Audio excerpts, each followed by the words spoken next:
Chapter 1 The Brandon Pre-Master System. Sigh. Xianxia sect. Landing Sky Peak. One of the 7 peaks. From a cave on the back mountain came a soft sigh. I've been in this world for 10 years, yet my cultivation is still at the second stage of profound mysteries, worse than some second-generation disciples. Master, if you knew this, would you regret taking me as your disciple back then? Carmelo sat cross-legged on a meditation cushion, having practiced for over a month with no improvement in his cultivation. His heart felt bitter, and he was secretly ashamed.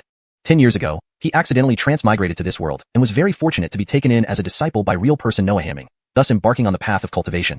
This was a fantasy world, colorful and full of wonders, where countless races stood, and everything was based on strength. He had transmigrated as the son of a wealthy merchant from the mortal realm. Because of his kind heart and generosity, he was chosen by the passing real person Noah. Real person Noah was the peak master of Landing Sky Peak of the Xianxia sect, second only in power to the sect leader. Therefore, he was the head of the 7 peaks, with an exalted status. However, real person Noah had a laid-back nature and enjoyed traveling far and wide. As such, he never took any disciples until he felt that his time was near, when he finally took Carmelo as his disciple from the mortal realm purely to continue the lineage of Landing Sky Peak. After bringing Carmelo back to Landing Sky Peak, real person Noah only taught him for a few days before ascending. As the only living person on Landing Sky Peak, Carmelo inherited the position of Peak Master almost immediately after arriving. Determined not to squander the fortune bestowed upon him by his master, he wanted to glorify Landing Sky Peak. Unfortunately, due to average talent, no matter how diligently he cultivated, his progress was slow, making him a laughingstock in the Xianxia sect. Since he wasn't doing well, he placed his hopes on his future disciples. So Carmelo began seeking disciples. However, after learning of his reputation, people were more likely to avoid him than want to become his disciple. 3 years ago, through trickery, deceit, and coercion, he finally managed to take in a disciple, placing all his hopes on this young man. Unfortunately, his limited ability meant that after 3 years of teaching, the results were less than ideal. Carmelo couldn't help but feel guilty towards this disciple. Am I, Carmelo, truly destined for nothing? Carmelo couldn't help but sigh to the heavens. But just then, ding. The Brandon Pre-Master System is beginning to bind? A system? Carmelo suddenly felt overjoyed. A golden finger essential for transmigrators. Finally, after 10 years, you've arrived. Carmelo was so excited that he almost cried. Binding complete. This system aims to create the strongest master ever. By gifting items to your disciples, you will receive random multipliers. Therefore, the host should not be stingy with their disciples. Please now accept the system's gift. Ding. The host has received a divine marrow pill. Ding. The host has received the Grand Brand Celestial Art. Immediately, a pill and a cultivation manual appeared in the system's inventory. Actually, a divine marrow pill? This is a divine pill used to form divine bones. Although my disciple has a rare earth bone constitution that comes once in a century, it pales in comparison to divine bones. If he can consume the divine marrow pill, transform his body, and his cultivation can advance rapidly. Carmelo stood up immediately, preparing to find his disciple.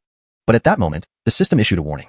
Warning, disciple cult's loyalty is only 20%. Once it drops below 10%, the master-disciple relationship will automatically dissolve. Carmelo froze. Colt had followed him for 3 years, always respectful, yet his loyalty was so low. This was understandable. His master was not only mediocre in talent, but also lacked cultivation resources, unable to provide much assistance. Thus, they were looked down upon by the other peaks, and it was normal for Colt to harbor resentment. But things are different now. With the system, not only will he soar, but his disciple will also rise powerfully. Wait. Master will lead you to dominate the world together. Carmelo waved his hand, and a flying sword hovered before him. This black void sword was a relic left by his master, and it was the most valuable treasure Carmelo possessed. Stepping onto the flying sword, with a thought, he soared away. Soon, he arrived at the front mountain of Falling Sky Cliff. Instead of finding Colt, he saw the chief disciple Julian, the top disciple of the sect leader. Julian was refined and elegant, exuding an aura of scholarliness, treating everyone with kindness, one of the few who did not look down on Carmelo. Greetings, Uncle Brandon. Although Julian was older than Carmelo and of higher cultivation, Carmelo, being a peak master, held the same generation as the other peak masters and belonged to the first generation of disciples. Julian was a second-generation disciple, and thus had to show respect. Disciple Amo, what brings you here? Carmelo asked. Master orders Uncle Brandon to come to the main hall. He says there is something important to announce. Do you know what it is? Well, Julian hesitated. You'll know when you get there, Uncle Brandon. All right, let me inform Lingfeng first. Carmelo agreed. Evan James has already gone. He went too. Though surprised, Carmelo didn't think much about it. Then let's go now. The two flew off on their swords. Julian sneaked a glance at Carmelo and couldn't help but shake his head slightly. After a while, the two arrived at the main hall. A group of people were standing in the hall, led by a man with 3 long strands of beard, dressed in dark robes, looking like an immortal. This was Arlen, the abbot of Xianxia sect. The 5 beside him were the masters of other peaks. With Carmelo included, all 7 peak masters were present. His only disciple, Colt, was also there. He stood upright, handsome with bright eyes and a sword-like brow. Carmelo always thought that among all disciples in Xianxia sect, his disciple was the most handsome one besides himself. Pay respects to master. Colt bowed respectfully. Carmelo nodded slightly and greeted the 6 people ahead of him with clasped hands. Greetings to my senior brothers and sisters. Except for Arlen, who smiled at him as the abbot, the others didn't look too friendly. Some even mocked him. I heard you were in seclusion. Seeing your relaxed expression, Did your cultivation finally improve? This person was Bergen, the master of Qingyang Peak. Luoting Peak and Qingyang Peak had grievances going back a long time because Noah Hamming Real Person had taken Bergen's position as the head of the sect back then. Noah Hamming Real Person also gave Bergen a harsh beating in front of everyone. Bergen had been harboring hatred ever since. Unfortunately, he was not a match for Noah Hamming Real Person and could only endure it silently. Until Noah Hamming Real Person ascended, these years Bergen hadn't stopped targeting Carmelo. If Carmelo hadn't yielded everywhere, Bergen might have already found an opportunity to deal with him. My cultivation doesn't need brother use concern. I wonder why Abbot brother called us all here for some important matter. Carmelo curiously asked. If there wasn't anything significant, it was rare for all 7 peak masters to gather. This time it's not me who called you, it's brother you. Arlen pointed at Bergen. Him? What trick is this guy up to now? Carmelo didn't think Bergen would announce anything good. Bergen's lips curled slightly. I called everyone today to be witnesses as I prepare to take on a new disciple. Take on a disciple? Angelica, the master of Zenai Peak, rolled her eyes. I thought it was something significant. Isn't taking on a disciple just routine? Why do we need to be witnesses? I'm very busy. Generally speaking, it was quite common for a peak master to take on a disciple, and there was no need for witnesses. Lori Xiao, don't get anxious yet. If it were a normal disciple, of course, there's no need for you to witness. But this time is special. The disciple I want to take already has a master, and wants to switch to our Qingyang Peak. Handling it privately wouldn't be proper, Bergen explained with a smile. Are you poaching again? Which peak is it this time? Let's make it clear. If it's for my peak, absolutely not. Angelica took a firm stance. Don't worry, Lori Xiao, I won't snatch your disciple. Bergen's gaze shifted to Carmelo, chuckling, sorry, Evan Brandon. Chapter 2. Feeling that he is unreliable. Carmelo vaguely guessed that it was indeed targeted at him. At this moment, the system teased her again. Colt's loyalty has dropped to 9%, and he has betrayed. The master-disciple relationship is automatically dissolved. Carmelo couldn't help frowning. Indeed. Back then, he had made numerous promises to get this disciple, but he had treated him wholeheartedly, using all of Luotian Peak's resources on him. Never did he expect that he would betray just like that. Senior brother Brandon, only has one disciple whom he cherishes like a treasure. It's not right for you to take away his only disciple. Xiao Nohaning couldn't help speaking up for Carmelo. Good birds choose their perches. I can provide him with better resources. Shouldn't he change his master instead of following a waste and being buried? Although so, once Colt left Carmelo, Luotian Peak would be left with him alone. Furthermore, if his disciple changed masters, it would be extremely embarrassing news. Are you sure you want to change masters? Carmelo's gaze shifted to Colt, asking calmly without anger. I must have been blind back then, to be deceived by your few words. With your level, what qualification do you have to be my master? Colt felt angry just thinking about it. Having wasted 3 years. For these 3 years, I was refining your heart. I was prepared to give you a surprise today, but unfortunately, you didn't grasp it. Carmelo shook his head. Since there was already betrayal, there was no need to persuade. Bergen sneered. What can you do besides making promises? You embarrass yourself. Saying this, he took out a pill and boasted. This is called a surprise, unlike you, who only plays with words. It's actually a Shi Brandoni pill, an upper-grade spirit pill, extremely precious. Senior brother you really spent heavily. No wonder he's willing to turn to you. It seems choosing senior brother you as a master is indeed a wise choice. Several peak leaders couldn't help showing their amazement. Carmelo also knew the role of Shi Brandoni pill. It could cleanse the bones and tendons, refine the root bone, making cultivation more efficient. However, compared to the Shan Brandoni pill which directly refines the body and changes fate, it was far too inferior. Good disciple, this is a gift from your master. Bergen handed the Shi Brandoni pill to Colt. Colt was overjoyed and hurriedly knelt down. Master, please accept my respect. Haha, get up, disciple. Bergen laughed heartily. This scene undoubtedly embarrassed Carmelo. Colt even scorned him. See, that's the difference. All the resources you gave me cannot compare to one Shi Brandoni pill. If I were you, I'd stay hidden rather than come out and harm others. Good disciple, you shouldn't say so. Without disciples, how can one be a peak leader? Bergen forced a laugh and said to Carmelo, Evan Brandon, don't say your senior brother isn't taking care of you. There's a youth at the foot of the mountain, wanting to join our Noah Hanshin sect. He has been kneeling for 3 days and 3 nights. You can take him as a disciple. I know that youth. His heart is good, but unfortunately, he's an ordinary person, only fit to live as one, unrelated to immortality. Senior brother you, it's inappropriate to let Evan Brandon take an ordinary person as a disciple. Bergen chuckled lightly. Evan Brandon is also just at the yellow bone stage. Isn't taking an ordinary person as a disciple just right? What do you think, Evan Brandon? Root bones can be classified into common bone, yellow bone, Xuan bone, earth bone, and heaven bone. Carmelo possessed yellow bone, barely qualifying for cultivation. As for divine bone, they were rare existences, generally destined for the prodigies of revered sects, with boundless futures. Carmelo now had a Shan Brandoni pill, which could perfectly forge a prodigy. Moreover, the system had given him a hint. Ding, detected a residual soul inside that youth, with heavenly soul realm cultivation. Isaiah comes to become a disciple due to the residual soul's intention. On the Zai peak of Noah Hanshin sect, there is a heavenly essence herb, which can be used to refine a heavenly Brandoni pill to help the youth develop a celestial bone da. An old man was actually hiding within the youth. Isn't this precisely what they say? 30 years on this side of the river, 30 years on the other. Never underestimate a young person in poverty? I will take this disciple. The corner of Carmelo's mouth lifted. Senior brother you is right. He is indeed suitable to be my disciple. I'll go and take him now. Finished talking, he quickly walked out of the grand hall and flew down the mountain on his sword. Haha, he actually went. Bergen laughed loudly. This is because you snatched his only disciple, forcing him to find another, Xiao Nohaning said with displeasure. If he keeps taking ordinary people as disciples, Luo Tian Peak will eventually have no successors. What would senior brother Noahan think if he knew this from below? At the foot of the mountain, a youth was kneeling on the ground, pale-faced and weak. He had been kneeling here for 3 days, but still hadn't received any attention from Noahanshan sect. Isaiah began to waver in heart and couldn't help asking, Ben, I can hardly hold on. Should I continue kneeling? There was a residual soul within him, that of an elderly man with white hair, who encouraged, with your root bone, no immortal sect would accept you. To impress Noahanshan sect, you can only rely on sincerity. Once you join this sect and obtain the heavenly essence herb, I'll teach you to refine the heavenly Brandoni pill. Then you can undergo a complete transformation, becoming a prodigy favored by heaven, soaring into the sky. At that time, I will trample all those who look down on me underfoot. Thinking of his experiences, the youth clenched his fists tightly, his eyes gradually becoming resolute. At this moment, the sound of something tearing through the air came. Someone is coming. Isaiah looked up and saw Carmelo slowly landing in front of him. Carmelo carefully examined him. Indeed an ordinary bone, but to kneel here for 3 days, your character is not bad. Young man, I am the Peak Master of Luotian Peak of Noahanshan sect. Are you willing to become my disciple? Sawyer was overjoyed. Finally, he had impressed the immortal elder. But Ben remarked, a second-grade Tongshin cultivator can actually become a Peak Master. Although Noahanshan sect is just a second-rate sect, it shouldn't let such a person be a Peak Master. Ben, he is so mediocre? Sawyer said somewhat dejectedly. Forget it, even though he's mediocre. You came here to get the heavenly essence herb. It doesn't matter who you call master. Seeing the youth ignoring him, Carmelo couldn't help but promise. As long as you take me as your master, I will help you undergo a complete transformation. Ben chuckled. This kid really likes to boast. Complete transformation isn't that easy. He must be trying to trick you into being his disciple. Don't expose him, just play along. Upon hearing this, Sawyer immediately kowtowed. Disciple Sawyer pays respect to master.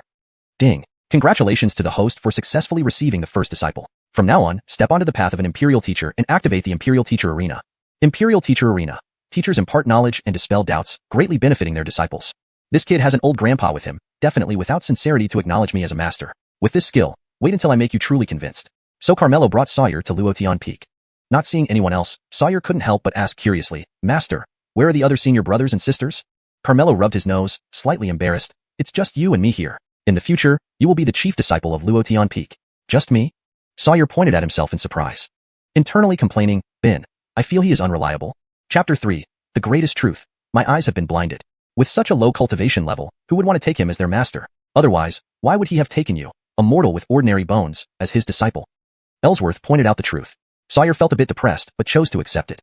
After all, it was he who brought him into the Noahanshan sect. Once Sawyer had transformed his body and achieved success in cultivation, he would help promote the Luotian Peak. Disciple, since you have mortal bones, cultivating will be very difficult. Now, your master will help you transform your body. Carmelo prepared to use the divine marrow pill to forge divine bones for him. However, Sawyer politely declined. No need, master. I will find my own way. Go attend to your business. I want to get familiar with the environment. He wanted to go to Zu Peak to get that heavenly essence grass and didn't take Carmelo's words seriously. Since I've accepted you as a disciple, I must be responsible for you. Carmelo took out the divine marrow pill and handed it to Sawyer. Come, take it. I really don't need it, master. You should keep it for yourself.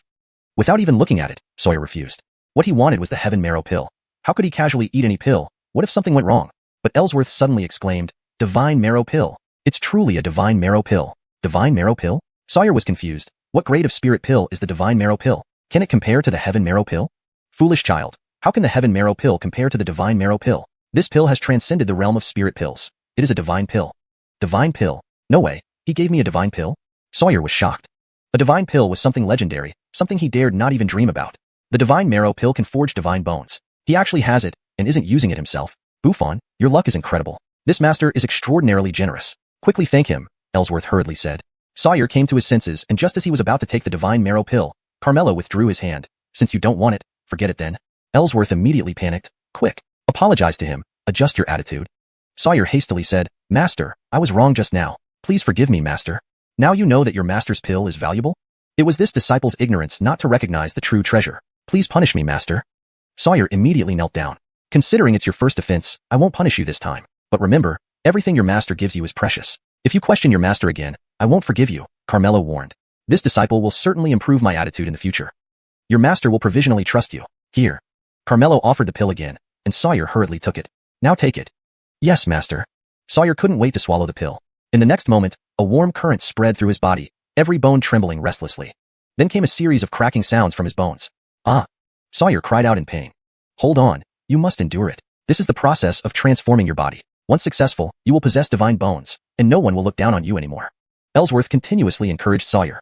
Sawyer clenched his teeth, enduring the agony. After a while, the bone-cracking sounds gradually subsided, and a golden light erupted from his body, carrying an aura of divinity. It's done. Not only are they divine bones, but they are Brandon Prime divine bones. Buffon, you're incredibly lucky. Ellsworth shouted excitedly, as if he himself possessed divine bones. Divine bones also have different grades: common, middle grade, high grade, exquisite, and supreme. Brandon Prime divine bones were absolute top tier, deserving of reverence. Sawyer was elated and immediately bowed deeply to thank Carmelo. Thank you, master, for granting me this pill. This bow was heartfelt and sincere. Don't be too eager to thank me. Your master still has something for you.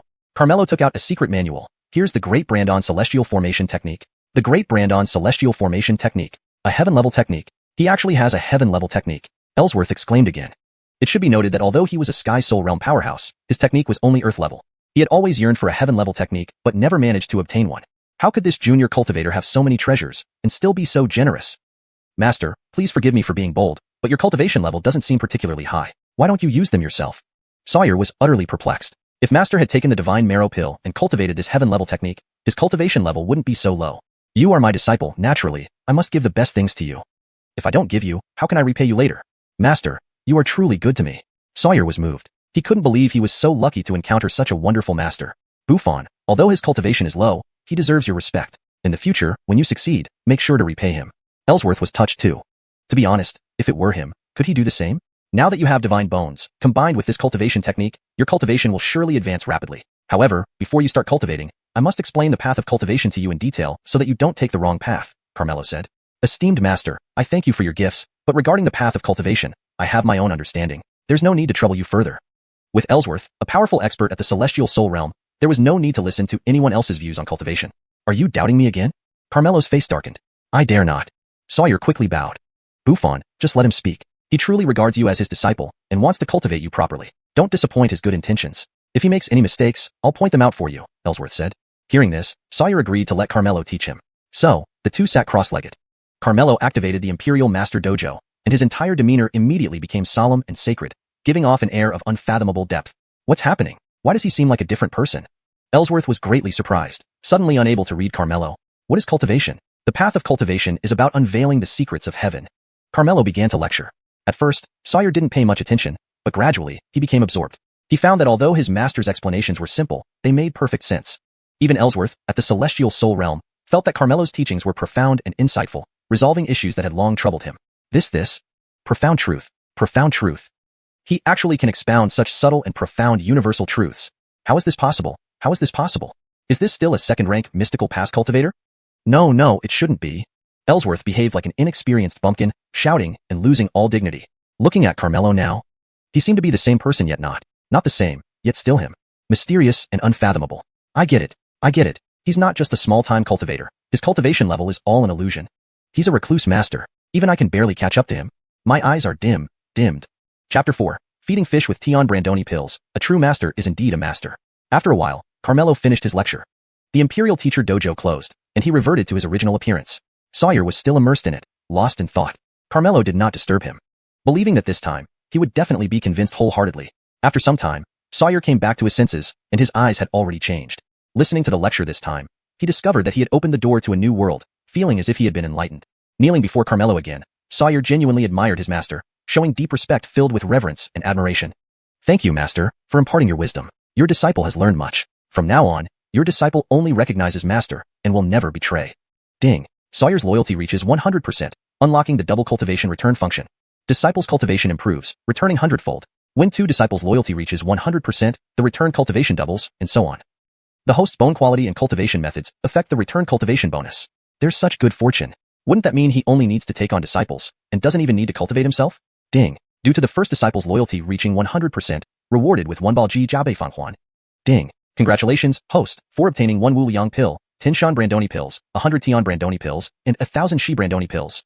Ding. Congratulations, host, for obtaining an Imperial level cultivation method, 10 Heaven level cultivation methods, and 100 Earth level cultivation methods. Note. Items returned cannot be re-recovered once given out. Carmelo was elated. The reward burst was excessive. Especially the Wu Liang pill. It was the supreme treasure. This pill could forge Wu Liang bone, eliminating any limit on talent and cultivation, and absolutely overwhelming within the same major realm. As for the Imperial level cultivation method, it was the highest tier cultivation method, unknown how many times higher than Heaven level methods. These 2 items were certainly kept for his own use.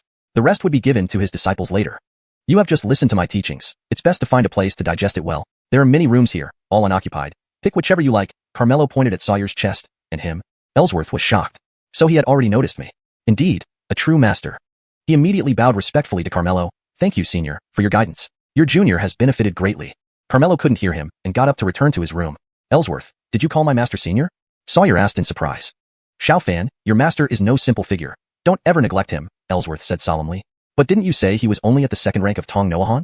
I misjudged him. How could a 2nd rank Tong Noahan come up with divine pills and heaven-level cultivation methods, especially those profound truths he spoke, which are not only profound and mysterious, but also require extremely high cultivation to articulate?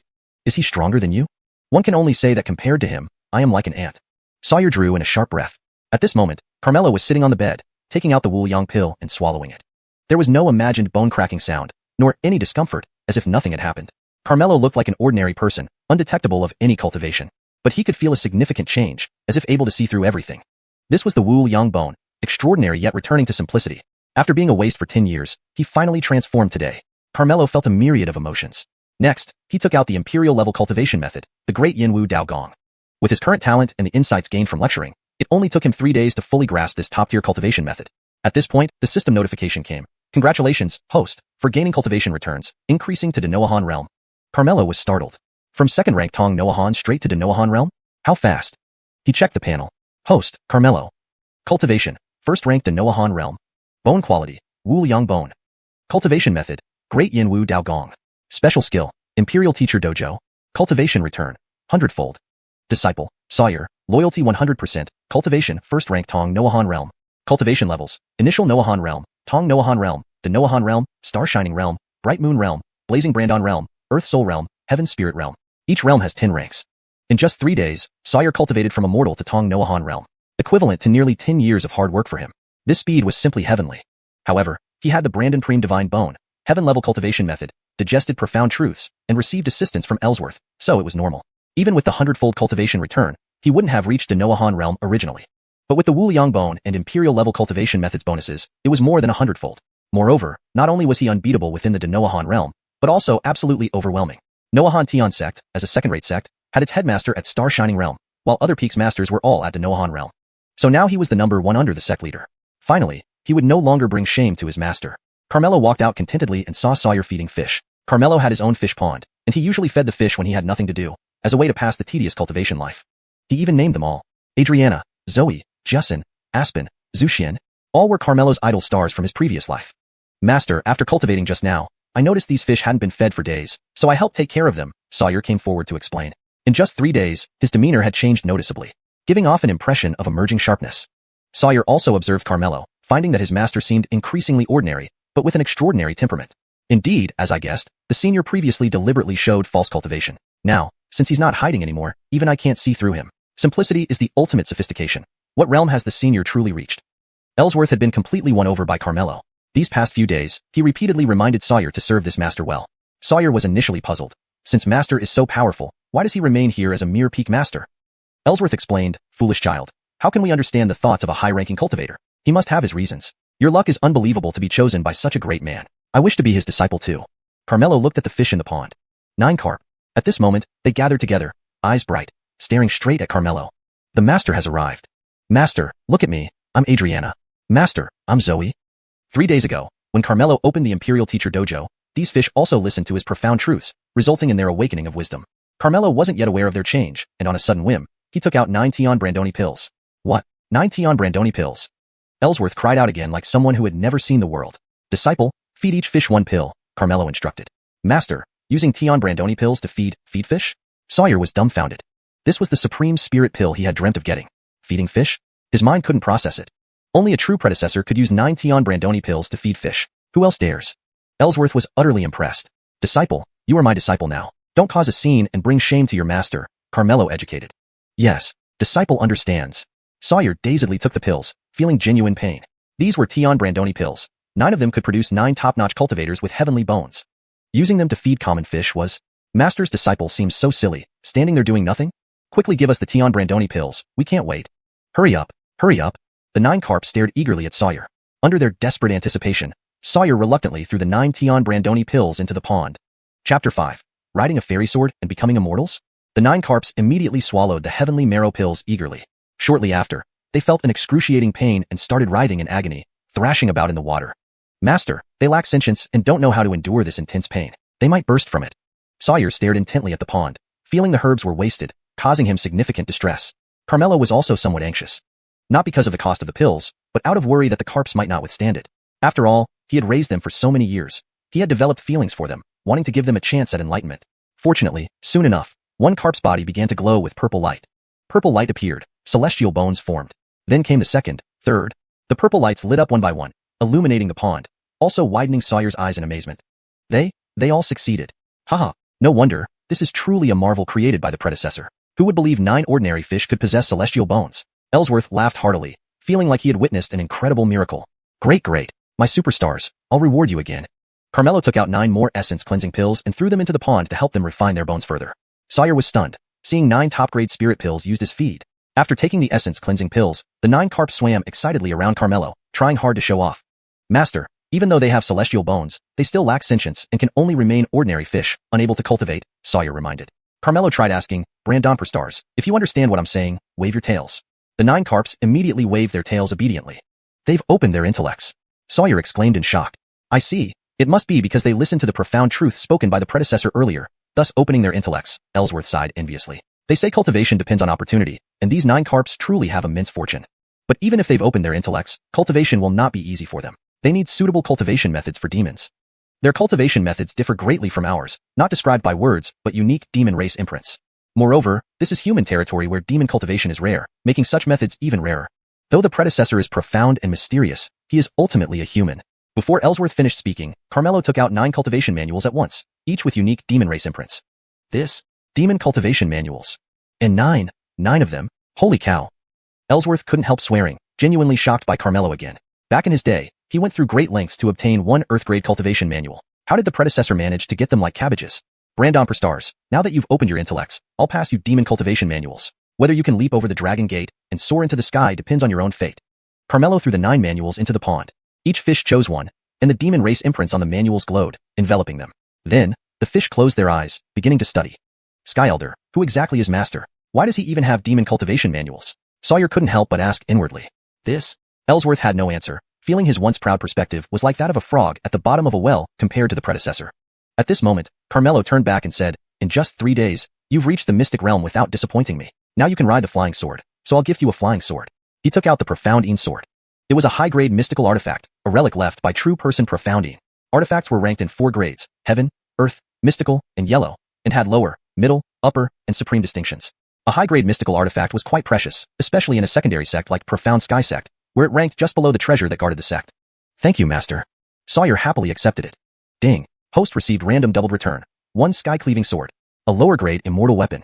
For a high-grade mystical artifact to return an immortal weapon, this random doubling feature was simply amazing. How fast would flying on an immortal sword be? Carmelo acted right away, and with a wave of his hand, the sky-cleaving sword floated before him. As soon as the immortal sword appeared, the immortal aura scattered, terrifying every rare creature on Lotus Peak, making them tremble and kneel, eyes filled with fear. Sawyer couldn't resist the power of the immortal weapon either, trembling legs leading him to kneel down. Sky Elder cried out again in astonishment. My goodness! An immortal weapon. I never thought I'd see an immortal weapon in my lifetime. I understand. The predecessor must certainly be some great immortal being. He must be. Haha. As the saying goes, one who survives a great calamity is sure to have blessings afterward. I never thought I would meet such a powerful immortal. Wonderful. Wonderful. Carmelo didn't expect that a single immortal weapon could cause such a stir. He was delighted and immediately jumped onto the fairy sword. Disciple, I have nothing to do, so I'm going out for a few rounds. Focus on your cultivation. With that said, with a mental command, the fairy sword flew out with a roar. The speed was so fast it seemed like entering another dimension. Everywhere it passed, space seemed to tear apart, accompanied by roaring winds and thunderous noises echoing through the mountains. Awesome. So awesome. This is a fairy sword. The Profound sword feels like a snail in comparison. It's like the difference between a tractor and a supercar. A big commotion naturally drew the attention of the Mystic Sky sect, as everyone stopped to gaze up at the sky. What terrifying pressure. It's a fairy sword. Who's that person on the sword? The speed is too fast, we can't even see clearly. Could it be an immortal? Everyone was intimidated by the pressure of the immortal weapon, suddenly filled with fear. Even the sect leader Finley was terrified, his face pale. He couldn't understand why an immortal would descend in such a remote place. If he angered this immortal, the Mystic Sky sect would be doomed. He immediately sent out a telepathic order. All disciples, an immortal has descended. Quickly kneel and pay respects. Hurry. Hearing this, no one dared to hesitate, all kneeling down hastily. Each head was lowered, almost touching the ground. At this moment, Carmelo happened to pass by Qingyang Peak. Seeing Bergen leading his disciples in a sea of kneeling figures, he couldn't help but pause. Could they really think I'm an immortal? He stopped involuntarily. Bergen's heart raced, trembling as he said, "Your junior disciple, Bergen of the Mystic Sky sect, greets the exalted immortal." Carmelo smiled. This guy has moments of fear too. What would be his reaction if he looked up and saw me now? However, Carmelo didn't want to reveal his identity. He merely glanced once before turning and flying away. Bergen didn't dare to look up until the sound disappeared. Only then did he cautiously lift his head. He's gone. He breathed a huge sigh of relief, cold sweat already covering his forehead. Too frightening. Fortunately, he just passed by. Back at Lotus Peak, Carmelo was both laughing and crying. I just took a round to test it, and now I'm considered an immortal? This won't do. It's too showy. Thus, Carmelo went to the treasure hall, intending to choose an ordinary flying sword for daily travel. Better not take out the fairy sword unless necessary. Just as he left, an uninvited guest arrived riding a flying crane. Colt. Chapter 6. The benefits of having the right master, Colt's great regret. Returning to Luotian Peak where he had lived for 3 years, Colt regretted even more. Compared to Qingyang Peak, this place is like a doghouse. I was such a fool to stay here for 3 years. His eyes were filled with disdain, and he felt even more resentful toward Carmelo. He possessed Earthbone, not a prodigy by any means, but still quite talented. Had he followed the right master, he would have become famous long ago. However, he was deceived by Carmelo into being his disciple, spending 3 humiliating years here. The more Colt thought about it, the angrier he became. He shouted, "Carmelo, come out. Who are you?"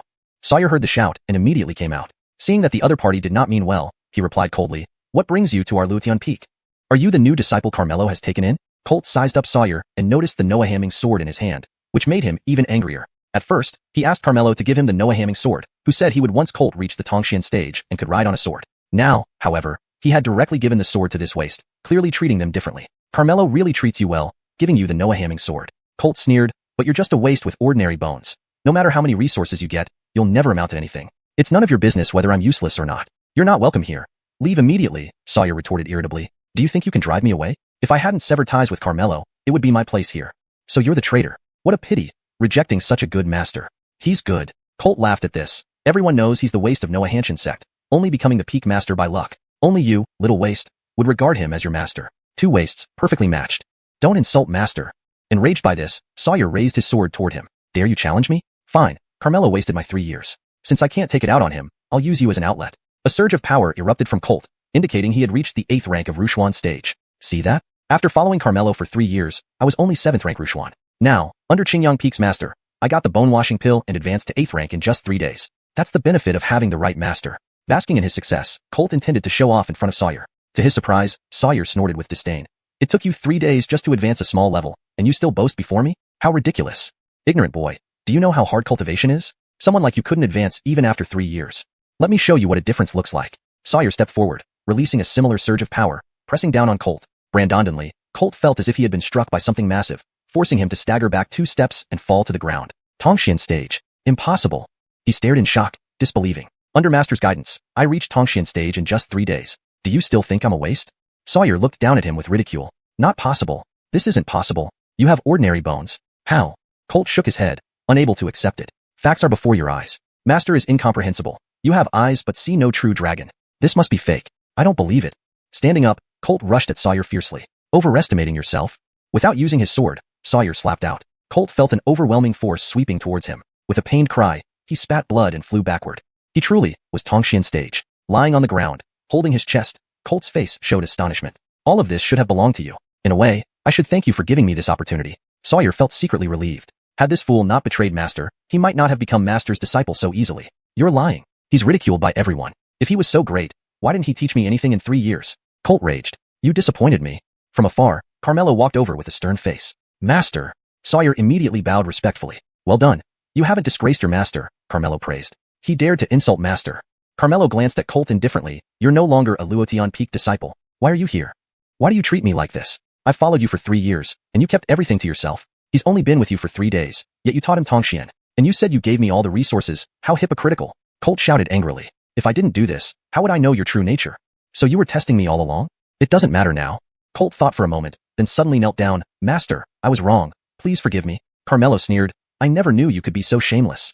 I was foolish, not understanding Master's difficulties. Now I see the light. Please give me another chance." Colt pressed his head to the ground, appearing sincerely repentant. But Carmelo wasn't moved and even despised. You treated me as a waste and openly swore allegiance to others in front of me. Now you know my power, you immediately want to return to me. Colt, you disgust me. Leave.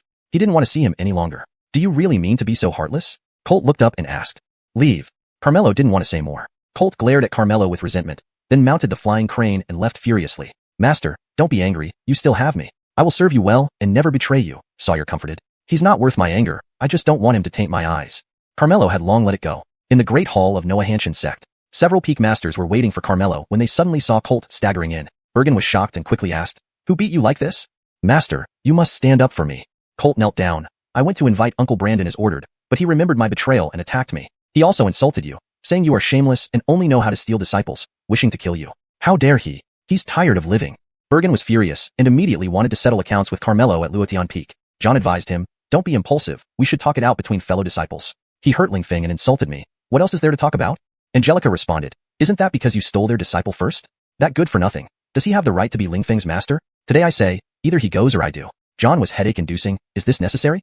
He has no right to stay in Xianxia sect. Allowing him to be a peak master for 10 years was generous enough. Bergen pressured, Grandmaster brother, tell me, do you want him or me? John frowned, not expecting this question. Before he could answer, a voice came from the doorway, Then you can pack your bags and leave.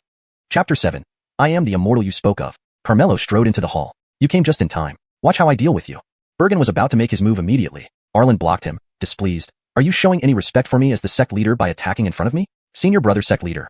I respect you as the sect leader, but you can't always favor him. Bergen knew that real person Noah Hamming had been kind to Arlen, which was why Arlen had always taken good care of Carmelo over the years. This was also the main reason why he never had a chance to take action against Carmelo. What kind of demeanor is it for fellow disciples to harm each other?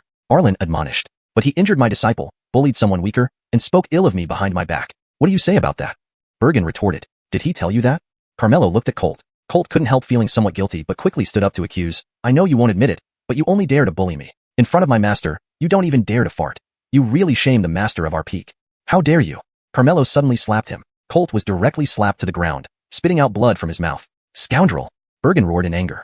To strike my disciple right in front of me, if I don't cripple you today, I won't be Bergen. He finally seized the opportunity and wouldn't let it slip. The momentum on his body suddenly burst out, ready to engage Carmelo in battle. Great Noahan Realm Rank 10, Senior Brother Yu's cultivation has actually reached the peak of Great Noahan. Several peak masters were all shocked. Colt felt secretly pleased. First under the sect leader, my master should indeed be so strong. Carmelo, I gave you the chance just now, but you didn't want it. This time, you're dead for sure.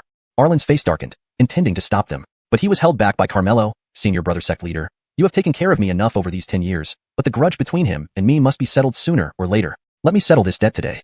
Don't be impulsive. With your cultivation, you're definitely no match for him. Arlen advised. A clay figurine still has 3 points of fire. I've endured him for 10 years, and he keeps pushing me further. If I keep enduring, would I still be a man? Arlen fell silent. In these 10 years, Eben Brandon indeed went through too much. Since he has made this decision today, he must have reached his limit. Rather than living in silence and humiliation forever, it's better to break free and be a true man once. That's what he must be thinking. Sigh. Arlen sighed inwardly. If that's the case, I respect your decision. He gave Carmelo a deep look, unable to bear seeing Carmelo being crippled, and left first. Bergen sneered. You've finally shown some backbone this time. It's what you asked for. One could say you're courting death. Arrogant. Bergen's expression turned cold as he lunged at Carmelo first, lifting his hand to strike. The palm wind was powerful, carrying an overwhelming force. The few peak masters were stunned upon seeing this. This palm was fully unleashed, clearly aiming to put Carmelo to death. Senior brother you, show mercy? Angelica, considering their bond as fellow disciples, couldn't help but plead. But Bergen wouldn't listen, a sinister smile curling at the corner of his mouth. Die. The large palm slammed down fiercely. Everyone sighed. It seemed the end for Eben Brandon. But facing this fatal strike, Carmelo remained unperturbed, lifting his hand casually to wave.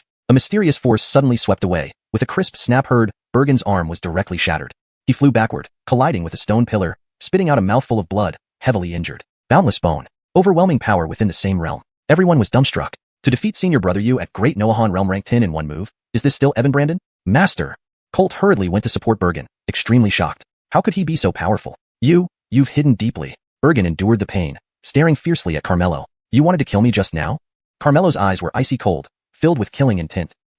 What are you going to do? Don't be rash. Bergen's face changed upon sensing Carmelo's killing intent. You wanted to kill me, and you won't let me kill you? Carmelo raised his hand. You can't kill me. If I die, the entire Xianxia sect will suffer, Bergen called out urgently. Will you believe me? Didn't you know an immortal passed by our Xianxia sect just now? Let me tell you the truth, that immortal specially stopped by my Qingyang Peak and met me, looking highly upon me and intending to cultivate me. If you dare to kill me, the immortal will surely be enraged. His words immediately caused exclamations from everyone. Senior brother Yu, You're serious? An immortal favored you?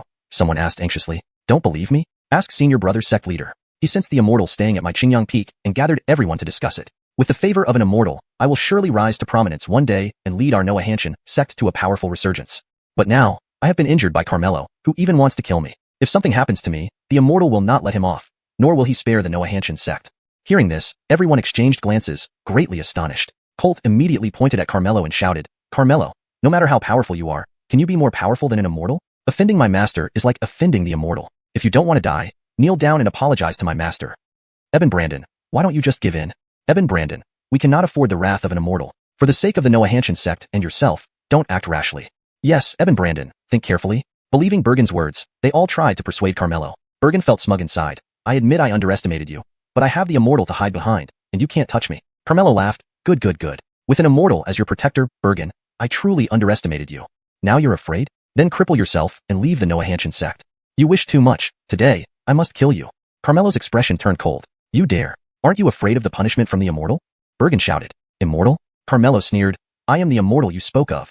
Bergen burst into laughter. Carmelo, while you can hide your strength, your ability to lie remains unchanged. An immortal is an extraordinary being. How dare you claim to be an immortal? Do you think we are all fools?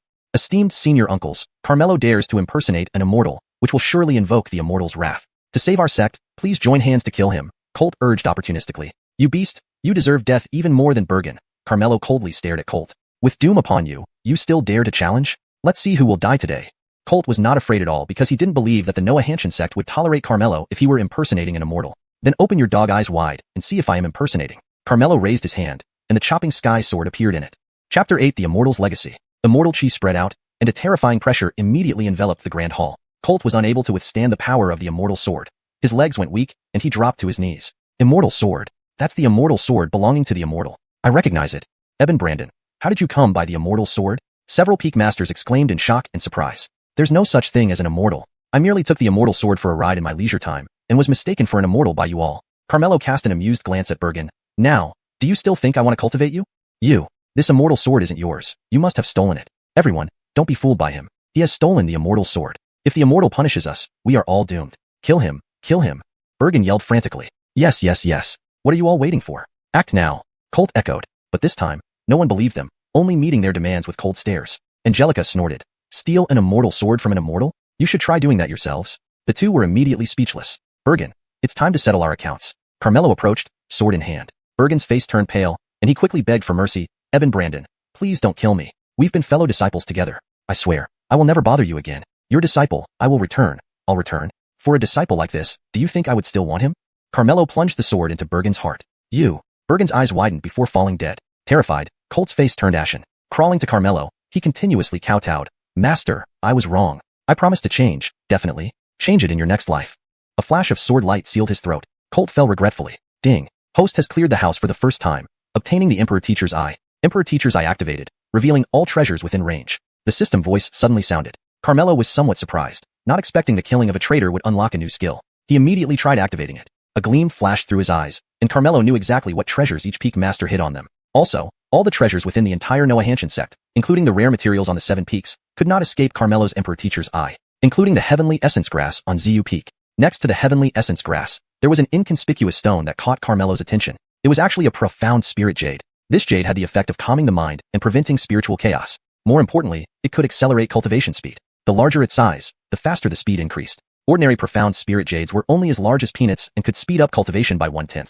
Each discovery usually caused a frenzy. The one Carmelo found was as big as an egg, its value unimaginable. Carmelo wanted to retrieve it immediately but was stopped by Angelica. Eben Brandon, we mistook your prowess earlier. However, you must inform Headmaster about killing senior brother you. I'll go invite him now. Fine. Carmelo had to stay here and wait. At the same time, he sent a mental message to Gil to retrieve the profound spirit jade to prevent others from taking it, which would result in significant loss. In the Ancestral Hall, here were the memorial tablets of the ancestors of the Noah Hanshin sect. Among them was Immortal Noah Hanyan's tablet. Finley looked at Immortal Noah Hanyan's tablet and sighed. Eben Noah Hanyan, before your death, you entrusted me to take care of your disciple. I protected him for 10 years. But now, I may break my promise. It's not that I'm unwilling to protect him. It's his own decision, and I respect it. I hope you won't blame me. At this moment, Angelica rushed in anxiously. Headmaster brother, Eben Brandon. Before she could finish, Finley interrupted. There's no need to say more. This is Eben Brandon's choice. Saying this, he handed her a pill. Take this to help him recover. Make sure Eben you doesn't make things difficult for him anymore. It's not that, Headmaster brother. Eben Brandon wasn't crippled by senior brother Yu. Then did senior brother Yu strike him fatally? That's understandable given his character. How could he let Eben Brandon off? Finley chuckled bitterly at the tablet. Eben Noah Hanyan. You two have reunited. I am ashamed, elder brother. He waved his hand, looking sad. Lori Xiao, please leave. I wish to be alone for a while. Headmaster brother, you misunderstood. Eben Brandon didn't die. On the contrary, senior brother Yu is dead, Angelica explained. As long as he's alive, you... What did you say? Senior brother Yu is dead? Finley finally reacted, astonished. Yes, senior brother Yu was killed by Eben Brandon. It turns out Eben Brandon has been concealing his strength and gravely injured senior brother Yu in one move. Senior brother Yu is a Grand Mystic Realm rank 10 cultivator. Eben Brandon defeated him in one move? Finley found it hard to believe. Even he couldn't gravely wound Bergen in one move. This required at least a third-rank Star Illumination Realm cultivator to achieve. He suddenly burst into laughter. Good. Eben Noah Hanyan, did you hear that? Your disciple has really made something of himself. But then his expression changed abruptly. Not good. Something terrible is about to happen. Headmaster brother, what's wrong? Angelica asked. You don't know. Eben Yu was favored by an immortal. Now that he's dead, the immortal will definitely blame our sect. It's all my fault. I shouldn't have left. Quickly, gather all the disciples immediately and have them leave as fast as they can. Finley was filled with anxiety and prepared to disperse the disciples. But he was stopped by Angelica. Headmaster brother, you don't need to worry. That so-called immortal is actually Eben Brandon. He was the one who rode the immortal sword earlier. We all misunderstood him. You're not joking, right? Eben Brandon has an immortal sword? Finley exclaimed in surprise. Yes, he used the immortal sword to kill senior brother Yu. This is impossible. Finley didn't believe it. Really? Why would I lie to you about this? It doesn't make sense. Finley looked thoughtful. Headmaster brother, what's troubling you? Angelica asked in confusion. The immortal sword carries the power of immortals. Except for immortals, cultivators can't wield it. Then how could Eben Brandon do it? Finley thought for a moment, then blurted out in shock. I get it. Headmaster brother, what did you figure out? Besides immortals being able to control the immortal sword, those who inherit an immortal's legacy can also do so. Do you mean Eben Brandon inherited an immortal's legacy? It must be. That's why Eben Brandon's cultivation has progressed so rapidly. And these past years, he endured silently because inheriting an immortal's legacy is significant. If word got out, people would covet it, leading to danger. Finley quickly asked, where is Eben Brandon? He's waiting for you in the Grand Hall. Let's go. Finley immediately headed toward the Grand Hall. When the two arrived, they saw several peak masters overjoyed, bowing repeatedly to thank Carmelo. They exchanged glances. What was going on? Chapter 9, Changdua Su Yang de Dizi, stripping Carmelo's disciple. Greetings, Chief Master Brother. Several people bowed. Is this? Arlen asked in confusion. Chief Master Brother, Eben Brandon is so generous. He gave each of us a Heaven Marrow pill and an Earthgrade cultivation technique. One person said happily. Arlen hurriedly looked closely and found that they all held a pill and a manual in their hands. Chief Master Brother Lori Xiao, you have them too. Carmelo took out 2 more pills and 2 manuals, which were actually Divine Marrow pills and Heaven-grade cultivation techniques. Apart from Bergen, who had always been targeting Carmelo within the entire Noah Hanshin sect, the other few peak masters had not really made things difficult for him. Especially Arlen and Xiao Noah Hanning, who usually treated him with great care. Carmelo was grateful, and also wanted to strengthen the Noah Hanshin sect. Looking at the Divine Marrow pill and the Heaven-grade cultivation technique in his hand, Arlen was overwhelmed with excitement. With these, the rise of the Noah Hanshin sect was just around the corner. Eben Brandon has indeed received the immortal legacy. Chief Master Brother, about Bergen's death? Carmelo suddenly asked. This is between you two. I've already advised him, but he wouldn't listen. You're not to blame, replied Arlen. Very well, then take the pills first. Once you've transformed, come find me on Luotian Peak. Carmelo turned and left. Chief Master Brother, how did Eben Brandon suddenly become so powerful? And where did he get so many treasures? Someone asked curiously. Eben Brandon had a great fortune and obtained the immortal legacy. The immortal legacy. All the peak masters were greatly surprised. You must remember, under no circumstances can you leak this information until Eben Brandon grows stronger, Arlen said seriously. Everyone naturally understood the gravity of the situation and nodded in agreement. Immediately, each one eagerly took the pills. At Zai Peak, Arlie, following Carmelo's instructions, arrived at a pond. Beside it stood a blue plant, dazzling and beautiful. It was indeed the Heavenly Essence Grass. So Master knew about the existence of the Heavenly Essence Grass all along, Arlie said in surprise. This Heavenly Essence Grass was discovered by me years ago when I passed by here. It wasn't right back then, so I didn't touch it. Given Master's capabilities, finding this grass is not surprising, Ellsworth explained. Indeed. But why did Master ask me to come for this stone? Arlie stared at the ordinary-looking stone next to the Heavenly Essence Grass, about the size of an egg, without anything special about it. Since Master instructed you, just do as told.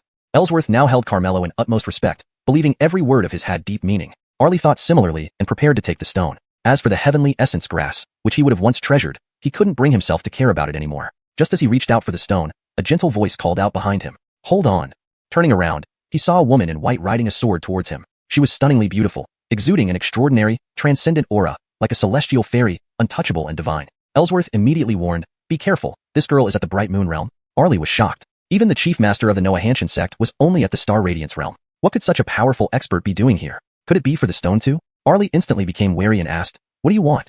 Sierra floated in the air on her sword, looking down at Arlie in a lofty manner. First level profound understanding realm. For his age, this was quite impressive in a second-tier sect like the Xianxia sect. But to her, it was merely average. He probably wanted to obtain the heavenly essence grass to refine the heaven marrow pill and enhance his bone structure. Therefore, she said, don't be nervous. I mean you no harm, but I need this heavenly essence grass. She wanted the heavenly essence grass? Arlie secretly sighed in relief. But since you discovered it first, I won't forcefully take it. Sierra flipped her hand, revealing a pill in it. This is a marrow cleansing pill, a superior grade spirit pill that can help you cleanse your body and condense your bones. The heavenly essence grass, although one of the ingredients for the heaven marrow pill, is difficult to refine. Even if you get it, you might not find much use for it. On the contrary, the marrow cleansing pill is more suitable for you. Sierra believed the young man would gladly accept it. After all, the heavenly essence grass was just one ingredient for the heaven marrow pill, with a very high failure rate. Even she wasn't sure she could succeed. The ready-made marrow cleansing pill was more practical and, in some ways, even more valuable than the heavenly essence grass. But Arlie shook his head. I don't need it. Sierra furrowed her brows slightly. Do I need to explain further? The heaven marrow pill is not something you can refine. I am Sierra, the divine maiden of the Medicine King Valley, myself a third-grade alchemist. Our Medicine King Valley is one of the 5 great godlike sects in the southern domain, excelling in alchemy. Even I only have a 30% chance, so you should follow my advice and let me have the heavenly essence grass. At most, I'll give you another marrow cleansing pill. Sierra took out another pill. 2 high-grade spirit pills, their value already exceeded that of the heavenly essence grass. But Arlie was not tempted at all, insisting, I really don't need them. Sierra's expression turned slightly cold. I am trying to persuade you in a friendly manner and even offer 2 marrow cleansing pills in exchange. Don't be greedy. You misunderstood me. What I mean is, if you want the heavenly essence grass, just take it. You don't need to give me your pills. Since Master uses marrow cleansing pills to feed fish, he clearly doesn't think much of them. It's better to do a favor here. Are you willing to give me the heavenly essence grass for free? Sierra was quite surprised. It's just a single heavenly essence grass, which means nothing to me. I have already attained the Brandon Preme Divine Bone, let alone the fact that Master feeds heavenly marrow pills to fish. Why would I need heavenly essence grass? You see things clearly. The heavenly essence grass is indeed useless to you, but I can't take it for free. I've said these 2 marrow cleansing pills are yours, so please accept them, Sierra insisted. I really don't need them, Arlie refused without hesitation. Are you sure you don't want them? Yes. Sierra couldn't help but praise him. At such a young age, you can resist temptation from treasures. This character of yours is truly commendable. Our Medicine King Valley needs people like you. It just so happens that I am also looking to take on a disciple. Would you like to become my disciple? Become your disciple? Arlie declined. No thanks, I already have a master. Your master should be from the Xianxia sect, right? This sect is only a second-rate one, far inferior to our Medicine King Valley. If you follow me, I will treat you well. Once I succeed in refining the heavenly marrow pill, I will help you form divine bones, making you a prodigy. At that time, even the Xianxia sect will treat you with respect. Given such generous conditions, any normal person would know what to choose. Sierra didn't believe she couldn't persuade this young man. Unexpectedly, Arlie said seriously, I promised my master that I would never betray him in this life. What a respectful and trustworthy young man. Not only was Sierra not angry, but she admired Arlie even more. She asked, who is your master? My master is the Peak Master of Luotian Peak in the Xianxia sect. When Arlie introduced his master, pride showed on his face. In Sierra's eyes, however, he seemed inexperienced, as a mere Peak Master of the Xianxia sect could hardly compare with her. Since he refused, she would persuade his master instead. With that thought in mind, Sierra raised her hand, and the heavenly essence grass flew into her hand automatically. Then she said, since you have such a filial disciple, I would like to meet your master too. Please lead the way. Chapter 10. The goddess was shocked. Was she trying to snatch him away from his master? Sawyer guessed Sierra's thoughts but was not in a hurry. All right, please wait a moment. He agreed and put away the stone. What do you need this stone for? Sierra asked curiously. Master sent me to retrieve it. So, you came here not for the heavenly essence grass but for this stone? Yes. Sawyer nodded. Sierra was speechless. Ignoring the heavenly essence grass just to get a broken stone? What was this boy's master thinking? Brandon or enough, someone from a second-rate sect had never seen much of the world. If this young man continued to follow his master, he would definitely become a frog at the bottom of a well. No way. She had to take him away no matter what. If his master did not agree, she didn't mind using a bit of force. Let's go. I'll take you to meet my master, but you'd better behave. If you offend him, I can't protect you, Sawyer warned kindly. But Sierra laughed at this. As a lunar apogee realm powerhouse, even the headmaster of Xianxia sect treated her with utmost respect. His master was already doing well not to flatter her. How could he worry that she would offend him? This boy's understanding is too shallow. Probably in his mind, his master is the toughest person out there. Never mind. She would show a bit of strength in front of his master later. She was curious to see his reaction when he saw his revered master treating her with utmost respect. Sierra felt very excited at this thought. Soon, the two flew near Luotian Peak. Sawyer reminded her again, don't forget what I told you. Don't offend my master. The corner of Sierra's mouth twitched slightly. All right, I know how to handle it. Boy, wait until you see how your proud master acts humbly in front of me. How should I make my entrance? Introducing myself first might work. Believe that once they know my identity, they will welcome me with great reverence. Thus, before reaching Luotian Peak, Sierra raised her voice. I am Sierra, the divine maiden from Yawang Valley and the Peak Master of Xianxia sect's Luotian Peak. Come and welcome me immediately. She used a special technique so that the sound waves swept toward Luotian Peak powerfully. Then she waited for them to come out and kneel before her. Unexpectedly, as soon as the sound waves entered Luotian Peak, a golden light suddenly shot up into the sky. The sound wave was instantly neutralized by the golden light, and part of the golden light retaliated along the path of the sound wave. Oh no, Senior is lecturing. She offended Senior and will be repelled by the grand truth, Meryl shouted urgently. Make her kneel down and apologize quickly. Sawyer was shocked and hurriedly warned, kneel down and apologize to my master immediately, or something bad will happen. Looking at the oncoming golden light, Sierra sneered disdainfully. To neutralize my sound wave shows some ability, but boy, you overestimate your master. He cannot possibly. Before she could finish, the golden light was already in front of her. Sierra finally sensed the extraordinariness of this beam of golden light, and her expression changed. Brandon consciously, she summoned all her strength, and behind her, a faint moon appeared like a bright moon hanging high in the sky, making her presence extremely imposing. This was precisely the hallmark of the lunar apogee realm. Based on the brightness of the moon, it indicated that she was a third-grade lunar apogee. In this northern wasteland southern domain, she could be considered a top expert. She then pushed out her palm forcefully, as if striking down a whole moon, which was powerful enough to split mountains and break rivers. However, such a powerful strike vanished instantly upon contact with the golden light. It was as though a speck of dust fell into the sea, causing no ripple. How could this be? Sierra's face turned pale now, feeling incredulous. The next second, the golden light landed on her, and the moon behind her trembled violently before dissipating completely. Sierra felt herself committing an unpardonable act of disrespect, being rejected by heaven and earth, by all things, as if everything she had learned and mastered was leaving her. Sierra was terrified. Her cultivation, alchemy skills, and all kinds of knowledge were disappearing. How could this be? Don't kneel and apologize, you'll be finished. Sawyer reminded again. Sierra did not dare hesitate anymore and knelt on her flying sword, trembling with fear. I'm wrong, I'm sorry. Only then did the golden light gradually fade from her body. Sierra was already pale and drenched in cold sweat, her body shaking continuously. I told you not to offend my master, now you know the consequences, Sawyer said sternly. Who is your master? Sierra stuttered. My master is a low-key person living secluded here. Without his permission, I cannot reveal his identity. Just remember, if you offend him again, no one can save you. Gulp. Sierra couldn't help but swallow hard and nodded dumbly. I understand. Then she adjusted her state and continued flying forward. When they arrived at Luotian Peak, they saw a white-robed man sitting casually on a cushion. He exuded an incomparable aura, sacred yet plain, unfathomable yet simple, giving off an extremely mysterious feeling. He was delivering a discourse. Each word seemed to carry supreme truth, as enlightening as being doused with cool nectar. In front of him sat 5 people, fully engrossed in listening, some lost in thought, others suddenly enlightened. And each person was surrounded by a beam of light, 3 purple lights and 2 golden lights, 3 heavenly bones, 2 divine bones. Sierra was astonished. It was already very difficult for one sect to have one prodigy, but now there were not only 3, but also 2 divine ones. Am I seeing things? Sierra couldn't believe it. But then, the fish pond suddenly lit up with purple light. 9 purple lights, 9 fish with heavenly bones? Sierra was dumbfounded, quickly rubbing her eyes, thinking that she hadn't recovered from the previous shock and her vision had blurred. But no matter how many times she rubbed her eyes, there were indeed 9 carp with heavenly bones. What's going on? Could someone have fed 9 heavenly marrow pills to the fish? Are they crazy? Who would do such a thing? While she was still in shock, another golden light suddenly appeared beside her, brighter than the other 2 combined. It even carried a holy aura. Brandon Prime Divine Bone. Sierra's tongue stumbled in surprise, never expecting this young man to possess a Brandon Prime Divine Bone. As the goddess of Yawang Valley, she herself only had an ordinary divine bone. It was said that among 10,000 divine sons and daughters, it was uncertain if even one would possess a Brandon Prime Divine Bone. Whenever one appeared, if nothing went wrong, they would surely become a Brandon Prime level powerhouse in the future and be fiercely sought after by all forces. Sierra realized that her once prized talent seemed insignificant compared to this, and her previous perceptions were overturned in an instant. This little-known Noahanshan sect actually had 3 heavenly bones, 2 ordinary divine bones, 1 Brandon Prime divine bone, and 9 carp with heavenly bones. Even the divine sects far exceeded this level. Especially that young man's master, who was so mysterious as to be bone-chilling. Sierra suddenly had a bold conjecture. Chapter 11.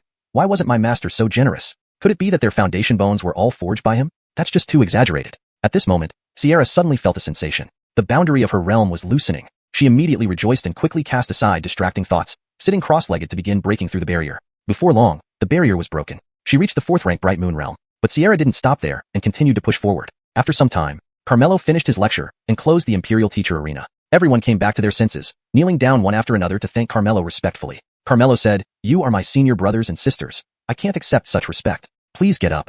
Eben Brandon, you not only transformed our foundation bones and gifted us with cultivation techniques, but also lectured to give us a chance to become supreme powerhouses. Your grace is boundless. You fully deserve it." John expressed his gratitude. Others echoed his words, all feeling reverence towards Carmelo. Because from Carmelo's lecture, they understood that Eben Brandon did not inherit a celestial immortal's legacy. Even if it was a celestial inheritance, it wouldn't have allowed Eben Brandon to speak the grandest truth, John firmly speculated. Based on my experience, Eben Brandon should be the reincarnation of a celestial immortal. Only a true celestial immortal could reveal such profound truths. And not an ordinary one either, but certainly a powerful celestial immortal. Since he would reincarnate, it means he met harm. Therefore, his identity must be kept secret. No information should leak out. Thus, several peak masters tacitly avoided questioning Carmelo's situation, understanding clearly within their hearts. Eben Brandon, we need to go back to digest and comprehend the great truth you taught. We won't disturb you any longer. John led the other peak masters to take their leave. Master. Sawyer came forward to pay respects. What's happening with her? Carmelo looked at Sierra. Before Sawyer could answer, Sierra's aura suddenly burst forth, dramatically increasing. I broke through again. 5th rank Bright Moon Realm. Sierra was extremely excited, never expecting to ascend 2 minor realms at once. The great truth spoken by him was too marvelously profound. Feeling Carmelo's gaze, she hurriedly knelt and bowed. This junior, Sierra, thanks the elder for imparting the way. You breaking through right away shows you've accumulated enough usually. It's just lacked a turning point. This is also your fortune. But I heard you mention the Medicine King Valley earlier, implying I should welcome you? Carmelo asked calmly. Sierra trembled and hastily admitted her mistake. Elder, please forgive me. It's my lack of perception that offended you. Please pardon me. Cold sweat involuntarily trickled down her forehead, nervous and terrified, fearing retribution from the elder. If he held her accountable, with his abilities, crushing her would be as easy as squashing an ant, even involving the Medicine King Valley. Carmelo spoke in a calm tone. Your Medicine King Valley is well known to me. One of the 5 great divine sects in the southern domain, highly revered. You have divine bone potential. You must be the divine maiden of the Medicine King Valley. You have quite decent talent. My talent is insignificant before the elder. Sierra confirmed now that the few people and the 9 Carps foundation bones were indeed modified by this elder. No wonder the young man looked down on the heavenly essence herb. Turns out I'm the fool. Get up, Carmelo ordered. Sierra felt as if granted amnesty, her heart finally settling down. Seeing her scared stiff, losing all previous arrogance, Sawyer couldn't help but mock her. Do you still want to take me as a disciple? Sierra's heart skipped a beat and quickly knelt again. Elder, I did not mean to. Seeing his character seemed good, I had intentions to nurture talent. So, you approached me to snatch my disciple? Carmelo raised an eyebrow slightly. I know my fault. Sierra was half scared to death, admitting mistakes repeatedly. I only have this one disciple, and you want to snatch him? Just acknowledging the error won't suffice? Carmelo showed displeasure. Elder, please spare me. I will never dare again. Sierra regretted deeply, wishing she hadn't come. Who said I wanted your life? Am I so unreasonable? Then what does the elder mean? Sierra lifted her head curiously. Hand over all your golden brand-on pills as compensation. Sierra was surprised. How did he know about the golden brand-on pills? The elder is truly unfathomable. She took out the medicine bottle and respectfully handed it over. Carmelo opened it for a glance. 10 pills in total. These pills are specifically used for healing and are very valuable. Indeed, as the Medicine King Valley's divine maiden, carrying so many elixirs is impressive. Buffon, here you go. Carmelo casually tossed it to Sawyer. Thank you, master. Sawyer was delighted beyond measure. With this bottle of golden brand-on pills, his safety would be more assured. Sierra admired it. This bottle of golden brand-on pills took her a long time to accumulate. Although Sierra is the divine maiden of the Medicine King Valley, resources are still limited for her. How could she be like Sawyer, who suddenly received 10 golden brand-on pills from his master as a reward? Why don't I have such a generous master? Ding. The host receives random double return, obtaining 10 divine young pills. Divine pills again. Carmelo couldn't help but feel delighted. He looked at Sawyer and activated the Imperial Teacher's eye, clearly seeing the Harry hidden within him. Only a wisp of soul remained, flickering like a candle in the wind, possibly extinguishing at any moment. Carmelo took out a divine young pill and handed it to Sawyer. Sierra immediately widened her eyes in disbelief. This is a divine young pill? Actually, it's a divine young pill. The Harry exclaimed excitedly. It's rumored that this pill can coalesce souls and reshape the body. As long as one isn't completely soul dispersed, it can bring them back to life. Sawyer was filled with surprise. So, Harry, you could be reborn. His first thought wasn't for himself. On this journey, Sawyer had long regarded the Harry as a close and revered elder. However, though the Harry yearned for rebirth, he remained calm. A divine young pill is so precious, given to you by your master for your safety. How could I use it? But Carmelo said to Sawyer, this pill belongs to you. You may arrange it as you wish. Sawyer was overjoyed and quickly knelt down to thank him. The Harry also knelt before Carmelo, understanding that the senior was speaking specifically for his benefit. This grace was like being reborn, making him deeply moved and tearful. Given the Harry's condition, there might be no hope for recovery in this life. Even this wisp of residual soul would gradually dissipate until it vanished entirely. The Harry had already accepted his fate, but now, with the divine young pill, he felt a renewed spark of hope for life. By the way, master, here is the stone you asked for. Sawyer took out the mystical spirit jade and gave it to Carmelo. Master, please forgive my dullness. This is just an ordinary stone. What use does it serve? Sierra immediately became curious. My choice is never something ordinary. Carmelo wiped off the surface layer of the stone, revealing a crystal-clear mystical spirit jade before them. Sierra and the Harry both gasped simultaneously. Mystical spirit jade. Brandinch, a large piece of mystical spirit jade was rare worldwide. If used for cultivation, how much faster would it make their progress? Sierra felt extremely ashamed. She had mocked them for being inexperienced, not recognizing its value, only to realize it was herself who made a fool of. It's impossible to detect anything unusual before the mystical spirit jade is revealed. The predecessor is truly the predecessor, not only discerning the mystery but also finding such a large piece. It's unprecedented. This can at least increase the cultivation speed tenfold. The Harry sighed with emotion. Sawyer happily said, Master, with this mystical spirit jade, your cultivation speed will greatly increase. Congratulations on acquiring such a valuable treasure. Unexpectedly, Carmelo smiled. Foolish disciple. Who says I need it for myself? It's for you too. Chapter 12. The Spirit-Binding Jade. 9 starlets as servants. Sawyer was stunned. Master, why you said this piece of no-handling jade is for me? I've said it before. You are my disciple now. Don't act like you have never seen anything. Carmelo tossed another piece of no-handling jade. Take it. Sawyer carefully caught it and repeatedly thanked him. Thank you, master. Thank you, master. Sierra was incredibly envious. First, the Jinyang pills and Xinyang pills were given away, and now such a large piece of no-handling jade. Is this what they call the perfect master from Legends? Oh god, can I get one too? You don't need to be so grateful yet. Your cultivation level is too low as my disciple. I want you to go out for training and use up all the Jinyang pills within the shortest time. Do you have any objections? Hearing this, Sawyer was taken aback. Master, you want me to undergo life and death training? Life and death training is the fastest way to improve cultivation. You have 10 Jinyang pills, so as long as you still breathe, you won't die. With this piece of no-handling jade, your cultivation will surely improve dramatically in a short period. I have paved the way for you. Do not disappoint me. Carmelo did this not only for Sawyer's rapid growth, but also for his own benefit. Sawyer tightened his grip on the no-handling jade and nodded heavily. Disciple will never let master down. Get packed and go for training as soon as possible. Yes, master. Sawyer turned and left. Ding. The host received a random doubled return, obtaining a spirit-binding divine jade. This jade can establish a master-servant contract with everything. Your servants can obtain the same cultivation level as you. The cultivation gained by the disciples of your servant will be returned to you, but only half that of your direct disciples. Carmelo was overjoyed. With this, his cultivation could rise even faster. He immediately thought of the 9 carp and thus dismissed Sierra. You may leave if there's nothing else. To his surprise, Sierra suddenly knelt again. Senior, I want to become your disciple. Become my disciple?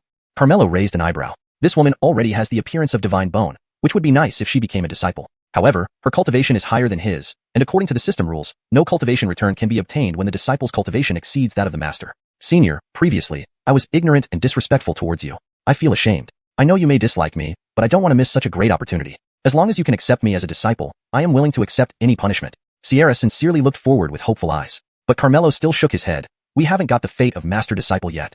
When will the bond of fate come? It will naturally arrive when the time comes. Go now.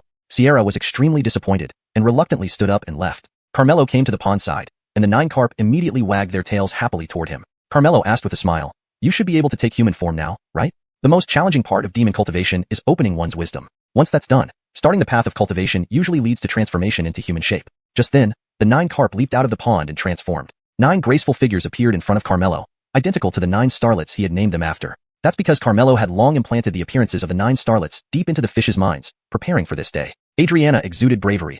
Zoe was lively and elegant. Aspen radiated sexiness.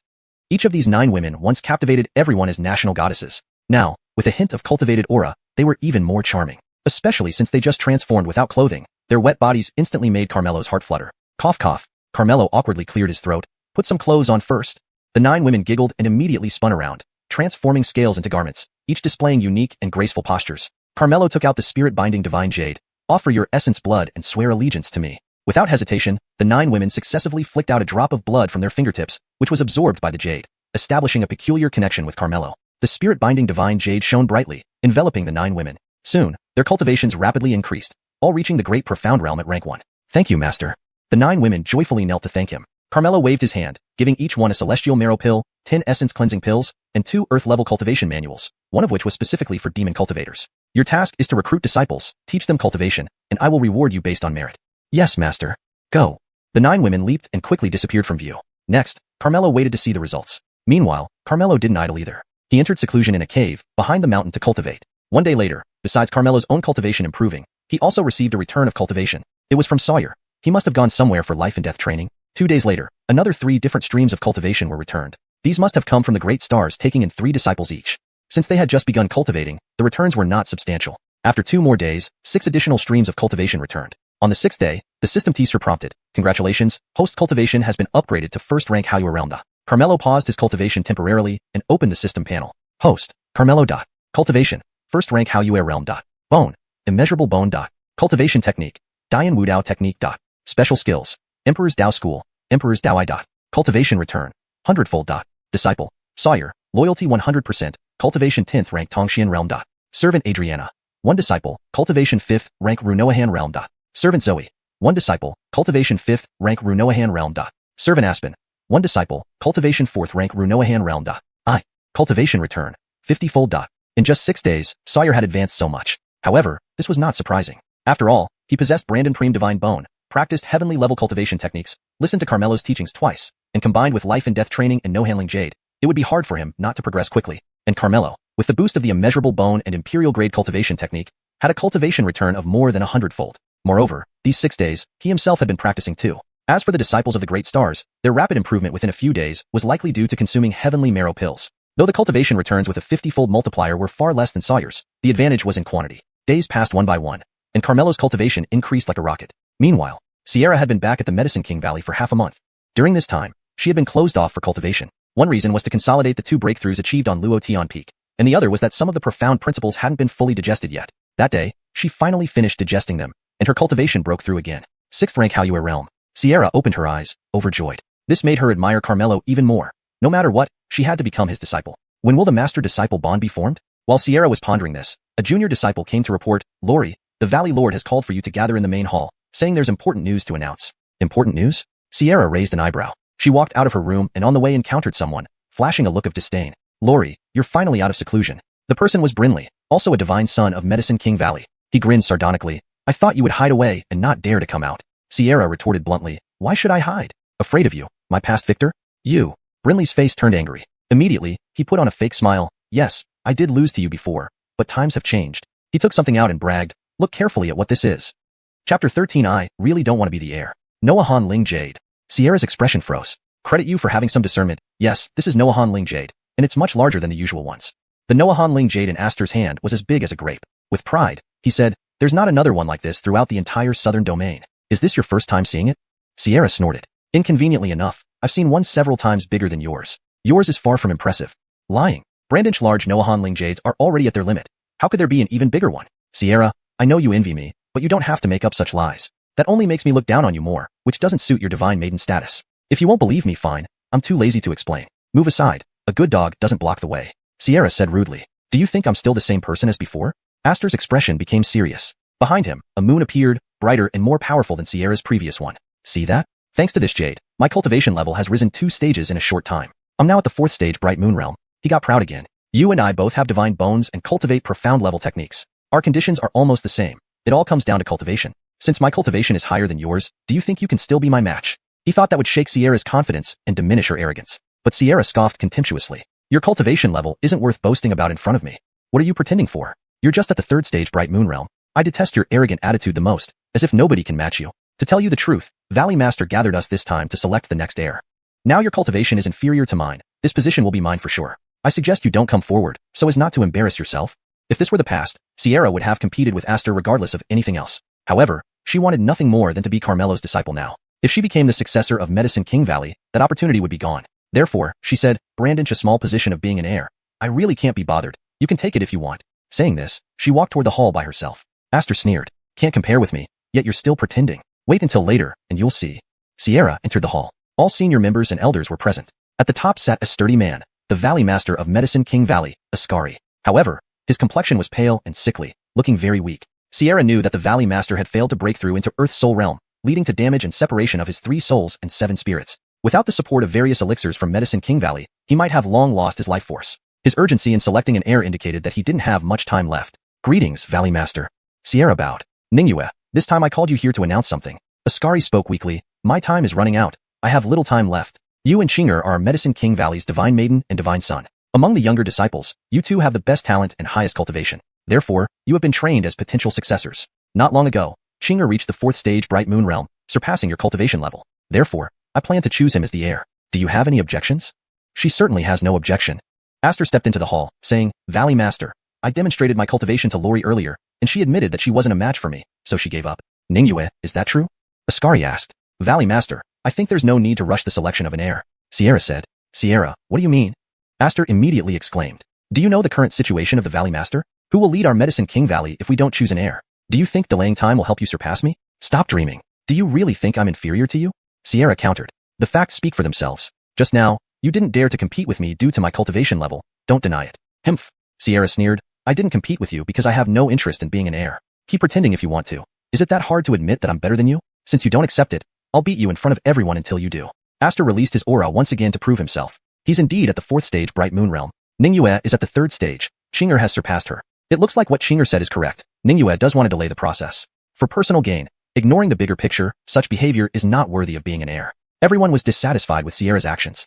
"Xianxia, did you hear me? If you admit your mistake and apologize in public now, I might consider not pursuing it, Brinley said smugly. If you want to fight, then let's do it. You can make the first move, Sierra replied with disdain. Overestimating yourself. I'll grant you what you wish. Brinley rushed at Sierra and slapped his palm towards her. Sierra also extended her palm. Both used the same palm technique. The difference was their cultivation. Bang! A dull sound echoed. Brinley thought he could defeat Sierra and avenge his past humiliation. To his surprise, he was forced to take several steps back, his internal energy surging chaotically, unable to hold back a mouthful of blood. 6th rank. She broke through to 6th rank. Everyone was surprised. Even Ascari's eyes lit up. How could this happen? You were clearly 3rd rank. Why did you suddenly advance 3 ranks? This is impossible. Brinley couldn't accept it. With the help of such a powerful Noahanling Jade, he had only managed to barely break through 2 ranks. How did she achieve this? Now do you still think I'm inferior to you? Sierra mocked. You. Brinley was speechless. Haha, Ningyue, you've given me such a pleasant surprise. I hereby announce that you will be the next successor of Medicine King Valley. Ascari announced the choice of successor in public, infuriating Brinley so much his face turned green. Damned. Seeing Sierra being praised and congratulated by everyone, Brinley felt extremely bouga. Why is she always better than me? Why? At this moment, Ascari suddenly showed a pained expression, becoming weaker. Valley Master. Everyone's faces changed as they exclaimed in shock. Ascari waved his hand, forcing himself to stay composed.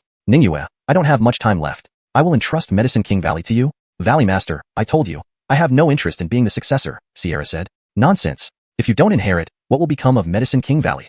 Don't forget the rules of Medicine King Valley. The strongest of the younger generation inherits the position of Valley Master. Since you are the strongest, you must inherit. If I had more time, I wouldn't be so hasty. Ascari sighed helplessly. I have no choice. Everyone fell silent. As Ascari had said, with Sierra's current cultivation, she was indeed not ready to take on the role of Valley Master. But who could have expected the Valley Master's health to deteriorate so quickly, leaving no other choice? Valley Master, please listen to me. There's someone I know who might be able to heal your injury, Sierra said. What did you say? Someone can cure me? Ascari was startled. Yes, that's why I said there's no need to rush choosing a successor, Sierra nodded. Ningyue, are you comforting me? My injury has affected my soul. Half of my 3 souls and 7 spirits are gone. This kind of injury is almost incurable. Are you sure someone can treat it? Ascari questioned. How could I joke about such a serious matter? It is absolutely true. Upon getting Sierra's assurance, Ascari anxiously asked, then tell me, who is this senior expert? Sierra replied, he is the Peak Master of Luotian Peak from Noahantian Sect. Chapter 14. Are you Brandonized? Noahantian Sect? Ascari looked puzzled, clearly unfamiliar with this sect. Have you heard of this sect before? Never. It might be some hidden sect. Everyone started guessing, assuming the Noahantian Sect must be impressive. But Brinley laughed. Stop guessing. I know this sect. It's just a mediocre secondary level sect that no one has ever heard of. A secondary level sect? Everyone was astonished. Sierra, I thought you were talking about someone formidable. Turns out it's just a minor peak master from a secondary level sect. Can someone like that really treat Valley Lord's injury? Brinley seized the opportunity to shout. I think you simply don't want to be the successor and are deliberately making up lies, harboring ulterior motives. You narrow-minded person. How could you possibly know his abilities? You can't even imagine it, Sierra retorted. Ridiculous. Brinley shouted. What could a peak master from a secondary level sect do? Ask everyone here. Do they believe it? This time, everyone agreed with him. Indeed, it sounded absurd. Brinley immediately added, Valley Lord, you trust her so much, entrusting Medicine King Valley to her. But she not only refuses but also comes up with such an absurd excuse to deceive you, disregarding your life and the future of our valley. She doesn't deserve to inherit the position of Valley Lord. Brinley is right. How can someone like that take charge of Medicine King Valley? Sierra, you've let us down. Many people supported Brinley and began criticizing Sierra. Brinley felt triumphant, thinking he had no hope until Sierra dug her own grave. Now let's see how she handles this. Ningyue, how do you explain yourself? Ascari asked sternly, looking displeased. Valley Lord, I truly do not wish to inherit Medicine King Valley, but I am not lying. That senior indeed can cure your injury, Sierra replied. You still call him senior? As the Medicine King Valley's divine maiden, you actually refer to a peak master from a secondary level sect as senior, lowering your own status and tarnishing our valley's dignity, Brinley angrily scolded. That's enough. Sierra exclaimed, isn't it because you're jealous that I surpassed you and took your place as successor? Someone like you, petty and slanderous, isn't fit to inherit Medicine King Valley. You're slandering me. I'm concerned for Medicine King Valley and Valley Lord's safety. You care about Valley Lord's safety, huh? Fine. If you're capable, then heal Valley Lord's injury. Brinley was speechless. If you can't do anything, then shut up and stop being in the way. Brinley turned furious. Enough. We are all disciples. Arguing like this is unseemly. A black-faced elder named Rocky, the great elder of Medicine King Valley, spoke. He was also Brinley's master. Seeing him step in, Brinley felt relieved. Master will definitely speak up for me. But Rocky said to Sierra, I believe Ningyue wouldn't make baseless claims. If she says this, she must have confidence. Valley Lord, none of us can treat your injury. Instead of waiting to die, why not give Ningyue a chance? Master, how can you? Brinley panicked, unable to understand why his master sided with Sierra. Shut up. Rocky glared at him. Helpless, Brinley closed his mouth sullenly. Valley Lord, what do you think? Rocky pressed on. As the most authoritative figure after Ascari, even Ascari called him senior brother. Since he spoke, Ascari had to give him face. So he asked Sierra, Ningyue, are you sure that the peak master from Noahanshin sect can heal my injury? I will stake my life on it, Xianxia said seriously. Alright, I'll trust you once. Go bring him here. Valley Lord, this is perhaps… What? You just gave me your word, and now you're backing out? Not at all, Valley Lord. This senior is mysterious and elusive. Who am I to invite him? It would require you to go personally, Xianxia explained. Absurd. What kind of person is Valley Lord? How can he demean himself? Xianxia, you're going too far. Many people immediately criticized Xianxia, showing their dissatisfaction. But this time, Ascari agreed, fine. I don't have much time left anyway. Let's consider it a final outing before I die. Valley Lord. This matter is settled. No more words. Ascari made his decision, standing up. Ningyue, we shouldn't delay. Let's set off now. Yes, Valley Lord. Xianxia accepted the order and left with Ascari. The crowd dispersed. Brinley immediately approached Rocky and asked, Master, why did you do that? Rocky counter-questioned, do you think the person Xianxia mentioned can heal Valley Lord? Of course not, Brinley replied without hesitation. Then why did you stop them? Brinley's heart skipped a beat. Master, do you mean to say? I bestowed the no-handling jade upon you, hoping it would help you become the successor, but I didn't expect Xianxia to ruin everything. If she becomes the Valley Lord, there will be no future for you in this valley. Fortunately, she doesn't want to take over Medicine King Valley and came up with such an implausible reason to avoid becoming Valley Lord. With the Valley Lord's injuries, this trip may very well prevent him from returning. If he dies outside, we can shift the blame onto Xianxia. This way, we can eliminate her, leaving no one to challenge you. A wise gleam flashed in Rocky's eyes, as if everything was part of his plan. Master thought it through so thoroughly. But what if the Valley Lord is actually cured? Then Xianxia might gain even more favor from him, making it harder for me to contend against her in the future. Brinley expressed his concerns. Rocky nodded slightly. Better to be prepared for the worst. Your worries are valid. Therefore, I will send someone to follow them, to cut off all routes if necessary. Hearing this, Brinley smiled. Master, you are truly wise. This way, Xianxia won't stand a chance to return alive. At this moment, Xianxia was flying with Ascari toward the Noahanshin sect. During the journey, as Sawyer had instructed her earlier, Xianxia reminded Ascari, Valley Lord, when we meet the senior, make sure not to offend him. My lack of respect nearly cost me my cultivation. Thinking of the golden light that could make her shunned by heaven and earth, she still felt lingering fear. Is he really as powerful as you say? Ascari doubted. If true, why would such a powerful person stay in a second-rate sect as a peak master? Valley Lord. He is the most mysterious existence I've ever encountered. You wouldn't believe how he transformed Noahanshin sect, creating 3 heavenly bones, 2 ordinary divine bones, 1 Brandon Preem divine bone, and even turned 9 carp into heavenly bones. Xianxia found it unbelievable even now. Aren't you exaggerating? Ascari grew more skeptical, knowing that even the 5 great divine sects couldn't achieve this. Valley Lord, whether or not I'm exaggerating will be clear once you meet the senior. They flew for nearly 2 days before finally arriving at Noahanshin sect. Xianxia pointed ahead. Valley Lord, we've arrived. That is Luodon Peak. Ascari intended to fly straight over, but Xianxia stopped him. Valley Lord, let me announce our presence first to avoid offending him. The leader of a divine sect coming to a second-rate sect needed to announce himself first? Though Ascari found it unnecessary, he agreed since they were seeking help. He nodded slightly. So, Xianxia respectfully bowed and said, Senior, your junior has come to disturb you again. After waiting for a while with no response, she tried again. Senior, I've brought the Valley Lord of Medicine King Valley to visit. Still, there was no reaction. Has he gone out? Xianxia wondered aloud. Let's go down and wait. Maybe he'll return soon, Ascari suggested. Xianxia followed him down to Luotian Peak. Ascari scanned the area, then fixed his gaze on the fish pond. You say he turned 9 carp into heavenly bones? Curiosity drew him closer to the pond. Yes, I've never seen anything like it. It's incredible, Xianxia followed, nodding. Reaching the pond's edge, Ascari looked down. Valley Lord, aren't you surprised? Xianxia asked with a smile. I am surprised, but I shouldn't have come with you, Ascari suddenly frowned. Chapter 15. Celebrities make their sparkling entrance. Valley Master, what do you mean by this? Xianxia asked in confusion. Didn't you say there were 9 fish with celestial bones? Look for yourself, where are the fish? Ascari demanded. Only then did Xianxia turn to look at the pond, only to find not a single fish. How did they disappear? Xianxia was quite surprised. Xianxia, you deliberately lured me here. What is your intention? Ascari questioned sternly. Valley Master, please believe me. I really didn't deceive you. Perhaps those 9 carp went off to cultivate, Xianxia speculated. Now that things have come to this, you still spout nonsense. Even if an ordinary fish has celestial bones, without spiritual awareness, how can it cultivate? Do you know that I can no longer move about freely? This trip has been depleting my life force. You deliberately want me to die outside. Ascari grew more agitated as he spoke, revealing a pained expression and struggling to stand steadily. Valley Master. Xianxia hurriedly moved to support him, but Ascari pushed her away angrily. Don't feign concern. I can walk on my own. As he spoke, he took out his flying sword. Valley Master, you shouldn't fly now. It could cost you your life, Xianxia advised sincerely. Even if I die, I'd rather die in the Medicine King Valley. Just as Ascari was about to leave, a long laugh sounded from ahead. Valley Master, since you've come, don't go back. At the same time, a figure appeared riding a flying sword. Emil, why are you here? Ascari frowned. I came specifically to send both you and Xianxia to heaven, Emil said with a smile. You want to kill me? Ascari's face darkened. In your current state, do you even need me to make a move? As for you, Xianxia, you must die today, Emil sneered. Elder Tang, I have no grudge against you. Why do you want to kill me? Sierra asked somberly. That's because you always overshadow Brinley, and even took away his position as successor. Without your death, how could he become Valley Master? Himph. Sierra scoffed. He couldn't defeat me openly, so he resorts to underhanded tactics. No wonder Rocky helped speak up for me. It seems he wanted to eliminate me under the pretext of helping. For this crippled disciple of his, he truly went to great lengths. Emil, how dare you? Kneel and admit your fault immediately, and I might give you a chance to redeem yourself, Ascari reprimanded. Kneel? Ascari, you're almost dead and still think highly of yourself? How dare you?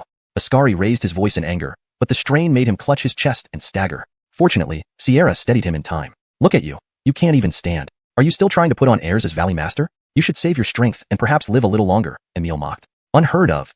Ascari was furious, truly experiencing humiliation at the lowest point. Well, it's about time. It's time to send you both on your way. As he spoke, a faint, sun-like shadow materialized behind Emil, radiating light. Blazing Brandon realm. Sierra's expression turned grave, immediately positioning herself in front of Ascari, a moon-like shadow appearing behind her as well. Valley Master, you should go first. Neither of you will be leaving today.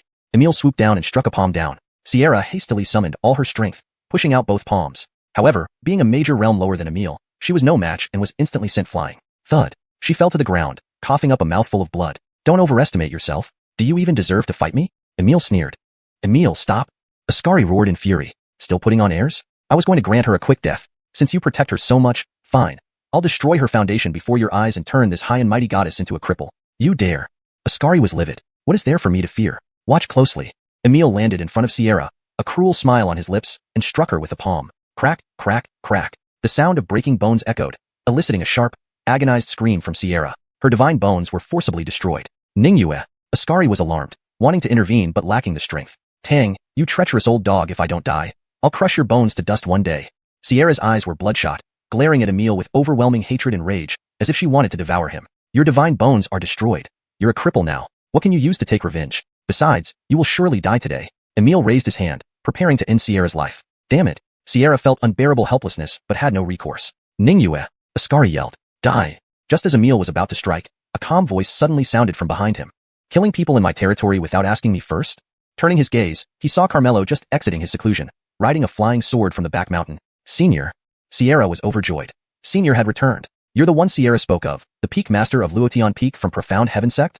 Emil scrutinized Carmelo, who didn't seem particularly extraordinary. If not for the flying sword beneath him, Emil would have mistaken him for an ordinary person. Moreover, Carmelo's flying sword was merely a lowly yellow-grade magic tool, giving off an impression of poverty. This did not match Sierra's portrayal of him as deeply unfathomable. Ascari also secretly shook his head, realizing that Sierra had indeed deceived him. Carmelo glanced at the group, noticing that Sierra's divine bones had been destroyed. His eyebrows subtly arched. Finally, his gaze settled on Emil, asking calmly, "What brings you all here?" Sierra said you were some senior adept who could cure our Valley Master's injuries. From what I see now, she must be blind. Still, you do have some skill to deceive her so thoroughly. Emil sneered. And what about you? Carmelo pursued. I came to kill them, and while I'm at it, deal with you too, so you don't go out deceiving others again. Emil grinned half-heartedly. You certainly like to give me trouble. Carmelo looked at Sierra. I'm sorry, Senior. Sierra apologized guiltily. Heh, you asked for this trouble yourself. Why did you deceive her? If you're scared, kneel down and kowtow 3 times. Call me Grandpa 3 times, and maybe I'll leave your body intact. Emil laughed wickedly. Carmelo wasn't afraid because after his recent period of seclusion, he had successfully advanced to the Blazing Brandon realm. Feeling no need for idle talk, he prepared to act. However, at this moment, the sky suddenly echoed with a tearing sound. 9 figures, each riding a flying sword, flew in abreast, creating a spectacular sight. Carmelo couldn't help but smile. They had returned. The 9 women descended simultaneously, each radiating exceptional grace. Their entrance was akin to celebrities making their sparkling debut. Sensing auras comparable to his own, Emil's face instantly changed, exclaiming, 9 Blazing Brandon realms. The Blazing Brandon realm was considered top tier in the southern region, where individuals generally commanded great renown and received lavish hospitality and respect wherever they went. Let alone 9 such individuals, each possessing remarkable bearing. But he had never seen them before, indicating that the force behind them must be significant. Daring not to be impolite, Emil hastily clasped his hands politely and asked, I am Emil from Medicine King Valley. May I ask where these 9 Dao friends come from? Chapter 16. Primordial Alchemy Bone. The abilities of an imperial teacher. He had thought that upon hearing he was from one of the 5 divine sects, they would treat him with respect. But to his surprise, the 9 women all looked coldly at him, showing utter disdain. Pharmacist King Valley? What a joke. They aren't even fit to carry shoes for our master. Master? Emil was utterly confused. The status of someone at the fiery Brandon realm was incredibly prestigious. All were revered by others. Yet these women were merely servants. How terrifying must their master be, to command 9 extraordinary individuals at the fiery Brandon realm as mere servants? Just thinking about it made Emil feel scared. A person like this was someone he absolutely could not offend. Immediately lowering his posture, he gave a respectful bow. Please forgive my boldness. May I know who the divine being is that commands these 9 fellow Taoists? Seeing his servile demeanor, Carmelo couldn't help but laugh. Truly adept at sucking up and kicking those beneath him. A perfect example of fawning over power. This reaction fell right into Emil's eyes, making him feel his dignity challenged, and he snapped irritably. Brat, what are you laughing at? Do you doubt my ability to destroy your body and soul right now? You dare. Do you want to die? Dog thing, who gave you the courage? The 9 women scolded together. Emil hurriedly explained, please calm yourselves. He is merely a peak leader from a secondary sect, low in rank. He offended me, so I just wanted to teach him a lesson. There's no need for such an intense reaction, is there? Could they possibly have taken a liking to this pretty face? Ridiculous. He's low in rank? You aren't even worth a speck of dust compared to him. Blinded by your own ignorance, daring to be disrespectful to our master. Have you lived too long? What? He is the master? Emil hadn't yet reacted when the 9 women knelt down before Carmelo in unison. Greetings, master. Damn, he truly is their master? Emil was startled. How could this be possible? Stand up, Carmelo said. The 9 women stood, with Adriana asking, Master, what should we do with this cur? For insulting our master, naturally he must be ground to ashes. Yes, kill him. Kill him. The 9 women clamored. Feeling 9 distinct murderous intents, Emil couldn't help but swallow nervously. Not mentioning how powerful their master might be. Even these 9 fiery Brandon realms together could crush him within seconds. Scared out of his wits, Emil didn't dare stay, turning around and running. Don't let him get away. Under Adriana's urging, the 9 women prepared to chase after him. But Carmelo simply said, let me handle it. With a single finger extended, he casually pointed at Emil. An inexplicable force surged forth, instantly enveloping Emil. A scream followed, and Emil turned into ashes without a chance to resist. Boundless bone. Same realm crushing. Ascari witnessed this scene and felt a chill run through him. Even though Emil was a first-rank fiery Brandon realm, not even Ascari in his prime as a 10th-rank fiery Brandon realm could have killed him so easily. So he really is the great expert Sierra spoke of. Master, you're magnificent. Master, you're so cool. I love you. The 9 women cheered excitedly like starstruck fans, all their eyes filled with deep admiration. Well, quiet down. Your shouting is giving me a headache, Carmelo said helplessly. Hee. Isn't it because Master is too handsome? We can't help ourselves. That's right. The 9 women giggled and blinked their eyes. Carmelo asked rather impatiently, why did you suddenly come back? We missed Master and decided to come back for a bath. Yeah, the water outside isn't as good as at home. Master, let us go bathe. The 9 women rushed into the fish pond, turning back into carp and playfully chasing each other in the water. Ascari was taken aback. These are the 9 fish with celestial bones that Sierra mentioned? It turns out they've all become demonic cultivators. To transform ordinary fish into great demons at the fiery Brandon realm. This senior's abilities are truly heaven-defying. I wronged Ningyue. Carmelo ignored them and walked up to Sierra. Senior, I'm sorry. I caused you trouble. Please punish me as you see fit. Sierra, with her divine bone destroyed, looked pale and weak, but still managed to kneel before Carmelo, apologizing sincerely. Carmelo calmly replied, you're already like this. Why bother punishing further? Indeed, having her divine bone destroyed was punishment enough. Sierra felt bitter, giving a sad smile. Earlier, Senior said our master-disciple relationship wasn't meant to be. Now it seems you had foresight. I've become a cripple and am no longer qualified to be your disciple. Carmelo activated the Imperial Teacher's Eye for inspection. Sierra's divine bone was indeed shattered, but it could be reshaped with divine marrow pill. However, he noticed something unusual in her root bones. Innate alchemy bone. Inside her divine bone, there lay another type of root bone. This root bone is extremely special and exceptionally rare, born for alchemy. Her talent is so high that no one can surpass her. Other alchemists need a pill furnace to refine pills, but she herself is the best pill cauldron. She has innate alchemical fire within her body, allowing her to refine pills with ease. More importantly, her cultivation will improve as she refines pills, entering the Tao through pills and achieving the Tao through pills.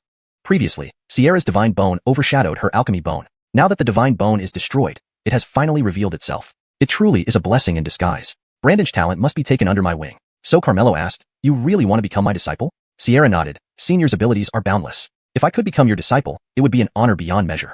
But alas, in this crippled state, how could I possibly have the qualifications? The more she spoke, the sadder she felt, her eyes turning red involuntarily. Ascari walked over to comfort her. Ningyue, don't be upset. I have a heaven marrow pill here. As long as you take it, you can forge a new celestial bone. Although it won't match a divine bone, it still makes you exceptional, surpassing many. As he spoke, he took out a heaven marrow pill.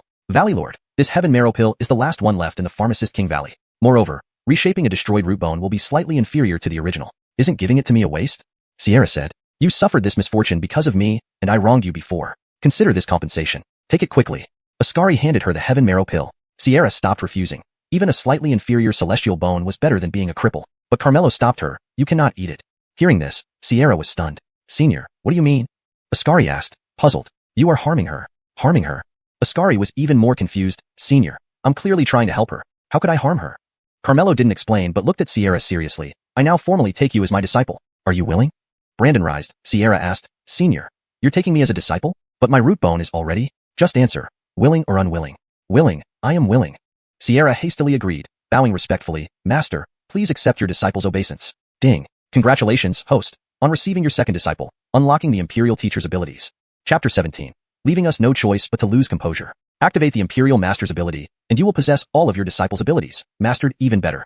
Ding. Host has received a gift from the Revered Master, the complete Ancient Elixirs formula. Ding. Disciple Sierra's loyalty has reached 100%. Host gains double cultivation return. With 100% loyalty right after becoming a disciple, accepting this disciple was indeed the right choice. Even more surprisingly, with the newly acquired skill, as a master, he would be superior in every aspect compared to his disciple. Carmelo was very satisfied. Sierra, on the other hand, was incredibly excited. She had finally become a disciple of the senior. Since Master can forge Brand and Preem divine bones, he should also be able to help her reconstruct her divine bones. No wonder he didn't let me consume the heavenly marrow pill. This moment, Carmelo took out a pill. Divine marrow pill. Ascari exclaimed in surprise. He actually possesses an ancient divine elixir. So Ningyue was right about him forging Brand and Preem divine bones. Now he's probably going to help Ningyue reconstruct her divine bones. Sierra's eyes lit up as she eagerly awaited her master to bestow her the divine marrow pill. However, Carmelo pinched it forcefully, turning the divine marrow pill into powder. Both of them were stunned. He actually destroyed the divine marrow pill. Master, you? Sierra was completely puzzled. Hold out your hand, Carmelo ordered. Confused, Sierra hesitantly extended her hand, palm open. Carmelo poured the powdered remains of the divine marrow pill onto her palm. Now try to refine the divine marrow pill. Refine the divine marrow pill? Sierra smiled bitterly. Master, the divine marrow pill is an ancient divine elixir, and the ancient formula for it has long been lost. Even if you gave me the formula, with my skills, I couldn't refine it. Moreover, without my divine bones, I can't refine any pills at all. That's right, senior. Even if you want to test Ningyue, this is too much to ask, Ascari chimed in. Do you dare to defy your master's orders so soon after pledging allegiance? Carmelo said sternly. I wouldn't dare, master, Sierra quickly replied. Refine it. Okay, all right, I'll do it. Sierra had no choice but to reluctantly agree. But looking at the powder in her hand, she felt utterly helpless. Because no alchemist could recreate a pill simply by relying on its powdered form. Calm your mind, discard distractions, and focus entirely on refining, Carmelo reminded her. Following his advice, Sierra gradually became more focused. Soon, her body started feeling warm, and some kind of force seemed to surge towards her palm. Whoosh! A strange white flame burst forth from her palm. This is... Ascari was taken aback. Master, what's happening? Sierra cried out. Don't lose focus. Yes. Realizing her abnormal state, Sierra began trying to control the flame. The flame flickered, sometimes fierce, sometimes calm, like a wild horse that was hard to tame. Master, this flame is too difficult to control. Sierra frowned. It's part of your body, just like your hands and feet. Try to establish a connection with it. You'll naturally gain control, Carmelo advised. Yes. Sierra stared intently at the flame, completely focused. Gradually, she felt herself merging with the flame, making it increasingly docile under her control. Then, Sierra began to refine the divine marrow pill, the powder in her palm slowly converging under the burning flame, reconstituting the divine pill. Ascari couldn't help but exclaim in astonishment upon seeing this scene. As the head of Medicine Valley and a fifth-rank alchemist, a true pill king of the southern region with unparalleled alchemy skills, this was the first time he had seen someone reconstitute a crushed pill. Moreover, alchemy required an alchemy furnace, and he had never heard of anyone refining a pill by hand. Also, the alchemical fire within an alchemist's body typically appeared red, yellow, or blue. Even if there were unique fires of other colors, Ascari knew of them all, but he had never seen a white alchemical fire. Furthermore, Sierra's divine bones had been destroyed. How could she possibly condense alchemical fire? White. Ascari furrowed his brow, deep in thought. Brandondanly. His eyes widened sharply. I remember now. This is innate alchemical fire. Legend has it that there are people born for alchemy, possessing extremely unique alchemical bones. Their bodies serve as furnaces, turning anything into pills effortlessly. Entering the Tao through pills, achieving the Tao through pills. They are heaven's chosen alchemists. Senior, could it be that Ningyue is? Ascari asked excitedly. Don't disturb her. Yes, yes. Ascari stared directly at Sierra, trembling with excitement. A heaven-chosen alchemist. The ultimate talent every alchemist dreams of. Those who possess such talent are truly blessed by heaven. I never imagined that Ningyue, whose divine bones were destroyed, still harbored alchemical bones within her body. If not for Senior's discovery, I would have made a grave mistake. This Senior is truly unfathomably profound.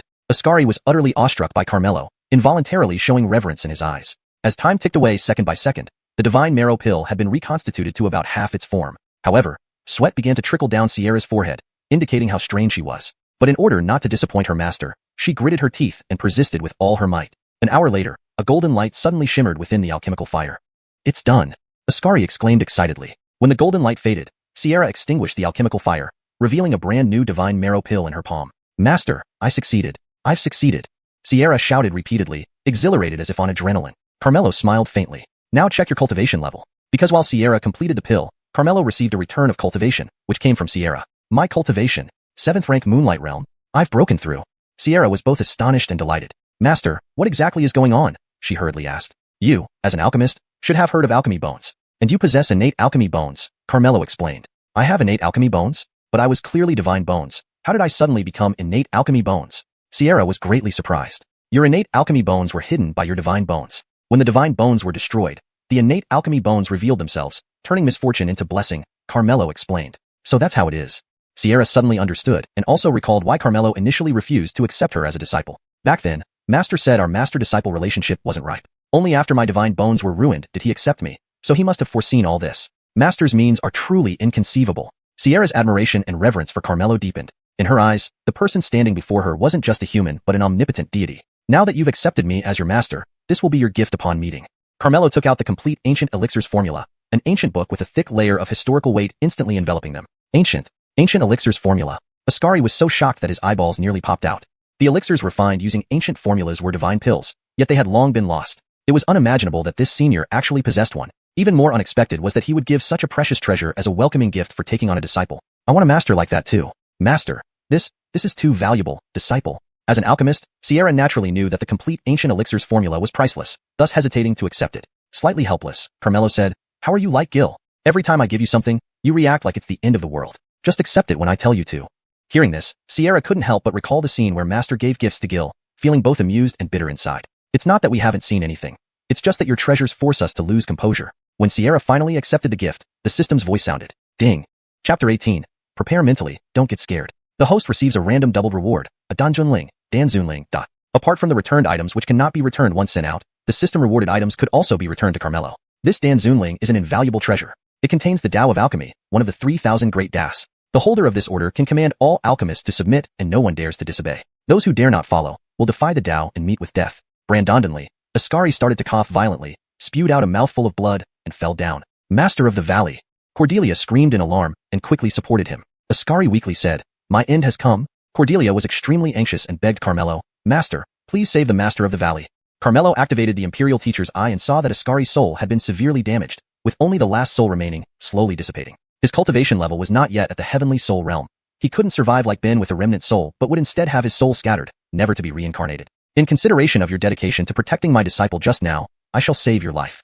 Carmelo took out a divine young pill and handed it over. Another divine pill. Ascari was delighted and hastily took it. Once the pill entered his body, its power spread throughout his body, starting to consolidate his 3 souls and 7 spirits. Ascari immediately sat cross-legged to start healing. "He won't recover for some time. You should guard him," Carmelo said. "Yes, master."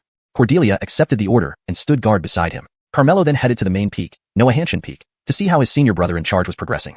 When he arrived, he found several other peak masters there, all with unpleasant expressions. "What happened? Where's the senior brother in charge?" Carmelo asked. "Evan Brandon, you came at the right time. Senior brother Chi is inside helping nephew Imo recover." Angelica replied. "Nephew Imo is injured? What happened?" Just as Carmelo finished speaking, the door opened automatically, and Finley's voice came out. "Come in." Several people entered the room. Finley looked somewhat weary. Julian was lying on the bed, pale and very weak. "Senior brother, is nephew Imo all right?" Angelica asked on behalf of everyone. "He has already woken up, it's nothing serious. He'll be fine after 2 days of rest," Finley replied. Disciple greets the elders. Julian tried to get up and salute, but was too weak to do so. "You're injured, stay still. Tell us, what exactly happened? Who did this to you?"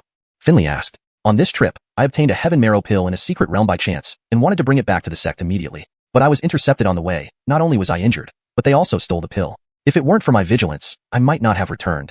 Julian said shamefully, "It's because of my incompetence that we lost such a precious treasure. Please punish me, master." "You don't need to blame yourself. It was the other party's shamelessness, not your fault. Do you know who they are?" Finley asked again. "It's Ingram from the Fire Sect." Julian gritted his teeth in anger. Fire Sect?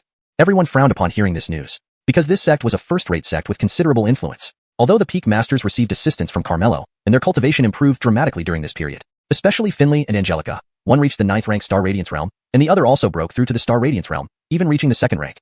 In second-rate sects, they were quite powerful. But compared to the Fire Sect, there was still a significant gap. Julian naturally knew that the Fire Sect was untouchable, but he really couldn't accept it. If he could obtain the Heaven Marrow Pill, the Xianxia sect would also produce a heavenly pride, which would certainly strengthen the sect in the future. It was all his fault. Julian's expression turned gloomy, seemingly unable to let go. Seeing this, Carmelo guessed that it was because he lost the Heaven Marrow Pill. His mind state was affected, leading to mental knots. Once a practitioner develops mental knots, it is difficult for them to break through in cultivation, and they may even suffer from a breakdown. Carmelo had always admired Julian, who had been the only one who truly respected him as an uncle these 10 years while he was down on his luck. So he came to the bedside to comfort him. "It's just one Heaven Marrow Pill. There's nothing to be upset about. Try to look at things more positively. Uncle Brandon, that is a Heaven Marrow Pill, an incomparably precious supreme spiritual pill. Taking it would grant the possessor heavenly bones, making them a heavenly pride. Our Noah Hanshin sect would also grow stronger, perhaps even becoming a first-rate sect. How can I let go when I've lost such valuable treasure? The more Julian spoke, the more distressed he became, almost crying. But he suddenly noticed that not only did Uncle Brandon show no regret for losing the Heaven Marrow Pill, even his master and the other uncles showed no sign of distress on their faces. It seemed that the Heaven Marrow Pill wasn't something valuable to them. Am I seeing things? Or are they just pretending not to care in order to comfort my feelings? It must be that. The Heaven Marrow Pill is of immeasurable value. How could they possibly not care? This realization touched Julian deeply and made him feel even more guilty. I have caused the Noah Hanshin sect to miss a chance for ascension. I am a sinner to the Noah Hanshin sect. Thinking this, Julian felt overwhelming regret and said listlessly, Master, uncles, I wish to be alone. Finley reprimanded, look at you. It's just one Heaven Marrow Pill, yet you're so dejected. With such a poor mindset, how can your master entrust the Noah Hanshin sect to you in the future? Is my mindset poor? Not being upset to the point of spitting blood right here is already pretty good. Julian was caught between laughter and tears. What made him even more speechless was Angelica's advice to Finley. Palace Master Brother, you shouldn't blame Nephew Mo either. After all, he's still young and hasn't seen much of the world. Valuing the Heaven Marrow Pill highly is quite normal. The other peak masters echoed her sentiments lightly, treating the Heaven Marrow Pill as nothing significant. Julian was bewildered. When did these uncles become so indifferent? I only went out for some cultivation training for a while. How did they change like this? What kind of shock did they go through? At this moment, Finley said to Carmelo, Brother Brandon, this blow to Julian has been too great, affecting his mindset. If we don't resolve his mental knots, he'll be ruined. I hope Brother Brandon can broaden his horizons and let him see more of the world. Yes, Brother Brandon, Nephew Mo is the future successor of our Noah Hanshin sect. It would be terrible if he were to be ruined like this. We ask Brother Brandon to lend a hand and help this child. The Peak Master's plea left Julian even more bewildered. When did they start treating Uncle Brandon so politely and asking him for help? Can someone tell me, are they mad? Or do I really lack experience? Don't worry, I will help Nephew Mo recover. Carmelo confidently assured everyone, immediately easing their concerns. Julian blinked his eyes in confusion. From their demeanor, it seemed as though there was no problem that couldn't be solved once Uncle Brandon got involved. Crazy, they're really crazy. Nephew Mo. Carmelo looked at Julian and smiled, saying, you should mentally prepare yourself, don't get scared. Chapter 19. The Genius Banquet and Proclaiming the Might of Noah Hanshin Sect. Look at what Uncle Brandon said. How could he possibly produce the celestial marrow pill that was lost? Leandro did not take it seriously and was not worried. Carmelo did not say anything more. With a wave of his hand, dozens of pills appeared before him. Leandro glanced at them casually and said indifferently, Uncle Brandon, I know you are doing this for my own good, but no matter how many pills you bring out, none can compare to the celestial marrow pill. Your intentions are appreciated. He thought they were showing him something significant. Leandro shook his head secretly. Take a closer look. What are these? Carmelo said. What else could they be? Just ordinary pills, probably not even qualifying as spirit pills. Even the lowest grade of spirit pills is extremely precious. All the spirit pills in Noah Hanshin sect combined wouldn't be more than what's here. Thus, Leandro did not pay attention and replied offhandedly, Uncle Brandon has quite a collection of pills. Foolish boy. Arlen suddenly tapped Leandro on the forehead. Master, why did you hit me? Leandro asked dejectedly. Open your eyes and look closely at these pills. Arlen reprimanded. Why was Master joining in on Uncle Brandon's nonsense? These are just... Leandro looked again reluctantly, and this time his eyes widened in shock. Celestial? Celestial? It's impossible. How can they all be celestial marrow pills? A single celestial marrow pill is extremely hard to obtain. How could Uncle Brandon have so many? It must be an illusion. This must be my eyes deceiving me. Leandro couldn't believe it was real and rubbed his eyes vigorously. But when he looked again, nothing had changed. They were exactly like the celestial marrow pill he had received earlier, perhaps even better quality. They are really all celestial marrow pills. Uncle Brandon, am I dreaming? Leandro asked with a lump in his throat. Slap yourself and see if it hurts, Carmelo laughed. Slap. Leandro actually slapped himself. It hurt. So this wasn't a dream, it was real. Nephew Mo, do you still need to brood over losing a single celestial marrow pill? Carmelo asked. Uncle Brandon, how do you have so many celestial marrow pills? Leandro asked in surprise. That's none of your business. Here, Carmelo handed one over. For me? Leandro asked, dumbfounded. And this? Carmelo also handed him a secret manual. A rank earth cultivation technique. Leandro was stunned by Carmelo's generosity once more. He suddenly found this Uncle Brandon becoming mysterious and unpredictable. What happened during this period? Work hard. Noah Hanshin sect will rely on you to flourish in the future, Carmelo encouraged. The disciple won't fail you. Leandro promised eagerly. At this moment, a disciple reported outside the door. Reporting to the sect leader, Wuxia sect has sent an invitation. Why would they send us an invitation? Angelica asked unhappily. Arlen took the invitation and opened it for a glance. Brother sect leader, what does the invitation say?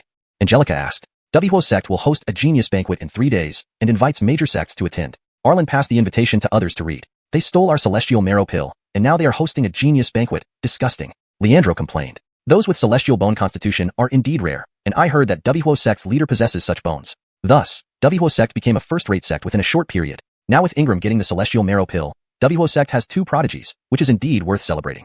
After saying this, Arlen felt strange and looked towards the table where dozens of celestial marrow pills were placed. Brother sect leader, having 2 prodigies might be impressive for others, but for us Noah Hanshin sect? Angelica sneered. Everyone also looked at the pills on the table and couldn't help but laugh. If having two prodigies warrants a banquet celebration, then our Noah Hanshin sect should have a grand celebration. This so-called genius banquet looks like a joke to us. We shouldn't go, someone suggested. What do you think, Brother Brandon? Arlen asked. I think it's about time we showed everyone Noah Hanshin sect strength after being silent for so long, Carmelo replied. What do you mean? Since Dojo sect dared to steal our celestial marrow pill, let their genius banquet serve as a stepping stone for Noah Hanshin sect. A cold glint flashed in Carmelo's eyes. Good, then let's follow Brother Brandon's plan. In 3 days, we'll go to Dojo sect and proclaim the might of Noah Hanshin sect. Arlen made the decision. Carmelo returned to Luotian Peak, where Ascari was still recovering. Sierra stood guard beside him and came forward with a bow. Master, you're back? Prepare to set out in 3 days. Carmelo said. Where are you going, Master? To Dojo sect. Dojo sect? Sierra's phoenix-like eyebrows slightly furrowed. Do you know this sect?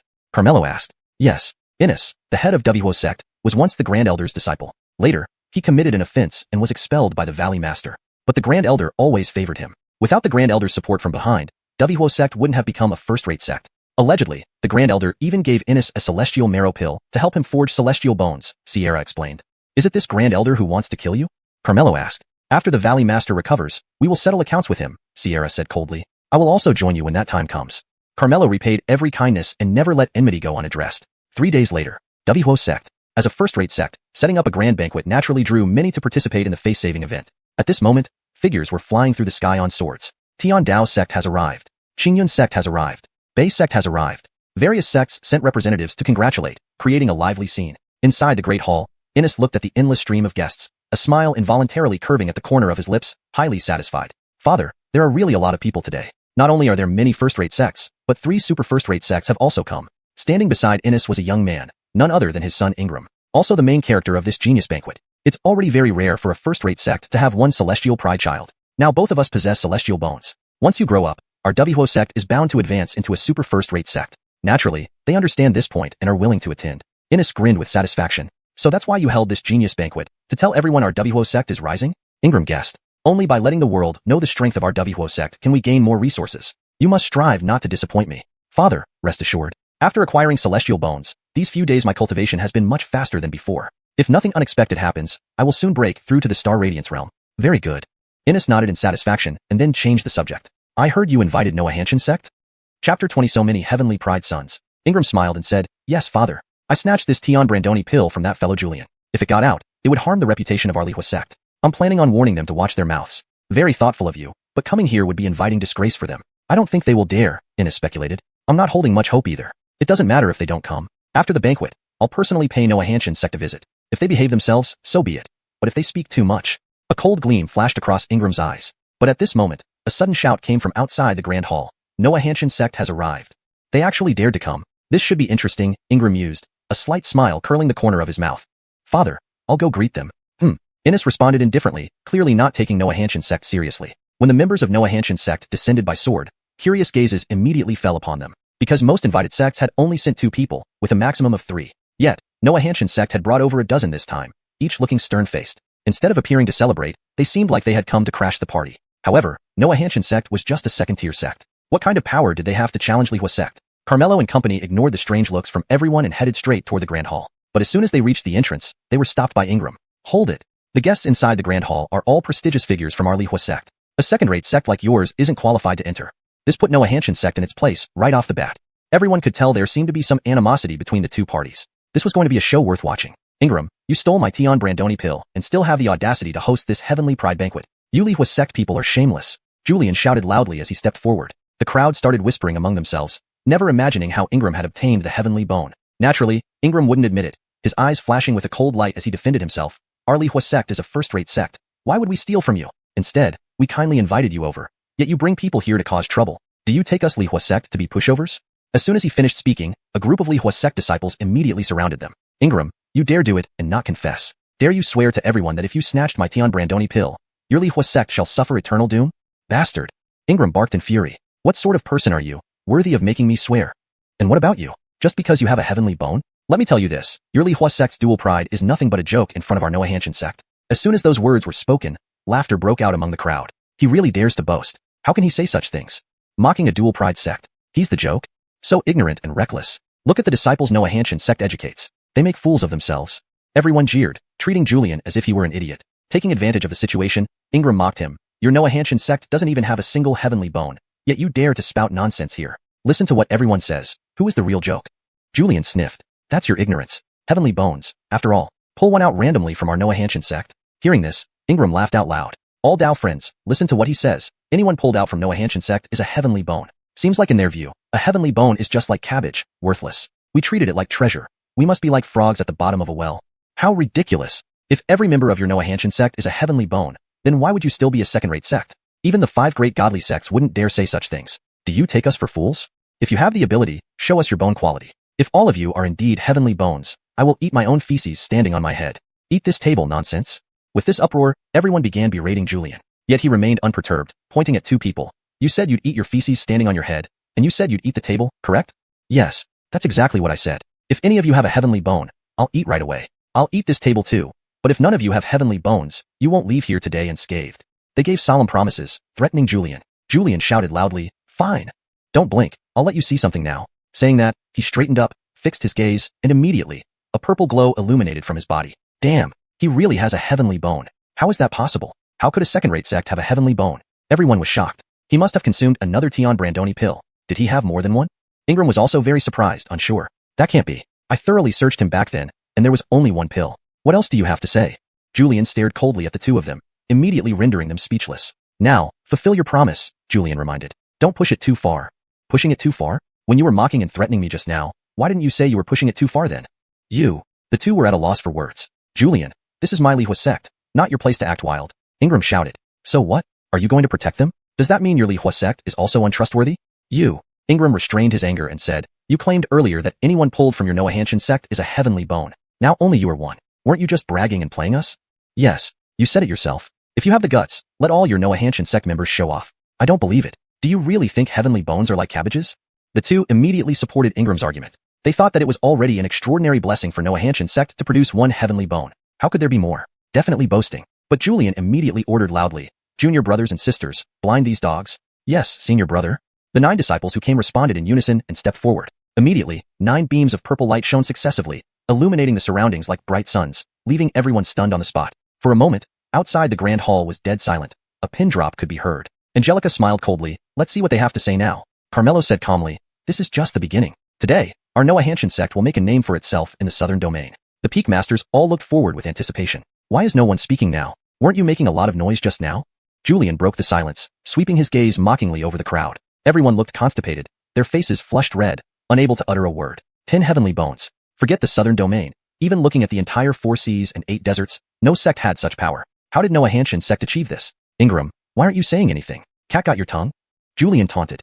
Chapter 21 really just one sword. Ingram furrowed his brow tightly, looking extremely displeased. There was definitely more than one heavenly marrow pill in that secret realm. He had been tricked by Julian. How outrageous. The commotion outside had already alarmed the people inside the hall. They all came out and, upon seeing the 9 glaring purple lights, were also exceptionally shocked. Especially Innes, who knew that his son's heavenly marrow pill was snatched from a disciple of Noah Hanshin sect. Now, with so many disciples showcasing their celestial bone postures, it was clear his son had misjudged. A complete loss. However, he did not show it and laughed loudly. Congratulations, congratulations. With Noah Hanshin sect producing so many celestial elites, it will surely command respect in all directions in the future. Sect Master Chi, your Noah Hanshin sect is rising. Arlen maintained a stern face, grunting coldly. Our Noah Hanshin sect has always been low-key and generally avoids disputes. But you indulged your son to snatch our sect disciple's heavenly marrow pill and injured him. Now, you even have the audacity to host this heavenly elite banquet, boasting about your 2 proud ones in the fire sect. When we sought to reason with you, you refused to acknowledge.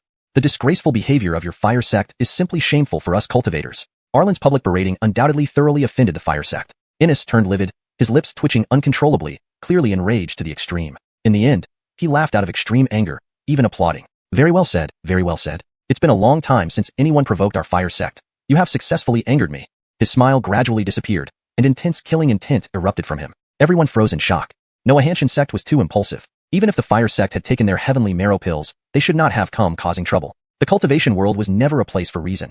Everything was dominated by strength. Who had the greater power? Who had the truth? This had been true for thousands of years. Noah Hanshin sect should have secretly developed themselves, waiting until these celestial bone disciples grew strong enough to confront the fire sect. Acting now would only lead to self-destruction. A second-rate sect was still a second-rate sect, only focused on immediate vengeance, lacking in restraint. Unfortunately, 10 celestial bone disciples would lose their promising futures because of their sect master's wrong decision. But they soon noticed that Arlen did not show any fear due to Innes's killing intent, instead curling a sneer at the corner of his mouth. So you can't argue with us and plan to settle it with force, right? The dignity of my fire sect cannot be disgraced. This is what you've brought upon yourselves, Innes said coldly. In the cultivation world, strength reigns supreme. You're right, there's no point talking. Let's see whose fists are bigger. Who gave you the courage to oppose our fire sect? Innes sneered. These few so-called celestial bone disciples? Do you think they can do it? Let me meet your fire sect. Arlen stepped forward boldly, standing hands behind his back, full of fighting spirit. You? Innes scoffed. A second-rate sect master, barely reaching Star Radiance realm, not worthy of my personal involvement. Sect master, let me handle this. From within the fire sect, a tall and corpulent man stepped out. Dylan. He reportedly just reached the Moon Brightness realm, becoming the fire sect's 5th top expert. With 5 first-class experts guarding the fire sect, Noahanshan sect challenging them is like an egg hitting a stone, beyond overestimating itself. It's estimated that Dylan alone could wipe out the Noahanshan sect. The spectators whispered among themselves, no one believing the Noahanshan sect would survive today. Elder Duan, the banquet is about to start. Resolve this quickly and don't delay the auspicious hour, Innes instructed. Rest assured, sect master, it will only take one slash. As for the others, they are but chickens and dogs, easily wiped out. Dylan swore confidently, completely disregarding Arlen and the other Noahanshan sect members. With a wave of his hand, a long blade appeared, sharp and emitting scorching heat. This is the Flowing Flame Blade, a high-grade Noahan-grade magical weapon. Moon Brightness Realm plus a high-grade Noahan-grade weapon, indeed aiming for a quick victory. Noahanshan sect is truly doomed. Everyone shook their heads, losing faith in Noahanshan sect even more. The fire sect lives up to being a first-rate sect. Even the 4th elder has a high-grade Noahan-grade weapon, Angelica sighed. Just a weapon. Don't forget that Brother Brandon has an immortal weapon. Besides, our Noahanshan sect still has the peak Noahan-grade treasure of the sect. And our master brother has broken through to the Moon Brightness Realm, paired with a tier heaven cultivation technique. Eliminating Dylan would be effortless. A peak leader laughed without any worry. That's true. Wait till they drop their jaws. Angelica also laughed. At this moment, Dylan pointed his knife at Arlen and boasted, 1 slash. I'll kill you with 1 slash. Arlen also enunciated each word. I just need 1 sword stroke. You will die. Ha ha ha. Dylan threw his head back in laughter. Talking big, let me see what you can do. As he spoke, a shadow of the moon materialized behind him, and his momentum surged. He pointed the knife downward at an angle, and suddenly flames sprouted from the blade, making him look quite formidable. Blazing Fire Knife Technique. This is the exclusive technique of the Blazing Fire sect, rumored to be an ultimate grade Noahan-grade skill. The Blazing Fire Knife technique mainly relies on building power. A single stroke of fiery blaze is unstoppable, almost comparable to a low-grade earth-grade skill. Everyone was eagerly anticipating how powerful Dylan's Blazing Fire Knife technique would be. Once Dylan had built up enough power, the flame on the knife suddenly rose several meters high like a soaring fire dragon. Dylan glared, lifting the knife with both hands, dashing toward Arlen. In contrast, Arlen stood with his hands behind his back and did not move. Why isn't he making a move? I think he has seen Dylan's strength and given up resistance. That makes sense. A second-rate sect master, at most reaching Star Radiance realm, has nothing to fight Dylan with. He just said he would resolve Dylan with 1 sword stroke. Now he's getting slapped in the face, isn't he? While everyone was discussing, Dylan rushed to Arlen and roared as he abruptly thrust his knife forward. The blazing fire roared like a writhing fire dragon, the attack extremely ferocious. He's dead for sure. Except for the members of the Noahanshan sect, everyone present thought so. But at that moment, Arlen's eyes suddenly became sharp, and similarly, a moon appeared behind him. In his hand was a sword, the sword strike fast as lightning, later yet arriving first, carrying threads of thunder and lightning, actually emitting a dragon roar-like sound, like heavenly might. Ultimate grade Noahan-grade magic weapon, Noahanshan sword. Earth-grade cultivation technique, Thunder Dragon Roar sword art. In the blink of an eye, Arlen vanished from his original spot, standing proudly behind Dylan with the long sword in hand. Dylan still maintained the pose of cleaving the knife, the flames on the knife already gone. His body remained motionless. What's going on? Before anyone could figure it out, they heard a sharp clang. The flowing flame blade snapped into 2 pieces, falling to the ground. Then, a deep blood mark appeared on Dylan's neck. Blood gushed out. Thud. Dylan fell to the ground, lifeless. The entire venue fell silent, everyone dumbfounded. 1 sword. Really, just 1 sword stroke, and Dylan was killed instantly. At this moment, a golden light shone around Arlen, dazzling and majestic. Someone came to their senses first, exclaiming, Divine Bone. The leader of the Noahanshan sect was a divine bone. This stunned not only Innes, but even those from the super first-rate sects were impressed. 10 celestial bone disciples, 1 divine bone sect master, and such exquisite swordsmanship. This sword art must be at least earth-grade. The Noahanshan sect hides its capabilities deeply. It was Dion, an elder from the super first-rate Qingyun sect who spoke. He originally thought that the Blazing Fire sect having 2 prides would surely advance to the ranks of the super first-rate sects in the future. So he represented the Qingyun sect to establish friendly relations with them. However, the actions of the Blazing Fire sect left a bad impression on Dion. At the same time, the Noahanshan sect thoroughly amazed him. If this sect could retreat safely today, it would rise strongly and rewrite the landscape of the southern domain. No, should we say it would have a place in the entire northern wasteland, and even in the 4 seas and 8 desolates. However, if the master of the Noahanshan sect was their biggest ace card, it would be hard for them to escape unscathed from the Blazing Fire sect today. Because, Dion couldn't help but look at Innes, rapidly calculating in his mind. If this opportunity allowed him to assist the Noahanshan sect and form friendly ties, his gaze shifted to a young man beside him, whispering, Young master, do you think we should give a hand to the Noahanshan sect? Chapter 22. Exile of the Southern Region for Li Hua sect. As I said, This young man was clad in fine garments, with a handsome and imposing appearance, exuding an air of dignity. However, there was a hint of arrogance in his brows, which flickered slightly when he heard this. Elder Lu, my father had already instructed me before I came. We can only befriend the Li Hua sect. We must not make them our enemy. Don't you forget that Innis was once a disciple of the great elder of the Medicine King Valley. Dion nodded and explained patiently. I am well aware that Li Hua sect has reached its present state thanks to the support of the great elder of Medicine King Valley. But young patriarch, you have also seen the potential of the Noahan Tian sect. If we help them today, they will owe us a favor. When Noahan Tian sect rises one day, it will also greatly benefit our Qingyun sect. The young patriarch shook his head. I don't think so. The rise of the Noahan Tian sect still needs a long time. Even if we help them today, new crises may still arise in the future, and they might not truly rise. Moreover, helping them will offend the Li Hua sect, which indirectly offends the Medicine King Valley. I think it's more worthwhile for us to help the Li Hua sect. Dion tried to persuade him earnestly. Young patriarch, please believe me, helping the Noahan Tian sect is the wisest choice. The young patriarch instantly showed an unhappy expression. Are you questioning me? Dion, listen carefully. I am the young patriarch, and you only have the duty to obey me. You have no power to influence my decisions. Dion frowned, wanting to say something more but finally closed his mouth. During their conversation, Finley had already retracted the golden light and stared coldly at Innis. Do you still think my Noahan Tian sect is a soft target that you can bully at will? Innis replied in a deep voice, I admit I underestimated you. But if you think this gives you the right to challenge my Li Hua sect, then you are greatly mistaken. Just as he finished speaking, 3 figures emerged simultaneously. Each of them emitted an aura even stronger than Finley's. 3 people at the Bright Moon stage. The weakest among them was 2nd grade, while the strongest had reached 5th grade. Finley had just broken through. Although he possessed a heaven-grade cultivation technique and could challenge higher ranks, facing 3 at once was beyond his capability. But he was not panicked. With composure, he chuckled lightly, 3 against 1.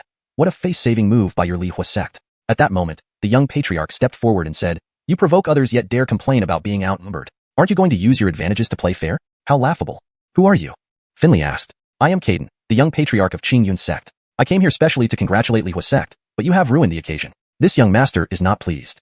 He thought that revealing his identity would certainly intimidate the other party. After all, the fame of a top-tier sect like Qingyun sect, apart from the 5 divine sects, was the most influential existence. People were whispering among themselves, with Qingyun sect intervening on Li Hua sect's side. Noahan Tian sect seemed to have no chance whatsoever, but Finley did not react much. Instead, he ridiculed. When did the mighty Qingyun sect start pandering to the Li Hua sect? You're really lowering yourself, young patriarch Chan. Bastard. Caden immediately became furious and ordered, Elder Lu, tear his mouth apart. But Dion replied, Young patriarch, it is best for us not to interfere since it's a feud between the 2 sections. Dion, are you daring to defy my orders? Caden asked angrily. Please calm down, young patriarch, and watch from the sidelines. Caden was furious, but couldn't do anything about Dion, so he turned aside in a huff, his eyes flashing with resentment. Innis smiled at him. Young patriarch Chun, please don't be angry. I will have him captured and left to your disposal. Caden's expression softened as he replied, Patriarch Li is considerate. Innis immediately ordered the 3 great elders, leave him a breath, hand him over to young patriarch Chun for punishment. Yes. They responded and prepared to act. Brandondonly, a voice from the Noahan Tian sect side spoke up, Master brother, you must be tired from fighting. Let me take over from here. Carmelo walked out as he spoke. In that case, I'll leave it to Eben Brandon. Finley retreated without hesitation, completely unconcerned about Carmelo. Is this person replacing Finley? Could he be even stronger? He looks quite handsome, but there's no trace of cultivation at all. How could the Noahan Tian sect still have an ordinary person? Is this guy asking for death? Due to the effect of the boundless bone, everyone assumed Carmelo was an ordinary person. Seizing the opportunity, Caden sneered, Does Noahan Tian sect have no one else? They sent out a mere mortal. Carmelo retorted bluntly, What does our feud with Li Hua sect have to do with you? If you're looking for death, I wouldn't mind sending you on your way. Bastard, how dare you speak to me like that? It's you who's asking for death. Caden was about to make his move. However, he was stopped by Dion, young patriarch. Don't be impulsive. This person is not as simple as you think. Are you stupid? Is this guy even complicated? I can destroy him with just a wave of my hand. Don't meddle in things that don't concern you. Seeing that Caden wouldn't listen to reason, Dion suddenly struck a point on Caden's body. He froze instantly. Dion, are you trying to rebel? Quickly release me. Caden roared angrily, but Dion pressed another point at his throat, preventing him from speaking. Caden could only glare furiously at Dion. Dion ignored him and bowed slightly to Carmelo. I apologize for the young patriarch on behalf of myself. The dispute between your 2 sects, Qingyun sect will not intervene. Seeing Dion's sincerity, Carmelo decided not to press further and kindly warned, following someone like him will eventually get you into trouble. Dion frowned but did not reply. Boy, rather than worrying about others, you should worry about yourself. The 3 elders of Li Hua sect were coldly staring at him. Carmelo raised his voice. Today, we Noahan Tian sect have come here to seek justice. Li Hua sect bullied us and now wants to annihilate us. On behalf of our sect, I declare an eternal feud with Li Hua sect. Today, Li Hua sect will be erased from the southern region. As I said, this guy is crazy. Is he insane? Erasing Li Hua sect with just him? Ignorant. Everyone regarded Carmelo as a joke, mocking him. And yet, Carmelo continued to challenge loudly. If anyone has objections, step forward. We Noahan Tian sect will accept them. This statement offended everyone present. One person immediately retorted, your Noahan Tian sect is nothing. How dare you oppose all of us?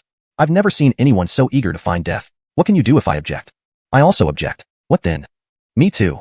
More and more people stood up, all hostile toward Carmelo. Master Brother Xiao, is it really okay for Evan Brandon to do this? Angelica asked, somewhat worried. Rest assured, I believe Evan Brandon wouldn't do anything without confidence.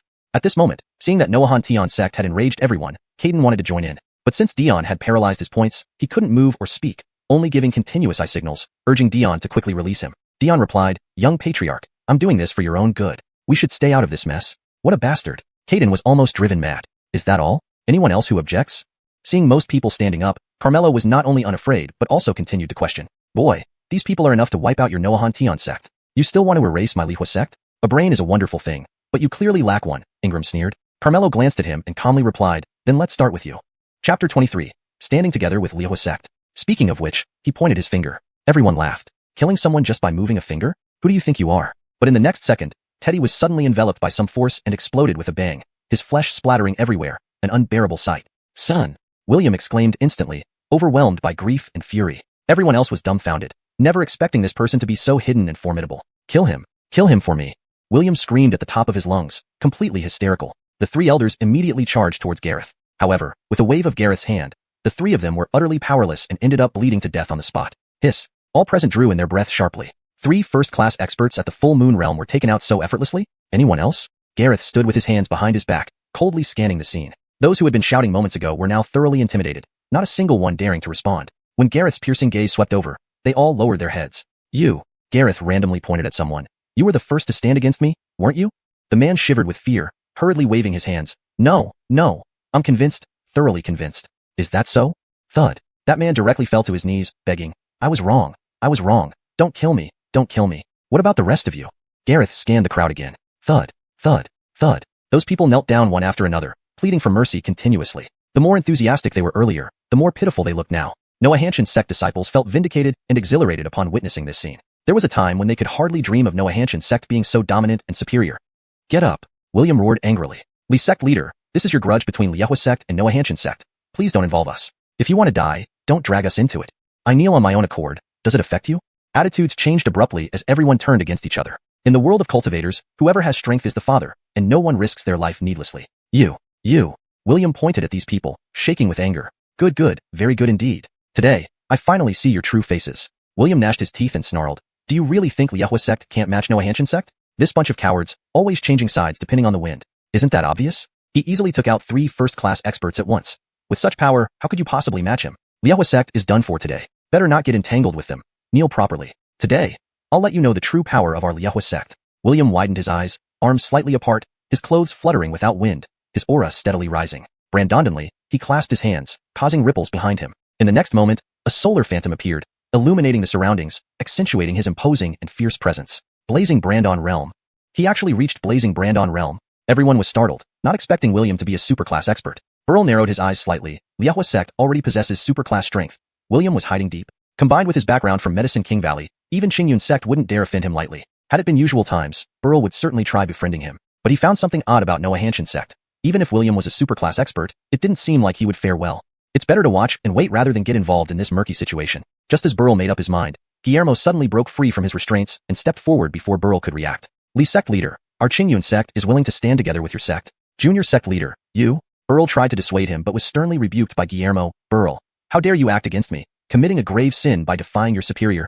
Junior sect leader, I am doing this for your own good. This water is too deep, and we can't afford to get into trouble. Our Qingyun sect is a superclass sect. Why should we fear anyone? Moreover, with Li sect leader being a superclass expert and our Qingyun sect support, a mere Noahanshan sect is nothing to worry about.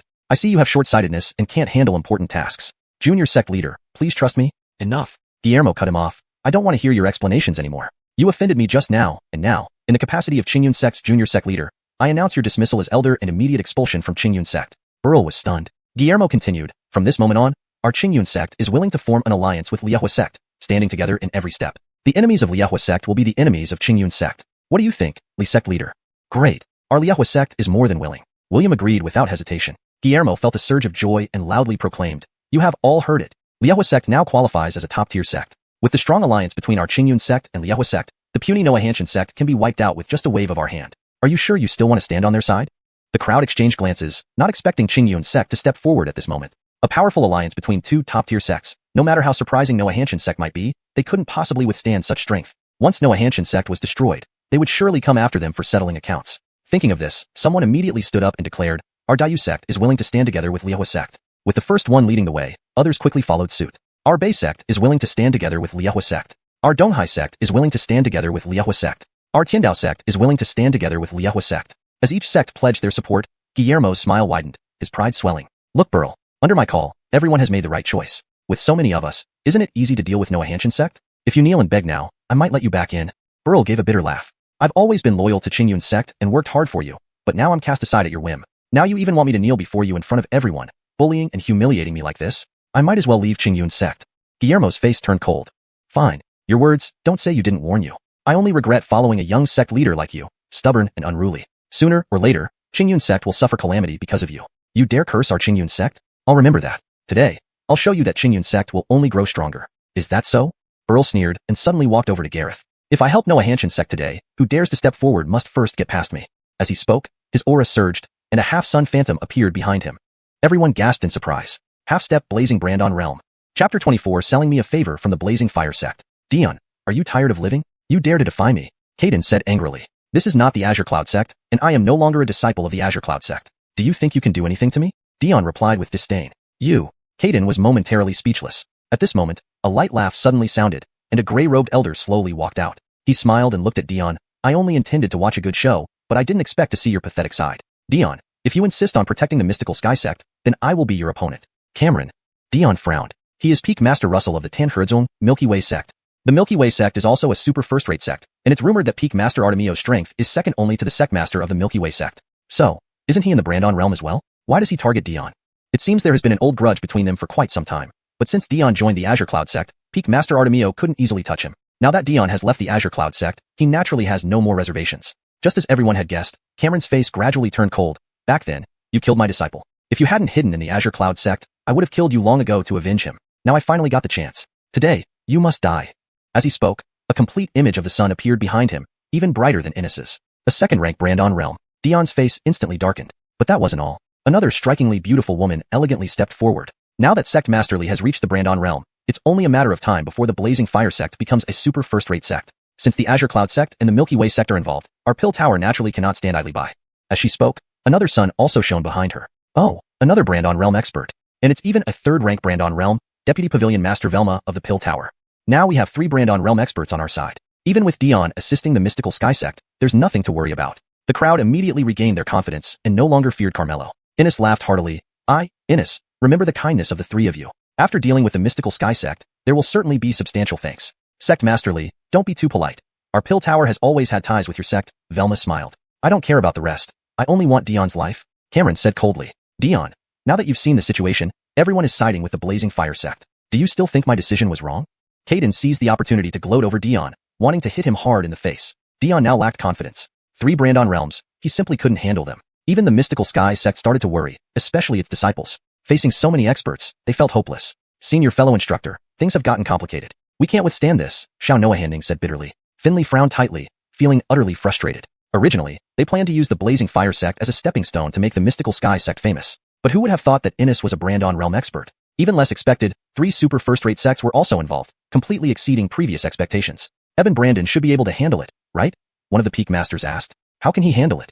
3 Brandon realms, even if Eben Brandon were a reincarnation of a celestial being, his strength hasn't recovered yet, another Peak Master replied.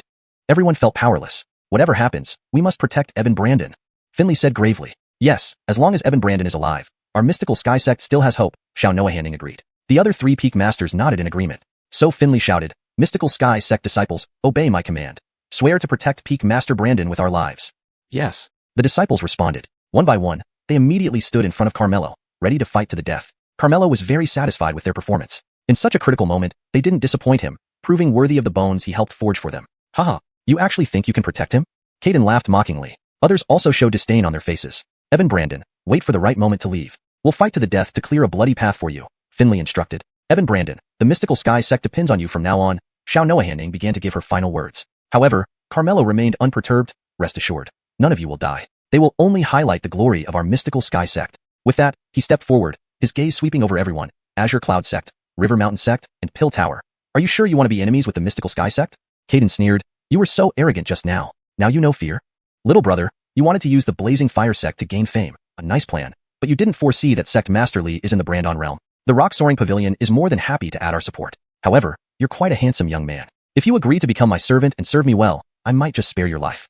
Velma smirked, her eyes greedily fixed on Carmelo. Since you're so determined, this is actually better. With the backing of 3 super first-rate sects, the effect of establishing dominance will be even more significant, Carmelo said calmly.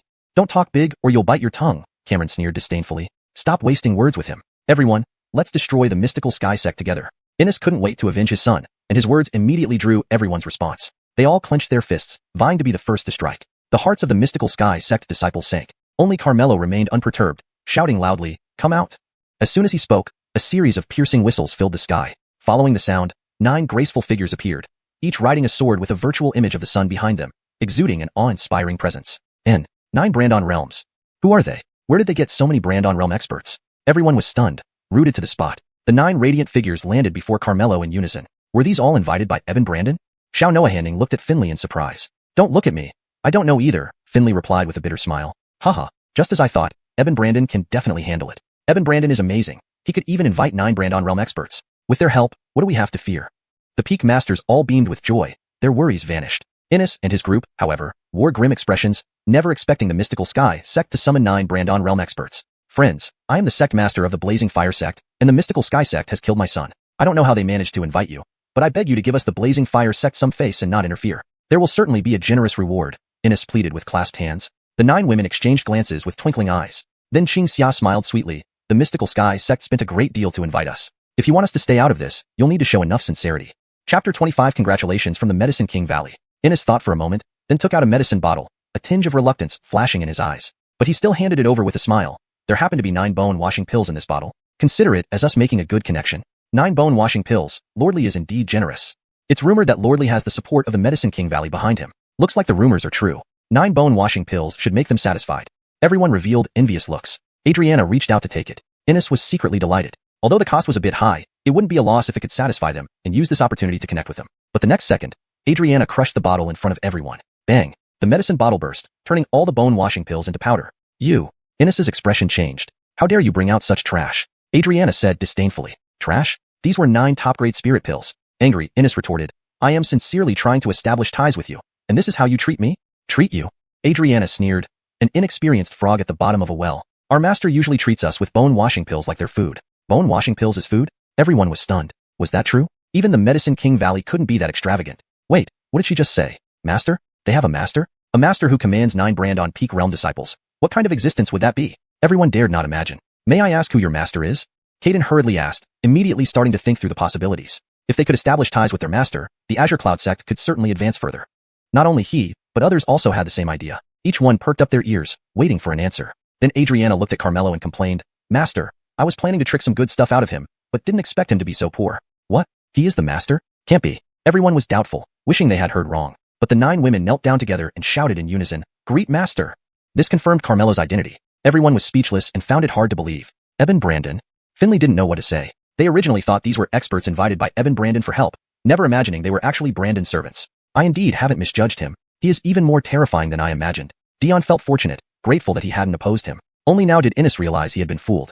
Extremely angry, he immediately incited others. Don't panic. Even if they have 9 Brandon Peak Realm disciples, so what? As long as we stand united, they won't dare to do anything. Lordly is right. If we combine all the Brandon Peak Realm experts from our Azure Cloud sect, Mountain River sect, and Soaring Tower Pavilion, we aren't short of them. Besides, with the support of dozens of sect's powers, the Profound Heaven sect can't afford to bear this anger. Seeing that the 9 Brandon Peak Realm disciples were Carmelo's servants, Caden knew there was no chance of forming connections and immediately began singing the same tune with Innes. However, Velma stated, Don't count on me from the Soaring Tower Pavilion. I wish to ally with the Profound Heaven sect. Velma, you.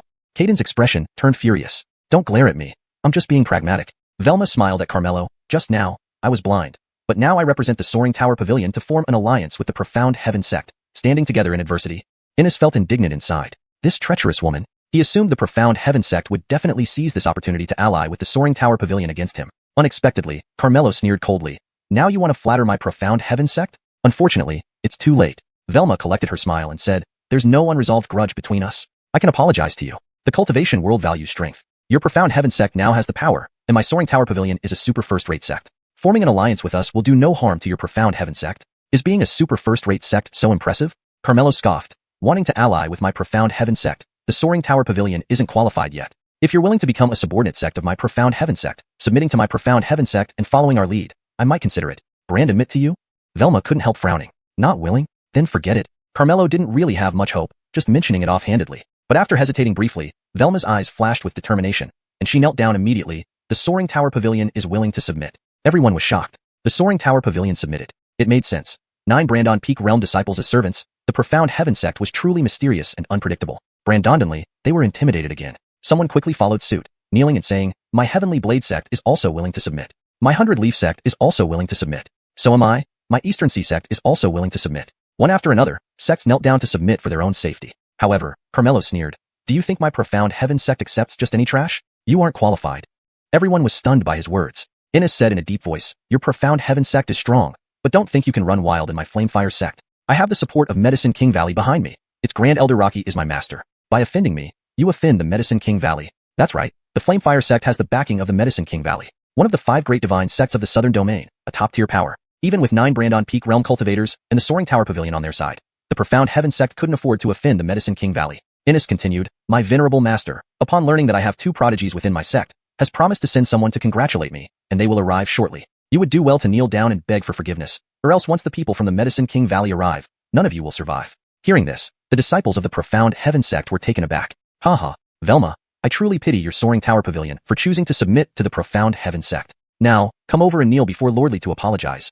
Maybe he'll forgive you, Caden mocked. Velma's face darkened. Carmelo glanced at her and said indifferently, if you regret it now, it's not too late. To choose submission to your Profound Heaven sect in front of so many people, if I were to change sides again and kneel to apologize to the Flamefire sect, what face would my Soaring Tower Pavilion have left? How could we stand in the Southern Domain? Velma managed a faint smile. Besides, I have a feeling that you will surprise me. What if you're wrong? A woman's gut feeling is usually quite accurate. Carmelo smiled slightly. Women indeed are strange creatures. Medicine King Valley's people are coming soon. Is your Profound Heaven sect still going to be so obstinate? Caden shouted. The Medicine King Valley? Carmelo showed disdain. Their valley master would kneel before me. You're trying to threaten me with him? Pathetic. Damn, this guy really dares to talk.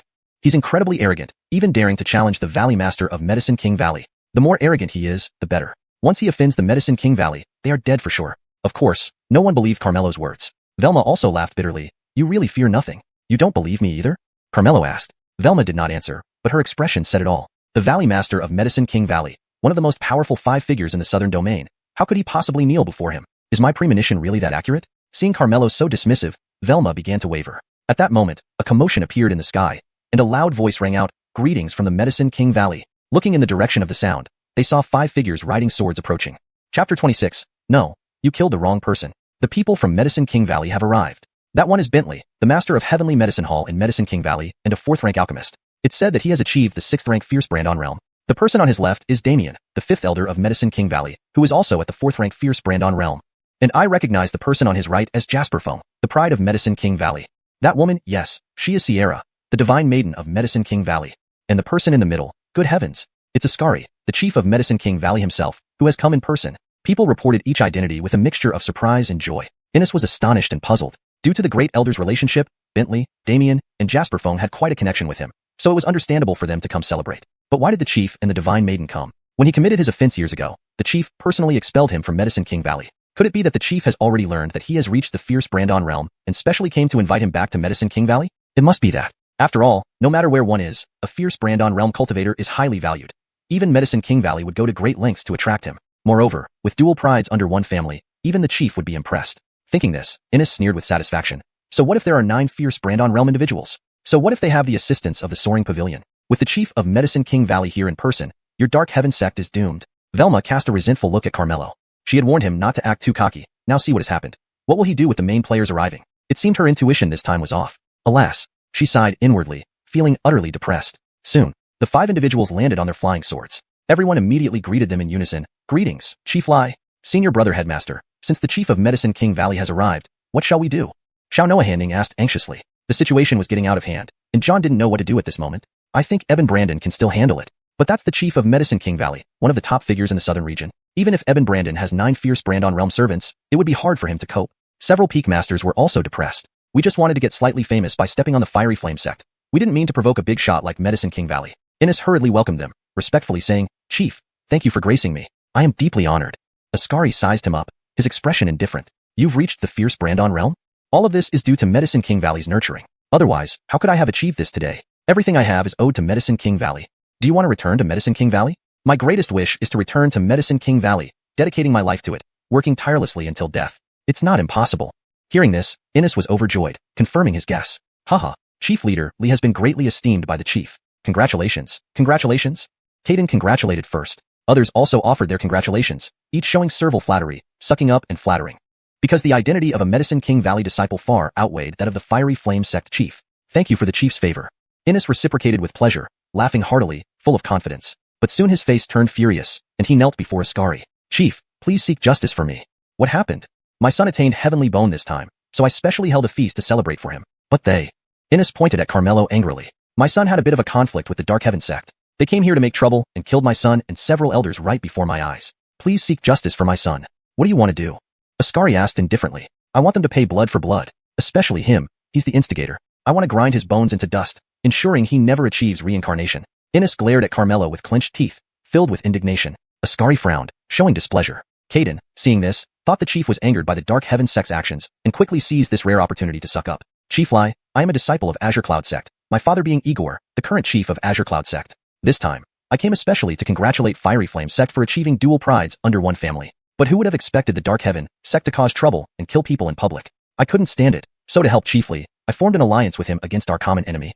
But unfortunately, Dark Heaven sect has 9 fierce Brandon realm assistants, and Soaring Pavilion also assisted, completely disregarding us. He even bragged that even you, Chief Lai, would have to kneel before him. Brandish arrogance and insolence, angering both gods and men.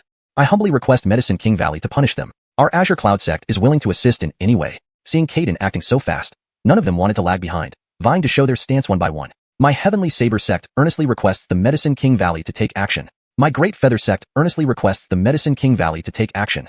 My East Sea sect earnestly requests the Medicine King Valley to take action. Dark Heaven sect once again became the target of all, and this time they were facing the top power of the southern region, Medicine King Valley. Dion and Velma both looked at Carmelo, their faces very solemn. This person was indeed unpredictable, and given time he would surely gain fame in the southern region. However, he offended Medicine King Valley, thus losing that opportunity. It seemed they had made the wrong choice this time. Do you all wish to see Dark Heaven sect perish?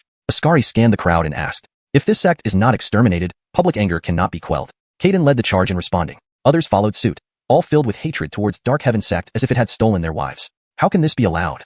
Sierra couldn't bear to listen any longer. Fury flared in her eyes, revealing a strong killing intent. Because she was now Carmelo's disciple, these people wanting to wipe out the entire Dark Heaven sect meant targeting her as well. Caden heard that the Divine Maiden of Medicine King Valley had a gentle personality, but even she lost control this time. This showed that his leading actions had a significant effect, and he couldn't help feeling smug. Since you all want to destroy Dark Heaven sect, I'll grant your wish, Ascari coldly ordered. Bentley, Damien, take action. Yes, Master of the Valley. The two immediately complied. I also want to kill. Sierra drew her sword, unable to suppress her urge to kill. Everyone rejoiced, eagerly awaiting the destruction of Dark Heaven sect. Caden gloated at Dion. Dion, facts have shown that you are wrong, and I am right. Prepare to die. Dion clenched his fists tightly, feeling extremely resentful. But in the next moment, a sword shadow flashed past in an instant, and Caden suddenly found it hard to breathe, gasping for air. He saw a bloody mark on his neck, and blood gushed out instantly. Why? Caden stared blankly at Sierra, his eyes full of confusion. You deserve to die. Sierra's eyes were icy cold, filled with murderous intent. This stunned everyone. Had she lost her mind? Immediately, someone kindly reminded, Divine Maidenby, you killed the wrong person. He is the young patriarch of Azure Cloud sect, not? But before he finished, Bentley's sword pierced his heart. You. He also wore a look of shock, collapsing to the ground. Everyone was greatly alarmed. What was happening? Weren't they supposed to destroy Dark Heaven sect? Chapter 27, I want to be a laborer. I want to be a laborer. Director Noah, Goddess By, they are not from the Profound Heaven sect. They are them. They are, Innes hurriedly explained. These are the people who can't see with their eyes. Sierra coldly replied, swung her sword, and took another life. Then she unleashed full force, dashing forward with her sword, hacking at everyone she saw. Bentley and Damien closely followed behind. Both being of the Blaze Brandon realm, they killed people much faster than Sierra, as if chopping melons and slicing vegetables effortlessly. Only then did everyone finally realize that the Medicine King Valley intended to kill them. They are crazy. Run fast. None of them dared to stand against the Medicine King Valley. Their first thought was to flee, but Carmelo had already ordered the 9 stars to block all the paths. No matter which direction they ran, they couldn't escape. In just a short while, corpses lay everywhere, blood flowed into rivers. Damn it. Cameron knew he would fall today, glaring at Dion, instantly attacking him. With such momentum, he would drag Dion down with him even if he died. Therefore, he exerted all his strength on the first move, leaving himself no room for retreat. With his cultivation at the second level Blaze Brandon realm, Dion couldn't withstand this deadly attack, his face turning pale. At this moment, Carmelo pointed at Cameron. The overwhelming power within the same realm surged like thunder, striking Cameron. Just when his sword was half a meter away from Dion, it could no longer advance, and he was instantly killed. His remains vanished. Instant kill. Dion looked at Carmelo in shock. He thought Carmelo could only instantly kill those at the Bright Moon realm, but unexpectedly, he could even destroy someone at the Blaze Brandon realm with a mere gesture. How terrifying was this power? Even the master of Medicine King Valley might not be able to do it. He underestimated him. Hastily, he bowed deeply, expressing endless gratitude. You saved yourself, Carmelo said indifferently. Dion was still haunted by fear, thankful that he had left Qingyun's sect in time, or else, looking at the unclosed eyes of Caden, he felt relieved. Immediately, he made a decision and pleaded. Now I have nowhere to go. May I join your sect? Carmelo clearly understood his thoughts. The death of Qingyun's sect's young master meant they would definitely come after him. I am Peak Master Carmelo of Luo Tian Peak. I can take you as a laborer. Laborer? Dion was stunned. Velma beside him was bewildered too, making a semi-Blaze Brandon realm, almost top-tier expert, become a laborer? Isn't that insulting? But she didn't dare to speak up now, guessing Dion wouldn't agree either. If you don't want to, never mind. Carmelo didn't insist. Dion gritted his teeth and bowed. Peak Master, please accept my respect. He agreed to it. Speechless, Velma watched. Carmelo turned to her. If you don't want to stay in Fuyao Pavilion anymore, you can also come to my Luo Tian Peak and be his companion. Velma smirked awkwardly. Thank you for your kindness, but I think I'm not worthy of it. The opportunity is given once, and there won't be any next time.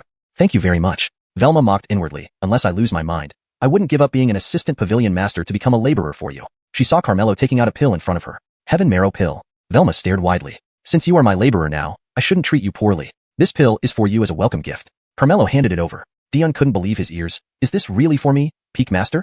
Don't want it? Yes, yes, yes. Dion hastily accepted it, extremely excited. As a mystical bone, he had endured countless hardships to reach this level of cultivation. However, due to the limitation of talent, no matter how hard he tried, he struggled to break through, always stuck at the semi-Blaze Brandon realm. Now, with the Heaven Marrow pill, once he became a celestial bone, he would definitely break through. What level of cultivation method do you practice? Carmelo asked. Replying to Peak Master, my cultivation method is called Pure Wind Technique, a mystical grade cultivation method, Dion respectfully answered. A bit low, from now on, you will practice this Earth grade cultivation method. Carmelo took out a manual and handed it to him. Thank you, Peak Master. Dion was overjoyed. Previously feeling aggrieved, he now thought this laborer position was too good to be true. I am proud to be a laborer. Can I have another chance? Velma envied. I'll lose my mind. I want to be a laborer. I said, only one chance. Too late to regret now. Carmelo directly rejected. No, look, I'm a woman. As the saying goes, men and women working together make less tiring work. What he can do, I can do. What he can't do, I can still manage. For example, warming your bed, washing your feet, massaging your back. I'm skilled in all of these. Velma gazed pitifully at Carmelo, even coquetting. Just give me one chance, please, please. Women indeed have a natural advantage. No way, if she comes, I definitely won't be able to show my worth. Dion hurriedly said, Peak Master, although I am male, as long as Peak Master doesn't stick too rigidly to gender roles, I can do it too. Carmelo was flustered. Dion, what do you mean? Velma said discontentedly. Peak Master gave you the chance, but you didn't seize it. As the esteemed Deputy Pavilion Master of Fuyao Pavilion, isn't it beneath your dignity to change your mind like this? Dion replied rudely. I'm a woman, and women are naturally fickle. Isn't it normal to change 18 times a day? You're quibbling. You're trying to reason with a woman. That's why you're single. I'm happy being single. Single dog. You're a fickle demon. A Blaze Brandon Realm cultivator and a semi-Blaze Brandon Realm cultivator quarreled intensely over competing for the role of a laborer. The disciples of Noah Hanshin sect watching nearby were all dumbfounded. They also secretly rejoiced that they had joined Noah Hanshin sect earlier. Otherwise, they wouldn't even have the qualification to be a laborer on Lotian Peak. Enough, both of you shut up. Carmelo spoke coldly, and the two stopped arguing immediately. Meanwhile, the massacre was almost over. The originally festive banquet for young geniuses had turned into a hell on earth. Innes was the only survivor. Seeing corpses strewn everywhere, he was terrified. His face pale, legs trembling, staring fearfully at Ascari and stammering, Valley Lord, W. Why? Are you asking why I didn't kill you? Ascari stared at him expressionlessly. It was clearly Noah Hanshin's sect who came to cause trouble, especially him. He killed my son and slandered you. Why didn't you kill him? If you hadn't mentioned it, I would have forgotten. Ascari turned and walked towards Carmelo. The Noah Hanshin sect disciples instantly became tense. Dion and Velma held their breaths. Kill him. Kill him. Innes's face was sinister, thinking the Valley Lord was about to attack Noah Hanshin's sect. But when Ascari reached Carmelo, he suddenly knelt on one knee and respectfully said, Thank you for saving me, senior. Chapter 28 Branding Session Ceremony. Sierra is captured back. What the hell? The Master of Medicine King Valley actually knelt down, and he called him senior? Before everyone could react, Sierra also walked over and knelt on the ground. Disciple pays respect to Master. Those who disgraced our sect have all been punished, except for Innes. What? Master? When did the Divine Maiden of Medicine King Valley become his disciple? Everyone was stunned, as if their minds were stuck and couldn't turn around for a moment. The one who couldn't accept it most was Innes. He kept shaking his head, muttering to himself, This can't be possible, impossible. It must be false, false. How did you come here? Carmelo asked. Master, didn't you tell me that you were going to settle accounts with Firezone? After the Valley Master recovered from his injuries, he immediately rushed here to support you, Xianxia explained. You've taken great care. Carmelo smiled slightly. This is what juniors should do, Ascari respectfully said. Then what about those three? Did you call them too? Carmelo pointed at Bentley and the other two. They hurriedly knelt down. We pay respect to senior. The three were profoundly shocked inside. What kind of existence was someone whom even the Valley Master had to kneel to and address as senior? Why was he just a peak master in Xianxia sect? Disciple met them on the way. They came to attend the genius feast and said they were ordered by Rocky to specially stand up for Innes. So we came together, Xianxia explained. So, they are Rocky's people? Carmelo's gaze turned slightly cold. No. We have already abandoned darkness for light and sworn loyalty to the Valley Master. Yes. We are now the Valley Master's people. The three quickly explained, cold sweat dropping from their foreheads, deeply afraid that Carmelo would kill them with just a finger flick. Master, I made them take soul-fragmenting pill. They dare not betray. This pill is a high-grade spirit pill. Once taken, without an antidote within a certain time, the soul will be shattered. Hearing this, Carmelo withdrew his gaze and looked at Innes instead. Why not kill him? We need to go back to deal with Rocky. He's still useful, Ascari said. For what use? Carmelo asked. I have long found out that Innes is Rocky's illegitimate son. Illegitimate son? This was indeed unexpected for Carmelo. No wonder Rocky took such good care of a disciple expelled from Medicine King Valley and even bestowed the heavenly marrow pill to him. Am I the eldest elder's son? Innes was quite surprised. Even he didn't know. Master, according to the intelligence from these three, they believed the Valley Master was dead and said I killed the Valley Master. Now Medicine King Valley is controlled by Rocky, supporting Brinley as the successor, and the succession ceremony will be held in 3 days. Upon hearing this, Carmelo's eyes revealed a hint of coldness. Then let this succession ceremony become their day of mourning. Master, we are willing to accompany you. The 9 women immediately showed their attitude. Chibai Noahan also said, Brother Brandon, we are also willing to give a helping hand. Senior Brother Palm Teacher, I appreciate your offer, but news of our disturbance at Fire Zone will soon spread. These murdered sects will surely seek revenge. You should return and prepare. Carmelo also left Junu and Dion to stay in Xianxia sect to help. As for Velma, he also expressed his willingness to lead Fuyaj disciples to stand or fall together with Xianxia sect. After arranging everything, Carmelo set off for Medicine King Valley with Ascari and his group. Now, Medicine King Valley was exceptionally lively. As one of the 5 great divine sects in the southern domain, its status was exceptional, naturally attracting many affiliated sects. For such an important occasion as the Valley Master's succession ceremony, they certainly came to celebrate. Even disciples outside on missions returned. Inside the Grand Hall, it was crowded with people. Outside the Grand Hall, disciples stood densely. Looking around, the vast square was packed black with tens of thousands of people. Each one appeared spirited and radiant, some even exuding extremely powerful aura, their prowess fully exposed. If they were to move in mass, almost sweeping across the southern domain. This was the power and heritage of a divine sect, far surpassing super first-class sects. At this moment, in a room, Brinley stood in front of a mirror, spreading his arms, while servant girls dressed him in elaborate robes. He looked at his elegantly dressed self in the mirror, a smile curving his lips, filled with unspeakable radiance and satisfaction. Today, he was about to become one of the most powerful people in the southern domain. This day, he had waited for so long. After Brinley was properly dressed, Rocky pushed the door open and walked in. The servant girls wisely stepped back. Master, are all the people gathered? Brinley asked. Almost all have arrived, but Bentley and the other 2 haven't returned from Fire Zone yet. What are they doing? Don't they know today is my succession ceremony? Brinley showed a look of dissatisfaction. They should have returned long ago. I don't know why, but today I always feel uneasy, as if something is about to happen. Master, now that Medicine King Valley is already under our control, what could possibly happen? I think you've been too overworked recently. Brinley didn't care much. Maybe, but as long as Sierra remains alive, she's a Yin Huan. Rocky said worriedly. She has become a sinner of Medicine King Valley, probably not daring to show her face now. Besides, you said Ascari must have vanished. What can she do alone? Brinley waved his sleeve. Once I take over Medicine King Valley and settle everything, I will send someone to that Noahanshan sect to eliminate her. He smiled slightly. I'll also bring back Master Brother Lee and his son to reunite your family. Rocky nodded approvingly. You are considerate. However, I have already sent Bentley and the others to fetch them, yet there's no news from them. At this moment, a disciple reminded outside the door, Elder, Senior Brother Chu, it's time. Master, don't worry, let's start the succession ceremony. Yes. Rocky had to put this matter aside for now. Then the 2 walked out of the room and came to the outside of the Grand Hall. The new Valley Master has arrived. A disciple shouted loudly. Everyone inside and outside the hall immediately straightened up. Under the gaze of tens of thousands of disciples, Brinley marched confidently toward the throne, extremely excited. I'm finally going to be the Valley Master. As he stepped on the stairs and stood before the throne, Rocky announced loudly, the previous Valley Master Ascari unfortunately passed away. Today, our divine child Brinley will take over the position of Valley Master. Now, please welcome the new Valley Master to ascend the throne. Welcome the Valley Master to ascend the throne. All the disciples greeted together, the sound wave reaching the sky. Brinley couldn't wait to sit down. But at this moment, a sound of breaking air came from the sky. All the disciples looked up. They saw 6 people flying in the air, exactly Carmelo and his group. Ascari was not among them. Innes was wearing a hood. Eldest Lori? What eldest senior sister? She betrayed and killed the Valley Master, and has been expelled from Medicine King Valley. How did she come back? Brandon realized she was captured by Hall Master Noah and the others.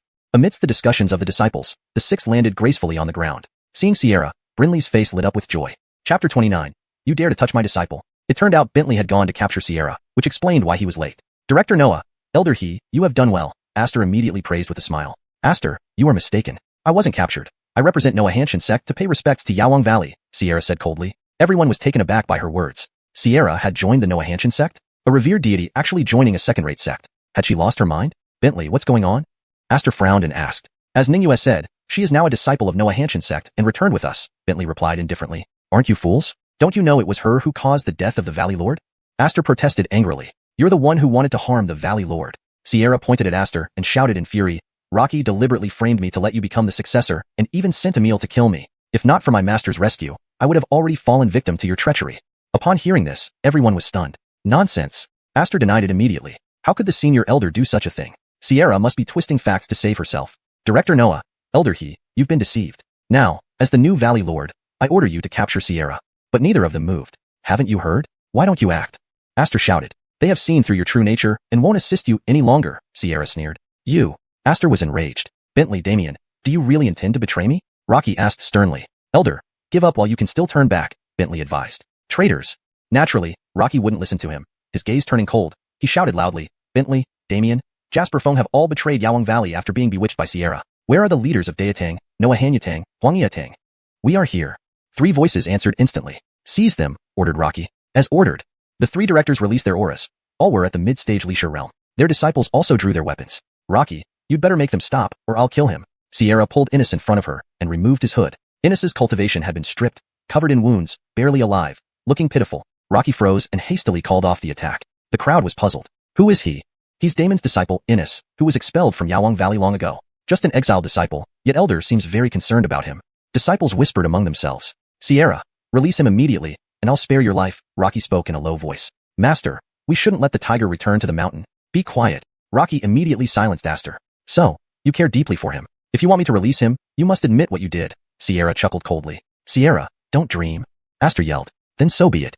Brandondonly, Sierra grabbed Innes's arm and twisted it violently. Snap. The entire arm was contorted into a knot, causing Innes to scream in agony. Sierra. Rocky was incensed, eyes blazing with murderous intent. If you don't want him to suffer, follow my instructions, Sierra warned. How can I trust you? Bind it with blood. Sierra bit her finger and wrote a line of blood characters in the air. Bound by blood. A cultivator who breaks the contract will suffer retribution. Rocky glanced at the blood characters and confirmed they were accurate before squeezing out a drop of blood. Master, no, Aster pleaded desperately. Do you want me to bury my own son? Rocky glared at him and insisted on sending the blood. The pact was sealed. All right, now you can tell the truth, Sierra said. Without hesitation, Rocky confessed. Sierra speaks the truth. I framed her and sent Emil to kill her to ensure Aster became the successor and took control of Yawang Valley. Everyone was astonished. Many disciples showed anger. They never expected Senior Elder and Aster to be such people. Unconcerned with their reactions, Rocky stared directly at Sierra. Now, release him. With a palm push, Sierra sent Innes towards Rocky. Tianhai, take it quickly. Rocky immediately retrieved a Jinyang pill and gave it to Innes. However, due to severe injuries, Innes couldn't recover instantly. Rocky allowed him to retreat inside the hall to recuperate. He then glared fiercely at Sierra. Now, your time has come. White Ningyue said fearlessly. The 2 of you are the ones who should be punished. All disciples, listen to my order. Seize these 2 immediately. The disciples looked at each other, but none dared to move. White Ningyue frowned. What are you all waiting for? Seize them. Yet still, no one dared to act. Rocky laughed coldly. Do you think you can succeed by forcing me to admit it? I've been running Yawang Valley for so many years. How can a little girl like you bring me down? White Ningyue's face darkened. White Ningyue, you're too naive. Nowadays, Yawang Valley is ruled by Master. Even if they know the truth, would they dare to help you? Don't forget, in this world, power is everything. Truth doesn't matter. If Ascari were still alive, maybe you'd have a chance, but unfortunately, he's dead. So today, you won't escape death. Aster said with a self-satisfied smile. You'll be disappointed. The Lord of the Valley is still alive. White Ningyue's words instantly caused an uproar among the disciples. Director of Daetang, Claude, hurriedly asked, You mean it? The Lord of the Valley is still alive? Before White Ningyue could reply, Aster interrupted. Director Liao, do you really believe such nonsense? Ascari's soul was damaged. He couldn't possibly survive. She's deceiving you. That's true. Soul damage was incurable. How could anyone survive? But White Ningyue shouted loudly. Others might not save the Lord of the Valley, but my master can. With his help, the Lord of the Valley has already recovered. Aster sneered. White Ningyue, do you believe what you're saying? Your master? I think your brain is broken to take him as a master. Insult my master, die. Enraged, White Ningyue immediately raised her sword and attacked. Her aura burst out, startling Aster. 7th rank Haoyue realm. She had broken through again. Master, save me. Aster yelled hastily. To kill my disciple in front of me, how dare you? Rocky's gaze turned cold. Carmelo calmly added, daring to touch my disciple? Chapter 30. the ancestor of Medicine King Valley. Xianxia lunged at Brinley with her sword.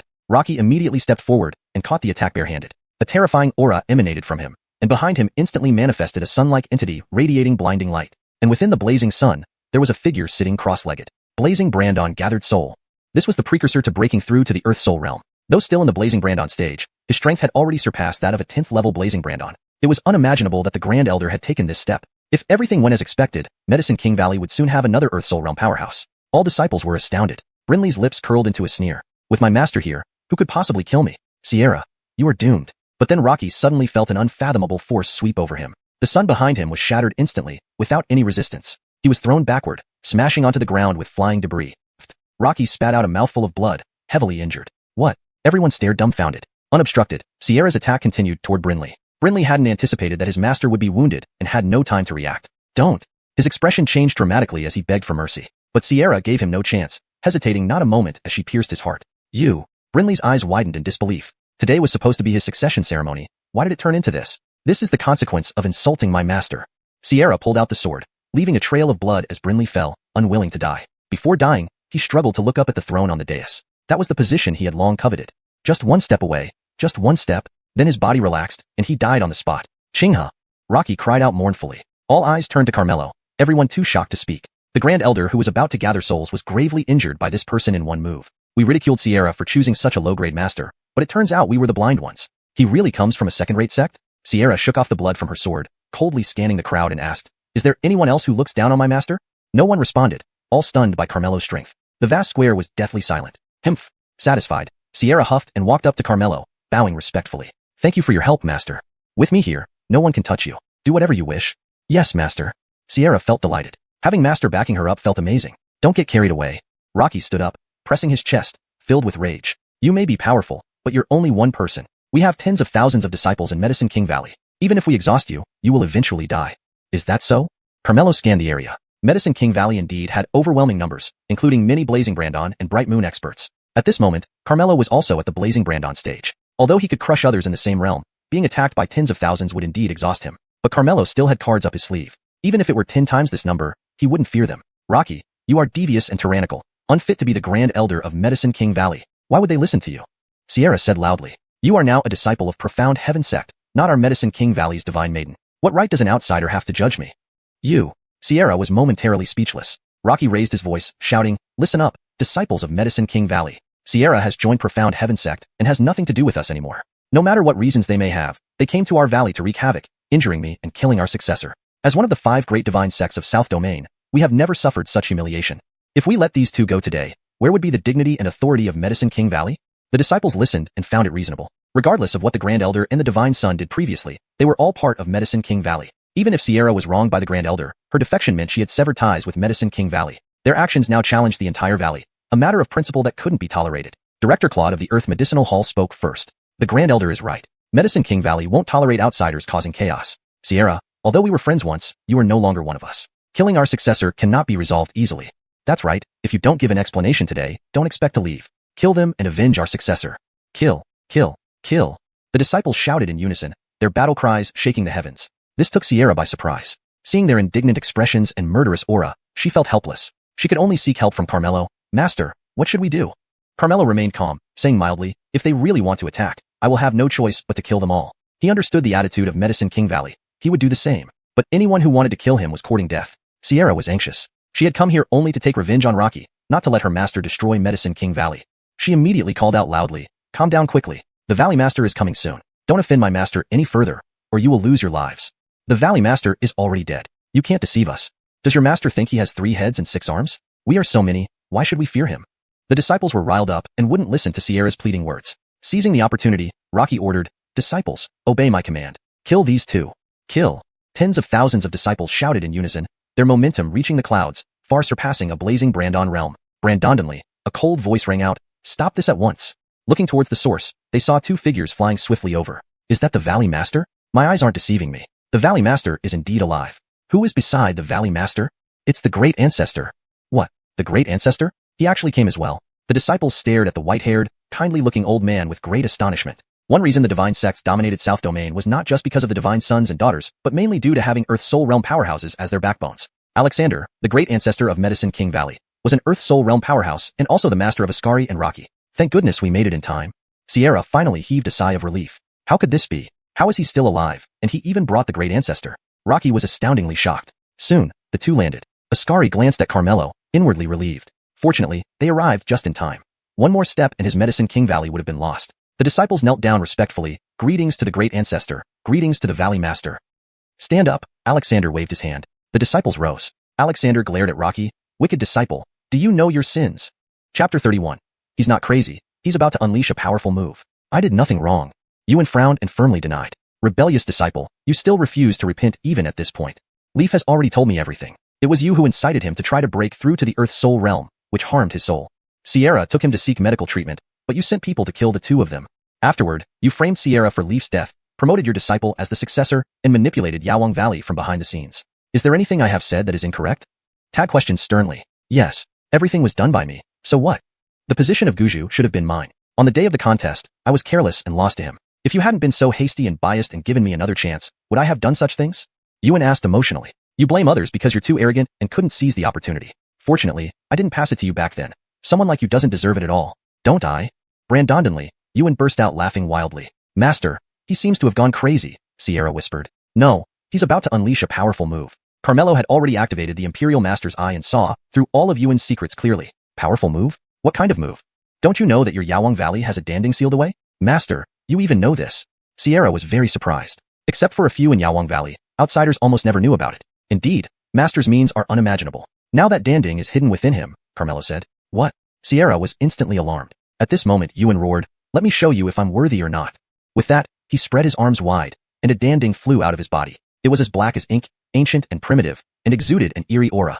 Tad was shocked and shouted angrily, Rebellious disciple! You actually released this devilish thing. Have you gone mad? It was because of you. Scoundrel! Tad immediately stepped forward. The earth beneath his feet seemed to shift, bringing Yuan before him in an instant. Step shrinking and mountain moving. This was the Earth Soul Realm, using one's soul as a guide to communicate with the earth, harnessing the power of the earth for oneself. Lifting his hand, Tad slapped towards Yuan, intending to cleanse the clan. However, the danding suddenly emitted a black light, rushing into Yuan's body. His eyes immediately filled with a dark mist, as if he had transformed into another person, emitting a creepy aura that made everyone uncomfortable. Bang! Tad's palm struck his body. The force was so strong that the ground trembled like an earthquake. Cracks quickly spread, forcing disciples to flee hastily on their flying swords. The entire square was shaken downward half a meter, becoming a sunken area, completely destroyed. This is the power of the Earth Soul Realm, truly terrifying. The disciples hovered in the air, gazing at the scene below, each astonished. Brandon's terrifying blow would surely be hard for the elder to resist. Yet, Yuan stood unharmed, a sinister smile curling on his lips. Master, you're too weak. Tad glared and struck again, even more fiercely. Yuan casually returned the blow. Boom. The palms collided, shaking the space. Tad immediately spat out a mouthful of blood and was sent flying backward like an arrow. Ancestor! Master! Everyone cried out in alarm. Ascari rushed over to catch Tad, giving him a golden brand-on pill. This disciple has absorbed the power of the devilish ding, delved into demonhood, and his cultivation might have reached 5th tier Earth Soul Realm, or even higher. Tad was only at 1st tier Earth Soul Realm, far from being a match. He strained to say, I will hold him off. You take the disciples and leave. Escape as many as you can. At the Earth Soul Realm, mere numbers were no longer enough to win. But Master! Ascari was reluctant, knowing that the Master would face grave danger. Stop dilly-dallying. Do you want Yawang Valley to be destroyed by this rebellious disciple? Hurry up. Tad was extremely anxious. But Ascari said, Master, don't worry, maybe someone can deal with Yuan. Who? Him. Ascari pointed to Carmelo. At this moment, Carmelo had his Imperial Master's eye activated, staring intently at the danding. This ding was an ancient artifact, containing a terrifying evil power. If fully absorbed, one's cultivation could directly reach the peak of the Heavenly Soul Realm. However, it would also affect the mind. With an insufficiently strong will, one could easily delve into demonhood, becoming bloodthirsty and cruel. But this was not the biggest secret of the ding. Inside it hid deeper mysteries. Brandon's treasure is actually sealed here. It must be obtained. Carmelo, having figured out the secrets of the danding, was immediately tempted. However, to release the seal, one had to absorb all the evil power. He also understood how to absorb it. Carmelo naturally wouldn't absorb it himself. Otherwise, he would become a ruthless devil, which would be problematic. Let Yuan have this luck then. As for how to deal with him after absorption, Carmelo had his own cards up his sleeve. Just as he made up his mind, Tad's gaze fell on him. Seeing Carmelo standing on the most inferior flying sword with an ordinary aura, Tad frowned and reprimanded. Nonsense. This person is not even as good as a junior disciple of my Yawang Valley. How can he possibly handle that villainous disciple? It's not like that, Master, Ascari was about to explain when Carmelo flew toward Yuan on his flying sword. What is he going to do? Everyone was puzzled. This means Master is about to take action. With my Master around, you don't need to worry. Sierra said proudly. Master, just watch. This senior has unmatched skills. He will definitely solve the problem of Yuan. Ascari assured Tad as well. Really? Tad had doubts. But his disciples usually didn't say things without reason, so he decided to observe quietly for now. At this moment, Yuan was absorbing the power of the devilish ding. When his cultivation reached the 7th tier Earth Soul realm, he found it increasingly difficult to absorb more. After several attempts, he felt frustrated. Can't absorb it anymore? Carmelo's voice came over. So what if I can't? With my current strength, killing you all is a piece of cake. Yuan said confidently. I know how to fully absorb this power. You know? Yuan was slightly stunned. How does he know? Tad was also surprised. This devilish ding had been sealed in Yawang Valley for years, unknown to outsiders. Even he did not know the method of absorption. I told you. This senior has unfathomable skills and will definitely take over the power of the devilish ding. Ascari smiled. Unexpectedly, Carmelo said, I can tell you this method. Chapter 32. You will kneel when I command. Everyone was taken aback by the words. Yuan was already unmanageable now. If he were allowed to absorb all the power of the devil tripod, not only would Yawang Valley suffer a massacre, but the southern domain would also face a great calamity. Tad shouted hastily, Don't tell him. Carmelo ignored his warnings and revealed the truth. The devil tripod craves blood. It will recognize anyone who offers blood as its master. Right, why didn't I think of that? Yuan realized with an evil smile. Good, if I truly absorb all the power of the devil tripod, I might spare you. He immediately cut his wrist, letting his blood drip into the devil tripod. The devil tripod shook violently as if it had smelled delicious food, showing immense excitement. Then, the demonic power within the tripod flowed towards Yuan along the scent of blood. Everyone watched in shock. Sierra, this is what your master did. He is clearly afraid for his life, willing to ally with Yuan just to save himself. How could you take pride in him? Pa. People scolded Sierra angrily. Don't criticize my master. Although Sierra didn't know why her master acted like this, she chose to trust him unconditionally. Is this the senior master you spoke of? He's going to kill us. Tad shouted at Ascari furiously. This? Ascari didn't know how to respond. What are you standing there for? Take advantage of the moment and lead the disciples away quickly. Tad urged. Ascari came back to his senses, but he glanced at Carmelo, seeing his calm demeanor, and weakly said, Master, the senior might have another plan. What can he possibly plan? Is he waiting for that wretched disciple to absorb all the power from the devil tripod before acting? It is possible. Bullshit. Tad turned red with anger. What misfortune has befallen me to have such a wretched disciple, and now even you disappoint me. If that's true, I'll bow to you as my master. Forget about that, flee now. Master, don't be angry. Shall I go ask him? Ascari asked cautiously. Why ask when you're told to leave? If you stay any longer, it'll be too late. Master, then what about you? If I don't hold him off, how can you escape? Master, I am willing to perish with Yawang Valley. Ascari declared resolutely. To hell with that. If you disobey my order, I will disown you as my disciple. Stop stalling and flee. Dare not defy. Ascari sighed sadly. I will follow orders. He immediately ordered loudly, all disciples, retreat immediately. The disciples fled by riding their flying swords. Ningyue, aren't you leaving?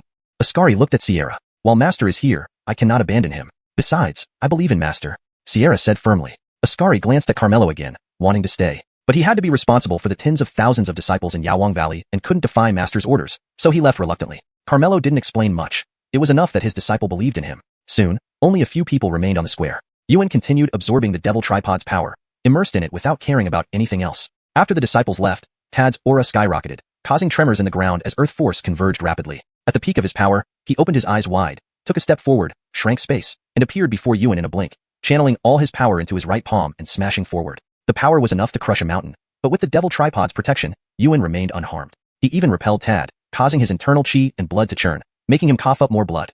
Patriarch. Sierra couldn't help but call out. Don't bother. He has the devil tripod's protection. Your strength won't hurt him, Carmelo reminded kindly. All because of you. Tad accused angrily. Do you realize that once he absorbs all the devil tripod's power, he will become a merciless demon, and no one in the southern domain will be able to stop him? He won't get that chance. What nonsense. Do you think you can handle him? I can kill him anytime. Tad laughed mockingly. Old man hasn't been active for a while, and upon coming out, I encounter someone as arrogant as you. Because of your actions today, countless lives in the southern domain will suffer. You're a criminal of the southern domain. Carmelo replied irritably. You're too noisy. Go somewhere else. You. Just as Tad was about to rebuke, the devil tripod suddenly shook violently. Carmelo's heart leaped. The seal was loosening. Ha ha ha. Yuan finally absorbed all the demonic power, laughing maniacally to the sky in excitement. At this moment, a black aura enveloped him, his eyes bloodshot red, and his entire demeanor eerie. He slightly spread his arms, his robes fluttering as he slowly ascended into the air without the need for a flying sword. This was communicating with heaven and earth through the soul, allowing him to stand in midair. Heaven Soul Realm. Tad's heart sank, his expression extremely serious. A Heaven Soul Realm demon. Not only would the southern domain be in trouble, but even the entire northern wasteland, or perhaps even the 4 seas and 8 deserts, might be affected. Not bad for an ancient artifact, creating a Heaven Soul Realm so easily. Carmelo remained calm, even offering praise. At a time like this, you still have the leisure to say such things. Tad said angrily.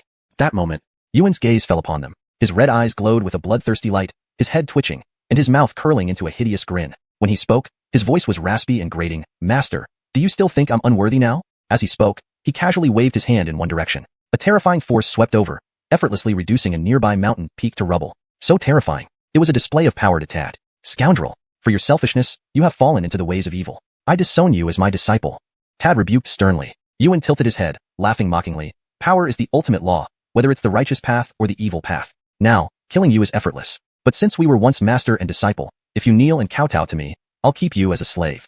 Nonsense. Don't even dream of it. Tad roared in anger. It's not up to you. I said I will enslave you, and I will enslave you. However, you'll have to wait in line. Yuan suddenly shifted his gaze to Carmelo, grinning widely. I truly must thank you this time. If you hadn't told me the method, I wouldn't have become this powerful. Now, I'll give you a chance to live. Kneel and recognize me as your master. Carmelo smiled faintly. You should be the one kneeling to me. Me? Kneel to you? Ha ha ha ha. Boy, you haven't realized. Kneel. Before Yuan could finish, Carmelo suddenly raised his voice sharply. Thud. Yuan fell to the ground, involuntarily kneeling down. Chapter 33. Pill Chi transformed into sword, Brandon Preem quality. What's going on? Tad looked bewildered, his expression dumbfounded. How could this be? Rocky tried to get up, but was restrained by an inexplicable pressure that prevented him from moving. What have you done to me?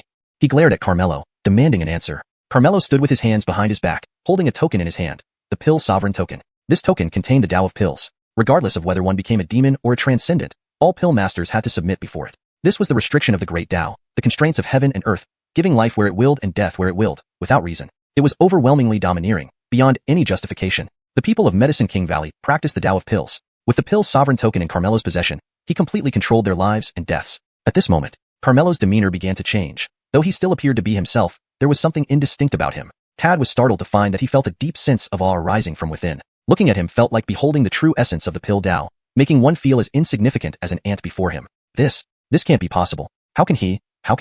Tad was incredibly shocked, feeling that this was too incredible to believe, yet could not help but believe it. When Carmelo's gaze swept over, Tad felt his soul tremble, his body shuddering, his legs weakening as he involuntarily knelt down. Sierra knelt as well, filled with both awe and delight. This was her master. Even with her innate pill bone, she still felt small and insignificant before her master. Rocky, do you still think you are qualified to make me serve you as your master?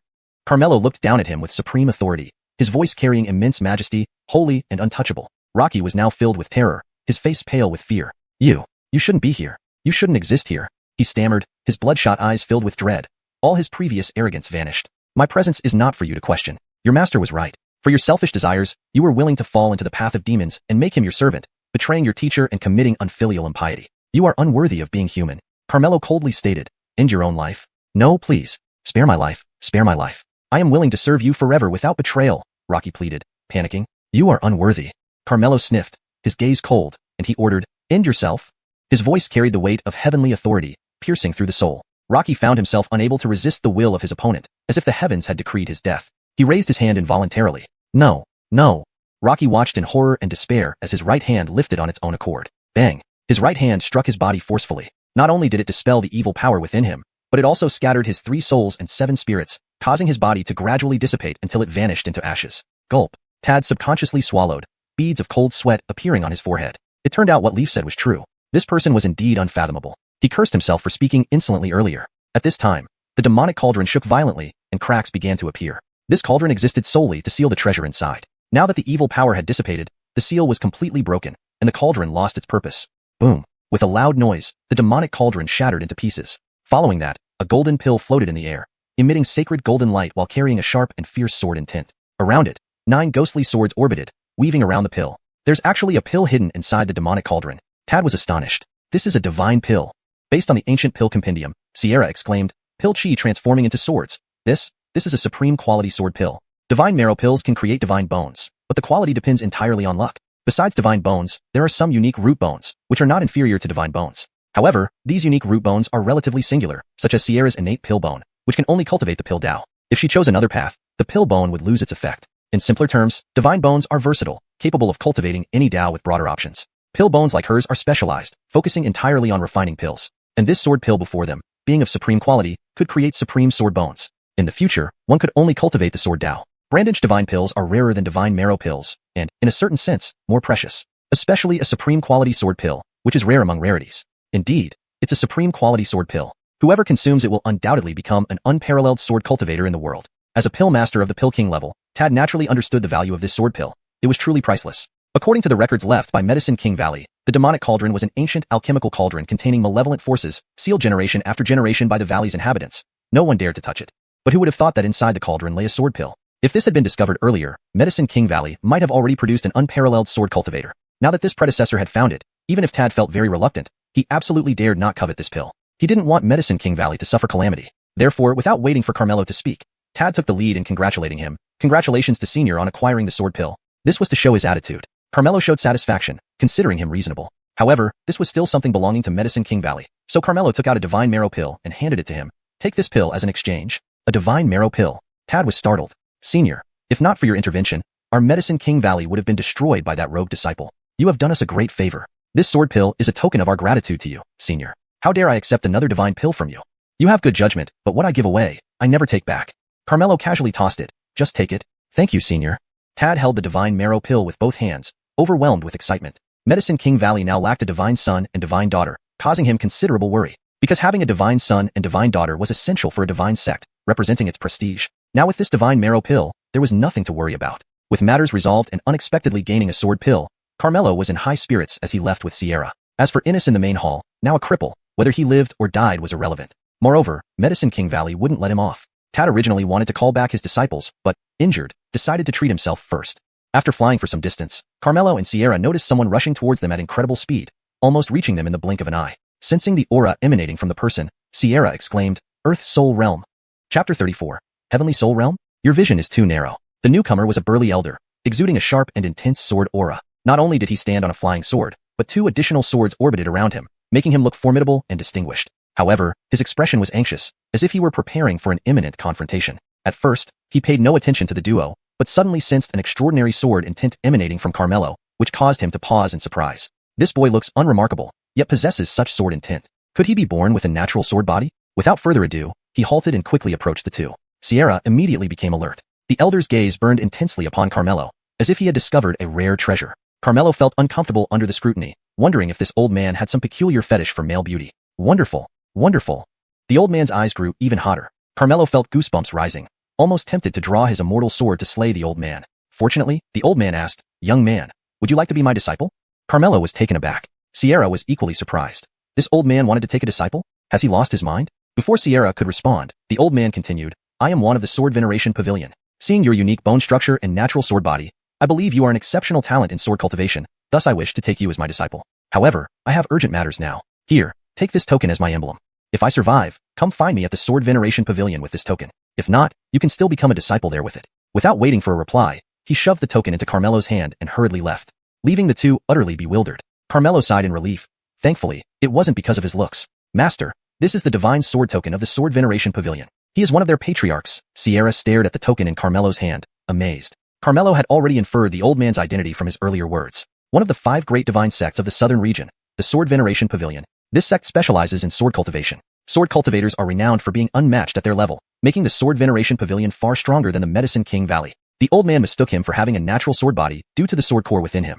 Master, he actually wants to take you as a disciple. Imagine his reaction when he discovers your true abilities, Sierra mused, recalling how she wanted to take Sawyer as a disciple. It would surely be entertaining. I'm more concerned about what he's rushing off to do. Carmelo glanced in the direction Juan had left, toward the Medicine King Valley. Judging by his urgency, it seems he's going to fight someone. And since he's heading towards the Medicine King Valley, could he be confronting them? Sierra worried, given his origins from the Medicine King Valley. Probably not.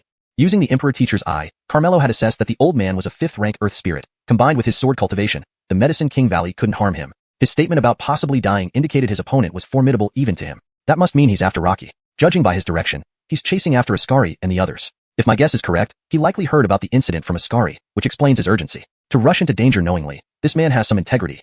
Carmelo couldn't help but admire Juan. Let's go. Understanding the old man's intentions, Carmelo continued their journey. Meanwhile, Juan rushed towards the Medicine King Valley. Upon seeing the devastated square, his anxiety intensified. Upon nearing the Medicine King Valley, he shouted from the sky, Demon, let us engage. Tad was currently healing himself when he heard the roar. Immediately looking up, he saw Juan descending like a sharp sword, brimming with hostility. Brother Noah. Recognizing the visitor, Tad was stunned. Django, you're alive. That's a relief. Juan landed before Tad and urgently asked, Where's the demon? Why are you here? Tad countered. I heard your Medicine King Valley was holding a succession ceremony today. Since I was free, I decided to drop by and catch up. But along the way, I met some of your disciples. Your apprentice told me that your rogue disciple Rocky opened the demon cauldron, absorbing evil power and becoming a demon, so I hurried over. Right, where's the demon? Why isn't he here?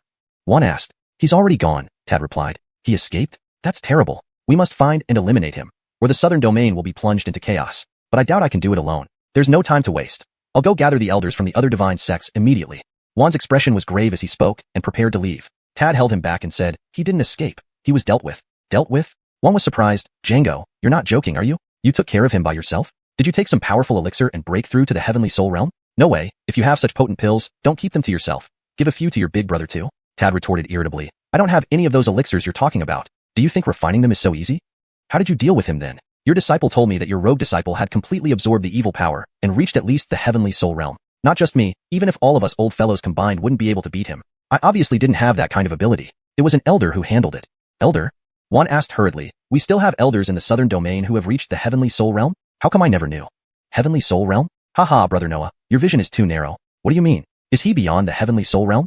Tad shook his head. You're not going to say he's an immortal? Unspeakable, unspeakable. Brandon Shabeing, we shouldn't talk about further. Juan was instantly alarmed. Still, he had doubts. How could such a being appear in our southern domain? Did you make a mistake? Do you know how my rogue disciple died? Tad countered. How did he die? Was he instantly killed? Instant kill? Haha, if it were just an instant kill, it wouldn't show how terrifying the elder is. Recalling the scene, Tad's face showed awe. The elder spoke a word and my rogue disciple was forced to commit suicide. Hiss. Juan drew in a sharp breath. Brandon's power couldn't be described with words. His doubts vanished, replaced by respect and reverence for this elder. Where is the elder now? Can I meet him? Juan eagerly asked, hoping to catch a glimpse of this revered elder. If he could receive guidance from this elder, his cultivation and sword art would surely advance. He has already left. Didn't you encounter him? Tad replied. No, I didn't. Then you and the elder are simply fated not to meet. Juan couldn't help but feel disheartened. But then he thought of something and said, though I missed meeting the elder, I met someone with a natural sword body on my way here. This trip wasn't wasted. Natural sword body? Tad was surprised. Your luck is so good? To meet such a talented swordsman? Why do you put it like that? Can't I have such encounters? I've already given him the divine sword token. Once he comes to the sword veneration pavilion, I'll take him as a disciple. Juan thought for a moment, then added, no, he probably hasn't gone far. I'll find him right now. A disciple like this can't be missed. As he was about to leave, Tad called him back. Wait, you said you met him on your way here? Yes, what's the problem? Chapter 35 You are not Brandonidable to be my apprentice. Was it a man and a woman? Tad asked again. How do you know? Could you possibly know them? Oh right, they seem to come from the direction of your Medicine King Valley. Could they be disciples of the Medicine King Valley? Juan speculated. One of them used to be, but... Before Tad could finish his sentence, Juan interrupted impatiently. Then he is not now. Excellent. Such a born swordsman would be wasted in your Medicine King Valley. He must come to my sword worship pavilion. No, brother Noah, you can't take him as a disciple. He is. Why can't I take him? Juan was immediately displeased, not giving Tad a chance to explain, and even turned cold on him. You don't mean you want to take him back into your Medicine King Valley now? Django, that's not fair. No way, I can't let you snatch him away. After saying this, he flew off hastily, afraid that Tad might catch up. Brother Noah, wait, listen to me. Tad hurried after him. He came back. To compete for sure. Juan immediately sped up, flying on his sword like the wind. With his cultivation level, he quickly widened the distance between himself and Tad.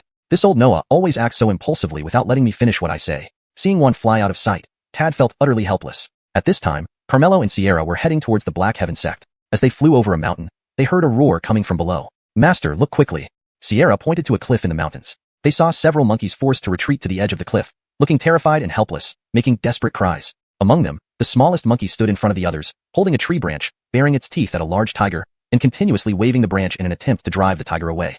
However, the big tiger paid no attention to the monkey's threats, roaring fiercely, shaking the mountain with its growl. The monkeys trembled in fear, while only the smallest monkey found the courage to charge forward with the stick. But it was slapped away by the tiger and fell to the ground, suffering greatly. The tiger, with its fangs exposed, slowly approached it. The other monkeys it had protected took this opportunity to escape, leaving it behind. How can they do this? Sierra complained bitterly. Master, this little monkey is so pitiful. Even though it is the smallest, it bravely stepped up to protect its companions, only to be abandoned in the end. How unfair. It indeed looks tragic. Carmelo watched the small monkey's stubborn and defiant attitude in the face of adversity and admired its spirit, feeling that it was very intelligent. He then activated the Emperor's teacher eye to examine it, and his heart suddenly froze. This monkey was born with great destiny. In this world, there are beings, be they humans, animals, or plants, who are born with inherent fortune, known as sons of destiny. Favored by heaven, their fates are destined to be extraordinary. Even if it is just a humble blade of grass, if it has destiny, it will eventually gain great opportunities. Carmelo became immediately interested in the little monkey. I'll give you your opportunity. So, as the tiger lunged at the little monkey, Carmelo descended in front of it, casually waved his hand, and flung the tiger away, which fled hastily. Seeing this, the little monkey blinked its eyes and actually bowed down to Carmelo. Master, this monkey is incredibly intelligent, Sierra said, surprised. Monkeys are naturally more intelligent than most animals, and this one, possessing destiny, had already opened half its wisdom. With just a little more fortune, it could easily fully open its intelligence. Little one, today I will bestow upon you a transformation. If you understand, sit still. Carmelo pointed to the ground. The little monkey seemed confused but finally squatted down. Master, are you going to? Wait, I also want to listen. Sierra guessed Carmelo's intention and hurriedly sat next to the little monkey. A human and a monkey, like two students waiting for a teacher to lecture. Carmelo also sat cross-legged in front of them. Imperial Master Dojo, open. Carmelo's demeanor instantly changed as he began to impart knowledge. Initially, the little monkey looked bewildered, but gradually, its eyes became clearer. Not long afterward, Juan flew full speed nearby, glancing behind him with a smug smile. Younger Django, you cannot match my speed. I've decided to take this born swordsman, and you won't snatch him away. Brandondonly, he faintly heard a very profound sound nearby. What is this? Juan stopped, listening intently, exclaiming in shock, the ultimate truth. Which senior master is lecturing here? Where? Looking around, he quickly determined the source of the sound and flew over immediately. Anyone who can speak of the ultimate truth must be extraordinary and is very likely the senior that Django mentioned. I didn't expect to accidentally meet him here. Wonderful. Juan was extremely excited. But at this moment, the sound suddenly stopped. Why did it stop? Did he finish? Juan felt quite depressed. He had just sensed something from it and was about to gain some insights. Now it suddenly stopped, like being interrupted halfway during a bowel movement, which was incredibly uncomfortable. Juan immediately sped up, flying forward to search everywhere. Finally, he found a man and a woman sitting by the cliffside, along with a monkey. Carmelo had already finished his lecture, and Sierra and the little monkey were now closing their eyes, digesting what they had learned. He quietly sat down without disturbing them. How did they end up here? I see. The senior was lecturing here just now. Juan landed on his sword and hurriedly asked Carmelo, where is the senior? The senior? Carmelo was slightly stunned. Yes, wasn't he lecturing here for you all just now? Where did he go? Juan asked again. Do I look that old? Carmelo retorted. You were the one lecturing? Juan looked at him in surprise. Besides me, there seems to be no one else around. I have no time for jokes now. Tell me quickly which direction the senior went. Juan appeared very anxious, eager to hear another lecture from the senior. Don't believe it? Carmelo asked. You may have the innate sword body, but you cannot possibly speak the ultimate truth. Don't make such jokes, offending a senior beyond your means. Juan's expression was serious, showing some dissatisfaction towards Carmelo. If you don't believe it, fine. Carmelo didn't want to explain any further. Juan frowned, becoming more dissatisfied. This person, though a rare talent for sword cultivation, loved to boast. He dared to impersonate a senior like that, lacking reverence. It showed poor character and questionable morals. No wonder Medicine King Valley didn't want him. It turned out that Django advised against taking him not because he wanted to snatch him back, but because he knew this person had bad character. If he became a powerful figure in the future, he might even become a menace. With this thought, Juan decided not to take him as a disciple anymore, saying sternly, give me the token back, you are not suitable to be my apprentice. Chapter 36, Divine Marrow Pill, one pill not enough than two. He prided himself as the first sword cultivator of the southern region, and countless people had begged to be his disciples. Identifying this boy as a promising disciple was an extraordinary stroke of luck for him. Unfortunately, he had disappointed him greatly. Abandoning the idea of taking him as a disciple now, he figured the boy would surely regret it deeply. One had thought that Carmelo wouldn't give up such a rare opportunity to be his disciple, but unexpectedly, Carmelo returned the token without hesitation. Returning this token held no meaning to future disciples, and carrying it around was merely a burden. It was better to return it. Thus neither owed anything to each other. Juan caught the token and couldn't help frowning. You're giving this token back just like that? Didn't you tell me to give it back to you? Do you know what this token represents? It's my symbol of trust. Taking it back means I won't take you as a disciple anymore. Oh. Carmelo responded indifferently. Oh, not even a hint of regret? Carmelo's reaction took Juan by surprise, making him quite displeased. Forget it. I won't stoop to his level. Juan put away the token and took out a pill. Tell me which way the senior went, and I'll give you this cleansing marrow pill as compensation. This was a high-quality spirit pill, and he believed this kid would surely be ecstatic. However, Carmelo merely glanced at it lightly, showing no emotion on his face. I won't take the pill, and as for his whereabouts, I really don't know. Since he didn't believe him, Carmelo decided to let it be and didn't want to explain further. You don't know? Juan frowned. Yeah. Carmelo nodded. Wasn't this kid saying this intentionally because Juan didn't take him as a disciple? Brandon relied it was so. Otherwise, he wouldn't have been indifferent to the cleansing marrow pill, clearly seeking revenge. Given his narrow-mindedness, it was fortunate he hadn't taken him as a disciple. Juan didn't wish to waste any more time with Carmelo. He had to hurry before the senior left and might still catch up. Therefore, Juan immediately flew off with his sword. Carmelo shook his head, a decent person, but unfortunately too hasty and not very smart. After searching the nearby area and finding no sign of the senior, Juan felt disheartened and sighed involuntarily. I was never destined to meet the senior. At that moment, Tad came panting after him. Brother Noah, finally caught up with you. Listen to me. Tad, panting, wanted to tell him about Carmelo's identity but was interrupted again. You don't need to say more. I've changed my mind. You aren't going to take him as a disciple anymore? That's good. Tad heaved a sigh of relief. Thankfully Juan had come to his senses and hadn't offended the senior.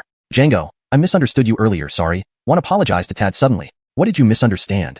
Tad asked. I thought you were also trying to snatch the boy from me, so I left you behind. Then I realized you were reminding me that the boy wasn't suitable to be a disciple due to his bad character, so I asked for the divine sword token back. Hearing this, Tad was startled. Wait, Brother Noah, you met him and said those things in front of him? Yeah, otherwise how would I know his nature? Speaking of which, that kid hit a lucky streak, meeting the senior who you mentioned imparting teachings. When I got there, the senior had already left. I asked him about the senior's direction, but he refused to say, causing me to miss meeting the senior.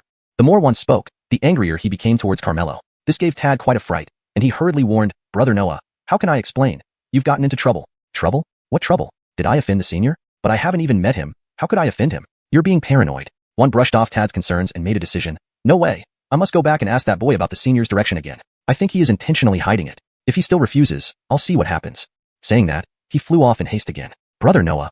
Tad couldn't stop him and was very frustrated. Why was he in such a rush? Couldn't he just wait for him to explain properly? He rushed after Juan once more. At this moment, Sierra opened her eyes first. Though she hadn't broken through in cultivation, her understanding of alchemy had significantly improved. Then the little monkey opened its eyes too, its gaze becoming livelier. It suddenly knelt down in front of Carmelo and spoke, Thank you, Venerable One, for imparting teachings and helping me gain intelligence. Master, it has gained intelligence. Gained intelligence. Sierra exclaimed joyfully. Carmelo smiled gently. Your path is blessed. Even without me, you will encounter great opportunities in the future. Blessed? Master, do you mean it's a child of fate? Sierra was surprised. Indeed. Carmelo nodded. It's said that the child of fate is favored by heaven and will encounter great opportunities. However, they may also be coveted by others. So before they grow up, they are protected by heaven, showing no signs of abnormality. Master, you can even see this. Amazing. Sierra became even more admiring of Carmelo. Great man, you are my opportunity. Please give me a name, the little monkey said. Giving a name? Carmelo remembered the names he gave to the 9 carp fish, and his mischievous interest came back. All right, I'll grant you the surname Brandon, and the given name Chitian. Hope you soar into the sky in the future, reaching the same height as the heavens, becoming the great sage equaling heaven. Alton. The little monkey repeated it softly, filled with joy. Thank you, great man, for giving me a name. I have a name now. From now on, I will be called Alton. Alton. He was so happy that he danced around, doing cartwheels. At this moment, one happened to return via sword flight.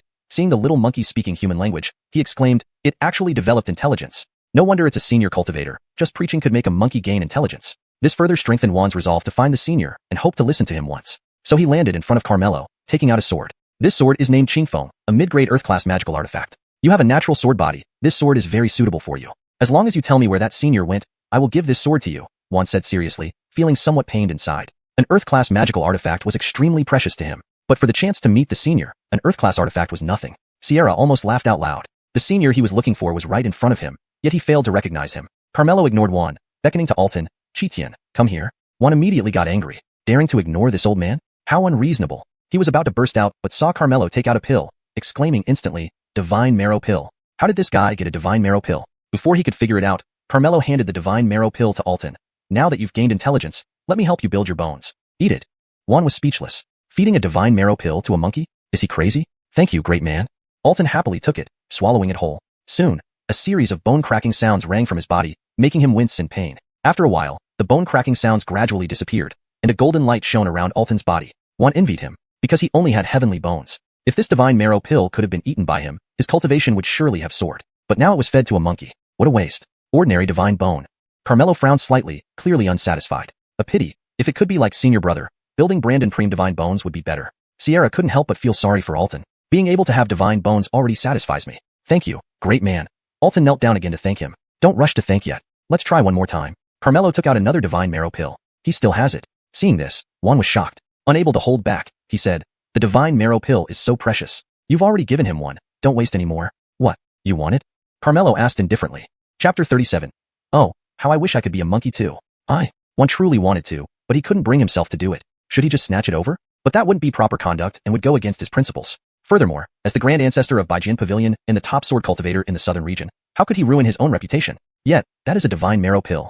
As Juan was hesitating, Carmelo directly inserted the Divine Marrow Pill into Alton's mouth. Gurgle. He swallowed it in one go, and the sound of bone cracking rang out again from his body. One felt extremely dispirited. Another wasted pill. Before long, a golden light shone from Alton's body, even brighter than before. Top-grade divine bones. This time, our luck wasn't bad, Sierra said happily. But Carmelo was still unsatisfied. The child of destiny, who will become the future great sage equal to heaven, shouldn't merely possess top-grade divine bones. It's beneath him. Thus, he took out another Divine Marrow Pill. Let's try once more. Again? One instinctively cried out, you can't waste these divine pills like this. The pills belong to me. Why should you care about how I use them? Carmelo retorted with dissatisfaction. He's just an ordinary monkey. Even if he gains intelligence, it's wasteful to spend so many Divine Marrow Pills on him. I can take it. Let me help you squander them. Blind eyes. Carmelo replied coolly. You're saying I have blind eyes? This old man has traversed the southern region for many years. What scenes haven't I seen? One proudly stated. Have you ever seen a scene like this? Juan was left speechless. Who would waste divine marrow pills like this? Sinful. Oh so sinful. He watched as Carmelo fed yet another divine marrow pill to the monkey, feeling envious and jealous to the point of wanting to cry. For the first time in his life, he felt that he was less fortunate than a monkey. Crack, crack, crack. Bone cracking sounds sounded once more. Alton's divine bones were still being refined while Carmelo prepared another divine marrow pill. Juan stared blankly at him. Where did this guy get so many divine marrow pills from? Was he running a wholesale business? It should be known that even Medicine King Valley, which boasts of being the alchemy holy land of the southern region, seemed to only produce one divine marrow pill, treated as a precious treasure. Back then, its disciples fought fiercely to obtain it and become godsons. Now, this fellow takes out 3 to feed a monkey and even has one left to continue feeding until he is satisfied. Damn, a human comparing to a monkey, driving one mad. Randomly, I also want to be a monkey. At this moment, Alton's body once again emitted golden light, accompanied by a hint of sacred aura. Emperor Divine Bones. Done. Sierra exclaimed excitedly. Juan's eyes looked resentfully like those of a wronged woman.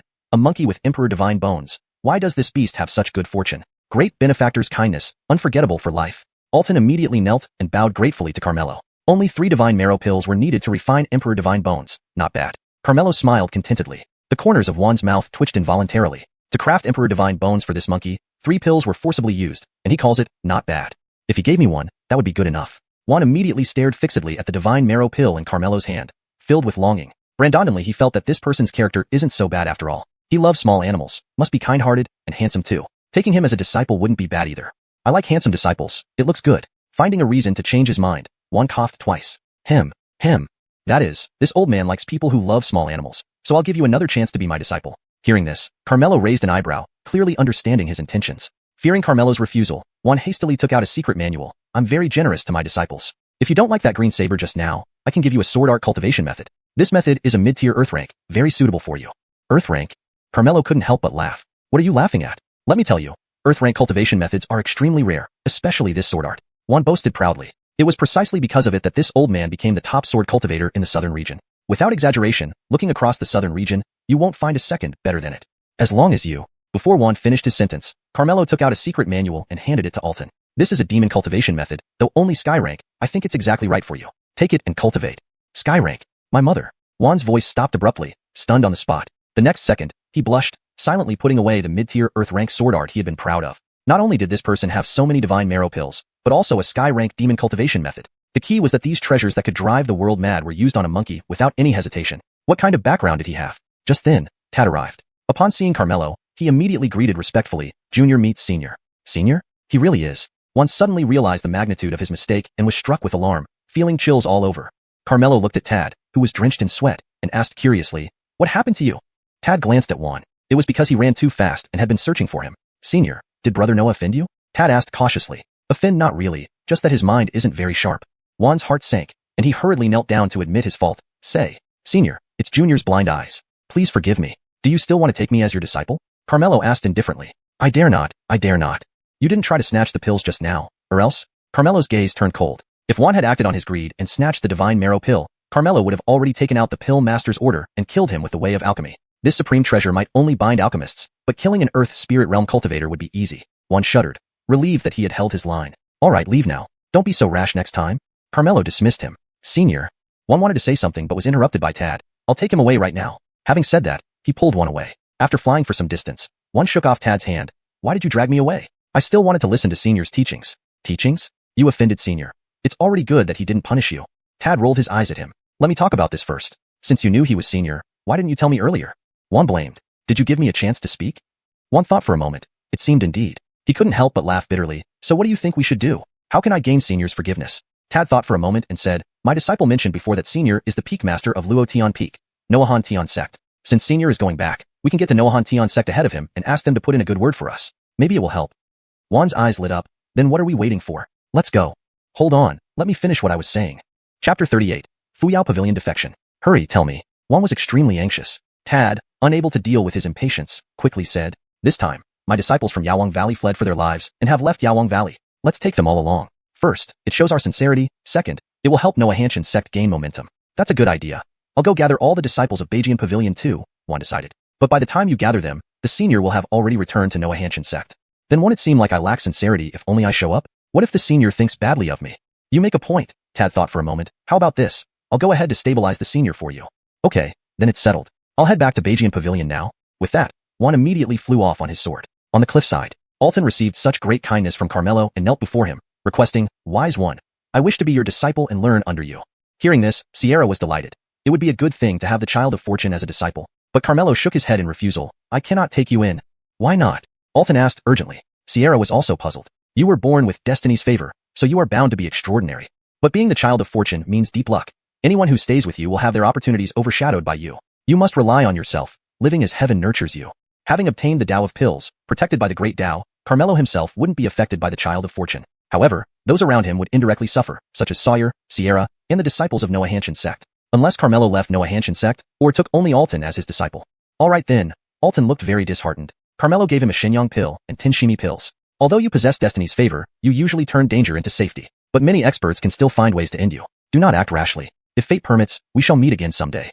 Carmelo spoke like a kind elder, giving earnest advice. Alton's eyes welled slightly with tears, filled with reluctance. "I will remember this teaching forever. Although I can't be your disciple in my heart, you are my second parents." Alton respectfully bowed 3 times to Carmelo. Then he stood up and leaped away, quickly disappearing into the forest. "Master, doesn't little Tion truly have to be alone? Isn't this too cruel to him?"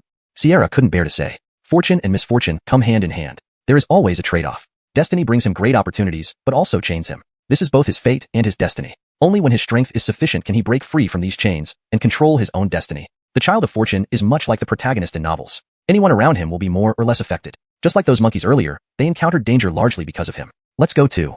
Carmelo collected his thoughts and continued on his journey with Xianxia. At this moment, in the main hall of Fuyao Pavilion, all senior members were present. Velma stood in the middle of the hall, angrily staring at Pavilion Master Trudy. "Pavilion Master, didn't you promise me that you would fully assist Noah Hanshin sect? Why did you renege and ally with Qingyun sect?" News of the destruction of Lihua sect had spread. All representatives from dozens of sects attending the Genius Feast except those from Fuyao Pavilion died. They didn't know who was responsible since everyone was dead. As the sole survivor, Velma revealed that it was Noah Hanshin sect. Naturally, they didn't believe that a secondary-rate sect could have such power. Soon, however, Noah Hanshin sect admitted destroying Lihua sect, having 9 Liang realm experts. All sects were astonished, never expecting Noah Hanshin sect to hide such strength. Yawang Valley remained silent. This was Carmelo's intent. If they had offended these sects thoroughly, there was no easing tensions. It was better to let them approach, resolving everything at once. Velma, upon returning to Fuyao Pavilion, honestly informed them that surrendering to Noah Hanshin sect saved her life. Fuyao Pavilion naturally disagreed with becoming a subordinate of Noah Hanshin sect. Their reason was simple. A top-tier sect could not bow down to another, even if Noah Hanshin sect had 9 Liang realm experts. Velma didn't dare reveal everything, as Carmelo had warned her. She hinted that the 9 Liang realm experts and 10 Tengu bone disciples of Noah Hanshin sect were created by Luo Tian Peak's peak master. This person is unfathomable and definitely has the means to annihilate a super first-rate sect. At first, everyone did not believe it until Velma guaranteed with her reputation and life, pleading earnestly, which finally made them concede. Pavilion Master Trudy also promised that if those dozens of sects were to attack Noah Hanshin sect, Fuyao Pavilion would offer assistance. Only then did Velma feel reassured. But what she didn't expect was that Trudy suddenly changed her mind. "Pavilion Master, I've explained it clearly to you. Chief Brandon is unfathomable. Even those dozens of sects combined wouldn't be his match. If our Fuyao Pavilion opposes him, we will surely be doomed." Velma pleaded earnestly. Trudy appeared as a very dominant woman, her phoenix eyes sharp and expression serious. Faced with Velma's advice, she remained unmoved, coldly saying, "My decision is final. There's no need for more words." "Master."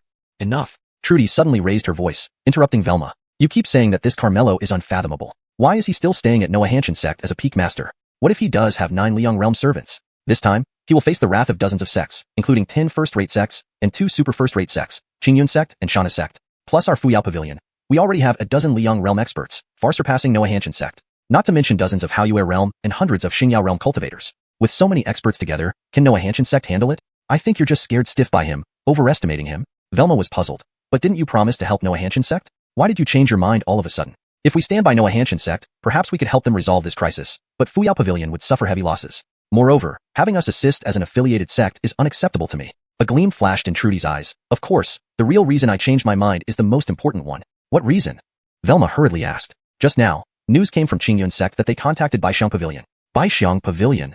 Velma's face changed. "Yes, Chase sought out Baixiang Pavilion to deal with Noah Hanshin sect. With the Divine sect joining in, do you think Noah Hanshin sect stands a chance?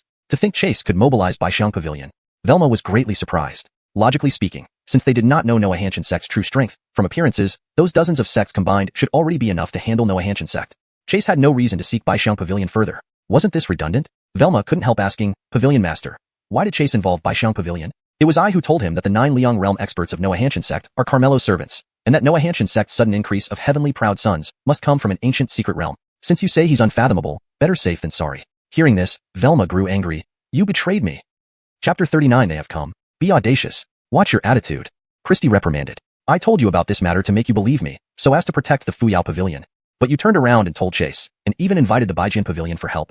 So the Baijin Pavilion is willing to assist, hoping to obtain the treasures within the ancient secret realm, right? If Brandon Fengzhong were to know it was me who leaked the information, how could I explain myself to him? Velma felt extremely irritated, and also felt guilty towards Carmelo. Christy dismissed it casually. He's going to be destroyed along with the Noah Hanshin sect soon. What do you need to account to him for?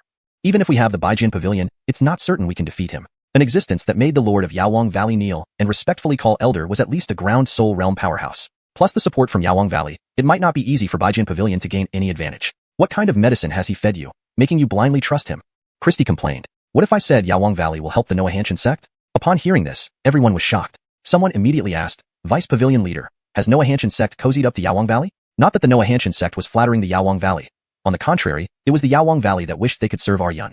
This time, dozens of sects working together against the Noah Hanshin sect was all planned by Aryun. Although Velma had promised Carmelo not to tell, she couldn't watch them go to their death. So she said, Yawang Valley will definitely help the Noah Hanshin sect. Listen to my advice. Helping the Noah Hanshin sect can save our Fuyao Pavilion. Otherwise, we will face endless disasters. Nonsense. Christy not only did not believe her but questioned fiercely. I heard Innes is the illegitimate son of Elder Matthew from Yawang Valley. The Noah Hanshin sect wiped out the Fire sect. Just based on this fact, there is unresolvable hatred between the two. How can Yawang Valley possibly help them? Unexpectedly, the Pavilion Master already knew about this. Velma explained, Innes didn't die. He was captured and taken back by the Valley Lord. Aryun intends to deal with Matthew. This time, the annihilation of the Fire sect involved the cooperation of the Valley Lord. He has connections with Aryun and would never ignore the fate of the Noah Hanshin sect. She could only reveal so much. Any more really could not be said. But Christy simply didn't believe her, and with anger showing on her face, she shouted loudly, Velma, you should know where your loyalty lies. Yawang Valley has already released the news that the Valley Lord is critically injured and beyond medical aid. You're fabricating lies one after another, just to help the Noah Hanshin sect. What are your intentions? I'm not lying. Valley Lord. Enough. Christy lost patience and barked sharply. I think you've received benefits from the Noah Hanshin sect, which is why you speak tirelessly for them. No wonder you submit to them, jeopardizing my honor and destroying the Fuyao Pavilion. Velma, you've disappointed me greatly. It's not like that, Pavilion Master, listen to me. There's no need to explain. Whatever you say, I won't believe you anymore. Christy stood up and pointed at Velma. You're eating inside and stealing outside, colluding with the Noah Hanshin sect. I'll strip your cultivation and expel you from the Fuyao Pavilion. Hearing this, Velma was startled and smiled bitterly. I have been loyal to the Fuyao Pavilion, and you treat me like this. She couldn't help thinking of Dion. Her situation today was eerily similar to what he experienced in the Fire sect. However, he now has someone to rely on, while she missed her chance. I could make you a Vice Pavilion Leader, or I could reduce you to nothing. This is your own doing. With these words, a sun shone behind Christy. 5th-ranked Solar Blaze realm. She immediately rushed towards Velma and struck with her palm. Velma endured the blow and spat blood as she was hurled backward, severely wounded. But she forced herself to take a breath and used the momentum to quickly escape from the hall. Chase her. Christy commanded. 2 5th-ranked Solar Blaze realm elders immediately set off in pursuit. The senior elder couldn't help but ask, Pavilion Master, must we really treat the Vice Pavilion Leader like this? Do you have an objection? Christy glared coldly. The Vice Pavilion Leader is also a 5th-ranked Solar Blaze realm cultivator and has contributed much to the Fuyao Pavilion. Giving up on her so easily may result in... You don't understand. With the Baijin Pavilion also involved this time, the Noah Hanshin sect is doomed. And she colluded with the Noah Hanshin sect and even wanted us to rely on them. If this gets out, the Fuyao Pavilion will surely be implicated. Only by cutting ties with her in advance can we protect our sect. Everyone suddenly understood. The Pavilion Master thinks ahead meticulously. If only the Vice Pavilion Leader had half the foresight. The senior elder shook his head and sighed. If she had half my wit, she wouldn't have been swayed by the Noah Hanshin sect. Christy sneered lightly. At this moment, Velma felt utterly disheartened, fleeing with injuries all the way to the Noah Hanshin sect. Christy, I have done everything possible for you. Since you're forcing me into a dead end, then don't blame me for turning my back on you. In the Great Hall of the Noah Hanshin sect, several peak masters gathered here, along with the 9 celebrities and Dion. At this moment, Dion possessed a celestial bone and had started practicing an Earthgrade technique, successfully breaking through to the Solar Blaze realm. At this point, Julian walked in to report, Master, we've just received news. Led by the Green Cloud sect and the Rivers and Mountains sect, dozens of sects have formed an alliance and are attacking us. Everyone was not at all worried because it was all within expectations. Xiao Noahaning smiled coldly. These guys think they can easily defeat us, but they don't know they are the prey. Chi by Noahan analyzed. We now have 10 Solar Blaze realm cultivators. With the addition of Fuyao Pavilion, our top combat power is formidable. However, Brother Brandon said that as long as we can delay until he returns from Yawang Valley, there's no need for direct conflict. By the way, haven't the people from Fuyao Pavilion arrived yet? As soon as he finished speaking, a disciple came in to report, the Deputy Pavilion Leader of Fuyao Pavilion requests an audience. Chi by Noahan smiled. They finally came. Please bring her in quickly. When Velma hobbled in, everyone was momentarily stunned. Deputy Pavilion Leader Brandon, why are you injured? What happened? Chi by Noahan hurriedly asked. I'm sorry, I failed to convince Pavilion Master Christy and was beaten and expelled from Fuyao Pavilion. Velma recounted the whole story. Everyone was shocked. Immediately, someone became worried. Baijian Pavilion actually got involved. What should we do? There's nothing to be afraid of. As long as Lord Brandon comes back, Baijian Pavilion is nothing to fear. Exactly, there is no enemy Lord Brandon cannot solve. Only the 9 maidens didn't take Baijian Pavilion seriously, because in their hearts, Carmelo was invincible. Though so, with Baijian Pavilion involved, we can hardly delay much longer. Even if Brother Brandon returns, it might be difficult to handle them. It wasn't that they didn't trust Carmelo's strength.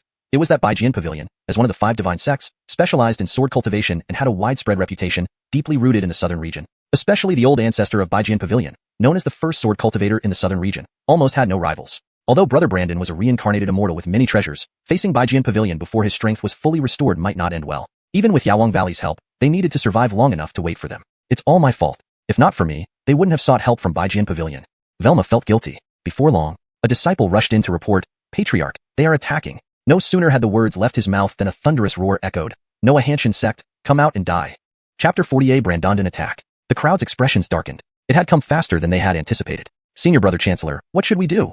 One of them asked nervously. Let's go out and see first. If we can stall, then we will. Arlen led everyone quickly out of the great hall and looked up. Above, the sky was dark with no less than 10,000 people, like a cloud overshadowing them, with an imposing momentum that brought great pressure to the Noah Hanshin sect disciples. Leading them were the 2 super first-class sects Qingyun sect and Xianxia sect, personally led by their respective patriarchs. Igor was already at the 5th tier Liryang realm, while the patriarch of Xianxia sect, Angus, was also at the 4th tier. Behind them stood 9 more Liryang experts. Although Fuyao Pavilion hadn't arrived yet, Velma knew they would be there soon. Apart from herself, Fuyao Pavilion had 4 Liryang cultivators. Altogether, they had 15 super first-class experts, while Noah Hanshin sect only had 11. Not only did they have fewer numbers, but their overall strength was far inferior as well. Moreover, among these dozen sects were numerous Haoyue realm and Xingyao realm cultivators, along with this overwhelming force of tens of thousands of sect members compared to Noah Hanshin sect's mere 100 or so disciples, making the difference too vast. If we had Fuyao Pavilion's help, we could probably delay for a bit, but now? Velma frowned deeply, filled with guilt. However, the only relief was that she hadn't seen anyone from Baijian sect. They had not arrived yet. You all have big guts indeed, daring to kill my son and wipe out representatives from dozens of sections. I swear I won't stop until your Noah Hanshin sect is flattened. The voice belonged to a tall man, none other than the patriarch of Qingyun sect, Igor. Due to losing his son, he hated Noah Hanshin sect to the bone, especially Dion. Pointing at him with fiery eyes, he said, and you, Dion, you dared to betray Qingyun sect and caused my son's death. I will take you to his grave and flay you alive. Dion sneered, it was your son who bullied and insulted me, and he wouldn't listen to my warnings. He reaped what he sowed. Filth, you're courting death. Enraged, Igor had long been waiting for the chance to avenge his son. He didn't give Noah Hanshin sect any time to delay and ordered immediately. Noah Hanshin sect is arrogant and massacred innocents. They deserve to be punished. Everyone, attack together. Sky Saber sect, on my order, attack. Great Feather sect, on my order, attack. 100 Leaf sect, on my order, attack. Attack. Tens of sects, tens of thousands of troops, rushed towards Noah Hanshin sect under the leadership of their respective patriarchs. Brandon's an overwhelming scene left not only the Noah Hanshin sect disciples pale with fright, but even Velma and Dion quaked in fear. Sisters, form the formation. The most composed ones were the 9 stars. Under Adriana's instructions, they formed a square array, each making a different hand seal. Lin, Bing, Do, Xia, Xia, Shan, Lai, Mateo, Xing. Activate the formation. Each of the 9 women shouted a word successively, culminating in a simultaneous cry. Instantly, their bodies emitted dazzling purple light, which converged into a giant canopy covering Noah Hanshin sect. The 9 cultivation manuals Carmelo had given them earlier were actually interconnected. When they were mentally connected, they could combine the 9 methods to unleash 9 abilities named the 9 True Words technique. For example, the current massive canopy was one of the 9 techniques, the 9 True Words canopy formation. This was why Carmelo felt confident leaving Noah Hanshin sect in their hands. At this moment, tens of thousands attacked simultaneously, countless sword shadows and blade lights striking the canopy. Boom, boom, boom. Deafening explosions echoed through the sky. However, under the maintenance of the 9 women, the canopy merely trembled slightly, unharmed. 9 True Words canopy formation. Igor blurted out, frowning. This formation is a major demon array with strong defense. It requires 9 great demons at the Liryang realm to form. This time, it was Angus who spoke, staring at the 9 women in astonishment. I didn't expect them to be demon cultivators. According to Trudy, these 9 women are slaves of that Carmelo. For him to have subdued 9 great demons, it must be related to the treasure they obtained from the secret realm. Igor speculated. That must be it. Otherwise, how could a second-class sect possibly have 10 Heavenbone disciples? Now that they can set up the 9 True Words canopy formation, we might not be able to break it. Angus furrowed his brows. Don't worry, I've convinced the Baijian sect to join us. They should arrive soon. And Fuyao Pavilion should be on their way as well.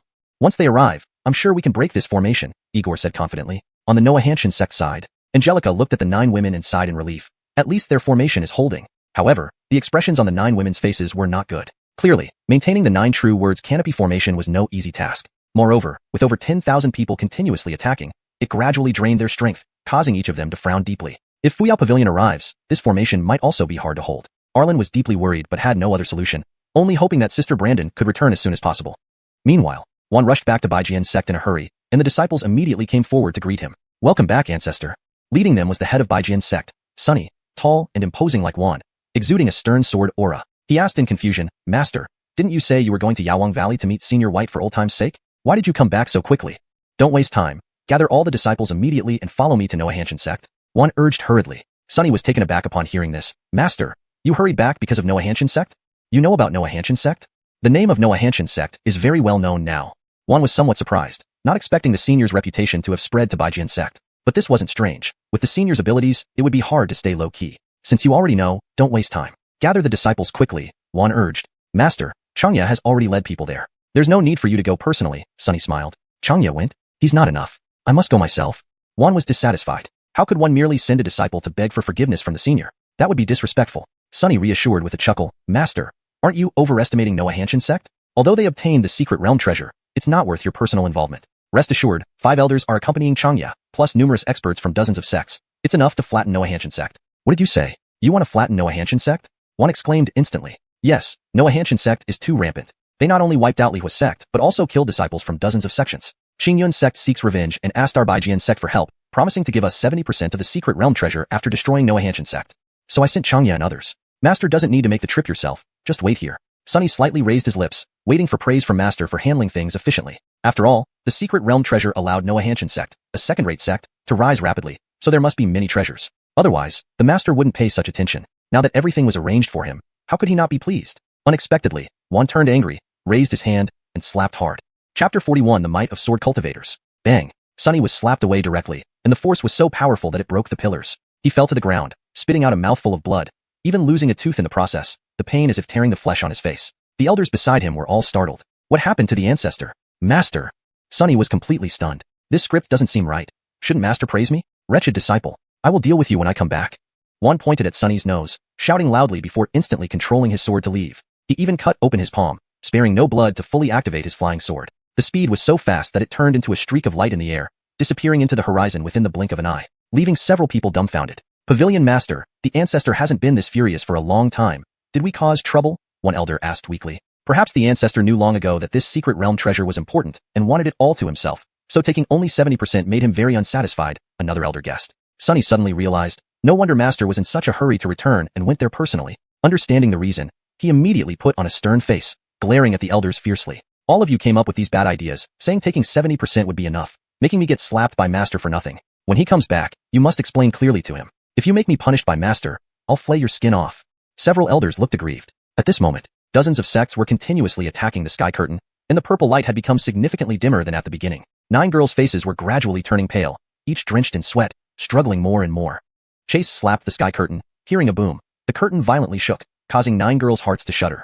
They are almost unable to hold on. Continue the attack. Chase shouted loudly. Everyone immediately bucked up, attacking even more fiercely. The rumbling sound didn't stop. 9 girls' bodies began to tremble involuntarily. Seeing this, Noahanshan sect disciples were all worried. Why isn't Eben Brandon back yet?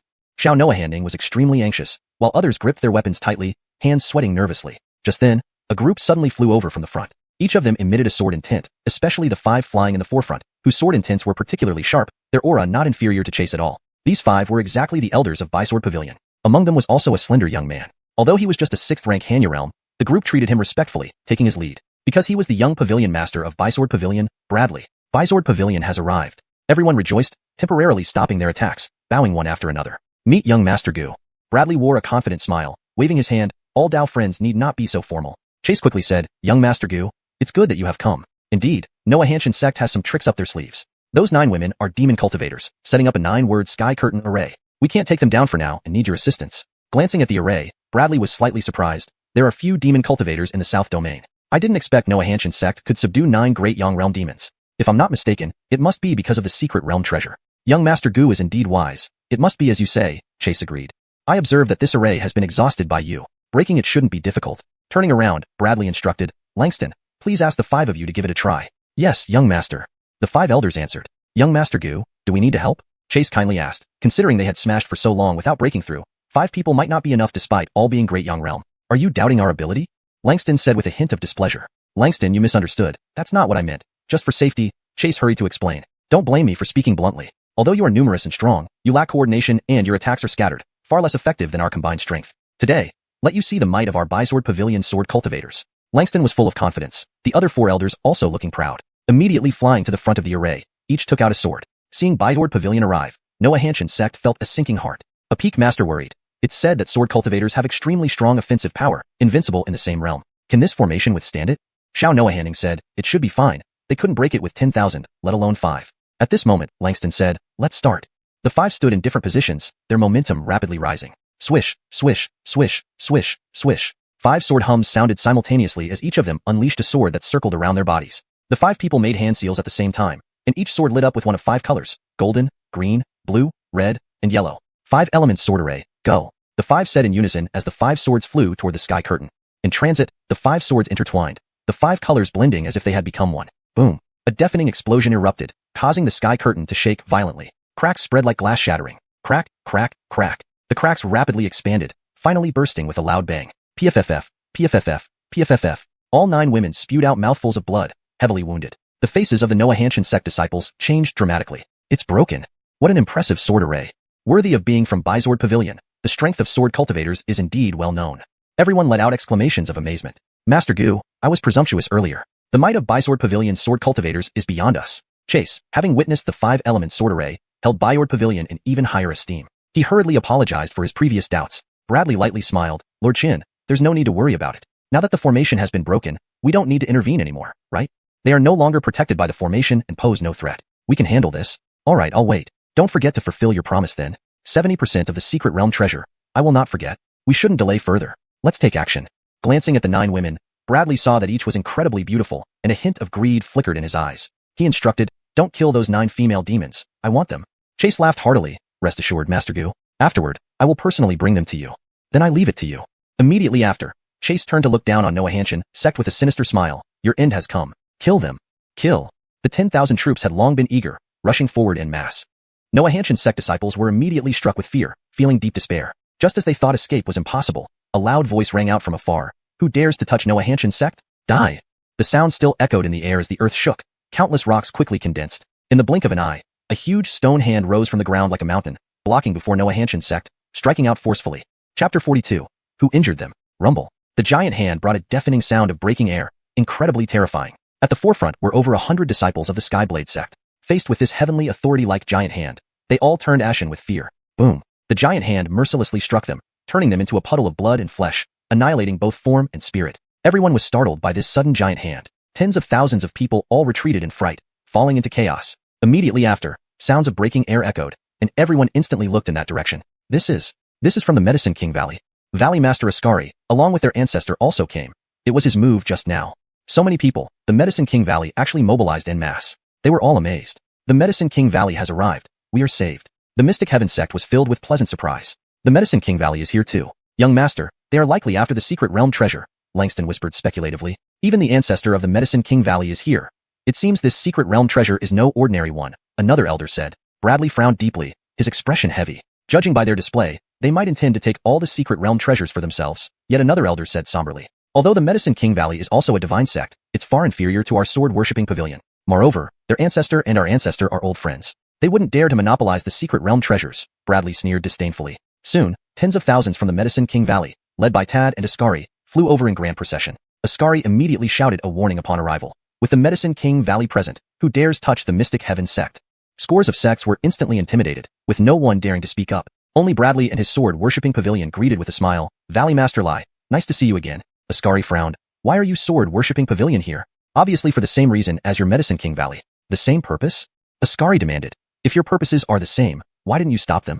Mystic Heaven sect killed their disciples. It's only natural for them to come for revenge. I had no reason to stop them. Bullshit.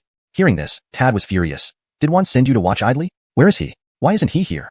Senior Bai, you've misunderstood. The Azure Cloud sect invited us. He promised us 70% of the secret realm treasure after destroying the Mystic Heaven sect. But since Senior Bai has arrived personally, I'm willing to split it 50-50 with the Medicine King Valley. In Bradley's mind, this was the greatest concession he could make, so Tad should agree. Unexpectedly, Tad became enraged, using earth-shrinking steps to pull Bradley right before him, then slapped him across the face. Slap. This slap was sharp and resounding, not only sending Bradley flying but also knocking out one of his teeth. Young Master! Langston cried out in shock, hurriedly flying over to catch Bradley. Blood dripped from the corner of Bradley's mouth as he saw the tooth he had spat out, feeling intense pain on his face. Instantly, he was seething with anger. Without thinking much more, he glared at Tad with a dark face. I am at least the young master of the sword-worshipping pavilion. You slapped me in front of so many people. What does this do to the dignity of my sword-worshipping pavilion? Tad rebuked. If it weren't for Juan's sake, that slap would have killed you just now. Bradley's muscles trembled with rage, but he understood that this person was on par with their ancestor. He had to swallow this indignity. Moreover, with their full mobilization and Tad's attitude, splitting the treasure 50-50 was clearly impossible. So, Bradley struggled to regain his composure, saying grimly, consider it an oversight by this junior. I can concede further. Let's split the Mystic Heaven sect's secret realm treasure 40-60, with 60 for the Medicine King Valley and 40 for us. How about it? This fool, there is no such thing as the Mystic Heaven sect's secret realm treasure. Tad had already heard from Ascari during the journey that this was all orchestrated by seniors, aiming to eliminate these dozens of sects. Yet, the sword-worshipping pavilion managed to meddle as well. Brother Noah, you're about to be doomed. Hurry up and come. If the senior arrives first, forget asking for forgiveness. Even the existence of your sword-worshipping pavilion will be in question. As Tad prayed for Juan, what he feared most came true. Just as Bradley finished speaking, before Tad could respond, a cold voice suddenly rang out. You think you have the right to take anything from my Mystic Heaven sect? Tad felt his heart sink upon hearing this voice. He quickly turned around and saw Carmelo and Sierra flying towards them, both with icy expressions. Finished. The senior has returned. Tad immediately wanted to go forward to plead for the sword-worshipping pavilion. However, Carmelo shot him a cold glare, clearly telling him to shut up and stand aside. Tad inwardly sighed with bitterness. Brother Noah, you're on your own now. Master. Eben Brandon.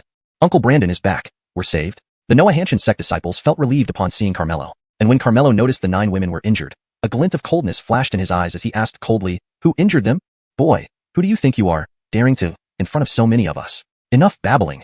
The patriarch of Dojo sect, seeing nothing special about Carmelo, had intended to lecture him, but before he could finish speaking, Carmelo simply waved his hand, splattering blood right then and there. Everyone was shocked. The patriarch of Dojo sect was a top-notch expert at the Moonlight Realm, yet this man could kill him casually. I'll ask again, who injured them? Carmelo's icy gaze swept over the 10,000 people in front of him without a trace of fear. You're quite arrogant. It was my sword-worshipping pavilion that broke through the 9-yin sky curtain array. What of it? Langston stepped forward, not giving Carmelo the slightest bit of respect. Sword-worshipping pavilion? Carmelo laughed in rage. Good, very good. Even Juan doesn't dare to be reckless in front of me, but his disciples dare to hurt my people. He had intended to take action directly against Langston, but the Emperor Teacher's eye revealed that someone was approaching. It was Juan. Using blood to control his sword, he was risking his life to rush here. It wasn't hard to guess that he was coming to stop these disciples. Clearly, he was unaware of what was happening. Carmelo changed his mind and decided not to act for now, waiting until he arrived to see what would happen. Langston still didn't know that disaster was imminent. He yelled at Carmelo, impudent. Our ancestor is of such high status that you're not even qualified to carry his shoes, yet you dare to speak so arrogantly.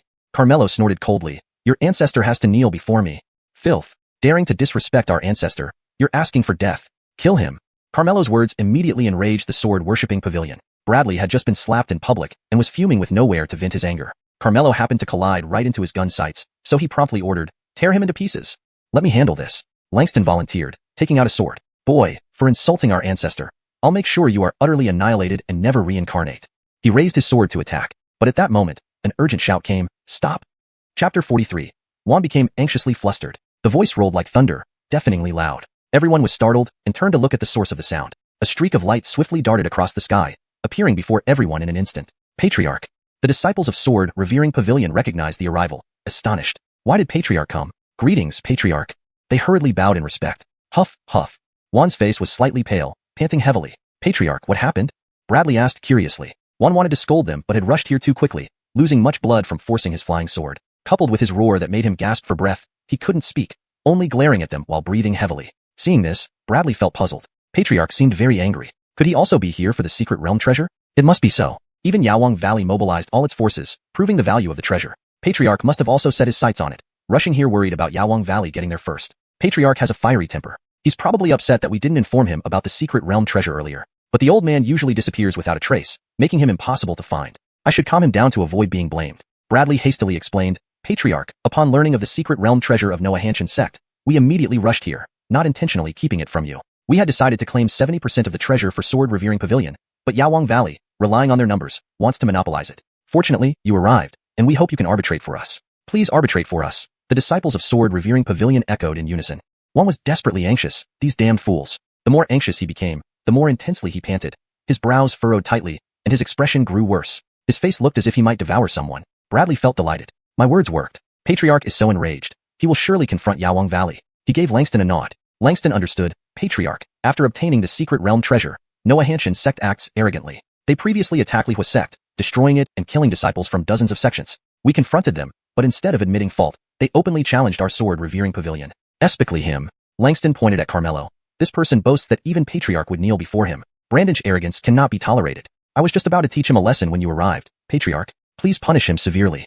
Hearing this, Juan became even more anxious. He felt extremely uneasy, struggling to speak due to internal turmoil, his body trembling involuntarily. Calm down, stay calm. Juan kept chanting inwardly but couldn't calm himself. Everyone saw his reaction and assumed he was enraged by Carmelo. Can senior brother Brandon handle the anger of sword-revering pavilion's patriarch? Angelica asked anxiously. Hopefully, Finley replied uncertainly. Only Tad knew Juan wasn't angry but terrified. Tad wanted to speak up for Juan but hesitated at Carmelo's icy expression. Igor observed thoughtfully. Both elders from Sword-Revering Pavilion and Yawang Valley were here, meaning no chance for him to get a share of the secret realm treasure. Deciding against the treasure, he started devising another plan. With both great sects represented by their patriarchs, aligning with either would greatly benefit Qingyun's sect. Being unfamiliar with Yawang Valley, but having tipped off Sword-Revering Pavilion about the treasure, he chose to curry favor with them. Igor approached Juan, bowing respectfully. Senior Noah Hanshin's sect killed my son, and Carmelo spoke disrespectfully to you. It's intolerable to leave such a man alive. But as you are revered, letting you soil your hands would be unfitting. Allow me to take his life to avenge you. Take your life. Juan felt his chest heaving, nearly spitting blood. He struggled to utter a word. You? If you dare touch a senior, I'll destroy your entire sect. He tried saying this but choked, unable to speak. Grandfather, calm yourself. Brandon's people aren't worth your anger, Bradley soothingly said. Young Lord Gu, what does Senior Noah mean? Igor asked, puzzled. Isn't old ancestor's meaning clear? Naturally, he means you can just go ahead. You shut the hell up. Juan was almost driven mad with anger by Bradley. So that's how it is. Igor seemed to understand, smiling slightly. Alright, I'll kill him now to vent this anger for Senior Noah. Vent your fucking anger. Seeing Igor about to make a move against a senior, Juan was so anxious that his face turned beet red. No, I have to stop him. Juan steeled his resolve and spat out a mouthful of blood. Only then did he feel some relief. Old ancestor. The disciples of Sword-Revering Pavilion were instantly alarmed. Bradley shouted angrily at Igor. Patriarch Noah has been infuriated by this person. Kill him immediately. Good. Igor agreed loudly, pointing his sword at Carmelo with a sinister smile.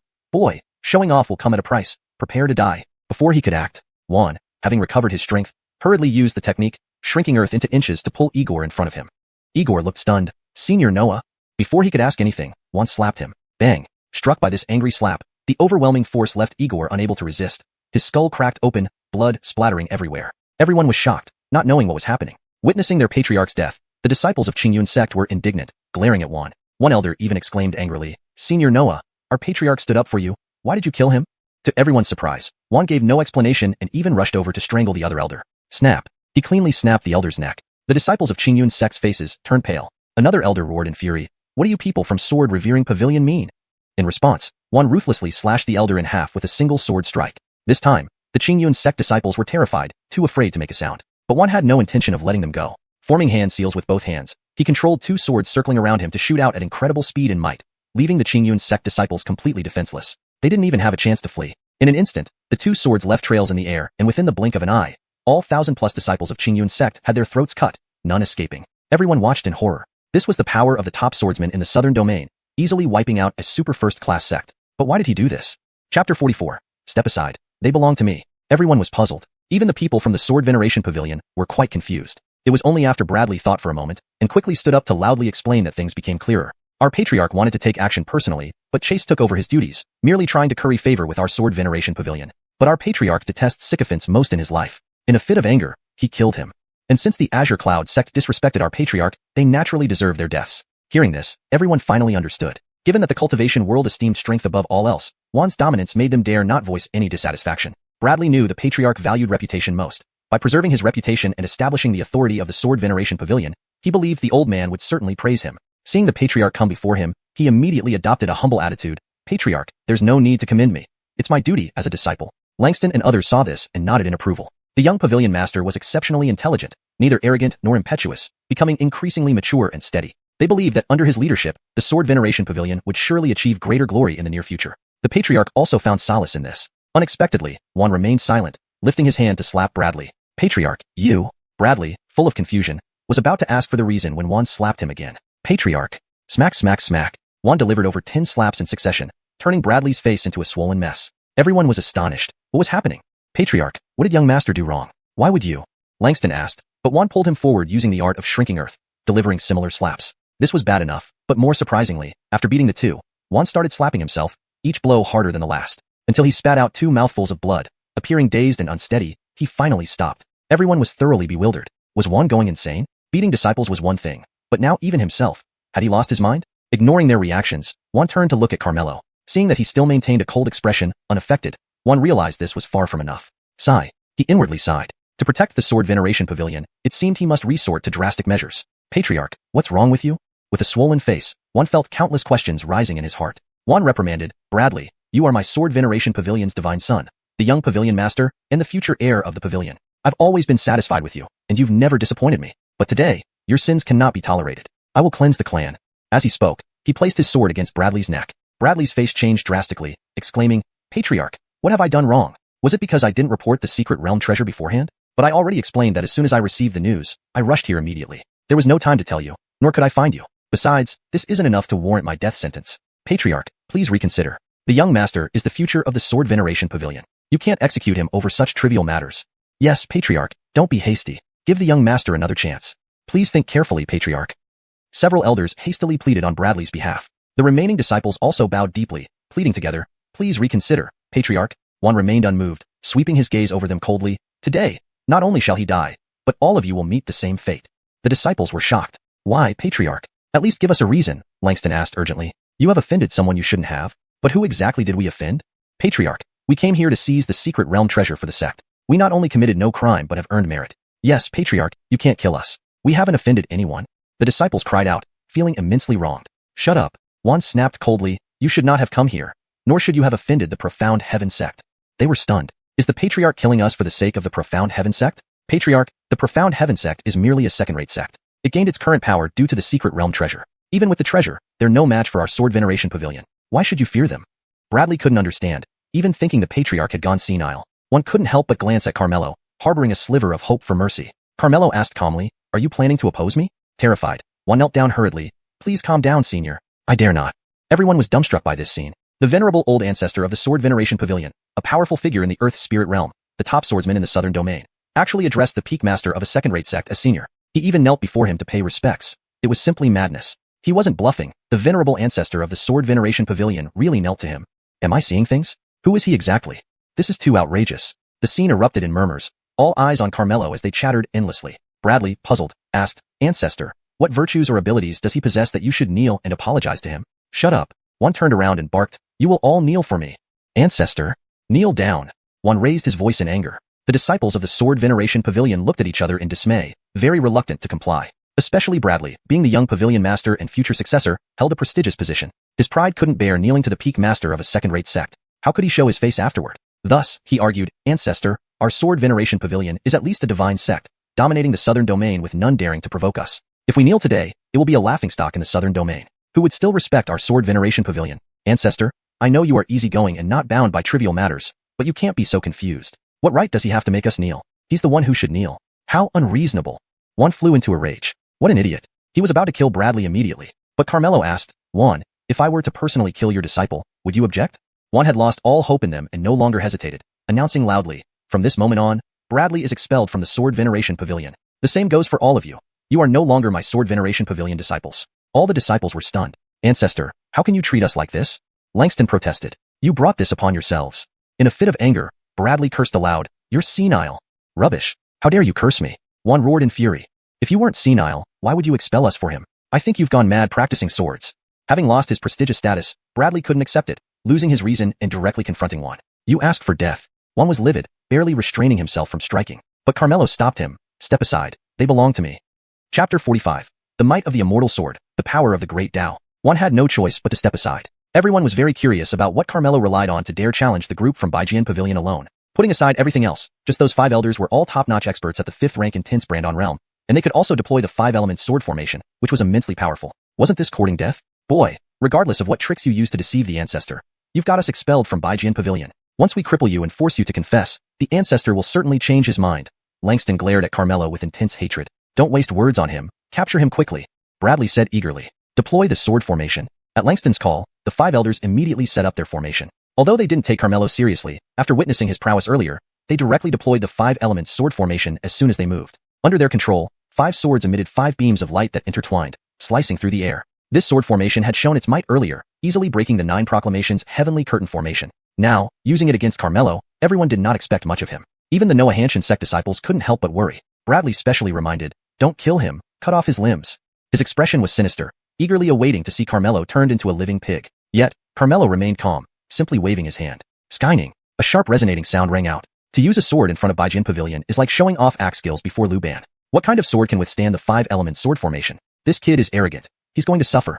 Let him show off. He deserves it. Everyone sneered at Carmelo, thinking he was asking for humiliation. But in the next moment, when Carmelo held the sword in his hand, an overwhelming pressure burst forth, astonishing everyone. Those with weaker cultivation were directly pressed to their knees by this force, trembling uncontrollably. Some even fell off their flying swords. And the swords either underfoot or in their hands shivered involuntarily, as if afraid. Immortal. Immortal sword.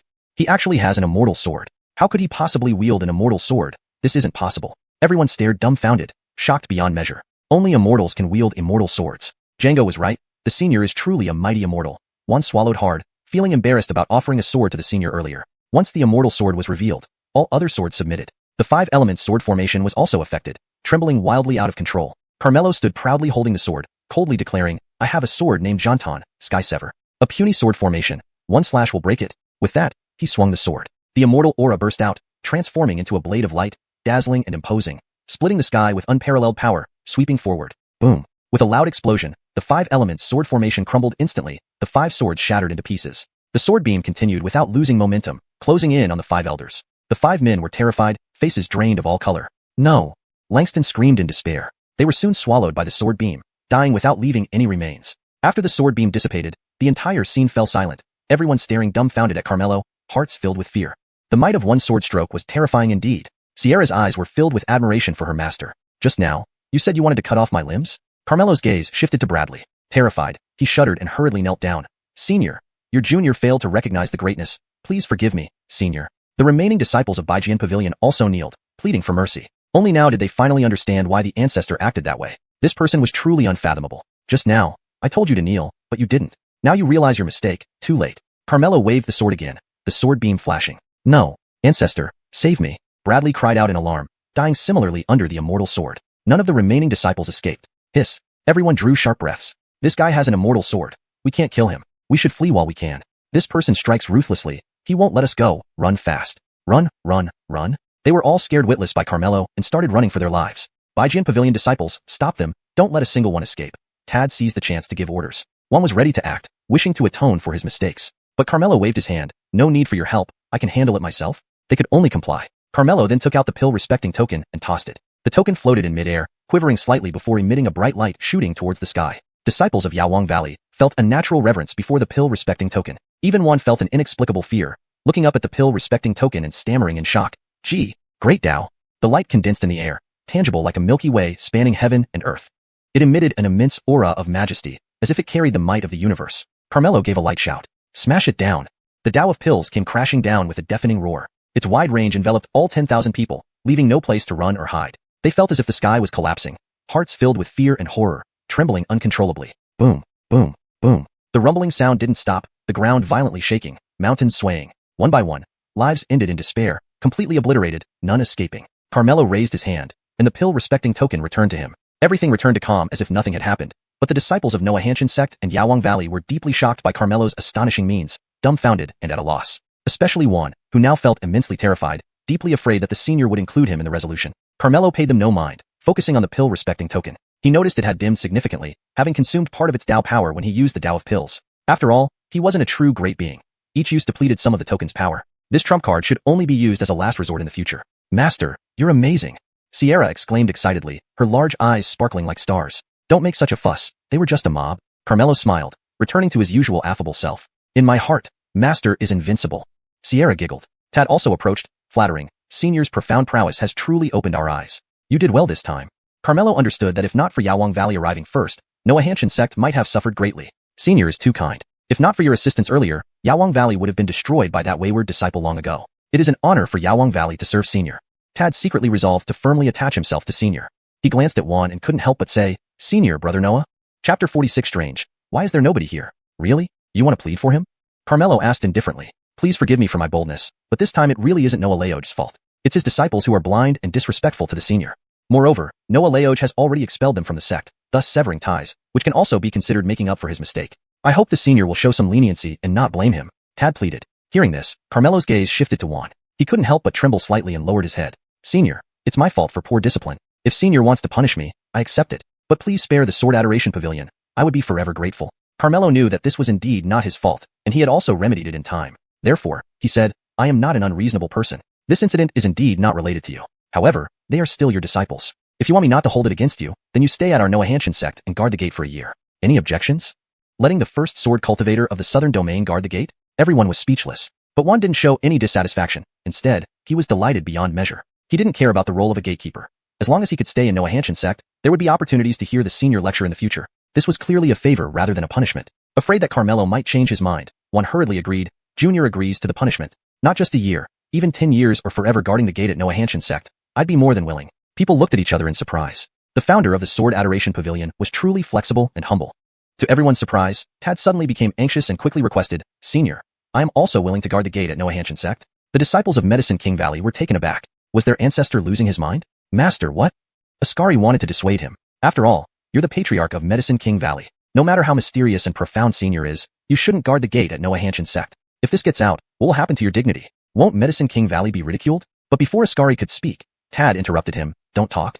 Master, didn't you hear me telling you not to talk?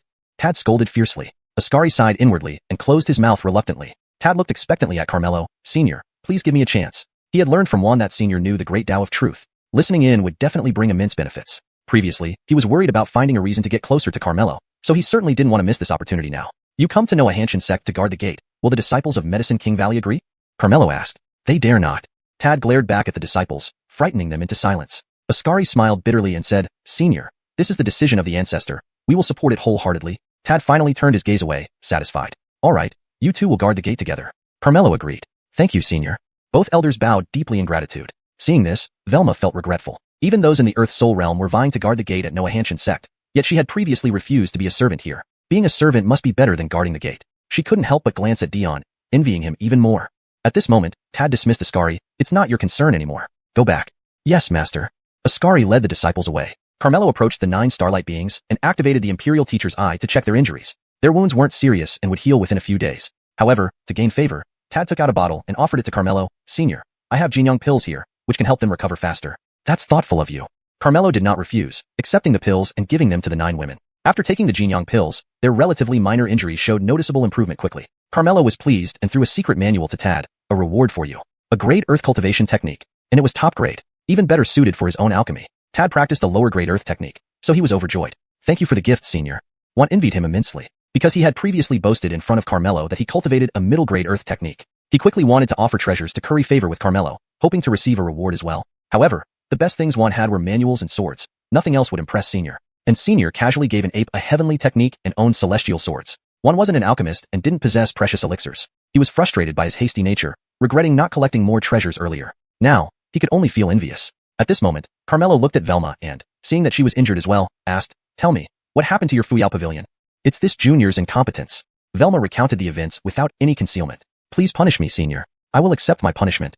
Velma kept her head down, feeling uneasy. So, not only did Fuyao Pavilion switch sides, but it also indirectly brought in Baijin Pavilion. Carmelo narrowed his eyes slightly, a cold glint flashing through them. How dare they? Fuyao Pavilion must be destroyed. Juan was incensed. If not for Fuyao Pavilion's betrayal, which revealed Carmelo's presence to Green Cloud Sect, Igor wouldn't have invited Baijin Pavilion, and Gu Chongyi wouldn't have offended Carmelo. Noahanshin Sect wouldn't have been put in danger either. One could say Fuyao Pavilion was the spark that ignited the whole event. Senior, let me go and destroy this sect. One had a murderous intent in his eyes as he volunteered himself. No need, they should be arriving soon. At this time, Fuyao Pavilion was indeed on its way to Noahanshin Sect. Trudy didn't look pleased. Not only had capturing Velma delayed them considerably, but in the end, she had escaped. An elder worriedly said, Mistress, there's a high chance Velma went to warn Noahanshin Sect. So what if she warned them? With Baijin Pavilion's participation and dozens of sects joining forces, can Noahanshin Sect really handle it? Trudy wasn't concerned in the slightest. Mistress, I still feel that Deputy Mistress. Great Elder, she has already been expelled from Fuyao Pavilion. Watch how you address her. Trudy cut off the Great Elder, clearly displeased. The Great Elder changed his words. I know Velma very well. She has always been loyal to our sect. Given her persistence, maybe she's right, and we should reconsider? Ridiculous. Trudy lightly scolded. How could Noahanshin Sect be as formidable as she described? Even if Medicine King Valley were to help them, do you think they would oppose Baijin Pavilion for them? Let's not talk about this anymore.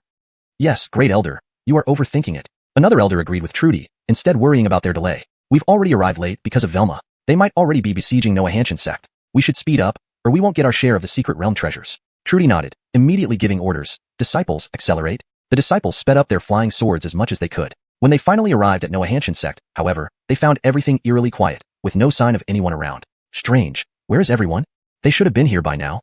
Look, there are signs of battle around us, and the air is filled with the smell of blood. After checking, the disciples confirmed this place had seen intense fighting, with many casualties. So why is nobody here? An elder wondered aloud. I figured it out. We must have come too late. Noah Hanshin sect has already been destroyed. They divided the treasures and left. Another elder guessed. Everyone thought it made sense. Some were upset. This is all Velma's fault. If not for her, we wouldn't have arrived late. Now we don't get a share of the secret realm treasure, and they might even think we deliberately didn't show up. If we offend Baijin Pavilion because of this, we'll be in trouble. Hearing this, Trudy's face darkened as she gritted her teeth and cursed. That damned Velma. She's ruined us. Pass the order. Search every corner of Southern Domain to find her. I want to kill her with my own hands and make her regret what she's done. Just as the disciples were about to follow her order, a cold voice suddenly echoed. There's no need to look for me. I'm right here.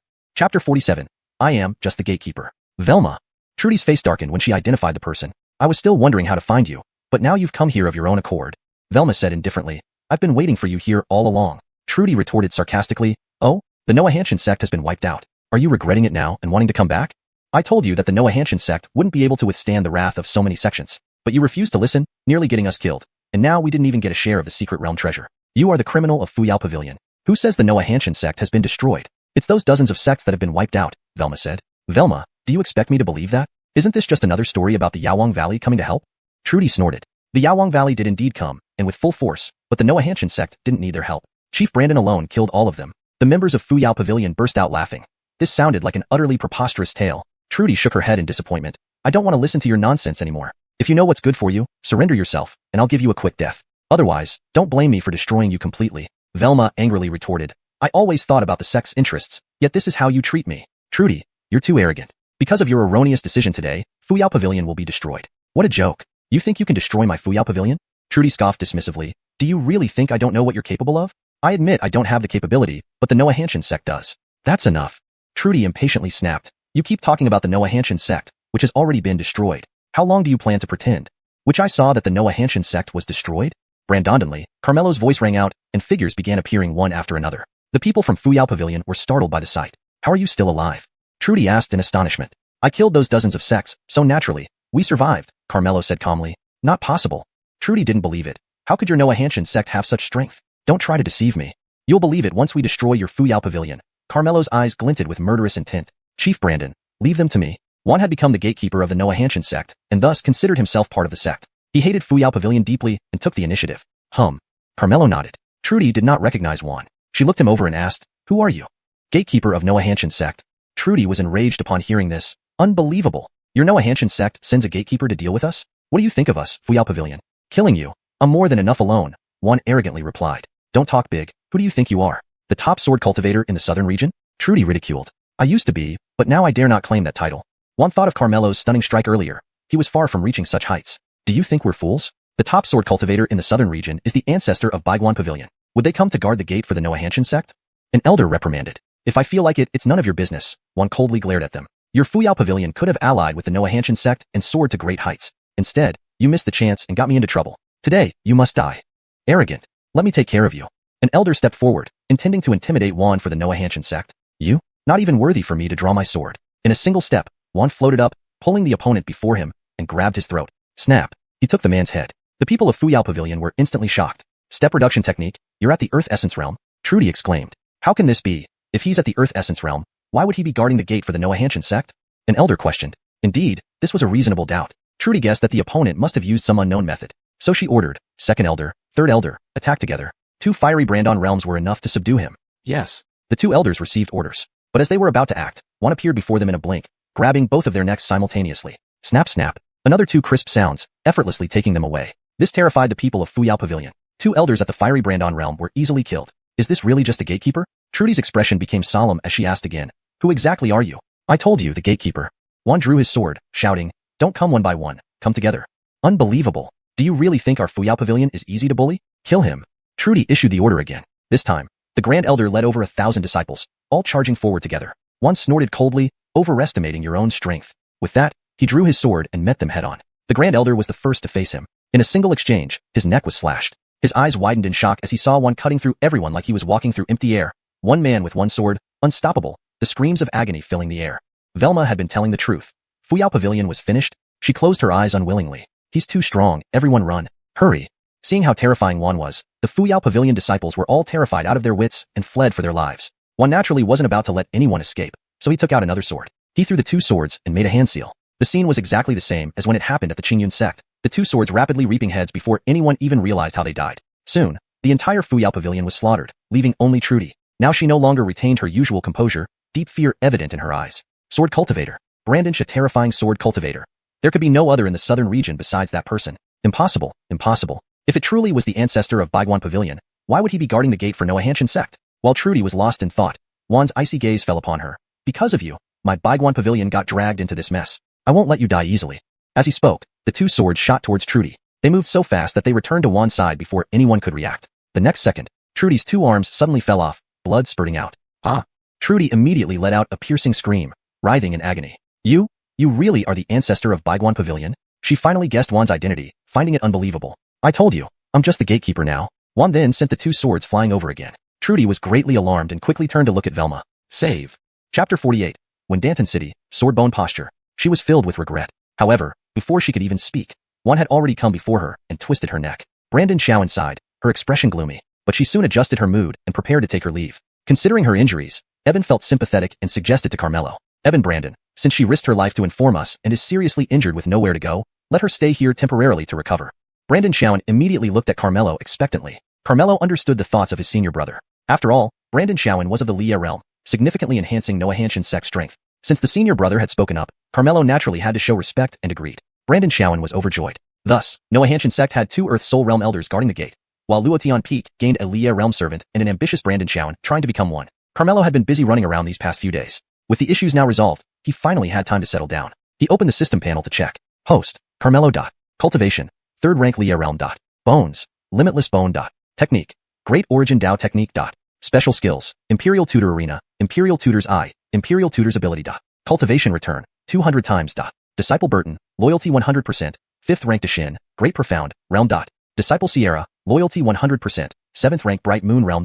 Servant Adriana, 1 disciple, 1st rank Tongxian, Transcendental Profound, Realm. Servant Zoe, 1 disciple, 1st rank Tongxian, Transcendental Profound, Realm. Servant Aspen, 1 disciple, 10th rank Rushuan, Entering Profound, Realm. Cultivation return, 50 times.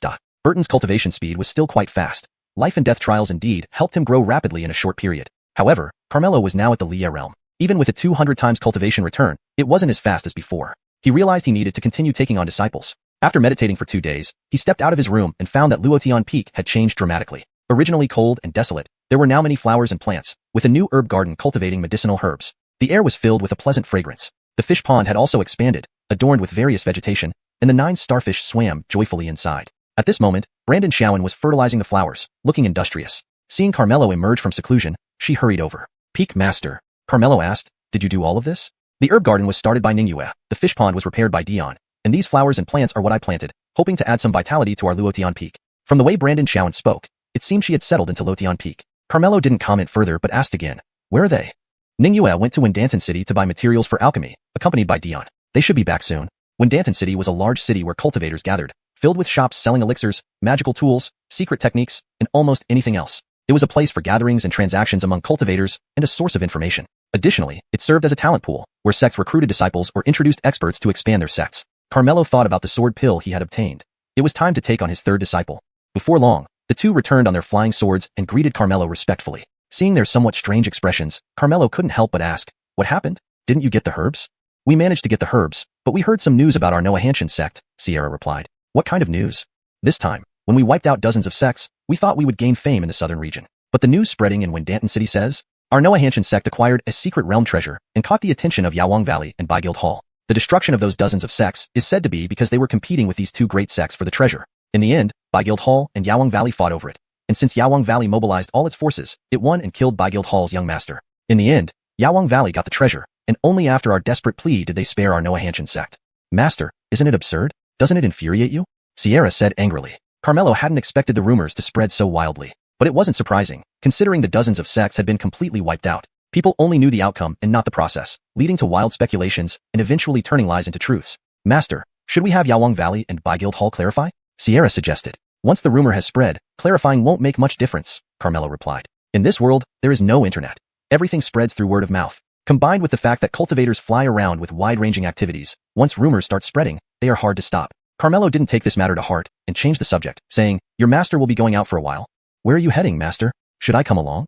Sierra asked. To Windanton City for a stroll. You don't need to follow. Carmelo flew away on his sword. Windanton City was built grandly, occupying a vast area with an extraordinary aura. Above the city, numerous cultivators flew by on their swords, creating a bustling and prosperous scene. Carmelo landed on a street. This street was called 100 Sect Street, where over 100 sects had set up shop for recruiting disciples and attracting experts. In essence, it was a job market for talents. The street was crowded with people, both cultivators and ordinary folk, all looking around, hoping to join their dream sect. Xianxia sect also had its own shop, but it was deserted, drawing no interest whatsoever. Only one disciple was guarding the store, nearly dozing off from boredom. Carmelo walked in, and the disciple opened his drowsy eyes, glancing indifferently. Upon recognizing Carmelo, he immediately perked up and hurriedly bowed. Disciple Alban greets Uncle Brandon. Carmelo now held a revered position in Xianxia sect, and the disciples had long changed their perception of him. Still haven't recruited anyone?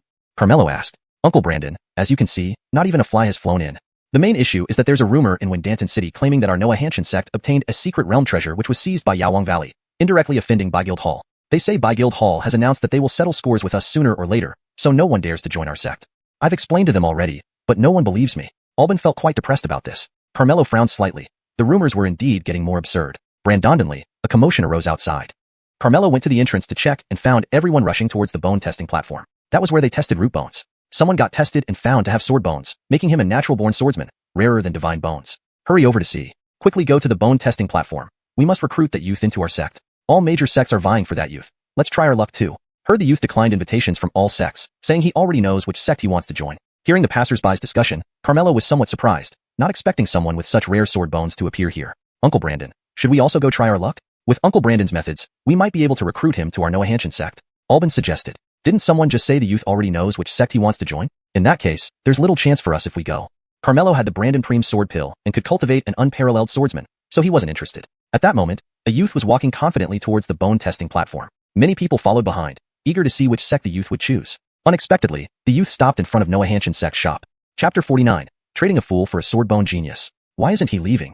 This seems to be the entrance of the Xianxia sect. He surely won't join this sect, right? How could he? The Xianxia sect is merely a second-rate sect. He just rejected so many first-class and super first-class sects. How could he fancy this one? True. I even heard that the Xianxia sect offended the Baijian Pavilion. Only a fool would join them. The onlookers murmured among themselves, convinced that the young man would not choose the Xianxia sect. However, the youth looked at Carmelo and said, I want to join the sect. Everyone was instantly taken aback. Even Carmelo was surprised, unable to understand why he would choose the Xianxia sect. Isaiah stood tall, resembling a sharp sword, exuding an outstanding aura, his sharpness clearly visible, especially his eyes, which carried a maturity beyond his years, as if they had witnessed countless vicissitudes of life. Carmelo could clearly sense that the youth was exceptionally proud, almost disdainful of the world. Judging from his outward appearance, this person was indeed a rare talent. If nothing unforeseen happened, he was bound to achieve great things in the future. Carmelo couldn't help but become interested and activated the Emperor Teacher Eye to examine him. Indeed, he possessed the physique of a swordbone. Moreover, it was a high-quality swordbone. Even within the entire 4 seas and 8 wastes, such innate talent was astonishing. What surprised Carmelo most was that this person was the reincarnation of a sword immortal. No wonder he had a maturity that did not match his age, with such exceptional pride and disdain for the world. Do you wish to join our sect? Alban asked in pleasant surprise. Yeah. Isaiah nodded slightly. Upon hearing this, Alban rejoiced. That's great. Uncle Brandon, finally, someone is willing to join our sect? Carmelo smiled and nodded. Alban began introducing, Youth, this is the head of Lilian Peak of our Xianxia sect. Since you possess the physique of a swordbone, why don't you become Uncle Brandon's disciple and join our Xianxia sect? Be his disciple? Isaiah frowned upon seeing Carmelo's unremarkable appearance, seeming hesitant. People around started giving advice at this moment. Youth, don't do it. The Xianxia sect is just a second-rate sect, not worthy of you. I know this Luotian Peak head well. He has mediocre talent, inferior even to some second-generation disciples. 3 years ago, he only managed to recruit a disciple through trickery. If you take him as your master, you'll waste your talent and ruin your future. The Xianxia sect also offended the Baijian Pavilion and will be destroyed sooner or later. You are walking into a fire pit. Alban couldn't stand it any longer and angrily retorted, Don't spread lies. Uncle Brandon was simply hiding his true strength. He is incredibly powerful. Besides, the Xianxia sect hasn't offended the Baijian Pavilion. In fact, their elder guards are gate at Xianxia sect. How dare you insult the elder of the Baijian Pavilion? Are you tired of living? In order to get this youth, you're making wild claims. Do you think he's a fool? Youth, you've heard it all. Joining this kind of sect will doom you. People didn't believe Alban and kept trying to dissuade the youth. Alban was furious. Carmelo, however, remained calm, looking at the youth without anger. Even though the youth was the reincarnation of a sword immortal, Carmelo wasn't particularly concerned. He saw this as an opportunity for the youth to see if he could grasp his destiny. Meanwhile, the youth was deep in thought. Before awakening his past memories, he had accidentally sensed a divine power near the Noahanshan sect. During the root bone detection, his previous memories finally resurfaced. He then understood that the power came from the divine sword. Now, reborn, he remembered his past cultivation techniques and possessed the sword bone. All he needed was a fine sword. The Noahanshan sect harbored a divine sword that no cultivator could control. As the former sword immortal, he naturally knew how to wield it. By joining the Noahanshan sect and obtaining the divine sword, his cultivation would be significantly improved. But bowing to this kind of waste as a teacher was truly humiliating. How could he possibly have the qualifications? However, for the sake of the divine sword, he had to endure temporarily. Thinking this over, the youth agreed. All right, I am willing to join Luotian Peak and become your disciple. Immediately, a warning sounded in Carmelo's mind. Warning, Marty's loyalty to the host is minus 10%. When loyalty falls below minus 20%, he will harbor murderous intentions toward his master. Carmelo was taken aback. This guy's loyalty was actually negative. It made sense, given that he was the reincarnated sword immortal with unmatched pride. How could he sincerely regard him as a master? There must be a reason. Carmelo had experienced betrayal before and didn't want to go through it again. This person could not be accepted. This kid doesn't understand human speech. He'll regret it sooner or later. What kind of bad luck does the Noahanshan sect have to find a disciple with sword bones? Everyone envied and hated the Noahanshan sect. Uncle Brandon, he has agreed, Albin said. Albin was overjoyed and hurriedly asked Marty to kowtow and acknowledge his master. But at this moment, someone suddenly shouted, "Hold it!" Several people emerged from the crowd. Leading them was a plump man with ruddy cheeks, sporting two handlebar mustaches, his nose pointing upward, strutting arrogantly as if he owned the place. This is someone from the Xianxia sect. The Xianxia sect is one of the 5 divine sects. They've actually come here too. This man is Curtising, an outer sect elder of the Xianxia sect, responsible for recruiting disciples. He must have set his sights on this young man as well. Everyone immediately guessed the intentions of these newcomers. Albin frowned, whispering, "Master Uncle Brandon, what should we do?" "It's fine." Carmelo naturally did not take the Xianxia sect seriously. Curtising approached the youth, appraised him with a glance, and nodded in satisfaction. "Jianggu, very good, very good." He then looked at Carmelo and said arrogantly, "This youth, the Xianxian sect wants him." Albin retorted unhappily, "He has already agreed to join our Noahanshan sect."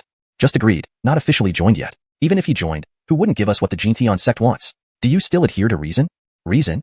Curtising flicked his handlebar mustaches and sneered coldly. "The Xianxian sect is reason itself. If you don't like it, tough luck."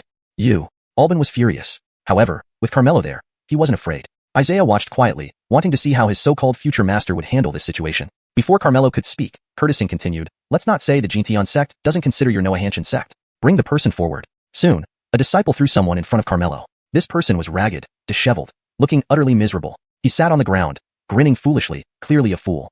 "He's Darwin, our little young master of the Xianxian sect. Your Noahanshan sect wanted to recruit disciples, didn't you? Now, I'm handing over our little young master to you. In exchange for him, your Noahanshan sect gets a great deal." Curtising's smile was forced, his face full of mockery. Everyone was speechless. Who didn't know that the little young master of the Xianxian sect was a fool, despised by everyone in the Xianxian sect, ranking lower than even the lowliest servant? Trading him for a sword bone genius was clearly an insult to the Noahanshan sect. "Master Uncle Brandon, they are too much." Albin was indignant, thinking Master Uncle Brandon would definitely not agree. Carmelo used the Emperor Teacher Eye to inspect Darwin and was immediately taken aback.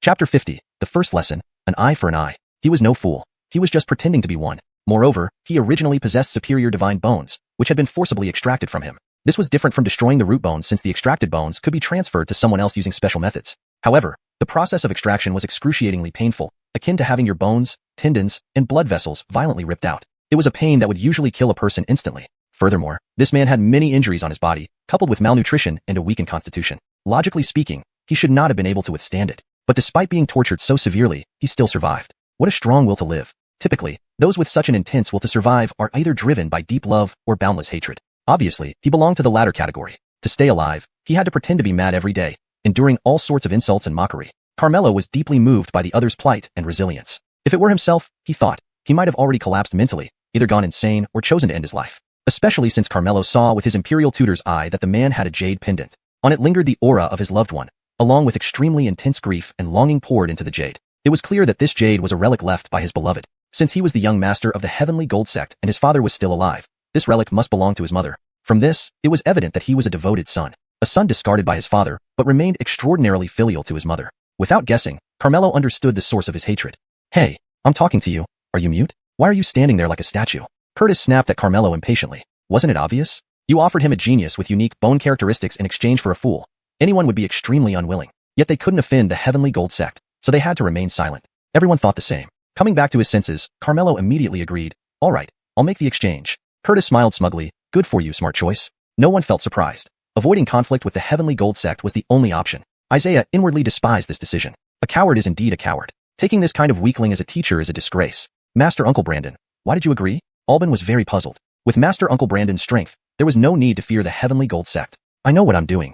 Carmelo didn't explain further. He asked Drew, are you willing to take me as your master? Become a disciple, ha ha ha. Drew laughed foolishly, but a trace of sorrow flashed in his eyes. To seek revenge, he had to join a power greater than the Heavenly Gold Sect. Otherwise, he would have no chance. He had heard news about the profound Heaven Sect recently. Offending the Sword Worship Pavilion meant it was nearly impossible to grow stronger.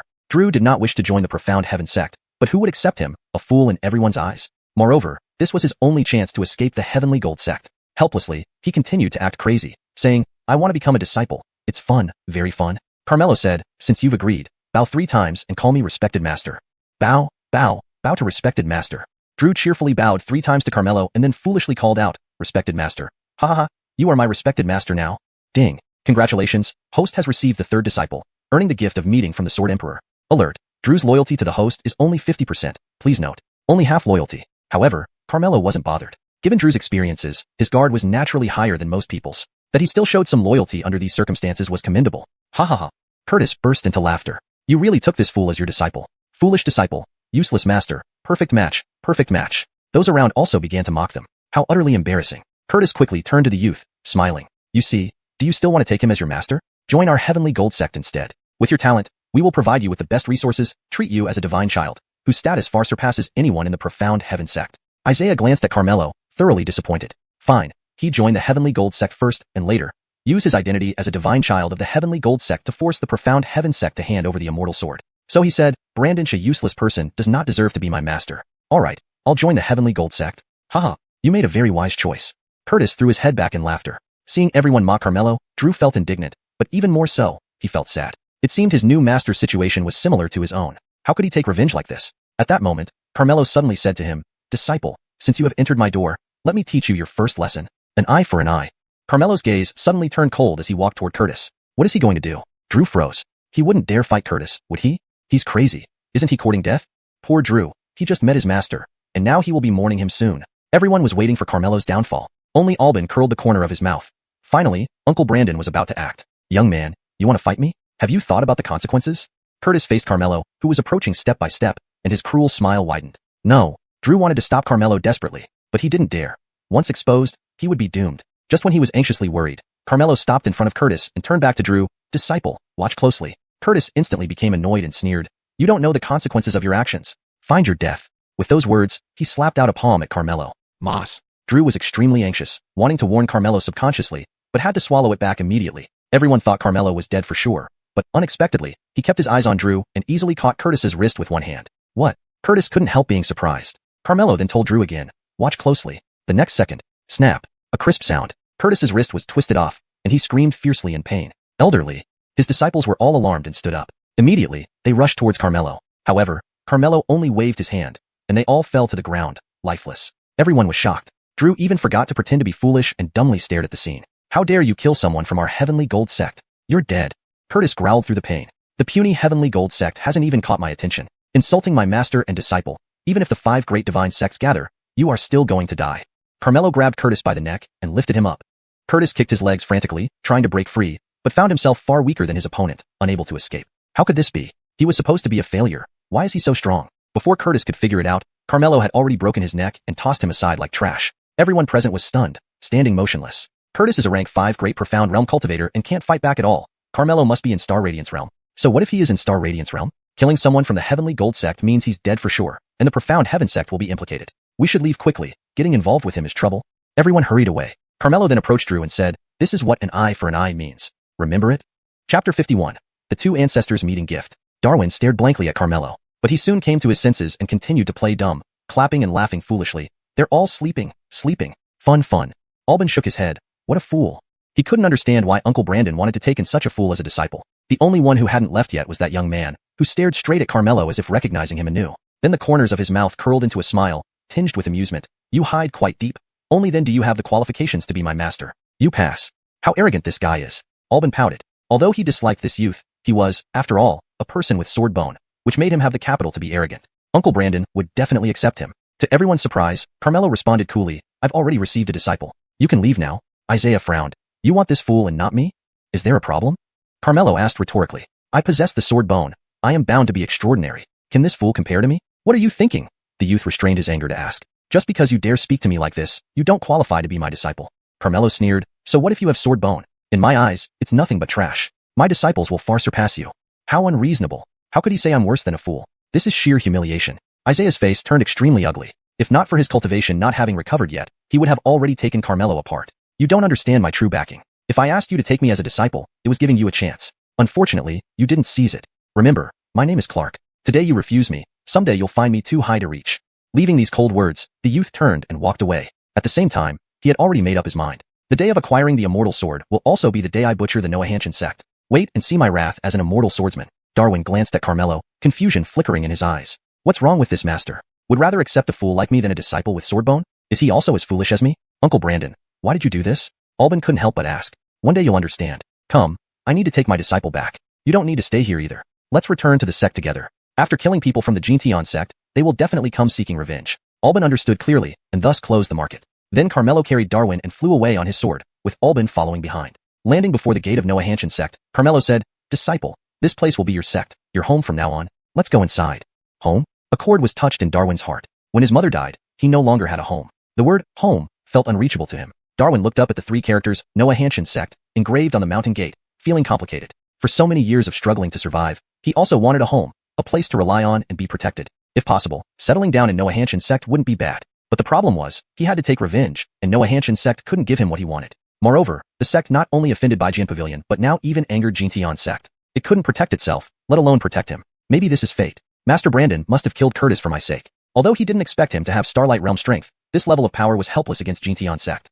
Forget it. Live as long as I can. Having a home before passing away might be the last favor of heaven. While lost in thought, Darwin followed Carmelo towards the mountain gate. Brandondenly, the ground began to shake, even moving, but seemingly contracting, very mysterious. This was the spell of covering 10 miles in an inch step, an ability of the Earth Spirit Realm. Darwin was startled and instinctively looked up. On the empty ground before the mountain gate, two elders were sparring. Each step they took made the ground tremble and contract, disappearing where they stood and reappearing elsewhere instantly. One elder exuded strong sword intent, while the other's hand was wrapped in a purple medicinal fire. Sword cultivator, alchemist, and both were of Earth Spirit Realm. Darwin's pupils shrank instantly. They were the ancestor of Baijian Pavilion and the ancestor of Medicine King Valley. The two were actually fighting here. Rumors proved true that the two divine sects had turned against each other over Xianxia sect's secret treasure. Now, the two ancestors of the great sects came knocking before Xianxia sect even sought revenge. Xianxia sect could hardly defend itself. Just arrived, and he had to perish along with Xianxia sect. Truly miserable. Darwin felt extremely depressed. At this moment, the two noticed Carmelo and immediately stopped, walking towards him.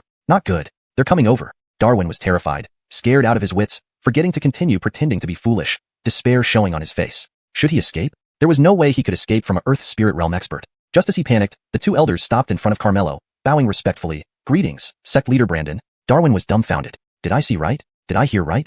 These two ancestors are paying respects to Master? What surprised him even more was that Carmelo scolded with a stern face. I asked you to guard the gate, not to dismantle it. The two elders were not angry. Instead, they appeared fearful and respectful. One hurriedly explained, Please forgive us, sect leader Brandon. We got too bored and itched for a match. Tad chimed in, We won't do it again. It's all Noah's fault. I said we shouldn't fight. How can it be my fault? You agreed to. That was because you pressured me. Where did I pressure you? You were just as bored and enjoyed it thoroughly. Did I? No, absolutely not. You pressured me. Damn. Old man Bai, you're unrighteous. The two elders began arguing fiercely, turning red-faced, leaving Darwin completely baffled. What's going on here? They are the ancestors of two divine sects, the top Earth Spirit Realm experts in South Domain. Why would they be so respectful to Master? And guarding the gate for Xianxia sect? This is a joke, right? Wasn't it said that Medicine King Valley killed the young Pavilion Master of Baijian Pavilion, and Xianxia sect offended Baijian Pavilion? Who can tell me what's happening? Enough, no more of this. Don't let it happen again. Carmelo spoke, and immediately the two elders shut their mouths, relieved. Tad asked flatteringly, Sect leader Brandon, you just came back from outside. Must have been tiring. Would you like me to massage your shoulders? One added competitively, Sect leader Brandon, I can pound your legs for you. Crazy, they're crazy. These two must have gone insane. Darwin couldn't believe this was real. No need. I just received a disciple and plan to start teaching on Lotus Heaven Peak. If you want to listen, you're welcome, Carmelo said. The two elders had been waiting for this day, and were overjoyed. One looked at Darwin, stepping forward, praising, This must be Sect leader Brandon's new disciple. Truly extraordinary bones and an exceptional talent, a rarity among 10,000. Tad also hurried to Darwin, smiling, fine-looking lad, impressive demeanor. I quite like you. Here, take this bottle of bone-washing pills to strengthen your constitution. And this bottle of golden brand-on pills, if you get any bumps or bruises, take one and you'll heal without scars. Consider them meeting gifts. Juan became anxious. This old fellow is using his abundant pills to show off. Last time, he already took advantage, and this time, he can't be outdone. So he quickly handed a sword to Darwin. This is a mid-grade Earth tier weapon, green peak sword, my gift to you. Darwin stood there, stunned by the two venerable elders, now eagerly trying to please him, utterly lost and unsure how to react. Chapter 52. Darwin was stunned. Was he dreaming? Still, Carmelo said, since they gave these to you, just take them. Only then did Darwin come back to his senses. He took the medicine bottle and the sword, feigning ignorance. So many toys, I like them. I like them. Ha ha ha. The two elders were momentarily dumbfounded. Tad asked, Master Brandon, what is this? Carmelo replied, he is the young master of Xianxia Gate, but everyone says he's a fool. A fool? The two elders were speechless. Why did Master Brandon take in a fool as his disciple? Wait, there must be more to it. Tad immediately grabbed Darwin's wrist and started diagnosing him. His expression quickly changed. He has so many new and old injuries, and has been malnourished for a long time, leading to a weak constitution. Even his soul is frail. He's barely holding on. If things continue like this, he definitely won't live past 3 years. And his bone root has been forcibly removed. It's a miracle he's still alive. The more Tad spoke, the more shocked he became. How had he endured all this? Isn't he the young master of Xianxia Gate? Why is he in such a state? Elder Bai, did you misdiagnose? Juan asked suspiciously. It can't be wrong. This is the result of prolonged abuse and lack of timely medical care. Coupled with the loss of his bone root, most people wouldn't have survived. But he managed to live this long.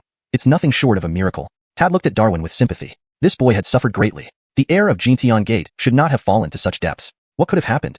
Juan was very confused. Alban respectfully explained, Elders, although he is the young master of Xianxia Gate, it's rumored that he's an illegitimate child whom the sect leader detests and refuses to acknowledge. Moreover, being considered a fool, even the gate's laborers could bully him. Recently, Xianxia Gate discarded him in Winden City, where he became a beggar before being brought back by senior apprentice brother Brandon.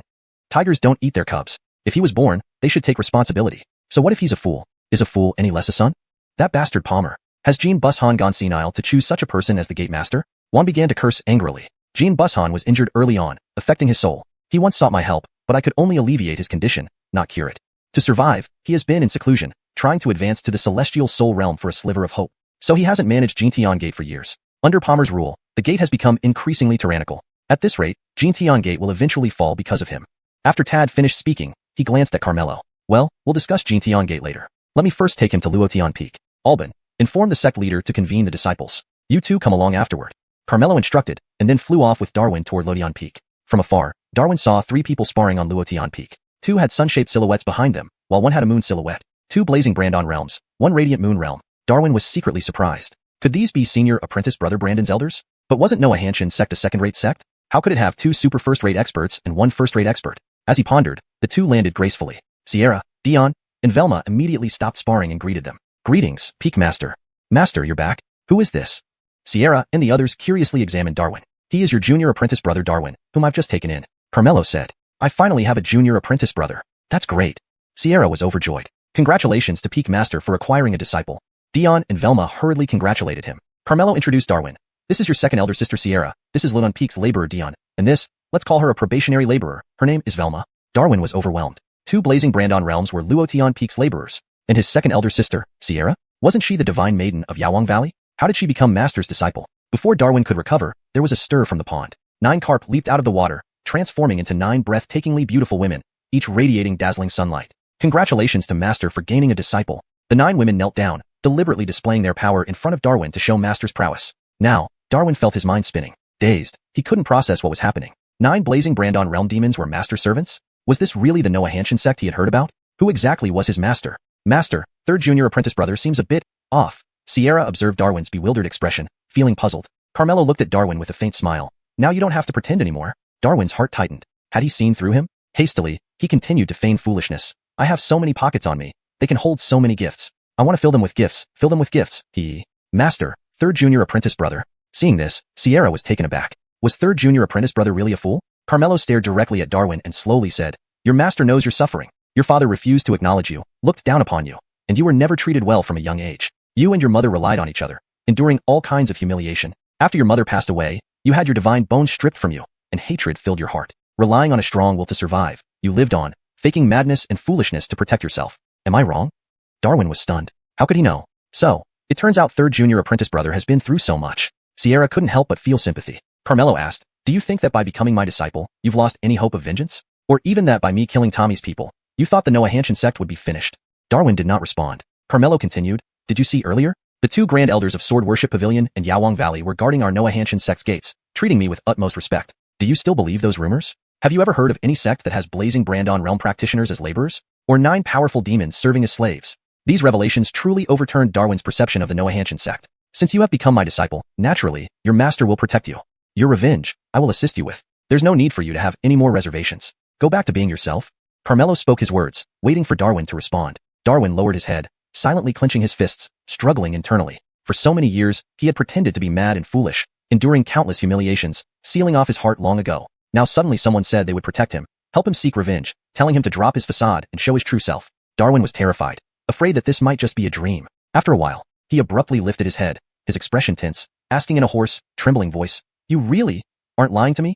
Chapter 53. Sword Emperor's Sword Dao Enlightenment. He finally stopped pretending. Carmelo smiled in satisfaction. From now on, this place will be your home, and we will be your family. Among family members, there is no deceit, only care. Master speaks the truth. Third Eben, if you have any difficulties in the future, you can tell us. No matter what grudges or hatred you have, we will help you avenge them. From now on, we will be your strongest backing, and no one will bully you again. Sierra took on her duties as Lori, softly guiding him. This made Micah feel warmth he hadn't felt for a long time. It was the first time someone cared about him since his mother passed away. All these years of humiliation, all the grievances suppressed in his heart finally collapsed at this moment, and he couldn't help but wail loudly. Third Eben, don't cry, Sierra said anxiously. Master, Third Eben, let him cry. Carmelo knew that he had been holding back for too long. One must know that he was just a teenager around 16 or 17 years old who had experienced unimaginable pain. After a while, Micah cried enough and knelt down in front of Carmelo with gratitude streaming from his eyes. Master, thank you. Thank you. It's my fortune to become your disciple. Ding. Disciple Micah's loyalty has reached 100%. Host receives a 400-fold cultivation returned. Not bad. This kid finally put down his guard and acknowledged him as master. At this moment, figures came flying on their swords, slowly landing. Little brother Brandon, I heard you've taken on a new disciple. Congratulations. Nicholas led several peak masters and disciples like Julian to congratulate Carmelo. Carmelo introduced Micah to everyone, and Julian greeted him warmly. The peak masters also presented gifts to him. This kind of treatment was something Micah had never experienced at Xianxia sect, and he felt the friendliness among peers for the first time. His icy heart gradually thawed, feeling happy and more grateful to Carmelo. If this is a dream, please never wake me up. Thank you, elders. Micah bowed deeply. Nicholas asked in surprise, little brother Brandon, wasn't it said that your disciple was? How did he get better? Angelica guessed. It must be little brother Brandon who cured him. Everyone nodded in agreement. With Carmelo's abilities, curing a fool shouldn't be a problem. Carmelo smiled, not explaining further, and said to Micah, since everyone has given you gifts, your master cannot be an exception. Saying so, he took out the Brandon Prime sword pill. The pill essence formed into 9 swords circling the pill, emitting rich fragrance. Sword pill. Pill essence turning into swords. This is a Brandon Prime quality sword pill. Not surprising for little brother Brandon. This gift really makes us envious. They didn't know what else to say. Such generosity could only come from Carmelo. The most envious one was Juan. As a sword cultivator, the allure of the Brandon Prime sword pill was undeniable to him. I want to become a disciple too. Juan wore a melancholy expression. Micah took the sword pill excitedly, swallowing it instantly. Bone-cracking sounds erupted from his body along with resonating sword sounds. To Micah, the pain of transforming was insignificant. When the bone-cracking ceased, his aura changed drastically. His presence exuded formidable sword intent, akin to a sword pointing towards the sky, sharp and imposing. I've finally regained my foundation. Micah was overjoyed, roaring into the sky to release his emotions. Unintentionally, his sword intent burst out, faint sword chi circling around him.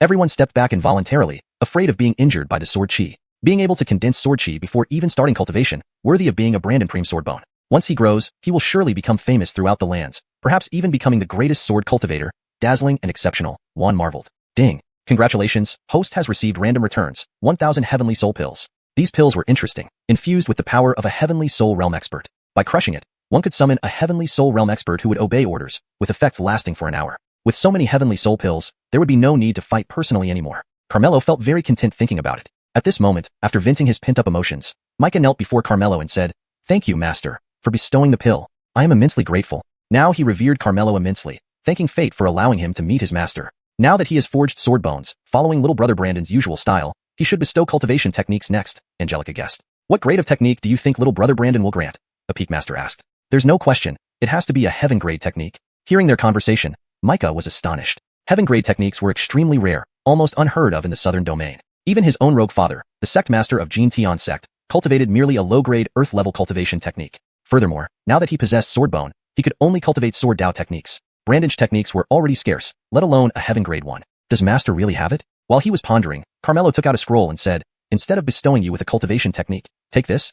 A scroll? Was he supposed to cultivate using a scroll? Not only was Micah full of doubts, but the others were also quite puzzled. How does one cultivate from a painting? Open it and see, Carmelo said. Curiously, Micah opened the scroll, and everyone leaned in to look. The painting depicted the back view of a person, his clothes fluttering gracefully, posture upright, standing proudly with a sword in hand. What was so special about this painting? Everyone couldn't make head or tail of it, thinking it was just an ordinary painting. But one suddenly widened his eyes and exclaimed, "Inside the painting, it actually contains the Sword Dao enlightenment of a Sword Emperor." Sword Emperor? That was an existence who had reached the pinnacle of Sword Dao, the most supreme being in the world. His Sword Dao enlightenment surpassed even a heaven-grade technique. Even the secret scriptures of immortals would be far behind. But why couldn't they sense anything significant? Brother Noah, did you make a mistake? I can't feel any Sword Dao enlightenment at all, Tad asked, puzzled. The enlightenment of a Sword Emperor isn't so easily sensed. Only those who practice sword cultivation, and must be exceptionally talented ones, can decipher its secrets. Since you're not sword cultivators, naturally you wouldn't feel anything. Even I can only sense a trace of it. After explaining, one immediately looked at Micah. Micah was staring intently at the Sword Emperor's picture, his eyes brimming with excitement. One hurriedly asked, "How much did you sense?" Micah uncertainly replied, "I'm not sure either. I just felt that this picture is very mysterious." After just one glance, it seemed like I was transported into a world of swords. Sword world. You can actually sense the Sword Emperor's sword world. No wonder it's called Brandon Preem Swordbone. Old man. One wanted to say how envious he was, but hesitated to express it. Without any doubt, this boy would surely become a new Sword Emperor in the future. What a remarkable move by the predecessor. At this moment, the system voice sounded again. Ding. Chapter 54. Something is off at Noah Hanshin sect? Ding. Congratulations to the host for receiving a random double return. An Imperial Swordling Pie. Carmelo was delighted. This Imperial Swordling Pie was like the Alchemy Sovereign Ling Pie, containing one of the sword's grand truths. With this Ling Pie, all sword cultivators under heaven should listen to my command. Disciple, put away the Sword Emperor diagram first. Now, I will start delivering the Dao lecture. Everyone sit down. Hearing Carmelo's words, everyone sat cross-legged without delay. Darwin saw their reactions and felt puzzled again. Why are they all so excited? Is there something special about Master's Dao lecture?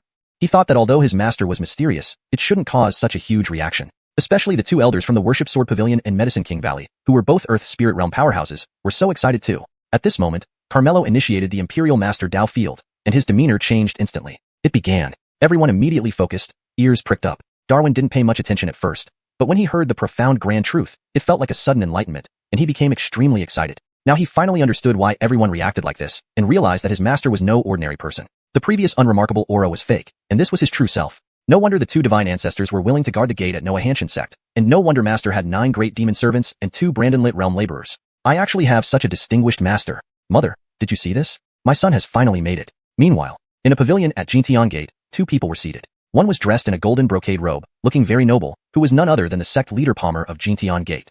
Sitting opposite him was Sunny, the director of the Worship Sword Pavilion. Jintian Gate cultivated the art of forging, so all disciples within were alchemists. Thus, many cultivators would seek out Jintian Gate to forge magical artifacts, just like Sunny who came for this purpose. Actually, Juan asked him to buy a large quantity of magical artifacts because he needed to curry favor with Noah Hanshin sect. He couldn't let Bryn outshine him. Sunny still found it hard to believe. This peak lord of Noah Hanshin sect's falling sky peak, Carmelo, turned out to be a terrifying existence whom even the elder had to respectfully address as senior. Previously, when Bradley went to Noah Hanshin sect to snatch the secret realm treasure, offending Noah Hanshin sect, he ended up being expelled by the elder and died there. Bradley was Sunny's adopted son, so naturally, he was very sad about his death. But the elder said, if anyone offended this senior and wasn't killed, the Worship Sword Pavilion would perish. Sunny could only accept this. Now the elder ran off to guard the gate at Noah Hanshin sect, and due to lacking valuable items, allowed Bryn from Medicine King Valley to take the lead and receive Carmelo's reward, which greatly depressed the elder. So, he ordered Sunny to purchase a large amount of magical artifacts and send them to Noah Hanshin sect for him. Now that the artifacts were purchased, Palmer curiously asked, Brother Gu, may I ask what your Worship Sword Pavilion needs so many magical artifacts for? Sunny casually replied, too many disciples, not enough magical artifacts. Naturally, Palmer didn't believe it. There were rumors that the Worship Sword Pavilion and Medicine King Valley had a falling out over the secret realm treasure of Noah Hanshin sect, even leading to Sunny's adoptive son dying at the hands of Medicine King Valley. If his guess was right, Sunny's massive procurement of magical artifacts must be to prepare for revenge against Medicine King Valley. Looks like some drama is coming soon. Brother Chin, I have matters to attend to, so I'll take my leave. Sunny prepared to go to Noah Hanshin sect to deliver these magical artifacts to the elder. Just then, someone rushed in urgently. Father, something happened. The newcomer was tall and sturdy, Palmer's eldest son and also Darwin's half-brother, Brody. What happened? Palmer asked. Just received news, Outer Sect Elder Curtising and several disciples died in Windan City, killed by the peak lord of Noah Hanshin sect's falling sky peak. Also, that bastard Darwin was taken as a disciple. Brody said quickly. Hearing this, Sunny's heart sank. Jintian Gate was in big trouble now. How outrageous. Upon hearing this, Palmer was furious. Little Noah Hanshin sect dares to kill our Jintian Gate members. They're asking for it. Father, let me bring people to destroy this sect and get rid of that bastard along the way. The murderous intent showed in Brody's eyes. However, Palmer looked at Sunny. Brother Gu, I heard Noah Hanshin sect also offended your Worship Sword Pavilion. Aren't you going to pursue this? Pursue? Do you want to kill my Worship Sword Pavilion? Sunny didn't plan to tell Palmer the truth, because that would offend Carmelo. So he smiled and said, didn't they offend you guys at Jintian Gate as well? I think there's no need for my Worship Sword Pavilion to step in. Palmer guessed that the Worship Sword Pavilion might be focused on dealing with Medicine King Valley, so they weren't pursuing Noah Hanshin sect. Thus, he said, those who killed people from our Jintian Gate will not be spared. Aoer, take Elder Jonas and Elder Mateo to exterminate the Noah Hanshin sect. As for that bastard, there's no need to keep him around anymore. Yes, father. A cruel smile curled on Brody's lips. Sonny was about to head to the Noah Hanshin sect as well, so he said, I have nothing to do now, so I might as well go with you. Palmer naturally wouldn't refuse and instructed Brody not to neglect Pavilion Master Gu. Soon after, Brody gathered his people and flew toward the Noah Hanshin sect. On the way, Sonny inquired, I heard that Darwin, your stepbrother, was taken as a disciple by the Peak Lord of Falling Sky Peak? That's correct. It's all because of him that the Peak Lord of Falling Sky Peak killed people from our Jintian Gate. This lowborn scum. We originally planned to leave him in Windan City to fend for himself, but he ended up joining the Noah Hanshin sect. Rumor has it that this Peak Lord of Falling Sky Peak has mediocre talent, even inferior to the second-generation disciples under him. It seems true now. To get a disciple, even an idiot would do. Brody sneered at Carmelo, showing utter disdain. Sonny secretly shook his head. Being able to study under Carmelo was an extraordinary opportunity. This so-called foolish little brother of yours is about to rise. You could have relied on this relationship to gain favor with the senior. Unfortunately, now only one path awaits you. Death. When they approached the vicinity of the Noah Hanshin sect, Sonny secretly took out a jade pendant. The jade pendant was crafted into a miniature jade sword, about the size of a pinky finger, called a command sword, which could send messages within a certain range. It was a unique skill of the sword-worshipping pavilion. Sonny flicked it with his finger, and the command sword flew toward the Noah Hanshin sect. It moved so quickly that Brody and the others didn't notice. Before long, they stopped at the gate of the Noah Hanshin sect. Brody said to Sonny, Pavilion Master Gu, you don't need to get involved. Just stand aside and watch us deal with the Noah Hanshin sect. Sonny was more than happy to agree and nodded. Strange, something doesn't feel right about this Noah Hanshin sect, Elder Jonas suddenly remarked, looking at the deserted mountain gate. Chapter 55, I will Brandenport you. Elder Jonas, what's wrong? Brody asked. We're already at the entrance of their mountain, but there is no movement at all. According to reason, someone should have come out to greet us by now, Elder Jonas said suspiciously. Indeed, this Noah Hanshin sect is eerily quiet as if it doesn't have a single disciple. Hearing this, Brody also felt something was odd. I think they know they've offended our Jintian sect and are deliberately hiding, speculated Elder Mateo from the side. Brody found it reasonable and snorted coldly. Do they think hiding will work? Smash down the gate. Let's see if they come out. I'll do it. Elder Jonas stepped forward and struck hard with one palm. Boom. The grand gateway collapsed instantly with a loud noise that thundered in everyone's ears. At that moment, the disciples of Noah Hanshin sect were on Luotian Peak, listening intently to Carmelo's lecture. They were fully immersed in it, but suddenly hearing a sound, they were all startled. Carmelo also paused. What's happening? Angelica asked doubtfully. It seems like the sound came from the gate, a disciple replied. Just then, Juan received an order through Sonny's sword, on which words immediately appeared. The Jintian sect has attacked. Juan frowned and reported this matter to Carmelo. In the past, if a sect had dared to attack, everyone would be frightened out of their wits. But now, they showed no fear and began clamoring. How daring is Jintian sect, coming to create trouble at our Noah Hanshin sect? They probably heard some rumors and think we're easy to bully. Eben Brandon, how shall we deal with it? Finally, all gazes fell on Carmelo. After all, he was the cornerstone of Noah Hanshin sect, and his judgment was crucial. Darwin hurriedly knelt down. Master, this incident is because of me. I am willing to take full responsibility. Carmelo nodded in satisfaction. Facing issues without dodging them and courageously taking responsibility, you haven't disappointed your master. I've promised to protect you completely. Now listen well to my teachings and don't worry about those minor individuals. Darwin was deeply moved. Simultaneously, his respect for his master deepened. Looking across Nanyu, perhaps only his master would dare to treat Jintian sect as a minor entity. Carmelo shifted his gaze towards Juan and Tad. Tad was having a revelation, his realm barrier loosening. He was currently closing his eyes and breaking through. Not wanting to disturb him, Carmelo instructed Juan, you're responsible for the gate, so go handle it. Yes. Juan accepted the task and directly performed the earth compression technique, disappearing from the spot. He was quite annoyed because Carmelo's lecture had been greatly beneficial to him, and he was about to break through. But now he had been interrupted right when it mattered most, which was more annoying than a couple being interrupted during intimacy. Last time he listened half-heartedly and couldn't complain much, but now he wanted nothing more than to dismantle Jintian sect. Upon arriving quickly at the gate and seeing the devastation, Juan's expression darkened further. Jintian sect members were all very surprised to see him. Why would Ancestor of the Sword Pavilion be here? It was said that Noah Hanshin sect had offended Sword Pavilion. Could it be that he had come personally to settle accounts with Noah Hanshin sect? No wonder Noah Hanshin sect was so quiet. It must have been wiped out by Ancestor of Sword Pavilion. Master. Sonny rushed forward respectfully and handed over a ring. As per Master's instructions, I have purchased many magical weapons. They're all inside this storage ring. Storage rings were specifically used for storing items, created using Jintian sect's unique refining techniques. One took it casually and coldly asked, what happened?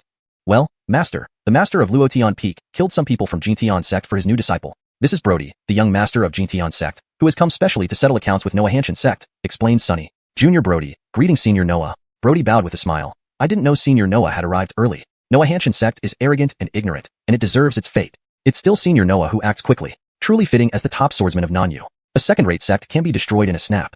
We admire you, laughed Elder Jonas, flattering him. Brandon Wan moved, his sword flashed, and Elder Jonas's head was severed. The Jintian sect members turned pale with shock. Senior Noah, why did you do this? Brody exclaimed in surprise. Without any explanation, Wan struck again, killing Elder Mateo. Continuing his onslaught, except for Brody, the rest of the Jintian sect disciples were all killed mercilessly. Why? Why did you do this? How did our Jintian sect defend you? Brody stammered, his face deathly pale. Wiping the blood off his sword, Wan coldly ordered, watch him well. Then he hurried back, fearing he might miss Carmelo's lecture. Brody immediately tried to escape, but was blocked by Sunny. I can't let you go.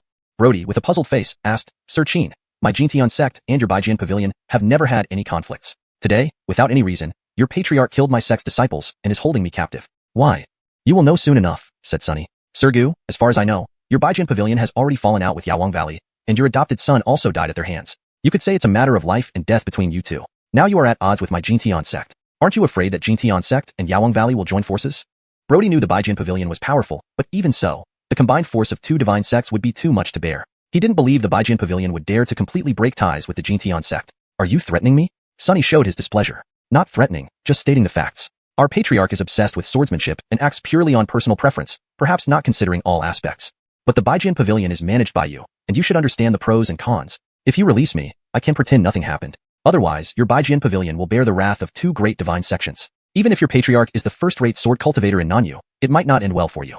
Brody spoke with bravado, confident that Sunny would think of the bigger picture. Unexpectedly, Sunny's expression turned cold, and he harumphed, ignorant brat. How dare you speak to me like this? Smack. He suddenly slapped Brody across the face. You. Brody was furious. Smack. Sunny hit again, knocking out one of Brody's teeth, blood gushing from his mouth. You stay quiet. If you talk back again, I'll knock out all your teeth, Sunny warned sternly. This time, Brody dared not speak and became obedient. He couldn't figure out what madness had gripped the Baijian pavilion. What confidence did they have to face the wrath of two great divine sects? Meanwhile, Wan had already returned to Luotian Peak, where Carmelo continued his lecture. Without saying anything, Wan sat cross-legged and continued listening. It wasn't until Carmelo finished lecturing and closed the Imperial Preceptor Dojo that everyone began digesting the profound principles. Wan also showed signs of joy. Finally, the barrier to his realm was loosening. He was about to break through, but then Carmelo looked over and asked, how did things go?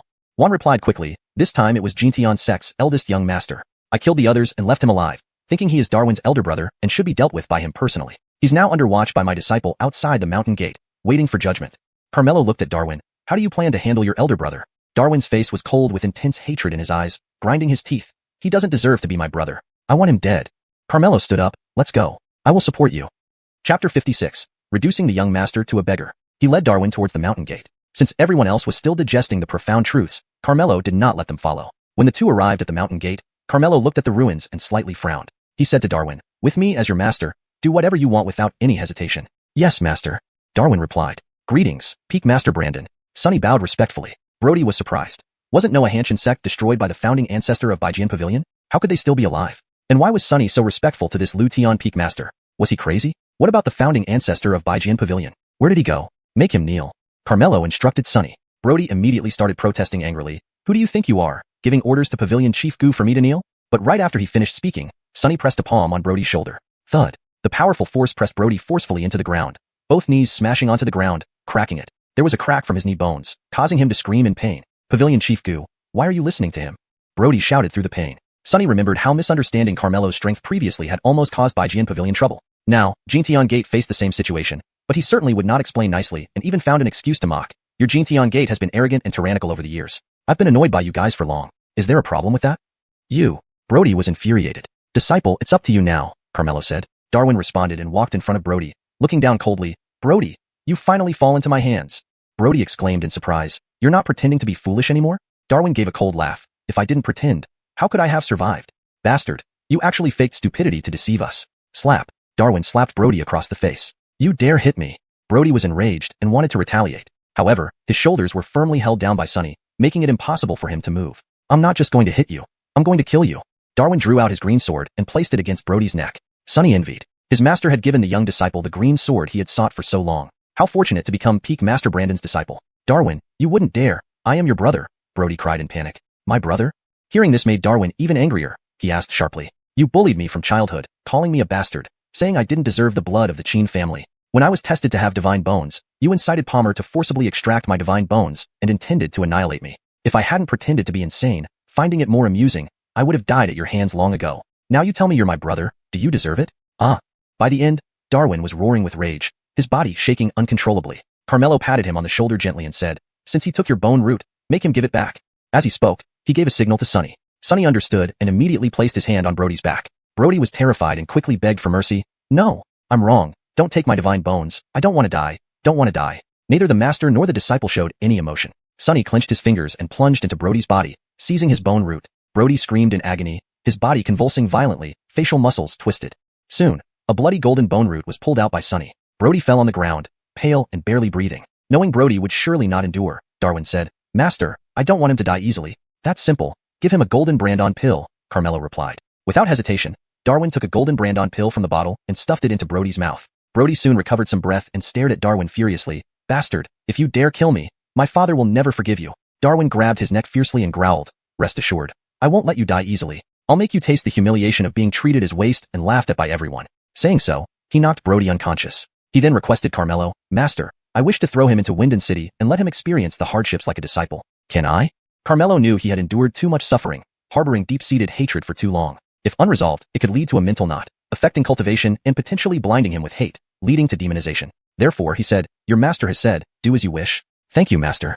Darwin expressed his gratitude with a bow. Carmelo then instructed Sonny, "Make a trip to Winden City and let everyone know that the young master of Xianxia Gate has become nothing but waste." As he spoke, he took out a secret manual. "This shall be your reward. Don't disappoint me."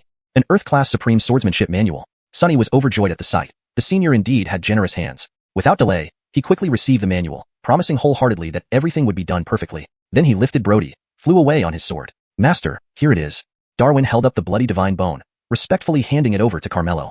"It originally belonged to you," Carmelo replied. "With the sword bone bestowed by master, this means little to me now. Moreover, I don't know how to handle it properly." Carmelo did not decline again and accepted it. "All right, I will reward your second lorry later." Because divine bones were the best materials for refining divine elixirs. Naturally, Darwin had no objections. A day later, under Sonny's arrangement, there was a new beggar in Winden City. At that moment, on a bustling street, Brody lay weakly on the ground, dressed in rags, hair disheveled, legs disabled, barely able to move. In this miserable state, he was even worse off than Darwin once was. He gnashed his teeth angrily. "Bastard, wait until I return to Xianxia Gate. I will have my father tear you limb from limb." As soon as he finished speaking, a few people stopped in front of him. One of them pointed at him. "Isn't this the eldest young master of Xianxia Gate?" "It's really him. How did he become a beggar?" All showed puzzled looks. Brody immediately ordered, "Go to Xianxia Gate and ask my father to send someone to pick me up, and I'll give you a heavy reward." They exchanged glances, corners of their mouths curling into sneers. Immediately they shouted loudly, "Everyone, come and see! Come and see! The honorable eldest young master of Xianxia Gate has become a beggar." Instantly, many people gathered around. Upon realizing it was truly the eldest young master of Xianxia Gate, all were surprised. How did the eldest young master of Xianxia Gate become a beggar? Not just that, look at his legs, disabled, root bones extracted, cultivation gone. He's already a waste. Who did this? Are they not afraid of offending Xianxia Gate? Brody mustered up strength to shout, "Whoever informs my father to come over will be rewarded with a mystic-level magic weapon." Hearing this, many were instantly tempted. But those few men stepped forward to dissuade, "Don't go, or you'll be in trouble." Chapter 57, Are these Noahanshan sect disciples all fools? How do you figure that? The crowd was puzzled. Those few people explained, "We received information that he was personally disabled by sect leader Qin and disowned. Now, he can only be a beggar for the rest of his life. If you meddle, it will surely infuriate sect leader Qin. Is that true? At least he's their own son. He wouldn't do something like that, right? Might you have made a mistake?" The crowd expressed doubt. "Didn't you know? Young Lord Second had already been expelled before. Now expelling the elder young lord isn't too surprising. If not done by his father's hand, who would dare to reduce the Golden Heaven sect's heir to this? Wouldn't that just invite one's own death?" Hearing this, everyone felt that these words were reasonable. Those few continued to incite. "Previously, this man took advantage of being Golden Heaven sect's elder young lord, becoming arrogant and tyrannical, oppressing and dominating, committing all kinds of atrocities. He has been cast out by the Golden Heaven sect now, turned into a cripple. Today, those with grievances may settle them. Let us take revenge. I've never liked him from the start. He once wronged our sect. I must get my payback. Damn, he stole my Dao partner. I'll kill him." Filled with righteous indignation, the crowd rushed forward. Those few hurriedly reminded them, "Don't kill him. Leave him a breath so that he suffers more than death itself. Only then will we feel avenged." Brody soon cried out in pain, beaten until bruised and battered, barely clinging to life. Not far away, Carmelo and Darwin watched all this unfold. Sonny stood by and asked, "Master Brandon, are you satisfied?" Carmelo asked Darwin, "Disciple, does this satisfy your hatred?" "Naturally it does, but what is most hateful is still Arwen. He forced my mother to her death, dug out my marrow and bones, allowing me to suffer constant bullying." Darwin clenched his fists, filled with hate. "What will you do?" Carmelo asked. "I want him to kneel at my mother's grave, confess his sins, and die to atone for them." "Fine, send someone to notify the Golden Heaven sect to come pick up Brody." Carmelo instructed Sonny. "Yes." Without asking why, Sonny immediately went to arrange it. "Let's return." Wait for Arwen to deliver himself for you to deal with.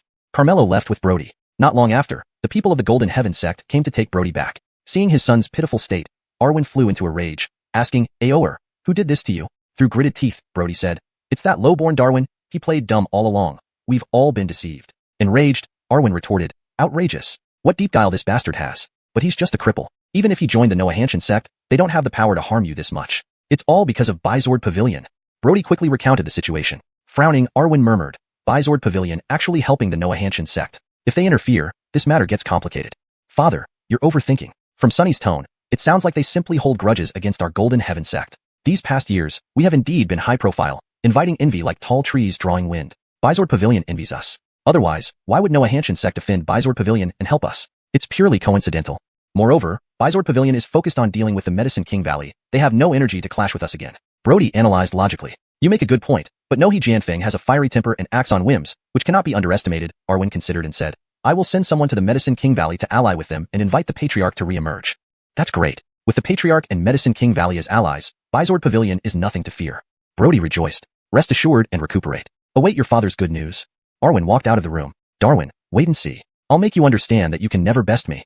Darwin sneered. As Arwen was making arrangements, the person who had eavesdropped earlier was rushing towards Noahanshan sect. This woman, named Qin Huayer, was Arwen's sister. Previously, when Carmelo lectured, Juan and Tad gained insights and entered seclusion, leaving Alban temporarily in charge of guarding and reconstructing the Noahanshan sect entrance. Brandondonly, he saw someone flying towards him and couldn't help but pause upon looking up. She seems like the deity maiden Qin Huayer from Golden Heaven sect. Why has she come to our Noahanshan sect? While wondering, Qin Huayer had landed before him. Alban instantly became wary. You're from Golden Heaven sect. What do you want here? Qin Huayer said, I mean no harm. You needn't be nervous. I've come to see my nephew, Darwin. You expelled him from Golden Heaven sect. Why come to see him? I have important matters. What kind of important matters? I'll tell him once you let me see him. Alban flatly refused. Darwin is currently in seclusion. It's inconvenient for him to meet visitors. Qin Huayer unhappily said, don't you know that your Noahanshan sect is about to face a great calamity? Alban retorted, do you mean your Golden Heaven sect? Not just the Golden Heaven sect, but also the Medicine King Valley. They are about to join forces. Only I can save you now. Let me see Darwin quickly. Qin Huayer thought that upon hearing this, they would certainly be frightened. However, to her surprise, Alban calmly replied, if it's just this small matter, please leave and don't disturb our mountain gate reconstruction. Even the miscellaneous disciples rebuilding the mountain gate showed no reaction, continuing with their work. Small matter? Qin Huayer was speechless. Were these people fools who couldn't understand what she was saying? Two great divine sects joining forces. This threat wasn't something a minor sect like Noahanshan could handle. Even Baijian Pavilion wouldn't stand a chance. Forget wasting time with him. She should just barge in. After all, no one in the Noahanshan sect could stop her. Just as she prepared to force her way in, someone slowly approached. Alban and the miscellaneous disciples working on the mountain gate hurriedly greeted them, bowing respectfully. Greetings, Master Brandon. Greetings, Peak Master Brandon. Carmelo glanced at the mountain gate, asking, how is the repair progress? Alban replied, Master Brandon, you said we should make the mountain gate grander than the 5 great divine sects, so it naturally takes longer. However, we're speeding up the work and will finish before the Golden Heaven sect comes to deliver their own demise. Upon hearing this, Qin Huayer couldn't help but snap. Who gave your Noahanshan sect such confidence? Baijian Pavilion? Do you really think they will help you? They will soon be struggling themselves. Who is he? Carmelo asked. He's Arwen's sister, the deity maiden Qin Huayer from the Golden Heaven sect. She says she wants to see Darwin and claims the Golden Heaven sect and Medicine King Valley will team up, saying only she can save us. Alban explained. Are you Darwin's master? Qin Huayer sized up Carmelo, finding him unremarkable, even more mediocre than rumors suggested. Darwin sure had bad luck to have such a master. I've heard my disciple mention you. He said apart from his mother, only you genuinely cared for him in the Golden Heaven sect. Since you've come to see him now, it proves what my disciple said is true. Carmelo courteously replied. So you should trust me. What I just told you isn't a lie. I believe you. Carmelo nodded. You clearly don't trust me, Qin Huayer said, displeased. How so? Carmelo asked. If you believed me, you wouldn't show no reaction. Don't you know how terrifying 2 powerful divine sects uniting can be? Carmelo chuckled. How terrifying could it be? Chapter 58, Make Your Master Apologize to the 2 seniors. 2 divine sects working together, with tens of thousands of disciples among them. There are hundreds in the Star Shining realm, over 100 in the Bright Moon realm, and dozens in the Fierce Brandon realm, not including their affiliated sections. Most terrifying are the Earth Spirit realm experts. They cannot be measured by numbers. Palmer invited our family's ancestor to come out of seclusion. At that time, as Tatiana introduced, her expression was very serious. But halfway through, she noticed Carmelo wasn't listening at all, and was instead directing his disciples. Alban, the carvings on that wall are too gentle, lacking grandeur. Have someone adjust them. And those pillars are too thin, not dignified enough. Right, when the time comes, place a row of potted plants to prevent it from looking stiff. Alban nodded earnestly. Okay, Uncle Brandon. I'll have them follow your instructions right away. Seeing this, Tatiana shouted angrily. Are you even listening to me? Carmelo then refocused his attention on her. Sorry, where were you? How can your Noahanshan sect members be so indifferent? With such a crisis looming, you're thinking about rebuilding the mountain gate? What are you thinking? My nephew has endured humiliation for so many years and finally broke free from the Jintian sect. How could he end up with an unreliable master like you? I don't want to waste words on you anymore. Call my nephew out. I want to take him away. Tatiana said indignantly. He's my disciple now. Even if you are his aunt, you have no right to take him away. Besides, he may not choose to go with you, Carmelo said. Do you want him to perish along with you? Who in your Noahanshan sect can stop me from taking him? Tatiana's expression turned cold, and a sun immediately materialized behind her. The might of the fierce Brandon realm erupted, aiming to intimidate Carmelo and show the gap between the Noahanshan sect and herself. Seeing that the other party was about to make a move, Alban and the other servants immediately stopped what they were doing and hurriedly ran to Carmelo's side, shouting, "How daring! A mere fierce Brandon realm person, defying Uncle Brandon. Our Noahanshan sect is not where you can run wild. Offending Chief Brandon, do you seek death?" Tatiana was almost amused by their audacity. These Noahanshan sect disciples were utterly unreasonable, underestimating a fierce Brandon realm expert like her. They were all fools. Darwin must not stay in such a sect. She had to take him away. All right. I'll let you see today whether I have the qualification to run wild in your Noahanshan sect. With a stern face, Tatiana prepared to attack, but suddenly came a hurried call. "Niece, don't be rash." Darwin rushed over, panting. Tatiana immediately withdrew her attack, delightfully saying, "Songer, you're not crazy after all, that's wonderful." Darwin caught his breath and apologized. "I'm sorry, little aunt. I didn't mean to deceive you." Tatiana smiled and shook her head. "I understand. It's because your aunt couldn't protect you that you've suffered so much injustice. Since you're not insane, I've decided to take you away from the southern region. Once we escape the reach of the Jintian sect, they won't be able to harm us." But Darwin refused. "Little aunt, I won't go." How can that be possible? Brody being disabled made Palmer furious. He vowed to put you to death. If you stay, you'll only meet death. Don't worry, little aunt. Master will protect me. Nothing will happen to me. Can he really protect you? Tatiana scolded. Do you know what kind of person he is? I found out everything. Though he's the head of a peak, his talent is mediocre, and his cultivation doesn't even surpass some second-generation disciples. The disciples he previously took in were through trickery. Don't let him fool you. Little aunt, don't say such things about Master. He's very powerful, far beyond what you can imagine, Darwin said unhappily. Foolish child, it's all a pretense. He's just pretending to lure you into becoming his disciple. Tatiana pleaded earnestly. Moreover, your father intends to confront the Noahanshan sect by inviting the ancestral patriarch out of seclusion and allying with the Medicine King Valley. The Noahanshan sect can't withstand it. Listen to your aunt, leave with me. Only then can you ensure your survival. Little aunt, I'm serious. Master is indeed very powerful. The Jintian sect is no match for him. And the Medicine King Valley won't ally with the Jintian sect as their ancestor and the ancestor of Baijian Pavilion are guarding our Noahanshan sect right now. Enough. Tatiana, unable to hear more, interrupted Darwin sharply. Then, glaring furiously at Carmelo, she reprimanded. This is how you deceived my nephew? You're shameless. Darwin was instantly frightened and knelt before Carmelo, pleading, I'm sorry, Master. My little aunt doesn't know Master's prowess. She cares for me unintentionally offending Master. Please forgive me. Songer, you're confused. Tatiana became even more enraged, saying coldly, he is not qualified to be your master. I will now let you see his true colors. With that, she raised her palm and struck toward Carmelo. Don't! Darwin cried out in panic. Carmelo remained unperturbed, casually waving his hand. Tatiana's attack instantly dissipated, and she was enveloped by an inexplicable force, immediately spitting blood as she flew backward. Little aunt! Darwin shouted in alarm, and hurriedly ran over to help her up. Tatiana was astonished. She was at the 5th rank fierce Brandon realm, yet this person had severely injured her in one move. Carmelo said coldly, for my disciple's sake, I won't hold it against you this time. If you dare offend again, you will die. Thank you, Master, for showing mercy. Darwin expressed his gratitude and promptly took out a medicine bottle, pouring out a spirit pill to offer Tatiana. Little aunt, take this quickly. Golden Brandon pill.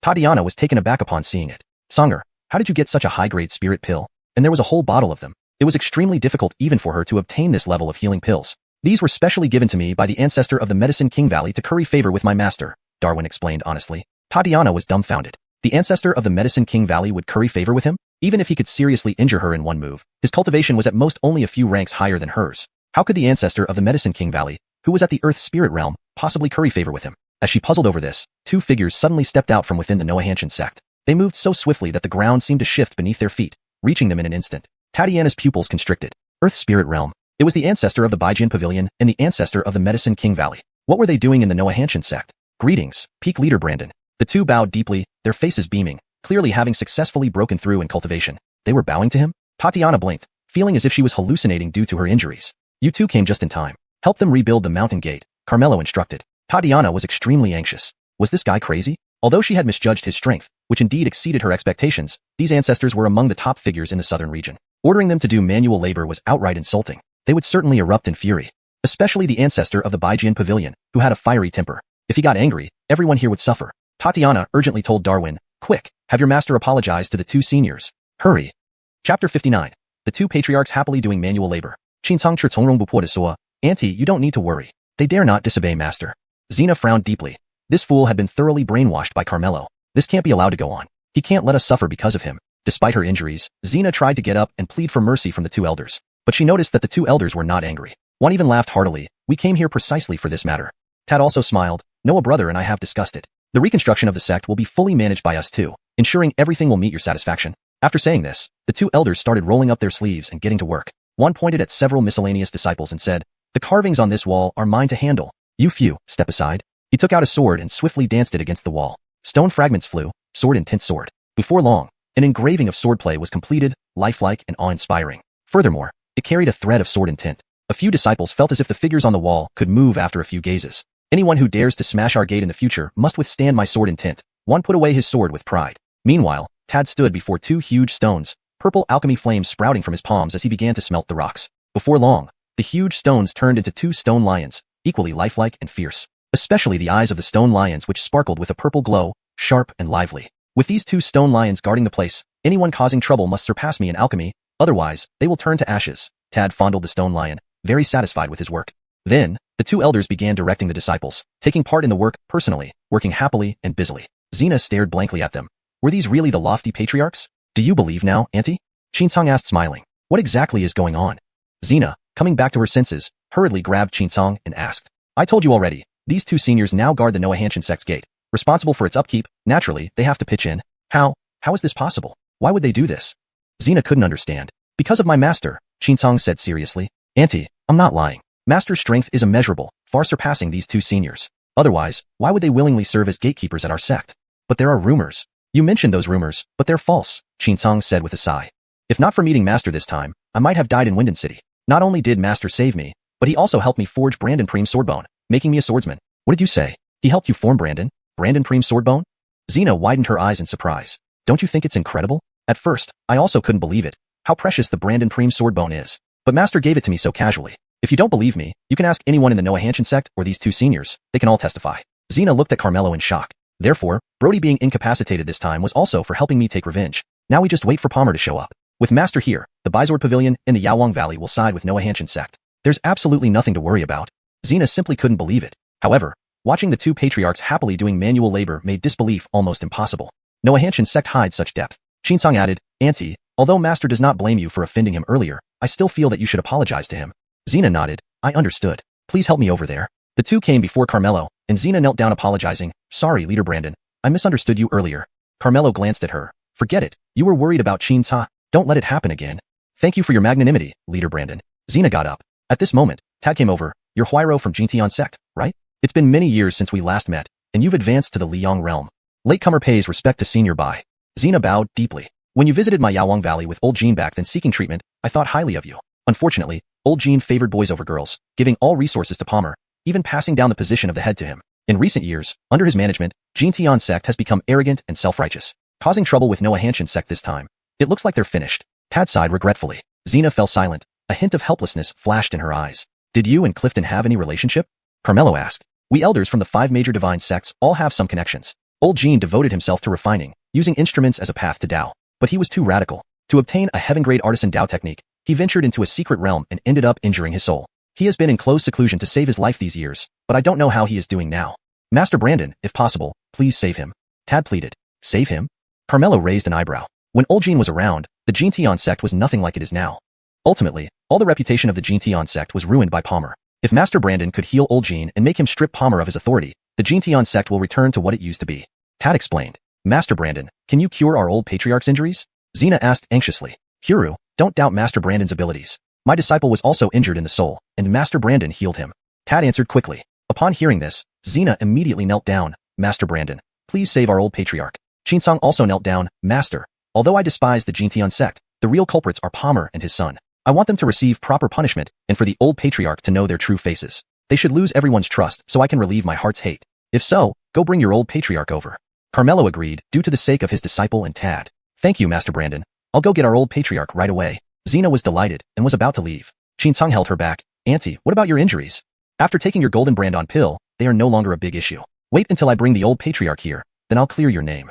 Xena hurried away, but upon returning to the Jintian sect, she found the disciples were all heading towards the grand hall. Xena stopped one of the disciples and asked, only to find out that the old patriarch had emerged from seclusion. Without guessing, it must have been Palmer who brought the old patriarch out. She rushed to the grand hall immediately, where the higher-ups of the Jintian sect had already gathered. Palmer stood next to the throne, and on the throne sat a dignified, long-bearded elder, precisely the old patriarch of the Jintian sect, Clifton. Chapter 60. Golden Heaven Sect's patriarch seeks an expert. Tatiana stepped forward and bowed.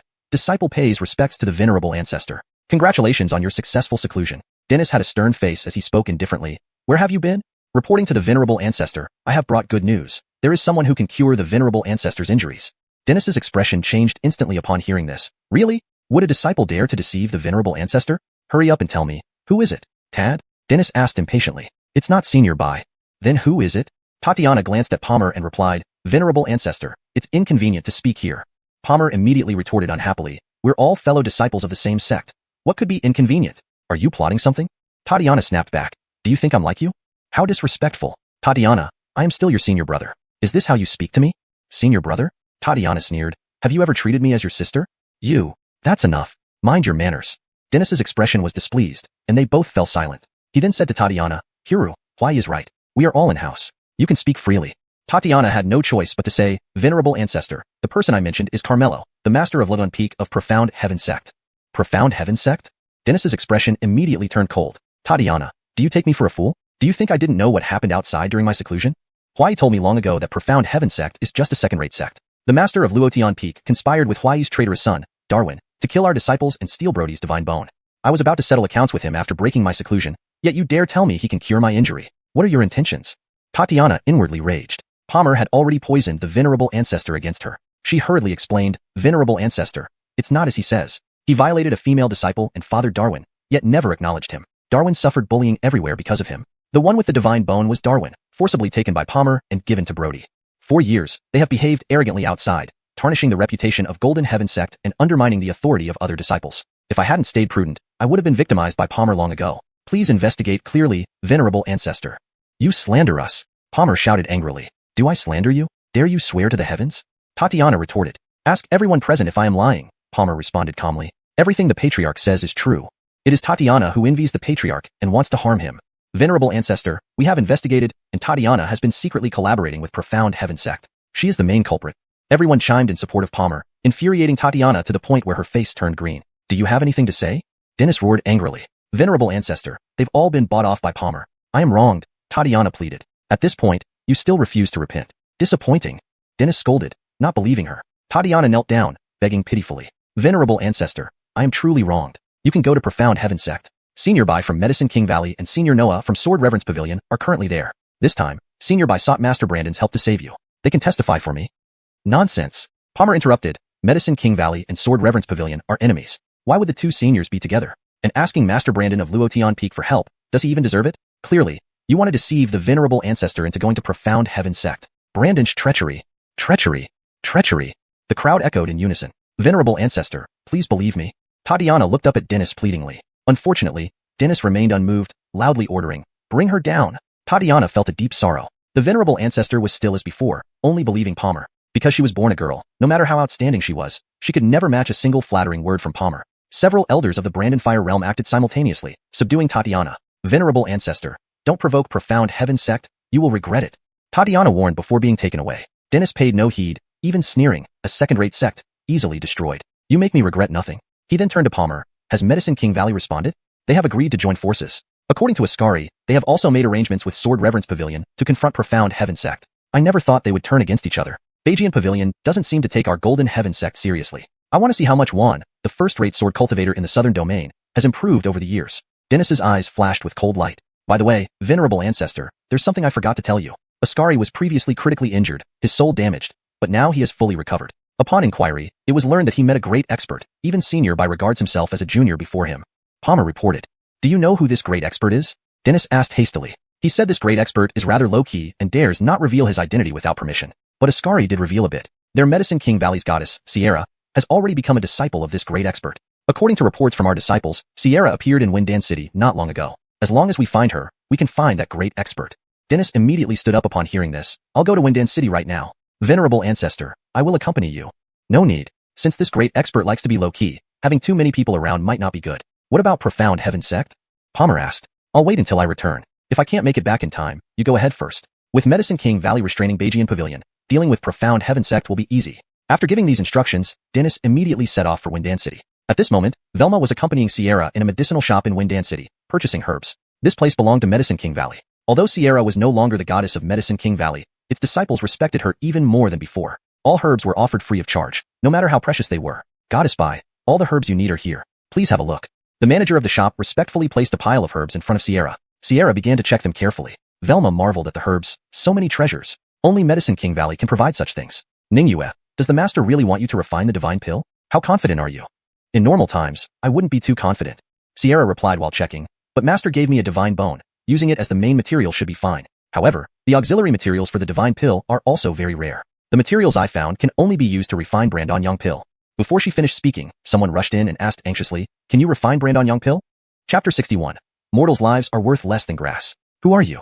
Seeing that the person had approached without Velma noticing, she knew this individual must be more accomplished than herself. Immediately on guard, she blocked Sierra. But Sierra blurted out in surprise and doubt. Are you Senior Jean from the Golden Heaven Sect's Elder Jean? Elder Jean from the Golden Heaven Sect? Velma looked at the person with astonishment. Rumors were that Elder Jean from the Golden Heaven Sect had been in seclusion all along and hadn't shown up for a long time. Why would he appear here? I didn't expect little Ningyue to still recognize me. Dennis chuckled. When Senior Jean came to the Medicine King Valley, I was fortunate enough to meet you. Of course, I wouldn't forget you, Sierra said with a smile. Time flies. The little girl from back then is now a top expert. How is Senior White?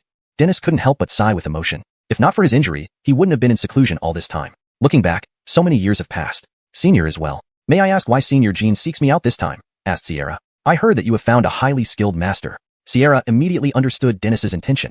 It must be about healing his injury. She nodded slightly, yes. Unable to contain his eagerness, Dennis asked, can you introduce me to him? My master is at the Welcome Tavern ahead. Let me take you there right away. Sierra told Velma to pack away the herbs before leading Dennis towards the tavern. Glancing at Velma, Dennis felt inwardly surprised. A first-rate expert of the fiery Brandon realm could be respected anywhere yet was obediently following Sierra like a servant. Even the goddesses from divine sects usually don't receive such treatment. He indirectly inquired, Ningyue, who is this?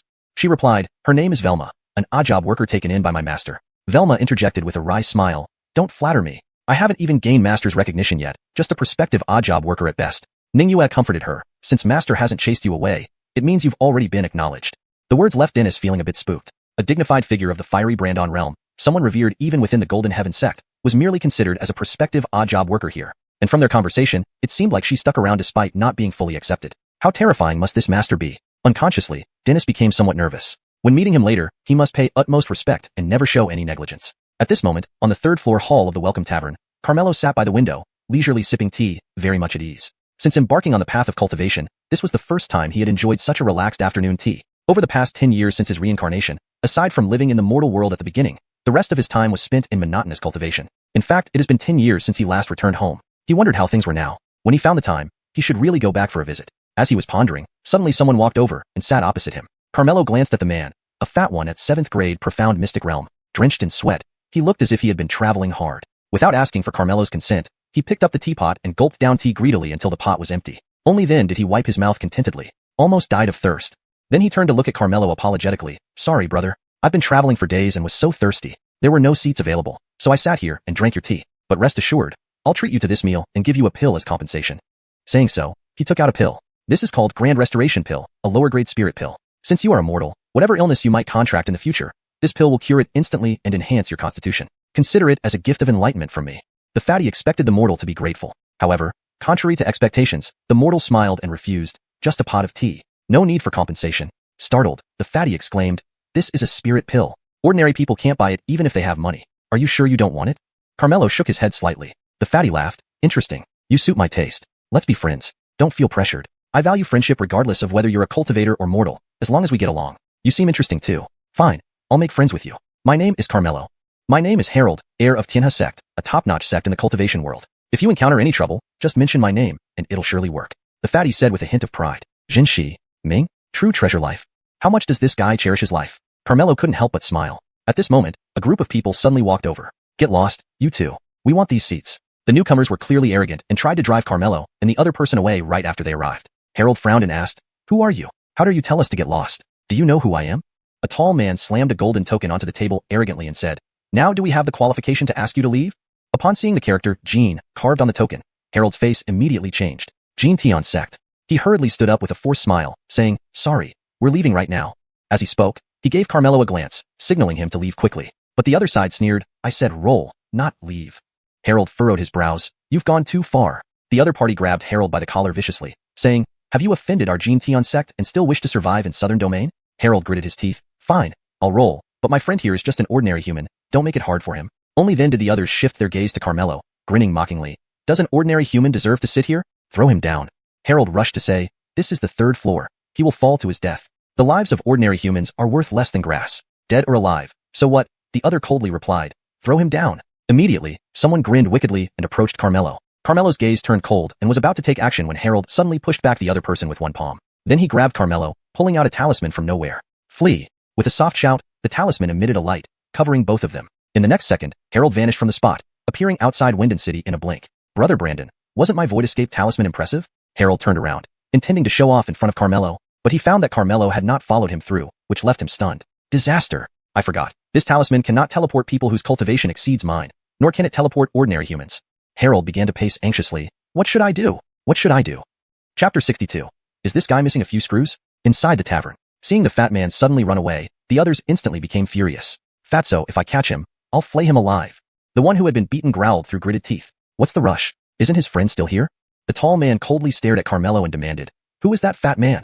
Carmelo ignored him, glanced at the empty teapot, and called out, waiter, refill the tea. You dare to ignore me? Are you tired of living? The tall man raged and slapped over. Carmelo casually caught the hand and twisted. Snap. The other's arm was immediately broken. The tall man screamed in agony while the others exclaimed in shock. Senior brother you. So you're also a cultivator. But no matter who you are, offending our Golden Sky sect means certain death. The tall man glared viciously at Carmelo despite the pain. Before Carmelo could speak, an angry voice sounded. Who gave you permission from the Golden Sky sect to act so outrageously outside? Following the voice, it was none other than Dennis and Sierra arriving. Who are you? Our Golden Sky sect's business isn't any of your concern. Get lost. The tall man arrogantly barked without recognizing Dennis. Hearing this, Dennis was enraged and backhanded him. Slap. The sharp slap sent the tall man flying, spitting out blood. When did your kind join the Golden Sky sect? Whose disciples are you?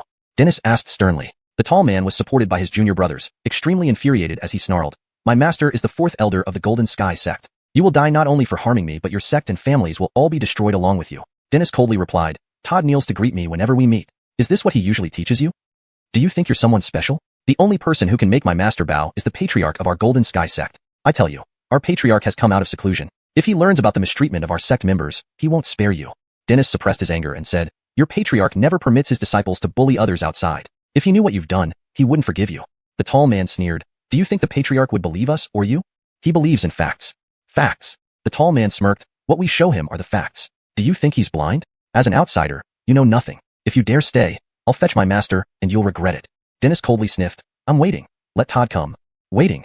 With that, the tall man and his group hurriedly left. Once they were gone, well-meaning people in the tavern advised, you'd better escape. Once Golden Sky sect members arrive, you're dead. Dennis retorted, Golden Sky sect doesn't bully others. This time, it's clearly their fault. Don't kid yourself. Do you think the current Golden Sky sect is the same as before? Since the patriarch went into seclusion, under Palmer's rule, they've become arrogant and ruthless. Many have suffered because of them. One of my friends was merely looking at them more than once, and got both eyes gouged out and his cultivation ruined. That's nothing. At least your friend was spared his life. One of my old friends had his partner coveted by Golden Sky sect members. She refused even unto death. They skinned her alive and tormented her for 3 days and nights until she died. His sect was massacred with no survivors. How wicked this Golden Sky sect is. Ultimately, the culprit is Palmer. I heard he's obsessed with lust and many female disciples in the sect have been violated by him. Not just rumor, it's an open secret. One female disciple even bore him a son, but Palmer not only disowned him but dug out the child's divine bone. Such evil deeds. I wonder what the patriarch thinks. Their goddess Xena is obviously superior in every way to Palmer. Yet, he passed the sect leader position to Palmer. The patriarch bears much responsibility for how the Golden Sky sect turned out. I heard the patriarch prefers boys over girls. No matter how excellent Xena is, he ignores her. Isn't that ridiculous? That's enough. Don't talk anymore. If these words reach the patriarch's ears, we're dead. Listening to their discussion, Dennis's face turned very grim. His suppressed injuries flared up due to extreme anger, and he spat out a mouthful of blood. Senior Gene. Startled, Sierra saw his condition worsen. Dennis quickly circulated true chi, suppressing the injuries again, finally catching his breath. But his complexion was poor, his spirit listless, and he looked much older all of a sudden. Ningyue, is all this true? Dennis asked weakly, still harboring a glimmer of hope in his eyes. Yet Sierra nodded. Everyone has seen what the Golden Sky sect has done over these years with their own eyes. Dennis gave a bitter smile. I've truly been blind. Then he suddenly rose, his eyes gleaming with cold light. I'm going to kill that beast. However, though he had suppressed his injuries, his body was now very weak. Added to this was the severe emotional fluctuation, which caused him to black out and faint. Sierra hurriedly supported him and sought help from Carmelo. Master, Senior Jean? Carmelo activated the Emperor Teacher's eye for inspection. The blood Dennis spat earlier had significantly worsened his injuries. If not treated soon, he would dissipate within half a year at most. And if he forced any action during this period, it would only lead to a quicker death. Though the old man was confused, from his previous actions, he seemed worth saving. Besides, Carmelo had promised Darwin and Tad. So Carmelo said, take him back first. What about you, Master? I need to clean up some garbage first. There was a murderous intent in Carmelo's eyes. Sierra did not say more and left with Dennis. At this time, inside a magic artifact shop in Winding City, Todd looked at his gravely injured disciple and became furious. Master, no one has ever dared to do this to us Golden Sky sect disciples. You must take charge for your disciple this time, the tall man complained, looking pitiful. Daring to offend our Golden Sky sect cannot be forgiven. However, the sect leader said that the ancestor is currently in Winding City and ordered me to keep you all under control at all costs. He must not know about what just happened, right? Todd asked. Of course, I wouldn't be so foolish as to let the ancestor know about this. That's good. Stay here and recover. I'll capture them and bring them back for you to deal with. Todd immediately led people towards the hotel on a flying sword. Meanwhile, Carmelo didn't wait for Todd, but instead met with Harold, who arrived first. He came to the entrance of the tavern, found everyone gathered there afraid to enter, and pulled someone aside to ask the reason. The person recognized Harold since they were dining together on the third floor earlier. An old man stood up for your friend and injured the Golden Sky sect's people. They vowed to send reinforcements to deal with them. The old man then fainted and was carried away. Your friend is still inside. Harold was suddenly worried. Wasn't this guy missing a few screws? Why didn't he run? Chapter 63. My pill is rather special. Inside the tavern, there were no other patrons inside, as they all feared being implicated. Only Carmelo remained seated calmly, gracefully lifting his freshly poured tea, gently blowing off the steam before sipping it lightly. His demeanor was elegant and at ease. The tavern owner came over with a strained expression, pleading, Sir, the people from the Golden Heaven sect are about to arrive. You should leave quickly. Carmelo put down his teacup with a faint smile. Owner, your tea is quite delicious. The owner, speechless, said, if you like it, I'll give you 10 pounds for free, and I'll waive the cost of this tea. Just leave quickly. Once the Golden Heaven sect people arrive, you'll be in grave danger, and my tavern might suffer too. They can't do anything to me. I will ensure nothing happens to your tavern, Carmelo replied confidently. Didn't you hear them mention inviting Elder Todd? He's a top-tier expert at the Blazing Brandon realm. How could you possibly be a match for him? Moreover, he has the entire Golden Heaven sect behind him. In the southern domain, they are untouchable. The owner didn't believe him and continued to plead desperately. Yet, Carmelo leisurely sipped his tea and said calmly, the heavens of the Golden Heaven sect are about to change. You're talking nonsense. They have Earth Soul Realm experts guarding them. Who can challenge them? And their ancient patriarch has just emerged from seclusion, making them even more formidable. Listen to me, there's still time to leave. If the owner's words were cut short when he suddenly heard a loud shout from outside, I am Todd. Who dares provoke our Golden Heaven sect? They've arrived. The owner immediately turned pale. People outside looked up at the sky. They saw Todd hovering on his sword, with a blazing sun glowing ominously behind him, radiating a terrifying aura. This is the aura of a top-tier expert. How terrifying. The mere killing intent makes my bones chill. The Golden Heaven sect truly can't be provoked. That young man inside is doomed. People below whispered nervously, all awestruck by Todd's overwhelming presence. Harold was extremely anxious, torn between conflicting emotions. Finally, he gritted his teeth and cursed, damn it, why do we have to be friends? Die, then die. With that, he swiftly rushed into the tavern. Carmelo glanced out the window. Todd had already closed in. He set down his teacup and smiled serenely, finished drinking tea. It's time for me to go. As he stood up, the owner was speechless. Now you're afraid, but it's too late. Just as Todd was about to charge into the tavern, Carmelo casually pointed a finger. An inexplicable force surged forward. Todd began. Today I shall unleash a great massacre. Let's see who dares. Before he could finish, he sensed an unstoppable force enveloping him. His face changed instantly. The next second, bang, a muffled explosion. Todd's body was instantly blasted into fragments, both physically and spiritually destroyed. Everyone was stunned. What happened? Who struck? A top expert at the Blazing Brandon realm, dead just like that? Each person had a bewildered look. The owner stared at Carmelo, stuttering, was that you? Just cleared out one piece of trash from the Golden Heaven sect, Carmelo replied nonchalantly, preparing to leave. Just then, Harold hurriedly ran upstairs and called out anxiously, Brother Brandon, I'm here to save you. Carmelo was somewhat surprised, not expecting him to come back. He was pretty loyal. Harold quickly grabbed Carmelo's hand and invoked a charm paper, shouting, travel 1,000 miles quick. The charm paper glowed, enveloping them both, transforming into a streak of light that rapidly flew away. Its speed rivaled that of a Blazing Brandon realm expert flying at full speed. After flying for an indeterminate amount of time, they landed beside a stream. Harold was drenched in sweat, panting heavily. No good, I'm exhausted. He hurried to the stream, dipping his head to drink large gulps of water. After finishing, he slumped to the ground, looked up at the sky, and breathed a sigh of relief upon seeing no pursuit. To think I actually managed to save someone from a Blazing Brandon realm expert. What an adrenaline rush. Harold was elated, but then looked at Carmelo with a resentful expression, Brother Brandon. This time, I've completely offended the Golden Heaven sect for your sake. Carmelo smiled. You didn't make this friendship in vain. You still have the heart to laugh. Do you know how serious it is to offend the Golden Heaven sect? Harold waved his hand. Forget it. You being a mortal, you wouldn't understand. I need to return to my sect and inform my father immediately. You should find a place to hide. Here, take this great rebirth pill. It might save your life. This time Carmelo did not refuse and also took out a pill. No courtesy goes unrewarded. Since we're friends, please accept my gift. Harold glanced at the white pill, detecting no spiritual energy. It wasn't a spirit pill. However, it looks quite good. So it must be a precious elixir in the secular world. He did not disdain it, but accepted it as a token of their friendship. Carmelo reminded him, this pill is rather special and isn't meant to be eaten. If you encounter danger, just crush it. What kind of operation is this? Harold had never heard of a pill that wasn't meant to be eaten. It must be some strange thing from the secular world. Harold didn't take it seriously, casually putting it in his bosom. He bade farewell with clasped hands. Brother Brandon, I'm glad to have made a friend like you. If we meet again in the future, I will definitely invite you for a drink. Certainly, there will be an opportunity. Carmelo said. I hope so. Harold was worried, leaving behind these words, take care. Then he flew off on his sword. Carmelo sighed, he could be considered my true friend after I came through the crossover. Without any ulterior motives or concern for each other's status, he even risked his life to save him. Brandon's pure friendship would be rare not only in this cultivation world where strength is paramount, but also in the previous life society where money rules all. So Carmelo did not reveal his strength to Harold, hoping that this friendship could remain so pure. Next, he returned to Luotian Peak and found Carlo had already awakened but was still very weak. Darwin was by his side, along with Juan and Tad. Carlo immediately rushed forward, kneeling before Carmelo in repentance. Senior, it was my short-sightedness to trust the wrong person. I deserve 10,000 deaths. Carmelo said indifferently, at least you have a conscience. Take this. With that, he handed over the divine yang pill. Many thanks for the pill, Senior. Carlo gratefully accepted it and immediately went into the room to recuperate. At the same time, in a dungeon within Golden Heaven Sect, Tatiana, her cultivation sealed, sat slumped on the ground. Palmer stood in front of her, smirking proudly. My dear sister, you've seen it all. No matter how hard you try, the ancestor ultimately chose to believe me. Tatiana scoffed. You won't be smug for long. The ancestor will eventually find out your true nature. Palmer laughed heartily. That's where you're mistaken. I learned from the Medicine King Valley that there's an expert who can cure the ancestor. Once the ancestor recovers, they will favor me even more. Tatiana's heart skipped a beat, asking, is this expert the one who cured Master Lai's injury? Chapter 64.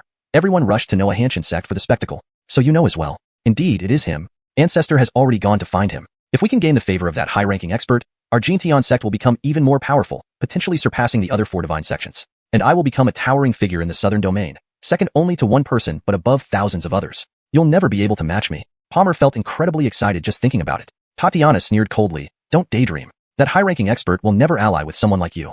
I know you are Bufuchi, unwilling to accept it, but this is reality. Wait until I deal with that high-ranking expert, and see if you still have anything to say. At this moment, a disciple hurried over to report, Patriarch, Yawang Valley has already set off toward Xianxia sect. Palmer's lips curled upward. Good sister, did you hear that? The end of Xianxia sect is here. I will personally bring that lowborn back. Then, right before your eyes, I'll flay his skin and strip his tendons, sending both you and your nephew to the underworld together. Ha ha ha.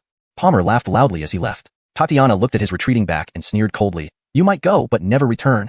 Originally, Palmer planned to wait for Ancestor to come back and then go together, but since Yawang Valley had already set off, he had no choice but to lead the disciples and rush over first. As soon as Palmer left, a disciple rushed back from Winden City. It was precisely you, Master, whose arm had been crippled by Carmelo. He didn't meet the Patriarch, instead encountering Brody sitting on a wheelchair. Brody gazed in the direction of Xianxia sect, his face twisted into a sinister sneer. Lowborn, when my father brings you back, I'll make sure your life becomes unbearable. Fulton quickly walked up and asked, Young Master, where's the Patriarch? My father has already gone to Xianxia sect. What happened to your hand? Brody curiously asked. Fulton rapidly recounted what happened. Brody exclaimed in shock. Elder 4 was at the 4th rank Li Huang stage. The opponent managed to kill him instantly without even showing their face. What cultivation does this person have? Fulton replied with lingering fear. I heard from the tea house owner that the opponent merely moved his fingers, and then, teacher exploded and died. You're saying he killed Elder 4 with a mere finger movement? Brody was alarmed by this news. Brandon's ability, even Ancestor couldn't achieve. Could it be that high-ranking expert? What does he look like? Brody asked anxiously. He looks fair and handsome, appearing like an ordinary person, without any signs of cultivation, Fulton said. Reverting to simplicity, there's no mistake. It must be that high-ranking expert. Brody firmly believed, glaring at Fulton and cursing, You fools, who else could you provoke except that high-ranking expert? Do you want to destroy the Xianxia sect? Fulton knelt down, begging for mercy. Young Master, we didn't mean to. Please forgive us. Forget my forgiveness. What good would it do? If you ruin his willingness to help save Ancestor because of you, 10 lives won't be enough to compensate. Brody scolded. Fulton panicked and pleaded bitterly. Young Master, you must save me. I don't want to die. Brody said. If you want to live, the only way is to find that high-ranking expert first and beg for his forgiveness. If you can also ask him to heal Ancestor, not only will you be absolved, but rewarded. Otherwise, you're dead. Fulton hurriedly responded. Young Master, I have a way to find him. What way? The young master of Tianhe sect is closely related to that high-ranking expert. He must know where the expert is. Tianhe sect's young master? Are you sure? I saw them drinking tea together with my own eyes. However, He seemed unaware of the expert's strength, mistaking him for an ordinary person, Fulton recalled. It seems this high-ranking expert prefers staying low-key and not revealing his identity. After some thought, Brody said, go to Tianhe sect. Make sure to apologize and represent Jintian sect to improve relations with Tianhe sect. Remember, do not expose the expert's identity. Yes, young master, I know what to do. All right, go. If you handle this well, when my father returns, you'll be richly rewarded. Thank you, young master. Fulton turned from worry to joy and immediately set off for Tianhe sect. Brody smiled triumphantly. Lowborn, you think digging out my divine bone means I'm finished? Wait until I win over the high-ranking expert and seek his help. With his skills, he can restore me, while you and your worthless teacher will end up without a place to bury your bodies. On Luotian Peak, Carmelo stood by the fish pond, feeding the fish with Xianxia pills. Sierra approached with Darwin and reported, Master, Palmer is on his way. Carmelo casually threw a Xianxia pill into the pond, watching the 9 carp eagerly fight for it, and asked without turning around, is the mountain gate completed? It's already built. With the help of Senior Noah and the old ancestor, not only is it constructed grandly, but now even without guards, it's not so easy to break into our sect, Sierra replied with a smile. Carmelo adjusted his sleeves, turned around, and looked at Darwin. I hope that after today, you can let go of the hatred in your heart. Master, I will never forget what you have done for me. Darwin knelt on the ground and respectfully bowed to Carmelo, deeply moved, because he knew that everything Master did was to help him take revenge and untie the knot in his heart. At this moment, Palmer was leading the Jintian sect disciples, flying towards Noahanshan sect boldly. This large group naturally attracted a lot of attention. Once recognized as Jintian sect, they were immediately frightened away far from them. What is Jintian sect going to do? The patriarch personally leads, and such a number of people are mobilized. There must be no good intentions. I heard they are going to Noahanshan sect. It seems that young Master Qin was crippled there before. They are going to make a fuss? How dare Noahanshan sect cripple young Master Qin? This time, they are surely dead. Let's follow and see the show. Many people followed behind Jintian sect with a mindset of watching a drama. Among them was a young man who had also joined the crowd watching the show, the reincarnated sword Immortal Clark. He stared at the people of Jintian sect and muttered, if that boy had accepted me as a disciple, I could have obtained the immortal sword and helped them resist Jintian sect. Unfortunately, he had eyes but saw nothing, preferring to accept a fool instead of me. He didn't know that I am the reincarnation of a sword immortal, and becoming my master would be an immense honor for him and an opportunity one bestowed upon him. Now Noahanshan sect will surely be destroyed. We absolutely cannot let Jintian sect get that immortal sword. Clark's eyes flashed with coldness. If necessary, even if I have to use my trump card, I must seize the immortal sword. While contemplating, everyone followed Jintian sect all the way to Noahanshan sect. When they saw the gate of Noahanshan sect, they were all dumbfounded. Chapter 65 Unable to break through the sect's mountain gate. The mountain gate of Noahanshan sect was built in an incredibly grand manner. The luxurious archway stood dozens of meters high with 5 gates and 5-story pavilions, resembling a palace, majestic and solemn. Even the signboard stretched several meters long, with the golden characters Noahanshan sect shimmering as if they were glowing, strikingly eye-catching. Wall carvings depicted lively sword-dancing figures that seemed almost animate, giving a mysterious feeling. 2 towering stone lions, teeth bared and claws extended, exuded fierce glares that sent chills down one's spine. Most absurdly, the front of the mountain gate was adorned with countless potted plants. These were no ordinary plants. They were all extremely precious natural treasures. There were even sightings of heavenly essence grass. Damn, is this really Noahanshan sect? This mountain gate is more magnificent than the 5 great divine sects, too intimidating. So many natural treasures used to decorate a mountain gate. Has Noahanshan sect lost their mind? Don't they worry about being robbed? Noahanshan sect, a second-rate sect, dares to build such a magnificent mountain gate. It's totally out of character for them and invites ridicule. Everyone felt speechless and ridiculed Noahanshan sect's actions. Master, this Noahanshan sect has made their mountain gate even grander than our Jintian sect. This is a challenge to our divine sect's authority. By Palmer's side, a burly man with a beard lengthened his face, clearly displeased. He was Campbell, the second elder of Jintian sect and Palmer's confidant. They don't have the capacity yet dare to flaunt so much. What a joke, Palmer scoffed. Master, teacher, let me destroy this mountain gate and give them a lesson. A Star Radiance Realm disciple stepped forward volunteering. He was Arno, the direct disciple of Campbell. Just destroy the mountain gate. Don't damage those treasures. They will be ours eventually. Campbell eyed the row of potted plants greedily. Yes, master.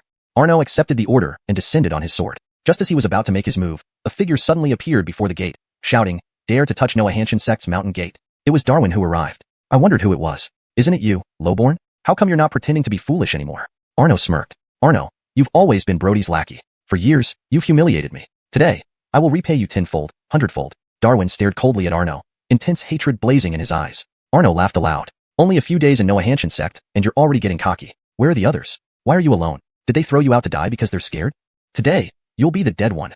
Darwin pointed at Arno, roaring furiously. Foolish Lowborn, I'll destroy your mountain gate first, then see how I'll let you die. As Arno spoke, his aura expanded, revealing sparkling starlight behind him like countless stars shining. As long as you dare to destroy my sect's mountain gate, you must die, Darwin shouted. But I insist on destroying it.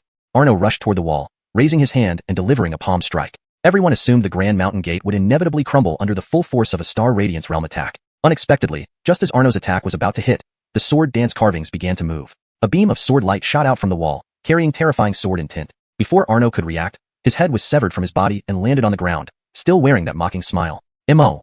Campbell immediately mourned loudly. Everyone was shocked, never expecting the mural to contain such terrifying sword intent. Arno's head rolled right to Darwin's feet. He coldly snorted. "Now who's the foolish one?" Saying that, he stomped on the head. "Take your foot off." Campbell roared at Darwin, his beard trembling with rage. Darwin looked straight at him, not only refusing to remove his foot, but also challenging him by crushing the skull before him. "Bastard! I'll take your life." Campbell flew into a rage and was ready to kill Darwin instantly. But Palmer stopped him. "Don't act rashly. There's something odd about this mountain gate." Campbell replied gravely, "Master, I saw it clearly. This sword dance mural contains the sword intent of a swordsman. Judging by the power, it's Moonlight Realm, which is why it instantly killed Arno. Let me handle it. I can definitely break it." Palmer asked hesitantly, "Are you sure?"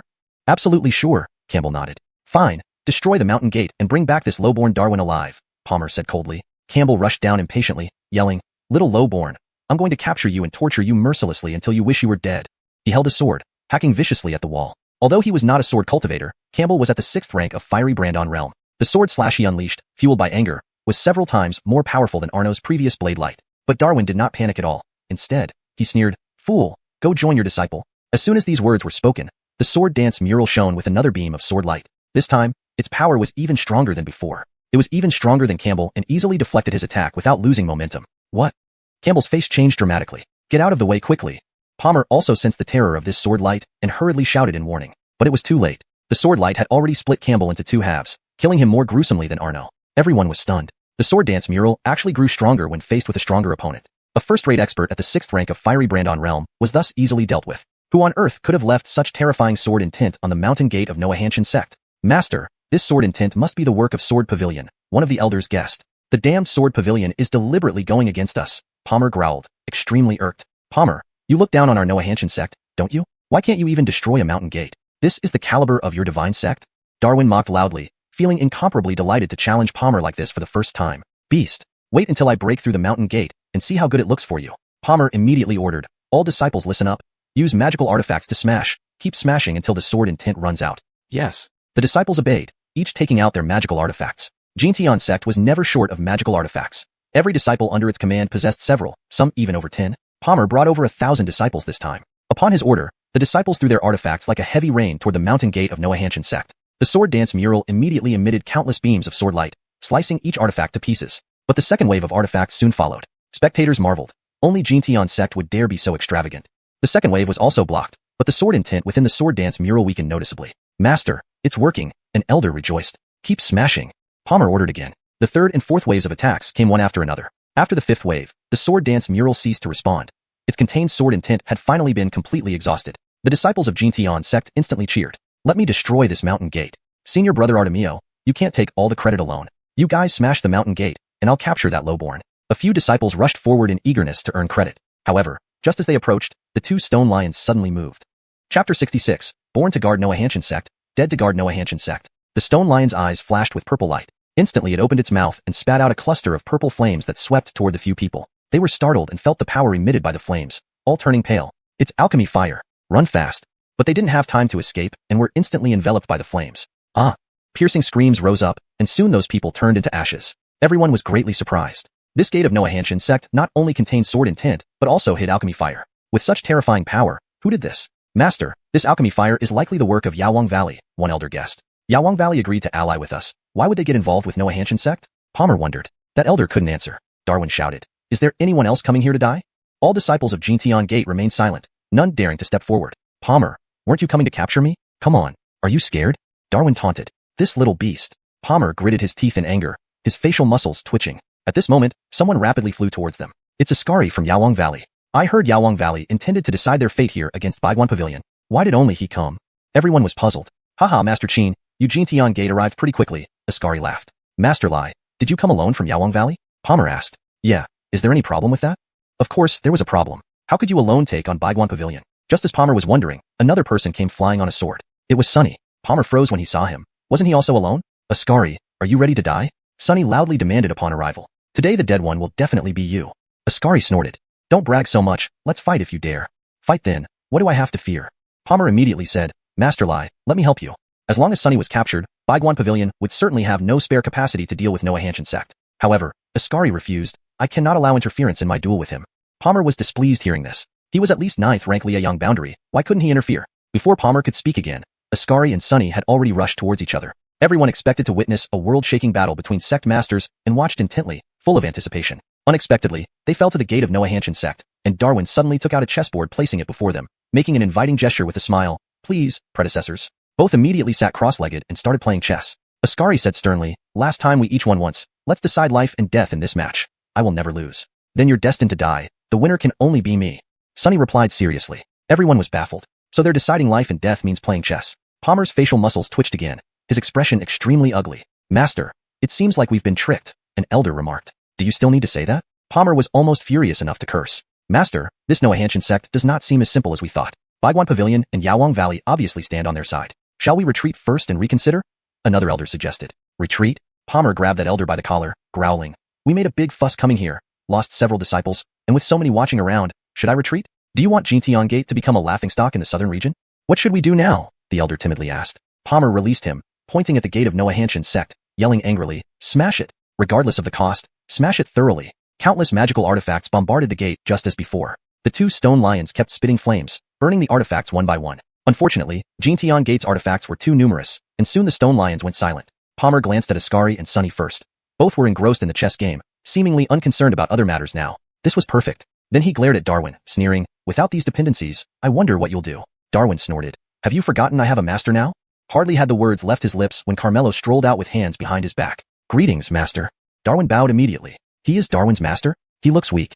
Noahanshan sect is merely a second-rate sect. How strong could his master be? That's true. None of the others from Noahanshan sect have shown up until now. This guy must be coming out with a stiff upper lip. Everyone was not optimistic about Carmelo. Boy, how dare you take in this lowlife. Today, I will flatten your Noahanshan sect, Palmer shouted. But Carmelo ignored him and gazed at the mountain gate, muttering to himself.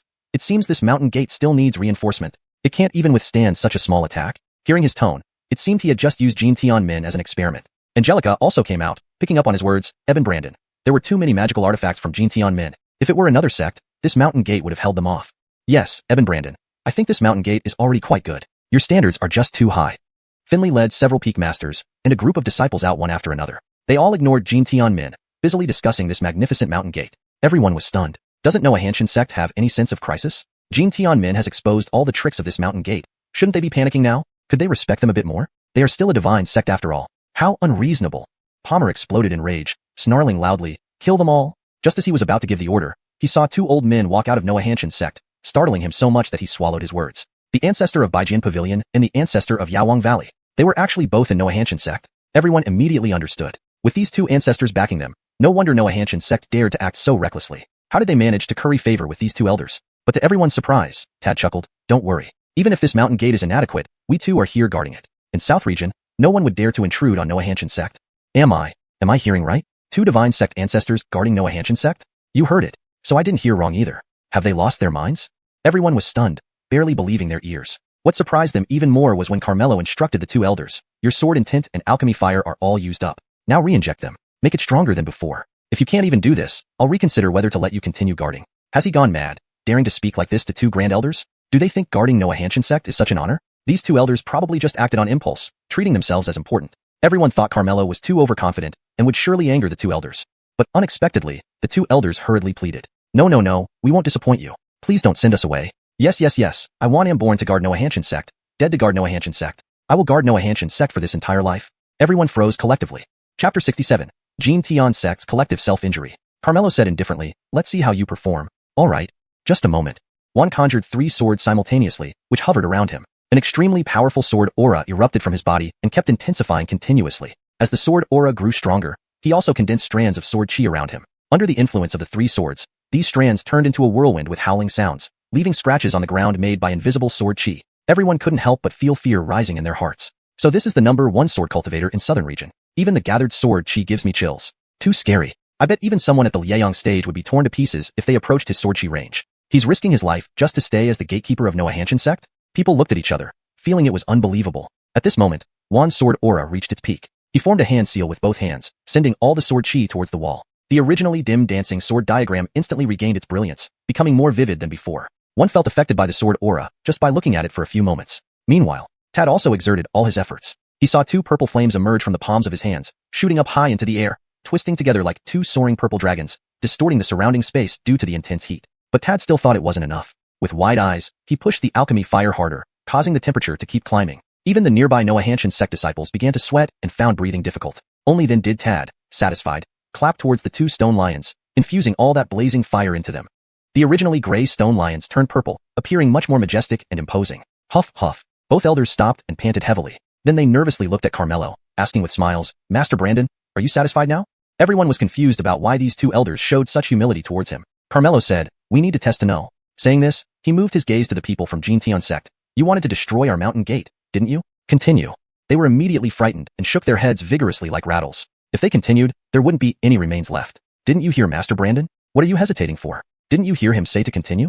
Juan shouted loudly. No one from Xianxia sect dared to speak up. Juan's temper flared up, as this matter was related to whether he could continue serving as the gatekeeper of Xianxia sect. Pointing at a Liang stage elder randomly, he commanded, "You, use your full power to smash the mountain gate." The elder turned pale, waving his hands incessantly. "Senior Noah, I dare not, I dare not. F***CK. I told you to smash, so do it. Do you want me to cut you down?" Juan swore. The elder immediately looked at Arwen for help. Arwen was also extremely nervous, fearing he might be chosen next. Thinking of self-preservation first, he ordered, "Elder James, since Senior Noah asked you to smash, do it. Don't dither and embarrass us all." This wasn't embarrassing. This was practically inviting death. James was incredibly distressed, trying to seek help from others. But everyone else was either looking down while picking their nails or staring up counting clouds. Juan, growing impatient, said, "I'll give you 3 breaths. If you don't move, I'll cut off your head." James was nearly crying. Dead was dead whichever way it went. Even the onlookers felt deep sympathy for him, already beginning to mourn silently for him. 1 breath. Juan started counting. 2 breaths.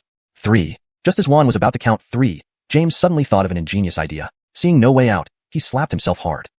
Blood spurted from his mouth as he inflicted severe injuries upon himself. "Senior Noah, I'm injured, unable to use my full strength, so the test won't be accurate." While saying this, he struggled to spit blood, afraid that his injuries weren't serious enough. Everyone was bewildered. What a genius, coming up with such a method. Juan blinked, also somewhat dumbfounded.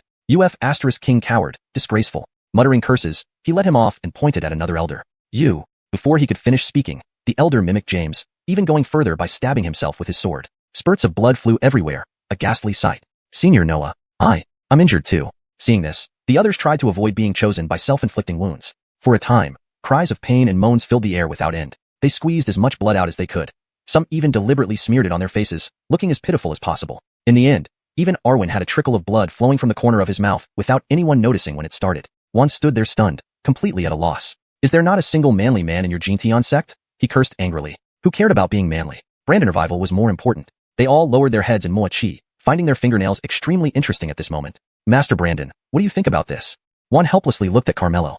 Carmelo hadn't expected these people would go to such lengths. He waved his hand. "Forget it, we'll test again next time." The disciples of Xianxia sect immediately felt relieved, breathing a long sigh of relief. But Carmelo immediately shifted his gaze to Arwen and said indifferently, "Bring him over." "Yes." The 2 elders responded, rushing towards Arwen one after another. Stop them." Arwen turned pale with fright and shouted hurriedly. As a result, the Xianxia sect disciples started playing with their fingernails again. The 2 elders grabbed Arwen by the shoulders from both sides and dragged him to Carmelo. "Kneel down." The 2 elders pressed down simultaneously, and Arwen instantly fell to his knees with a thud. The force was so strong that his kneecaps shattered, causing cold sweat to pour off him as he begged for mercy. Don't kill me. Your life means nothing to me." Carmelo turned to look at Darwin. "Disciple, it's up to you." "Thank you, master." Darwin walked up to Arwen with a cold face. "Xianxia, I'm your father. You can't treat me like this." Arwen immediately played the emotional card. But Darwin didn't say a word and slapped him across the face. "This slap is for my mother." Smack. "This slap is for my aunt." Smack. "These slaps are for Xianxia sect." Smack. Smack. Smack. Smack. Darwin gave him over a dozen slaps in a row until Arwen's mouth was full of blood and he was dazed. "These slaps are for all the women you've defiled." Then he glared and clenched his teeth, spitting out through gritted teeth. "The last slap is for myself." Smack. Chapter 68. The soul-striking whip, you give the final blow. This slap carried with it all the humiliation Darwin had endured over so many years, and his deep hatred toward Palmer. Struck in wrath, it sent Palmer spitting out a mouthful of blood, his head drooping limply as he slipped into a daze. Darwin was also breathing heavily, his hands swollen from the beating, but he still felt no relief, seizing Palmer by the collar, eyes brimming with hatred. "You could never have imagined that you would one day fall into my hands, right? Rest assured, I won't let you die so easily." Darwin struggled to keep his eyelids open, begging piteously. "I know I was wrong. Please let me go." "Let you go?" Darwin asked coldly. "Did you ever spare me? Did you ever spare my mother? Back then, she begged on her knees for you to spare us, just like you are now. But what did you do? You struck her viciously, blinding one of her eyes." After speaking, he pressed down on Palmer's head, forcing out an eyeball with brute force. A shrill scream immediately tore through Palmer's lips. Everyone present felt their skin crawl at the sight. How terrible must the experience be to hate one's own father this much? Little beast. No matter what, I am still your father. How dare you treat me like this? You will not end well. Palmer, his face contorted with anger, glared at Darwin with his remaining eye, cursing loudly. Who will not end well? Brandondonly, a low voice echoed through the air. Clifton appeared with a stern expression, accompanied by Sierra, emerging from Noahanshan's sect. Judging by his ruddy complexion, vibrant energy, and steady breath, his injuries were evidently fully healed. It's the Elder. How did the Elder get into Noahanshan's sect?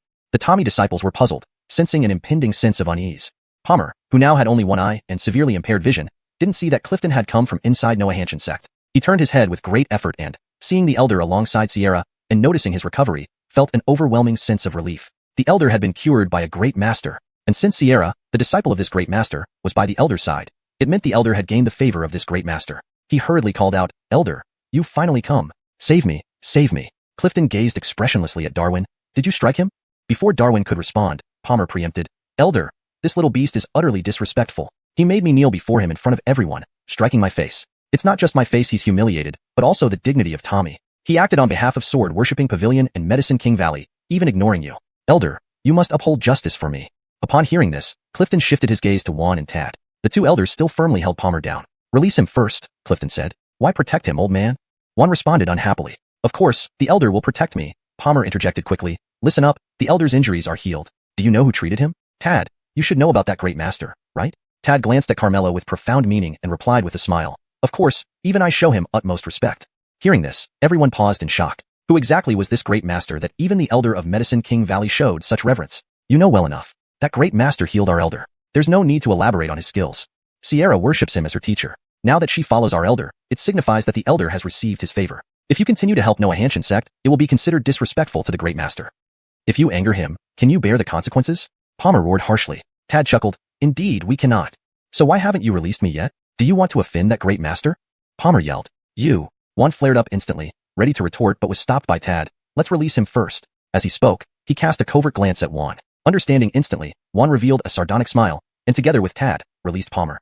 Thinking they were afraid, Palmer taunted Darwin, little beast. Do you think joining Noahanshan sect and having sword-worshipping Pavilion and Medicine King Valley backing you means you can handle me? Your horizons are too narrow. Remember, there are higher realms beyond this, other people stronger than you. My Elder befriended a reclusive master. Before him, sword-worshipping Pavilion and Medicine King Valley mean nothing. Now they don't dare interfere any longer. You, your master, and Noahanshan sect will all feel the wrath of Tommy. Palmer pointed at Carmelo and the Noahanshan sect disciples one by one, revealing a malicious grin. But he soon realized that the Noahanshan sect disciples were not at all panicked, and their looks at him were abnormal. It was as if they were looking at a fool. Palmer instantly flew into a rage and immediately said to Clifton, Patriarch, not one of these people should be spared. Please annihilate the Noahanshan sect. You are right, indeed none of them should be spared. Clifton raised his hand, and a whip appeared in his hand. The soul-striking whip. It is said this whip is a heavenly-level magical weapon, the treasure of Tommy. Even those at the celestial soul realm must tread carefully around it. Now that the Patriarch of Tommy has taken out this whip, it clearly shows his real anger. Noahanshan sect is in for disaster now. Everyone showed their astonishment. Palmer sneered, little beast, Patriarch is very angry, and the consequences will be severe. No one from Noahanshan sect will survive today, and you? I will make you wish you were dead but unable to die.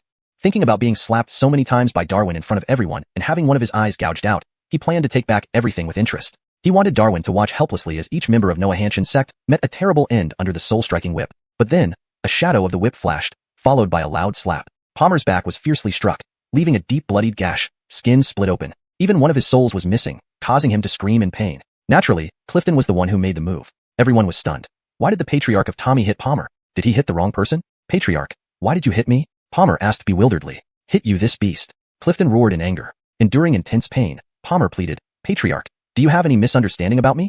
Misunderstanding? Do I need to tell you about all the vile deeds you've done over the years? If I hadn't seen it with my own eyes, I wouldn't have known you've been doing such abominable things behind my back. You've ruined Tommy's reputation. The more Clifton spoke, the angrier he became, and he lashed out with another fierce blow of the whip. Ah!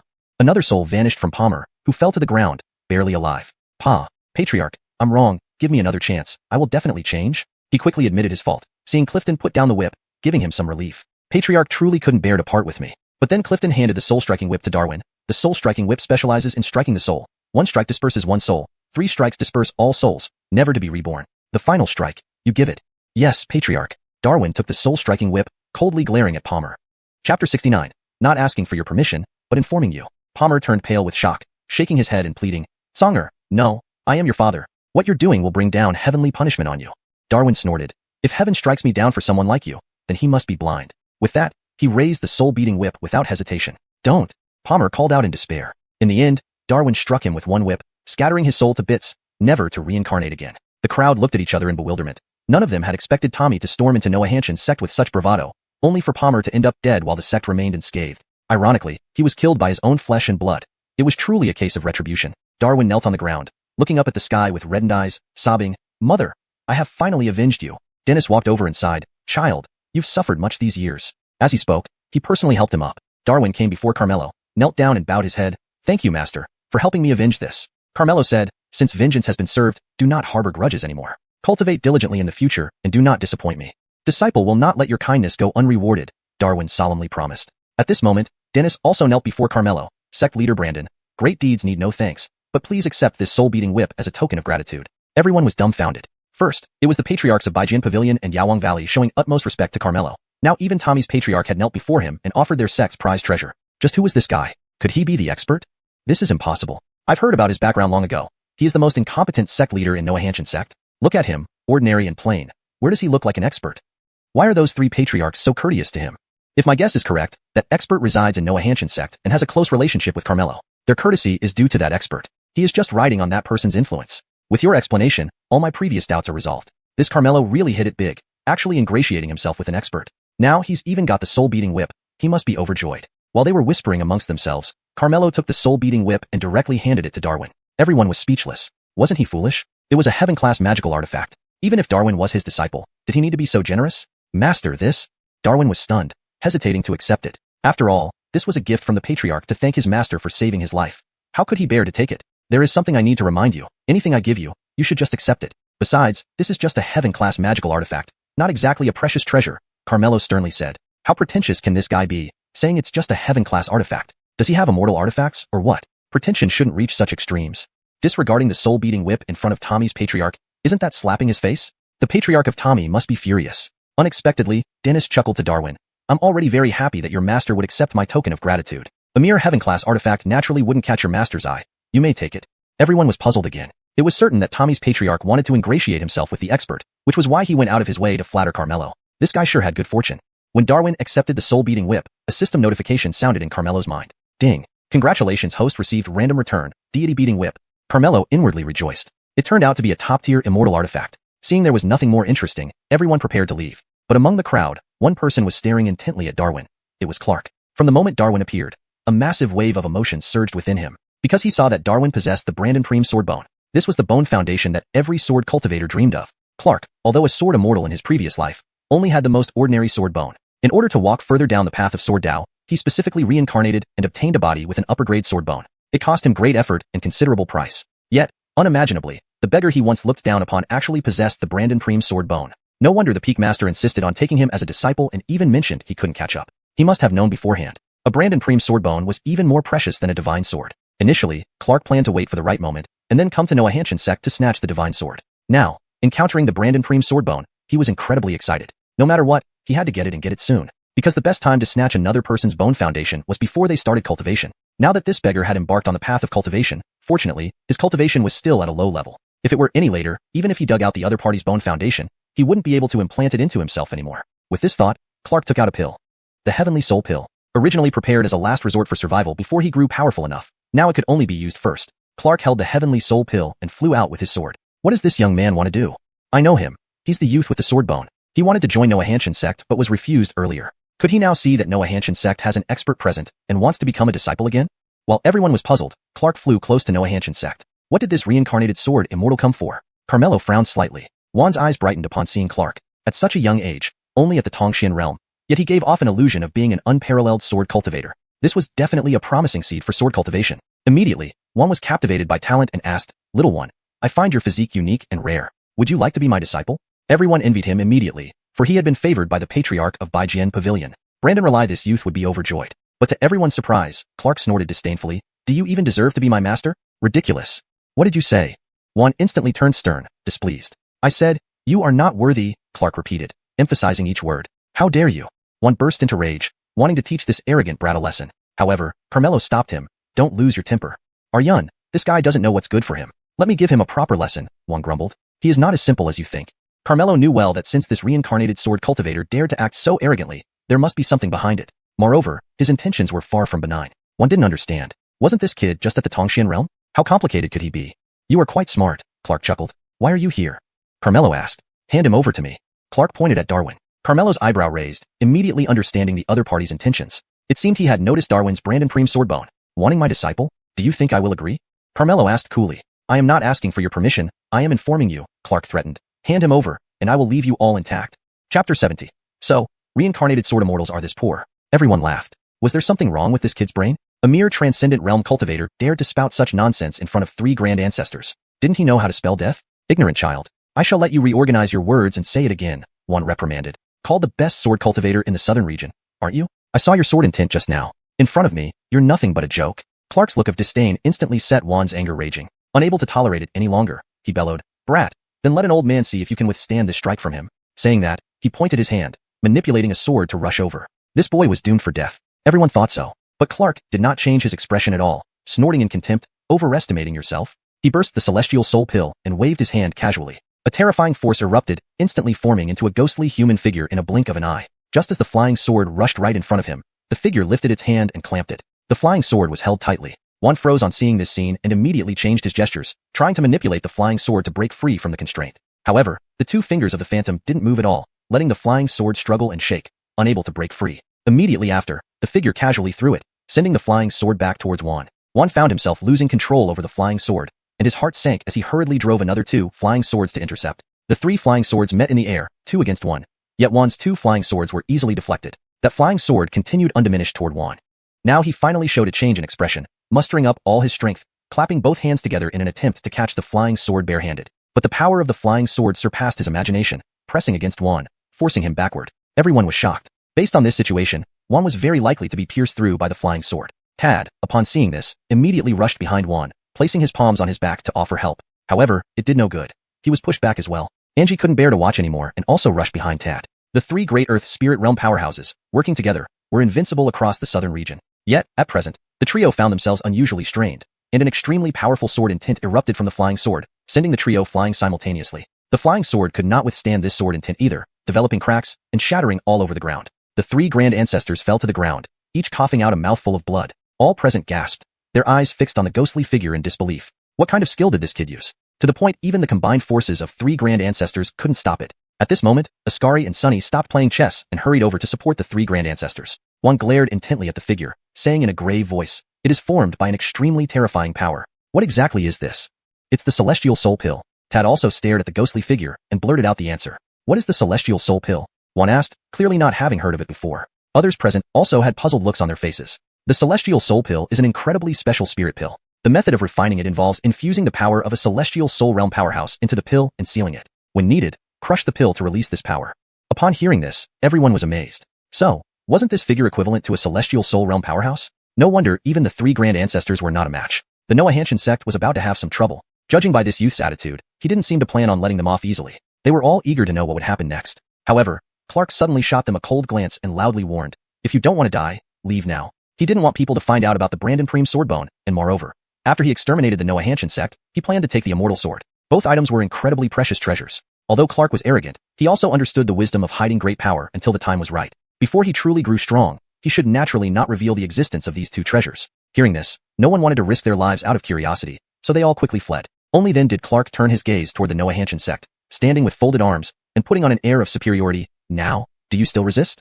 He believed they had been intimidated by him. Unexpectedly, the disciples of Noahanshan sect weren't afraid at all. Sierra even scoffed disdainfully, daring to snatch people from Noahanshan sect. Did you ask my master? Clark gave a cold laugh. I almost forgot that your Noahanshan sect has a so-called expert hidden away. From what you've said, he should be a celestial soul realm too. Bring him out and let me meet him.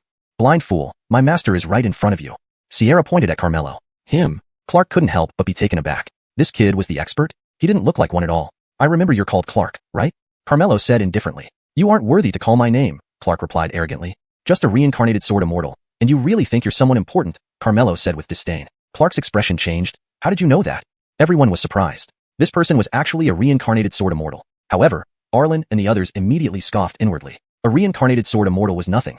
Brandon Eben was the reincarnation of a great immortal, far more powerful than him. Don't ask how I knew. If you had sincerely offered to become my disciple, I might have bestowed some fortune on you. Unfortunately, you missed your chance. Now you dare to come to my Xianxia sect and cause trouble, then leave your life here, Carmelo said calmly. Boastful. Others call you an expert, and you really think you're something. You are merely at the celestial soul realm. It's easy for me to kill you, Clark said confidently. With just him, Carmelo shifted his gaze to the ghostly figure. Clark knew there was still a gap between the celestial soul pill and the real celestial soul realm. With a slight smile on his lips, he continued. Relying on just one celestial soul pill, it would naturally not be enough to deal with you. But what if I have more than one? As he spoke, he flipped his hand, producing 2 more celestial soul pills. Crack. He crushed them, instantly forming 2 more ghostly figures. Now, do you still have confidence? Clark asked with a hint of mockery. 3 celestial soul pills, that's your trump card? A reincarnated sword immortal is this poor? Carmelo shook his head in contempt. Scoundrel. Do you think celestial soul pills are so easy to refine? One requires the power of a celestial soul realm cultivator as a medicinal ingredient. 3 pills need 3 celestial soul realm cultivators. Do you think celestial soul realm cultivators are as common as cabbages? So? Clark wanted to mock Carmelo's ignorance, but before he finished, Carmelo suddenly held 6 celestial soul pills in his hand. Chapter 71. King cheated. Clark was instantly speechless. How could he have so many heavenly soul pills? The heavenly soul pill is precious to you, but for me, it's as common as cabbage. Talking about reincarnation of a sword immortal, you're just a frog at the bottom of a well. Carmelo sneered. You. Clark was enraged. But then he snorted, I admit I underestimated you. But do you really think I only have 3? With that, 7 more heavenly soul pills appeared in his hand. A look of pain flashed in his eyes, but he still crushed them. 10 shadows of the celestial soul realm. If not in southern domain, even in the entire northern wasteland, they were nearly invincible. Now, you've seen my... Clark wanted to regain face in front of Carmelo, but Carmelo directly took out 14 heavenly soul pills and crushed them all at once. 20 shadows, twice as many as Clark's. How is this possible? Where did you get so many heavenly soul pills? Clark called out incredulously, losing his composure. Are 20 too many? Carmelo countered. Not only too many. He himself had only prepared 10. Clark frowned deeply, suddenly realizing he couldn't read the other man clearly. Have you shown all your cards? Carmelo asked. Don't be cocky. As a reborn sword immortal, how could my cards be limited to these? A fierce light flickered in Clark's eyes. He formed seals with both hands and chanted in a deep voice, Heaven and Earth Yin Yang, borrow souls to ascend. As soon as he finished speaking, those 10 shadows were successively sucked over. When the first shadow entered Clark's body, his aura immediately soared immensely, followed by the second, third, fourth. His aura rose steadily, his clothes fluttering without wind. Once the 10 shadows fully merged into Clark's body, an unimaginable presence surged towards the sky, causing dramatic changes in the heavens. Clark was immediately like a changed person, exuding a tremendous authority. It was as if he didn't belong to this world. Divine might? One blurted out in shock, his expression changing drastically. Clark actually borrowed the strength of the 10 shadows to forcefully transform himself into an immortal. That terrifying divine might released made everyone on the scene tremble with fear. Those with weaker cultivation levels directly became weak-kneed, uncontrollably kneeling down. Even the 3 ancestors felt immense pressure. Carmelo immediately activated the Imperial Master Eye to check and learned that Clark wasn't truly becoming an immortal, but using some secret method to borrow the power of 10 celestial soul realms, temporarily gaining the strength of an immortal. But this power was far inferior to that of a real immortal, at most counting as half an immortal. Moreover, this secret technique came with significant aftereffects, causing severe damage to both body and soul. The longer he borrowed this power, the greater the harm. Once exceeding his limits, he would be counteracted by this power and die from internal explosion. Boy, this is the last card of this immortal. I originally thought I wouldn't need it, but you forced me. Clark stood in midair, looking down disdainfully with an indifferent demeanor, smirking lightly. What if you have 20 heavenly soul pills? In front of this immortal, one sword stroke can resolve everything. As he spoke, he drew a sword, releasing an intense sword intent, instantly filling the area with sword chi. So powerful, this is what a sword immortal is like? Juan found that his proud sword path was incomparably inferior to that of a sword immortal, immediately feeling intimidated. At this moment, Clark aimed at the 20 shadows and slashed fiercely with his sword. Blinding sword light, accompanied by deafening air-breaking sounds, swept across, shaking space itself as if unable to bear the force. Boom, boom, boom. With a series of explosions, the 20 shadows were obliterated without any resistance. Everyone couldn't help but draw cold breaths, deeply shaken. Clark straightened his back, standing proudly, pointing his sword at Carmelo with a contemptuous tone. Your heavenly soul pills have been annihilated by this immortal. What else can you rely on? Everyone looked at Carmelo tensely. However, Carmelo remained calm, showing no sign of panic. Though you are a reincarnation of a sword immortal, you're currently only in the profound mysteries realm. You forcibly borrowing the power of an immortal, once exceeding the limit, means only death. You even saw through this. Indeed, you have some talent. But do you think killing you all would take long? Clark said dismissively. Then let's see how long you can hold on. Carmelo turned his hand, and 10 more heavenly soul pills appeared. You still have. Clark exclaimed in surprise. 10 shadows appeared before Carmelo, rushing towards Clark. With 20 heavenly soul pills, this immortal could destroy them with one sword strike. These mere 10, what can they do? Clark said arrogantly and swung his sword again. Just as he had said, the 10 shadows were instantly destroyed. This immortal doesn't believe you still. Before Clark could finish his word, Carmelo took out more heavenly soul pills. This time, the number was significantly larger, a full 100 pills. Shit. Clark blurted out a curse without realizing it, clearly shocked. Does this guy wholesale heavenly soul pills? 100 shadows immediately rushed toward him. Clark had no choice but to raise his sword to meet them. 100 shadows were not as easy to handle as before. After all, Clark could only be considered half an immortal at best. If it weren't for him being a reborn sword immortal with power far exceeding half an immortal, he might not have been able to deal with these 100 shadows at all. By the time Clark finally managed to kill all 100 shadows, he was already panting heavily from exhaustion. But thankfully it was over. Now he could finally. Just as Clark thought so, he heard another sound of something breaking through the air. Turning his head, his body trembled involuntarily. Another 100 shadows. UF*** King cheated. Clark shouted in desperation, losing all the grace of a sword immortal. So what if I did? Carmelo admitted openly. You. Clark's face turned livid with anger. Soon, the 100 shadows were already close by, forcing him to grit his teeth and continue fighting. This time, not only did the fight become increasingly difficult, but he also suffered multiple wounds, looking extremely disheveled. Nothing like his previous invincible self. Boom. With an explosion, when the last shadow was finally destroyed by Clark, he was drenched in sweat, his hand holding the sword trembling uncontrollably, clearly reaching his limit. I must quickly destroy the profound heaven sect. Clark hurriedly gripped his sword tighter, taking a deep breath to muster up his strength. Then he glared at Carmelo. Now I'm going to kill you all. Saying that, he charged at Carmelo first. Carmelo remained calm. Wait until you've killed them all. As he spoke, he waved his hand again, and once more, 100 heavenly soul pills appeared. Chapter 72. Fate. Fate. What the hell? Clark's eyes widened in shock, and his whole body trembled. He knew all too well how precious the heavenly soul pills were. Even with his abilities as a sword immortal from his previous life, it took considerable effort to obtain just 10 of them. Yet this guy treated the heavenly soul pills like cabbage, squandering them by the hundreds. Too insane. An expert at the heavenly soul realm would never have such means. Moreover, despite knowing that he was the reincarnation of a sword immortal, this person didn't even give him any respect. Could it be? Clark's heart skipped a beat. Is he the reincarnation of an even more terrifying immortal? It must be so. Otherwise, there's no way to explain these unimaginable feats. At this moment, Carmelo was about to crush the 100 heavenly soul pills, and Clark hastily shouted, Wait, I admit my mistake. Please calm down, senior. As he spoke, he immediately knelt down. Seeing this, the crowd was not overly surprised, finding it entirely reasonable. This only confirmed Clark's suspicion. This person was indeed the reincarnation of a great immortal. They already knew it, which explained their composure. Clark felt utterly depressed. Why was he so unlucky? Now you know your mistake? Weren't you very arrogant earlier? Carmelo mocked. I was confused. Junior found a celestial sword hidden by the profound heaven sect accidentally and thought you couldn't handle it, so I wanted to take possession of it. Now, I realize this celestial sword must belong to Senior, or how could a second-rate sect possess a celestial sword? To apologize, Junior is willing to compensate. Any conditions are acceptable. Listening to Clark's explanation, Carmelo finally understood why he had chosen to join the profound heaven sect before. It turned out he hadn't had good intentions back then, which explained the negative loyalty. You only have two choices, suicide, or let me send you on your way. Carmelo wasn't one to show mercy. Senior, I really know my mistake. Please give me a chance to live, Clark pleaded, head lowered. My words won't be repeated. Carmelo remained unmoved. Do you really want to finish me off? Clark lifted his head and stared fiercely at Carmelo. The consequences of your own actions can't be undone. Carmelo said calmly. Fine. Clark suddenly stood up, his expression turning ferocious. If you won't let me live, then none of us will have it easy. With that, he drew a short sword and plunged it into his chest. Everyone was stunned. What was he doing? Before anyone could react, blood from Clark's body stained the short sword, and a bloody glow immediately emerged. I anticipated various contingencies before my reincarnation, like encountering someone like you, so I left myself a final move. Clark growled, sacrifice blood to consecrate the sword. Soul returns to the true self. As he finished speaking, the short sword absorbed his blood frenziedly until it was completely drained, leaving him a desiccated corpse. However, the short sword floated in midair, its bloody glow condensing into a new physical form. The terrifying aura made everyone present feel a chill run down their spines, including the three elders who were all struck with fear. Immortal aura. True immortal aura. This is my original strength, activated at the cost of my current life. After using it, my path in swordsmanship will be cut off. Clark glared angrily at Carmelo, gnashing his teeth. Even if you are also the reincarnation of an immortal, no matter how many tricks you have up your sleeve, you cannot match a true immortal. I will make all of you accompany me in death.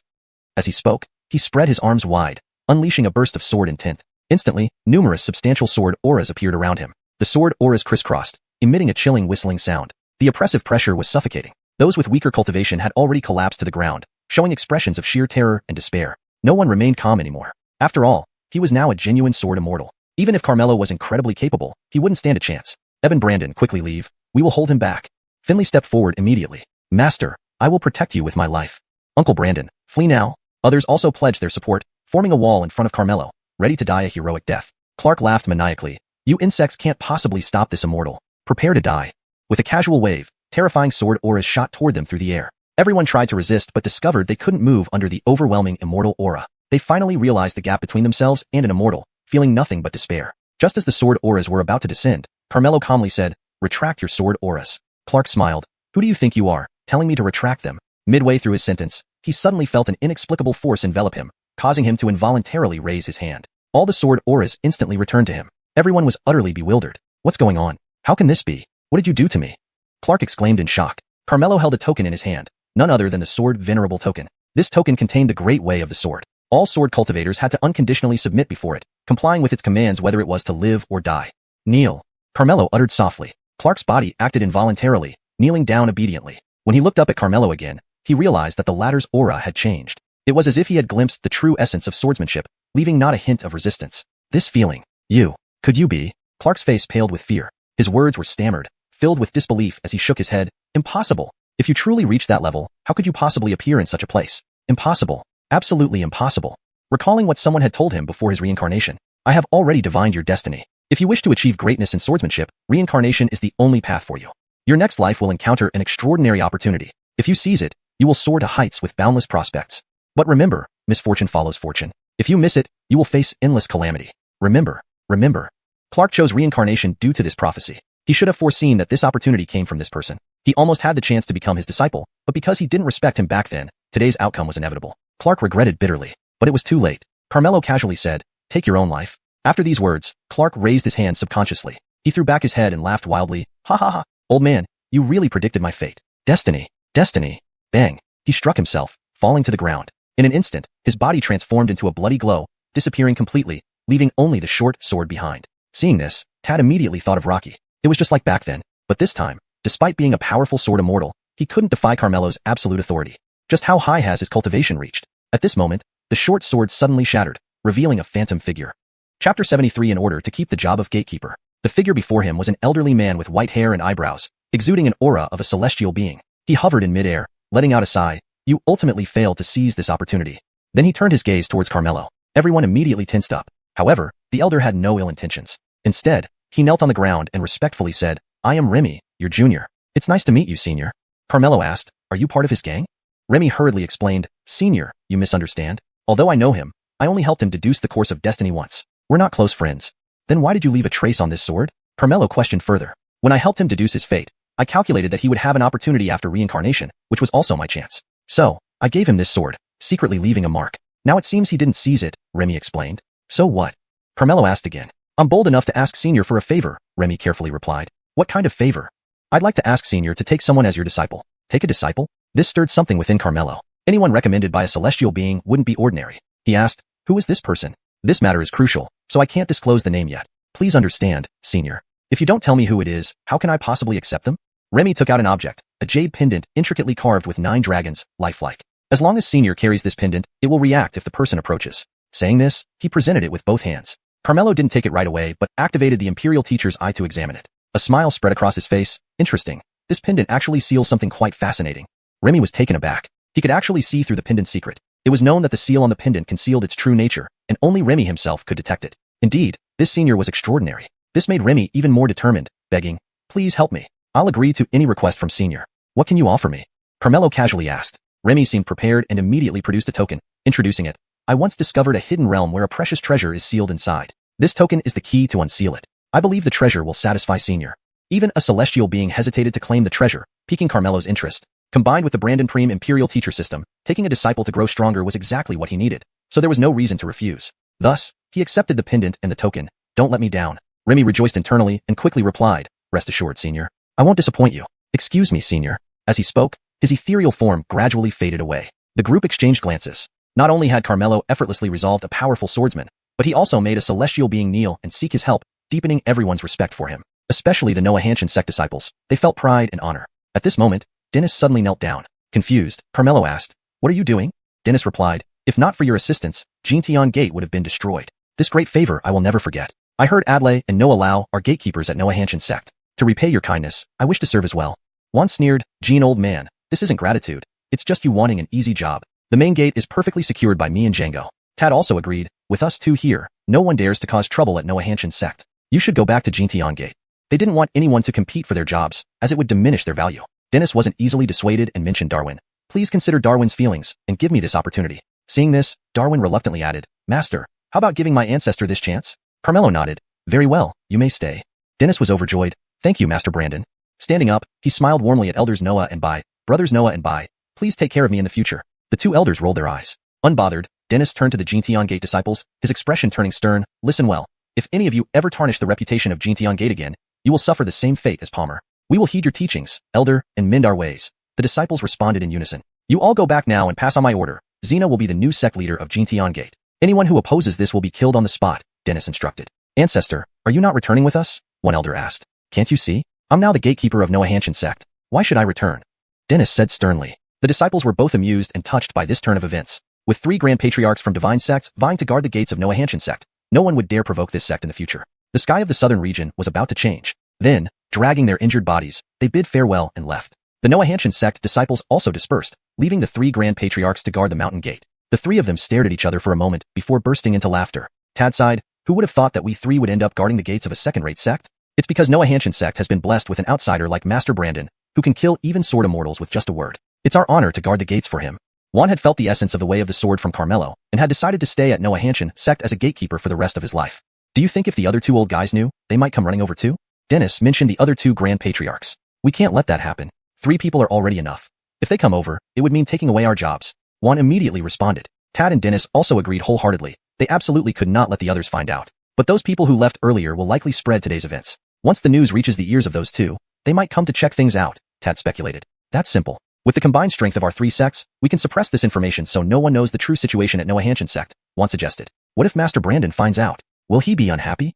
Dennis was concerned. Do you want those 2 to come here and take our jobs? If Master Brandon thinks there are too many gatekeepers and asks you to leave, would you be happy? Juan replied irritably. You're right, Brother Noah. To protect our jobs, we must do this. Tad nodded in agreement. Lei Chung and Sunny heard this exchange and exchanged wry smiles. To protect their gatekeeping positions, the 3 grand patriarchs were indeed going to great lengths. No one would believe this story if told. Even Carmelo couldn't predict this outcome. He called Sierra and Darwin to his side and instructed them, focus on your cultivation. Your master is about to embark on a long journey. Chapter 74. I am Xianxi's friend. Carmelo prepared to head for the secret realm that Remy had mentioned. He would also visit his hometown in the mortal world, since it was the starting point of his arrival in this world, and he had a certain longing for it. Sierra and Darwin originally wanted to follow him, but Carmelo refused and advised them to focus on cultivation so that his own cultivation could benefit more from their efforts. Director, let me accompany you. It would be nice to have someone take care of you along the way, Velma volunteered eagerly, hoping to become a full member sooner. All right. Carmelo agreed. Delighted, Velma immediately followed Carmelo as he set off, flying with his sword. Dion couldn't help feeling envious. Women indeed have natural advantages. Flying together, they encountered a group of people along the way. Seeing their hurried pace, Carmelo couldn't help feeling curious. They seemed to be from Tianhe sect. Velma identified them. Tianhe sect? This made Carmelo think of Harold. Yes, it's an ultratop sect that has some connections with Fuyao Pavilion. The leader is an elder of Tianhe sect, named Noah Mingsheng. They look flustered and appear to be fleeing. Did something happen at Tianhe sect? Velma wondered. At this moment, the other party noticed Carmelo and Velma. Noah Mingsheng paused briefly. Are you Deputy Director Brandon from Fuyao Pavilion? Amberly, what's going on? Velma asked. Oh, don't even mention it. Our young master, that troublemaker, offended Tommy. Tianhe sect is doomed. We can only save our lives by leaving. We'll leave first before Tommy arrives. Farewell. Noah Mingsheng hastily said, leading his disciples away quickly. Director, isn't Tommy already being reformed? Why are there still people wreaking havoc outside? Velma asked. Let's check it out. Carmelo immediately headed toward Tianhe sect. Inside the main hall of Tianhe sect, the atmosphere was extremely heavy. Bray, the sect master, sat on the throne, frowning deeply with a very unpleasant expression. Harold knelt in the center of the hall, looking up at him and asked resentfully, Father, are you really going to hand me over? Bray scolded sternly. Why did you offend Tommy? They've always been arrogant and brutal. No one who offends them has a good outcome. Many disciples have already fled. If we don't hand you over, our entire Tianhe sect will be buried with you. From now on, I disown you. You are no longer part of Tianhe sect. Harold was stunned. Husband, no, you can't do this. A woman stood in the hall. Harold's mother, Ping. She pleaded for her son with tears. If you hand Ming over, he will die. Bray barked. For causing such huge trouble, not handing him over would mean we all die with him? I can die in place of Ming. Ping knelt down. Mother. Harold was taken aback. He is the one who offended Tommy, not you. What use would your death serve? Bray dismissed. You should go back. How can you be so heartless towards your own son? Ping lamented bitterly. What else does he know besides escaping? I shouldn't have given birth to him, disgracing me. Now, he's jeopardizing the entire sect. Brandon's disobedient son deserves nothing better than death. Bray's disdainful words instantly crushed Harold's hope. His father had never favored him because of his mediocre talent and inability to bring glory to him. If not for his mother's protection, he might have been expelled long ago. Why are you still kneeling here, bringing shame? Go back. Bray ordered again. Ping looked at her son intently. Son, one must take responsibility for one's actions. There's no need for you to plead for me. I'm unfilial and won't be able to serve you anymore. Please forgive me. Harold, knowing he was bound to die, kowtowed 3 times to his mother as a farewell. Ming. Tears welled up in He Ping's eyes as she gently stroked her son's face, suddenly resolving herself. I'll take you away. With that, she grabbed Harold and held an escape talisman in her other hand. You dare. Bray roared and lunged forward. Escape. He Ping shouted, the escape talisman glowing and enveloping them both. Seeing they were about to disappear, Bray panicked and subconsciously manifested a sun shadow, striking fiercely with one palm. The blow was fierce, breaking the escape talisman and sending He Ping flying. Puff. He Ping fell to the ground, spitting out blood. Mother!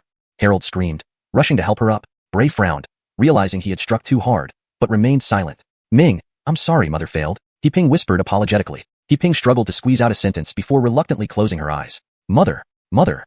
Harold was in tears, overwhelmed with grief. She is your wife. How could you do this? Harold glared at his father, questioning him sharply. She brought it upon herself. Blame you. It's all your fault, Bray retorted, appearing even angrier. Yes, it's all my fault because I failed to live up to your expectations. No matter how hard I tried from childhood, you wouldn't give me a second glance or even mention me in public. In your heart, only your reputation matters. You don't deserve to be my father. The death of his mother made Harold finally explode, unleashing years of pent-up grievances. Disobedient son. Bray raised his hand to strike. You strike. Have the guts to kill me then, Harold shouted. Bray, remembering that he still needed to present Harold to Tommy as an apology, reluctantly lowered his hand. Then he coldly ordered, tie him up and send him to Tommy. Harold was tightly bound, ready to be escorted to Tommy. But at that moment, a disciple rushed in reporting, Patriarch, they are here. They came so soon. Everyone's expressions changed, instantly becoming tense. Hurry, go greet them. Bray quickly led his disciples out of the hall. They also brought Harold along under escort. When they saw who had arrived, they were taken aback. Brother Brandon.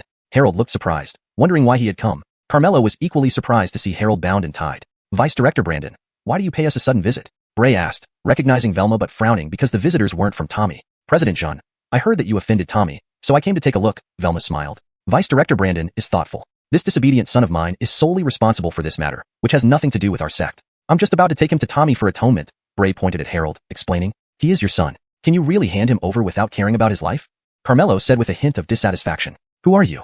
Bray sized up Carmelo, noting he was an ordinary mortal. He is. Before Velma could introduce him, Carmelo interjected, I am Brother Jean's friend. He offended Tommy because of me. Chapter 75, did you expel him from the sect? Harold immediately panicked upon hearing this. He hastily denied, Brother Brandon. I know you want to help me, but it was my fault. How can I let you take the blame for me? While speaking, he kept giving Carmelo eye signals, urging him not to say anything recklessly. But Carmelo insisted. You offended the Golden Heavens sect for my sake. Since we're friends, I can't let you bear it alone. Harold was speechless. Why was he so foolish as to come all the way here just to share his fate? Initially, only one would die. Now both were going to. Brandon raw enough. When Bray learned that Carmelo was the culprit, he became infuriated instantly. Brat, you've caused calamity for our Tianhe sect. You must also go to the Golden Heavens sect to atone. It's not his fault. He's merely a mortal, Harold pleaded quickly. Shut up, Bray scolded. For a mortal, you've offended the Golden Heavens sect? This is utterly foolish.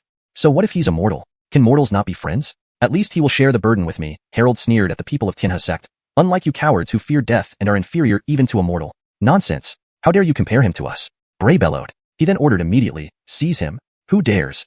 Velma stepped in front of them immediately. Bray sternly asked, what relation is he to you? Why are you defending him so vigorously? Seeing the Peak Master didn't wish to reveal his identity, Velma replied, he's my friend. If you touch him, ask me first. When did you become so desperate as to fancy a mortal? Clean your mouth, or I'll tear it apart. Velma retorted fiercely. Even Trudy doesn't speak to me like that. Do you really dare defy our Tianhe sect? I Velma dare indeed today. Try me. Rarely did Velma have the chance to show off in front of Carmelo. She took out her weapon, summoned a phantom of the sun, and prepared to fight to the death. Bray frowned, not because he feared Velma, but he didn't want to antagonize Fuyao Pavilion. He persuaded, Velma. He offended the Golden Heaven sect. If you help him and they blame you, Fuyao Pavilion will suffer. Have you thought about the consequences?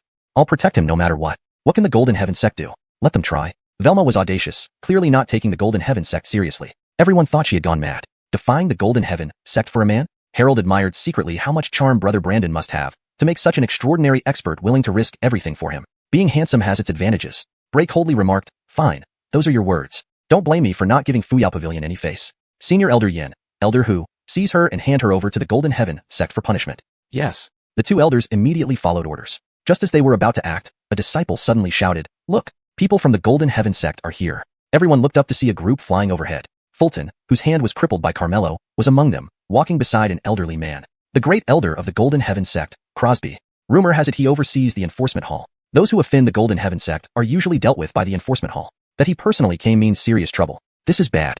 People from Tianhe sect recognized the old man and grew anxious. Fulton noticed Carmelo first, startled, and whispered to Crosby, Great Elder, that's the master. Crosby looked where Fulton pointed, but found nothing unusual about Carmelo. But this very ordinariness made him seem unfathomably deep. He's best found here. We must persuade him to return and heal our patriarch's injuries, Crosby said. Great Elder, he's quite low profile and dislikes revealing his identity. Moreover, since we offended him, he may not agree. Crosby pondered and said, since he's here in Tianhe sect, it indicates a close relationship with the young lord. We should feign ignorance and court favor with Tianhe sect first, then ask them to intercede. Brilliant, Great Elder. After reaching the agreement, they descended gracefully. Bray hurriedly greeted with his disciples. This is Bray, sect leader of Tianhe sect. Greetings to the Great Elder of the Golden Heaven sect. Everyone felt extremely tense, fearing Crosby's anger. To their surprise, Crosby held Bray's arm and laughed heartily. I've heard that Tianhe sect is warm and welcoming. To receive such grand welcome from Lord Zhen and his disciples, I am truly honored. Hearing this, Bray was stunned. This attitude didn't seem like someone here to accuse and punish. Could it be that he is so friendly because I followed all the proper etiquette, which pleased him greatly? It seems that the Golden Heaven sect is not as arrogant and overbearing as rumored. Bray was delighted and promptly said, Senior Elder Wang's presence truly honors our sect. Of course, we must use the most solemn ceremony to show our respect for the Golden Heaven sect and Senior Elder Wang. Indeed, you are a man of character, Jin Zhengzhu. I admire people like you the most in my life. I suddenly feel regret for meeting you so late, Crosby proposed. If you do not mind, our two sects can interact more often in the future. Truly, what Senior Elder says? Bray asked with surprise and delight. Of course, as long as you do not mind us from the Golden Heaven sect. How could I? To be able to associate with the Golden Heaven sect is something I desire more than anything else. Then it's settled. From now on, the Golden Heaven sect will form an alliance with your sect, sharing both honor and disgrace, advancing and retreating together. That's wonderful.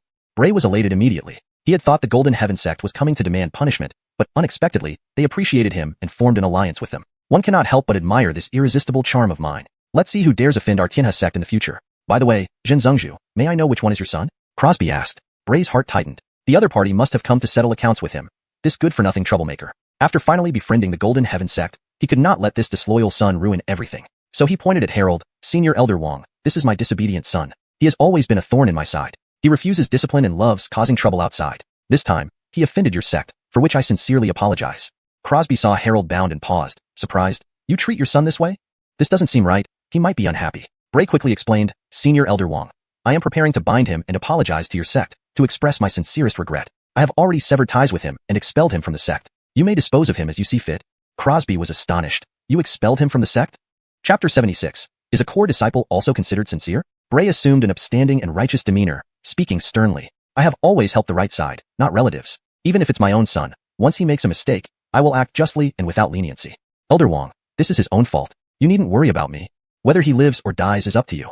Harold was enraged. Selling your own son for glory and still putting it in such grand terms, you disgust me. Silence. Bray slapped Harold across the face. Harold stared at him straight, gritting his teeth. This slap, consider it repayment from me. From now on, we owe each other nothing, and are no longer related. Bray had been worried that this disobedient son might turn desperate and drag him and the Tianhe sect into trouble. But hearing his words now, he was more than willing to comply. He quickly said to Crosby, Elder Wang, you heard him. He has severed ties with me. Let him take full responsibility for his actions. I'll hand him over to you, and leave the rest to your judgment. With that, he ordered someone to bring Harold before Crosby. Then he pointed at Carmelo. Oh yes, Elder Wang, there's also him. He's the one who offended you all of the Jintian Gate, and he should be the one punished. How did he come to know the woman Velma from Fuyao Pavilion? She insists on protecting him and boldly claims that even if Jintian Gate comes here, they won't dare act rashly before her. Ridiculous. Bray, how shameless of you. Harold was instantly furious, hurriedly explaining, Elder Wang, he's just a mortal. Your esteemed Jintian Gate wouldn't damage its reputation by pursuing him. All responsibility, I will gladly bear. What are you to talk back to Elder Wang? Bray urged, Elder Wang, neither of them can be spared. Otherwise, people will think anyone can offend Jintian Gate. They must be made examples of to uphold the divine authority of your sect. Bray you? Harold couldn't control his anger. Master Zhen, you've done well, Crosby nodded slightly. Don't mention it. Since our two sects are allied, I naturally have Jintian Gate's interest at heart. Bray chuckled, then volunteered eagerly, Elder Wang, you needn't bother your sect to deal with these two. My Tianhe sect will handle them for you. You truly go all out, excellent. Crosby nodded again, looking satisfied, but a glint of coldness flashed in his eyes. Bray failed to notice, feeling rather pleased with himself. Now, he had secured the support of Jintian Gate. He immediately put on a stern face and commanded loudly, Elder Yen, Elder Hu, arrest them immediately. Yes. The two elders complied, just as delighted as Bray. Elder Yen even sneered, Velma, weren't you so arrogant just now? Let's see how arrogant you are now. As they charged at Velma, Crosby suddenly appeared behind them, striking both with powerful blows. Unprepared for this sudden attack, the two spewed blood and fell dead on the spot. All the disciples of Tianhe sect were shocked. Elder Wang, why did you do this? Bray asked, utterly confused. Did I tell you to take action? Crosby frowned. But you just said. And what did I say? Do you think Jintian Gate needs your help? No, we would never dare to think that way. Bray waved his hands frantically. Enough excuses. My eyes are clear, and I saw everything clearly. Using this as a pretext, Crosby spoke indignantly. So, Bray, I thought you were alright and specially allied with your Tianhe sect. But you look down upon Jintian Gate, so this alliance ends here. Bray was startled and hastily replied, Elder Wang, you misunderstand me. You don't need to explain any further. Crosby cut him off abruptly. Jintian Gate has never been disrespected like this before. In the entire southern region, you were the first. Bray, you have done well. Bray felt completely wrong-footed. Wasn't it obvious I was trying to please you? What was going through his mind? How could his attitude change so abruptly? Crosby ignored him and shifted his gaze to Harold. Harold tensed up, assuming he was doomed. Unexpectedly, Crosby personally untied him. Harold was bewildered. Isn't he going to kill me? What surprised him even more was when Crosby patted Harold's shoulder and praised with a smile. In my life, I admire people like you the most. You just took all the responsibility for protecting your friend, showing great loyalty and righteousness. I deeply respect that. Harold was utterly baffled. What was going on? He was just saying he admired Bray the most. Now how come he's praising me? Did something go wrong in his mind? Crosby continued, there are not many people nowadays who value emotions as much as you do. Since you have severed ties with Tianhe sect and have no one to rely on for the moment, if you don't mind, would you like to join our Jintian Gate? What? Did I hear that right? Harold dumbfoundedly asked. I offended you, and you're not going to kill me? You even want me to join Jintian Gate? Not only did he find it unbelievable, but the disciples of Tianhe sect also felt incredulous. Only Velma glanced at Carmelo, a slight smile playing at the corners of her mouth. Crosby smiled. Offend or not, it was just a minor friction, nothing serious. Fulton immediately cooperated with him, adding, Brother Jean, it was purely a misunderstanding between us. Before coming here, I told our Grand Elder about how you defended your friend without hesitation, which made me very admiring and ashamed of my previous actions. Our Grand Elder has already scolded me, and this time specially brought me here to apologize. With that, he gave a deep bow to Harold very sincerely. Brother Jean, I'm sorry. Please forgive me. Crosby also slightly bowed. I represent Jintian Gate to apologize to you, and at the same time, invite you to join our sect as a core disciple. No way, they're apologizing to me and inviting me to join Jintian Gate, even offering me as a core disciple? Harold stood there in shock, completely at a loss. Are you joking? Harold felt this was all too unreal. Of course we're not joking. Talents as loyal and righteous as you are hard to come by for Jintian Gate, so naturally we can't mistreat you, Crosby said seriously. After confirming this, Harold couldn't help but be overjoyed. Just as he was about to agree, Carmelo suddenly spoke up, offering a core disciple status is all you have to make him join your Jintian Gate? Is this considered sincerity? Chapter 77. Don't let my friend be wronged. Harold was immediately anxious. For the Golden Heaven sect to allow him to join and even offer him a core disciple position was already an enormous opportunity. Why are you still complaining? If we anger them and they change their minds, that would be a minor issue. But if they come after us, it would be disastrous. Harold hurriedly apologized. Elder Wang, please don't be angry. My friend here is just an ordinary person and doesn't understand what being a core disciple means. Please don't take offense. As he spoke, he quickly gave Carmelo a meaningful look, urging him to apologize. Unexpectedly, Crosby not only did not blame him but also agreed wholeheartedly. I think your friend has a very good point. Being a core disciple indeed isn't enough sincerity. Someone of your caliber should assume the position of elder in our Golden Heaven sect. He secretly glanced at Carmelo, seeing that he no longer objected, and let out a sigh of relief. Fulton cooperated again. The great elder is absolutely right. Only the position of elder matches Brother Jean's status. I raised both hands in agreement. What? Harold was stunned. Crosby extended the invitation once more. It just so happens that the fourth elder seat is vacant. From now on, you will be the fourth elder of the Golden Heaven sect. But wouldn't that be inappropriate? Harold knew his own worth well. Becoming a core disciple was already a great honor for him. Moreover, which elder of the divine sect isn't a top-tier expert in the scorching Brandon realm? With him merely in the profound essence realm, how could he qualify for such a position? But Crosby insisted. In the Golden Heaven sect, cultivation is secondary when recruiting elders. What matters most is character. Based on your character, you are fully qualified. I believe no one will object. Please don't refuse. As he spoke, he gave Fulton a meaningful look. Fulton caught on immediately, bowing deeply. Disciple Fulton pays respects to the fourth elder. Disciple pays respects to the fourth elder. The other disciples of the Golden Heaven sect followed suit and bowed to Harold. This? Harold appeared at a loss. Carmelo smiled and clasped his hands in congratulations. Congratulations, Brother Jean. Harold bitterly laughed. I feel like I'm dreaming. Crosby laughed heartily. This can only mean you have a predestined connection with the Golden Heaven sect, Elder Jean. Witnessing this scene, the disciples of the Sky Harmony sect felt as if they were watching a fantasy unfold. Especially Bray, who knew better than anyone the capabilities of his son. Is Crosby blind? How could he appoint him as an elder? But with the situation as it was, there was nothing he could do about it, no matter how unwilling he was to accept it. He then looked at the bodies of elders Yin and Hu, and recalled Crosby's warning earlier. Bray's eyes flickered, and he laughed loudly. My son, I always believed you would make a name for yourself one day. Now that you've become an elder of the Golden Heaven sect, I can rest easy. Harold's face turned cold instantly. Becoming an elder of the Golden Heaven sect has nothing to do with you. Bray sighed softly. Son, we had some misunderstandings in the past. It's understandable that you're angry with me. But no matter what, my blood flows through your veins. You are my flesh and blood. There's no grudge between father and son that can last overnight. So, shut up, Harold shouted fiercely, interrupting Bray. Then he glared with hatred. You never treated me well from a young age. When I got into trouble this time, your first reaction wasn't to protect your son, but to sever ties with me immediately to preserve your Sky Harmony sect. My mother saved my life by sacrificing herself, struck dead by your hand. Now that I've become an elder of the Golden Heaven sect, you acknowledge me as your son again. Bray, to be as shameless as you is something even I find embarrassing. You. Bray's face twisted in anger, but he forced down his rage, forcing a smile. Son, your mother's death was purely accidental. I am deeply saddened. I believe her spirit would want to see us reconcile. Please forgive your father for her sake. No way. Harold refused outright. From the moment you killed my mother, you died in my heart as well. How unreasonable. You ungrateful son. Bray could not hold back his frustration any longer and instinctively raised his hand. Crosby immediately stepped forward, coldly asking, what do you intend to do to our elder Jean? Elder Wang, as one of the 5 great divine sects of the southern region, surely you have strict requirements for recruitment, let alone the position of elder. Based on his abilities, he can't possibly handle it. If this gets out, it will damage the reputation of your sect. Please reconsider, Elder Wang. Bray tried to reason earnestly, but Crosby grabbed him by the neck, his face icy cold. When has it ever been your place to interfere in the affairs of the Golden Heaven sect? Bray's expression showed pain, struggling to speak. I was wrong, let me off. Whether to let you go or not is no longer up to me. Crosby turned his head to look at Harold. Elder Jean, you say? How should he be dealt with? Minner, save me. I'm your father. Bray hastily pleaded for help, but Harold remained unmoved, even gritting his teeth and enunciating each word. I want him to be buried with my mother. Very well. Crosby responded, twisting Bray's neck directly. To his dying day, he couldn't figure out what had happened. The disciples of the Sky Harmony sect were all greatly startled, kneeling down one after another to beg for mercy. Crosby asked, Elder Jean, how should we deal with them? With just a word from you, the Sky Harmony sect can be immediately eradicated in the southern region. Harold did not make it difficult for them, because he only hated Bray. Moreover, with Bray dead, the Sky Harmony sect was already nominally existing but essentially defunct. Then, Harold prepared to take his mother's body back to the Golden Heaven sect with Crosby. Crosby cautiously said, Elder Jean, seeing as you and your friend are such good friends, why don't you invite him to visit our Golden Heaven sect? I think that's unnecessary. Harold was uncertain about what kind of situation he would face when he returned to the Golden Heaven sect, so he didn't dare bring Carmelo back to the sect. However, Crosby had done all this precisely to invite the high-level expert, Carmelo. Thus, he said, he is your friend, so naturally he is a distinguished guest of our Golden Heaven sect. We will treat him with the utmost respect.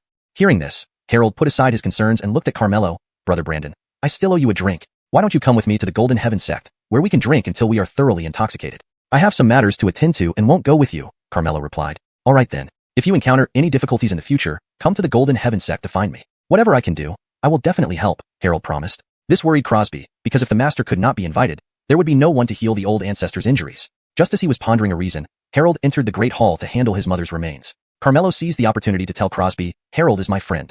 Don't let him be wronged at your Golden Heaven sect. Crosby hurriedly bowed respectfully. Please rest assured, Senior. We will take good care of Elder Jean. However, Junior has an impolite request. Chapter 78. A decade later. I'm back. Speak, Carmelo said. It's like this. My ancestral elder was injured early on, affecting his soul, a wound unhealable by medicine or stone. Recently, we heard that Senior had cured Master Lai of Medicine King Valley, so this Junior asked Senior to save our ancestral elder, Crosby pleaded earnestly. So it's about this. I've already cured him, Carmelo replied. Really? Crosby was overjoyed. That's wonderful. Your great kindness will never be forgotten by us of Golden Heaven sect. If there's anything you need from us in the future, just say the word. We will do our utmost to assist you. Without doubting Carmelo's words, Crosby immediately gave his assurance. At this moment, Fulton stood forward and said, Senior, this Junior also wants to ask you to save someone. He is our sect's young master. His divine bone was extracted, and his legs were crippled, leaving him useless. Can Senior cure him too? Carmelo raised an eyebrow. Do you know who did this to him? Fulton answered, this Junior knows. This matter involves Mystic Sky sect. Our sect master is furious about it, and has already led people to attack them. By now, they should have been annihilated. Carmelo looked at him expressionlessly. You wish for Mystic Sky sect to be destroyed? Without hesitation, Fulton responded, Senior, you must understand. Mystic Sky sect is too arrogant. Despite being merely a second-rate sect, they dare to oppose Golden Heaven sect. If not wiped out, they might think we're weak. You make a valid point, Carmelo nodded slightly. Fulton immediately felt delighted. To receive praise from the Senior, what a relief. If he could invite the Senior back to heal the young master, he could redeem himself. He knelt down promptly. Senior, our young master is kind-hearted, but was cruelly crippled by Mystic Sky sect. Please do me a favor and save him. I'll kowtow to you here. Seeing him blatantly lie, Crosby couldn't help but flash a disdainful look. However, he didn't expose him, considering Brody was the young master of Golden Heaven sect. Though Crosby disliked Brody's actions, he couldn't undermine his own people. Your young master is kind-hearted? Carmelo chuckled. Yes, Senior, our young master is compassionate. He has a younger brother who is vicious and treacherous. This person betrayed Golden Heaven sect and joined Mystic Sky sect. When our young master learned of this, he went personally to persuade him to return. But he refused to repent, and even incited his master to cripple our young master. His master is despicable and vile. Without using despicable means, he couldn't harm our young master. Now that Mystic Sky sect has been destroyed by Golden Heaven sect, it's their well-deserved punishment. Fulton twisted the truth, as Mystic Sky sect had no one left to refute his claims. The Senior wouldn't know the real story either. By doing so, he aimed to invite Carmelo back to save Brody. But little did he know, Standing before him was none other than the infamous teacher he described. You are indeed loyal to your young master, Carmelo said indifferently. Senior flatters me. As a disciple of Golden Heaven sect, this is my duty. Hearing another compliment from Carmelo, Fulton felt elated again. It seems my strategy works. Brandon Rely, the senior would agree now. Unexpectedly, Carmelo's face turned cold, and he instructed Velma, take care of him. Yes. Velma complied, drawing his sword. Fulton's face instantly changed. Senior, what did I say wrong? Velma replied for Carmelo, listen carefully. This person is the peak master of Mystic Sky Sect's Falling Sky Peak, the teacher of Darwin. What? Fulton was shocked. Velma continued, also, let me inform you. Palmer is already dead, scattered into nothingness by Darwin with the soul whip. Moreover, your ancestral elder has appointed Xena as the new sect master of Golden Heaven sect. He stays in Mystic Sky sect with the elders of Sword Worship Pavilion and Medicine King Valley to guard the entrance of Mystic Sky sect. Golden Heaven sect disciples were stunned. Their sect master dead, and their ancestral elder guarding the gates of Mystic Sky sect? More astonishingly, this incomprehensibly powerful figure before them was actually a peak master of Mystic Sky sect. How could this be? Crosby, however, did not doubt it. Apart from other reasons, merely his ability to command a superclass expert like Velma was enough proof. Fulton felt miserable, completely unexpected that the person he sought was right before him. He quickly begged for mercy. Senior, I was wrong. Please give me another chance. You slandered our peak master and wanted to destroy Mystic Sky sect. How can I let you go? Velma glared fiercely and thrust her sword into Fulton's heart. Coincidentally, at this moment, Harold emerged from the grand hall carrying his mother's corpse. Seeing Velma kill Fulton, his face changed drastically as he hurried over to ask, what happened? Carmelo explained, he spoke ill of me, and Velma couldn't bear it, so she killed him. Harold's heart sank as he immediately stepped in front of Carmelo, appealing to Crosby, Elder, although I don't know what exactly happened, Carmelo is my friend, and I'm willing to take responsibility for him. He thought that by siding with his friend, the Elder would surely be displeased and might even expel him from Golden Heaven sect. However, Crosby indignantly replied, Fulton, relying on his status as a disciple of Golden Heaven sect, was arrogant and caused trouble. He doesn't deserve to be one of us. Your friend did nothing wrong. Fulton got what he deserved. Hearing this, Harold was taken aback. He didn't expect the Elder to be so fair and discerning. He couldn't help but feel relieved. Crosby didn't dare linger any longer, fearing the same fate as Fulton, so he hastily gathered his disciples and left. After bidding farewell to Harold, Carmelo continued his journey with Velma. 3 days later, they arrived at Jinheng City. This was a city of mortals, and also where Carmelo first landed in this world. However, they soon noticed that many cultivators had gathered in Jinheng City. Peak Master, although there are occasional cultivators in mortal territories, it's unusual for there to be so many. Something must be amiss, Velma said. They are likely here for the secret realm, Carmelo guessed. Do you mean the secret realm mentioned by Senior Remy? Velma asked. Yes, according to the location he provided, the secret realm isn't far from Jinheng City. Carmelo couldn't think of any other reason that would attract so many cultivators. Should we go to the secret realm first? Velma suggested, to prevent others from claiming the treasures inside. No rush. This secret realm opens periodically, and it will be 2 days before the next opening. Besides, without tokens, they can't Chiachu Feng Yin. Carmelo wasn't worried at all. His heart was set on seeing his family as soon as possible. So he led Velma to a tavern. Fragrant welcome. His family's business. Standing at the entrance, he couldn't help but be lost in thoughts. After a while, he composed himself and smiled faintly. I'm back. With that, he strode in. Chapter 79. Only once, and I will use it now. Business at the tavern was still booming, with a steady stream of patrons. Carmelo found a corner seat and sat down. This very seat was once occupied by Noah Hamming Junren. Back then, Carmelo was merely a teenager, assisting in the tavern. Noah Hamming Junren had no money to pay for his meal, but Carmelo didn't make it difficult for him and treated the meal as a favor. Thus, they became acquainted. Shortly after, Noah Hamming Junren took Carmelo back to Noah Hanshin sect. How time flies. Recalling the past, Carmelo realized it had already been 10 years. At this moment, a familiar figure caught Carmelo's eye. It was none other than his elder brother, Avon. He was over a decade older than Carmelo, who grew up almost under his care, now middle-aged. Brother. Carmelo stood up and called out. Younger brother. Avon saw Carmelo and was instantly filled with excitement. He hurriedly approached, looking Carmelo over. You're finally back. You've grown so much. Yeah, I'm back. How are father and mother? Carmelo asked. Avon's expression darkened. Father and mother passed away due to illness 3 years ago. Hearing this, Carmelo was taken aback. He felt ashamed that he arrived too late. Father and mother always missed you. Since you're back, go visit them, Avon said. Brandon Ra. Carmelo nodded. After crossing over, although he only stayed with the Brandon family for half a year, his parents from this life were incredibly caring. Naturally, Carmelo had to pay respects. And this is? Avon glanced at Velma. Just as Carmelo was about to introduce her, Avon preemptively asked, Isn't she my sister-in-law? Choking on laughter, Velma nearly burst out. Carmelo hurriedly explained, Brother, you've misunderstood. She isn't your sister-in-law. Then who is she? Avon asked. She is my fellow disciple. Everyone at home knew that when Carmelo was chosen by Noah Hamming Junren, he would be taken to Noah Hanshin sect. Moreover, cultivators were revered as celestial beings by ordinary people, commanding great respect. Therefore, Avon immediately bowed respectfully. Apologies, immortal sir. I did not mean to offend you. Please bear with me. No problem, no problem. Velma dared not act superior before Carmelo's brother, maintaining a courteous demeanor. I'm grateful for your care of my younger brother these past years. If there's anything wrong with him, please bear with him. Avon said. Not at all. Velma internally sighed. She couldn't afford to bear with him. Randomly, several figures entered through the door. All of them were cultivators. Among them was a woman with an exquisite face, exceptionally beautiful. Seeing her, Avon's expression turned bewildered as he blurted out, Jane. Upon hearing the name, Carmelo thought it sounded familiar. He quickly recalled that in this life, his family had arranged a childhood betrothal for him, and the girl's name was Jane. However, after Carmelo crossed over, he heard that his betrothed had already joined a sect. Thus, he never met her. Unexpectedly, he encountered this never-before-met fiancée on his return. Carmelo activated the Emperor Teacher's eye to observe. This Jane actually had a heavenly bone constitution, and her cultivation had reached the third-rank Star Radiance realm. Jane swiftly approached. Yijiao, you returned at just the right time. My brother has just come home. Avon pointed at Carmelo, happily introducing him. He is my brother Carmelo, also your fiancé. Both of you returning at the same time must be fate. Jane scrutinized Carmelo, her delicate brows slightly furrowed, exuding a lofty demeanor. I am now a cultivator, making us worlds apart. Our engagement is naturally nullified. I came back for important matters, and also to dissolve this engagement. Unhappy, Avon retorted, Yijiao, the engagement was set by our parents. How can you break it off so easily? Besides, my brother has joined a sect as well, matching you in status. He doesn't fall below you. Why would I lie to you? If you don't believe me, ask her. She is his fellow disciple.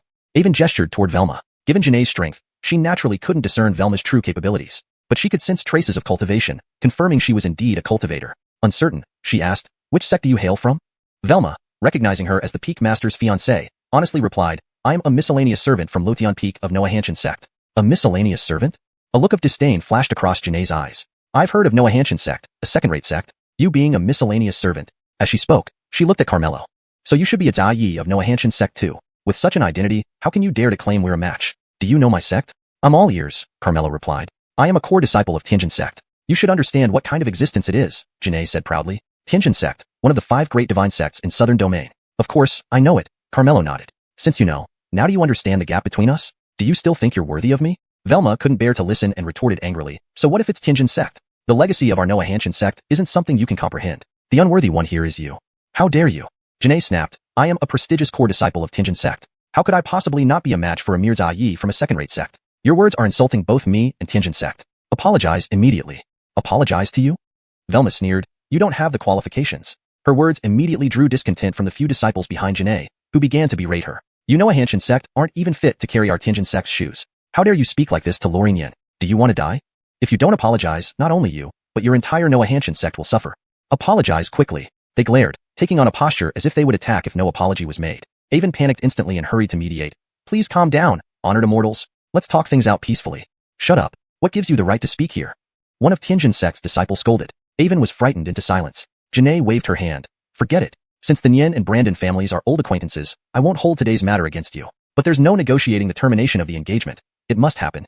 Carmelo immediately agreed. I agree to terminate the engagement. He had no feelings for Jane to begin with, and was actually pondering how to end the betrothal. Now that she brought it up first, he gladly accepted it on the spot. Seeing Carmelo so reasonable, Jane's tone softened. As compensation, I'll grant you one favor.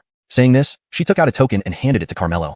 Whenever you encounter trouble, just present this token to me, and I'll lend you a hand once. But only once, so use it wisely. To her surprise, Carmelo held the token and said, I will use it now. Chapter 80. What a big Brandon rise. You want to use it now? Jane's fine eyebrows knitted. Since you've said it, what's wrong with me using it now? Carmelo asked in return. All right, what do you want me to do for you? Carmelo first asked, you just said I'm not worthy of you. I wonder what kind of man is worthy of you. Without hesitation, Jane replied, I possess the celestial bone and am thus a child of heaven. Only a divine prince can be worthy of me. What if one day you suddenly find out that I'm even more outstanding than a divine prince? Would you regret it then? More outstanding than a divine prince? Jane laughed upon hearing this. You're nothing but a servant of a second-rate sect, and you dare to claim you're better than a divine prince? A few people behind her also laughed, finding it a ridiculous fantasy. There are no impossibilities in this world. I'm just asking, would you regret it? Carmelo repeated his question. Carmelo, I know calling off the engagement has embarrassed you, but this is a world where might makes right, and you have to face reality. If you were truly exceptional, I would blame myself for being blind and unable to recognize a true dragon. But this is impossible. You should accept the truth and stop bothering me. Jane said this with a hint of arrogance. Good, with these words, I feel reassured. Carmelo held up the token and said, what I want you to do is never to regret it and not to have anything to do with me anymore. As he spoke, he tossed the token back. You. Jane looked displeased. A true man can both yield and stand firm. If you can accept reality and strive to improve yourself, I could still look at you differently. But you used up the opportunity one gave you just for some miserable self-respect. Brandon's impulsive behavior will only disappoint me further, and you won't amount to anything. Since you don't cherish it, so be it. With that, she turned and left. Foolish woman, she will surely regret it, Velma grunted unhappily. Never thought Jane would turn out like this. Brother, don't be sad. There are plenty of fish in the sea. With your conditions, you'll surely find a better girl. Avon comforted him. Brother, let's not talk about her. Let's go home. Carmelo didn't dwell on this matter and returned home with Avon. As soon as they entered the house, a young girl came rushing forward excitedly. When she saw Carmelo, she paused in surprise. Father, who is he?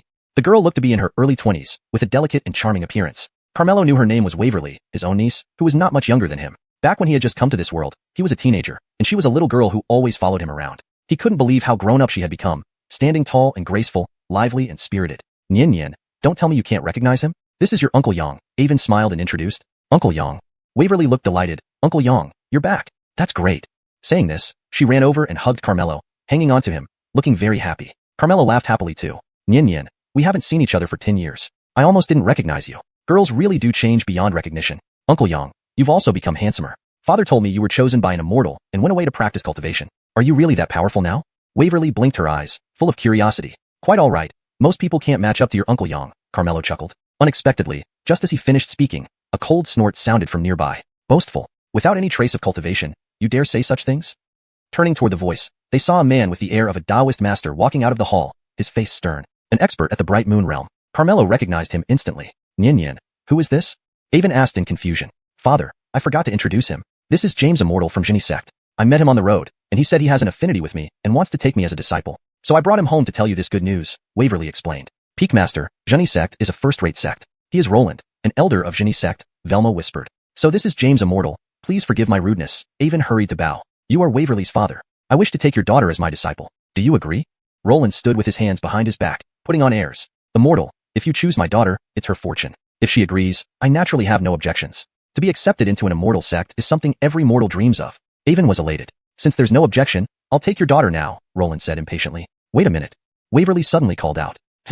Roland looked at her with confusion. Immortal James, I was really eager to become your disciple. But now that my Uncle Yang has returned, he is also a cultivator. I want to cultivate under my uncle's guidance, Waverly said, clinging to Carmelo's arm, just as she used to when she was little. Roland frowned. He's lying to you. He has no trace of cultivation. He's just an ordinary person. My uncle would never lie to me, right? Uncle, Waverly looked at Carmelo for confirmation. Of course not.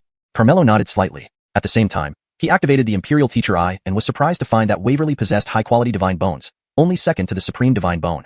His niece had indeed given him quite a big surprise. Young man, you claim to be a cultivator too? Tell me, which sect do you belong to? Roland asked coldly. I am the Peak Master of Luotian Peak in Noahanshan sect, Carmelo replied. Noahanshan sect? Roland sneered upon hearing this. I've heard of this sect. Your patriarch is named Finley, who would bow to me if he saw me. I've also heard that among the 7 peaks of your Noahanshan sect, one Peak Master is considered a waste, Luotian Peak. So you are him. It seems you're even more useless than rumored. Waverly immediately protested. Don't speak ill of my uncle. What I say is the truth. He became the Peak Master purely by luck. If you follow him to cultivate, it's like ruining your own future, Roland said. He's my uncle, and I will follow him. Stop saying bad things about him. I don't like you, and I won't be your disciple. Leave now. Waverly pulled a long face and issued a clear dismissal order. I consider choosing you a great honor for you. You will be my disciple whether you like it or not. Roland shouted coldly. Why are you so unreasonable? I said I won't be your disciple. This isn't up to you. If you refuse, I'll destroy your entire family. Roland glared menacingly. Chapter 81. Even the ancestor must kneel. Carmelo's expression turned cold immediately. To dare exterminate my entire Brandon family, you are courting death. Roland sneered. You, a mere waste, also dare to boast in front of me? I'll let you see the gap between us. As he spoke, his aura burst forth, revealing a phantom moon behind him, majestic and awe-inspiring. Avon and Waverly immediately trembled with fright. Carmelo's eyes grew colder. Just as he was about to attack, Velma said, Fengzhu, dealing with this kind is child's play for me. Very well. Carmelo nodded. So Velma stepped forward, standing in front of them. Only then did the father and daughter breathe a sigh of relief. To threaten to wipe out someone's family just because they refuse to become your disciple, this is the conduct of Xianxia sect? Velma said coldly. And who are you? Roland asked. I am a servant disciple from Luotian Peak of Noahanshan sect. Velma's face showed pride. Because when she introduced herself this way to Janae earlier, Carmelo had no objections. This meant that she had finally become an official servant disciple from being a probationary one. A lowly servant dares to be insolent before me? Preposterous. Roland looked disdainful and casually waved his hand. He thought it would easily kill the opponent, but found that she was unharmed. How could you withstand my attack? Roland asked in surprise. Merely at the Bright Moon stage, you dare to shout? Velma also casually waved her hand, sending an invisible wave of attack. Instantly, Roland was knocked flying backward. Puff. Lying on the ground, he spat out a mouthful of blood. Who exactly are you? Roland asked in astonishment. He was 2nd rank Bright Moon. Anyone who could seriously injure him should be at least 7th rank or higher. How could such a high-level expert be just a servant? I told you, I'm a servant from Luotian Peak. You can't even defeat me, yet you dared mock our Fengzhu. What a shame. Velma mocked. Roland stood up and stared directly at Velma. You can't possibly be a servant. Have some guts and give your name. Listen carefully. My name is Velma. Velma? Roland's expression changed, and he blurted out in shock, You're Velma, deputy director of Fuyao Pavilion. She was a top-notch expert at the Liang stage. I'm no longer a disciple of Fuyao Pavilion. Now I'm a servant disciple of Luotian Peak. Noah Hanshin sect, Velma restated. Roland was speechless. A Liang realm expert actually going to a second-tier sect as a servant? What was she thinking? Velma, whether or not you are a servant of Luotian Peak, though I'm not your match, you'd better not get involved in this, lest you burn yourself, Roland warned. Are you threatening me? Can your Zhenyi sect do anything to me? Velma scoffed. I can't do anything, but now Zhenyi sect is an affiliate of Beijian Pavilion. Let me tell you frankly, Beijian Pavilion's people are currently in Jinhang City. If you touch me, you offend Beijian Pavilion. Do you think you can bear the wrath of Shen sect? Roland demanded. Beijian Pavilion? Velma was taken aback. Now you're afraid, aren't you? Roland laughed coldly. Fengzhu, how should we handle this? Velma turned back to consult Carmelo, given that Beijian Pavilion and Noah Hanshin sect were on very good terms now, with the latter's ancestor still helping guard the gate. Roland thought she was scared and gloated. What's the point of asking him? As long as you apologize and promise not to interfere, I'll overlook the past. Carmelo didn't expect Beijian Pavilion people were also in Jinhang City. It seemed they were all coming for the secret realm. He thought for a moment and said, let him call the people from Beijian Pavilion over. Yes. Velma acknowledged and said to Roland, our Fengzhu wants to see people from Beijian Pavilion. Go fetch them. He thinks he deserves Beijian Pavilion's attention? Who does he think he is? Just as Roland finished speaking, Velma dashed to him and grabbed his neck. Don't make me say it twice. Bring the people from Beijian Pavilion here, or else, death. Velma's expression was icy, choking Roland almost breathless. All right, I will. Roland cowered and hurriedly agreed. Only then did Velma release him and coldly shouted, Scram! Roland quickly fled. Waverly clapped her hands and exclaimed, Sister Beauty, you're so awesome. Velma smiled modestly. Not really. Compared to our Fengzhu, I'm nothing. Really? My uncle is even stronger than you? Waverly asked with shining eyes. Of course. Looking across the southern region, there's no one stronger than him, Velma said admiringly from the heart. Uncle, you're so amazing. You must teach me. I want to become as strong as you. Waverly said eagerly. Brandon.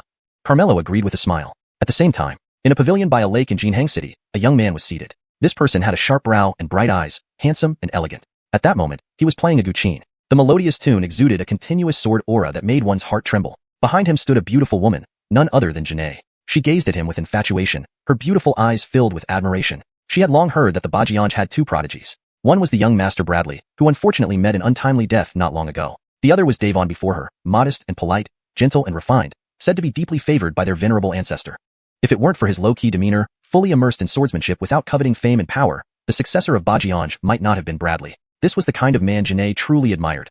Carmelo couldn't even compare to a single hair of his. At this moment, after Davon finished a tune, Janae applauded like a fangirl. Jian's senior brother plays beautifully. Davon modestly replied, just for show. Forgive me, junior sister Nian. Not at all. Senior brother Jian's guqin skills are on par with your swordsmanship. I believe that soon you will succeed the legacy of your venerable ancestor and become the greatest swordsman in southern region, Janae said enviously. The greatest swordsman in southern region? Davon inwardly sighed. He feared there was no hope for him now, because he had heard from the pavilion master that Noah Hanshin sect had nurtured a supreme genius with divine sword bone. But that wasn't all. The youth's master was the peak master of Luotian Peak, someone even revered by the venerable ancestor. Furthermore, the venerable ancestor was guarding the gate of Noah Hanshin sect along with the venerable ancestors of two other divine sections. To prevent the venerable ancestors of those other two divine sects from seizing their livelihood, they had sealed off all news about Noah Hanshin sect, indicating how unfathomably profound this person was. He couldn't possibly surpass the disciple of such a high-level figure. Seeing Davon's troubled expression, Janae asked, Senior brother Jian, what's wrong? Davon recovered and said, Junior sister Nian, don't say such things. A great swordsman has emerged in our southern region,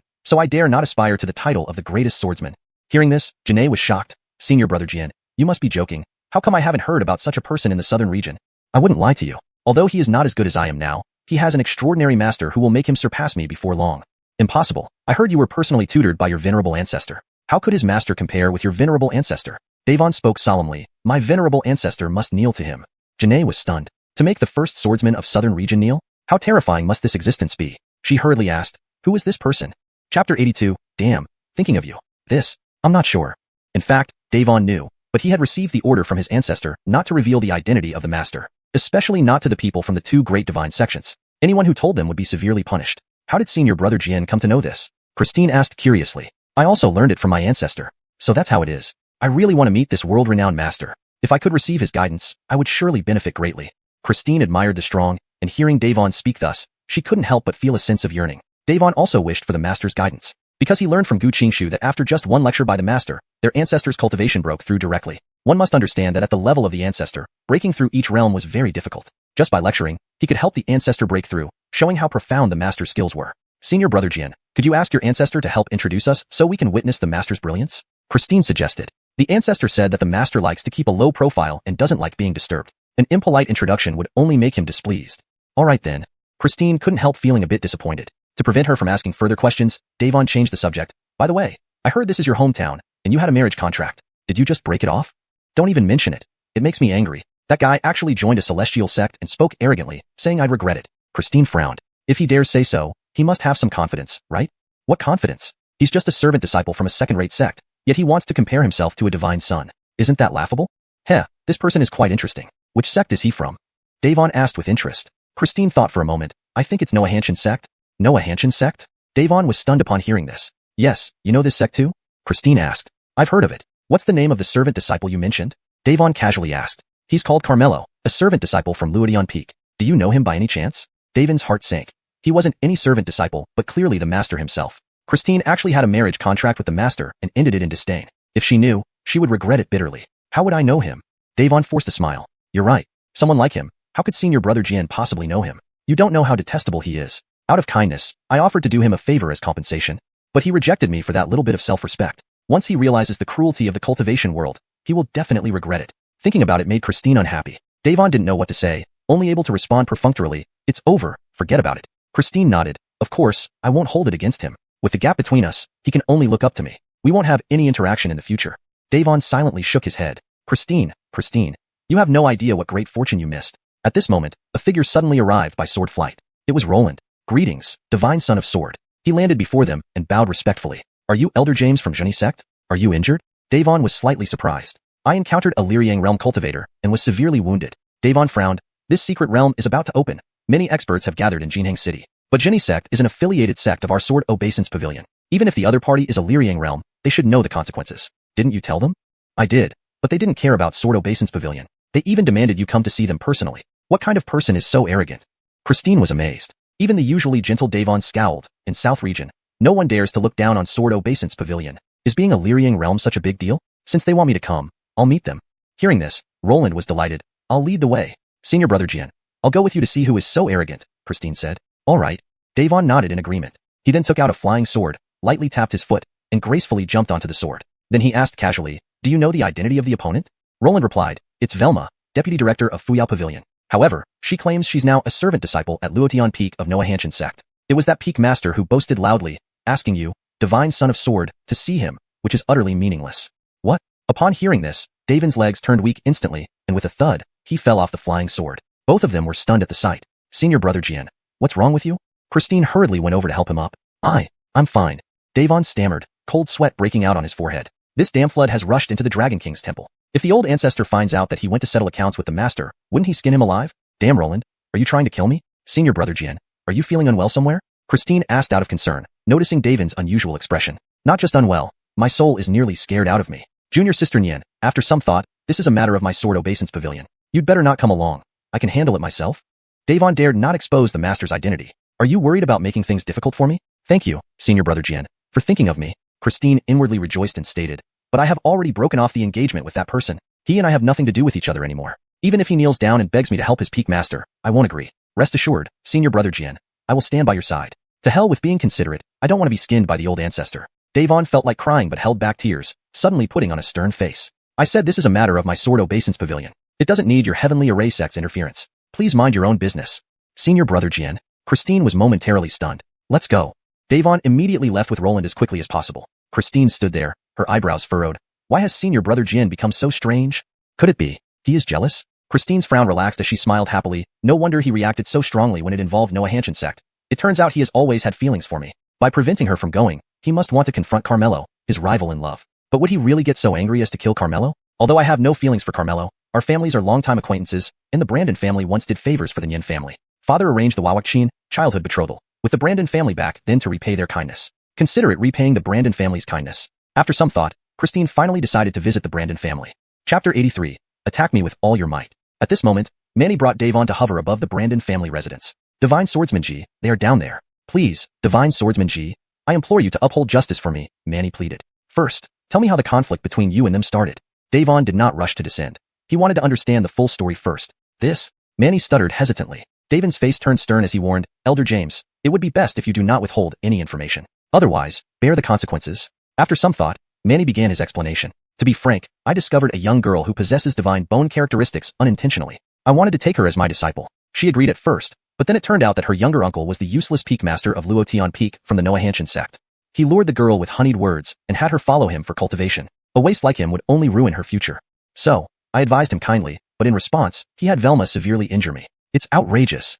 He twisted the facts, growing more infuriated as he spoke. Anyone unaware would have truly believed he was wronged. However, Davon knew well that highly skilled cultivators always kept a low profile and never provoked others willingly. Manny was definitely not telling the truth. The bastard, if not for my knowledge of this expert's identity, he would have certainly caused great harm this time. Davon grew increasingly annoyed, his expression darkening. But he did not reveal Carmelo's identity. Instead, he softly said, "Let's go see him." Seeing his grim demeanor, Manny mistakenly thought he believed his words, thus feeling a sudden joy. He immediately led Davon to descend on their flying swords. At this moment, Carmelo sat leisurely within the courtyard, drinking tea. Avon and Waverly were accompanying him. Worried deeply, Avon had no heart for tea at all. On the contrary, Waverly chuckled as if nothing mattered even if the sky fell apart. The tea at home is indeed better. Carmelo sipped gently, showing satisfaction. "Brother, are you really sure about this?" Avon asked anxiously. "Father, didn't Brandon's sister say that Uncle is the most powerful high-ranking expert in the southern region? What else should you worry about?" Waverly replied nonchalantly. Avon glared at her irritably. Though he was an ordinary person, he still understood a little. The longer one cultivated, the stronger they became. Heard some immortals cultivated for several hundred years, while his brother had only been away for 10 years. How could he compare with those centuries-old monsters? Certainly, his brother said that just so he wouldn't worry, and this silly girl was being too naive. Thinking for a moment, Avon said, "Brother, why don't you take Nien and leave first?" Just as he finished speaking, Velma, standing behind Carmelo, reminded, "Peak Master, they have arrived." Soon after, the sound of air breaking came from the sky. They came so quickly. Lifting his head, Avon felt his heart sinking instantly. Carmelo activated the Imperial Teacher's Eye to observe, middle-grade swordbone, 10th rank Bright Moon Realm. Judging by this, he must be another divine son of the Baijian Pavilion. Earlier, one had mentioned this person highly, even requesting guidance from him. "Wow, he is handsome," Waverly exclaimed upon seeing Davon, adding promptly, "But Uncle is still more handsome." Before long, the two landed. Manny immediately hollered, "This is the divine son Davon of the Baijian Pavilion. I've brought him here. Apologize now, and it might still be possible to salvage the situation." Davon raised his voice, shouting, "Kneel. Didn't you hear? The divine swordsman wants you to kneel. Why are you just standing there?" Manny reprimanded condescendingly. Unexpectedly, Davon slapped his palm forward, causing Manny's legs to ache uncontrollably, forcing him to kneel. "Divine swordsman G, what is this about?" Manny asked in surprise. Ignoring him, Davon also knelt, respectfully addressing Carmelo. "Junior Davon pays respect to Peak Master Brandon." Stunned, Manny was bewildered by the situation. A noble divine son of a prestigious sect bowing down to a peak master of a second-rate sect? "I heard Amberly mention you. You are much better than Bradley." Carmelo sipped his tea, commenting casually, "Peak Master Brandon speaks too highly of me. Our patriarch once said that Peak Master Brandon is the highest expert of our era, and he considers it the greatest honor to guard the gate for Peak Master Brandon at the Noahanshan sect," Davon flattered. Beside him, Manny was thoroughly confused. The patriarch of the first-rate sword cultivator sect in the southern region guards the gate at the Noahanshan sect, and finds it honorable? Did I hear wrong? Carmelo asked. "Besides your Baijian Pavilion, have the people from Yawang Valley and Jintian Gate also come?" Jintian Gate is currently undergoing internal reform and has not sent anyone. As for Yawang Valley, Jasper Feng has come. If he knew Peak Master Brandon is here, he will surely pay respects, Davon replied. "Are you all here for the secret realm?" "Indeed. It's rumored that there's a treasure hidden within this secret realm, very rare, so quite a few cultivators have come this time. Since this treasure is so rare, why not send more powerful experts? Peak Master Brandon may not know, but this secret realm has restrictions. Only cultivators below the Scorching Brand on realm can enter." Hearing this, Carmelo raised an eyebrow slightly. "Wouldn't I be restricted then? But the seal of this secret realm was personally set up by Remy, and he gave me a token. I should not be affected by it." After thinking this over, Carmelo looked at Manny. "This person intended to exterminate my entire Brandon family. What do you think should be done?" "What? He wanted to exterminate Peak Master Brandon's entire family?" Davon immediately became furious, shouting sternly, "Manny, what did you just tell me?" Seeing his plot exposed, Manny quickly begged for mercy. "Divine Sun Jian, I admit my mistake. Please forgive me. I promise it won't happen again." "Again?" Davon put on a stern face. "From now on, your Jinni sect will no longer be an affiliate sect of our Baijian Pavilion. You must pay the price for this." As he spoke, he raised his hand, summoning a sword. Manny was instantly panic-stricken. "Divine Sun Jian, don't." Davon didn't listen, his eyes cold as he swung the sword with lethal force. Then he knelt down again. "Peak Master Brandon, this person has offended you and has been punished. I hope Peak Master Brandon can calm down. A mere fool, why would I take it to heart?" Carmelo waved his hand, changing the subject. "Amberly asked me to give you some pointers earlier. Since we've met here, let me see your sword Dao. Attack me with all your might." Hearing this, Davon was overjoyed. "Thank you, Peak Master Brandon. Then please excuse me." With that, a moon shadow materialized behind him, and his sword intent began to surge wildly. When his sword intent reached its peak, Davon gripped his sword tightly, focused his gaze, and thrust towards Carmelo with all his strength. At that moment, Christine arrived just in time. Seeing this, her face changed dramatically, and she exclaimed in alarm. Senior Brother Jian, no? Chapter 84. What a disaster. Will this woman ever stop? Neve. Davin's expression froze, instinctively reining in his assault. Janae heaved a sigh of relief, landing gracefully with her sword, and thanked him gratefully. Thank you, Senior Brother Jian, for holding back. Holding back? Does she really think I intended to kill Head Brandon? Davon felt both amused and exasperated. But remembering the ancestor's orders, he did not explain further. He asked instead, did I not tell you not to come? Why have you followed along? Senior Brother Jian, please don't be angry. Although our betrothal has been dissolved, your family once helped our Nyin family. Therefore, I came specially to plead with you on my behalf to spare his life, Janae beseeched. Just as I expected, what a misunderstanding. Davon was at a loss for words. Janae glanced at Roland's corpse and could not help frowning. They actually killed Roland. No wonder Davon fought so desperately. Now they've gotten themselves into deep trouble. She immediately glared at Carmelo. Quick, kneel down and apologize to Senior Brother Jian. Carmelo raised an eyebrow. You want me to kneel and apologize to him? I already know everything. Janae pointed at Velma. She is not just any servant. She is Velma, Deputy Pavilion Master of Fuyao Pavilion. No wonder you dared to boast before me. It turns out you had her backing. But do you understand that even Fuyao Pavilion can't provoke Baijian Pavilion? You let her kill Roland. If you don't apologize to Senior Brother Jian, I won't be able to protect you either. Carmelo frowned. This woman truly thought too highly of herself. Janae, stop talking. Davon hurriedly interrupted. If you make Head Brandon kneel and apologize to me, aren't you trying to get me killed? Yet Davon dared not reveal Carmelo's identity, which left him anxious. But Janae thought he was furious and consoled. Senior Brother Jian, indeed they are wrong this time. I'll make them apologize to you and offer appropriate compensation until you are satisfied. Then she glared at Carmelo urgently. Quick, kneel down and apologize. Do you still want to live? Carmelo said indifferently. Ask him if he dares accept my apology? Carmelo. Janae exclaimed sharply. Can you set aside your pathetic pride? Do you know what kind of existence Baijian Pavilion is? Forget your Noah Hanshin sect, even the entire Fuyao Pavilion would be easily destroyed. Understand? Waverly was annoyed. Janae, I've endured you for long enough. Since I've already called off the engagement with my uncle, why meddle in other people's affairs? Besides, my uncle is the most powerful person in South Domain. Even your Senior Brother Jian would have to bow to him. Janae snapped. Carmelo, is this how you trick your niece? My uncle never lied to me. Ask him if you don't believe. Waverly pointed at Davon. Davon was utterly frustrated. Admitting this would only expose Head Brandon's identity. Ancestor would flay his skin alive. When he didn't know what to do, Carmelo said, Janae, we agreed there would be no more ties between us. Did you forget? Do you think I wanted to come? It's because of the past kindness the Brandon family showed to our Nyin family that I kindly came to save you. Janae glanced at Velma. Otherwise, I wouldn't bother looking at someone like you who depends on women. Watch your mouth. Velma coldly shouted. Did I say anything wrong? If you didn't fancy him, would you, as the Deputy Pavilion Master of Fuyao Pavilion, willingly help him? You thought he'd agree so readily to end the engagement. Turns out you've long been climbing up to his position. Janae originally felt guilty but now despised Carmelo even more. A dog can't spit out ivory. Brandondonly, Velma rushed to Janae, striking her across the face. How dare you hit me? Janae roared in anger. Not only will I hit you, if you speak rudely again, I will kill you. Velma said coldly. Feeling her killing intent, Janae shuddered involuntarily. But her anger grew even more intense, her face flushing with rage. Good intentions met with ingratitude. Don't regret it later. Immediately, she turned to Davon. Senior Brother Jian, I'm done with this. Who needs your damn meddling? Davon wished he could seal Janae's mouth, but her mouth wouldn't stop, walking up to him and whispering, Senior Brother Jian, I know you're very upset, but Velma is at the Lies stage. We're no match for her. We should leave for now. Leave my ass. If it weren't for your interference, I would have already received Head Brandon's guidance. Davon stiffened his face and said, Leave? Senior Brother Jian, don't act rashly.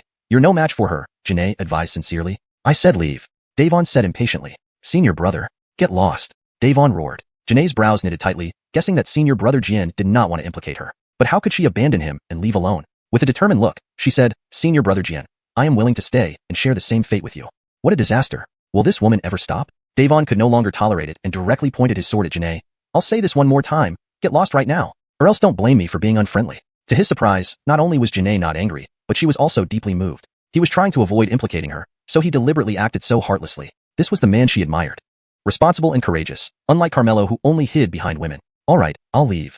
Janae agreed and left on her sword. She knew she couldn't persuade Davon, so she decided to seek help. Senior Brother Jian, wait for me. I won't let anything happen to you. Janae sped up. Finally, Davon breathed a sigh of relief. Master Brandon, your decision to break off the engagement is truly wise. Carmelo remarked. She seems to have taken quite a fancy to you. Davon hurriedly responded. Master Brandon, please don't joke. I cannot afford it. Waverly curled her lip. A self-important woman like her, whoever marries her is asking for trouble. Uncle, when you choose a wife in the future, be sure to watch out and never pick someone like her to be my aunt. Enough, let's not talk about her anymore, continue.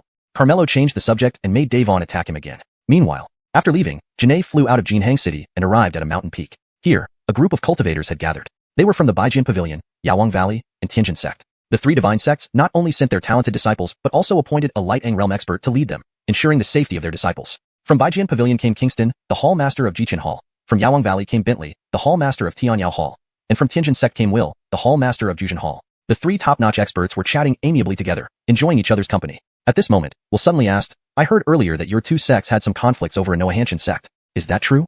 Chapter 85. Just can't stand seeing your apprentice. Duke and Bentley couldn't help but exchange a glance. Bentley laughed heartily and denied, Brother Brandon, our two sects have always been on good terms. Where did you hear such things? Will said, I learned it unintentionally, saying that the profound Heaven sect obtained treasures from an ancient secret realm, which not only made your two sects fall out over this secret realm but also exterminated dozens of sections. Finally, it seems that even Golden Skygate got involved. Totally groundless. Brother Brandon, you believe these hearsay messages? Duke laughed. Now seeing how harmonious the two of you are, I naturally don't believe it anymore. However, I received another piece of news. Will looked at Bentley. Your Valley Master's injury is cured. It's heard that he was treated by some eminent person. Bentley remained calm and said, that's true, but this eminent person is very mysterious. I don't know his identity either, nor has the Valley Master revealed any information about him. Is that so? A trace of doubt appeared on Will's face. What do you mean? Would I lie to you? Bentley asked in displeasure. Haha, Brother Noah. Don't be angry. I'm just curious, Will explained. After all, in our southern domain, if someone as enigmatic as this eminent person appears, it will be troublesome if we offend him without figuring out who he is. Duke waved his hand and said, don't worry, Brother Brandon. That eminent person keeps a low profile and wouldn't coincidentally get entangled with us. That's true. The southern domain isn't large or small in absolute terms. Let alone offend him. Meeting him would be quite difficult unless we were extremely unlucky. Just after Will finished speaking, Janae came flying swiftly on her sword. Disciple pays respect to master. Janae respectfully bowed to Will. Will smiled and asked, is your marriage settled? My marriage has been settled, but now I've encountered another troublesome matter, said Janae. What kind of trouble? Will asked. This matter involves Sword Worship Pavilion. Janae glanced at Duke. It involves us? Tell me more, Artemio Wonson said curiously. To make a long story short, please go to the Brandon family immediately, Hallmaster Artemio, to save Brother Sword. Qingyang is in trouble? Artemio Wonson immediately became nervous.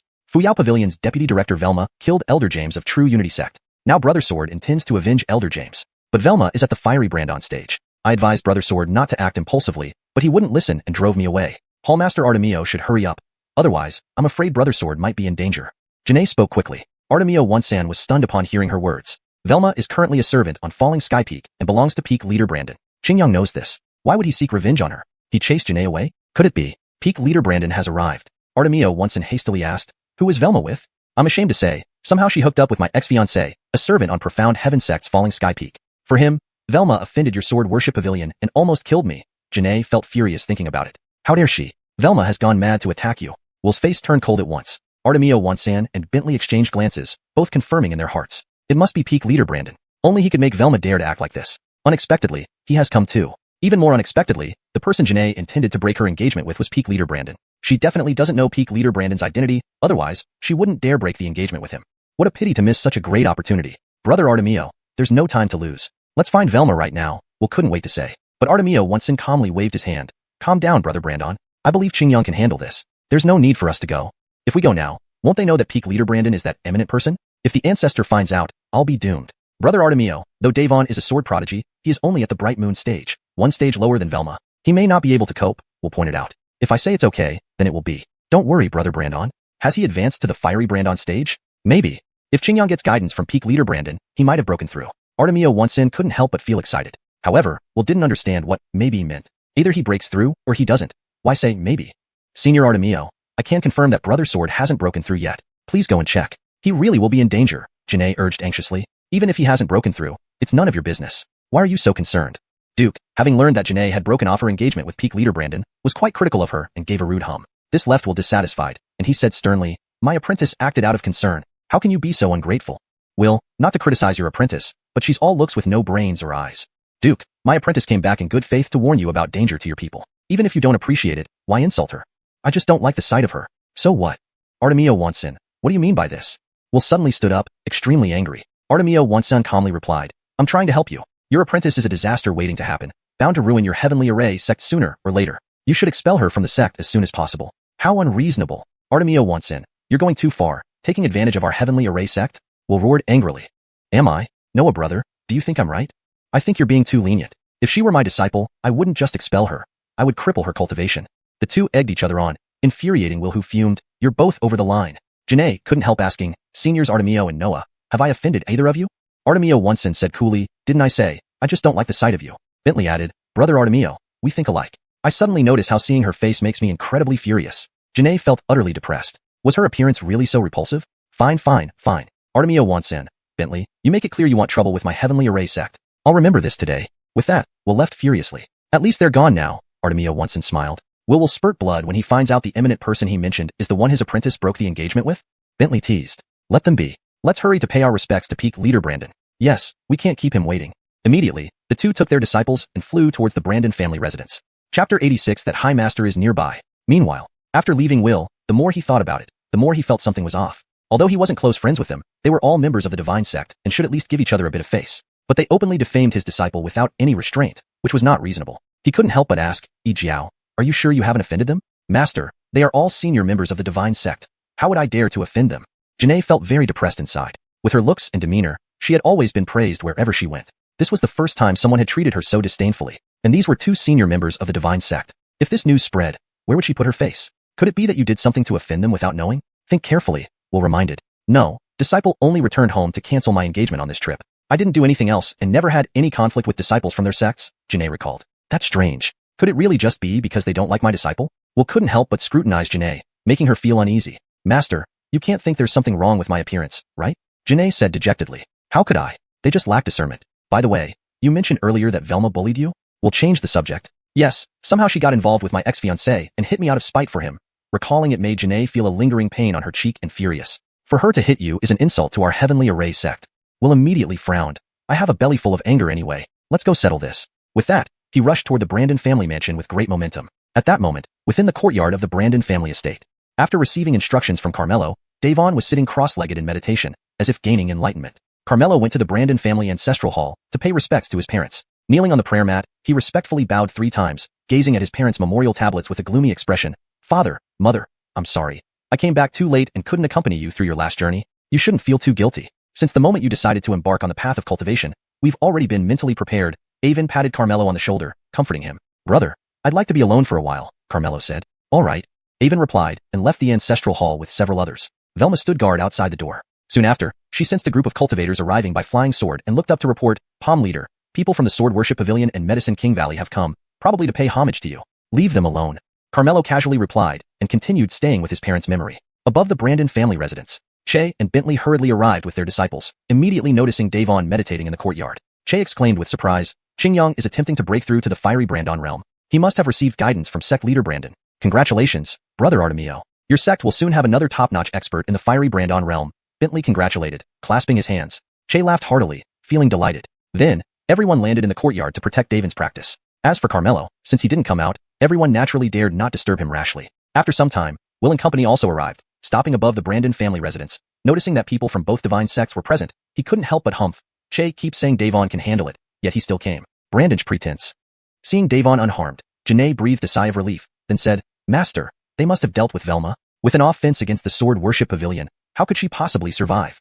Will wasn't surprised at all. Janae slightly raised her eyebrows. Carmelo must surely not escape death either. She had warned him early on, but he didn't listen, and now he deserves it. How did that boy Davon manage to attempt the fiery Brandon realm breakthrough so quickly? Will observed Davon with astonishment. Who could blame it, given senior brother Jian is a sword prodigy? Admiration flashed in Janae's eyes, indeed worthy of being her chosen man. Brandonly, Davon furrowed his brow, revealing signs of pain. Oh, Che shouted, Qingyang is too hasty. He's about to fail. It's not just failure. He seems to be heading towards losing control of his cultivation. Bentley noted the situation. Qingyang, stop quickly. Che urged anxiously. In his current state, he can't just stop. Either he breaks through successfully or loses control completely, Bentley sternly remarked. What do we do? Che was anxious. Once losing control, the consequences would be dire. Bentley also found himself at a loss for what to do. Master, senior brother Jian is about to lose control of his cultivation. Please help him. Janae was equally anxious. In this situation, no one can help. It all depends on himself. But looking at his condition, the chance of successfully breaking through is minimal, Will assessed.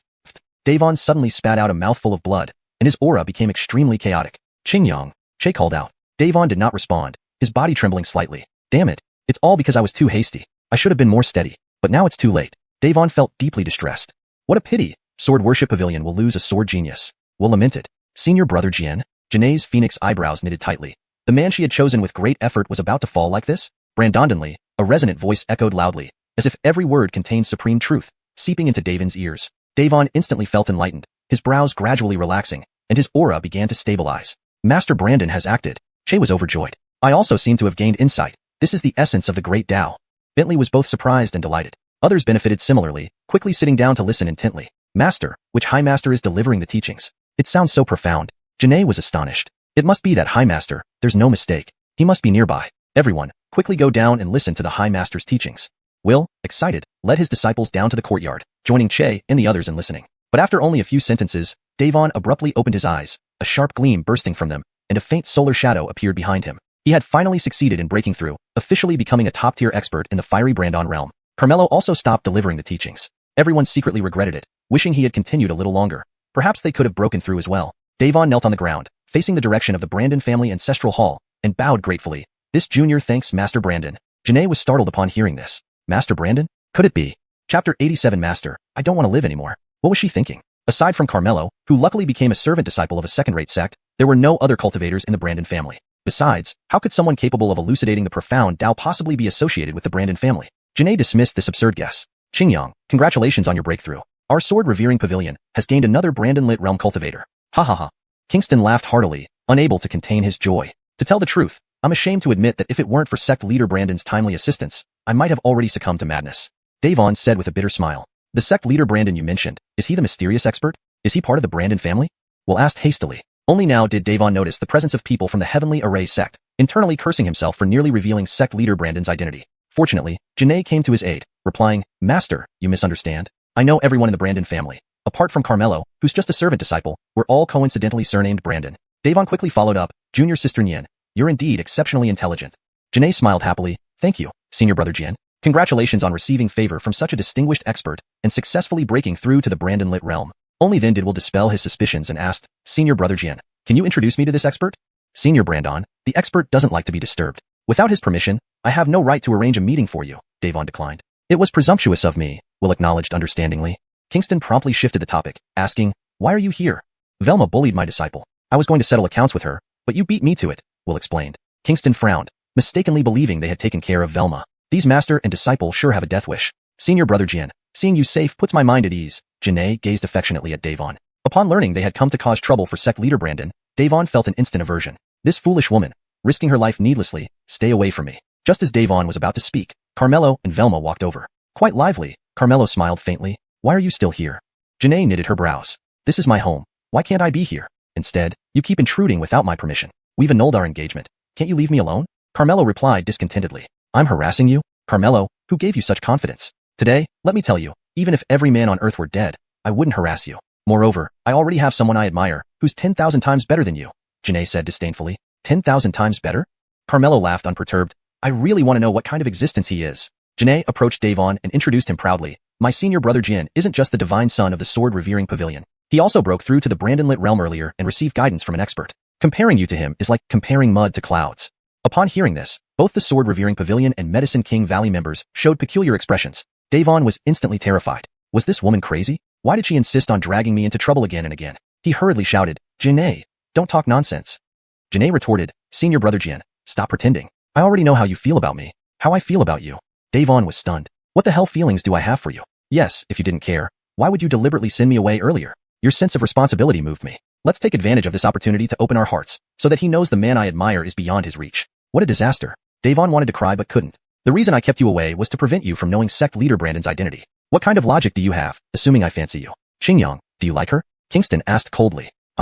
Before Davon could explain, Janae interrupted, Senior Artemio, I don't know why you're biased against me, but Senior Brother Jian and I are mutually attracted. Though you're the hall master of sword revering pavilion, you have no right to interfere. Enough. Davon couldn't help but shout angrily. Senior Brother Jian, don't be angry. Even if we don't get his approval, we will. Slap. Without waiting for Janae to finish speaking, Davon slapped her. Why did you hit me, Senior Brother Jian? Janae looked bewildered. If you continue, you'll ruin me. I've never had any intentions toward you. Don't defame me.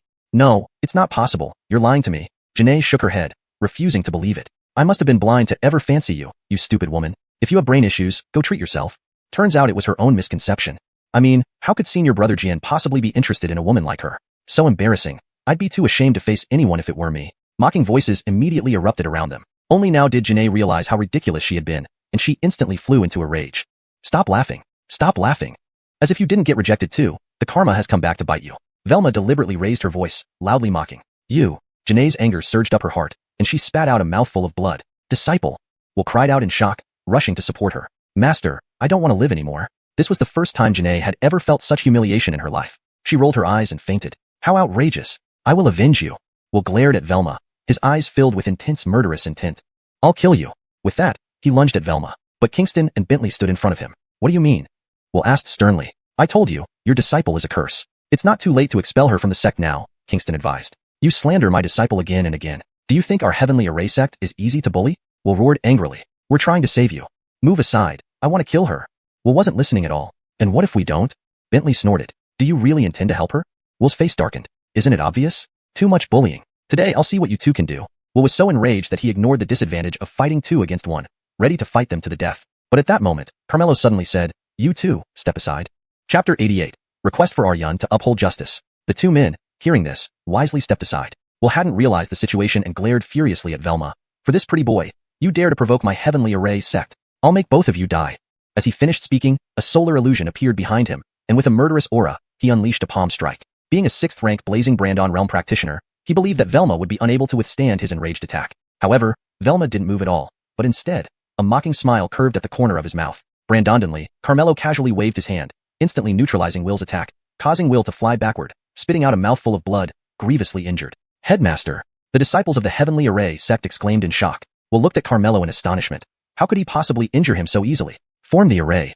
Without thinking, the Heavenly Array sect disciples quickly took their positions, setting up a deadly formation. Specializing in formations, they immediately formed the 7-killing formation, filling the courtyard with intense killing intent directed at Carmelo. No. Will urgently tried to stop them, but it was already too late. Before Carmelo could act, Davon coldly said, You are asking for death. Swish. A sound of a sword ringing out, as Davon raised his hand and pointed. A flying sword under his control left a streak in the air before returning to his hand in an instant. Looking at the 7 Heavenly Array sect disciples, they remained in their original poses, frozen in place. The next second, thud thud thud thud. Their throats were almost simultaneously cut, blood spraying out as they fell dead one after another. Davon, you dared to kill my Heavenly Array sect disciples. Do you want to openly declare war on us? Will shouted angrily. So what if we do? Davon's expression remained cold as he placed the sword against Will's neck. Aryan, how should we deal with him? Aryan? Will's face changed. Could he be? At this point, they no longer concealed anything. Che revealed, Will, he is the peak master of Lotian Peak from the Profound Heaven sect, and the grand principle mentioned earlier came from his lips. He is the person you cannot provoke. What did you say? Will was shocked, disbelief in his voice. But my disciple said he was only a miscellaneous service disciple. Che sneered, I warned you many times. Your disciple is a disaster waiting to happen, destined to destroy your Heavenly Array sect, but you didn't believe me. Everyone present wore mocking expressions. Only now did Will realize, so you weren't just annoyed by my disciple. You knew his true identity all along. Wouldn't you think so? Che retorted. Bentley added, Your disciple had a marital contract with Aryan, which would have been a great opportunity for her, and a great fortune for you. But she failed to recognize a true dragon, turning herself into a joke and getting you involved. Will was stunned. So the fool was indeed us.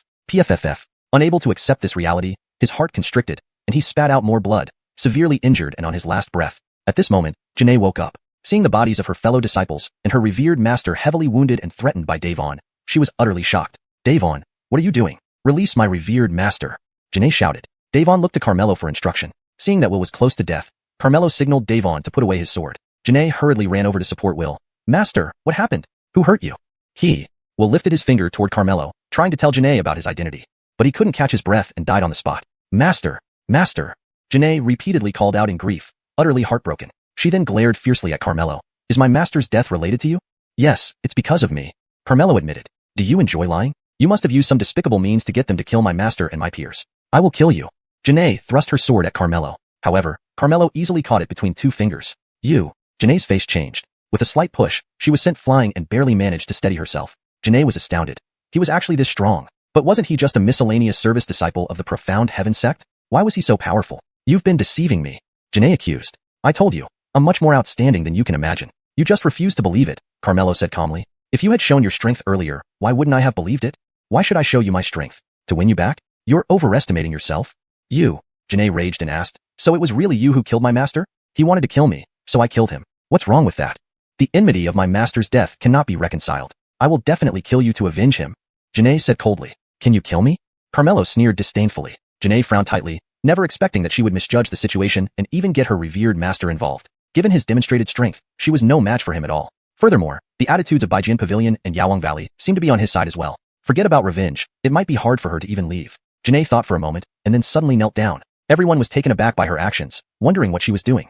Was she begging Aryan for mercy? But then Janae loudly said, Aryan, Late Comer knows you are nearby and believes you have witnessed everything. Late Comer humbly requests Aryan to come out and uphold justice. Everyone was speechless, looking at her as if she were a fool. After waiting for a while without any response from Aryun, Janae immediately added, Aryun, if you can help Latecomer avenge, whatever you ask, Latecomer will comply with, even servitude. I will do everything possible. As she spoke, she respectfully bowed and begged. Everyone laughed, thinking she truly was a fool. Why are you laughing? If Aryun helps me, let's see if you can still laugh, Janae said angrily. If Aryun were to help you, I would slit my own throat before he even moves. Haha, count me in too. Count me in as well. They all jeered mercilessly. Janae was furious. She immediately shouted loudly, Aryun, you have seen everything. You are a revered outsider, noble in status, but they don't respect you at all. Latecomer can't bear to watch this. Please appear, Aryun, and punish these arrogant fellows. After waiting some more, she still received no response. Janae did not give up, continuing to call out, Aryun, Aryun. He won't help you. Stop calling. Davon could not help but say, how do you know he won't help me? I think you're just scared, Janae retorted rudely, no longer admiring Davon, even hating him for making her look foolish in public. Do you know who Aryun is? Davon asked. Chapter 89. Would you like to be my apprentice? Of course I know. He is the very great master who helped you break through just now, and also the #1 person in the southern domain. But don't think that because he has helped you, he won't help me. I believe Master Brandon Fong must be a reasonable person, and he is the senior I respect and admire most. Janae took the opportunity to flatter, hoping to move Master Brandon Fong. Davon shook his head. No matter how reasonable Master Brandon Fong is, he won't kill himself. What do you mean? At this point, I won't hide it from you. Davon pointed at Carmelo. He is Master Brandon Fong. Him. Janae's expression changed abruptly as she disbelieved. Impossible. How can he be Master Brandon Fong? Davon didn't explain further. He directly knelt down. This junior pays respects to Master Brandon Fong. Others present followed Davon, kneeling down and said in unison, this junior pays respects to Master Brandon Fong. Janae was dazed. No way, this can't be. She refused to accept the reality, shaking her head repeatedly. As you have seen, I am the senior great master you mentioned, Carmelo admitted while standing with his hands behind his back. You are clearly not much older than me. How could you be that senior? Janae said incredulously. Age doesn't represent anything. Strength is what proves everything. No, this isn't true. You're not. Janae cried angrily. I asked you before, if I were better than Xianxia, would you regret it? Now it seems that you're not regretful but unwilling to accept the reality. How could this happen? Janae was stunned. She realized that he had never lied to her. She had been blind and missed this heaven-sent good marriage which could have changed her fate. It was all my fault. It's my fault that I harmed the master and my fellow disciples. I am the real culprit. I should die. Ha ha ha. At this thought, Janae suddenly threw her head back and laughed wildly, appearing almost insane, tears still lingering in her eyes. Laughing hard, she suddenly spat out a mouthful of blood. Then, she cast a deep look at Carmelo, feeling like a ridiculous clown. I shouldn't have come back. Janae suddenly slapped her forehead with her palm and fell down. Carmelo slightly raised his eyebrows. She at least saved some dignity for herself, Velma commented, looking at Janae's body. Handle it, Carmelo instructed. Yes, Velma responded. Master Brandon Fong, they came here for the secret realm, and now all of them are dead, so Tianjin sect will soon find out. What do you plan to do? Delbert asked. After I settle the matters in the secret realm, I will personally visit the Tianjin sect, Carmelo replied after some consideration. Is Master Brandon Fong here for the secret realm as well? Delbert asked again. Exactly, whatever is inside the secret realm, I want it. Carmelo expressed his stance. Delbert laughed heartily. Since Master Brandon Fong wants it, our Sword Worship Pavilion will not participate. Our Medicine King Valley will not participate either, Bentley also immediately stated. Immediately, the people from the two sects bid farewell and left. 2 days later, Carmelo set out to arrive at a valley. Here lies the entrance to the secret realm. Carmelo did not let Velma come along since entering the secret realm required being below the Liatre level. Even if Velma came, it would be useless. Better to let her stay at the Brandon family residence in case the Tianjin sect people show up. Now, many people had gathered outside the valley waiting for the secret realm to open. Strange, why haven't the 3 divine sects appeared? I saw them in Jinheng City a few days ago. Why aren't any of them here today? It's best if they don't come, then we'll have a higher chance. Carmelo listened quietly to the surrounding discussions, patiently waiting. At this moment, a man in luxurious clothing walked towards Carmelo, teasing with a laugh. How can an ordinary person come here for fun? Kid, are you here to commit suicide? The crowd heard his words and looked over, finally noticing Carmelo, who was indeed an ordinary person. Do I get in your way? Carmelo asked coolly. Kid, what attitude is this? How dare you talk to me like this? Michael protested. What attitude should I have? You are just an ordinary person. Upon seeing us cultivators, you should respectfully call us a mortal senior and kneel to pay respects, understand? Michael arrogantly demanded. What are you anyway, scram? Carmelo rudely retorted. Everyone was surprised. Was this ordinary person crazy? To act so boldly. You insolent kid, you have guts. Just by that sentence alone, you are dead meat. Michael revealed murderous intent and was about to make a move when a cold voice echoed. Bullying an ordinary person? Do you even deserve to be a cultivator? Following the sound, 2 figures came flying on swords, quickly landing before Carmelo. These 2 were women. One was an elderly woman with white hair. The other was a young and beautiful woman, but she was dressed in men's clothing, exuding an imposing air with a hint of nobility. Carmelo's heart stirred. The jade pendant on him reacted. Is she the disciple that Remy wanted me to take in? Who are you? Don't meddle in others' affairs. Michael snapped with a stern face. How dare you? The old woman raised her hand and slapped Michael. The force was so great that it sent Michael flying, spitting out blood and losing a tooth. You dare to hit me? Clint, Cripple them. Michael commanded frantically. Beside him stood another person, a 10th rank Haoyue realm powerhouse. To dare strike our young master is to seek death. Clint's gaze turned cold as he struck out a palm at the old woman. The old woman sneered, overestimating yourself. With a casual grab, a force enveloped Clint. In a blink, he was before the old woman, his neck grabbed, shrinking the earth into inches. A Dyopa realm expert. Everyone was instantly shocked. Senior, spare my life? Clint panicked and begged for mercy. Insulting our master, die.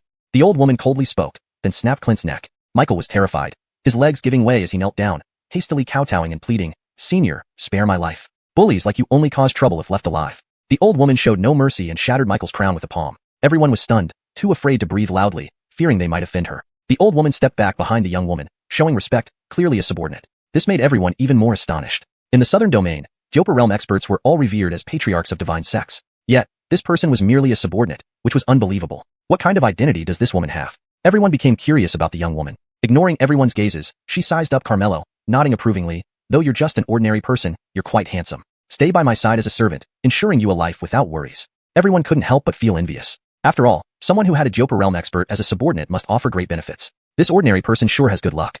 But then Carmelo said, how about you being my disciple?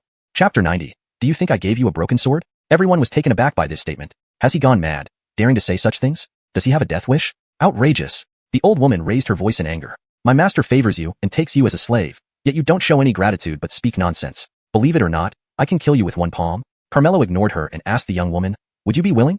How unreasonable. The old woman flew into a rage, ready to act. However, the young woman stopped her and said with interest, I wanted to take you as a slave, but you want me to respect you as a master. Interesting. Do you know who I am? You shouldn't be from the southern domain. In the southern domain, only a few people are at the Earth's soul realm, each being revered as an elder of a divine sect, so they couldn't possibly be anyone's attendant. You have quite a discerning eye. Yes, I come from the eastern domain of the northern wasteland, Princess Trish of the Great Dry Dynasty. Upon hearing this, everyone was astonished. It's well known that the northern wasteland has 4 regions, east, south, west, and north. Among them, the southern domain is home to many sects, led by 5 divine sects, while the eastern domain is ruled by the Great Dry Dynasty. Its power far surpasses that of the southern domain. A princess of the Great Dry Dynasty naturally comes from royalty, with a prestigious status that even the chosen ones of divine sects find hard to match. No wonder her attendant is at the Earth Soul realm. Now do you still think you qualify to be my teacher? Trish asked with a playful smile. Everyone expected this mortal to be terrified, but Carmelo remained unperturbed, replying, when I accept disciples, I don't care about their status, high or low. As long as they respect their teacher and honor Tao, it's fine. The crowd was speechless. He's actually putting on airs. Boy, can't you understand human language? Our princess has what kind of identity? You aren't even qualified to be her servant, yet you dream of being her teacher. Nonsense, Grandma Noah scolded. Carmelo ignored her again and directly took out a jade pendant and threw it to Trish. Accept it and kneel before me to become my disciple. Trish frowned and got irritated by Carmelo. However, when she caught the jade pendant, the seal on it automatically dissolved, sending a wave of unfamiliar memories into her mind. Trish's pupils instantly constricted. At the same time, Castor's voice echoed in her mind. Congratulations, Empress, for regaining your memory. This minister has foreseen the future for you. The person who handed over the 9-dragon ring pendant to you is your opportunity to return to your peak. You can bow to him as a disciple and must not offend him. This minister awaits your return to reign once more. That jade pendant looks pretty. What kind of treasure is it? What treasure? There's no spiritual energy fluctuation, just an ordinary jade pendant. To ask the princess to kneel before him as his disciple with something mundane? Has he lost his mind?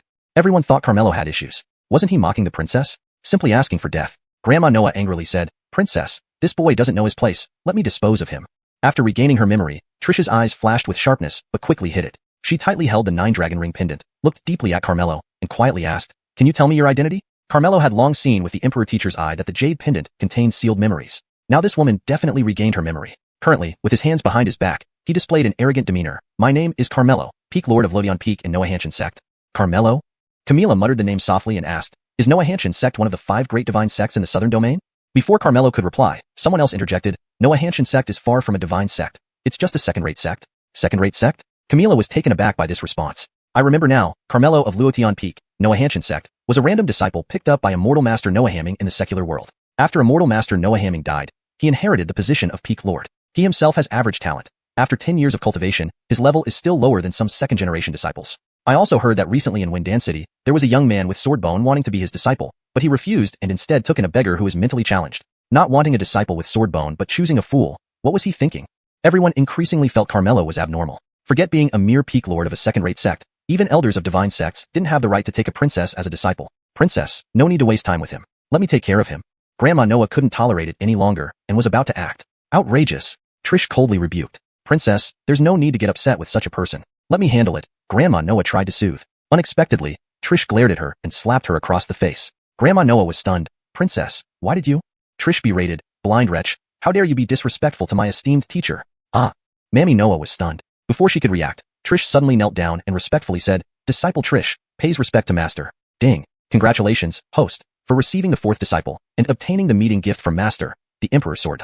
The system's voice immediately sounded. Everyone was bewildered. The esteemed Sheridan of the Great Dry Dynasty actually became a disciple of a peak lord from a second-rate sect. Just because he gave her an ordinary jade pendant? Why didn't you say so earlier? I could have given her countless such pendants. What a waste. Everyone envied him, thinking Carmelo had just hit the biggest stroke of luck. Princess, how can you bow to him as a master? It undermines your dignity as a princess, Mammy Noah hurriedly advised. How I act is none of your business. But, princess. Shut up. Trish scolded with a stern face. Mammy Noah was at a loss. What has come over the princess? Since you have acknowledged me as your master, it is only right that I give you a gift. Carmelo took out the Emperor's sword and handed it over. Take it. This sword was rusty and not only showed no spiritual power fluctuation, but also looked inferior to ordinary swords. Everyone was speechless again. To present a broken sword as a gift? How shameless can he be? Brandon enough. A worthless peak lord from a second-rate sect doesn't even have a decent magical weapon. Too shabby. Even Trish was taken aback. But she didn't say anything. This person might be lowly in status and universally considered a good-for-nothing, but if Castor arranged it, there must be some mystery behind it. Since she had acknowledged him as her master, she couldn't afford to lose face in front of him. Just accept it as a memento. Thinking this, Trish respectfully took it with both hands. Thank you, master. People looked at each other in bewilderment. Has this princess gone mad too? Carmelo asked. Do you think I gave you a broken sword? Isn't it? Trish wondered silently. Just as Carmelo was about to explain, the sky suddenly echoed with a piercing sound accompanied by a loud laugh. Sheridan, you really amaze me. Chapter 91. If you don't trust me as your master, then don't be my disciple. Kimball. Seeing the visitor, Merle couldn't help but frown. The person retracted his flying sword and took a step mid-air, instantly appearing on the ground in a blink of an eye. Teleportation. Another Earth, Spirit Realm powerhouse. Moreover, Carmelo observed through the Imperial Tutor's eye that this person's cultivation had reached the 7th level Earth Spirit Realm, 7 ranks higher than Merle's. Kimball, why are you here? Merle instinctively shielded Trish, her guard up. If I hadn't come, how would I know that Her Highness, the Sheridan of the Great Mateo Dynasty, ran all the way to the southern domain just to find a master? Kimball glanced at Carmelo, a mocking gleam flashing in his eyes. To become the Sheridan master, one must surely have remarkable qualities. Look at this sword. It appears shabby, but I'm sure there's more to it. It must be a rare and invaluable treasure. Kimball, quit your sarcastic remarks. Aren't they disgusting? Merle snapped irritably. Do you mean to say that the Sheridan is blind and picked a useless person as her master? Kimball said sternly. Don't twist my words. When did I ever say that? Then do you think the Sheridan found an impressive master? Merle was momentarily speechless. She really couldn't acknowledge that Carmelo was an expert. Who knew that Carmelo would reply, you have quite an eye. This sword is indeed extraordinary. Ha ha ha. Kimball laughed out loud. Then why don't you tell me what makes this sword extraordinary? Carmelo countered, are you an official of the Great Mateo Dynasty? With arrogance, Kimball replied, I am the right general of the Great Mateo Dynasty. Since you're an official, not bowing to the princess when you see her is disrespectful, Carmelo remarked coolly. Coincidentally, the sword I gave my disciple is meant to kill traitors like you. What did you say? Kimball's eyes turned cold. Carmelo looked at Trish. Disciple, as a princess, you must uphold the dignity expected of a princess. This disloyal minister disrespects you. Use the sword I gave you to kill him as a warning to others. Upon hearing this, Merle panicked. The princess was only a half-step blazing Brandon realm cultivator. How could she possibly be a match for Kimball? Moreover, with that broken sword, wasn't he crazy? Even Trish frowned delicately. Although she had regained her memory, her current cultivation was far inferior to Kimball's. There was no chance of victory against him. If she enraged him, she might be killed. Was this maniac truly predicted by Remy? Trish began to doubt. Ha ha ha. Kimball threw back his head and laughed again. Very good, Sheridan. You indeed found a great master. Then listen to him, and use your sword to kill me. But if you fail? He paused, his smile fading as his eyes turned icy cold. Then it will be your death. You dare. Merle roared angrily. If you had stayed obediently in the palace, I wouldn't have had the chance. But who made you so restless, sneaking off to the southern domain? This is entirely your own doing. Kimball glared coldly at Trish. So you're truly the crown prince's lapdog, Trish huffed. Only the crown prince can inherit the throne. As a mere woman, you aspire to compete with him? You must die. Princess, hurry away. I will stay behind. Merle raised her hand, drawing her sword, prepared to fight to the death. Do you think you can escape? Just as Kimball spoke, 10 more people landed via flying swords, their backs illuminated by the phantom image of the sun. Merle's complexion changed drastically. Even Trish showed a serious expression. To kill me, you go to such lengths. The crown prince really went through a lot of trouble. Why should you be spared since the national preceptor calculated that you're most likely to obtain the Emperor's sword? He who obtains the Emperor's sword rules the land. Could it be that this very sword in your hands is the Emperor's sword? Kimball sneered. What is the Emperor's sword? Is it very powerful? This sword isn't like ordinary magical artifacts. It is exclusively for those cultivating the path of an emperor and symbolizes imperial power. All cultivators on the path of an emperor must have their own Emperor's sword to qualify for ascending the throne, stabilizing national fortune, commanding the world, and ensuring obedience. So that's how it is. How does one acquire the Emperor's sword? If I knew, I'd go cultivate the path of an emperor myself. People whispered amongst themselves, watching the drama unfold. At this moment, the three of them were surrounded, and even with Trish's restored memories, she wasn't confident about breaking through the encirclement. On the contrary, Carmelo dismissed it with a disdainful comment. With me around, you won't kill my disciple. Kimball laughed. Can a mere mortal save her? If I acted, killing all of you would be effortless. However, I need not act. My disciple can deal with you. Everyone was speechless. This guy is still putting on an act. Truly admirable. How can she deal with us? Brandon rely not with this treasured sword you gave her? Kimball mocked. You're right. Hearing this, Kimball burst into laughter again. Sheridan, did you hear that? Your esteemed master wants you to use this sword against us. Why don't you make a move? Trish remained silent. Carmelo said, Disciple, show them the power of this sword. Trish's brows knitted tightly, increasingly doubting whether Remy had made an error in his prediction. Then, the system sounded in Carmelo's mind. Warning. Apprentice Trish's loyalty has dropped to 25%. Below 10%, the master-apprentice relationship will be automatically terminated. Carmelo raised an eyebrow. It seemed she was quite dissatisfied with him. He then put on a stern face and said, Trish, since you've bowed to me as your master, you should trust me. When I tell you to act, you must act. If you doubt me again, you needn't be my disciple anymore. Trish glanced at Carmelo. Princess, your master is angry. What are you hesitating for? Do you want her to expel you from the master-disciple relationship? Kimball taunted. Trish's brows furrowed even more. This time the odds were overwhelmingly against them, leaving no other options. Should she just trust him this once? Fine. If not him, she should at least trust Remy's divination skills. Having made up her mind, Trish bowed slightly to Carmelo. Disciple will follow master's command. Carmelo nodded in satisfaction. But Merle disagreed. Princess, how could this broken sword possibly work? Don't listen to him. Let this old servant fight to protect you and break through the encirclement. No, I'll handle it. Trish was resolute, raising her sword and pointing it at Kimball. I'll use this sword to cut off your head. I look forward to it. A mocking smile curled at the corner of Kimball's mouth. Without further ado, Trish charged straight at Kimball. Princess, Merle called out worriedly. Everyone present thought the Sheridan was surely doomed. Soon, Trish reached Kimball, thrusting her sword sharply. Kimball looked disdainful, ready to counterattack. Unexpectedly, he suddenly found himself bound by an inexplicable force, unable to move. Chapter 92 looks like it's time to turn up the heat. What's going on? Why can't I move? Lewis was greatly alarmed. Yet everyone admired him, truly deserving of the Earth's soul realm. Even when the enemy comes to strike, he holds his disdain too high to act. He probably plans to make a final move at the last moment to let the opponent experience the taste of helplessness and despair. This is openly toying with the princess. Even Lewis's 10 subordinates, all in the fierce Brandon realm, thought so, and they wore smiles filled with interest. The general really knows how to play. To hell with your playing. Lewis was infuriated. These fools don't see that I can't move? He wanted to shout for help, but it was too late. He could only watch helplessly as Trish's sword pierced into his heart. Everyone present was startled. Why did he really not fight back? Oh no, the general overplayed. One subordinate shouted. Overplay my ass. Lewis felt utterly depressed. Haha, Lewis, you wanted to toy with the princess, but you miscalculated the timing. Serves you right, Amberly laughed mockingly. But something fell off to Trish. No matter how careless Lewis might be, he shouldn't make such an elementary mistake. What trick did you use? Lewis stared at Trish, puzzled. Trish herself was very confused. What is happening? The next second, that sword began to tremble by itself, frantically absorbing Lewis's blood. The rust on the sword began to fall off, transforming under the shine of blood into a brand new sword, gleaming coldly, incredibly sharp, and it emitted an unrivaled aura of authority, making Lewis involuntarily kneel. His eyes widened in disbelief. Emperor's sword. Before he finished speaking, he was drained of blood, turning into a desiccated corpse, dying a tragic death. Everyone was shocked, unsure of what happened. Trish pulled out the sword, examining it excitedly. Many bones lie dry to make a general victorious, and countless lives were sacrificed to forge this emperor's sword. This is truly the emperor's sword. So it wasn't that Lewis didn't fight back, he couldn't. Because the one who cultivates the path of an emperor, holding the emperor's sword, becomes the reigning emperor. As a subject, Lewis had no choice but to die if the ruler willed it. Thus, he couldn't resist, only accepting death. Emperors tread upon mountains of corpses and seas of blood to achieve greatness, so the emperor's sword was forged with countless lives and blood, also known as the Blade of Conquest. Only blood and life could activate this sword. No way. How did this rusty sword turn into the emperor's sword? Carmelo is just a mediocre peak master from a second-rate sect. How could he have the emperor's sword? Where did he get it? Everyone was amazed and looked at Carmelo questioningly. Do you still doubt me? Carmelo asked calmly, suddenly feeling mysterious. Trish hurriedly bowed in apology. Disciple should not have doubted master. Please forgive me. Now she no longer doubted Remy's calculations. Considering it's your first offense, I won't pursue this further. But remember, from the moment you acknowledged me as your master, you must unconditionally trust me. If you dare to doubt me again, I will take back the emperor's sword and expel you from the sect. Understand? Internally, Carmelo felt helpless. Every time he took on a disciple, he had to say these words, exhausting. I understand. Trish finally began to recognize Carmelo as her master, and her loyalty quickly increased once more. But it still hadn't reached absolute loyalty. Looks like I need to show some prowess. So Carmelo cast a cold glance at those 10 fierce Brandon realm individuals. You now have two choices. Either swear allegiance to my disciple or die. The 10 furrowed their brows. Among them, a tall man sneered. Although you gave her the emperor's sword, this sword only commands imperial power over citizens within the kingdom. Since we are not registered in Dogon Dynasty, we aren't considered its subjects, thus the Emperor's sword can do nothing to us. Then let me kill you, Amberly said coldly. We came prepared to die. Unless you can defeat all of us in one move, we will take Princess 3 down with us.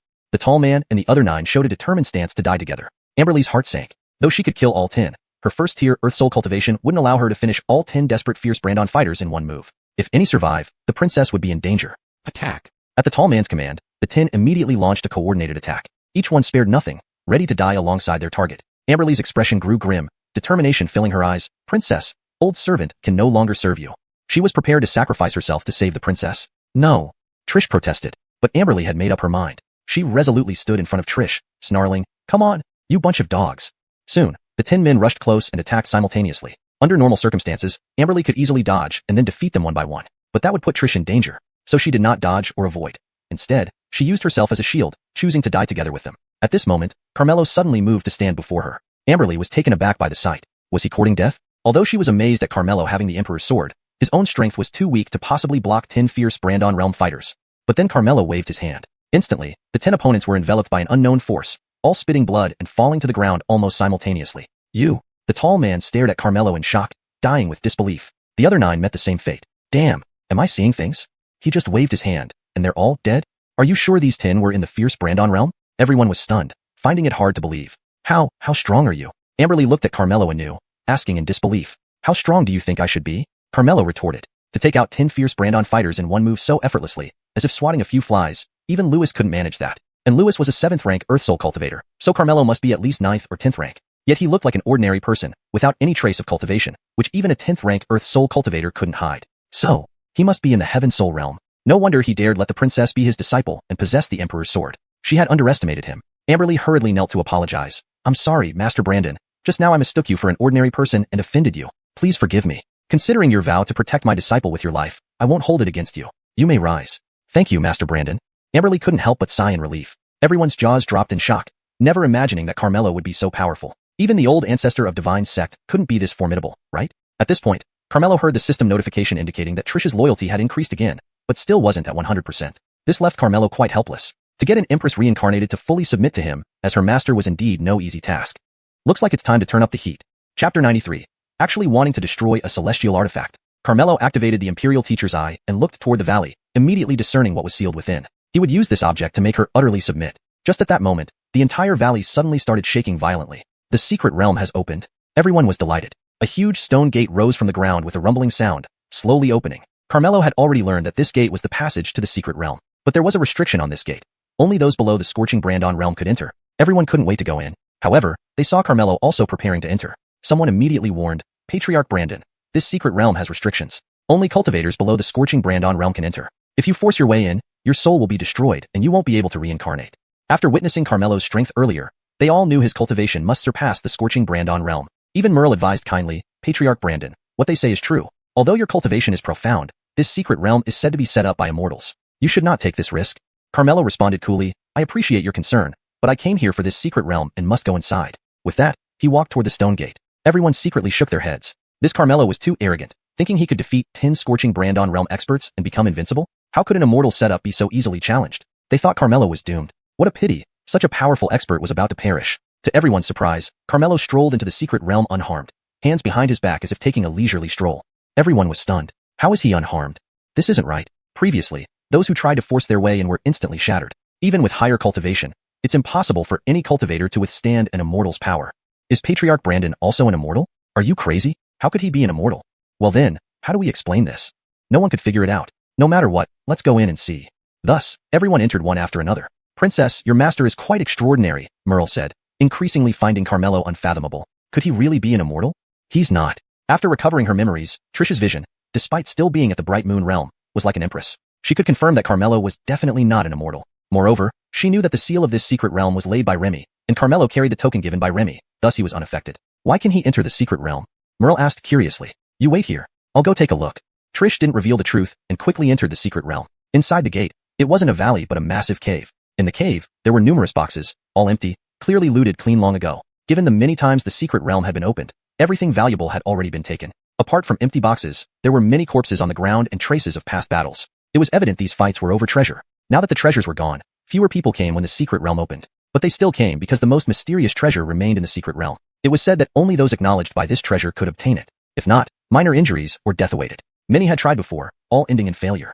Carmelo knew that this so-called acknowledgement was actually a seal set by Remy, meant to discourage intruders. Yet, driven by greed, more and more people were willing to take the risk. Upon entering, Carmelo saw a floating lotus flower at the front of the cave. The lotus had 7 petals, sacred and untouchable, radiating an aura of divine power. This was a celestial artifact. Everyone came for this celestial artifact. Once acknowledged, one could achieve greatness. However, Carmelo knew the lotus was merely a decoy.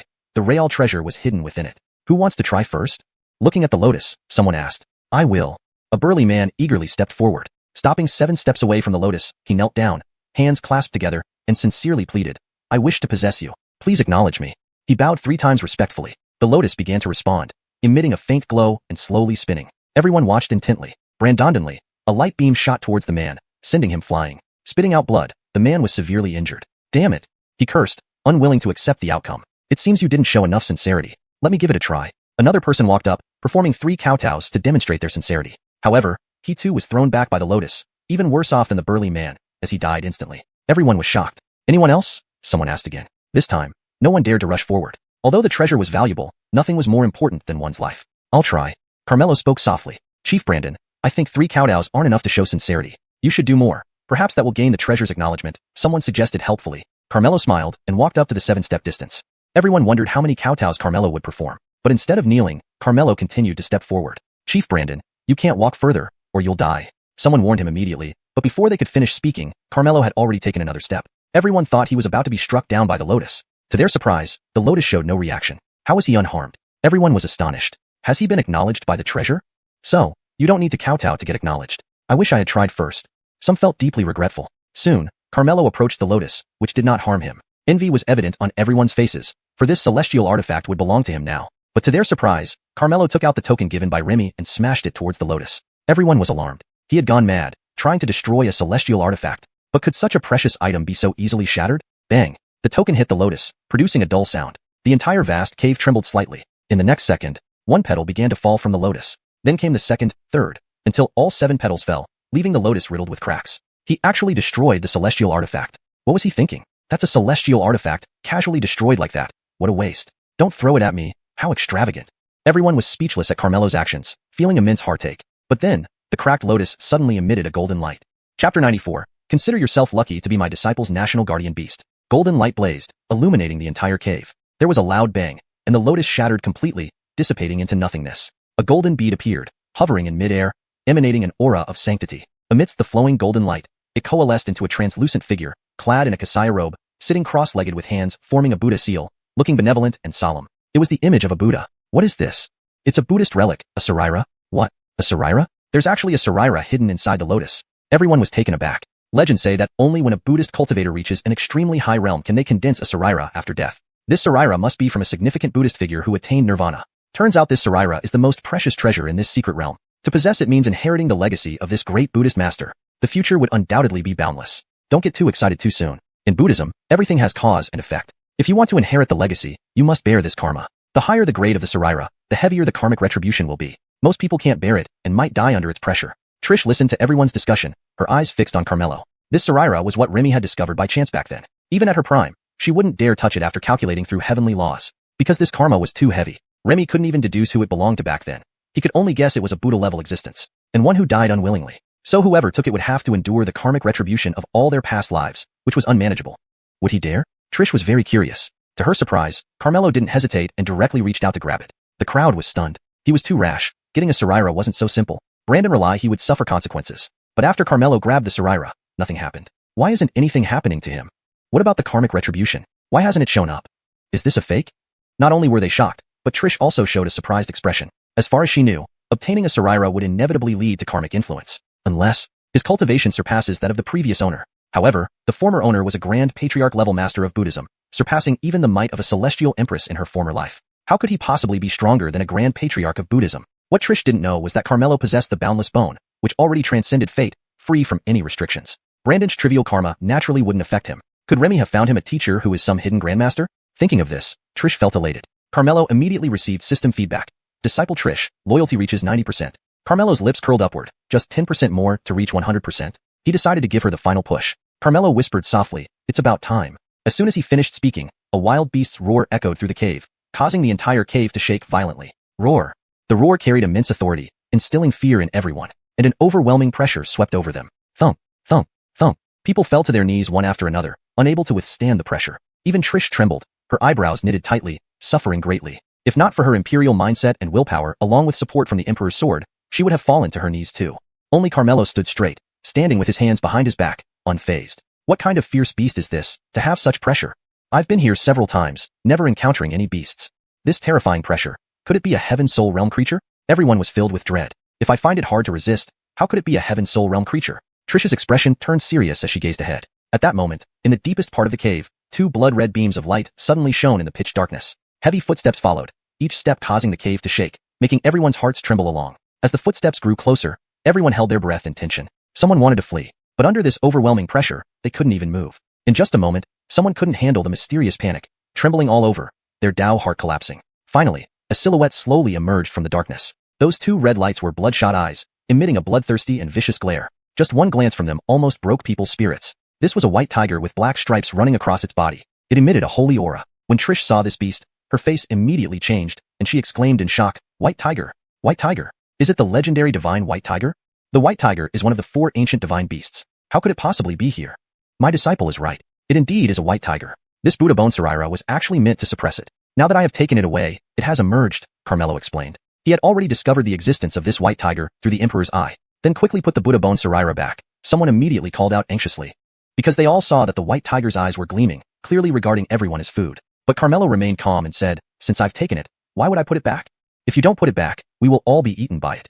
Master Brandon, our lives are at stake. Please put it back. I beg you. We don't want to die." Everyone urgently pleaded. Carmelo comforted them. "You don't need to panic. I will tame it." Upon hearing this, everyone was speechless. A divine beast was an incredibly powerful existence. Killing a Heaven Soul Realm cultivator was as easy as crushing an ant for it. Besides, they were all unruly. Saying you could kill them was more plausible than saying you could tame them. It was simply impossible. Even Trish thought her master was too presumptuous. Taming a divine beast wasn't just about being stronger than it. Even if you threatened its life, it wouldn't easily yield. This was the dignity of a divine beast. It would rather die than submit. "Young man, you want to tame me?" The white tiger glared with its tiger eyes, actually speaking in human language, filled with anger and disdain. "Consider yourself lucky. I took a disciple today, and to make her completely respect me as her master, I can only tame you and give you to her as a national guardian beast. This is also a blessing I am giving you. I hope you know better than to act foolishly." Trish was stunned. He wanted to tame the divine beast to give it to her? Roar. The white tiger suddenly roared furiously. The deafening roar made everyone's eardrums hum as if they were about to burst, and they all clutched their heads, crying out in pain. Some even spat blood due to the surge of energy. Chapter 95. The speed of retaliation is too fast. Trish also felt a sweet taste rising in her throat, with a mouthful of blood surging up, but she forced it back down, making her face turn ghastly pale, cold sweat breaking out on her forehead. Indeed, worthy of being a divine beast. Even at her prime in her previous life, she would have to be wary of such a creature. "You dare to humiliate me? I will devour you alive." The white tiger opened its massive jaw, revealing its menacing fangs. "If you want to live a few more years, you'd better not act rashly," Carmelo said. The white tiger was stunned. "How do you know that?" Carmelo, naturally using the Emperor Teacher's eye, replied, "Your divine soul is damaged, and your time is running short. If you force yourself to attack again, it will only accelerate the worsening of your injuries, leading to an even quicker death for yourself. However, I can help alleviate your injuries." "Can you really alleviate my injuries?" The white tiger snorted. "Do you think I'll believe you?" Carmelo took out a pill directly. The white tiger's eyes lit up, blurting out, "Divine Yang Pill." Indeed, the Divine Yang Pill can consolidate the soul. But since you're a divine beast, your soul has evolved into a divine soul. One Divine Yang Pill won't completely restore your divine soul but can alleviate your injuries. Living another decade or so shouldn't be a problem, Carmelo explained. "I didn't expect you to have the Divine Yang Pill. But do you think one Divine Yang Pill can tame me? Do you take divine beasts as having no backbone?" The white tiger retorted disdainfully. "What if I say I have more than one?" "You have more? Enough to completely heal your divine soul." The white tiger, disbelieving, said, "To fully heal my divine soul, at least 10 Divine Yang Pills are needed. Don't think that because I'm suppressed here, I don't know what's happening outside. Nowadays, ancient alchemy formulas have been lost, and no one can refine divine pills. You think you can fool me? Let alone the Divine Yang Pill, any divine pill, I can refine." As he spoke, Carmelo suddenly crushed the Divine Yang Pill. Everyone was taken aback. Why did he destroy the Divine Yang Pill? Isn't this provoking the white tiger? "What do you mean?" the white tiger demanded. "Watch carefully." Carmelo placed the powder of the Divine Yang Pill on his palm, and with a thought, a black and white flame appeared on his palm. "It's alchemy fire." He's an alchemist? What is he doing? Is he trying to refine a pill? To refine a pill, you need a pill furnace and materials. How can he refine a pill like this? While everyone was puzzled, the powder in Carmelo's hand began to slowly coalesce under the alchemy fire. A divine pill reformed? Everyone was dumbfounded. They had never seen any alchemist who could re-refine powdered pills back into their original form. And without a pill furnace. Trish exclaimed in surprise, he's a heavenly ordained alchemist. What's a heavenly ordained alchemist? Someone asked immediately. Legend has it that a heavenly ordained alchemist uses his body as a furnace, refining pills effortlessly, using pills to enter the path and attain enlightenment. No wonder he doesn't need a pill furnace to refine pills. Turns out he's a heavenly ordained alchemist. That doesn't make sense. In an ancient text I read about heavenly ordained alchemists, their alchemy fire is innate and white. Yet his alchemy fire is black and white. I've never heard of that. Trish was also puzzled. The innate alchemy fire was indeed white and a hallmark of heavenly ordained alchemists. Moreover, alchemy fires were always pure single-colored. Why did Master have two colors? The white tiger suddenly said, it's two-aspect divine fire. Two-aspect divine fire? Everyone looked confused, clearly never having heard of it. The white tiger didn't explain to them, but when looking at Carmelo, a glint of amazement flashed through its bloodthirsty eyes. Trish was equally astonished, because she knew that the two-aspect divine fire was the fire born when heaven and earth first opened, immensely powerful, beyond imagination. Compared to it, the innate alchemy fire was on a completely different level. This was the ability bestowed upon Carmelo by the power of the Emperor Teacher, possessing all his disciples' abilities, but even more superior. In just a moment, a brand new divine yang pill was refined anew by him. Whether in quality or efficacy, it was better than before. Do you believe me now? Carmelo displayed the divine yang pill before the white tiger and asked. The white tiger stared straight at the divine yang pill, a hint of longing flickering in its tiger eyes. Who exactly are you? Two-aspect divine fire was not something just anyone could control. Even immortals would find it difficult to manage. You don't need to care who I am. You just need to know that I can save your life and give you a chance to change your fate. It's up to you whether you can seize this opportunity, Carmelo said proudly, but the white tiger snorted without hesitation. I want to live, but I won't let you tame me for it. A divine beast's dignity means more than you. Carmelo wasn't angry but smiled slightly, worthy of being a divine beast, indeed not so easily tamed. So there's no point in wasting effort. I don't want to waste time with you either. Devouring you all can still repair my divine soul. Everyone was greatly shocked upon hearing this. Carmelo, however, remained calm and confident, saying, I said I would tame you, and I will certainly tame you. Boastful. What do you have to tame me? The white tiger glared with its tiger eyes, preparing to make a move. Carmelo sighed softly, fine, since kindness won't work, we'll have to resort to force. I hope you don't regret it. I never regret anything. As soon as these words were spoken, the white tiger opened its gaping maw and lunged at Carmelo ferociously. Everyone thought Carmelo was surely dead. After all, even an injured divine beast like the white tiger was still terrifyingly powerful. Even Trish instinctively became worried. She gritted her teeth, resisted the pressure from the white tiger, and lifted the Emperor's sword, ready to assist Carmelo. But then, Carmelo raised his hand, and a sword appeared in his hand. This sword had an ancient design, exuding a sense of time-worn Xianxia, one side engraved with rivers and mountains, and the other side with flowers and trees, as if it encompassed the entire universe. This sword radiated supreme majesty, just like the Emperor's sword. But its majesty was even stronger than that of the Emperor's sword. Upon its appearance, the Emperor's sword immediately seemed to dim in comparison. It was as though a son meeting his father. After holding this sword, Carmelo's entire demeanor changed drastically. He seemed to be the ruler of the universe, commanding all things to submit to him without resistance. Everyone present, including Trish, felt an irresistible urge to prostrate themselves before him. Even the white tiger, upon seeing this sword, not only halted its attack but also showed fear in its eyes, incredulously muttering, this? Its tongue stumbled, trembling slightly as it hesitated to speak, losing all its previous arrogance. In the next moment, the white tiger prostrated itself before Carmelo, lowering its head and trembling, saying, sorry, I offended you. Everyone was stunned. What was happening? It had just said its dignity was more important than its life. And now, in just a blink, it was kneeling? The speed of retaliation was too fast. But what kind of sword was this? Chapter 96. How can there be a cat in the secret realm? Carmelo's sword was precisely the system's random doubled return reward. When Trish saw this sword, she also wore a shocked expression, standing dumbfounded. Could this be the human sovereign sword? It can't be. Is this really the human sovereign sword? What kind of sword is the human sovereign sword? Why have I never heard of it before? Ancient texts record that in ancient times, myriad races stood side by side, constantly vying for dominance. Among them, the human race was weak and barely surviving. Fortunately, a sovereign emerged among humans, wielding a sword and leading the human race to rise powerfully. He was revered as the human sovereign, and his sword was thus called the human sovereign sword. Later, the human sovereign vanished without a trace, and the human sovereign sword also disappeared. I never thought this sword would reappear.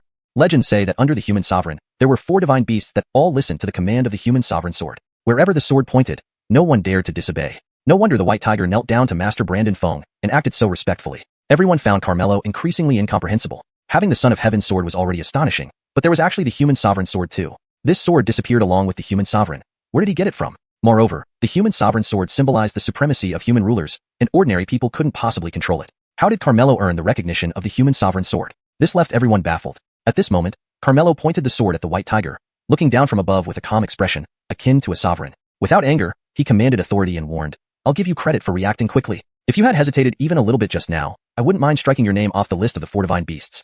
Striking the name of a divine beast off the list? Everyone felt Carmelo was exaggerating. Even if he possessed the human sovereign sword, he didn't have the ability to kill a divine beast. Moreover, he wasn't the real human sovereign.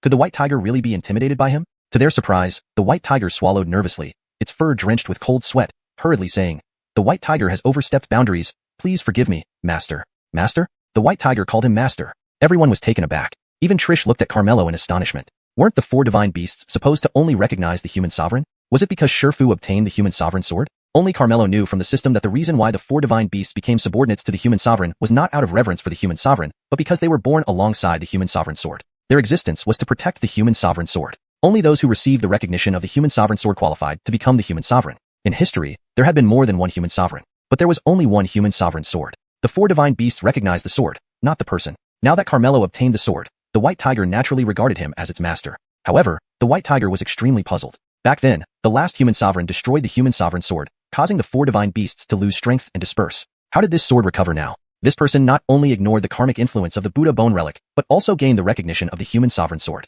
He was truly unfathomable. At this moment, Carmelo beckoned Trish, "Disciple, come over." Shifu. Trish quickly approached, calling out respectfully. She now behaved obediently and even somewhat fearfully before Carmelo. Carmelo brought her 2 mini surprises, making this former empress feel like an inexperienced country girl. "White tiger, she is my disciple. From now on, you shall guard her," Carmelo instructed. "Yes, master."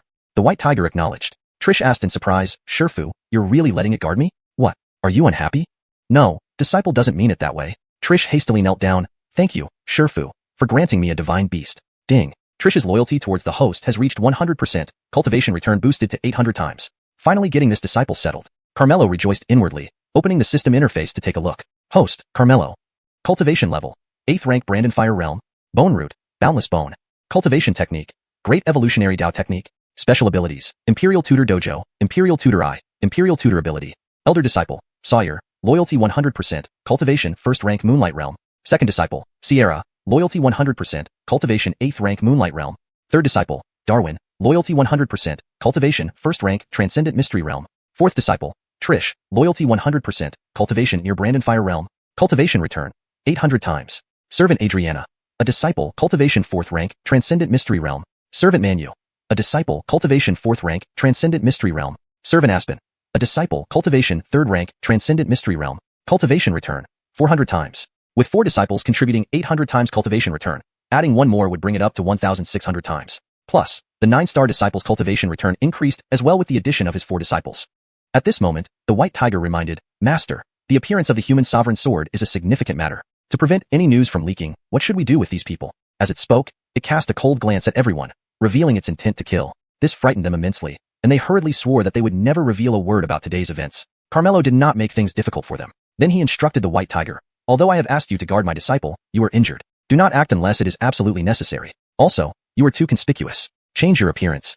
"Yes." The white tiger responded and began to shrink, concealing its aura, transforming into a small white cat. So adorable. Trish's eyes lit up. Delighted, she held it in her hands, gently stroking its fur like petting a cat, unable to put it down. The white tiger closed its eyes, enjoying the treatment immensely. When they exited the secret realm, the stone door collapsed with a loud roar, and the secret realm ceased to exist. Seeing the princess bring out a kitten, Amberly couldn't help but ask, puzzled, "Princess, how can there be a cat in the secret realm? It's quite cute." As she spoke, she also reached out to touch it. To her surprise, the white tiger glared at her, making her shiver all over. "Princess, this is?" Amberly asked in fear. "It's the divine beast, the white tiger." The white tiger. Amberly was taken aback by this revelation. Brandish, an adorable little kitten, turned out to be the divine beast white tiger. Trish recounted the entire event. Amberly looked at Carmelo with astonishment, realizing she had underestimated him. This trip really wasn't a waste of time. "Master, I need to return now," Trish said. "Return to seize the imperial throne?" Carmelo asked. "I came here hoping to obtain a mortal artifact within the secret realm. Unexpectedly, I had the honor to become your disciple and regained my memories with your help. Now with the Son of Heaven's sword bestowed by Master, securing the imperial throne will not be an issue. When you ascend the throne, I will come to congratulate you." Hearing this, Trish beamed with joy. "I will certainly await Master's arrival." With that, she bid farewell and left. Carmelo returned to Jinhang City. On his way home, as he passed by his own tavern, he saw an old man being chased out by a waiter. Chapter 97. You can't measure my bones. The old man had a ruddy nose and looked scruffy, like a beggar, with a wine pot still in his hand. Coincidentally, the old man was pushed hard by the helper and fell in front of Carmelo. Carmelo kindly helped him up. "Hee hee, thanks, little guy, burp." The old man grinned at Carmelo, belching drunkenly. "Second master." The helper recognized Carmelo and quickly called out. "What's going on?"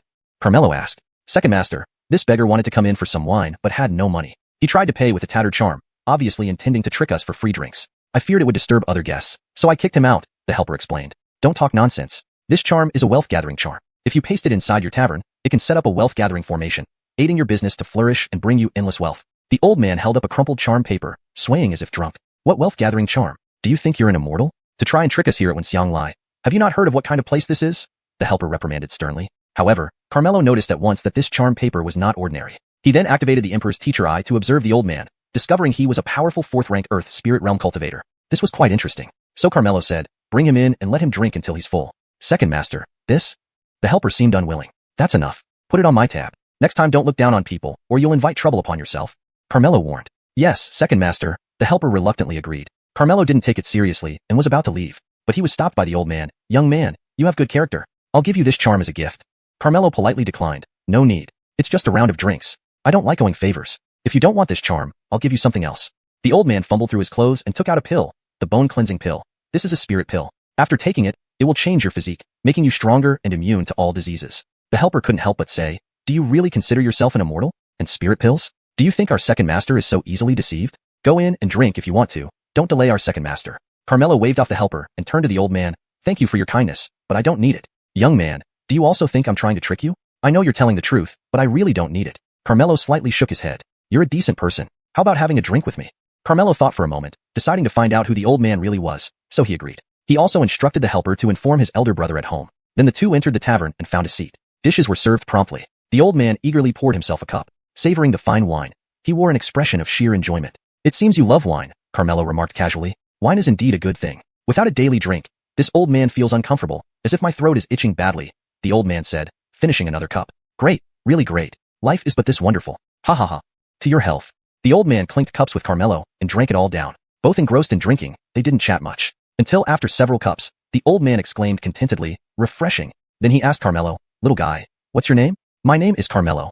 Carmelo? Good name. I am called Andre. The old man put down his cup. You invited me to drink, which is a favor that must be returned. Since you don't accept my gifts, how about becoming my disciple? Don't rush to refuse. I am indeed the immortal you speak of. See for yourself. With a wave of his hand, the wine pot shattered into pieces, yet the wine flowed directly into his mouth under his control. Burp. Andre belched, smiling. Now you've seen, haven't you? I'm no ordinary cultivator. As my disciple, you could practically walk across the southern region unchallenged. So tell me, what exactly are you? Carmelo seized the opportunity to ask. The details of my identity will be revealed after you become my disciple. Let this round of drinks serve as your initiation. Allow me to check what bones you have. Andre placed his hand on Carmelo's wrist as if diagnosing a pulse, puzzled. Strange. I sense you have ordinary bones, fit only for a commoner's life. Yet something feels off. He carefully checked again, and it was indeed ordinary bones. Therefore, he laughed with a hiccup. There's nothing wrong with having ordinary bones. I'll make a trip to Medicine King Valley and get you a heavenly marrow pill, which will transform your physique entirely. Now let's proceed with the master-disciple ceremony. However, Carmelo shook his head. You think one heavenly marrow pill is enough to make me bow as your disciple? I wouldn't be impressed. You wouldn't be impressed? Andre frowned slightly. Little guy, do you know how precious the heavenly marrow pill is? It can turn you into a favored son of heaven. Are you talking about this one? Carmelo raised his hand and revealed a heavenly marrow pill. Andre was instantly surprised. You actually have a heavenly marrow pill. It's just a heavenly marrow pill. I have quite a few. Little guy, are you drunk? Although I don't know where you got the heavenly marrow pill from, it is an extraordinary spirit pill that is very difficult to refine. To have one is already very lucky. How could you? Before Andre finished his sentence, Carmelo waved his hand, and several dozen heavenly marrow pills appeared on the table. Wow. Andre immediately widened his eyes, suddenly sobering up. How did you get so many? Where did you get them from? Carmelo waved his hand again, putting the heavenly marrow pills away. Are you also a cultivator? That shouldn't be possible. You clearly have ordinary bones, unable to cultivate. So how can you possibly be a cultivator? Andre was puzzled. Is there a possibility that you can't detect my bone nature? I can't detect it? Andre was taken aback by these words. For instance, I can see that you possess celestial bones and are at the 4th rank Earth Spirit Realm, yet you perceive me as just an ordinary person. Andre stood up abruptly. How did you figure that out? Not only did I see these things, but I also saw that you constantly drink not because you truly enjoy wine, but because you're infected with a poison bug. You need to keep drinking to numb the poison bugs inside you. If you stop drinking, the poison bugs will cause unbearable itching and pain. Andre turned pale with shock. Who exactly are you? Before asking me, shouldn't you introduce yourself first? This time, Andre replied truthfully, I am the founding ancestor of Heavenly Array Sect. Carmelo seemed to have already guessed this and was not surprised. Instead, he asked, did you come to Jinhang City to seek revenge for your disciples? Chapter 98 Best pray they are fine. Revenge? Andre showed a look of confusion. How does this come about? Seeing that he was unaware, Carmelo explained the situation and concluded with, if you wish for revenge, you can act now. Unexpectedly, Andre took a sip of wine and laughed heartily. What revenge or no revenge? This old man has been traveling around these years and no longer meddles in sect affairs. Moreover, it's their own fault for not recognizing a worthy adversary. I'm not an unreasonable person. This response surprised Carmelo somewhat. He asked, don't you suspect that what I said might not be true? If you were lying, you wouldn't have told me in the first place. Besides, to make the Sword Vow Pavilion and Medicine King Valley bow to your commands and possess so many heavenly marrow pills, even making it impossible for me to gauge your strength, it's enough to show that you're extraordinary, with cultivation far surpassing this old man. I'm not ready to die yet. In reality, Andre was indeed quite astonished. When did the Southern Domain have such a mysterious expert? This person must be at the Heaven Soul Realm. Otherwise, the Sword Vow Pavilion and Medicine King Valley wouldn't turn against my Heavenly Array sect because of him. You've seen through it clearly, Carmelo smiled. The world is ruled by strength. If my disciple hadn't looked down on you as a laborer and insisted on breaking off the engagement, we wouldn't have had such a big misunderstanding. If you weren't strong enough, the one who would have died would be you. Ultimately, if your skills are inferior, then stand still and take it. Don't blame others. Carmelo laughed heartily. Well put. Stand still and take it. Just for this statement, let's drink up. The two clinked glasses and continued drinking, becoming more and more congenial, as if they had known each other for years. At this moment, just as Andre raised his cup of wine, he suddenly showed signs of pain, so much that he couldn't hold the glass steady, letting it slip from his hand. What happened? Carmelo asked. The poison of the goo I've been infected with can be numbed by alcohol, but it flares up periodically. Andre clutched his chest, his expression growing increasingly painful, cold sweat pouring down his forehead. Carmelo knew that this kind of goo, called heart-devouring goo, attached itself to the heart, causing excruciating pain when it acted up. If it weren't for Andre's profound cultivation, ordinary people wouldn't be able to withstand it. Considering they had developed a rapport, Carmelo offered, let me help you remove this goo worm. However, Andre responded, your goodwill is appreciated, but this goo worm has fused with my heart. Destroying it will also shatter my heart, leading to my demise. If you trust me, entrust it to me, Carmelo said gravely. Andre looked at him deeply before finally agreeing. All right. Carmelo placed his hand on Andre's chest and warned, it will hurt a bit. Bear with it. Okay.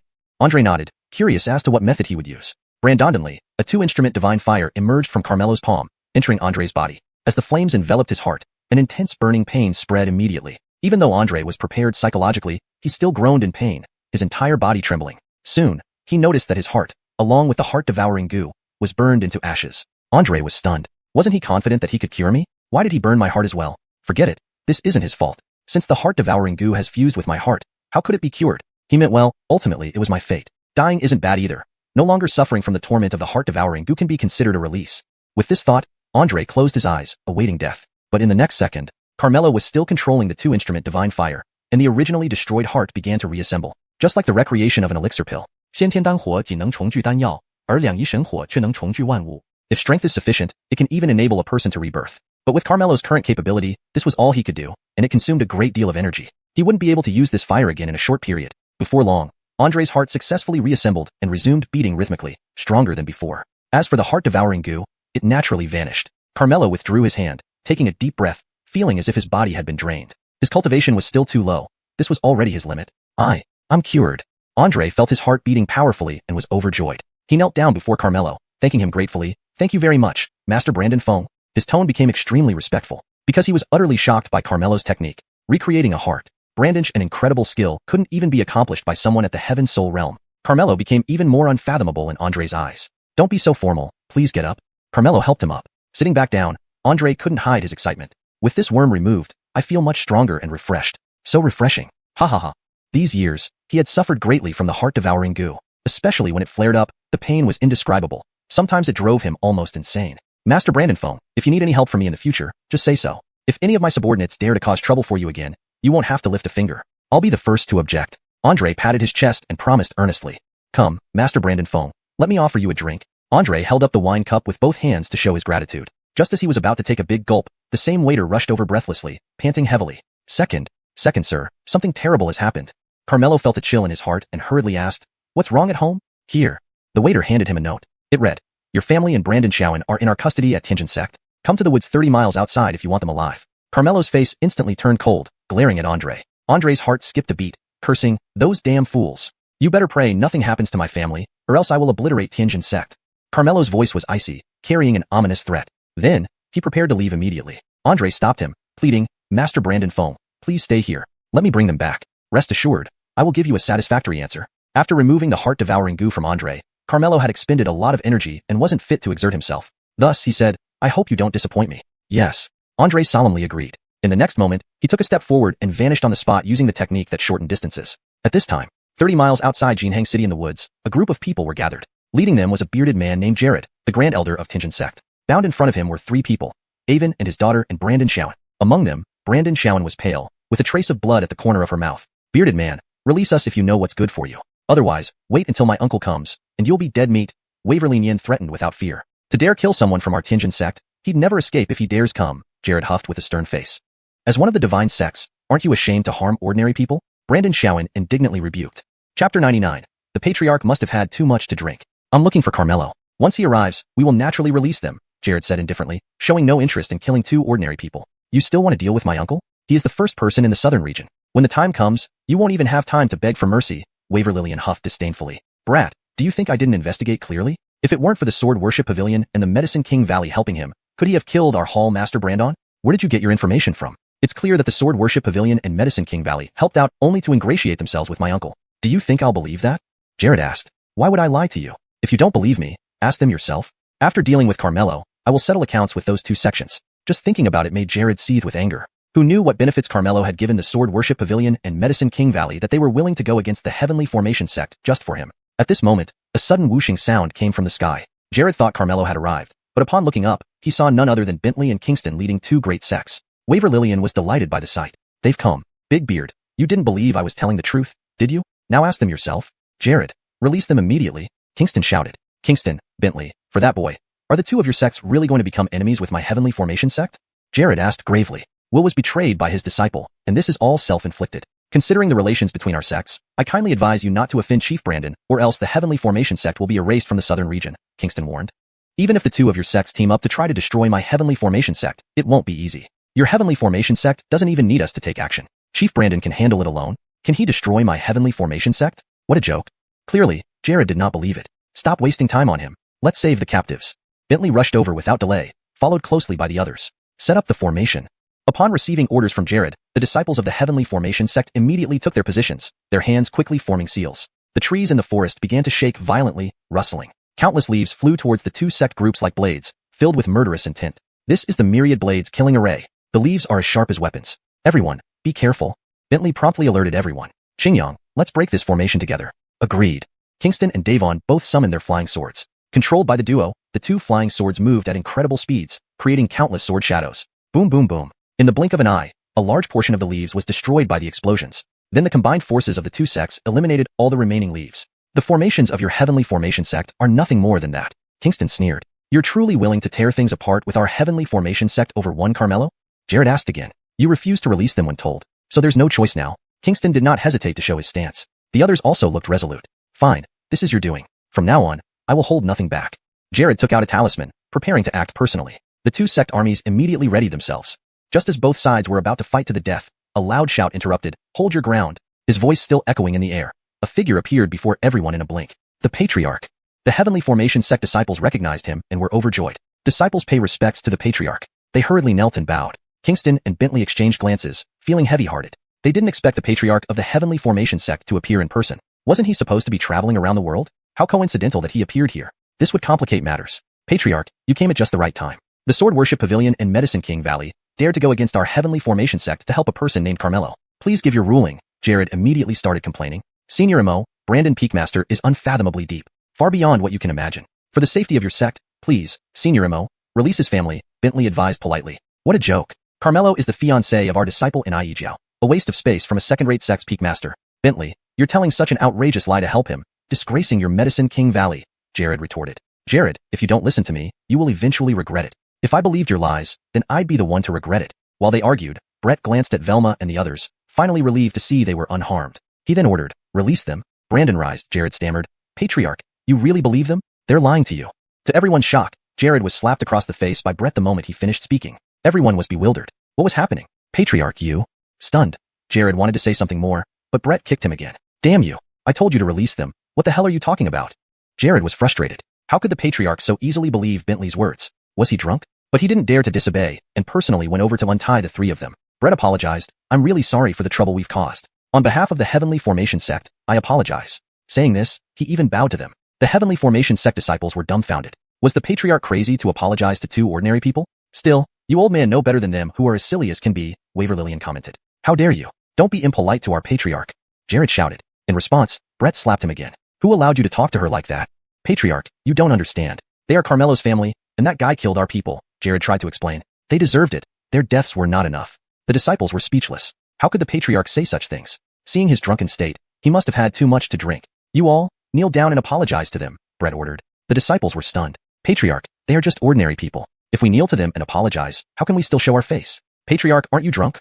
One disciple couldn't help but ask. As a result, Brett's eyes turned cold. He waved his hand, and the disciple was pulled in front of him, with his neck gripped tightly. Patriarch. Snap. Without giving him a chance to speak, Brett twisted his neck directly. All the disciples were greatly alarmed. Whoever questions me will meet the same end, Brett pointed at the corpse and scolded. The disciples looked at each other, unable to comprehend. Brett said coldly, now, kneel down and apologize. If they do not forgive you, you might as well die. I will kill all of you. Chapter 100. What are you hiding? The disciples were speechless. Did the Patriarch drink fake wine today? However, under Andre's menacing gaze, they did not dare hesitate but knelt down one by one, apologizing to Brandon Jean Yuan and the other two. I'm sorry. Did you eat? Louder. Andre barked, clearly unsatisfied. I'm sorry. We admit our mistakes. Please forgive us. The disciples raised their voices and apologized in unison. Only then did Andre ask, are you satisfied? The three people looked bewildered, confused about what this old man was up to. Brandon Jean Yuan didn't want to offend these immortal elders and was about to say it was fine, but Waverly Nian had no such qualms. She huffed, they kidnapped us, trying to lure my uncle here to harm him. Just an apology? This isn't cheap labor. Don't push your luck. Montague retorted unhappily. Shut up. Andre rebuked him. Patriarch. If you speak another word, I'll twist off your head. Andre glared, his eyes filled with murderous intent, clearly not joking. Montague had no choice but to shut up. Andre asked courteously, young lady, what would it take for you to forgive them? Without thinking, Waverly Nian blurted out, let them slap themselves until I'm satisfied. Brandon Jean Yuan hurriedly tried to persuade her. Nian, stop fooling around. They've already come this far. If you anger them, they might change their minds. He thought such unreasonable demands would definitely be rejected. To everyone's surprise, Andre nodded without hesitation. All right, do as she says until she's satisfied. Did you hear that? Start slapping now. Andre ordered coldly. The disciples were utterly dejected. This was a disgrace beyond measure. Montague wanted to say something, but seeing the murderous glare from the Patriarch, he bit back his words. Reluctantly, he raised his hand and smacked himself hard across the face. With his lead, the other disciples started slapping themselves too. Slap, slap, slap. For a moment, the sound of slaps filled the air. Everyone couldn't understand why Andre went this far. If this spread, how could the Heavenly Array sect save face? After countless slaps, their faces were swollen, their hearts heavy with misery. One disciple, unable to bear it any longer, plaintively asked, Patriarch, is it enough now? Don't ask me, ask her. Andre pointed to Waverly Nian. Not yet. Waverly Nian spat angrily. Then continue, Andre urged. Patriarch. Continue. Andre wasn't listening, his stern face leaving no room for argument. The disciples endured the humiliation and continued. A while later, every face was swollen like a pig's head, some dazed, others crying, even spitting blood. The searing pain made it hard for them to continue. One disciple felt he couldn't survive much longer and pleaded, we know we were wrong. Can you spare us? Other disciples looked at Waverly Nian pitifully. Who would have thought that a group of cultivators would beg a mortal for mercy? No one would believe it if told. Waverly Nian, they've been punished enough.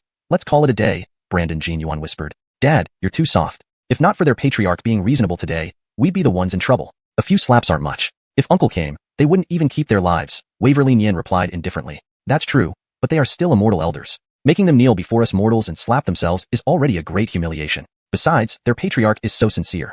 Let's give them the benefit of the doubt, Brandon Jean Yuan reasoned. Waverly Nian glanced at Andre and finally nodded, fine, I'll listen to Dad.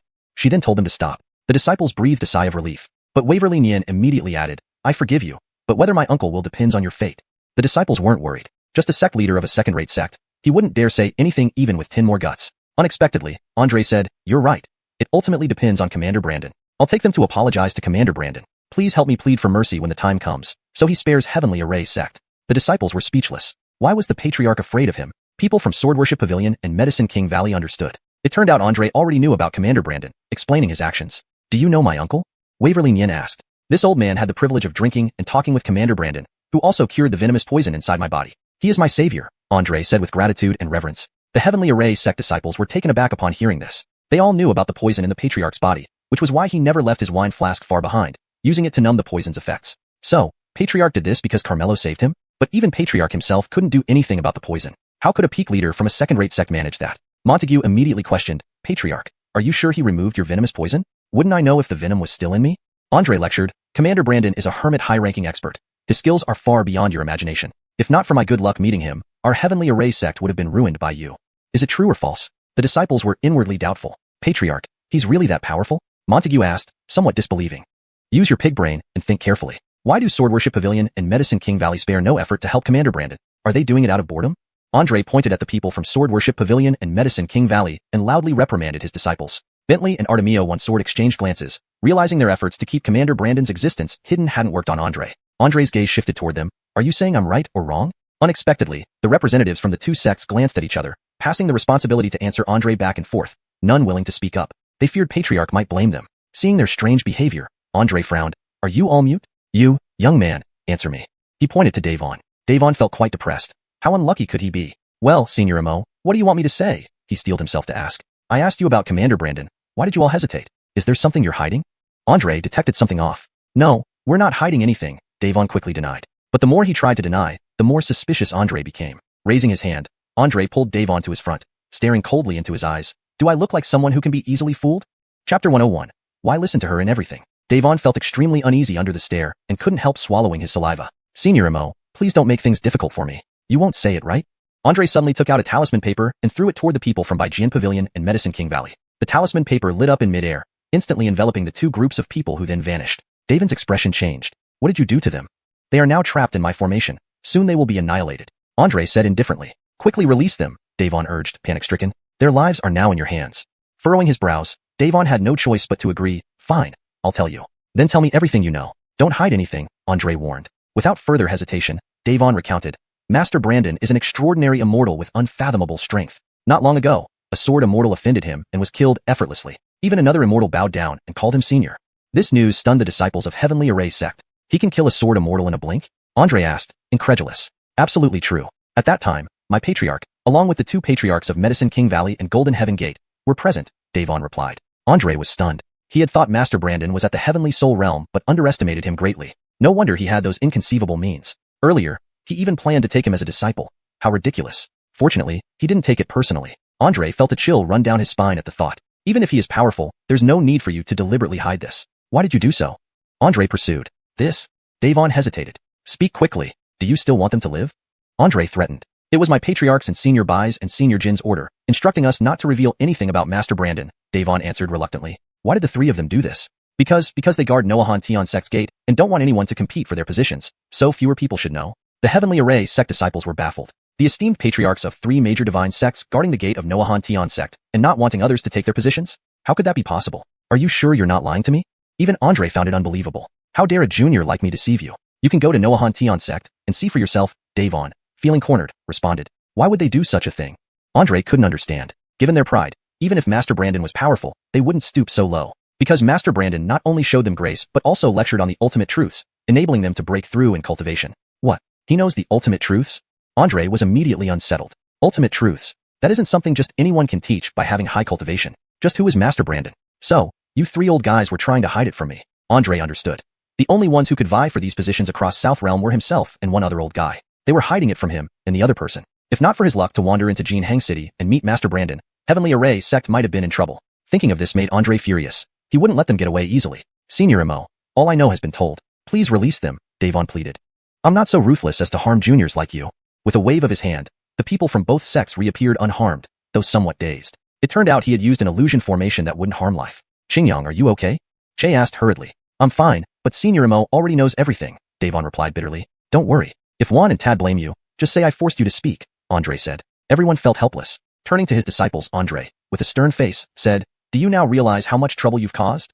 The disciples looked at each other in terror. Blame shifted to Will and her master, nearly costing them their lives. Especially Janae. She had such a golden opportunity to elevate herself and bring benefits to Heavenly Array sect, yet she refused marriage with Master Brandon. An utterly foolish move, deserving death. At this moment, Jared suddenly remembered something and exclaimed, Oh no! What oh no?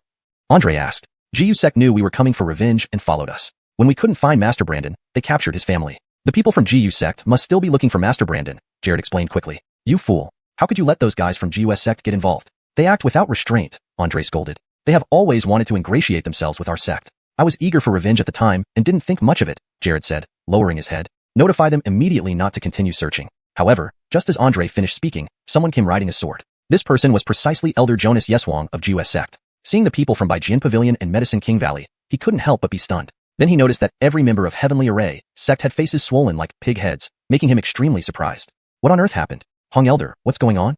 Jonas Yeswang asked in confusion. Jared naturally wouldn't reveal such a shameful matter and instead asked, Why did you come over? Jonas Yeswang didn't give it much thought and happily replied, I'm here to tell you that we found that boy Carmelo. Jared's heart sank. What he feared had indeed happened. Have you taken action? Andre asked. Who are you? Jonas Yeswang didn't recognize him. He is our sect's venerable elder. Jared responded. So this is Senior Emo Jr. pays. My respects to Senior Emo. Jonas Yeswang quickly bowed respectfully. Speak quickly. Have you taken action? Andre pressed. Senior Emo, rest assured. Since he killed disciples of your esteemed sect, naturally, it should be you who take personal revenge. Now he's at Xianxia, watched over by our young master.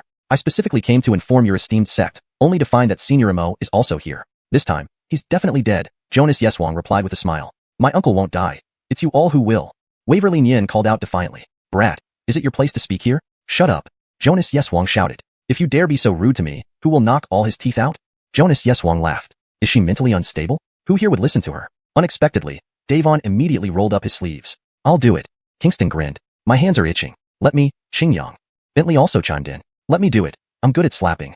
Jared hurriedly stepped in front of them. Brother Artemio, Brother Noah. Let me handle it. Give us Heavenly Array, sect a chance to atone for our sins. Jonas Yeswang was bewildered. What's going on? Why are they all listening to this brat? And they're even competing to beat me up? Chapter 102. The Monk's Origins. Seeing Jared speak this way, the three others let him take the opportunity. Jonas Yi quickly said, Elder Hong, how can you listen to a mere mortal? This disgraces your sect of heaven's formation. Shut up. Jared summoned his power and smacked him hard across the face. Smack. With a crisp sound, Jonas Yi flew out of the room, spitting out blood and all his teeth, suffering excruciating pain. Miss Brandon, are you satisfied? Jared asked cautiously, filled with a tone of appeasement. Not bad, Waverly replied casually. Jonas Yi couldn't understand it all. Had they all gone mad? Why did they treat a mortal like this? Wasting no time, let's go find Master Brandon Feng now. Under Andre's urging, everyone immediately set off for Jinheng City. At that moment, after Andre left in haste from Xianxia restaurant, Carmelo continued drinking, waiting patiently. Randomly, someone approached him, smiling and asked, Sir, could I have a sip of your wine? Carmelo looked up to see a plump monk wearing a ragged kasaya, his face weathered as if covered with wind and dust, looking weary from travels. Carmelo activated the Imperial Teacher's Eye and found that the man's cultivation was already at the half-step, heavenly soul realm. There were no Buddhist cultivators in the southern domain. He must be from the western regions, because it was the land of Buddhism. Moreover, judging by his attire, he should be an itinerant monk. These kinds of Buddhist cultivators lived without a fixed home, dining under the sky and sleeping under the stars, enduring countless hardships, honing their mindsets. Do monks also drink alcohol? Carmelo asked. As the saying goes, let wine and meat pass through my intestines, but Buddha remains in my heart. Wine is also part of cultivation. The monk explained with a smile. Then please sit, Carmelo invited. Thank you, sir. The monk sat opposite Carmelo, poured himself a cup, and gulped it down. Oh dear, I've broken another vow, the monk said with a mouthful of words, yet he drank 2 more cups, enjoying every bit. What brings you here, master? Carmelo asked casually. I came seeking a treasure, but I arrived too late, allowing others to get there first. Brandonly, the monk stared straight at Carmelo. Carmelo raised an eyebrow. Why do you look at me like that, master? There's an extremely strong aura of Buddha around you. If I am not mistaken, that treasure should be with you. Carmelo's heart stirred. If you mean the Buddha bone relic, indeed it is with me. Exactly as I thought. The monk's eyes lit up instantly. Do you want it?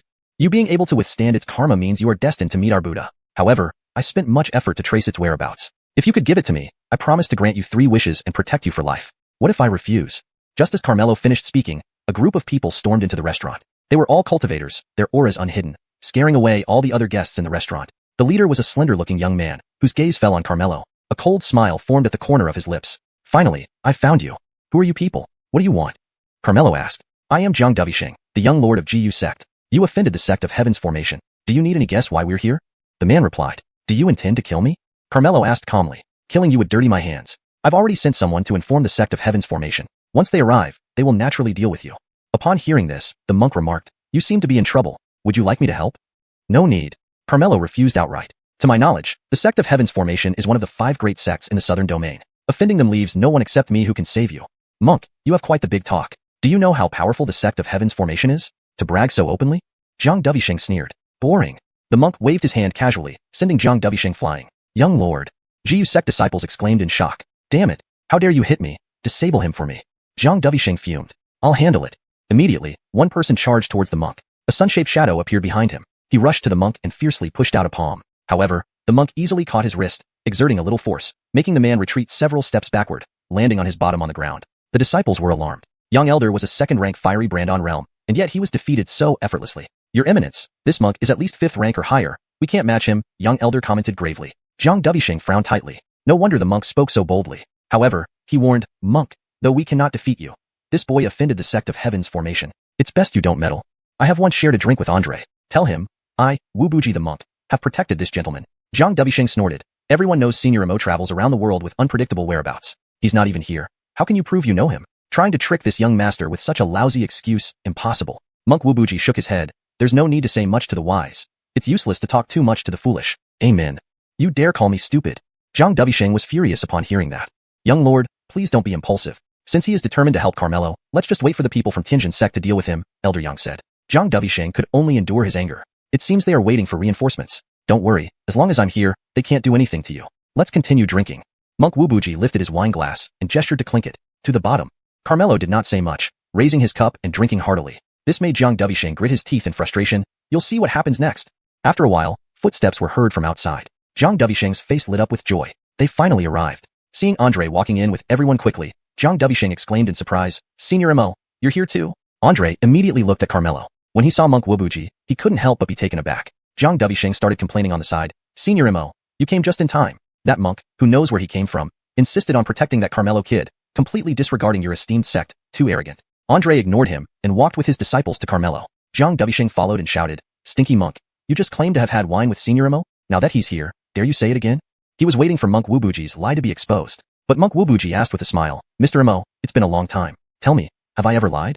Andre didn't answer but knelt down directly. Jared also brought all the Tianjin sect disciples to kneel down in unison. Zhang Duvisheng was instantly stunned. They actually knelt before this monk. Even someone like Senior Emo, an ancestor of the divine sect, would kneel. What kind of background does he have? Chapter 103. This is about making an unruly lady. Alwyn was also somewhat surprised. Although his cultivation level was higher than Andre's, they were in the same major realm and of the same generation. Why was he showing such deep respect? Was he afraid that I would blame him? He was thoughtful indeed. Thinking of this, Alwyn looked at Carmelo. Just as he was about to say, didn't I tell you? With this poor monk here, you will be fine, Andre said to Carmelo. Peak Master Brandon. The juniors have already taught them a lesson for you, and your family has forgiven them, but whether or not to let them go is up to you. Jared immediately said, Peak Master Brandon, we have investigated everything clearly. It was Will and his disciples who offended you due to their ignorance. They deserved punishment. Please forgive us, Peak Master Brandon. Please forgive us, Peak Master Brandon. The disciples of Heavenly Formation sect bowed their heads and pleaded for forgiveness together. The disciples of Silent Moon sect were all stunned. Did they kneel to Carmelo? Andre called himself a junior? This can't be true. Especially Alwyn felt extremely embarrassed. At the same time, he became very curious about Carmelo. This person looked ordinary and had no signs of cultivation, yet he could make Andre kneel. Who on earth was he? Carmelo ignored them and turned his eyes to Avon and his daughter. Are you alright? I'm fine and so is father, but Sister Brandon got injured protecting us. Waverly Nien, hugging Velma, said tenderly. Carmelo examined Velma with the Emperor's eye. She didn't have serious injuries and would recover after a few days of rest, but he still put on a stern face. Who hit her? It was me, but I didn't hit hard. Just enough to restrain her, Jared replied nervously. Which hand did you use? Carmelo asked coolly. Well, which hand? Carmelo's cold voice made Jared shiver. Jared raised his right hand tremblingly. This one? Do you want to do it yourself, or shall I? I, myself. Jared understood Carmelo's meaning. Biting his teeth, he grabbed his right arm with his left hand and twisted forcefully. Snap. A crisp sound rang out as his right hand shattered instantly. Pain made him tremble and sweat profusely. Everyone watched in horror, their hearts pounding with fear. Is this satisfactory, Peak Master Brandon? Jared gritted his teeth and managed to ask. You should be glad that you didn't strike too hard. Otherwise, your entire Heavenly Formation sect would have paid the price, Carmelo scolded. Thank you for sparing me, Peak Master Brandon. Jared finally sighed in relief. Now it's time to settle our accounts. Carmelo looked at Zhang Duvisheng. Zhang Duvisheng gulped and knelt down directly. I know I was wrong, Peak Master Brandon. Please forgive me. The Silent Moon sect disciples also kneeled down, filled with awe and fear. You scared all my inn's guests away. How do you plan to compensate me? Carmelo asked. The junior wishes to offer a body purification pill as compensation. Zhang Duvisheng hurriedly took out a pill, inwardly feeling the pain. But there was no other way. He believed this gesture should suffice. However, Carmelo snorted. Do you think one body purification pill will suffice? Two pills. Zhang Duvisheng quickly took out another pill. Do you think I need these 2 pills from you? Then what does Peak Master Brandon want? Zhang Duvisheng asked reluctantly. Before Carmelo could reply, Waverly Nien suggested eagerly, Uncle, I have an idea. What is it? Carmelo smiled and asked. Since he scared our customers away, how about making him stay at the inn and do all the dirty and tiring work? What do you think? Waverly Nien grinned wickedly. Zhang Duvisheng froze. A noble young master of a superclass sect, a top-notch Bright Moon Realm cultivator, working odd jobs in a worldly inn? If this got out, he'd never show his face again. She must be a demon. That's a good idea. It shall be as you wish. Carmelo smiled affectionately and glared at Zhang Duvisheng. Do you have any objections? The junior has no objections. Zhang Duvisheng reluctantly agreed, tears welling up in his eyes. Waverly Nien added, Uncle, now that he agreed, what if he doesn't obey when you're not around? Hearing this, Carmelo handed 10 pills to Waverly Nien. These are Heavenly Soul pills. If he disobeys, crush one of these pills. It can summon a Heavenly Soul Realm expert. Not only can it kill him, it can even destroy his Silent Moon sect without any trouble. Everyone stared wide-eyed in shock. He actually had Heavenly Soul pills and gave out 10 at once. Jiang Dovisheng felt utterly depressed. Using Heavenly Soul to deal with him. Wasn't he crazy? Uncle, I am just an ordinary person. What if he tries to steal my pills? Waverly Nian worried. This is easy. Carmelo then took out the divine whip. As soon as it appeared, a vast divine aura spread out, affecting everyone present, filling them with reverence. Especially those with slightly lower cultivation couldn't help but shiver. In contrast, Avon and Waverly Nian were completely unbothered. Because they were family to Carmelo, sharing the closest bloodline. The divine whip was a system product. Besides Carmelo being able to use it, his family members could also use it under his permission. This whip is an exquisite, immortal artifact. Besides me, only you and your father can use it. If he dares to have any ill thoughts about your pills, hit him with this whip. Carmelo said with a smile as he handed it over.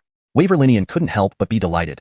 Let me try its power. Saying this, she scanned everyone present. This frightened them terribly, and they hurriedly dodged. What are you dodging for? Let me test its power, Waverly Nian pouted. You must be joking. If one lash of this whip came down, wouldn't they be utterly destroyed? They were all speechless. At the same time, they were envious. Giving away Heavenly Soul pills and immortal artifacts so casually. Why wasn't he their uncle? Sir, you seem quite powerful. How about letting me try?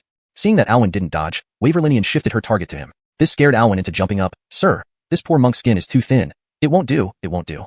Alright, Nian, the power of the immortal artifact is boundless. Don't take it out recklessly unless it's absolutely necessary. With Carmelo speaking, Waverly Nian reluctantly put the divine whip away. Everyone finally breathed a sigh of relief. Peak Master Brandon had indeed created a formidable lady here. They'd better stay far away from her in the future. The most depressed was Jiang Dovisheng. He was just a minor Bright Moon Realm cultivator. Did they really need to use Heavenly Soul pills and immortal artifacts against him? At worst, he would diligently work odd jobs and strive to be an excellent employee, right? Jiang Dovisheng looked at the innocent-looking Waverly Nian and couldn't help but think of his future miserable life, suddenly feeling an urge to cry. Oh, right, uncle. Even though I have the immortal artifact now, what if he tries to steal it one day? Waverly Nian worried. Here we go again. Jiang Dovisheng was terrified and blurted out, Lady, please spare me. I swear, I will never steal or rob, and I will definitely work hard. Chapter 104. It turns out to be this kind of person. If she continued, who knows what other bizarre things she would come up with against her. Her heart couldn't take it. Waverly Nian put on a vicious expression and threatened. Remember your words. If you dare to break your oath, this young lady will whip you. I remember. Jiang Dovisheng responded helplessly. Now, this young lady will take you to familiarize yourself with the procedures for miscellaneous tasks. A smile appeared at the corner of Waverly Nian's mouth, as if she was harboring some wicked ideas. The disciples of Jiu's sect looked at their young master with profound sympathy, yet they were helpless. Get lost. Carmelo issued an order. They immediately left in a hurry. You can also leave. Carmelo dismissed the Tianjin sect disciples. However, Brett shamelessly stayed behind, chuckling, Ah, sect leader Brandon, you saved this old man's life. With such great grace, I have nothing to repay you except to guard your Noahanshan sect. Please give me a chance. Carmelo glanced at him and guessed that he probably knew about Juan and others guarding the Noahanshan sect. He didn't say anything and agreed. Thank you, sect leader Brandon. This old man will report now and won't disturb you further. Brett rejoiced and hurriedly left, fearing that Carmelo might change his mind. The people from the Sword Veneration Pavilion and Medicine King Valley were all very helpless. Despite all precautions, they still couldn't prevent it and were worried about being reprimanded by their ancestors. Thus, they had no heart to stay and bid farewell one after another. Avon also took Velma back to recuperate, leaving only Carmelo and Bhikshu Craig. Carmelo continued the previous conversation, asking, Do you still want the Buddha bone relic? After witnessing Carmelo's abilities, Bhikshu Craig was thoroughly intimidated and smiled bitterly. This monk should have realized sooner that anyone who can bear the Buddha bone relic wouldn't be simple. This monk was short-sighted. I was too presumptuous just now. Please forgive me, sect leader Brandon. How did you learn of its existence? Carmelo was curious because the Buddha bone relic had been sealed and hidden by Remy, and ordinary people wouldn't know about it. Moreover, daring to ask for it indicated confidence in enduring the karmic impact. It's important to note that even someone like the immortal Remy didn't dare to take it. To be honest, said Bhikshu Craig, this monk comes from the Noahani temple in the western regions. Our temple's scripture hall preserves an ancestral decree stating that this Buddha bone relic came from a Buddha's nirvana. Although we don't know who he is, our temple's disciples are his future descendants, responsible for finding it again. Bhikshu Craig took out an exquisite box covered with Sanskrit. This box is specially designed to hold the Buddha bone relic. Otherwise, with my capabilities, I couldn't endure its karmic impact. Carmelo activated the Emperor Teacher's eye to examine the box, discovering its intricate secrets. The ancestral decree states that once the Buddha bone relic is obtained, placing it in this box will reveal the reincarnation of that Buddha. Then, we can return the relic to him, helping him return to his peak state, explained Bhikshu Craig. That was the secret of the box, concealing the information about the person's reincarnation. Only the person's own Buddha bone relic could unlock it. But since the Buddha bone relic has already been taken by you, it belongs to you now. This monk won't disturb you further. Bhikshu Craig wisely wanted to take his leave, but was stopped by Carmelo. He took out the Buddha bone relic and placed it into the box. Once the lid was closed, the Sanskrit on it lit up, displaying a message. My Dharma name is Bitian. I have entered nirvana and will be reborn. Bhikshu Craig was astonished. This Buddha bone relic actually belongs to the great Buddha Bitian, one of the 10 Buddhas, whose Buddhist teachings soar to the heavens, achieving miraculous results. More text appeared. When future descendants obtain my relic, they should deliver it to my reincarnation. Once I return to my peak, I will grant them a grand blessing. The image below shows my reincarnation.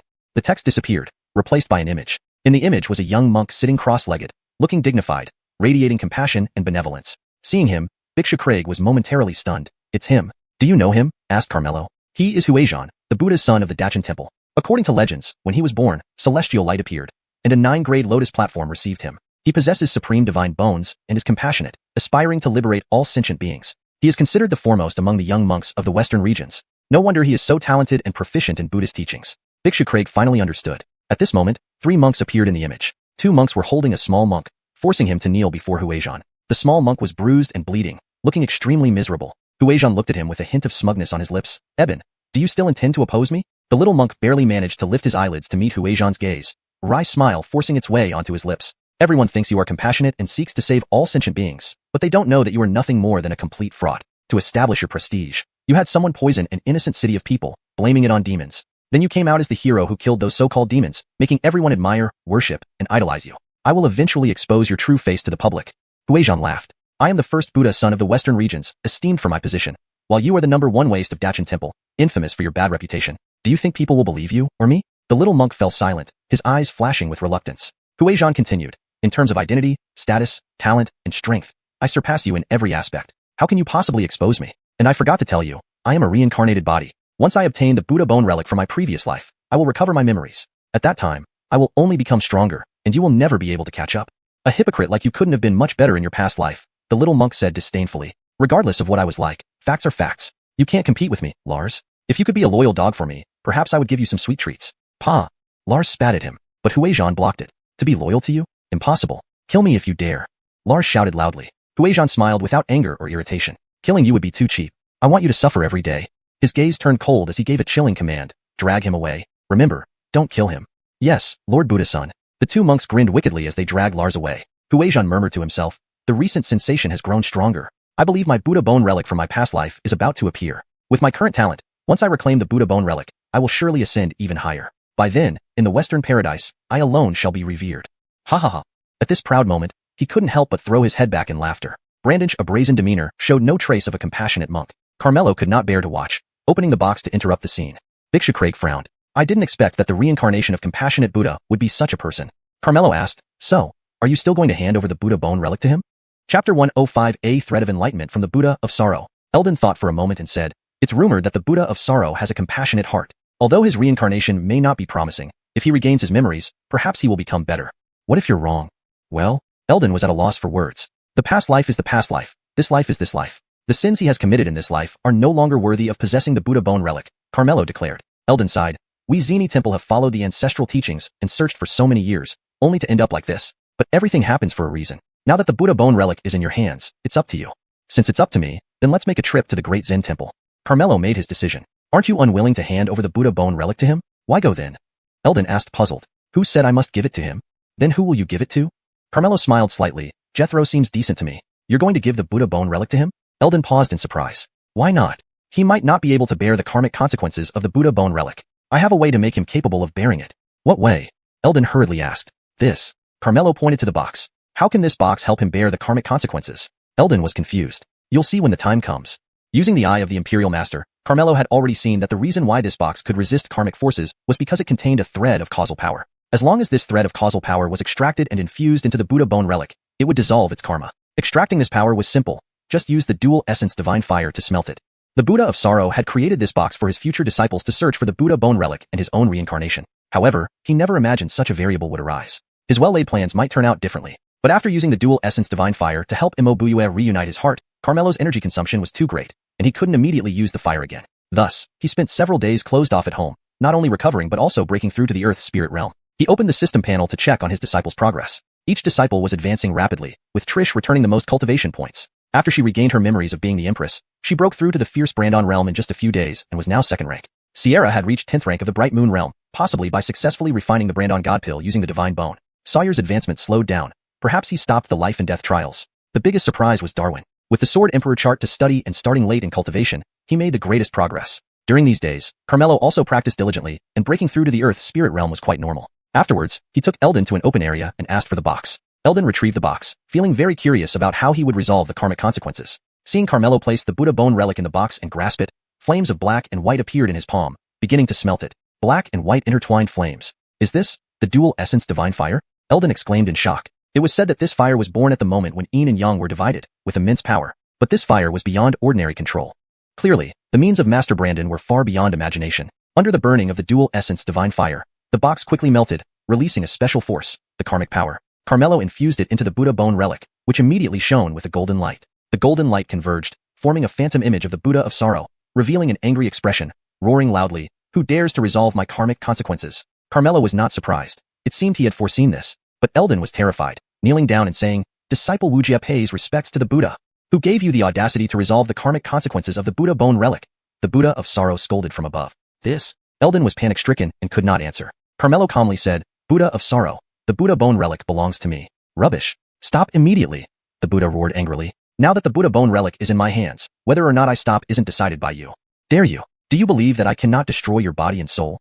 The Buddha of sorrow looked ferocious, showing no signs of compassion, just like Coil. Now Carmelo was certain that Coil's hypocrisy wasn't due to a change in personality after reincarnation, but was closely related to his past life. This further strengthened Carmelo's resolve never to hand over the Buddha bone relic to Coil. "Now you are merely a thread of divine thought. What power do you have to stop me?"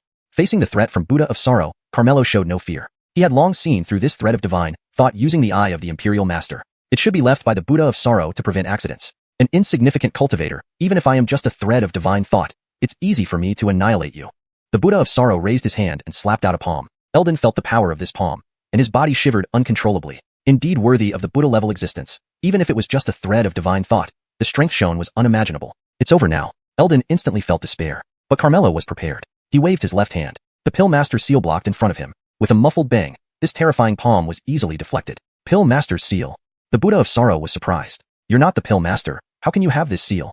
"That's none of your business," Carmelo replied. The Buddha of sorrow hummed. "Though you have this seal, you're not the Pill Master, so you can't unleash its full power." Saying this, he slapped out another palm, which was even more powerful than before. The rumbling sound was as if it could shake the surrounding space into pieces, extremely overwhelming. Carmelo remained unperturbed, waving his hand again. This time he took out the Sword Master seal and held it up with the Pill Master seal. Boom! A loud explosion directly blasted Eldon away. He fell on the ground, his internal energy surging wildly, spitting out a mouthful of blood. Too terrifying. Just the aftershocks of the battle severely injured him. Sword Master's seal. The Buddha of sorrow exclaimed in surprise again. These two tokens were the treasures of the Sword Master and the Pill Master respectively. Others found it incredibly difficult to obtain even one. Yet this guy possessed both. What baffled him even more was that it was impossible for one person to control both tokens simultaneously. Even the Sword Master and the Pill Master themselves couldn't do it, because one practiced the way of swords, and the other practiced the way of pills. One person couldn't practice both ways at the same time. How did he manage it? The Buddha of sorrow couldn't help but ask solemnly, "Who exactly are you?" Chapter 106, My Buddha Bone Saraira appears. Carmelo replied evasively, "This strand of divine thought carries your memories from your previous life. Once you hand over the Buddha Bone Saraira to the reincarnation, you will regain your memory and be reborn. Today, I not only intend to resolve your karmic ties from your past life, but also erase your memories, making this Buddha Bone Saraira truly mine." "Arrogant fool." Jamil sneered coldly. "Though you've exceeded my expectations, I have been well prepared for all kinds of emergencies." As he spoke, a sword scabbard suddenly appeared before him. It emitted an unparalleled aura of power. The monk Craig instinctively knelt on the ground, trembling in fear. How can this scabbard have such terrifying pressure? Stuart exclaimed in surprise, finding himself utterly powerless against the scabbard, even feeling an urge to worship it. Carmelo, however, remained unaffected and unshaken. He had already discovered the scabbard with the Emperor's teacher eye and smiled slightly. "Human Emperor's scabbard. You've prepared quite thoroughly." "Human Emperor's scabbard?" Stuart was utterly shocked. Wasn't that the exclusive scabbard of the Human Emperor sword from ancient times? "You indeed have some skills, being able to recognize this scabbard. You should understand then that it has the ability to subdue all things. Even if you possess the Sword Venerable token and the Pill Venerable token, without reaching the corresponding level, these two tokens cannot protect you." Jamil chuckled coldly. "So, you used this scabbard to injure Truman and seal it," Carmelo guessed. "I wanted to subdue it, but it didn't recognize my authority, only the Human Emperor sword." Jamil recalled the event, clearly irritated. If he could have subdued Truman, his power would have been greatly enhanced. The divine beasts were born alongside the Human Emperor sword, and naturally only recognized the sword. This scabbard is merely what the Human Emperor created to house the Human Emperor sword. It's not part of the sword itself, so it can't subdue the beast. I may not be able to subdue Truman, but subduing you is more than enough. Carmelo smiled disdainfully. "What if you can't subdue me?" Jamil responded with a similar cold laugh. "Apart from the Human Emperor sword, nothing can resist this scabbard. That's too bad. The Human Emperor sword just happens to be in my hands." Jamil laughed heartily. The Human Emperor sword disappeared along with the last Human Emperor. "Even if you really have this sword, since you are not the Human Emperor, you cannot wield it. Do you think I'm so easily fooled?" Stuart glanced at Carmelo. He had heard of the Human Emperor sword, and as Jamil said, it seemed impossible. Master Brandon wanted to intimidate Jamil by mentioning the Human Emperor sword. How could that work? Yet Carmelo remained calm and unhurried. "Why don't you try and see if I'm lying?" Let's see how I expose your lie. Jamil clasped his hands together and shouted loudly, "Seize!" The scabbard immediately pointed its mouth at Carmelo, emitting a powerful suction force that surged toward him. Stuart frowned deeply. Once Carmelo was subdued, Jamil would certainly not spare him. However, much to his surprise, despite being enveloped by the suction force, Carmelo stood firm as a rock, unmoving. Why isn't it working? Jamil paused, then shouted sharply, "Seize him!" The scabbard shook violently, the suction force growing stronger, creating fierce winds that roared deafeningly around them. But the result was still the same. Carmelo stood straight, hands behind his back, completely unharmed. Why is this happening? Jamil's expression was one of shock and confusion. Now do you believe me? Carmelo asked. Do you really have the human emperor sword? Jamil still harbored doubts. Without answering, Carmelo simply raised his hand, and the human emperor's sword appeared in his grasp, radiating an extraordinary aura. The human emperor's sword. It really is the human emperor's sword. Jamil's face changed dramatically, his shock evident. Carmelo pointed the sword at him and commanded coldly, "Scabbard, return to your place." As soon as he spoke, the scabbard trembled once again. Jamil blurted out, "No, you can't." He struggled desperately, but to no avail. The scabbard quickly escaped his control, flying towards Carmelo, merging seamlessly with the human emperor's sword. The aura of the human emperor's sword was instantly concealed, and the scabbard looked ordinary, appearing like a plain sword. This can't be. Impossible. Jamil lost his composure, shaking his head repeatedly. For someone to simultaneously possess both the sword venerable token and the pill venerable token was already unbelievable. Yet this person could also wield the human emperor's sword. Was he even human? Even a true human emperor couldn't do this, unless he was a transcendent being. At this thought, Jamil panicked and asked again, "Who are you? Really?" "I'm just an ordinary cultivator," Carmelo replied honestly. Yetyan Buddha naturally didn't believe him and bitterly smiled. "Indeed, how could someone like you easily reveal your true identity? Senior seeing potential in this late junior's Buddha Bone Saraira might be a blessing for me. It's time to let go of my past grievances. Amen." Having said that, he clasped his hands together as if giving up resistance. He then began to gradually dissipate. The karmic ties on the Buddha Bone Saraira were finally resolved, and it fell back into Carmelo's hand once more. Now, he could give it to anyone. Jethro was a fine candidate. Carmelo wanted to take him as his fifth disciple, so he set off towards the western regions. He did not let Velma follow, given that her wounds had just healed, making long-distance travel unsuitable. Instead, he took Stuart with him. Half a month later, the two entered the territory of the western regions. Here, Buddhist cultivators were predominant, with various sizes of temples scattered around, enjoying the incense offerings from the people, holding revered status. Among them, Dachen Temple was one of the four great holy sites of Buddhism, with abundant offerings. Carmelo and the other person arrived at a city and found a tavern to rest. Meanwhile, inside Dachen Temple, Jethro was kneeling in the main hall, covered in bruises and very weak. Coil stood before him, a mocking smile on his lips. "You've got quite some backbone, still not yielding after being tortured like this." Jethro coldly said, "It's best if you kill me now, otherwise when I rise again, I'll return all the humiliations 100-fold. You still want to rise?" Coil laughed heartily. "You have no talent, no connections, yet you still dream of rising?" The surrounding disciples all showed mocking smiles. Jethro remained silent, extremely unwilling in his heart. At this moment, Coil suddenly sensed something and immediately revealed a delighted expression. "My Buddha Bone Saraira has finally appeared." "Senior brother, are you serious?" someone immediately asked. "There can't be any mistake. I have a mental connection with the Buddha Bone Saraira. As long as it's within a certain range, I can sense its location." Coil immediately instructed two of his junior brothers, "Go to Phi City immediately." Chapter 107. Let him try first. Yes. The two monks accepted the order and quickly left. Zephyr looked at Lars, smugly saying, "Once I obtain the Buddha's bone relic, my cultivation will advance by leaps and bounds. Even if you get more opportunities to rise, you can never surpass me. Before long, I'll become the paramount in the western regions, and you can only look up to me." "Ha ha ha." Zephyr threw his head back in laughter, filled with anticipation. "Don't be too cocky too soon. Perhaps the Buddha's bone relic has already been taken by someone else," Lars countered. "Idiot. My Buddha's bone relic carries the karmic ties from my past life. Apart from me, no one can bear it," Zephyr said disdainfully, showing no worry. "Things are unpredictable, always full of surprises," Lars retorted. "I know you don't want to face reality, but facts are facts. Soon, I'll let you see with your own eyes as I inherit the Buddha's bone relic." Zephyr grinned triumphantly. Lars frowned deeply. In the city of Phi, inside a tavern, Carmelo was leisurely drinking wine. Stuart couldn't help but ask, "Master Brandon, we're almost at Great Zen Temple. Shouldn't we go over now?" "There's no rush. Wait for someone to come and escort us." "Someone will come to escort us?" Stuart was surprised. The two of them had kept their whereabouts hidden all along. How could someone come to escort them? Just as he was puzzled, two monks approached. Stuart recognized them as people from Great Zen Temple. Master Brandon had indeed predicted this accurately. It was fitting that even compassionate Buddha had to address him respectfully as senior. Truly, his foresight was impeccable. One tall and one short monk walked straight to them. They ignored Carmelo entirely and examined Stuart, surprised. "Are you Venerable Forefather Craig from Xianxia Temple?" Stuart nodded slightly. Upon confirmation, the two monks immediately bowed respectfully. "Greetings, Venerable Forefather Craig. We are disciples of Great Zen Temple and have been specially instructed by our senior brother to invite you." Stuart glanced at Carmelo and asked them, "You're sure you're inviting me? Our senior brother instructed us to come to this tavern. Besides you, who else here qualifies for an invitation from our Great Zen Temple?" They replied firmly. Without knowing who to invite, This is your work efficiency? Carmelo remarked coolly. Who are you? Only then did the two monks turn to Carmelo. Seeing him unremarkable, they showed obvious displeasure. The one Zephyr wishes to invite. Ridiculous. The two monks shouted. How dare a mere mortal like you pretend to be the one we're supposed to invite? You are the ones being outrageous. Stuart scolded sharply. They were stunned. Venerable Forefather Craig. Who is he? He just said. He's the one you're here to invite. Venerable Forefather Craig, don't joke with us. He's just a mortal. How could he possibly be the one our senior brother wants to invite? Blind fools. Kneel down and apologize to him. Stuart barked sternly. The two monks frowned. Venerable Forefather Craig, though you are the patriarch of Xianxia Temple, we represent Great Zen Temple. Asking us to kneel and apologize to a mortal is insulting to our temple. Kneel down. Stuart spared no words, directly releasing a wave of pressure. Instantly, the two monks felt weak in the knees and fell to the ground with a thud. Apologize, Stuart said coldly. The two monks were very unhappy, but under Stuart's authority, they unwillingly mumbled, sorry. Seeing this, Carmelo reproached Stuart. I need them to lead me to Great Zen Temple. What if you hurt them? Seeing his behavior, they thought he was too audacious, daring to speak to Venerable Forefather Craig like that. Wasn't he afraid of offending him? To their surprise, not only was Stuart not angry, but he also showed an apologetic expression. I lost control when I saw them offend you. Please forgive me, Master Brandon. His respectful demeanor confused both monks. Stuart was a top-tier master on par with the patriarch of Great Zen Temple, yet he treated a mere mortal with such respect. Who was this person? Forget it. Carmelo waved it off without further ado. He then said to the two monks, lead the way.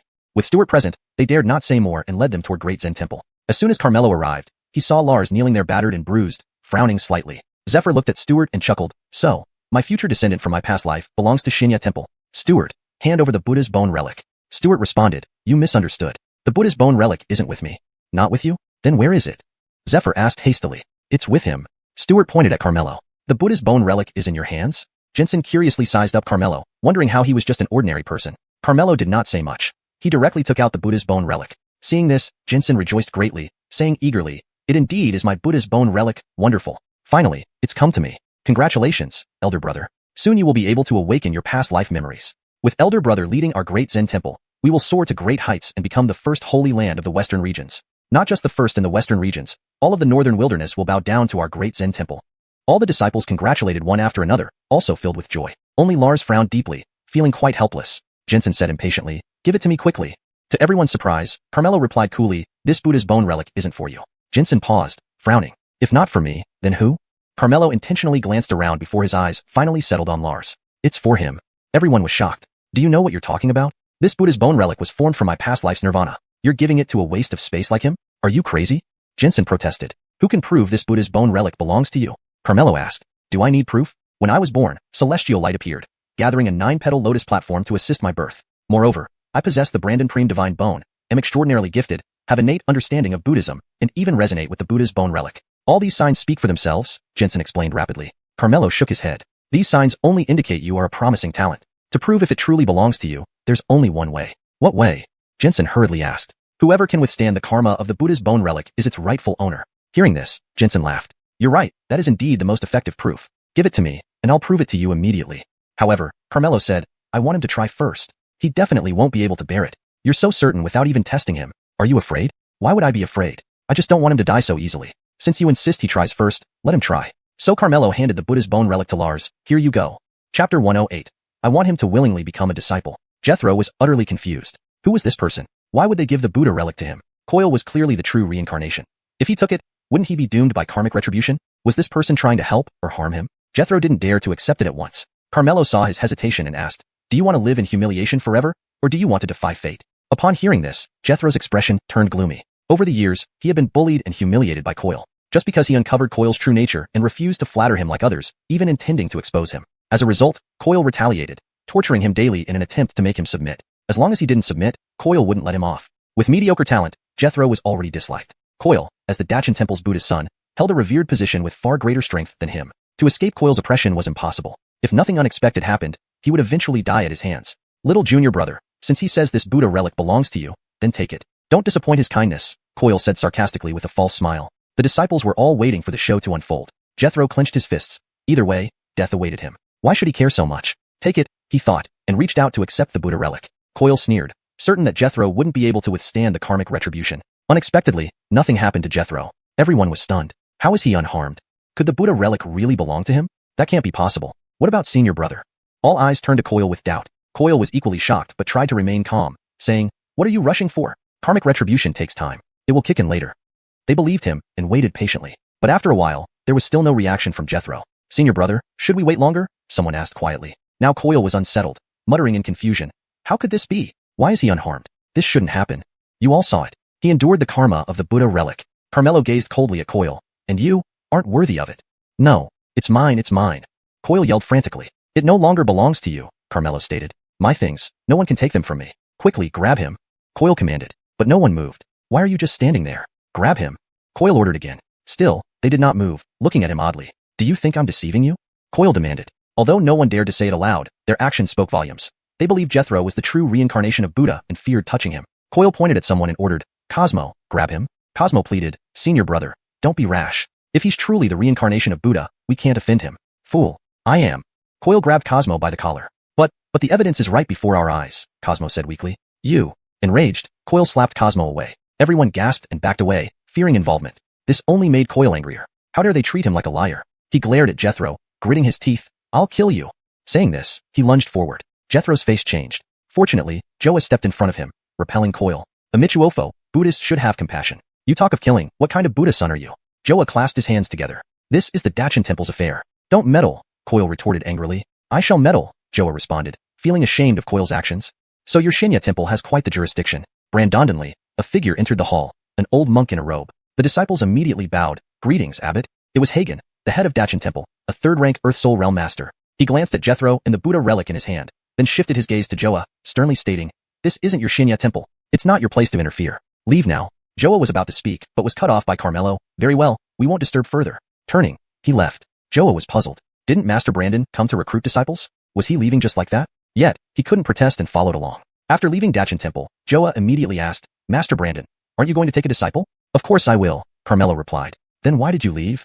I want him to willingly become my disciple. If I take him directly, it would put him in a difficult position. But how does leaving with us help with that?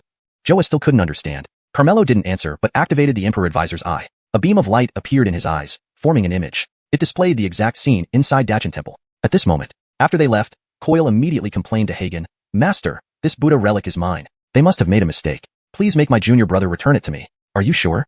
Hagen asked. Master, I have a mental connection with this Buddha relic. It cannot be wrong. It is definitely mine, Coil affirmed. But why can Jethro withstand its karma? Hagen questioned again. I don't know either, Master, but I can guarantee it is mine. So Hagen looked at Jethro. Return the Buddha relic to your senior brother. Jethro wanted to reverse his situation and reluctantly said, Abbot, it was given to me by someone who clearly stated it was for me. Now it belongs to me. Hagen frowned. Dare you defy my orders? I dare not, but since I can endure its karma, it indicates this is my destiny. I ask for your grace. Jethro bowed deeply, pleading. You are mediocre in talent and do not deserve it. But if I have it, I can inherit its legacy, compensating for my lack of talent. I will not disappoint you, Abbot. Jethro's face showed genuine hope as he anticipated the Abbot giving him a chance. However, Hagen remained unmoved, his expression indifferent. Coil is the first Buddhist son of the Western regions. Compared to him, you are like mud beneath the clouds. Giving the Buddha relic to him would be far more valuable than leaving it with you. I say again, give the Buddha relic to him. Did you hear me? Upon hearing this, Jethro clutched the Buddha relic tightly, extremely unwilling. Chapter 109.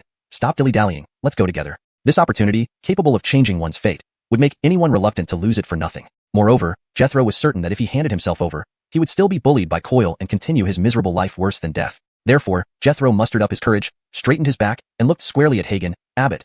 Although he is exceptionally talented and esteemed as the Buddha's child, he has not hesitated to harm the innocent to raise his own status, going against the essence of our Buddha's compassion. If he gets the Buddha bone relic, many more people will be affected in the future. Please reconsider, Abbot. Shut up. Hagen raised his voice to shout. Abbot, every word I speak is true, without any falsehood.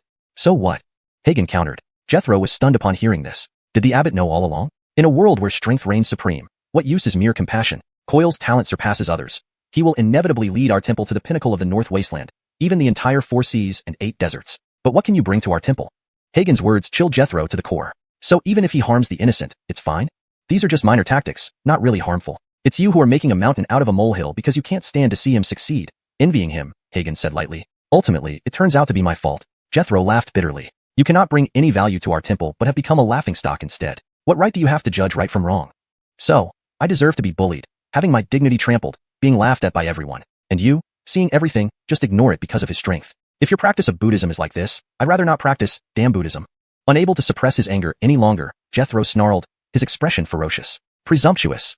Hagen waved his hand. Instantly, Jethro was sent flying, spitting out a mouthful of blood. Coil smiled arrogantly. I told you to accept reality. Do you understand now? Wiping away the blood from the corner of his mouth, Jethro endured the pain, struggled to get up, and straightened his back again with indomitable spirit. Through gritted teeth, he said, "Today, I finally see your true colors. I'd rather leave such a sect." "You want to leave, but it's not that easy. Hand over the Buddha bone relic first, then I'll settle accounts with you," Coil sneered coldly. "You want it? Dream on." Brandondonly, Jethro opened his mouth to swallow the Buddha bone relic. "You dare!" Coil shouted urgently, but it was too late to stop him. However, Hagen instantly stepped forward, covering ground swiftly, appearing before Jethro in an instant, palm raised to strike. This blow carried lethal intent, clearly aimed to kill Jethro. A disobedient disciple was unnecessary for him to keep alive. Realizing he couldn't escape death, Jethro felt deep sorrow. But just then, Vlad returned just in time to block Hagen's attack in front of him. Bang! The two palms collided, leaving Vlad unharmed. Hagen was sent flying backward, barely stabilizing himself after regaining balance. Blood trickled from the corner of his mouth due to the internal turbulence.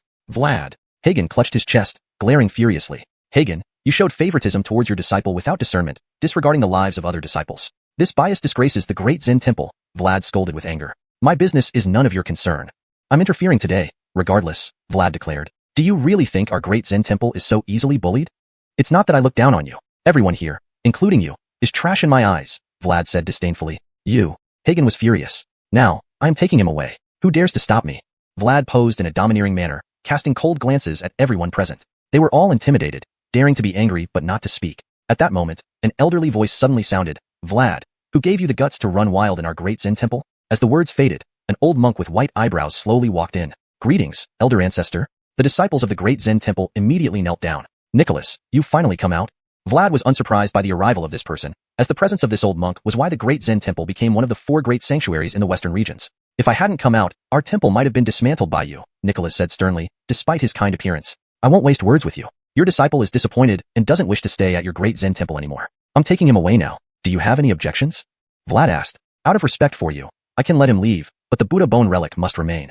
"What if I don't agree?" "Then you won't take him away." As he spoke, Nicholas released his aura. A terrifying pressure swept toward Vlad, instantly making him retreat 2 steps, cracking the ground beneath his feet. "You've advanced." Vlad's face darkened. "Venerable Nicholas has already reached the Heaven Soul Realm 2 years ago," Nicholas said with a hint of pride. "I really underestimated you," Vlad frowned. "So do you think you can still take him away from me?"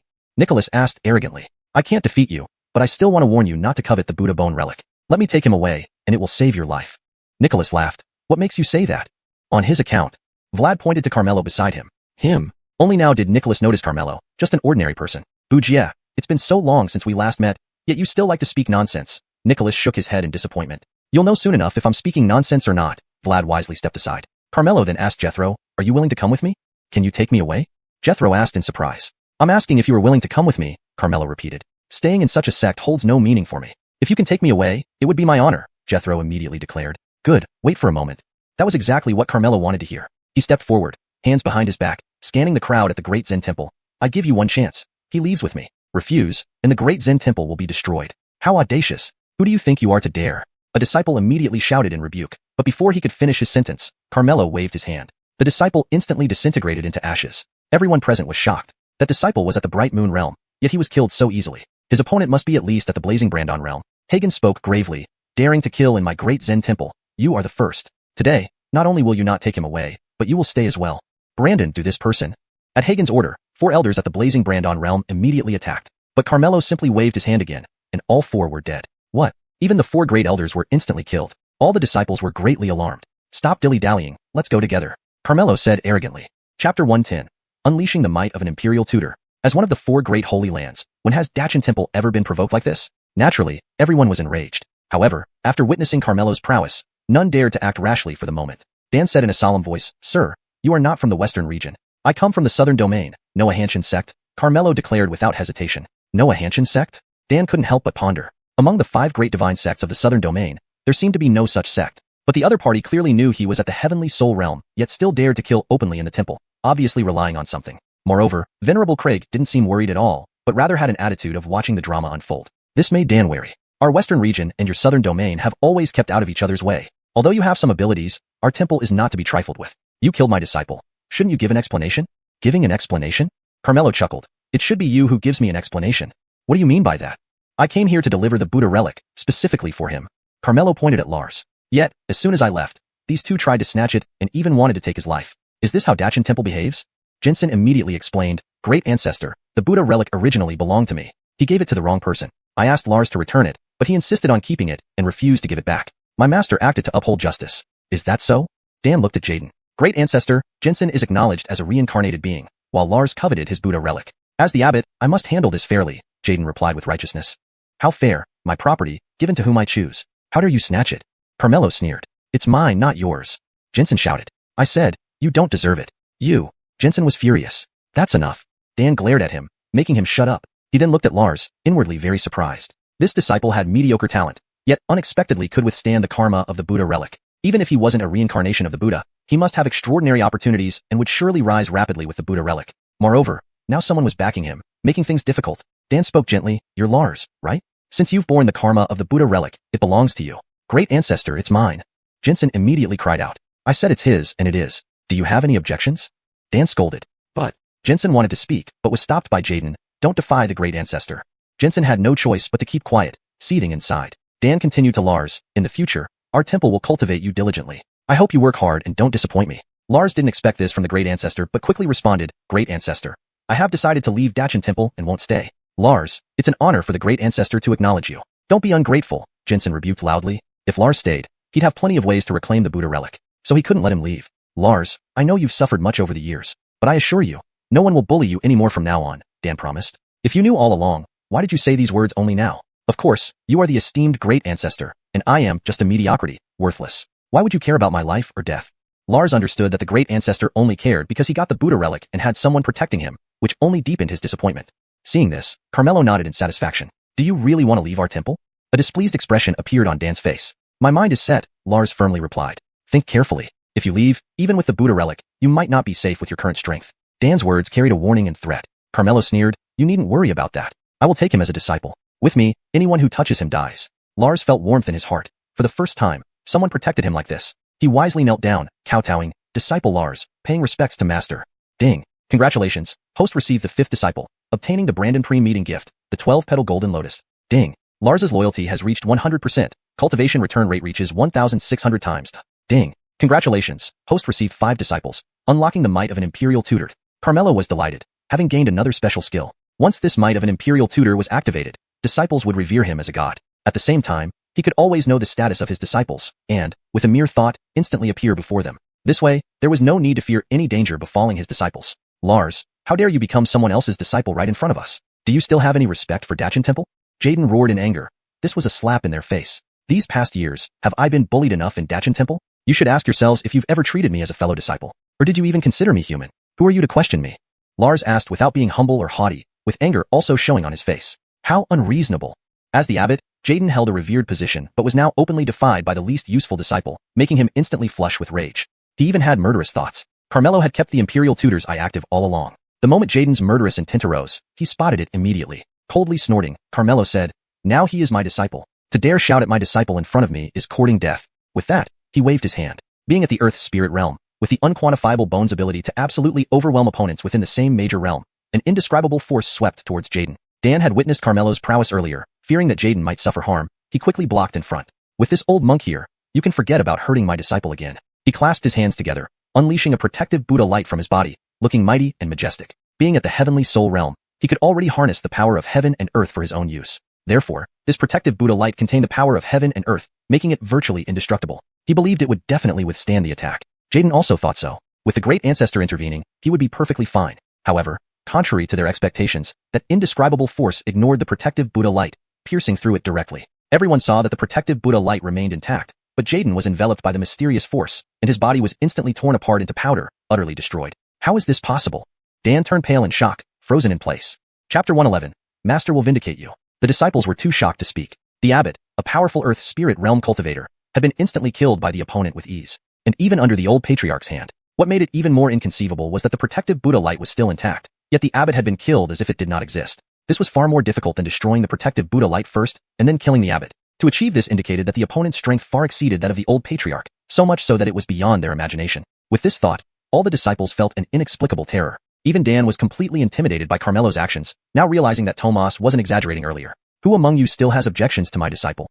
Carmelo cast a cold glance at everyone, scaring them into averting their gazes, afraid to meet his eyes. Even Dan, upon meeting Carmelo's gaze, felt a tightening in his heart and instinctively lowered his head. The happiest one was Lars. Bowing to Carmelo as his master was partly out of necessity for him. He knew very well that leaving the great Zen temple with the Buddha bone relic would surely invite a deadly disaster. Only under protection could he withdraw safely. But he wasn't entirely confident that Carmelo could protect him. After all, the great Zen temple was one of the 4 great holy lands in the western regions, with immense power and an old patriarch who was an unparalleled heaven soul realm expert. Leaving unscathed was no easy task. But now he didn't have to worry anymore. He never imagined that his master would be so incredibly strong, even intimidating the old patriarch into silence. "Master, you are so amazing," Lars said, filled with surprise and joy, deeply touched. After being bullied for so many years, no one had ever stood up for him. Carmelo was the first. "Now that you are my disciple, anyone who dares to bully or humiliate you in the future, I will certainly stand up for you," Carmelo smiled gently. "Thank you, master." Lars's eyes welled up with tears of gratitude. It felt so good to be protected like this. "Now I will give you a gift to mark our master-disciple relationship." Following tradition, Carmelo took out a 12-petal golden lotus and handed it to him. It was a palm-sized golden lotus with 12 petals, exuding a sacred aura. This is the supreme treasure of Buddhism, the 12-petal golden lotus. He actually has a supreme Buddhist treasure and gives it as a welcoming gift. This can't be real, right?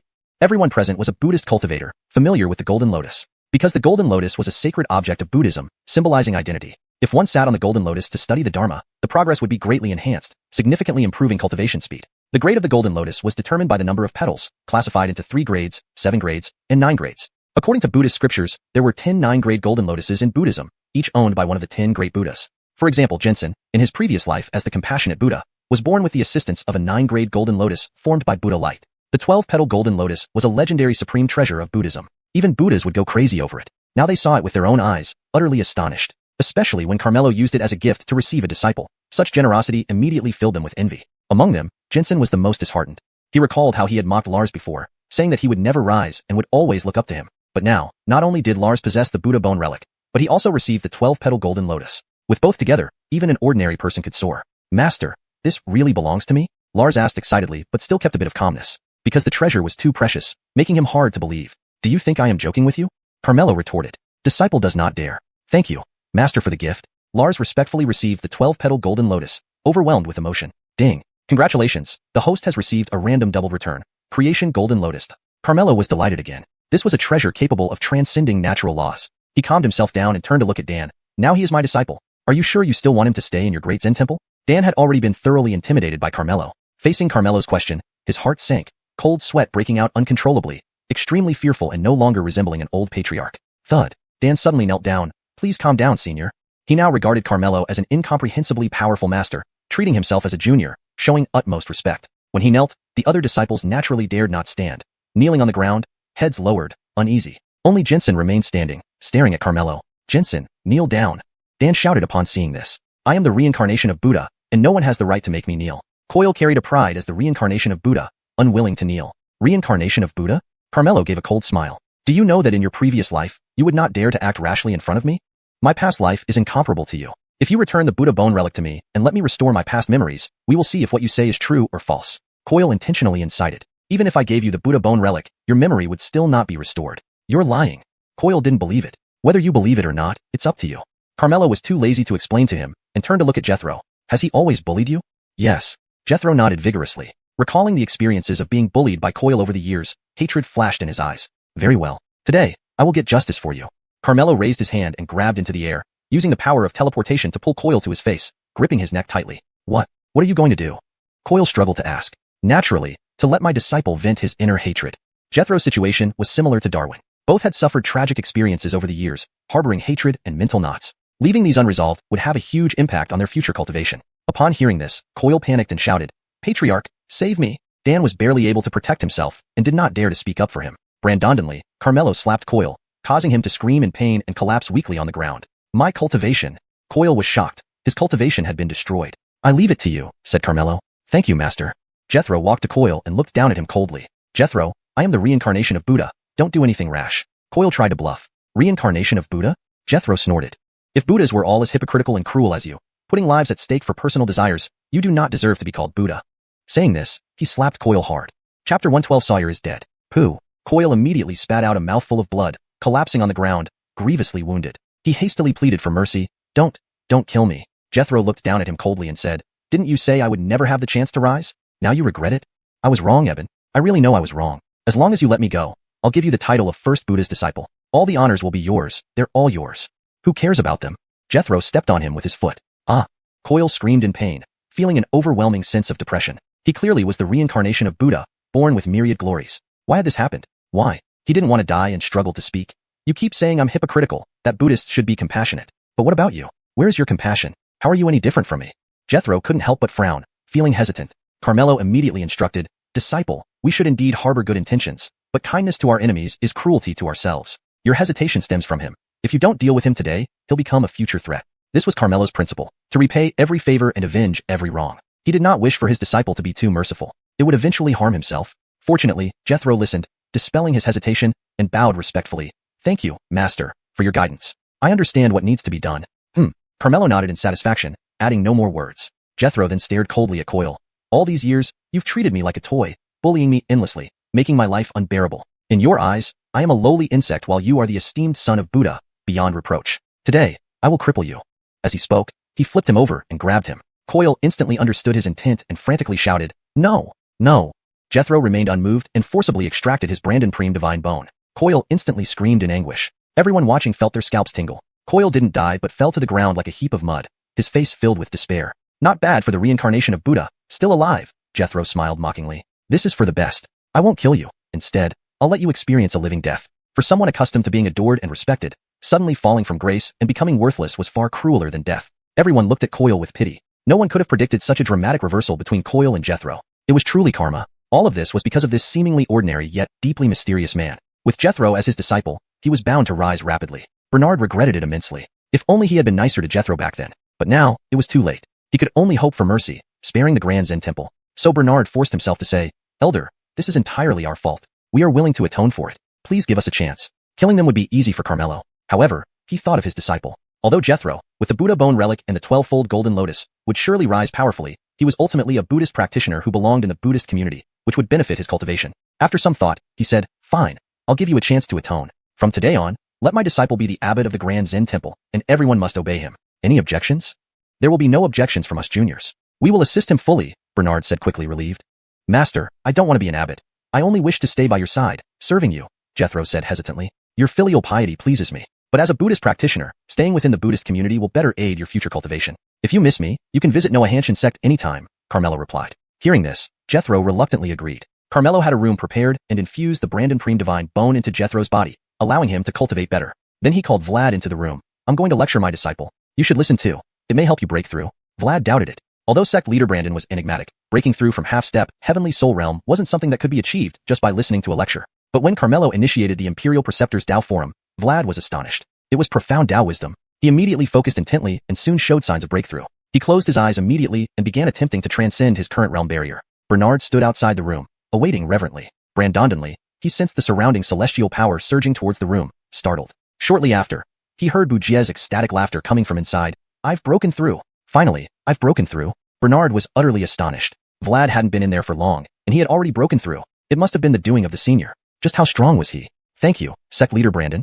Vlad knelt down to Carmelo in gratitude. At the same time, he respected him even more. At this moment, the system suddenly sounded in Carmelo's mind. Apprentice Sawyer, deceased. Carmelo was instantly shocked and hurriedly asked here, System, did you make a mistake? How could he die? The host can activate the Imperial Preceptor's might to check.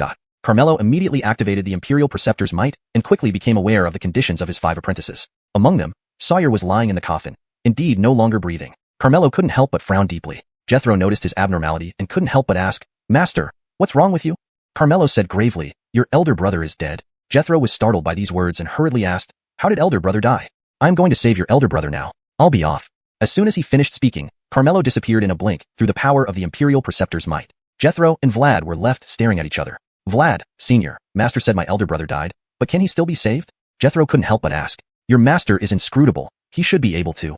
Vlad now admired Carmelo immensely, believing unconditionally that whatever he said, he could do. At this moment, in the Yi family of South region, this was Sawyer's home. A spirit hall had been set up in the main hall, with Sawyer lying quietly in the coffin. Several people knelt before the memorial tablet, crying sadly. The atmosphere was extremely oppressive. Fainier, a middle-aged woman lay on the coffin, sobbing loudly. She was Sawyer's mother. Laurel, you died so tragically, how can I live on? Laurel couldn't accept the fact that her son was gone, heartbroken beyond measure. At this moment, 2 people suddenly walked in. 1 man and 1 woman. The woman was young and beautiful, with extraordinary chi. Upon her arrival, the Yi family glared at her angrily. Sawyer's father, Preston, immediately glared at her and scolded. Why are you here? My Yi family doesn't welcome you. Chapter 113.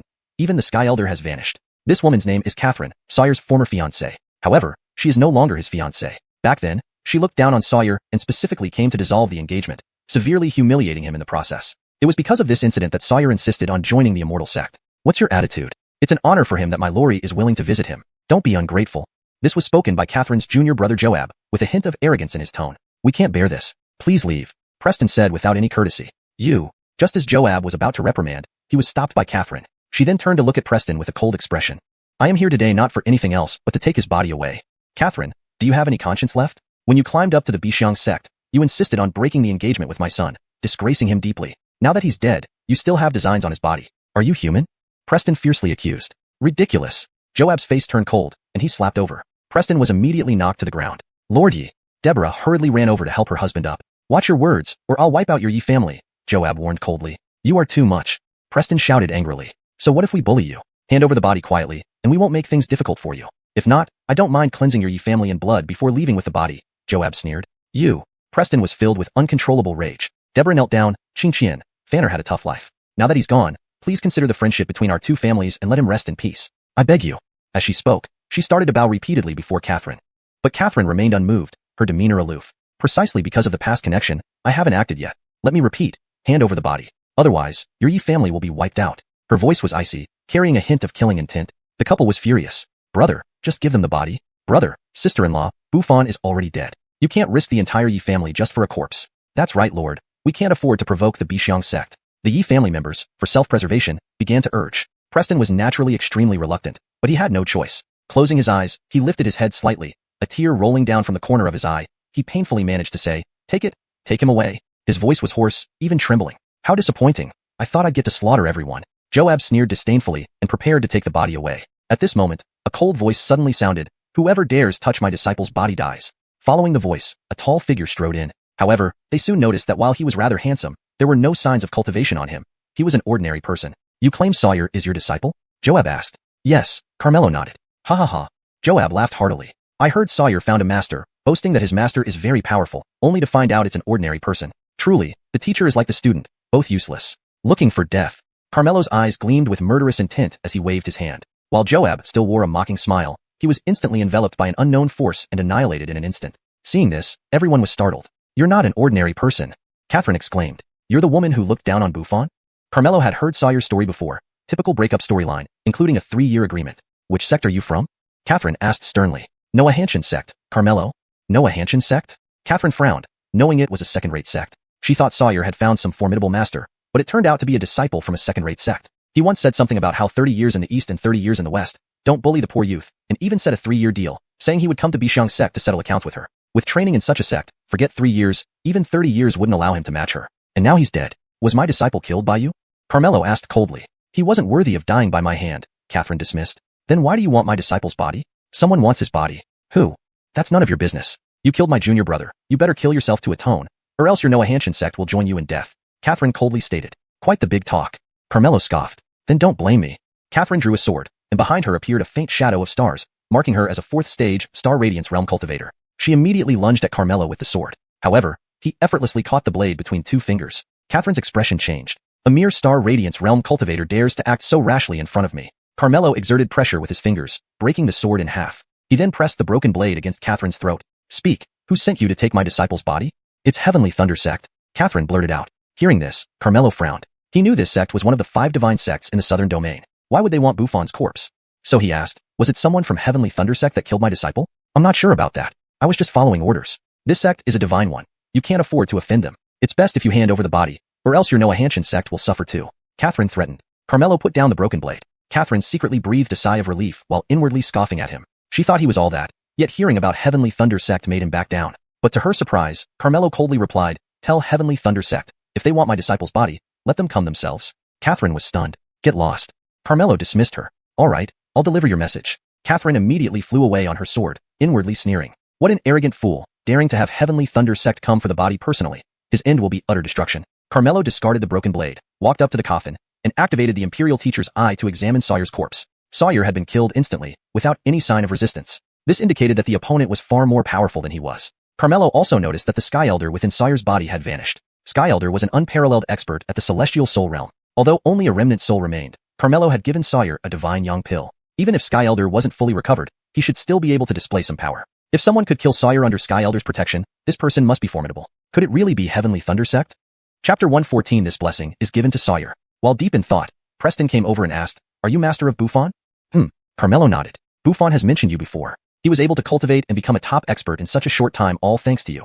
He holds you in very high esteem. I thought he had finally made it and could hold his head up high, but I never expected such a disaster would befall him." Preston grew increasingly distressed as he spoke, unable to stop his tears. "Do you know who killed him?"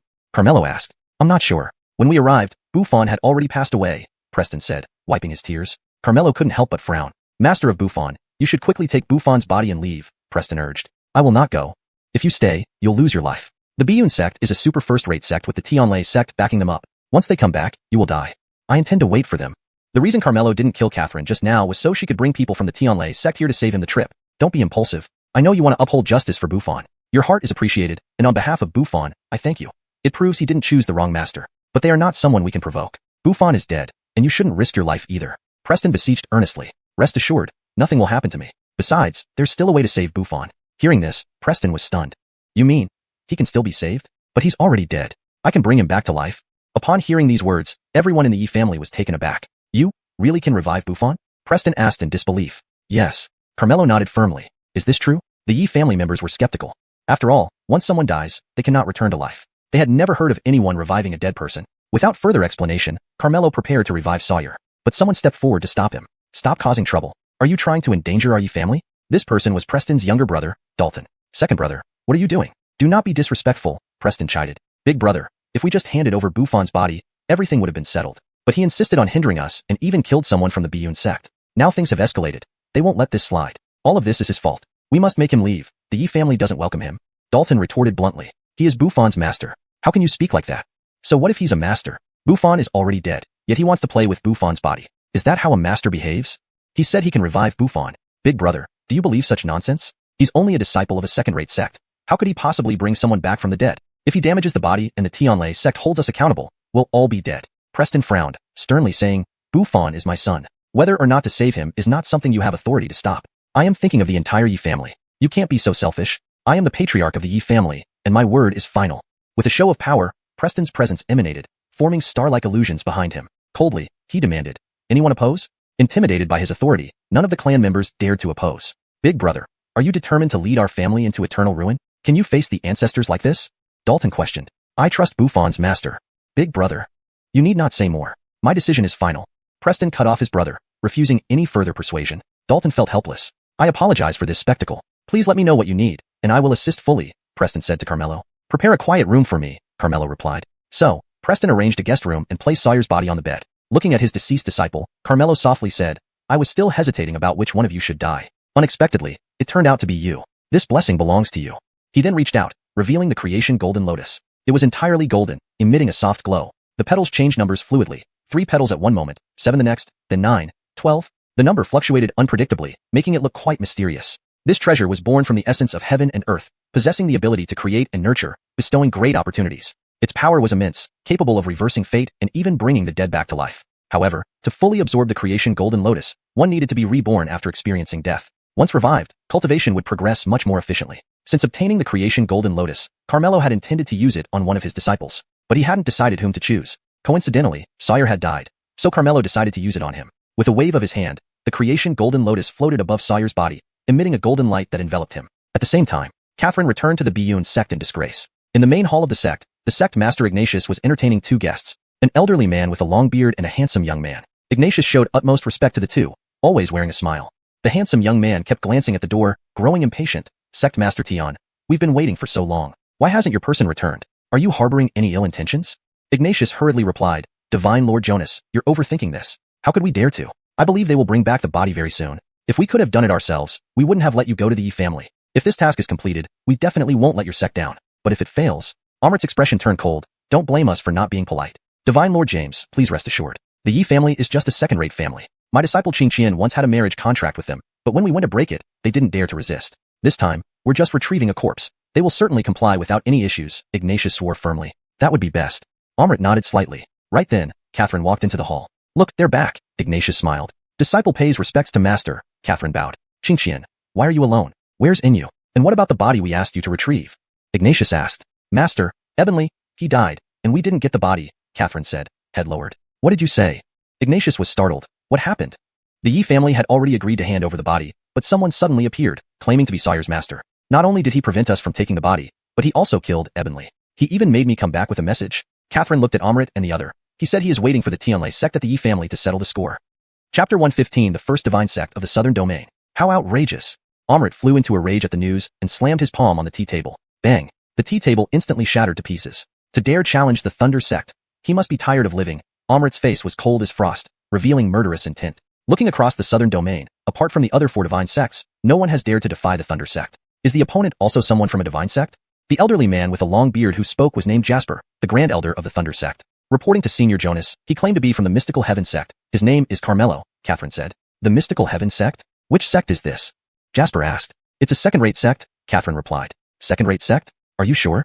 Jasper was somewhat surprised. How could a second-rate sect dare to challenge the Thunder Sect? This junior is certain. This sect is indeed a second-rate one. Its patriarch is called Finley. However, this Carmelo's strength isn't ordinary. He should be at the Full Moon Realm, Catherine guessed. The Full Moon Realm is first-class prowess. How could he be a disciple of a second-rate sect? Are you sure he's from the Mystical Heaven Sect? Well, that's what he said. Catherine replied. You didn't even confirm his identity. How do you handle matters? Jasper reprimanded unhappily. This junior failed in handling the matter properly. Please calm down, Senior Jonas. Catherine quickly admitted her fault. Master, whatever this person claims to be, if he dares to oppose our Thunder Sect, we should just directly launch an attack, Amrit said indifferently. Hold your horses. Since the opponent dared to do this, they likely have some backing. Perhaps, his identity is fake too. What do you mean, Master? Jasper thought for a moment and said, unless it's absolutely necessary, we'd better not act personally. Chief Tion, you go to the Yi family yourself. Make sure to bring back the body intact. Yes. Ignatius responded. Don't mess this up again. Jasper reminded coldly. Rest assured, Elder Jonas. I promise not to disappoint you again. Ignatius pledged confidently. Master, let me visit the Mystical Heaven Sect, Amrit suggested. Why would you visit the Mystical Heaven Sect? Jasper asked. Since he claimed to be from the Mystical Heaven Sect, I will verify it. If it's true, then let's wipe out this sect.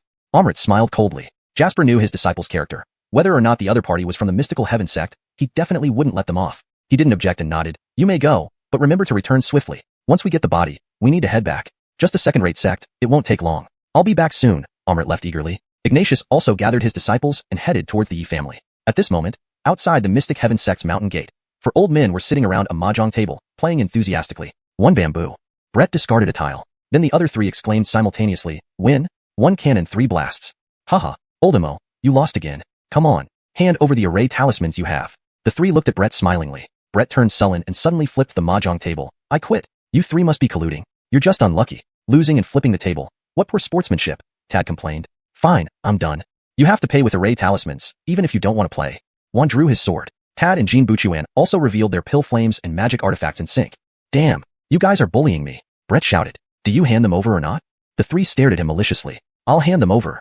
Brett gritted his teeth and reluctantly handed over his best 3 array talismans, losing everything. Sect leader Brandon's invention of this game really works well, one chuckled, licking his fingers and counting the talismans he won. The other 2 also collected their winnings satisfiedly. You 3 are too despicable. Just because I came the latest, you all teamed up against me, Brett fumed. Stop being so petty. You're still the patriarch of the Celestial Array sect. If you run out of treasures, just ask your disciples to send more, Jian Buchuan patted his shoulder. Get lost. Brett shook off his hand. Speaking of which, shall we invite Old Lay to guard the gate and swindle him too?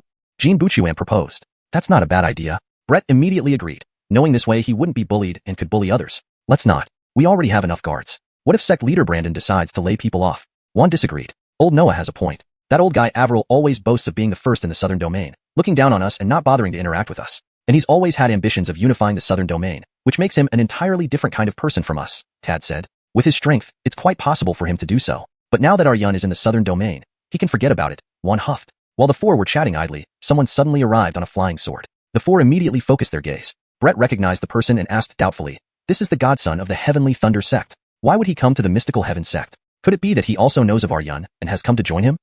That doesn't seem right. He carries an aura of killing intent, one said sternly. With his words, the other 3 immediately sensed it too. Coming here to kill at the Mystical Heaven Sect, does he want to die? Jean Buchuan's gaze turned cold. Let's conceal our strength first and observe the situation, Tad suggested. So the 4 Solin Shi, waiting for Amrit to arrive. Upon arriving, he was immediately stunned by the luxurious gate of the Mystical Heaven Sect. Was this really the gate of a second-rate sect? It was even more magnificent than the Heavenly Thunder Sect. Had he taken the wrong path? Who dares to approach? Tad pretended to ask. Amrit glanced at the 4 people. Not only was this Mystical Heaven Sect's gate magnificent, but they had even hired 4 guards for it. He did not discover the identities of these four. You in the Mystical Heaven sect have great courage, daring to build such a grand gate without asking the Heavenly Thunder sect first? Amrit took the initiative to scold them with a stern look. What business of the Heavenly Thunder sect is it how we construct our gate? One retorted unhappily. How dare you? Our Heavenly Thunder sect is the first divine sect in the southern domain. Even our gate isn't as grand as this. How dare you do this and still show respect for our sect? Amrit shouted. All four felt displeased upon hearing this. The five divine sects had always been equal, standing side by side. When did the Heavenly Thunder sect become the first divine sect? One was about to lose his temper when Tad stopped him. Then he looked at Amrit and asked calmly, let's put aside the issue of the gate. As a disciple of the Heavenly Thunder sect, why are you here? Amrit countered, I'll ask you first. Does your Mystical Heaven sect have a person named Carmelo? Chapter 116, Everyone distances themselves from the Yi family. Tad said unperturbed, he is the peak master of Lodion Peak in our Noahanshin sect. What do you want with him? It really was someone from the Noahanshin sect. This trip wasn't in vain. Amrit's lips curled upward as he put on an air of superiority, saying, he offended our Thunderclap sect. Have your sect master come out to apologize. How did Master Brandon offend you? Tad asked persistently. What right do you gatekeepers have to ask questions? Quickly bring out the person we're looking for, or else I will level your Noahanshin sect, Amrit retorted impatiently. What are you, fit to shout at me? Juan, with the most explosive temper, couldn't help but roar in anger. You Noahanshin sect people are truly reckless and presumptuous. Not only Carmelo, even a mere gatekeeper doesn't know his place. So be it, all of you can die. With murderous intent, Amrit casually waved his hand. An attack swept towards the four elders. He thought, merely four old gatekeepers, a wave of the hand could finish them off. Little did he know that one easily blocked his attack. How is this possible? Amrit instantly showed a look of surprise. Being at the 10th rank lunar realm, one who could block his attack would be at least at the Brandon realm. How could a second-rate sect like the Noahanshin sect have a Brandon realm gatekeeper? The Heavenly Thunder sect has indeed produced a good disciple. Today, let this old man teach you a lesson on behalf of him. Just as Juan was about to use the technique of shrinking the earth, bringing Amrit closer, Tad stopped him, whispering, don't expose our identity. Juan immediately understood. If exposed, wouldn't Avril find out that they were gatekeepers in the Noahanshin sect? Then he might come over to snatch their job, which wouldn't be good. Let me handle this. Taking advantage of Juan's momentary delay, Andre rushed ahead. Seeing Andre dash to Amrit, he raised his hand to slap him. Amrit grew angry inside. To dare slap him? Does he deserve to? Trying to retaliate, he found himself powerless against the other party's strength. There came a crisp sound of a slap, followed by a scorching pain on his face. Another Brandon realm. Amrit was greatly surprised. How is this old man also a Brandon realm practitioner? Haven't you eaten? Clifton mocked him, similarly rushing to Amrit's face, giving him another slap. His strike was much harsher, not only dazing Amrit, but also causing him to spit blood and a tooth. Still another Brandon realm. Amrit was dumbstruck. Could all four old men be Brandon realm practitioners? Who are you? Amrit quickly asked. We four are just gatekeepers. Didn't you see? Andre chuckled. How can a second-rate sect like the Noahanshin sect possibly employ four Brandon realm experts as gatekeepers? Who exactly are you? Why are you here? Amrit didn't believe it. Said to be gatekeepers, so we are. What lie would an old servant tell you? Andre rolled his eyes. I don't care who you are. Offending the Thunderclap sect will never end well. Amrit, as the divine son of the Thunderclap sect, wasn't intimidated by their being Brandon realm experts, instead issuing threats. If you kneel and apologize to me now, perhaps I'll forgive you. No sooner had these words left his mouth than one rushed forward, grabbing him by the collar and slapping him several times. He kept muttering, make us kneel, make us kneel. Stop hitting me. Beaten into a mess, Amrit finally started to capitulate. Stopping his hands, one shouted, speak. What feud do you have with Master Brandon? Amrit no longer dared to act recklessly, recounting the whole story. Learning that Carmelo's disciple had been killed, the four elders furrowed their brows. If the Thunderclap sect did this, then they were finished. Were you the ones who killed him? One coldly interrogated. No, we didn't kill him, Amrit hurriedly responded. Why did you need the body then? Because. Amrit stuttered. If you don't explain clearly, I'll kill you. One grabbed Amrit's neck. I'm telling. To save his life, Amrit struggled out. We accidentally learned that Sawyer possessed Brandon Preem Divine Bone. We originally wanted to invite him to join the Thunderclap sect, but he died. So you decided to take advantage of the Divine Bone, but wanting to save face, you sent people from the Biyun sect to get the body. Tad guessed their intentions. Even dead, you're still after the Divine Bone, not letting the deceased rest in peace. Is this what Avril taught you? Angered, one squeezed Amrit's neck hard, causing him to roll his eyes and nearly suffocate. Don't kill me. Desperately, he pleaded for mercy. Let him go.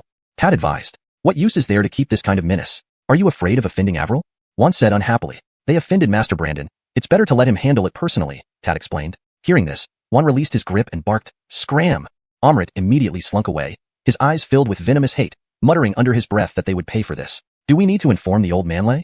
Andre asked. What's there to tell him? His disciple caused trouble. Let him bear the consequences, one dismissed. Since Master Brandon's disciple was killed and the Heavenly Thunder sect dared to have designs on his body, Master Brandon definitely won't let them off. We better not provoke Master Brandon, to avoid blame, Tad said. You're right. Besides, Avril thinks too highly of himself. He really believes that their Heavenly Thunder sect is the paramount divine sect in the southern domain. It's time to humble him, Clifton snorted. Now that Master Brandon is at the Yi family, should we go over to lend a hand? Andre asked again. With Master Brandon's strength, he doesn't need us, one replied. I think we should visit, Tad suggested. That's right. By showing our loyalty, Master Brandon will know our stance. We might even gain benefits, Clifton agreed. At the mention of benefits, they perked up immediately. Thus, the four elders hurried toward the Brandon family. Meanwhile, the Yi family was now facing an imminent threat. Ignatius led a group of Biyun sect disciples, marching arrogantly to the Yi family, surrounding them tightly. Brandon, a significant disturbance, naturally drew attention from many people. Aren't they from the Biyun sect? That's Sect Lord Ignatius. What did the Yi family do to offend them? The Biyun sect is a top-tier sect. With Sect Lord Tian leading the charge, the Yi family is doomed. Hasten to distance yourself from the Yi family to avoid being implicated. Quick, let's go. People rushed to stay clear of the Yi family, fearing potential repercussions. Inside the Yi family hall, Ignatius stood with his hands clasped behind his back, saying coldly, hand over Sawyer's body. Chapter 117 Hiding in the room, not daring to come out. Preston asked in confusion, Lord Tian, my son Sawyer is already dead. Why must you insist on having his body? Don't be so talkative, just hand it over. Otherwise, the Yi family will be destroyed. As soon as Ignatius finished speaking, the disciples of Biyun sect immediately got ready, waiting for the command. The members of the Yi family were instantly frightened pale. Preston, steeling himself, said, Lord Tian, if I tell you that my son Buffon can come back to life, would you still want him? Once dead, how could he possibly come back to life? My son's master says he can save him and is treating him now. Your son's master is merely a disciple of Noahanshan sect, a second-rate sect. Can he really bring someone back from the dead? Do you think I'm so easily deceived? I'm not lying. He really said that. Bullshit. Ignatius coldly snapped, stop stalling. I'll say it again. Hand over the body, and Carmelo, who dared to kill our sect member, should also come out and face his death. Preston frowned deeply. Brother, you might as well hand them over. Otherwise, our Yi family will really be wiped out today, Dalton earnestly advised. Other clan members also began to urge him. On one side was the fate of the family, and on the other side was the possibility of his son coming back to life. This put Preston in a difficult position, unsure of what to do. It was Sawyer's mother, Laurel, who looked at Shangguan Xingshan and begged, Xingshan, please consider the engagement between Buffon and you, and don't make things difficult for us, okay? Shangguan Xingshan remained unmoved and sternly replied, ever since I broke off the engagement with Sawyer, we have nothing more to do with your Yi family. If you don't want to be exterminated, just hand over Sawyer's body to us. Our patience has limits, don't waste time anymore. How can you be so heartless? Laurel frowned. I've already been as lenient as I can be. Don't misunderstand my kindness. Shangguan Xingshan harumphed. I must have been blind to let Buffon engage with a woman like you. Your Shangguan family isn't any good. Laurel retorted angrily. Dare to defame my Shangguan family? You're asking for it. Shangguan Xingshan, enraged, suddenly slashed her sword towards Laurel. Laurel turned pale with shock. Preston quickly blocked her strike. But he was no match for Shangguan Xingshan and was forced to spit out a mouthful of blood, sustaining a serious injury. Master! Laurel hurriedly supported her husband. Shangguan Xingshan pointed her sword at him and said, hand over the body or die. You! Preston glared at her, extremely angry. Before he could speak, Dalton hastily intervened. We'll hand it over. We'll hand it over. Dalton, what are you doing? Preston yelled. Brother, are you really willing to sacrifice all our lives for your son's corpse? Dalton retorted indignantly. Buffon will definitely come back to life. How could Carmelo bring someone back from the dead? Don't fool yourself. I won't stand by and watch the Yi family be annihilated. You dare. Preston roared in anger. You're injured now. This decision isn't up to you. Dalton argued back. You. Just as Preston opened his mouth, his anger surged, aggravating his injury. Ignoring Preston, Dalton addressed Ignatius. Lord Tian, we agree to hand over Buffon's body and his master. However, his master is at the Haoyu realm, which we can't handle. We need your people to subdue him. Ignatius sneered. A mere Haoyu realm. I can obliterate him with a wave of my hand. Where is he? I'll take you there. In order to preserve the Yi family, Dalton led Ignatius to the room and said, he's inside. Ignatius loudly called out, Carmelo, I am the sect lord of Biyun sect. You killed my disciple. Now, come out and face your death. At that moment, Carmelo was still controlling the creation Golden Lotus to treat Sawyer. Hearing the voice outside, he only raised an eyebrow and ignored it. The master, he must be too scared to come out. Let me go in and grab him. A Haoyu realm disciple of Biyun sect volunteered and rushed into the room, raising his sword and attacking Carmelo without a word. Carmelo casually waved his free hand. The man flew out of the room, landing on the ground, dead instantly. Everyone present was shocked. Whoever dares to enter, dies. Carmelo's cold voice echoed out. Boastful. A Liang realm elder of Biyun sect scoffed and charged inside immediately. Within less than a second, he was thrown out, also dead. This left everyone in awe. To be able to instantly kill a Liang realm expert, how strong must this person be? Didn't you say he's only at the Haoyu realm? Ignatius glared at Dalton, displeased. Well, Dalton couldn't answer. Master, what should we do? Shangguan Xingshan asked. There's something peculiar about this guy. Tenyan Boa did not let his disciples rush in recklessly again. After some thought, he deliberately used a provocation tactic. Carmelo, are you a cowardly turtle? If you have the guts, come out. What kind of person hides inside? Carmelo ignored it and focused on treating his disciple. Lord, Elder Chen is at the 3rd rank of Liang realm, yet was killed by him instantly. This suggests that his cultivation must be at least 8th rank or even higher. We may not be a match for him, another elder speculated. But Ignatius said, I don't think so. What do you mean, Lord? If he were truly that powerful, why would he hide inside and dare not come out? I guess he must have set up some tricks in the room, trying to lure us in, Ignatius analyzed. You're wise, Lord. I almost fell for this trick. The elder found the Lord's reasoning convincing. Master, if what you say is true, how should we proceed? Catherine asked with a frown. Ignatius thought for a moment, then pointed at Preston. Vaughn, take him inside with you. This was to use Preston as a hostage, guessing that Carmelo wouldn't harm his disciple's father. Don't think I'll go in there, Preston refused. That's not up to you. Vaughn escorted Preston carefully into the room. Seeing this, Carmelo did not act. Vaughn, are you all right? Ignatius asked from outside the door. I'm fine, Lord. You guessed right, Vaughn replied. Good. Kill him directly.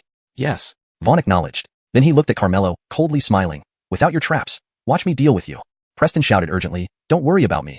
Use your traps to kill him. Vaughn worried that Carmelo might really do so for self-preservation. So he immediately raised his sword and stabbed forward. Preston sighed inwardly, thinking Carmelo was surely going to die. But unexpectedly, facing the incoming sword, Carmelo remained unperturbed, freeing one hand and casually pinching it with 2 fingers. The sword was immediately held firmly. What? Vaughn was shocked instantly. Chapter 118. Sawyer, let's make peace. He immediately wanted to retract his sword, but no matter how hard he tried, the sword did not budge an inch. What did this indicate? It indicated that the other party's strength far surpassed his own. Who are you? Vaughn couldn't believe that a disciple from a second-rate sect could have such profound cultivation. Carmelo didn't bother responding. He had intended to resolve him. At this moment, the golden lotus of creation automatically merged into Sawyer's body, with golden light shining brilliantly, and a glimmer of vitality started to appear. His heart resumed beating. Sawyer's fingers twitched slightly. Seeing this, Preston was overjoyed and blurted out, alive! He's alive! Vaughn stood stunned. He actually revived someone from the dead. What kind of skill was this? At this moment, the golden light dissipated. Sawyer's eyelids fluttered, and he slowly opened his eyes in surprise. Master, didn't I die? It was your master who saved you. Preston hurriedly walked up to him, extremely agitated. Father.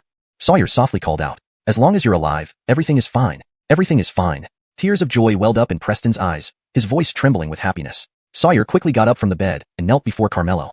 Thank you, master, for saving my life. I've caused you trouble. He felt a bit ashamed. At the same time, he was amazed by Master's skills. To be able to revive the dead, indeed, Master deserved his reputation. You are my disciple. It's only right that I save you. Now feel your body. What's different? Carmelo said. Only then did Sawyer realize that there was a golden lotus inside his body, not only maintaining his life force but also greatly enhancing his cultivation, directly reaching the fiery brand on stage. Master, what is this golden lotus? Sawyer asked curiously. This is the golden lotus of creation. It will greatly benefit you. You'll discover its benefits gradually, Carmelo explained. Thank you, Master. Sawyer was deeply grateful. How fortunate he was to meet such a master. Your master remembers that you had a 3-year agreement with Catherine from the Azure Cloud sect. She is outside now. Go settle things with her. Your master needs to recuperate. Carmelo had expended a great deal of energy to revive his disciple. Catherine. Recalling the humiliation he endured earlier, Sawyer's gaze turned cold. Vaughn suddenly felt a chill run down his spine. He quickly knelt before Carmelo, begging for mercy. Senior, I know I've wronged you. Please spare our sect. He was utterly shocked. Brandish's mysterious and powerful existence. His sect, the Azure Cloud sect, couldn't even compare. Even the ancestor of the Thunder sect would be far inferior. They had truly provoked the wrong person this time. Vaughn was so terrified that his body shook with cold sweat. You bullied my disciple, and didn't even leave his corpse alone, trying to kill me as well. Do you think I will let you off? Carmelo stared at him coldly. Senior, we were forced. The Thunder sect wanted Sawyer's body, and since we are dependent on them, we had no choice but to obey. Please be magnanimous and forgive our sect, Vaughn pleaded. Why did the Thunder sect want my disciple's body? Carmelo asked. They coveted your disciple's Brandon Prime divine bone, Vaughn replied honestly. Hearing this, Carmelo grew angry. So, it was you who killed my disciple? No, we didn't kill him. We only came for the body, Vaughn hurriedly defended. Is that true? Buffon. Carmelo looked at Sawyer. Master, it was someone else who killed me, Sawyer responded. Senior, you heard it yourself. My disciple's death has nothing to do with us. Please be merciful, Vaughn begged again. Just then, Ignatius's impatient voice came from outside. Vaughn, what are you doing in there? Kill him and bring the body out. Vaughn's face changed. Lord Sect Leader, are you going to get me killed? That bastard Ignatius wants to kill my master? Outrageous. Master, let me take care of them, Sawyer said. I am also willing to atone for my sins. Please give me a chance. Vaughn knew that the Azure Cloud sect was doomed. To protect himself, he immediately distanced himself from the sect. Fawning and cowardly, you don't deserve a chance. Carmelo waved his hand casually, and Vaughn fell dead instantly. He then sat cross-legged on the bed and began to meditate. Outside the room, Master, there's been no sound inside. Is Vaughn also in danger? Catherine worriedly said. For some reason, she had a bad feeling. With a hostage, Vaughn should be fine. But just as Ignatius finished speaking, a figure flew out of the room towards him. Ignatius caught it, and his face turned pale. Vaughn. He was also dead. Then they saw 2 people walk out of the room. Sawyer. He's alive. How is this possible? Everyone was extremely shocked and couldn't believe it. Juaner, is it really you? Laurel said emotionally. Mother, I have been disobedient, causing you to worry. Sawyer walked up to his mother, feeling ashamed. My Juaner is alive, that's wonderful. Laurel stroked her son's cheek, tears streaming down her face. Sawyer, how did you come back to life? Ignatius demanded. Of course, it was my master who revived me. Sawyer replied coldly. Ignatius couldn't help but frown. His master actually had such incredible means, and could even kill those at the fiery brand on stage. Truly profound and unfathomable. If I can befriend him, it will definitely be of great benefit to our sect. Then he glanced towards the direction of the room, suddenly laughing heartily. It's good that you've revived. Now I can rest easy. What do you mean? Sawyer asked. You don't know. The reason we came to your family for your body was because we were forced by the Thunder sect. Out of respect for your past betrothal to Xianxia, I didn't want to do this. I just wanted you to rest in peace. Ignatius sighed helplessly. But I didn't dare offend the Thunder sect. There was nothing I could do. Now that you're alive, I can give an explanation to the Thunder sect. After saying that, he secretly gave a meaningful look to Catherine. Catherine understood and walked up to Sawyer, revealing a smile and speaking softly, Buffon. I'm truly happy that you've come back to life. Sawyer smiled coldly. You would be happy for me? Of course, despite our past betrothal, when I heard the news of your death, my heart felt like it was suffocating, full of sorrow. Only then did I realize my true feelings. I had already fallen in love with you. Catherine took Sawyer's hand, her beautiful eyes filled with tender affection. Buffon. I don't want to deceive myself anymore. Let's make peace. Ignatius laughed. Very good, Xianxia. You finally faced your true feelings. I, as your master, won't oppose you two anymore. Buffon, you must take good care of her in the future. Chapter 119 Sawyer displays great might. Master, I believe Buffon will never let me down. You're defending him so soon? Indeed, when a girl grows up, it's hard to hold on to her. Ignatius said with a chuckle. I didn't. Catherine blushed shyly. Have you finished your act? Sawyer shook off her hand. Buffon, what do you mean? Every word I said came from my heart. How can you talk about me like this? Catherine said in dissatisfaction. Every word came from your heart? Sawyer sneered coldly. Who was it that belittled me for being an ordinary bone and publicly renounced our engagement, saying I wasn't even worthy of tying your shoes? You ignored the earnest pleas of my parents and disgraced me completely. Now you tell me you love me. Catherine, do you think I'm that stupid? That was to motivate you, to inspire you to strive harder. The facts have proven that what I did was right. If it weren't for me, would you be where you are today? Buffon, why don't you understand my intentions? Catherine explained tearfully. Yes, Buffon, ever since Xianxia broke off the engagement, she almost wept every day, worrying about you. I've seen all this with my own eyes, hurting inside. Now that you've found a great master and possess the Brandon Prime Divine Bone, Xianxia finally sees light at the end of the tunnel. You can't forget the kindness shown to you, Ignatius chimed in. Today, I've truly witnessed shamelessness. Both of you, putting on a show, disgust me, Sawyer said disdainfully. How can you say such things about me? Catherine's eyes welled up, looking pitiful. Don't act anymore. From the moment you renounced our engagement, I saw through your true colors. You're doing this now only because you covet my Brandon Prime Divine Bone. I told you before, 30 years east of the river, 30 years west. Don't underestimate the young. Now, it's I who doesn't want you. Sawyer's face was full of contempt. Do you really not cherish any past feelings? Catherine asked in a solemn tone. Talking about past feelings? If you truly cared about the past, you wouldn't have come to demand my body after my death, or injured my father, or attempted to kill my master. Sawyer glared at Catherine angrily. Do you remember our 3-year agreement? Today, I'll fulfill it ahead of time. Catherine grabbed his hand again, lowering herself to beg. Buffon, I was wrong. Can you give me another chance? Get lost. Sawyer forcefully shook off her hand. Sawyer, a big man like you is bickering with a woman. Don't you have any shame? Catherine scolded. If one has no shame, they are unbeatable in the world. Catherine, you disgust me. You. Catherine was furious. Sawyer, even if you possess the Brandon Prime Divine Bone, your cultivation period is still short. If you really go against us of the Biyun sect, you won't have an easy time either, Ignatius warned sternly. You can try. Isn't it just because you rely on your master? But he hasn't shown up. If I'm not mistaken, he must have consumed a lot of energy saving you and can't interfere now, Ignatius said. To deal with you, why would I need my master? I can handle it alone, Sawyer stood proudly. Boastful. Ignatius didn't believe it and immediately ordered, kill him. The disciples of Biyun sect followed the order and prepared to attack. The Yi family's faces changed. Want to kill my son? Step over my body first. Preston shouted coldly. This time, he wouldn't let anything happen to his son, even if it cost his life. But Sawyer said, Father, don't worry. They can't harm me. As he spoke, the disciples of Biyun sect rushed toward him. Sawyer pushed his father aside and faced them alone. During this period, he had gone through countless life and death trials, making him vastly different from before. Not only was he fearless of death, but he had also developed a fierce killing aura. He charged at someone, grabbing the person with both hands and tearing them apart with sheer force. Blood splattered everywhere, simple and brutal, startling everyone present. This was just the beginning. Sawyer, like a bloodthirsty wolf charging into a flock of sheep, killed anyone who came his way, a complete massacre. In just a few moments, his hands were covered in blood, his gaze fierce like a killing god. Unreasonable. An elder couldn't bear it any longer. A solar shadow appeared behind him as he angrily rushed at Sawyer, striking out with a palm. Buffon, Laurel called out worriedly. They thought Sawyer was about to die at his hands. After all, he was in the scorching Brandon realm, a top-notch expert. No matter how talented Sawyer was, he wouldn't be a match before fully growing up. Unexpectedly, a similar solar shadow appeared behind Sawyer. Although he was only at the first rank blazing Brandon realm, while the elder was at the second rank, Sawyer grabbed the elder's wrist and yanked hard. Rip. He actually tore off the entire arm of the elder. Ah.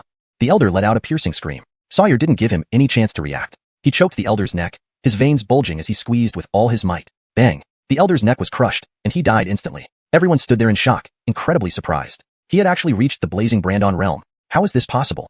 Catherine couldn't believe it. How long had he been cultivating? Even with the Brandon Prime Divine Bone, it shouldn't be this fast to reach the blazing Brandon realm. Moreover, his brutal means made one wonder if this was still the same person who could not resist when she insulted him freely before. Sawyer deliberately threw the corpse in front of Ignatius, taunting, "Now it's your turn."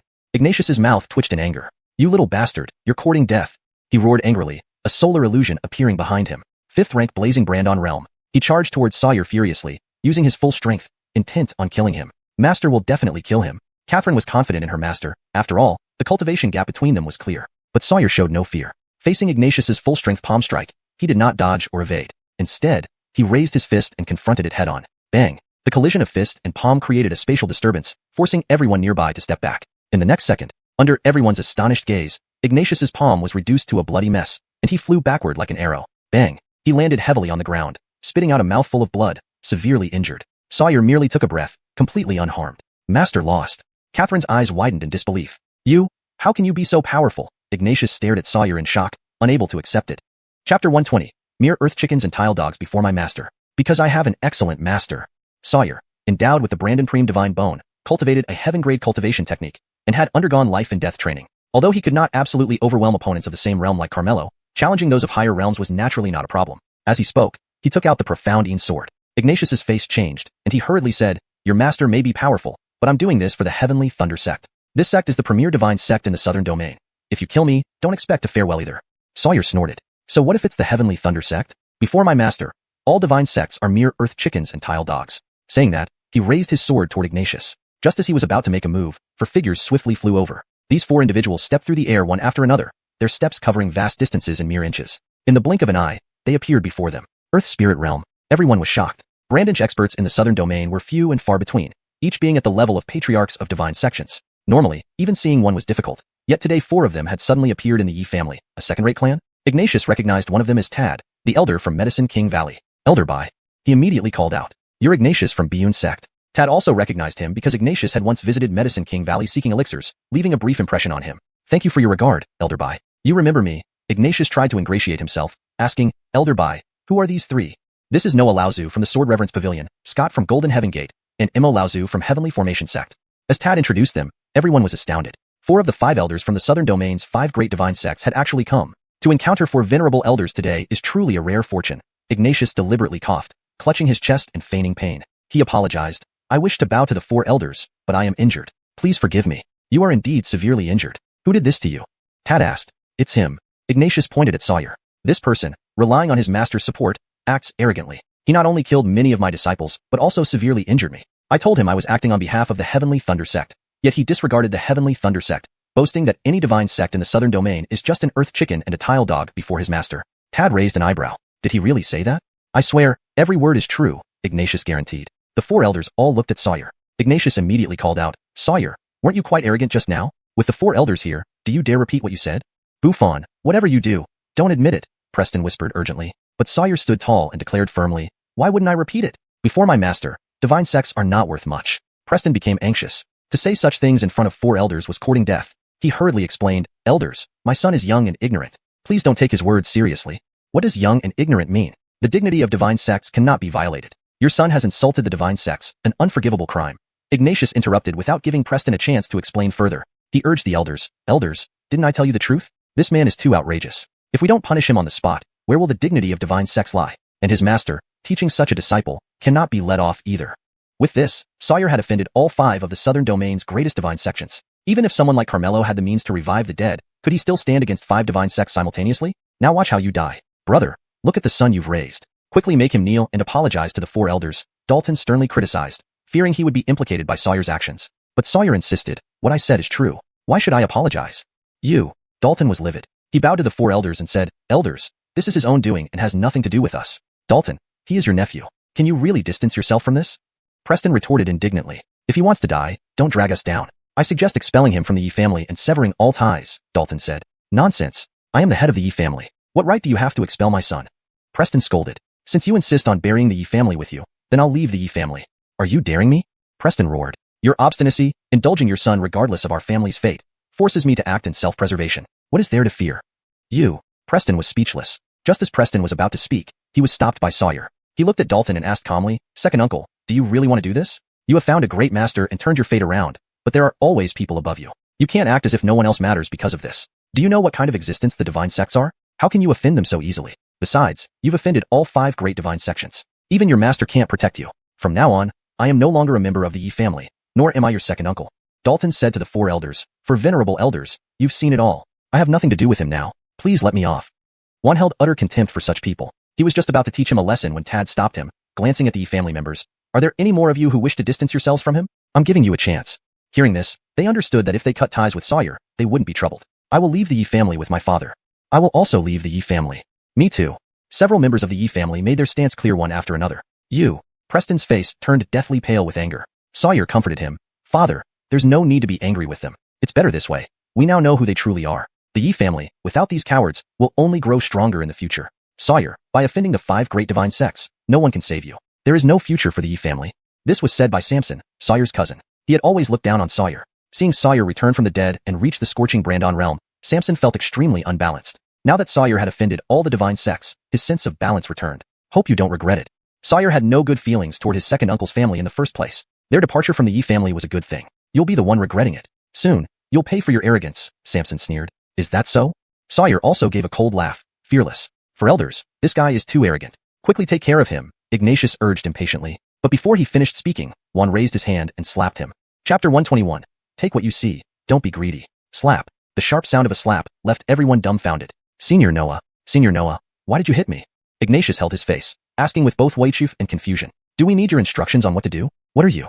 Juan sternly said with a frown. I have realized my mistake. Please calm down, Senior Noah. Ignatius had long heard that the ancestor of the sword worship pavilion had a fiery temper. Today confirmed this reputation. It was indeed too hasty of him. But Dennis suddenly also raised his hand and slapped him. Pooh. Blood spurted out from Ignatius's mouth right away. Master. Catherine quickly supported Ignatius. Senior Jean, why did you hit me too? Ignatius asked dejectedly. You only apologized to that old man Noah. Are we unworthy?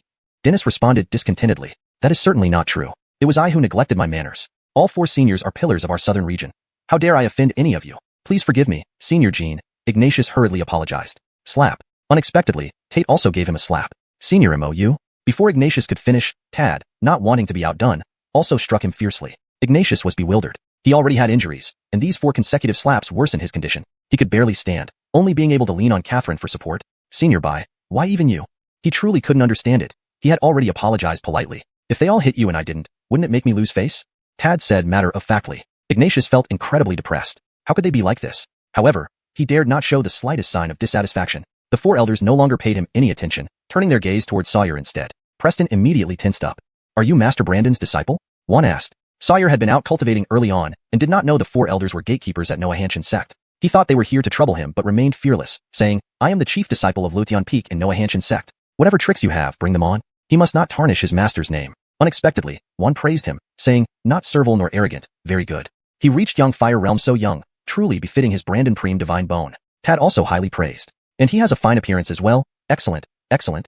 He has the demeanor I used to have. Tate and Dennis also joined in with endless compliments. Everyone was dumbstruck. Wasn't the script supposed to be different? Shouldn't they be scolding or punishing him? Why the sudden praise? Sawyer was equally shocked and asked, you aren't going to kill me? Juan smiled and said, why would we want to kill you? But I offended all of you. Aren't you angry? You spoke the truth. Where's the offense? Upon hearing this, everyone froze. Had they heard it wrong? Did Sawyer speak the truth? Tad chuckled and said, come to think of it, we're still peers now. We 4 are all gatekeepers at Noahanshan sect. What? Everyone was stunned. 4 Earth Soul Realm powerhouses acting as gatekeepers at Noahanshan sect? Were they crazy, or was there something wrong with their ears? Is this really true? Even Sawyer found it unbelievable. Tad nodded. Being gatekeepers at Noahanshan sect is an honor for us. Crazy. They were truly mad. To be satisfied with being a mere gatekeeper at a second-tier sect, they were definitely insane. Everyone was speechless. Sawyer guessed something and asked, is it because of my master? Just then, Carmelo walked out of the room, his exhausted essence fully recovered. The 4 elders immediately bowed and greeted in unison. Greetings, Peak Master Brandon. Everyone was once again astounded. For esteemed ancestors bowing to Carmelo. How did you come here? Carmelo asked. Tad explained the situation. Carmelo's gaze turned cold. You came to plead on behalf of Heavenly Thunder sect? Tad hurriedly clarified. Peak Master Brandon misunderstood. We rushed over upon learning about this matter, eager to see if there's anything we can assist with. Well, go fetch Amrit and bring him before me. I'll go. Juan flew off on his sword ahead of the other 3 elders. Master, what about them? Sawyer pointed at Ignatius. When Carmelo's gaze fell on him, Ignatius instinctively knelt on the ground, cold sweat pouring, continuously begging for mercy. Seeing 4 senior ancestors bow to Carmelo, respectfully calling themselves servants and willingly becoming gatekeepers at Noahanshan sect made it clear how terrifying Carmelo's strength truly was. far beyond his imagination. All due to his late realization. If someone could resurrect the dead, how could they be simple? Carmelo remained unmoved by Ignatius's pleas and instructed Sawyer, resolve your grudge with the Biyun sect on your own. Yes, master. With that, Sawyer drew his sword and aimed straight for Ignatius. You. Ignatius's eyes bulged, and he fell down. Sawyer shifted his gaze to Catherine again, raising the blood-stained Noah-hamming sword towards her. It's your turn now. Scared out of her wits, Catherine quickly knelt on the ground, pleading, Bu Fan, I was wrong. Don't kill me. Don't kill me. Sawyer sneered. Remember how you looked down on me back then, not even sparing me a glance? Now you kneel before me, begging pitifully. Truly, the tides have turned, and retribution is swift. It's my mistake for failing to recognize your worth. Everything is my fault. If you let me go, I'll be yours to command. Anything you ask. Catherine lowered herself, presenting a pitiable appearance. Sawyer scoffed. I said, the humiliation you've given me, I will return tenfold, 100-fold. Now, it's you who are unworthy of me. Remember this in your next life. Do not mock the poor youth. Without hesitation, Sawyer plunged the sword into her heart. The long-suppressed humiliation finally found its release, bringing immense relief to his heart. Carmelo then took out a pile of bone-cleansing pills and handed them to Sawyer. Distribute these among your clansmen. Thank you, master.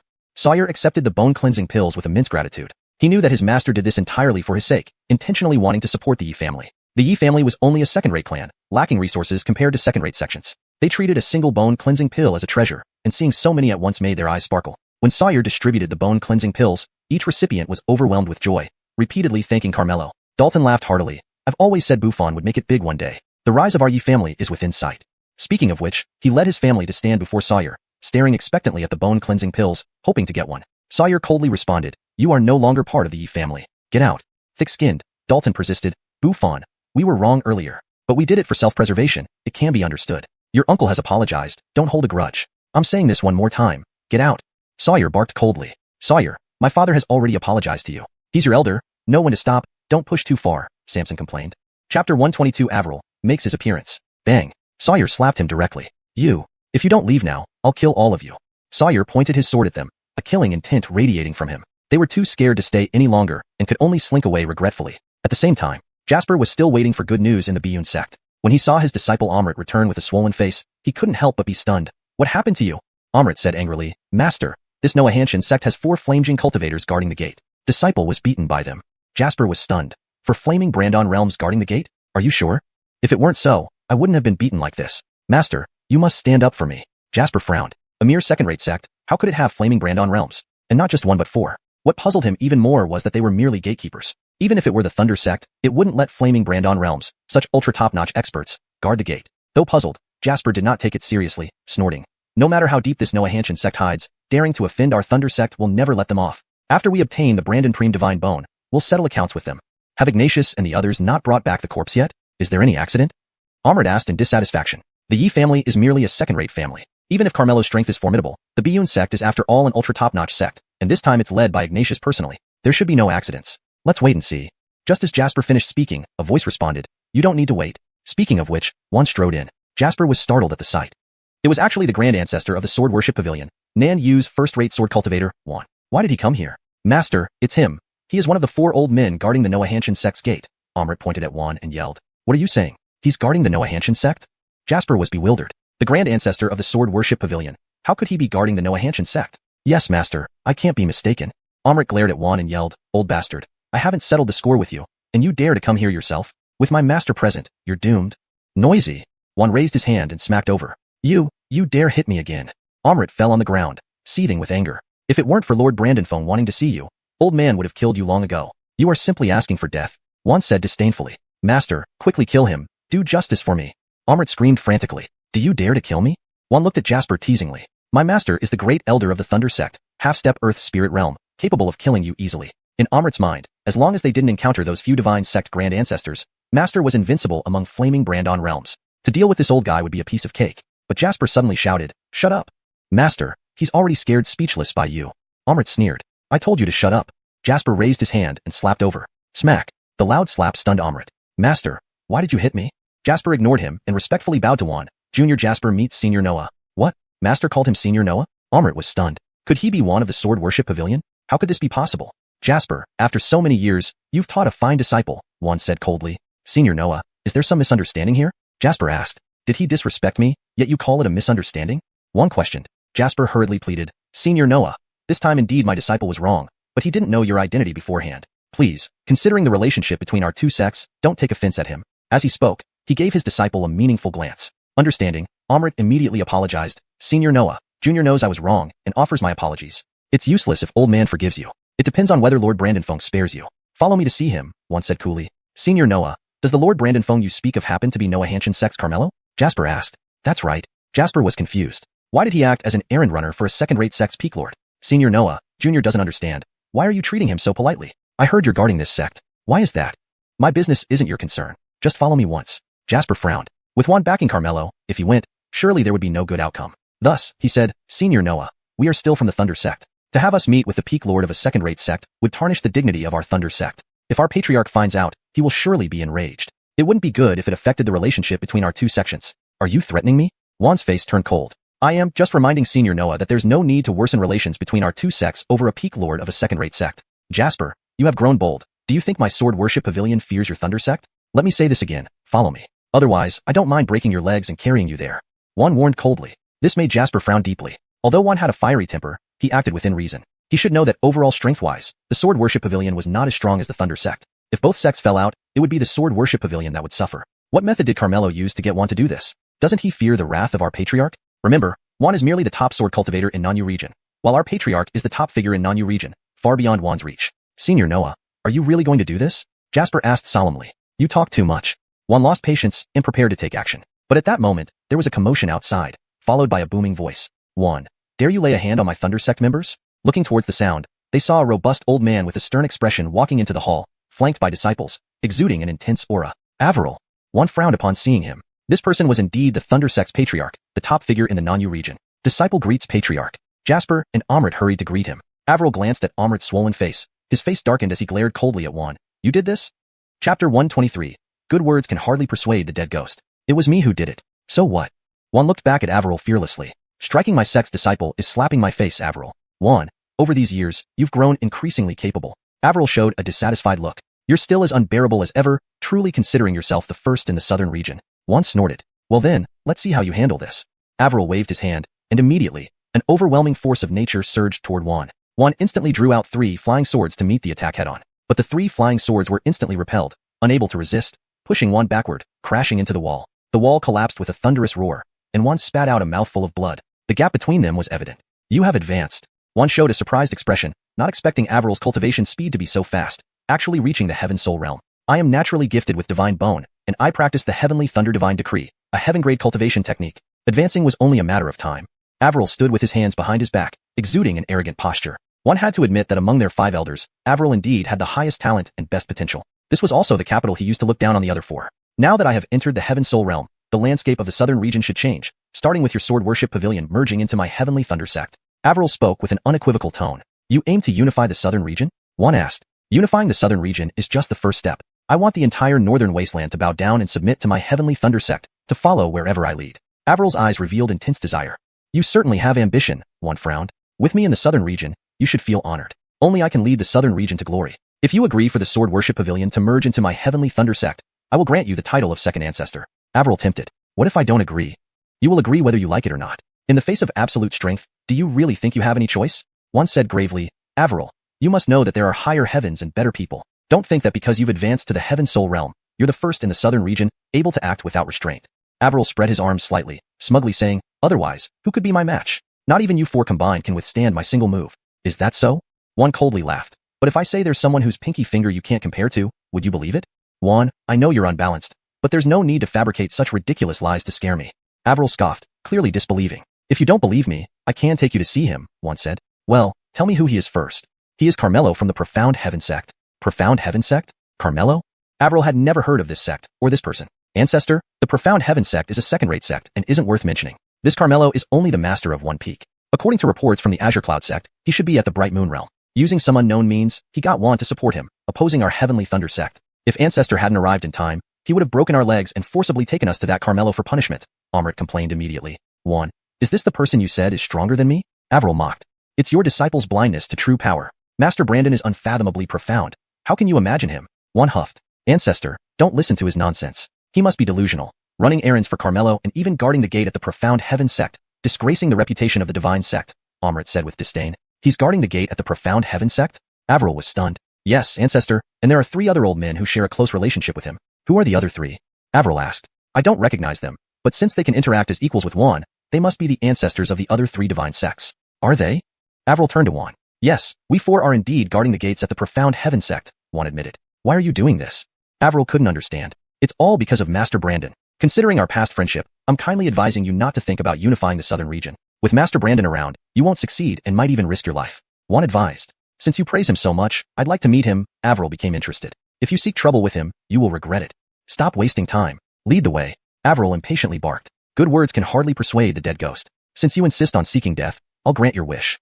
Juan stopped trying to reason with him and led them toward the Yi family estate. At this moment, inside an upper room of the Yi family estate, Carmelo was sitting in a chair, while Sawyer knelt before him, pleading, Master, I ask for your help. What is it? I beg you to save Ben. Upon hearing this, Carmelo wasn't surprised at all. He seemed to have guessed it already, because earlier, he had discovered using the Imperial Teacher's Eye that Ben was missing from Sawyer's body. Given their relationship, Ben wouldn't abandon Sawyer. Either he was killed too, or he was forced to leave. Does your death have something to do with him? Carmelo asked. Yes, they came for Ben. After killing me, they took him away. Do you know who they are?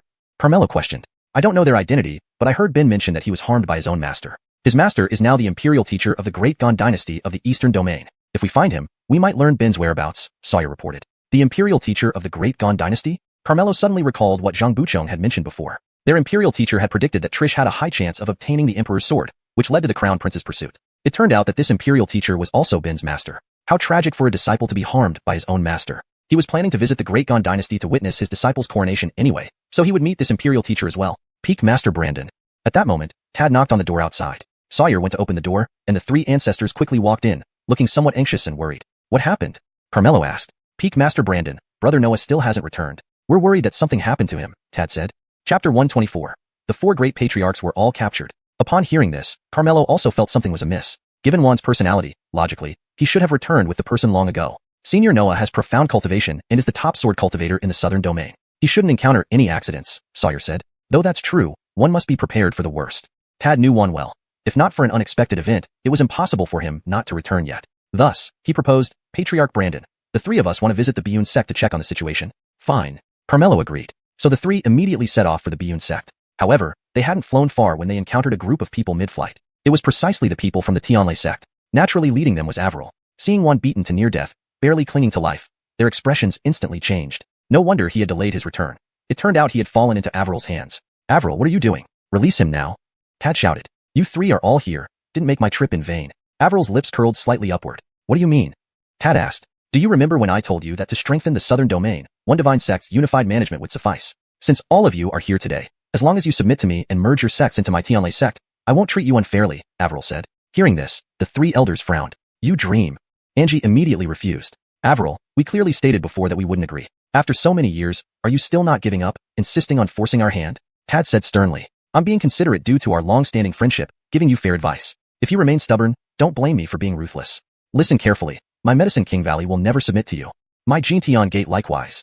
Haha, my Tianjin sect naturally won't agree either. The 3 elders made their stands firmly, showing no room for negotiation. Then don't regret it, Avril coldly remarked. In single combat, we aren't your match, but the 3 of us working together, you may not fare well. Don't forget, you lost to our combined forces back then. Tad's words reminded Avril of being severely wounded by the 4 of them united in battle. His face darkened immediately. These times are different. Do you think I'll repeat past mistakes? As he spoke, Avril released his momentum, sending a terrifying pressure wave towards the 3. Instantly feeling immense pressure, they fell from the sky to the ground. Heaven Soul Realm. All 3 faces changed abruptly. They hadn't expected his cultivation to have progressed so rapidly over these years. Avril slowly landed before them without using a flying sword, looking down arrogantly. Now you're no longer on my level. Even the 3 of you combined can't do anything to me. I'll give you one last chance, either submit or die.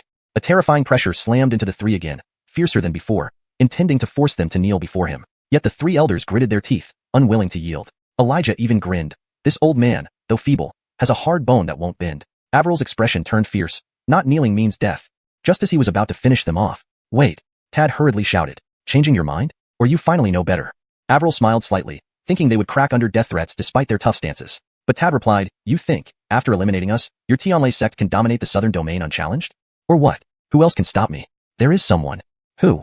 The Profound Heaven sect, Sect Master Brandon. Again, one had highly recommended him earlier. Now the 3 felt the same. Because of him, they were willingly guarding the gate of the Profound Heaven sect. What makes him so formidable? Since they hold Carmelo in such high regard, Patriarch, if you can make Carmelo submit before them, you might win them over, Jasper suggested. Avril found this reasonable. His goal to unify the southern domain was just the first step. He aimed to rival the other 3 domains and even expand his influence throughout the northern wasteland. Therefore, the 4 elders were significant assets, and he didn't wish to kill them unless absolutely necessary. That was why Avril hadn't directly acted. After some thought, Avril gave a cold snort. Carmelo, right? I'll show you the gap between him and me.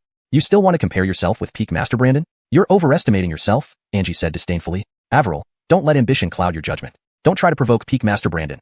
It's not too late to back off now, Tad, like Juan, kindly advised Avril. But Avril wouldn't listen at all, and thought Tad was just trying to scare him away by playing hard to get. I'll show you how I deal with him. Avril suddenly moved to subdue the 3, ordering his men to escort them as they continued towards the Yi family. Meanwhile, after Dalton and his son were driven out of the Yi family, they were furious, feeling that Sawyer had been heartlessly unfeeling. Damn, heaven is so unfair. He's just an ordinary mortal, but he got such a great master who helped him change his fate. Master Brandon must be blind to take that good-for-nothing as a disciple. Samson grumbled bitterly, getting angrier as he spoke. Enough, it's no use saying this now. What's done is done, Dalton sighed dejectedly, full of regret. I just can't swallow this humiliation, Samson retorted angrily. Even if you can't swallow it, there's nothing you can do. Things have come to this pass. We can't stay here anymore. Let's leave first. As they were about to leave, they suddenly saw a group of people flying overhead, in grand procession, looking formidable. They appeared even more majestic than the Biyun sect before. Father, who are they? They look very powerful, Samson felt envious, thinking that if he could join such a mighty force, he wouldn't have to be treated like a homeless dog. They're heading towards the Yi family, Dalton noted. Father, look quickly. Aren't those the ancestors of the 4 great patriarchs? Reminded by Samson, Dalton then noticed the 4 patriarchs. Among them, one from the Baigido was heavily injured. The other 3 patriarchs were being escorted by their captors. They can actually capture the ancestors of the 4 great patriarchs. What kind of background do they have? Samson exclaimed in shock. Chapter 125, starting with you. They are from the Heavenly Thunder sect. Dalton not only saw the 4 captured forefathers, but also recognized Amrit, the divine son of the Heavenly Thunder sect.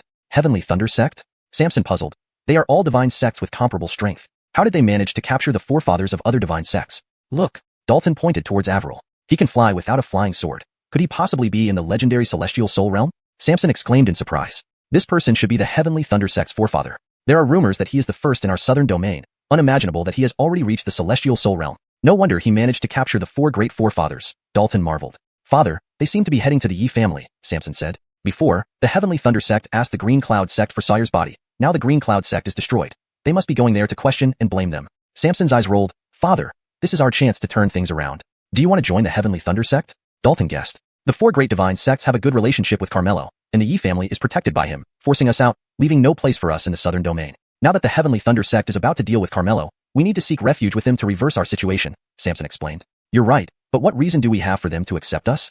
As the saying goes, an enemy's enemy is a friend. As long as we show our stance, perhaps we can earn their favor, Samson suggested. This? Dalton frowned, still hesitant. Father, don't think anymore. This is our only chance to turn things around. We can't miss it, Samson urged. All right, I'll follow your advice. Dalton finally made up his mind. The father and son flew over on their swords, blocking the path of the Heavenly Thunder sect. Bold. Who are you? Daring to block the way of the Heavenly Thunder sect? Do you wish to die? Amrit shouted. Calm down, divine son James. We were originally from the Yi family. When the Green Cloud sect came to the Yi family demanding Sawyer's body, knowing it was at your sect's request, we tried to hand it over. But unexpectedly, they not only refused to give the body, but also wiped out the Green Cloud sect. Especially Carmelo, relying on the support of the forefathers of the 4 great divine sects, treating the Heavenly Thunder sect with disdain. We too were expelled because we stood by your side. Now homeless, please take us in out of appreciation for our efforts for your sect, Samson pleaded. Amrit raged upon hearing this. That bastard Carmelo dares to look down upon my Heavenly Thunder sect. What nonsense. Samson continued. Not only that, they sent one to the Green Cloud sect to seize and interrogate you. My father, and I nearly died just for speaking up for you. Thankfully, Juan was captured, and nothing happened to you, which reassured us. His words had an effect. The Heavenly Thunder sect disciples became enraged, threatening to kill Carmelo and destroy the Yi family. Amrit asked Avril for permission. Forefather, since they fell to such a plight due to us, why not take them in? Avril glanced at the father and son, then nodded in agreement. Overjoyed, the father and son felt fortunate to have been expelled from the Yi family, otherwise, they would have suffered too. Sawyer, you definitely didn't foresee that we are now part of the Heavenly Thunder sect. Wait until we meet. You'll regret everything, Samson grinned maliciously. Soon, they arrived above the Yi family's territory. To prove himself, Samson yelled loudly like a servile lackey. Carmelo Sawyer, the Heavenly Thunder sect has arrived. Come out to face your doom. Preston hurried out with the rest of the Yi family. Carmelo followed out and saw Avril floating in the air along with the 4 captured forefathers, slightly frowning. The Yi family changed expressions. To think the 4 great forefathers were captured by the Heavenly Thunder sect. How could they be so powerful? Samson, you have been expelled from the Yi family, yet you still dare to return. Preston shouted. We are now part of the Heavenly Thunder sect. This is thanks to you expelling us. Otherwise, how would we have had the chance to be under the tutelage of the Southern Domain's greatest divine sect? Samson gloated. A mere buffoon. Sawyer scoffed lightly. You shut up. Samson roared angrily. Sawyer, quit acting tough. Since you offended the Heavenly Thunder Sect, today not only will the Yi family perish, but your master will not escape death either. Sawyer replied coldly. You traitors inside and out, I shouldn't have let you leave. Now it's too late to regret. Samson laughed arrogantly. Regret? Sawyer smiled coldly. You'll be the ones regretting soon. What a big talker. Didn't you see that Juan and the other 4 were captured? Our Tianlei sect's forefather is already an unparalleled expert at the Celestial Soul Realm. What do you have to fight us with? Samson boasted. The Celestial Soul Realm is very powerful? Sawyer snorted disdainfully, not worried at all. Quite a mouth on you. Amrit couldn't help but ask loudly. Sawyer, weren't you dead? Why are you alive again? My master revived me, Sawyer said proudly. Reviving from death? Avril immediately became interested. Which one is Carmelo? Forefather, it's him. Samson raised his finger and pointed. Avril sized up Carmelo. He didn't seem extraordinary in any way, and there was no sense of cultivation at all. He must be hiding something. Carmelo, how did you revive your disciple? Avril asked. You don't need to know. Interesting. No wonder one said you're quite powerful. It seems you are indeed mysterious. And then what? Carmelo asked indifferently. Even immortals can't bring the dead back to life. I guess you have plenty of secrets on you. I'll give you a chance. If you pledge allegiance to me and tell me the secret of reviving the dead, I will let the Yi family live. I'll also give you a chance. Release them, kneel down and kowtow to me in repentance, and I'll give you a full body. How impertinent. Do not be disrespectful to our forefather. Amrit, eager to impress the forefather, immediately shouted angrily. You're too noisy. I'll start with you. Carmelo lightly tapped with his finger. Killing my people in front of me. Let's see if you can do it. Avril stood in front of Amrit and casually tapped too, wanting to show off his celestial soul realm strength in front of Carmelo. But his attack missed. The next second, there was suddenly Amrit's terrified scream behind him. No, this can't be. Chapter 126, one of the 4 heavenly soul realms. Crushing an opponent at the same realm, Carmelo's power directly ignored Matthew's attack and struck Amrit. Ancestor, save me. Amrit screamed pitifully before he was annihilated both physically and spiritually. The faces of the Thunderclap sect disciples changed drastically right away. Matthew was also greatly astonished. He asked hurriedly, how did you do that? Is it difficult to kill in front of you? Carmelo retorted. Matthew frowned deeply. He was at the heavenly soul realm, and being able to kill in front of him indicated that the other party's strength was by no means inferior to his. Was he also at the heavenly soul realm? No wonder Juan and the other 3 held him in such high esteem. This explained everything. Matthew couldn't help but feel a sense of heaviness in his heart. Immediately he said, I truly didn't expect anyone else from the southern domain besides myself to have reached the heavenly soul realm. At this remark, everyone was shocked. This is impossible. How could he possibly be at the heavenly soul realm? Samson was unwilling to believe. To be more precise, he was not willing to accept that the master Sawyer found was so powerful. But the fact was there. If the other party was not at the heavenly soul realm, how could he kill Amrit in front of Matthew? Matthew suddenly revealed a smile. Carmelo, for you to reach the heavenly soul realm is a blessing for our southern domain. What do you want to say? Carmelo asked. I won't beat around the bush. Our southern domain has many sects with scattered forces. In terms of overall strength, we are far inferior to the other 3 domains. So I've always wanted to unify the southern domain to compete with the other 3. But I alone find it hard to make any impact, which is why I want to invite you to rule the southern domain with me. If the 2 of us work together, we can definitely strengthen the southern domain. Then, given some time, I believe it will not take long before we match the other 3 domains. What do you think about this? Matthew spoke with sincerity, but Carmelo rejected without a second thought. I'm not interested, and you don't have the qualifications to cooperate with me. Matthew's face darkened. So, you will stop me too? I don't care what you want to do, but you should not mess with me, nor should your disciples target my disciples. Let me repeat, kowtow and apologize to me, and I'll let you die intact. Otherwise, both you and your disciples will be completely annihilated. Carmelo warned coldly. Letting our ancestor kneel for you? You're not worthy. An elder of the Thunderclap sect couldn't bear to listen and shouted angrily. Shut up. Carmelo pointed again. Matthew wouldn't stand idly by and watch his disciples be killed, still blocking in front. This time, he didn't hold back, using the heavenly thunder divine art and drawing upon the power of heaven and earth. His aura soared immediately, and bolts of lightning surrounded him, emitting a series of sharp crackling sounds like a descending thunder god, majestic and awe-inspiring. All the disciples of the Thunderclap sect had admiring expressions on their faces. This was their ancestor's true strength. Just now was only due to him being off guard. They believed that this time, he would certainly block the opponent's attack and show him just how formidable their ancestor was. With body as guide, thunder come. Matthew swiftly formed seals with both hands and chanted aloud. The lightning around him instantly burst forth, forming a huge web of lightning in front of him in an instant. Under the protection of the lightning net, no attack could cross the line. Matthew was confident about this, because his heavenly thunder divine art was a heaven-level technique, unless the opponent's cultivation was more than 3 ranks higher, or he cultivated the same level of technique. I can't believe his cultivation is much higher than mine. As he imagined, the lightning net remained undamaged while Carmelo's attack vanished. He couldn't help but chuckle with satisfaction. Your strength is only as... I overestimated you. But the next second, there was a sudden commotion behind him. How could this be? How did this happen? Upon hearing this, Matthew became displeased. His heavenly thunder divine art was immensely powerful. What was impossible about blocking the attack? A bunch of inexperienced fellows were making fools of themselves. Matthew turned and began scolding them. What's all this fuss for? Quiet down, you're disgracing yourselves. Ancestor, he is dead, Jasper stuttered, and couldn't even finish his sentence. You dare curse me to death? Matthew opened his eyes wide and grabbed Jasper's neck. Ancestor, you misunderstood. Disciple is not cursing you dead, but Elder One is dead. Jasper managed to say with difficulty. What did you say? Hearing this, Matthew froze and realized that Elder One behind him had already been completely destroyed. How could this be?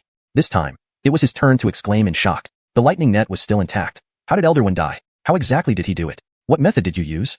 Matthew asked in alarm. I told you. Is it difficult to kill in front of you? Carmelo pointed once more. In front of Matthew, ignoring the lightning net, he killed another person again. Matthew finally changed his expression. Brandage skills are not just 3 ranks higher than mine. What realm are you exactly? He asked cautiously, his face involuntarily showing fear. Earth Soul Realm. Do you believe it? Carmelo retorted. Of course, Matthew did not believe it. How could someone in the Earth Soul Realm possibly have such terrifying skills? Do you know how powerful my master is now? Sawyer was extremely proud and boasted about his master. Matthew, you were so arrogant just now. Why did you become mute this time? Sawyer took the opportunity to ridicule him. Matthew's face turned from green to red with anger but dared not make any rash moves. Just as he didn't know what to do, a distant whooshing sound broke through the air, and a figure flew over. Another heavenly soul realm. It was an old eunuch with white hair and pale skin, dressed in official attire. This person clearly wasn't from the southern domain. Matthew immediately recognized him, hurriedly withdrew his thunder net, greeted forward, and said joyfully, Eunuch Wei, what wind brings you here to our southern domain? Lucian chuckled lightly with his distinctive duck-like voice. Brother Lei, long time no see. What are you doing here? To be honest, I just broke through to the heavenly soul realm and planned to unify the southern domain, but encountered some resistance, Matthew explained. According to what I know, you are the strongest in the southern domain. Now that you've broken through, there should be no one who can oppose you. Why would you encounter resistance? Lucian asked curiously. All because of him. Matthew pointed at Carmelo. He is also at the heavenly soul realm, and his cultivation is even higher than mine. Not only does he obstruct my unification of the southern domain, but he also kills my disciples right before my eyes, which is extremely infuriating. Oh. Lucian sized up Carmelo curiously. Interesting. I can't gauge your true strength. When did the southern domain gain such a mysterious expert? May I ask for your name? Carmelo countered. Are you from the Great Mateo dynasty? Before Lucian could respond, Matthew introduced hastily, Eunuch Wei is the Grand Steward of the Great Mateo dynasty's inner court, one of the 4 heavenly soul realms of the eastern domain, and holds high power. Seeing him, why don't you bow? Chapter 127. He turned out to be the imperial tutor. He deliberately said this, intending to make Carmelo offend Lucian. This way, he could use Lucian to deal with Carmelo. And Lucian was from the De Mateo dynasty. Once they fell out, it would mean going against the entire De Mateo dynasty. At that time, Carmelo wouldn't stand a chance. Averil's scheme couldn't escape Carmelo's eyes. But Carmelo still replied in his usual manner, to bow to him? He isn't worthy. Averil felt a surge of joy. He had taken the bait. On the surface, Averil showed anger and shouted loudly, How dare you be impolite to Brandon Provisor Wei? Your audacity! Brandon Provisor Wei, this man is from our southern Shintanzhong, Noahanshan sect of the southern domain, named Carmelo. He is extremely ungrateful. Whatever you decide to do with him, I will definitely lend you a hand. Averil seized the opportunity to incite. However, Lucian was inwardly startled. He is Carmelo, the esteemed teacher of Her Majesty, the Empress. My luck has been good, finding him so quickly. This Averil, without knowing better, wants to use me against Her Majesty's teacher. What sheer foolishness. Wait until I teach him a lesson. After thinking for a moment, Lucian smiled insincerely and said, Brother Lei, I am here under the order of Her Majesty to invite her revered teacher to attend the coronation ceremony in the De Mateo dynasty. Now someone dares to offend this imperial tutor. What should be done? Although he was asking Averil, he was speaking to Carmelo, to let him know that he was on his side. The corners of Carmelo's mouth twitched slightly. His disciple hadn't disappointed him. He had swiftly gained control of the De Mateo dynasty. Averil was still in the dark, immediately asking, Who is so bold as to offend the imperial tutor? Lucian laughed. This person is blind, and I want to slap some sense into him. What do you think, Brother Lei? That slap is necessary. Beating him to death would be well deserved. Since Brother Lei agrees, I'll proceed. As the words were still echoing, Lucian suddenly raised his hand and struck Averil's face forcefully, sending him flying. Everyone was stunned. What was happening? Why did he hit Averil? It took Averil a while to steady himself, spitting out a mouthful of blood, confusedly asking, Brandon Provisor Wei, why did you hit me? Oh dear. Brother Lei, very sorry. I just wanted to test my strength on you first. Are you alright? Averil was furious. This damned eunuch. But he knew Lucian's prowess. At his current level of cultivation, he wasn't a match for him yet. Moreover, he needed to win the favor of the De Mateo dynasty, so he couldn't afford to upset him. Thus, swallowing his rage, he laughed heartily. Being able to help Brandon Provisor Wei means nothing.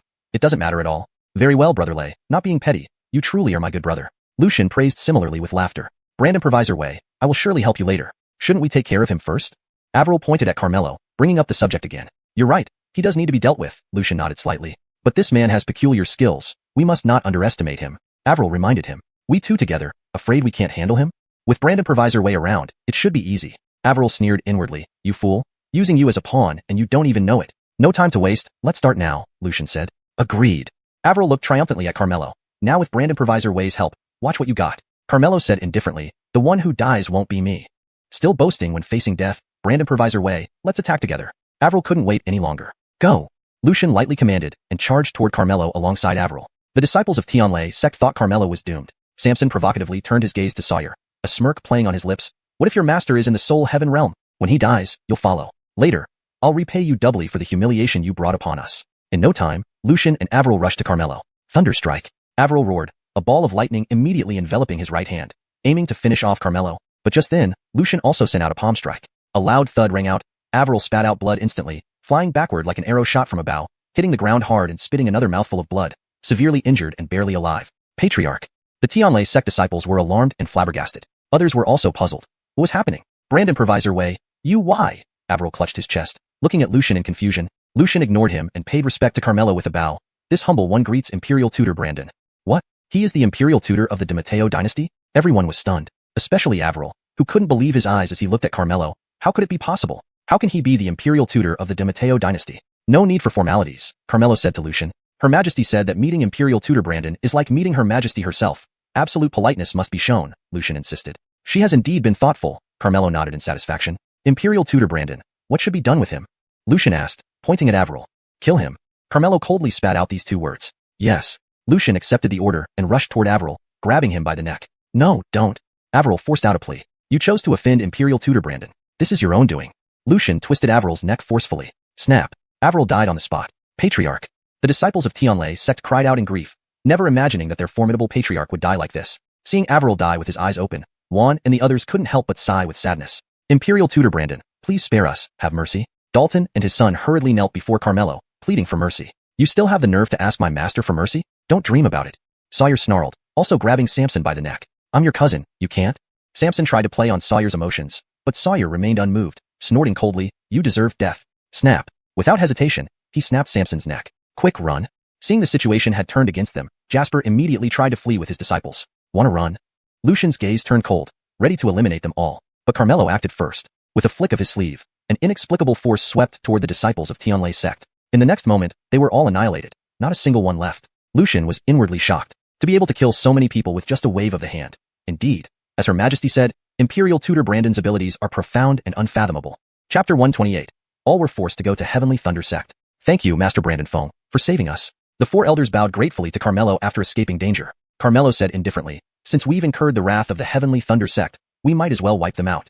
The four elders were startled. This time, the Heavenly Thunder Sect was doomed. They immediately pledged their allegiance and offered to serve Carmelo faithfully. Good. Now, go back and gather your forces. I will be waiting for you at the Heavenly Thunder Sect, Carmelo instructed. Yes. The four elders accepted his order and returned to their respective sects to make arrangements. Imperial Preceptor Brandon, do you need any assistance? Lucian asked. Not necessary. Just tell my disciple that I will attend her coronation ceremony, Carmelo replied. In that case, I'll take my leave.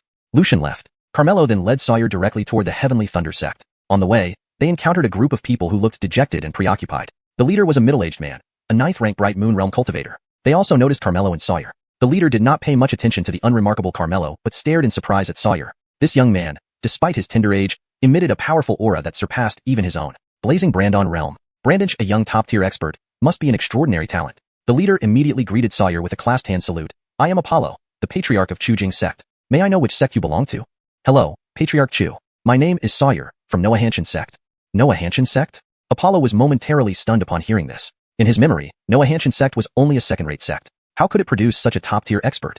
What surprised Apollo even more was when Sawyer introduced Carmelo to him. This is my master, Master Lodun Peak of Noahanshan Sect. He is your master? Impossible. This person seemed far less impressive than this youth, and yet he was his master. Apollo thought the youth must remember his teacher's grace and still recognize him as his master even after surpassing him. Without giving it much thought, Apollo changed the subject and asked, are you heading to Heavenly Thunder Sect as well? Indeed. What about you? Sawyer countered. We are going there just like you. We were all forced to join Heavenly Thunder Sect. There was deep helplessness in Apollo's voice. Forced? Sawyer showed a puzzled expression. Just 2 days ago, Heavenly Thunder Sect sent envoys saying that our sect had to merge into theirs. If we refused, they would destroy us. It seems that their ancestor Avril has successfully advanced to the Heavenly Soul Realm and aims to unify the Southern Domain. Apart from us, many other sects are now on their way to Heavenly Thunder Sect. Apollo sighed. The sky over the Southern Domain is about to change. Sawyer smiled. The sky over the Southern Domain indeed will change, but it's Heavenly Thunder Sect that will be destroyed. Apollo was shocked. With a Heavenly Soul Realm Guardian, how could Heavenly Thunder Sect possibly be destroyed? Don't say things like that casually. It could get you into trouble if others hear you. I'm not lying to you. Before Sawyer could explain, another voice interrupted. You have great audacity to speak of Heavenly Thunder Sect's destruction. Looking for death, aren't you? Following the voice, another sect arrived. riding their flying swords. The leader was a short-bearded man, a 7th-rank blazing Brandon realm cultivator. Upon seeing him, Apollo's face changed. Jinyang sect's patriarch Callahan. Apollo, your Chujing sect is merely a first-rate sect. To merge with Heavenly Thunder sect should be an honor for you. Instead of being grateful, you're here slandering Heavenly Thunder sect. What punishment do you deserve? Callahan berated them aggressively. Don't escalate this. I was just venting, Apollo denied. Just venting? But I clearly heard him say Heavenly Thunder sect would be destroyed. Callahan pointed at Sawyer. I said it. What are you going to do? Sawyer responded sternly. Young man, you have some nerve to speak like that. I'll capture you and bring you to Heavenly Thunder sect for punishment. As soon as Callahan finished speaking, he lunged at Sawyer. He already assessed Sawyer to be a first-rank blazing Brandon realm cultivator. Although surprised by his young age and strength, he did not take him seriously. He was confident this move would subdue Sawyer easily, but Sawyer showed no fear and met him with an upraised palm. His strength far exceeded his cultivation level. The collision forced Callahan to retreat several meters, his internal energy roiling. Callahan also took 2 steps back, feeling a twinge of pain in his hand. Though he was the one attacking, he was inwardly astonished. Despite being so much higher in rank, he should have overwhelmed Sawyer even without using full force. This young man was definitely not ordinary. Think you can catch me? You don't deserve to, Sawyer sneered. You're asking for death. Callahan was immediately enraged by embarrassment and shame. He took out his sword and unleashed all his power, fiercely slashing forward. Apollo felt the might of this sword strike, and was certain Sawyer wouldn't be able to withstand it. Brandon's peerless youth was about to perish like this. But he soon noticed that in the face of this fatal strike, Sawyer did not change his expression at all, nor did he attempt to dodge. Had he given up? Indeed, with such a huge gap in cultivation, even if he wanted to dodge, he wouldn't have been able to. Apollo silently shook his head. What a pity. To his surprise, a tall figure appeared before Sawyer, lifting his right hand and extending 2 fingers to lightly pinch. The terrifying slash was easily stopped by this. What? Apollo was greatly startled, realizing he had misjudged the situation. Your Earth Soul realm. Callahan was shocked. The fact that someone could so easily catch his full-strength strike with just 2 fingers must mean they were Earth Soul realm without doubt. But when did a new Earth Soul realm powerhouse appear in the southern domain? Daring to try to kill my disciple in front of me, you're asking for death. Carmelo's gaze turned cold as he was about to end Callahan's life. You can't kill me. No. Callahan quickly cried out. Why can't I? Our Jinyang sect has already joined Heavenly Thunder sect. Now I'm part of Heavenly Thunder sect. If you kill me, you'll offend Heavenly Thunder sect, consequences you cannot bear. Callahan immediately cited Heavenly Thunder sect, hoping Carmelo would think twice. However, Carmelo sneered in disdain. Heavenly Thunder sect can barely protect themselves. To rely on them for protection, laughable. With that, he casually waved his hand. An unknown force enveloped Callahan, instantly annihilating both body and soul. Master! The disciples of Jinyang sect cried out in shock, their faces changing dramatically. Run! Someone shouted, and the disciples immediately fled in panic. But with another wave of Carmelo's hand, everyone met their demise. Apollo was stunned. His own disciples also stared dumbfounded. A first-rate powerhouse had been slaughtered by this man with just a wave of his hand? If they hadn't seen it with their own eyes, they wouldn't have believed it even if beaten. Apollo quickly recovered and urged urgently, you should run now. Chapter 129. Carmelo is Sawyer's weakness. Capture him. Why are you running? Carmelo asked. You're powerful, but no matter how powerful you are, can you match the power of a Heaven Soul Realm cultivator? The Golden Brandon sect has already pledged allegiance to the Thunder Sky sect. If they find out you've wiped out this sect, they definitely won't let you go. It's still not too late to escape, Austin said quickly. You seem quite caring. Don't worry. They can't do anything to me. My disciple just mentioned that the Thunder Sky sect will be destroyed. We came here to bring about their downfall. Don't joke around. The Thunder Sky sect has a Heaven Soul Realm guardian. How can you possibly destroy it? Austin clearly didn't believe him. Avril, whom you mentioned, is already dead, Carmelo said. Avril is dead? This is impossible. Austin was shocked upon hearing this, but remained skeptical. A Heaven Soul Realm cultivator is an unparalleled expert. How could he just die like that? My master never exaggerates. Avril is indeed dead, Sawyer stated. Is that true? Austin still looked doubtful. Carmelo did not explain further and left with one last sentence. You'll soon know if it's true or not. With that, he carried Sawyer and continued flying toward the Thunder Sky sect, leaving Austin stunned. Patriarch, can they really destroy the Thunder Sky sect? An elder asked. We'll follow them and see, Austin said. Immediately, he led his disciples in pursuit. Before long, Carmelo and Sawyer arrived at the entrance of the Thunder Sky sect. Many sects had gathered here, all coming to join the Thunder Sky sect. Some were coerced, others volunteered. The arrival of Carmelo and Sawyer caught everyone's attention. Each of the other sects had brought at least 100 people, while some had over 1,000. Only these two stood alone. An elder of the Thunder Sky sect turned his gaze toward them and asked, which sect do you belong to?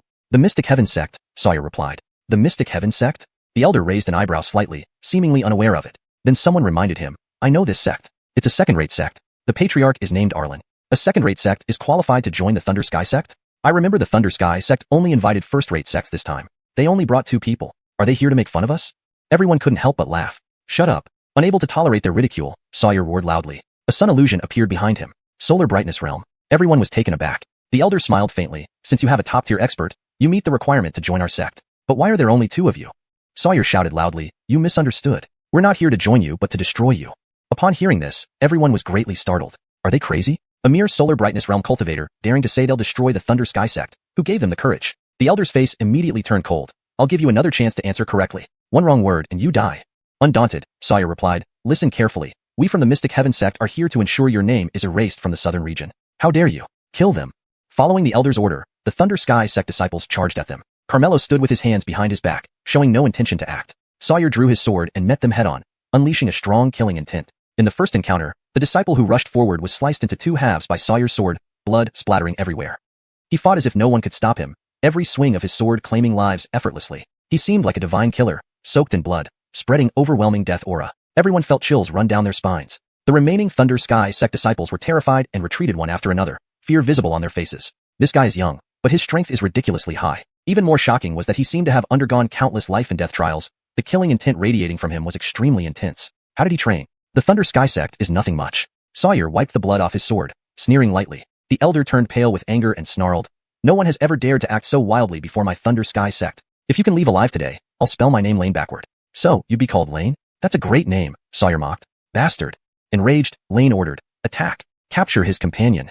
He was referring to Carmelo. This person seemed ordinary and surely wouldn't be as formidable as this boy. Once they captured his companion, they could use him as leverage to keep the boy in check. Understanding the elder's intention, the disciples immediately rushed toward Carmelo. Though Sawyer knew they couldn't harm his master, as a disciple, how could he let these trash disturb his master? Thus, he immediately stood in front, slaying one if one came, and two if two came. He neither retreated nor allowed them to advance an inch. This made everyone even more certain that Carmelo was Sawyer's weakness. Among the many onlookers from various sects, someone immediately started calculating in their mind. If he could help the Thunder Sky sect capture this person, he would surely gain favor once he joined. The one with this idea was Eris, the patriarch of a first-rate sect, who stared straight at Carmelo and quietly drew his sword.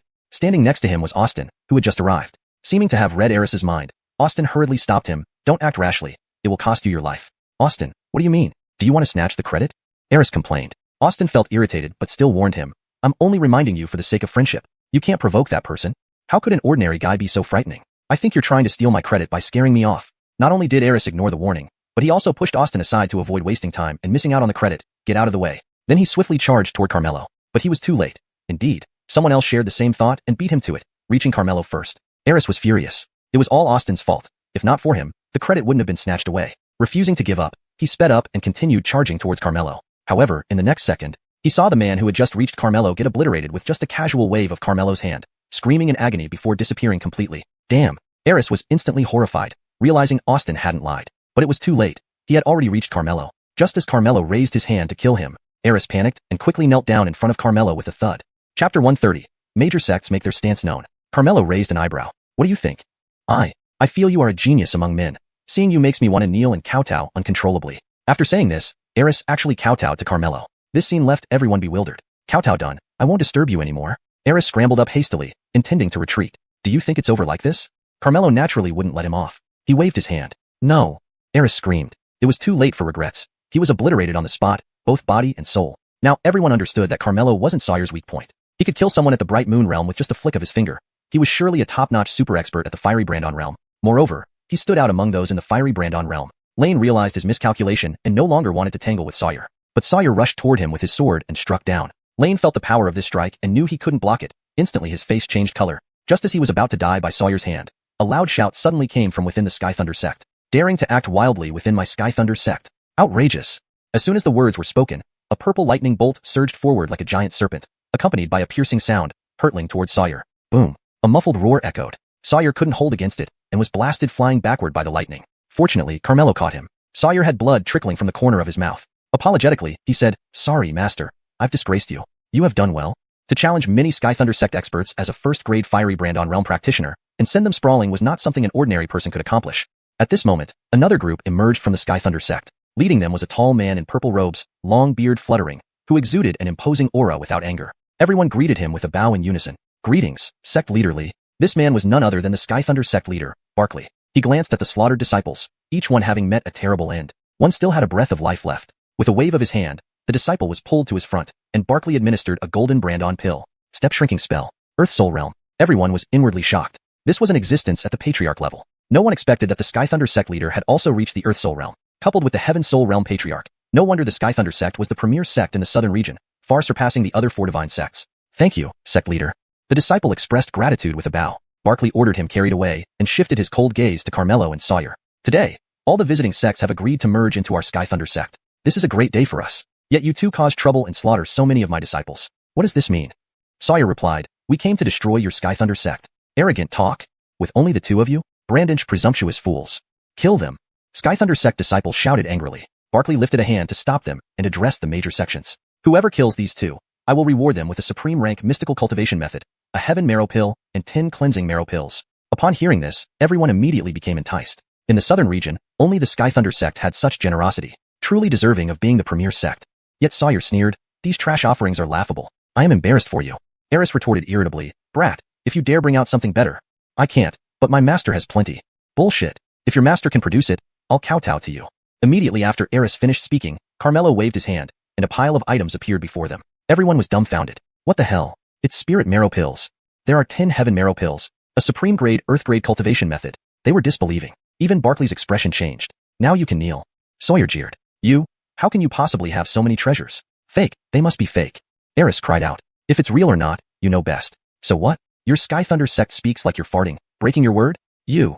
Eris was speechless. Carmelo then said, the Sky Thunder sect will be destroyed today. No one can stop it. If you pledge allegiance to me now and help exterminate this sect, whoever contributes the most will receive these treasures. Everyone's eyes lit up, their thoughts becoming restless. Who do you think is asking for death? Eris shouted angrily. Everyone immediately regained their senses. With Barkley, an Earth Soul Realm expert protecting the Sky Thunder sect, fighting against them would be courting death. And there was still a Heaven Soul Realm ancestor. That was an invincible existence. It seemed Sawyer understood everyone's concerns. He immediately said, don't be afraid. With my master around, killing an Earth Soul Realm expert is as simple as crushing an ant. Moreover, their patriarch Avril offended my master and has already been killed. Everyone was greatly shocked. Avril was dead? You're talking nonsense. My ancestor is invincible in the southern region. How could he possibly be killed by you? Don't spread false rumors, Eris shouted. If he's still alive, let him come out, Sawyer taunted. Our ancestor went to subdue the other 4 divine sections. Besides, who are you that you should have our ancestor come out? Eris showed disdain. Everyone believed his words. How could a peerless Heaven Soul Realm expert be so easily killed? These two were probably just spreading rumors for self-preservation, trying to incite other major sects against the Sky Thunder sect. Brandish low tactics. Anyone who believed it must be foolish. Barkley loudly asked, whose orders do you follow? As he spoke, he released his aura. The oppressive force of the Earth Soul Realm immediately made everyone fearful. Barkley threatened again. Whoever does not obey the commands of our Sky Thunder sect will be expelled from the southern region immediately. The major sects were thoroughly intimidated and quickly pledged obedience. Very good. Now, kill them. At Barkley's command, the major sects did not hesitate but immediately rushed towards Carmelo and Sawyer, hoping to seize the treasures Carmelo held, especially the spirit marrow pills. If they could obtain those, they would become immensely wealthy. These short-sighted fools. Sawyer cursed, tightened his grip on his sword, gathered his spirit, and prepared to rush forward to kill them all. But Carmelo stopped him. You're injured. Let your master handle this. Saying this, he took a step forward, using the step-shrinking spell, and instantly pulled over the dozens of people rushing at him, waving his hand to obliterate both their bodies and souls. Earth Soul Realm. Seeing this, everyone was alarmed and hurriedly stopped. This realm could harness the power of the earth. It was no longer possible to rely solely on numbers to defeat such an opponent. He had actually reached the Earth Soul Realm. Could this person really be from the mystical heaven sect? Everyone was filled with doubt and suspicion. No wonder you dared to make outrageous claims about destroying our Sky Thunder sect. But do you think reaching the Earth Soul Realm can subdue our sect? Barkley stepped forward 2 steps, preparing to act personally. Chapter 131. The 4 great divine sects take orders to destroy the Thunder Celestial sect. As they moved, the ground trembled slightly. Brandon rounded by lightning, it emitted a piercing noise. He made hand seals, causing the lightning to surge into the sky and condense into a dark cloud. Immediately, thunder roared with magnificent momentum. This is the heavenly thunder divinity technique. I've heard that this cultivation technique is at the heaven level. Even if the opponent is also at the earth spirit boundary, they will surely be unable to resist in front of such a technique. Our sect master is about to display immense power. Everyone was awestruck, especially the disciples of the Thunder Celestial sect who wore expressions of immense pride on their faces. Thunder come! Barkley shouted loudly. Rumble. From within the dark clouds, a lightning bolt as thick as a bowl immediately descended from the heavens, carrying terrifying force, cleaving through the air towards Carmelo. Under this attack, everyone believed that Carmelo would find it difficult to defend. But the next second, just when the lightning had reached several meters away from Carmelo, he casually waved his hand, and an inexplicable force swept out. There was a deafening boom, and the lightning instantly vanished without a trace. The dark clouds in the sky dissipated as well. Then, this force did not lose its momentum as it rushed straight towards Barkley. His expression changed, hastily deploying an electrical net in front of him. However, this electrical net's power was far inferior to Thunder Radiant Sky, and being in the same realm as Carmelo, it was instantly destroyed. PFFDD. Barkley spewed out a mouthful of fresh blood and flew backward, colliding with the mountain gate. Instantly, the mountain gate collapsed, burying him. Sect Master. All the disciples were extremely shocked and pale. The various sects were also stunned on the spot, immensely astonished. Eris urgently rushed over, digging through the rubble and discovering that the sect master was severely injured, barely clinging to life. He immediately took out a golden brand-on pill for the sect master to take. Only then did he save his life. Do you now know the might of my master? Sawyer's lips curled upwards as he boasted. Everyone fell silent, no longer daring to act rashly. Barkley, supported by Eris, stared intently at Carmelo, gritting his teeth, and asked, "Who are you exactly?" If not for the golden brand-on pill, he would already be dead. To defeat someone who executed the heavenly thunder divinity technique in one move, the opponent's strength was far beyond what he could match. Brandon's a powerful expert. How could they possibly be from the profound heaven sect? Who I am has already been made clear. Now, let's see if you still have your golden brand-on pill to save your life. Carmelo raised his hand again. Barkley was startled and mustered his strength to shout, "You kill me, and my ancestor will never let you off. If you stop now, I can't pretend nothing happened and offer another celestial marrow pill." Saving his life was most important now. Once his ancestor returned, he would ensure his enemies suffered endless calamities. A celestial marrow pill is all you need to make me spare you? Pathetic. Carmelo scoffed disdainfully, preparing to strike. Barkley felt utterly despair, silently sighing, "My fate ends here." At this moment, however, the sky suddenly resonated with the sound of breaking wind. Looking up, they saw thousands of people coming by sword, each exuding a strong sword intent. Leading them was none other than Juan. The Sword Adoration Pavilion. That's the ancestor of the Sword Adoration Pavilion. Why did they come? Everyone was astonished. Seeing the array of the Sword Adoration Pavilion, it appeared they had mobilized almost entirely. Before they could understand what was happening, another group appeared from a different direction, numbering more, reaching over 10,000 people. They were from the Medicine King Valley. Their leader was naturally their ancestor Tad. Following shortly, two more groups arrived from two other directions. They were led by Dennis from the Golden Heaven Gate and Percy from the Heaven Formation sect. The four great divine sects are actually all here, and they are all led by their own ancestors. What do they plan to do? The Thunder Celestial sect just said that their ancestor went to subdue the four great divine sects. Now, with almost all forces of the four great divine sects mobilized, it means they, like us, should also be here to join the Thunder Celestial sect. To subdue the four great divine sects, only a soul heaven realm expert like Thunder Radiant Sky would suffice. With their support, the Thunder Celestial sect's strength would greatly increase, unifying the southern domain effortlessly. Ha ha ha. Barkley laughed victoriously despite his injuries. Didn't you see? The four great divine sects also came to pledge allegiance to our Thunder Celestial sect. No matter how formidable you are, you cannot escape today. Fools, they have come to destroy your Thunder Celestial sect, Sawyer said. You're still putting on a show. With our ancestor present, subduing the four great divine sects is easy. How dare they oppose our sect? Don't deceive yourselves, Eris sneered coldly. What if they really came to destroy your Thunder Celestial sect? If it's true as you say, I'll kneel and kowtow to you.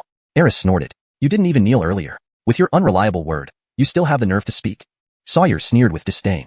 You, Eris, extremely infuriated, blurted out, if I fail this time, may I be struck by lightning and meet a terrible death. As he spoke, the people from the four great divine sects halted in the sky above the Thunder Celestial sect. Barkley immediately raised his voice and shouted loudly, You have come just in time. Now follow my command to exterminate these two. Saying this, he raised his finger toward Carmelo. Juan replied with a cold expression, Barkley, who do you think you are, ordering us around like this? Barkley replied sternly, Juan, don't forget why you came here. If you dare not obey my orders, aren't you afraid that my ancestor will punish you? You mean Avril? Did you see him come? Juan retorted. Only after Juan's reminder did everyone notice that Avril was not present.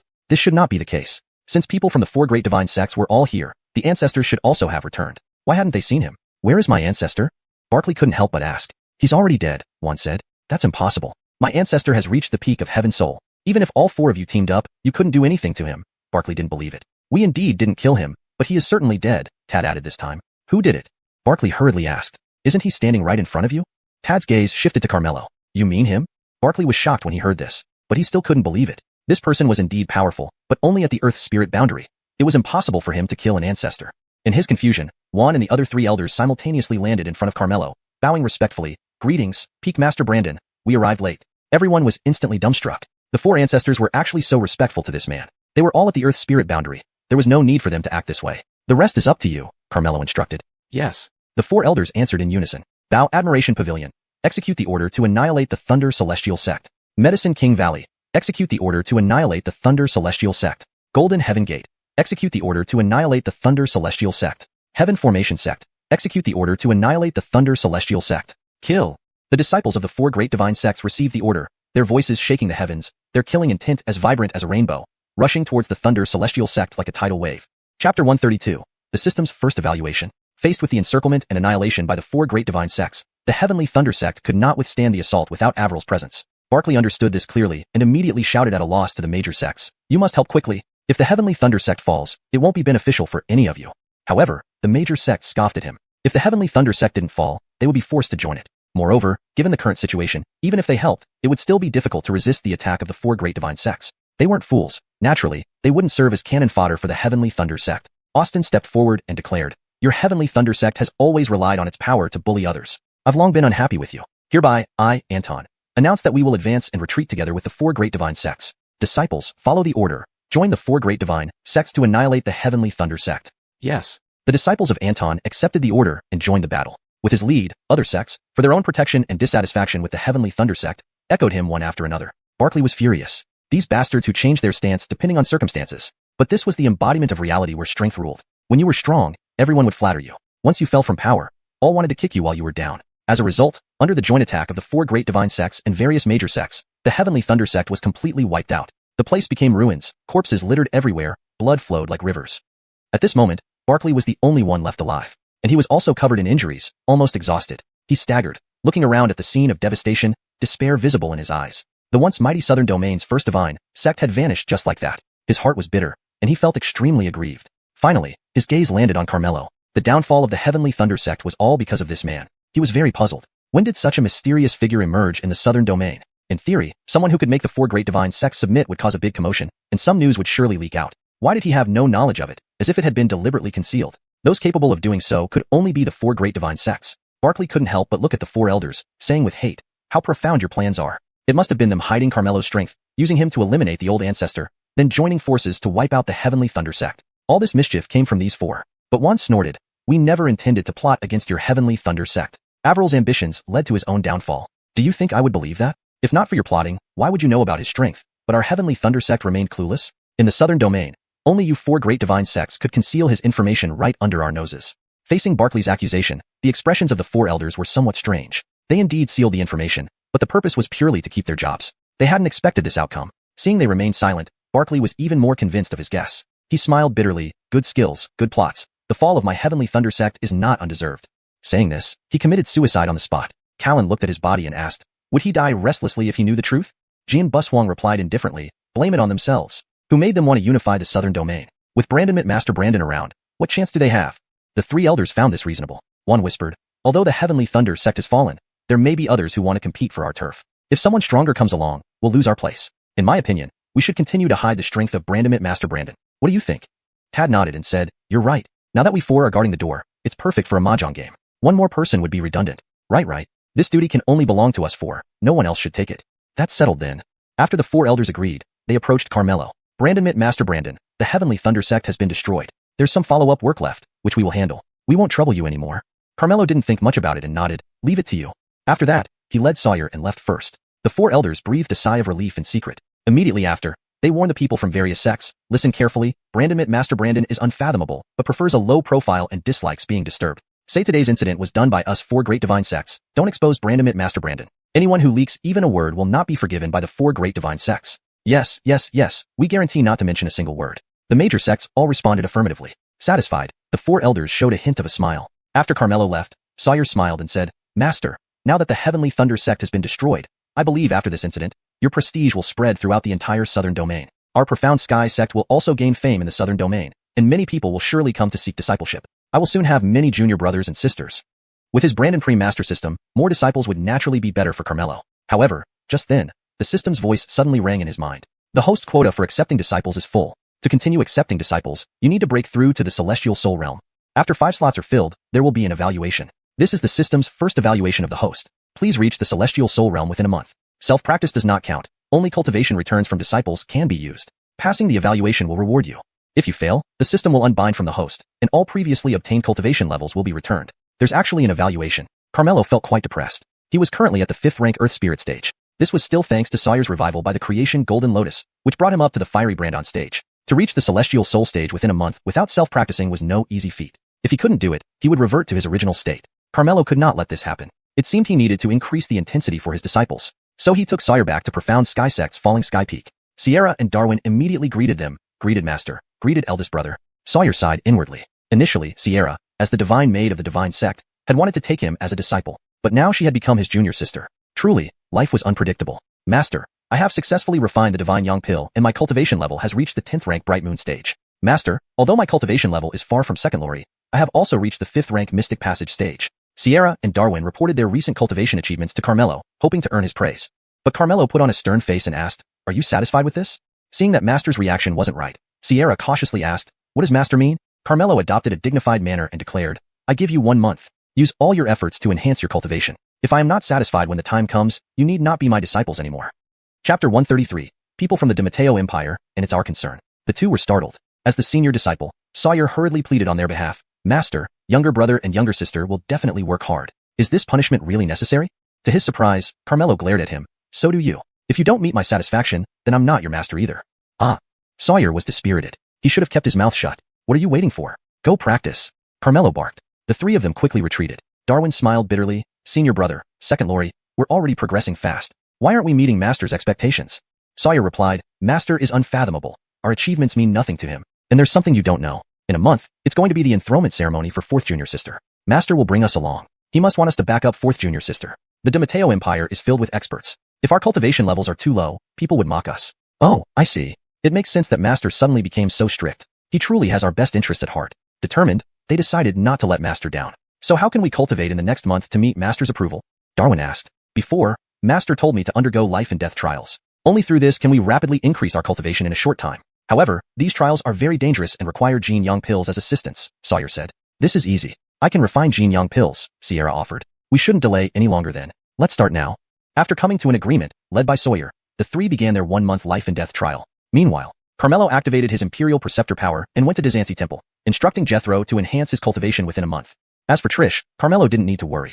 Because she was about to be crowned in a month, in order to avoid scrutiny during the coronation, she had been in seclusion. And being a reincarnation of the Empress, she wanted to regain her peak as soon as possible, thus not needing Carmelo's reminders. During this month, Carmelo continuously monitored the 5 disciples through his Imperial Preceptor power, and they hadn't disappointed him. Especially Sawyer and the others. With Sierra's Jin Yang pills, they kept undergoing life and death trials. Brand porting each other, they made rapid progress and developed camaraderie among fellow disciples. The place where they underwent trials was at the boundary between the eastern and southern regions. A vast 10,000-mile mountain range lies here, called the Myriad Beast Mountain Range. This mountain is filled with fierce beasts. The outermost area houses low-level beasts, classified as first-tier beasts, equivalent to the entry to Mystery's realm. Beasts deeper inside are stronger. Rumors say the innermost part harbors 8th-tier beasts, matching Heavenly Soul Realm experts. Sawyer previously entered Myriad Beast Mountain under the guidance of Ben for life and death trials. One day, after working together to slay 3 6th-tier beasts, they were all covered in injuries, exhausted. Sierra handed out Jin Yang pills, and after taking them, their wounds gradually healed. Darwin sensed his realm barrier loosening, couldn't help but be delighted. Senior brother,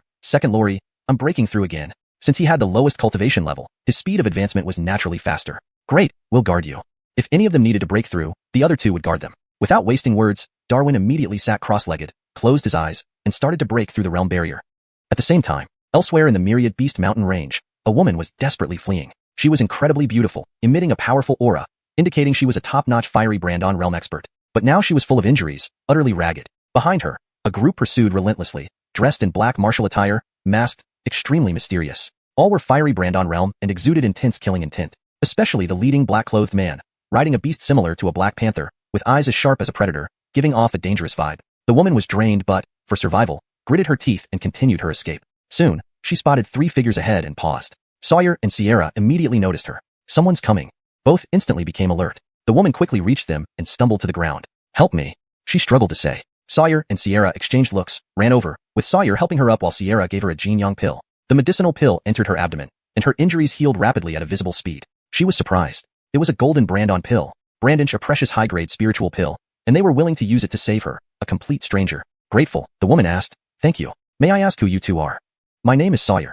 This is my junior sister Sierra, and the one cultivating over there is my junior brother Darwin. We are all disciples of Xianxia sect, Sawyer introduced. Thank you for saving me. My name is Zella, from the Dojo Empire. I will repay this kindness someday.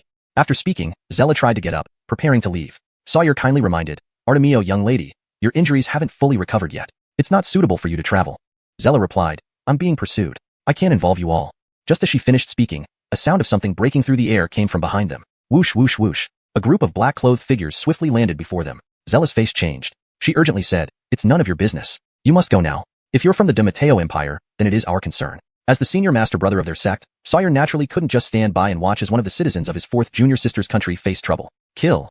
The leader of the black-clothed men gave no further words, waving his hand. Immediately, over 10 subordinates rushed forward simultaneously. Behind each of them appeared an illusory sun, with the lowest being at the 3rd rank fiery Brandon realm, and the highest reaching 7th rank, each exuding intense killing intent. Seeing this, Zella also manifested an illusory sun, preparing to fight to the death. But Sawyer held her back, saying, let us handle it. As he spoke, both Sawyer and Sierra also manifested illusory suns behind them. Through these trials of life and death, Sawyer had made the fastest progress. With the enhancement of the creation golden lotus within him, he had already reached the 4th rank fiery Brandon realm. Xianxia had also successfully entered this realm and even broke through to 2nd rank. Zella was startled by this. She didn't expect that they were both top-tier experts, especially Sawyer, who was still a young boy, yet possessed such cultivation. Still, even so, could they deal with the overwhelming number of enemies?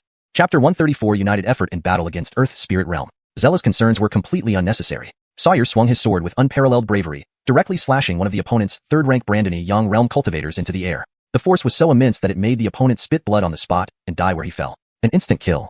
Zella couldn't help but be shocked. Sierra's innate alchemy flame was similarly unstoppable. With a wave of her hand, rolling flames shot out, leaving the opponents unable to get close. Moreover, the two cooperated seamlessly, one attacking while the other covered, advancing like an irresistible force. In just a short while, over half of the opponents were dead or wounded, yet they remained unharmed. Sawyer fought more fiercely as he went on, growing more lethal with each kill. Even facing a 7th-rank Brandony Yang realm, he could still split them in two with a single blow, brutally straightforward. Zella stared wide-eyed in amazement. Despite being outnumbered and not having superior cultivation, these two could still maintain the upper hand. Truly terrifying. Who could cultivate such outstanding disciples? At this moment, with a flash of sword light, all the enemies were wiped out. The two were only slightly out of breath. The trials of life and death had certainly paid off during this period. Sawyer pointed his sword at the black-clothed leader, coldly saying, "Now it's your turn." The black-clothed leader didn't show any signs of emotion throughout. He calmly dismounted and disdainfully said, "I didn't expect to encounter such experts here, but you're far from enough in front of me." As he finished speaking, a formidable pressure surged out. Both involuntarily took several steps back.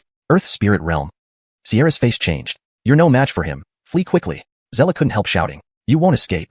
With one step, the ground beneath the black-clothed leader began to tremble slightly. Sawyer and Sierra were immediately enveloped by a pulling force, their bodies involuntarily flying towards him. Against an Earth Spirit Realm cultivator, they had no means to resist. But suddenly, there was a sound breaking through the air, and a whip shadow flashed, lashing sharply at the black-clothed leader. A top-grade magical weapon, the soul-striking whip. The black-clothed leader finally showed some expression, using shrinking the vast into the minute, disappearing from the original spot in a blink. The soul-striking whip missed its mark, but protected Sawyer and Sierra. "Eldest senior brother, second Lori, are you alright?" It was Darwin who had intervened. "Thank you, third Eben. We're fine," Sawyer replied. "That's good." Darwin had barely finished when Sierra shouted urgently, "Third Eben, watch out." The fierce beast had appeared behind Darwin at some point, opening its massive mouth to pounce at him. This was a 5th-rank ferocious beast, equivalent to a bright moon realm cultivator. Darwin had broken through to Star Glory realm, but still lagged behind the ferocious beast by 1 rank, likely leading to misfortune. However, Darwin remained calm. Brandondonly, a sharp sword in tint erupted from him, with sword chi swirling around him, unmatched in sharpness. He pointed with both hands. Countless sword chi flew out with a piercing sound, meeting the ferocious beast like raindrops. Moving so fast it left afterimages in the air, the ferocious beast had no time to react. In the blink of an eye, it was pierced into a sieve by the sword chi. Zella was once again astonished. Those two strength had already amazed her beyond words. To think this young sword cultivator possessed such heavenly defying swordsmanship too. These three cultivated the path of slaughter, the supreme alchemy path, and the invincible sword path respectively. One such person would be extremely rare, yet all three came from the same sect. For a sect to cultivate 3 disciples of such heaven-defying talent, it would surely establish its dominance across the 4 seas and 8 wildernesses in the future. What kind of existence must their master be? Noah Hanshin sect? Why have I never heard of it before? Slaughter path, alchemy path, sword path. Any one of you is a dragon among men with your talents, the black-clothed leader said deeply, his eyes gleaming, frowning tightly. Which sect do you belong to? He assumed that whoever could cultivate such extraordinary individuals must be a mighty force with widespread renown. But Sawyer said, "We are disciples of Noah Hanshin sect in South Region." Noah Hanshin sect? The black-clothed leader tried hard to recall, but he had no impression of this sect. Yet he knew that many hidden forces in the world remained unknown. Perhaps this Noah Hanshin sect was one of them. Brandage forces should never be offended unless absolutely necessary. It would be wise to try to make friends with them instead. Therefore, the black-clothed leader thought for a moment and said, "You killed my subordinates. In principle, I should avenge them by killing you. But considering your sect's reputation, if you hand over this woman, I can let past grievances go and allow you to leave." Being at the Earth Spirit Realm, it would be as easy as turning over one's hand to kill them. Having suffered such a great loss, and not pursuing it further, they should know when to stop. Even Zella thought so. There was no reason for them to risk their lives for an unrelated person like her. But Sawyer retorted without hesitation, "Stop talking nonsense. If you want to fight, then come on." His body exuded overwhelming killing intent, unafraid. Sierra and Darwin stood by his side, showing no fear either. The black-clothed leader's gaze turned cold. "You refuse kindness and choose punishment. If so, then don't blame me for being impolite." With that, he struck out a palm, and terrifying power made the three feel suffocated instantly. "Eben, junior sister, this is true life and death trial. Follow me, and let's fight him together." Sawyer roared with concentration, unleashing all his strength in a punch. Great Solar Heavenly Phenomenon Art. A top-grade celestial level technique. Famous for its power, the cultivation of this art results in greater strength as one's killing intent grows stronger. This punch carried boundless killing intent, resembling a god of death, capable of shattering the heavens. Sierra spread her palms, fully activating her innate alchemy flame.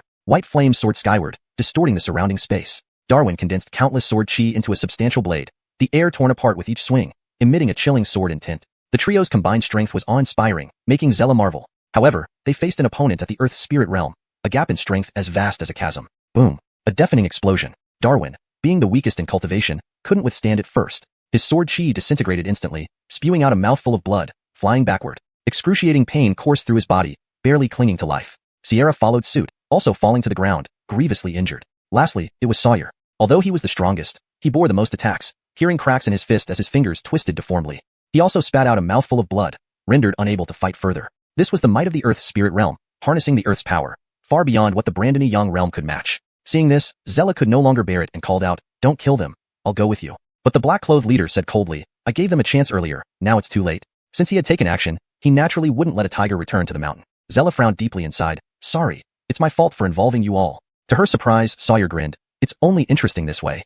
Chapter 135. He has no right to die without my permission. Xianxia replied, "Eldest brother is right. This is true life and death training." Darwin also managed to force out a sentence. I seem to have tasted death. It truly doesn't feel good at all." After speaking, the three of them endured their intense pain and shakily got up. Zella felt admiration from her heart. Despite suffering such severe injuries, they were still able to stand up. This kind of willpower far exceeded what she could achieve. If given time, their future accomplishments would definitely be immeasurable. Unfortunately, it seemed they were about to perish here just to save her. Zella felt extremely ashamed. "Stop putting on a brave front. You've already injured your souls. Death is all that awaits you." The leader in black clothes sneered. "As long as we still have breath, we won't die." Arlie took out a pill and swallowed it. Xianxia and Darwin did the same. "Brandon light pill." The black-clothed leader exclaimed in shock. They each had a divine pill. What kind of force was this profound heaven sect? They even had lost divine pills, and they gave one to each person. It was too extravagant. Under the treatment of the Brandon light pills, the injuries of the three improved rapidly. "Eben, junior sister, the month's deadline is almost up. We must not let our master down," Arlie reminded. "With such good sparring partners, use everything you've got." "I have plenty of Brandon light pills," Xianxia said with a smile. "So what are we waiting for? Eldest brother, second Lori, let's go." The three immediately rushed towards the black-clothed leader. "How dare you?" These three scoundrels actually treated him like a stepping stone for their life and death training. Enraged, the black-clothed leader exerted his full strength, preparing to kill them outright without giving them a chance to consume Brandon light pills. But the three had taken the pills beforehand, and as they were sent flying away, the efficacy of the pill kicked in, keeping them alive by a thread. Their injuries recovered quickly as well. Moreover, every time they recovered, their cultivation level advanced somewhat. Zella was speechless. Who would use Brandon light pills like this? It was too wasteful. The black-clothed leader was deeply frustrated. With Brandon light pills keeping these scoundrels hanging by a thread, he couldn't kill them no matter how hard he tried, and their cultivation kept improving. At this rate, he'd be worn out by them. How many Brandon light pills did they have? At this moment, after recovering once again, Arlie boasted, "I'm about to break through. Come and kill me quick. Kill your ancestors." The black-clothed leader felt aggrieved. "I'm also about to break through. Still not making a move?" Xianxia called. Furious, the black-clothed leader turned pale, gritting his teeth. "You three bastards, you're really treating me as a sparring partner? Or what?" Arlie retorted. "The hell? Really think I can't kill you?"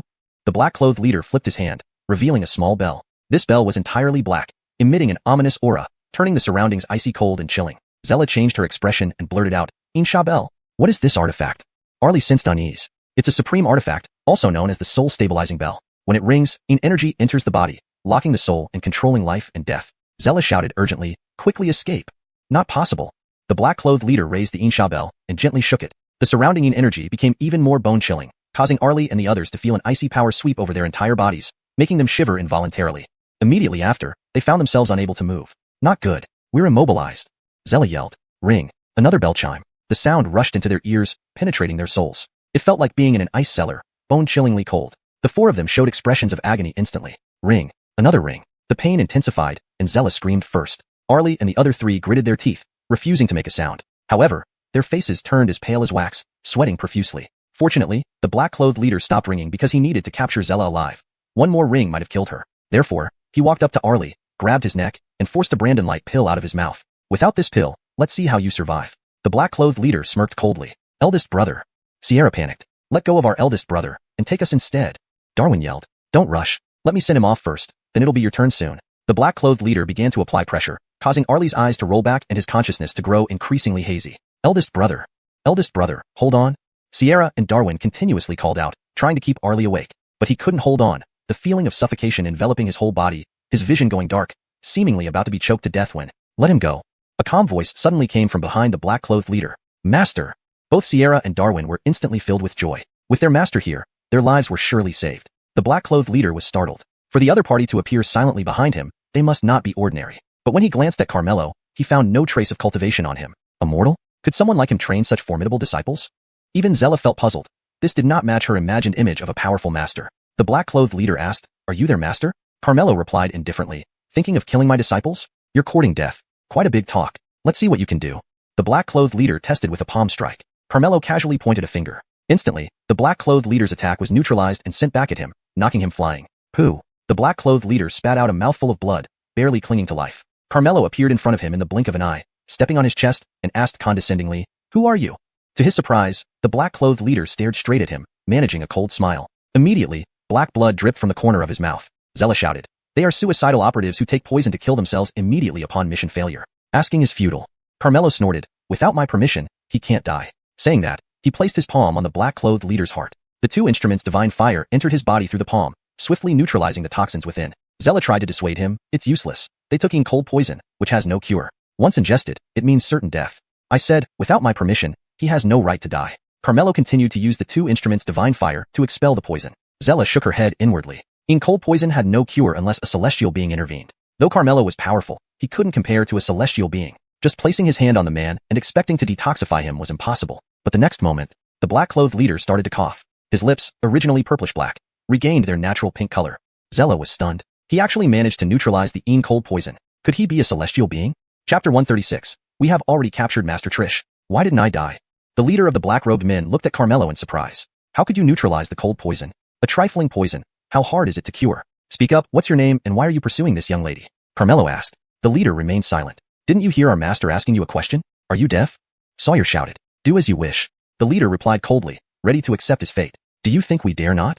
Sawyer pressed his sword against the leader's chest. The leader showed no fear, even a hint of defiance on his face. You. Sawyer was furious. Carmelo said calmly, you do have some backbone, but I hope you can endure the torment worse than death. As he spoke, a ray of two-instrument divine fire was cast into his body, burning his internal organs and soul, causing immense pain and making him scream. Just as he was about to die, the divine fire started healing his injuries. Before he could recover, it began burning again. So it went, worse than death itself. Zella was secretly astonished. What formidable skills he has, able to control life and death like that. Cultivators cannot achieve this. He must be an immortal. Stop it. Finally unable to bear it, the leader of the black-robed men called out weakly. Then confess truthfully, Carmelo said. The leader caught his breath and replied, I am Shepherd, acting under orders from the imperial preceptor of the DiMatteo dynasty to capture this traitor. Nonsense. Zella interrupted sharply. Clearly, that despicable imperial preceptor wants to use me to threaten my Artemio family to eliminate rivals. Carmelo asked, who are you? I am Zella, late progeny, daughter of Chancellor Artemio Xianxia of the DiMatteo dynasty, a soul realm powerhouse. Our Artemio family is the foremost among the four great families of the DiMatteo dynasty, with our patriarch being one of the four celestial souls and head of Tian Yuan Pavilion. Ayana has been in seclusion for her coronation. That despicable imperial preceptor, plotting a coup, took the opportunity to gain supporters. Our Artemio family refused to follow, so he intended to capture me to coerce our family. His intentions are nefarious. Zella quickly explained the situation. Sawyer's expression darkened, clenching his fists tightly. That dog preceptor, Shepherd warned, although I don't know who you are, I advise you not to meddle. The power of the imperial preceptor far exceeds your imagination. If you get involved, your lives are uncertain. Shut up. Sawyer slapped him hard. What preceptor? He's nothing before our master. We're stepping in for sure. Zella hurriedly asked, are you really willing to help us? Carmelo nodded. Zella exclaimed joyfully, great. With your assistance, it will be a blessing for DiMatteo. If you can help us overthrow the preceptor, Ayana will reward you generously. Shepherd sneered coldly, don't be too happy yet. Even with your help, Trish may not succeed. What do you mean? Zella demanded. With matters standing as they are, I'm not afraid to tell you. Trish once traveled south and obtained the Son of Heaven sword from a person whom she revered as her master. As long as we have this person in custody, even with your support, Trish won't dare to act rashly. How despicable. Zella denounced angrily. To accomplish great things means don't matter. Trish secretly sent Lucian to invite her master back, thinking we wouldn't find out. We already captured Lucian and her master. Your Artemio family is just courting disaster. Zella was taken aback. Are you sure you captured Trish's master? Carmelo questioned. Of course, Shepherd affirmed. How did you capture him? Carmelo asked again. Lucian returned from the south with another person, calling him Imperial Master. Did you know, Zella, Lucian had already betrayed the Emperor, luring Trish's master to the East Domain where we easily captured him. Shepherd chuckled smugly. Lucian actually betrayed the Empress. Zella was indignant. But Carmelo knew this was the fourth disciple's trap. Lucian had informed Carmelo about this plan when he sent the letter earlier, aiming to draw out the villains and thoroughly cleanse the court. Trish values respect for teachers most. Now that we have her master, she'll only submit. Zella, if you don't want your Artemio family to perish, change your mind now, Shepherd advised. Dream on. My Artemio family has always been loyal to the DiMatteo dynasty and the Empress. Even death won't make us collude with treacherous scoundrels like you. Zella stood firm and righteous, stubborn and ignorant. Then wait for the Artemio family's destruction. The Artemio family won't be destroyed. Carmelo said. You still want to turn the tide? Foolish dreams. Idiot. Do you know who my master is? Sawyer shouted. Whoever it is, what does it matter to me? Just kill me. We will kill you, but before you die, I want to tell you that my master is also the Empress of De Mateo's master. Sawyer said. Shepard and Zella were both startled. Trish's master has already been captured by us. How can he be? Shepard didn't believe it. Do I have any reason to lie to a dying man like you? Shepard froze, instantly realizing something, blurting out, Lucian deceived us. At least you're not too dumb. Sawyer mocked. Send him on his way. Carmelo got the information he needed and had Sawyer kill Shepard. Zella asked, Are you really the Empress master? Carmelo nodded in acknowledgement. So, this was the Empress trap? Zella asked again. To purge the court thoroughly, we naturally need these disloyal ministers to reveal themselves. Carmelo said. I see. The Empress is indeed far-sighted. Zella was delighted upon hearing this. Then she knelt before Carmelo, pleading, Imperial Master, that dog preceptor intends to use me to force the Artemio family into submission. If he fails, he will wipe out our family before the Empress emerges from seclusion. Now, the other 3 major families have already joined the preceptor and may take action against the Artemio family. Please, Imperial Master, save our family. Carmelo instructed, Buffon, you 3 accompany Miss Artemio to the Artemio residence first. I shall go and meet Ling Xian. Yes, Master. Sawyer and the others acknowledged the order. Zella reminded, Imperial Master, no one knows where the Empress is secluded. Moreover, if you seek out the Empress, won't it expose your identity and warn them? I have my own judgment. Carmelo replied and activated the power of the Imperial Master to locate Trish, vanishing from the spot in an instant. Chapter 137 Card System Bug. The Great Mateo Dynasty. In a secret chamber unknown to others, Trish was sitting cross-legged, cultivating in seclusion. Since she had regained her memories from her past life, her cultivation had advanced rapidly, far outpacing even Sawyer and the others. After all, in her past life she was the Empress of Xian Kingdom. Now she was merely retracing steps already taken, thus finding it much easier to cultivate. Now, she had reached the 8th rank Fiery Brandon realm. She needed to reach the Earth Soul realm before her coronation ceremony. Only then would the ministers be fully convinced of her power. But tomorrow was the day of her coronation, and achieving the Earth Soul realm within a day was quite a challenge. At this moment, she opened her eyes and frowned slightly. It's still a bit lacking. If only I had more time. However, she couldn't wait any longer. Because the National Master was watching closely and would not give her ample time. Just as she was troubled by this, a figure suddenly appeared before her out of nowhere, startling her. Master! Trish quickly identified the visitor and hurriedly paid her respects. Meanwhile, she was secretly surprised. Her secret chamber was heavily fortified with defenses. Entering silently should have been impossible. Indeed, it showed how extraordinary her master was, someone even the Empress of Xian Kingdom from her past life could not fully understand. You're progressing a bit too slowly. Carmelo was rather helpless. There were only 3 days left until the month-long trial period ended. Sawyer and the others had done their best, and Carmelo had obtained a considerable amount of cultivation returned from them. He had already reached the 10th rank Earth Soul realm. The Heaven Soul realm was just 1 step away, but that final step was extremely difficult, akin to ascending to heaven. Therefore, Carmelo also needed a substantial amount of cultivation return. Even if Sawyer and the others advanced another realm, they wouldn't meet his needs. His hope lay solely on Trish. As long as you break through to the Earth Soul realm, I will pass the assessment. I've disappointed you, Master, Trish said humbly. Tomorrow is your coronation ceremony, yet you still fall short.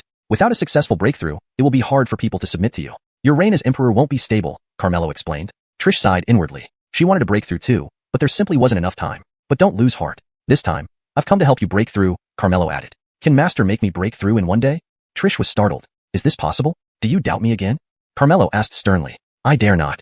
Trish recalled her master's teachings and denied the thought. Yet she was very curious. How would Master manage it? Then she heard Carmelo say, generally speaking, each cultivation breakthrough requires time to consolidate the realm. Otherwise, it's easy to suffer a cultivation failure. But you are different because you have previous experience from your past life. So, I will transfer my cultivation to you.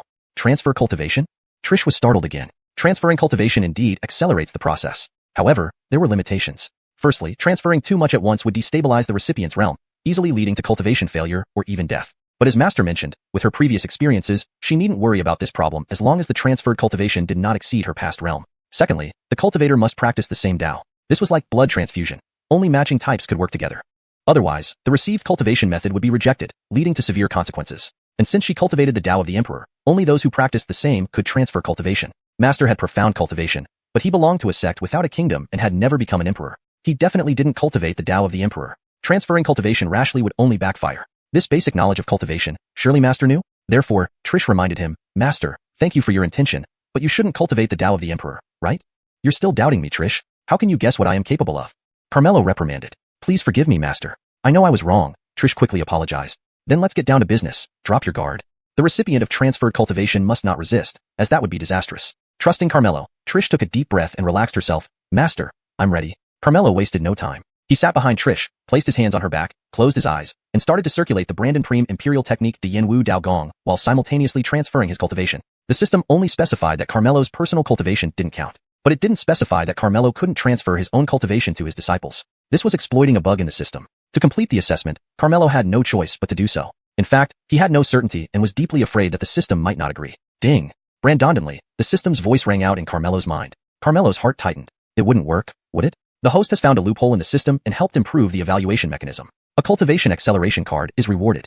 Carmelo was immediately delighted. He didn't expect exploiting a bug would get him a reward. With this cultivation acceleration card, he was even more confident about helping his fourth disciple break through to the Earth Soul realm within one day. He used it right away. Carmelo's cultivation speed instantly accelerated tenfold. Meanwhile, Trish was still worried, uncertain if her master's transmission of power would result in any rejection phenomena. But when the cultivation was transmitted over, there was not the slightest anomaly. Trish finally breathed a sigh of relief. Turns out, her master also cultivated the way of the Emperor. But since he hadn't become an Emperor, how could he have cultivated the way of the Emperor? Trish didn't know that Carmelo possessed the abilities of an Imperial teacher. Whatever his disciples knew, he knew better. Not only the way of the Emperor, but he also mastered the ways of warfare, alchemy, swordsmanship, and Buddhism of his other disciples. As Carmelo transmitted power, Trish's cultivation soared wildly. 9th rank, 10th rank, half-step heavenly soul realm. At the same time, Zella led Sawyer and the other two speeding towards the Artemio family residence. And at that moment, the Artemio family was facing a crisis. Outside the gates of the Artemio family residence, a large crowd had gathered, surrounding the expansive residence tightly with no gaps. Led by the patriarch Casper, the Artemio family members glared at the intruders, shouting, "Mateo family, Brandon family, Lee family, you dare surround my chancellor's mansion? Do you want to rebel? Casper, do you still consider yourself the current chancellor? We dare to act against you. Brandon render to the national master, or your Artemio family won't be necessary anymore." The one speaking was Bart, the patriarch of one of the four major families of the great Mateo dynasty, with a smug smile on his face. "It's shameful for you, the four great families, to become lackeys of that demon master," Casper sneered contemptuously. Chapter 138. As assassins, we should follow orders. Outrageous. How dare you insult the imperial teacher? This is a capital offense. Bart shouted angrily. "A wicked sorcerer who corrupts the court. I say what I think. What can you do?" Marvin replied fearlessly. "You." Before Bart could speak, Brandon Wuwei, the patriarch of the Brandon family, stopped him. With a seemingly kind and smiling face, he said, "Brother Artemio, we have served in the same court for many years and have a long-standing friendship. Now that all three of us have chosen our wise lords, why are you still obstinate? Her Imperial Majesty holds the celestial sword. She is the true wise ruler of our de Mateo dynasty. You side with the sorcerer and disregard the fate of the de Mateo dynasty, proving your true stubbornness. Brother Artemio, you are mistaken. In this world, strength rules supreme. Whether it's sex, noble families, or the imperial court, those in power should be the strongest. Trish, being merely at the bright young stage, with questionable origins of her celestial sword, is unqualified to be the emperor. Conversely, while the imperial teacher may not follow the way of kings, he is first among all in our de Mateo dynasty. His strength and prestige make him the most suitable choice." Brandon Wuwei spoke eloquently, trying to persuade Marvin amicably. But Marvin sneered and spat. "Back then, you all supported the crown prince. Now that he has been dethroned, you fear the empress might punish you. A bunch of opportunistic, selfish cowards. You even think my Artemio family will dance to your tune? Don't dream about it." Brandon Wuwei's expression darkened. "Since you've spoken your mind so bluntly, don't blame us for being impolite. You dare touch the Artemio family and see what happens." A resonant voice suddenly echoed out. Following the sound, they saw an imposing elder stride out from within the Artemio compound. It was Robert, the patriarch of the Artemio family. "Greetings, great ancestor."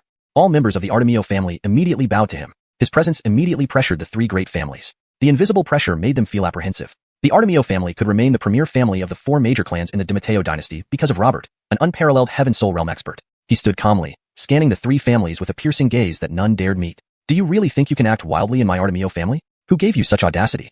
Robert sneered. "Great ancestor of the Artemio family, we know you're powerful and oversee the Abyss Pavilion. But today, whether you agree or not, you must comply," Bart said firmly. "Outrageous." Robert waved his hand, unleashing a powerful force. Bart had no means to defend himself. At that moment, a figure stepped forward and blocked Robert's attack. Seeing who it was, Robert's eyes turned cold. Edgar. This person was the ancestor of the Mateo family, another one of the four heaven soul experts in the de Mateo dynasty, and also the deputy director of the Abyss Pavilion. "Robert, a wise man knows when to yield. Joining the imperial teacher benefits you and harms none. Why lead your Artemio family to ruin?" Edgar said with a false smile. "Defeated by me, and you still have the nerve to speak to me? If you're brave enough, let Dane come personally," Robert snorted. "The imperial teacher is busy with state affairs. Your Artemio family isn't worth his personal attention. We're sufficient." Arrogant braggart. As his words hung in the air, Robert rushed forward. Edgar quickly responded but was overpowered, struck away by a palm and barely managed to stabilize himself. "Just that?"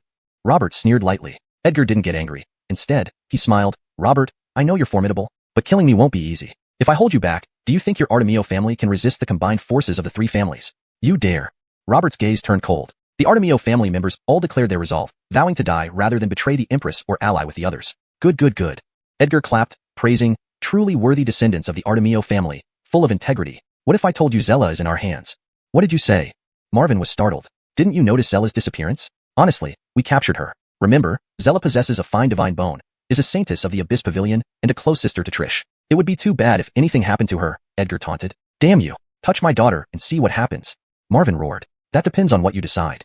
You. Marvin was infuriated. A flicker of worry crossed Robert's eyes as he asked sternly, you say Jinger is in your hands. Where is she?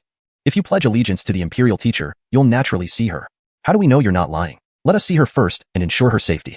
Bart immediately whispered to Edgar, Patriarch, the Imperial teacher has already dispatched a group of elite assassins to capture Zella. It's bound to be foolproof. Calculating the time, they should be bringing her here any moment. Edgar then said to Robert, all right, my people will bring her over shortly. Please wait a moment. After a while, several figures indeed flew down from the sky, riding their swords. Among them was Zella. The members of the three great families all showed looks of satisfaction, admiring how the Imperial teacher had everything under control. Jinger, Marvin called out immediately. Robert's gaze sharpened, wanting to snatch Zella away. But how could Edgar let him do as he wished? He blocked Robert at the first opportunity and warned, if you dare to make a rash move, my men will instantly annihilate Zella, leaving no chance for rebirth. You. Robert glared with uncontrollable anger. Yet he was helpless. Now that you've seen her, you know what to do, right? Edgar reminded again. Robert's face turned gloomy, filled with unwillingness. But Zella was the future of the Artemio family, and there could be no slip-ups. As long as she was safe, the Artemio family would surely rise to glory once more. They had arranged for Zella to leave the DiMatteo Empire early, but they never expected her to still fall into their clutches. Now that Zella was a hostage, the Artemio family had no choice but to compromise. Before Robert could agree, Zella descended on her sword and shouted, Old Patriarch, you cannot agree to their terms. Edgar immediately sneered coldly. With her in our hands, your Artemio family has no choice. Why aren't you restraining her? He thought Sawyer and the other two were the elite assassins who brought back Zella and ordered them to control her. However, Sawyer and the others ignored him, allowing Zella to fly toward the Artemio family's camp. Seeing this, Edgar exclaimed in alarm, What are you doing? Why aren't you stopping her? Sawyer responded coldly, On what basis do you give us orders? Ridiculous. Edgar roared in fury. The Imperial teacher entrusted me with full authority to handle the Artemio family. As his loyal assassins, you should follow my orders. Chapter 139 Alliance with Master Lars. You say we are your suicide soldiers? Sawyer and his two companions laughed. Are you blind? When did we ever become your suicide soldiers? Saying this, they also landed in the Artemio family camp. You aren't. Edgar was stunned, now realizing that these three indeed didn't look like suicide soldiers. Of course not. The suicide soldiers you sent have already been taken care of by us, Sawyer said. Impossible. How could you possibly deal with the suicide soldiers? Edgar couldn't believe it because he knew that among those suicide soldiers, there was one Earth Soul Realm warrior, which made them an unmatched force. I've returned unscathed. Can there be any doubt? Zella sternly rebuked. Ha ha ha. Robert burst out laughing. Edgar, despite all your schemes, you've still failed. Edgar's face turned grim as he glared at Sawyer and his companions. You dare to ruin my plans. Who are you exactly? Call me father, and I'll tell you, Sawyer taunted. How unreasonable. Enraged, Edgar attacked directly, aiming to kill Sawyer. Without a hostage, you still dare to kill in front of me? Who gave you the guts? Robert had no more reservations, and with one palm, he forced Edgar back. Edgar felt his internal chi surging, causing extreme discomfort. Patriarch, the plan has changed. Let's retreat, Bart suggested. Edgar reluctantly agreed, but he understood he wasn't a match for Robert. Although he could hold him off, it would take a concerted effort from the three major families to resolve the Artemio clan, resulting in heavy losses on both sides. Forcing Robert might lead to even worse consequences. Moreover, allying with the Artemio family was merely adding flowers to brocade. If it failed, it wouldn't be much of a loss. Because the Imperial teacher held the most critical card, Master Trish's mentor. Thinking this through, Edgar waved his sleeves. Let's go. Patriarch, we can't let them leave easily. Zella, remembering nearly being captured to threaten her family, remained angry and wanted to kill them all. But Robert shook his head, allowing them to leave. Patriarch, they are traitors who should be executed on the spot. Why are you letting them go? Zella asked in confusion. If we really fight, it will end up being mutually destructive. Tomorrow is His Majesty's coronation. We shouldn't create complications. Hearing this, Zella relented. Meanwhile, in a luxurious residence, a short-bearded man sat in a pavilion, wearing a feather cap and holding a feather fan in his hand, gently swaying it. He exuded an elegant demeanor, with deep eyes flashing with wisdom. He was the first person of the Dacian Empire, Imperial Teacher Dane. Before him stood a eunuch, none other than Lucian. Imperial Teacher, tomorrow is Trish's coronation. After tomorrow, the Dacian Empire will change hands. I offer my congratulations in advance, Lucian flattered with a smile. I thought the Crown Prince would be competent, but Trish obtained the Emperor's sword and deposed the Crown Prince with swift action. If she becomes Empress, it will affect all of us. She left us no choice, Dane said calmly as if everything was within his control. Trish is just a young girl. How can she compare to you? Our empire should be under your control. Dane smiled. This is thanks to you, Eunuch Wei, for capturing her master. With this trump card, I won't fear her compliance tomorrow. Yes, Imperial Teacher, you are wise. Lucian bowed his head, a sneer flashing across his lips. Brandondenly, He sensed two powerful presences approaching rapidly and looked up. Two figures were flying through the air, both at the celestial soul realm. They were monks. One was a dignified old monk with white eyebrows, while the other was a plump and stout ascetic monk. They were none other than the old patriarchs of Dakan Temple, Dan, and Noahani Temple, Craig. There was also a small monk, dressed in a Kasaya robe, leading the way while Dan and Craig followed respectfully behind. Lucian was surprised. Dan and Craig were unparalleled masters from the western regions. Not only were they immensely powerful, but they also held high status. Why would they be so respectful to a small monk? And why were they here? As he pondered, the trio slowly descended. Dane immediately greeted them. Dan Craig, long time no see. This must be the new Buddhist son from the western regions? Indeed, this Buddhist son was Lars, Carmelo's fifth disciple. Lars had undergone a tremendous transformation and was no longer the weakling he once was. Ba. Lars clasped his hands together in prayer, reciting the Buddha's name. I have long heard of the great reputation of Imperial Teacher Zhuge of the Dakian Empire. It is an honor to meet you today. Master Lars, you are too modest. You are now not only the abbot of Dakan Temple, but also the most prestigious Buddhist son in the western regions. It is a great honor for our Dakian Empire to invite you, Dane said politely. Ba. All that I have today is due to my master's favor. Advisor overpraises me, Lars replied humbly. I've heard some news about your master as well. May I have the honor of meeting him? Dane asked. My master's whereabouts are unpredictable, and even I find it difficult to see him.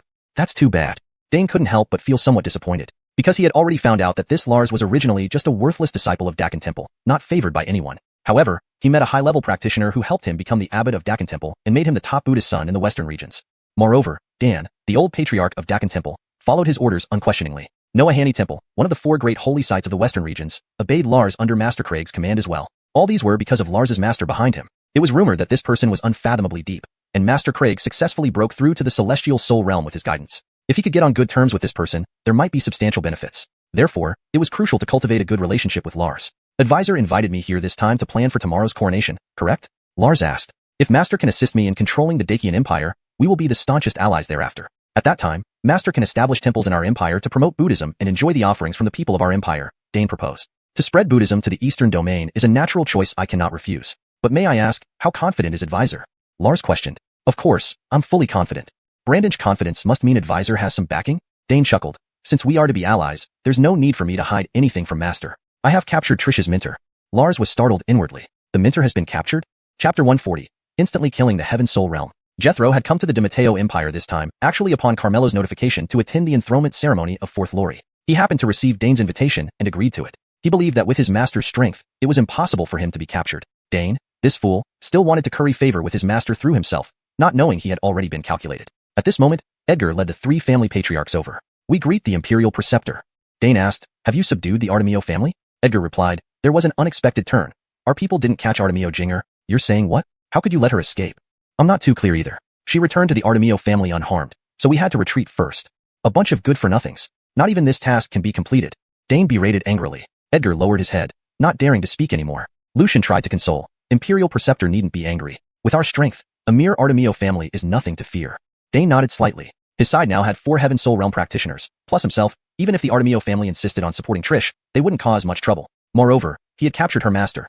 Things would definitely go as planned. Tomorrow, Trish must die. Meanwhile, in the secret chamber where Trish was located, she managed to break through to the Earth Spirit Realm with the power transmitted by Carmelo. Carmelo also successfully advanced to the Heaven Soul Realm. Ding. Congratulations, host has completed the test, adding 1 disciple-taking quota. The system's voice rang in his mind, making Carmelo somewhat helpless. It only added 1 disciple-taking quota.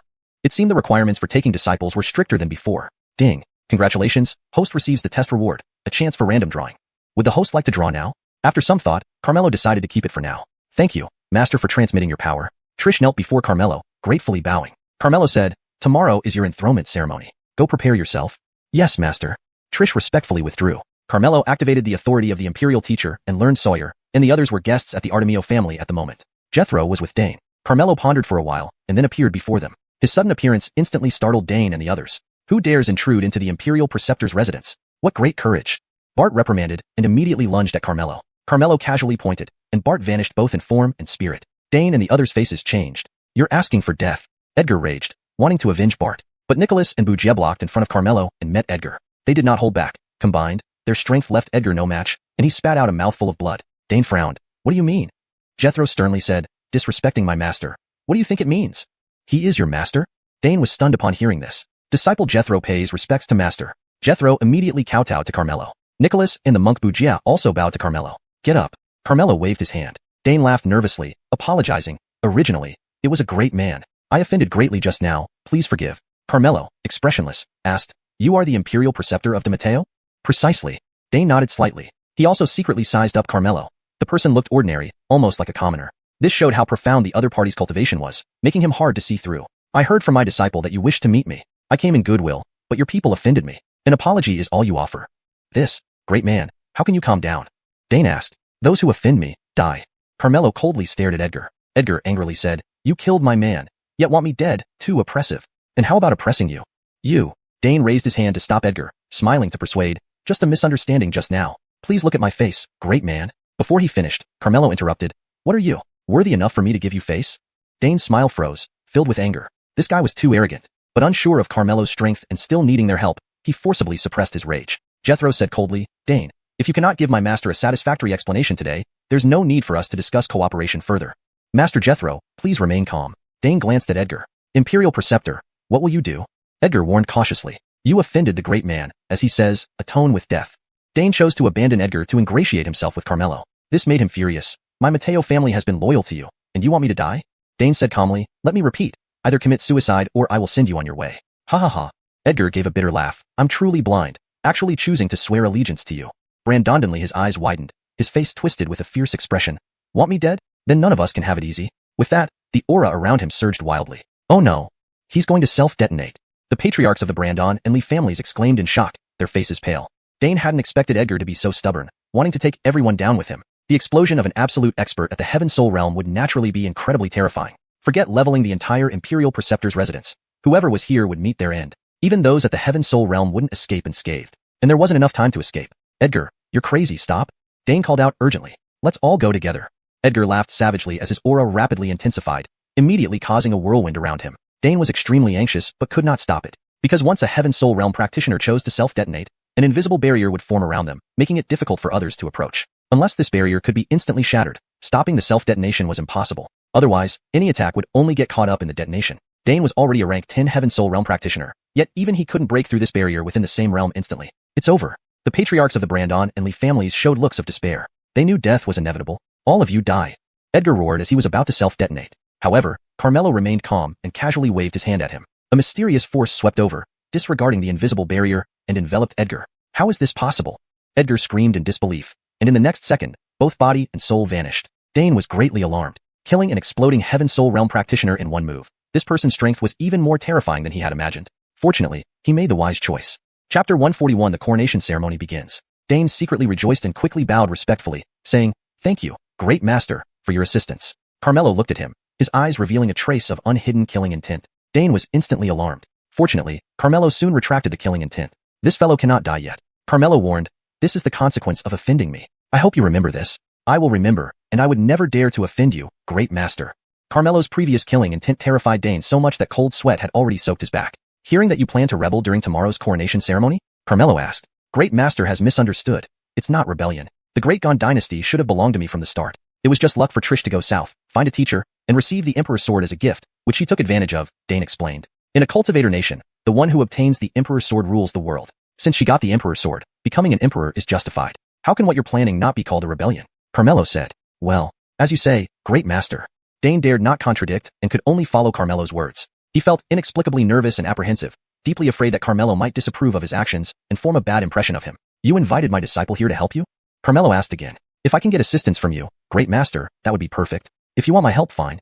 Carmelo agreed outright. Dane was immediately delighted. "Wonderful. With your assistance, everything will go smoothly." "I have a few questions for you," Carmelo said. "Just ask, great master. I will answer all your questions truthfully," Dane promised, patting his chest. "I heard you once had a disciple." Carmelo's gaze was fixed on him. Dane's expression stiffened as he hurriedly replied, "I have many disciples. Which one are you referring to, great master?" Carmelo said, "Ellsworth." Dane's pupils contracted instantly, and his expression became uneasy. "It's rumored that you killed him yourself," Carmelo continued. "Great master may not know, but my wicked disciple committed insubordination and betrayed me, forcing me to cleanse the door," Dane explained hastily. "But why did I hear that it wasn't like what you said?" "Great master must have heard inaccurate rumors." "Is that so?" Carmelo's face turned cold. "I detest being deceived the most. You'd better tell the truth honestly." "Great master, every word I say is true without any falsehood. I'll give you one more chance to tell the truth." Carmelo's eyes flashed with a chilling light. Dane sensed the killing intent again, but he still toughened up and said, "Great master, I don't know what you've heard, but what I said is true. I nurtured him wholeheartedly, wanting him to inherit my legacy. Unexpectedly, he betrayed me, persisting in his defiance, so I killed him. As he spoke, he gave Brandon Lee and another person a secret glance. They understood and immediately stepped forward to explain. Great Master, the National Preceptor did not lie. We also know about this matter. Yes, please see through clearly. Carmelo shouted impatiently. I'm asking him, what right do you have to interrupt? Please forgive us, Great Master. Startled, they knelt down immediately. I just said that offending me means death. Carmelo waved his hand, and both were killed instantly. Dane's heart sank, and he hurriedly knelt. Please spare my life, Great Master. If you want to live, tell the truth. Remember, I only give you one chance. Otherwise, they'll be your fate. I'll tell. Dane, overwhelmed by the pressure, confessed, actually, I didn't want to kill him. Someone instructed me to do it. Who? This? Dane hesitated again. Speak. Carmelo ordered coldly. The Immortal Sanctuary. Dane blurted out. The Immortal Sanctuary? Carmelo hadn't heard of it. Beside him, Heron interjected. This Immortal Sanctuary isn't a force in Northern Wasteland. It is one of the 3 great sanctuaries in Southern Wasteland. Carmelo followed up. Why did the Immortal Sanctuary instruct you to kill Ellsworth? They only told me to kill Ellsworth, and I am not clear about the specific reason, Dane replied. He is your disciple, and you kill him just because someone else tells you to? How do you qualify as a master? Carmelo criticized. Great Master, you must understand. The Immortal Sanctuary has enormous influence, and I couldn't afford to offend them. If I didn't follow their orders, not only would I die, but it would also endanger the entire Great Gon Empire. I had no choice. Carmelo furrowed his brows. Dane, despite being a 10th rank Celestial Soul Realm expert, the top tier, couldn't even dare to offend the Immortal Sanctuary. How terrifying must this power be? Since he had crossed over to this world 10 years ago, Carmelo only knew that this world was divided into the 4 seas and 8 wastes. As for the structure and power distribution of this world, he was not clear. After all, during these 10 years, before obtaining the system, he had been holed up in Xianxia sect, never leaving its confines, as if he were a blushing bride, naturally knowing very little about the world outside. It seemed that Ellsworth must have been captured by the Immortal Sanctuary. To save him, he would have to make a trip to Southern Wasteland. Hi Master, I have told you everything. Please be merciful, Dane pleaded boldly. As a master, you should protect your disciple when he is in trouble. Yet, you personally killed your own disciple. You are unworthy of being a master. You're right, High Master. I feel immense guilt about it. If my disciple were still alive, I would sincerely apologize to him. Dane lightly sighed. Hypocritical. Carmelo naturally didn't believe Dane's words, but he didn't press him further, because Carmelo knew his 4th disciple needed to take advantage of Dane's rebellion to cleanse the court. So, Carmelo let him rise and speak. Dane heaved a huge sigh of relief and cautiously asked, High Master, why did you inquire about him? What is your relationship with him? Do I need to explain myself to you? No, I just asked out of curiosity, just curiosity. Dane quickly abandoned the thought of pursuing the question further. The next morning, the Great Gon dynasty officially held the coronation ceremony. All ministers were waiting respectfully early. Naturally, Dane was also present. However, what frustrated him was that the patriarchs of the 3 major families were all dead. Even his most capable subordinate Edgar was forced to self-detonate. This was equivalent to cutting off both his arms, significantly weakening his strength. Fortunately, there were 2 10th rank Celestial Soul Realm ancestors from Dakan Temple and Noahanyi Temple to assist him, along with Lars's master. This person had unfathomable power. With him around, there was nothing to worry about. At this moment, Lucian shouted at the top of his lungs. The coronation ceremony is officially beginning. Please invite His Majesty to ascend the throne. Chapter 142. Your master is in my hands. Empress Trish stood before the Imperial Assembly, draped in a regal robe and crowned with a golden diadem. Her demeanor exuded grace and imposing majesty. She strode to the dragon throne, glanced over the ministers, raised her hand, and the Emperor's sword appeared in her grasp, revealing an air of supremacy. I shall take control of Great Mateo today, and lead it to everlasting prosperity and glory. Just as she was about to sit on the throne, a loud voice suddenly interrupted. Hold it! Dane stepped forward, pointing at Trish. You are not qualified to inherit Great Mateo. His words immediately caused an uproar. However, it was clear that no one was overly surprised. Apparently, this scenario had been anticipated. Some people were even prepared for a major confrontation. Grand Sorcerer, if I am not qualified, who is? Trish asked calmly. Trish, we both know the truth. Hand over the Imperial throne today, and I can ensure you a dignified exit. As soon as Dane finished speaking, his followers promptly gathered behind him. Trish scanned the crowd. These people included the leaders of the 3 great families and others she had not expected. Their masks were finally off. Now she could eliminate them all in one stroke. Dane, if you want to usurp the throne, you will have to ask us first. Burke, the ancestor of the Artemio family, along with Artemio family members and loyal officials, stepped forward to protect Trish. Burke, the 3 great families have already submitted to me. It is your clan that insists on defying me. You will regret this, Dane sneered. Is that so? I heard that Mateosin and the heads of the 3 great families are already dead. What other experts do you have? Burke laughed derisively. Dane raised an eyebrow. He had blocked news of this, so how did they know? Though puzzled, he brushed it aside. Even without them, I have more than enough to deal with you. Dane gestured, and 3 monks emerged from the crowd. That's Dan, the ancestor of the Western Great Zen Temple, and Joa, the ancestor of Noahanyi Temple. They've actually colluded with Dane. Recognizing them, Trish's supporters turned pale. Outnumbered and outmatched, Trish's forces were at a significant disadvantage. Even though Dane lacked Mateosin and the heads of the 3 families, these 2 new formidable figures left them feeling uneasy. There's no need for introductions. And this, Dane pointed to Lars, is Lars, the newly recognized Buddha son of the West and the abbot of Great Zen Temple. With their assistance, do you really think you have a chance? As he spoke, the sky filled with Buddhist chants. Looking up, a swarm of monks swiftly flew toward them, a vast number creating an overwhelming presence. They were from the Great Zen Temple and Noahani Temple. Trish's side was visibly shaken. Burke's expression grew grave. He had heard of Lars, a suddenly prominent Buddha son. Rumors suggested that despite his youth and relatively low cultivation, both Great Zen Temple and Noahani Temple followed his lead. Even the Sky Soul Realm cultivators, Dan and Unrestrained, bowed to him. It was said he had a mysterious mentor backing him. Ba. Lars clasped his hands together in prayer and recited the Buddhist invocation. He then approached Trish's side with Dan and Unrestrained. They braced themselves, extremely tense. A smug smile spread across Dane's face. Lars couldn't wait to strike. This suited him fine. Let them take the first blow. At this moment, 3 people from the Artemio family stepped forward to meet Lars. Seeing this, Zella cried out in alarm, "Don't be impulsive. Come back quickly." She knew these 3 were exceptionally talented and powerful, but against Sky Soul Realm masters, they had no chance. No matter how much she tried to dissuade them, Sawyer and the others ignored her. Zella was frantic, wanting to rush over to help, but she was held back by Artemio Xianxia. "Don't act rashly, you'll die." "Father, they saved my life. I can't just stand by and watch them die." Zella protested. "Understood, but I won't let you throw your life away. Let's observe for now." Artemio Xianxia refused to let her go. Dane laughed. "Have you run out of people? Sending these 3 is like sending lambs to the slaughter." He eagerly awaited the spectacle. Unexpectedly, when Lars reached Sawyer and the others, he did not attack but bowed respectfully. "Greetings, elder brother, second Lori, third elder brother." What? Everyone was bewildered. The first Buddhist son of the Western region, who controlled the Great Zen Temple and Noahani Temple, called them elder brother and second senior sister? What's their background? Sawyer chuckled. "Fifth Eben. You've done pretty well for yourself." Huiwan modestly replied. "All that I have today is due to my mentor's grace. Eldest senior brother, please don't make fun of me." Dane immediately laughed heartily. "So they are fellow disciples with Master Huiwan. This is perfect. We've gained 3 more powerful allies." Sawyer said sternly, "Who says we're on your side?" Dane raised an eyebrow. "Master Huiwan, what does he mean?" "Of course, I stand by my fellow disciples." Dane's face darkened. "You want to betray me? Don't flatter yourself. I'm not your subordinate. How can there be betrayal? At most, I was just playing you." "You." Dane was furious when he heard this. Trish sneered. "Dane, now that the Great Zen Temple and Noahani Temple are on my side, do you still think you have a chance of winning? Seems like you've colluded with them long ago, but don't celebrate too soon. Your mentor is in my hands right now." "Is that so?"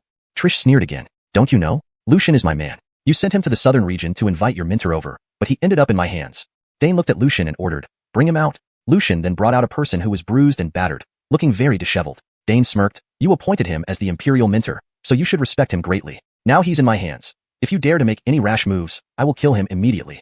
"Then go ahead and kill him," Trish replied casually. Dane was taken aback and demanded, "You pride yourself on respecting teachers, yet now you don't care about his life. Are you willing to bear the reputation of being a disciple who disgraces his master, to be condemned by the world?" Trish directly instructed Lucian, "Kill him?" Dane sneered. "Did you not understand my words? He is under my control. You have no right to order him." But Lucian responded, "Yes, your majesty." As he spoke, he snapped the neck of the person. Chapter 143 Another Divine Beast. Dane shouted in anger, "Lucian, what are you doing?" Lucian smiled sardonically. "Isn't it obvious?" "What do you mean?" "I have always been the Emperor's man from the very beginning."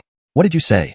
Dane's expression turned furious. "You tried to buy me over, so I played along and acted with you. The person I captured is nothing but a death row inmate. You really thought he was His Majesty's teacher? How foolish. Bastard." Angered by being toyed with one after another, Dane exploded in fury. Trish said coldly, "Your trump card is gone. What will you fight me with now? Do you think you've won? Or what? With just me, I can wipe all of you out." Dane stood proudly as a formidable pressure suddenly erupted from him, sweeping away like tidal waves. With his level of cultivation as a 10th rank Heavenly Soul Realm, the terror of his aura was too much for normal people to withstand. They knelt down successively. Even a few of those in the Heavenly Soul Realm felt strained. Truly, Dane suppressed the entire scene single-handedly. Ha ha ha. He laughed triumphantly. "Trish, see that? No matter how many tricks you have up your sleeve, they are futile against absolute power. You're right, in the face of absolute strength, any scheme is useless." Trish called out loudly, "White Tiger." As soon as she finished speaking, a deafening tiger roar sounded. Dane's pressure immediately vanished. Then, a white tiger emerged, its eyes filled with bloodthirsty ferocity. Although it wasn't fully healed, as a divine beast, it still inspired fear. Even Dane felt immense pressure, but he wasn't panicking. Instead, a meaningful smile hung at the corner of his mouth. "I was right. The pet you brought back from the southern domain is indeed one of the 4 great divine beasts.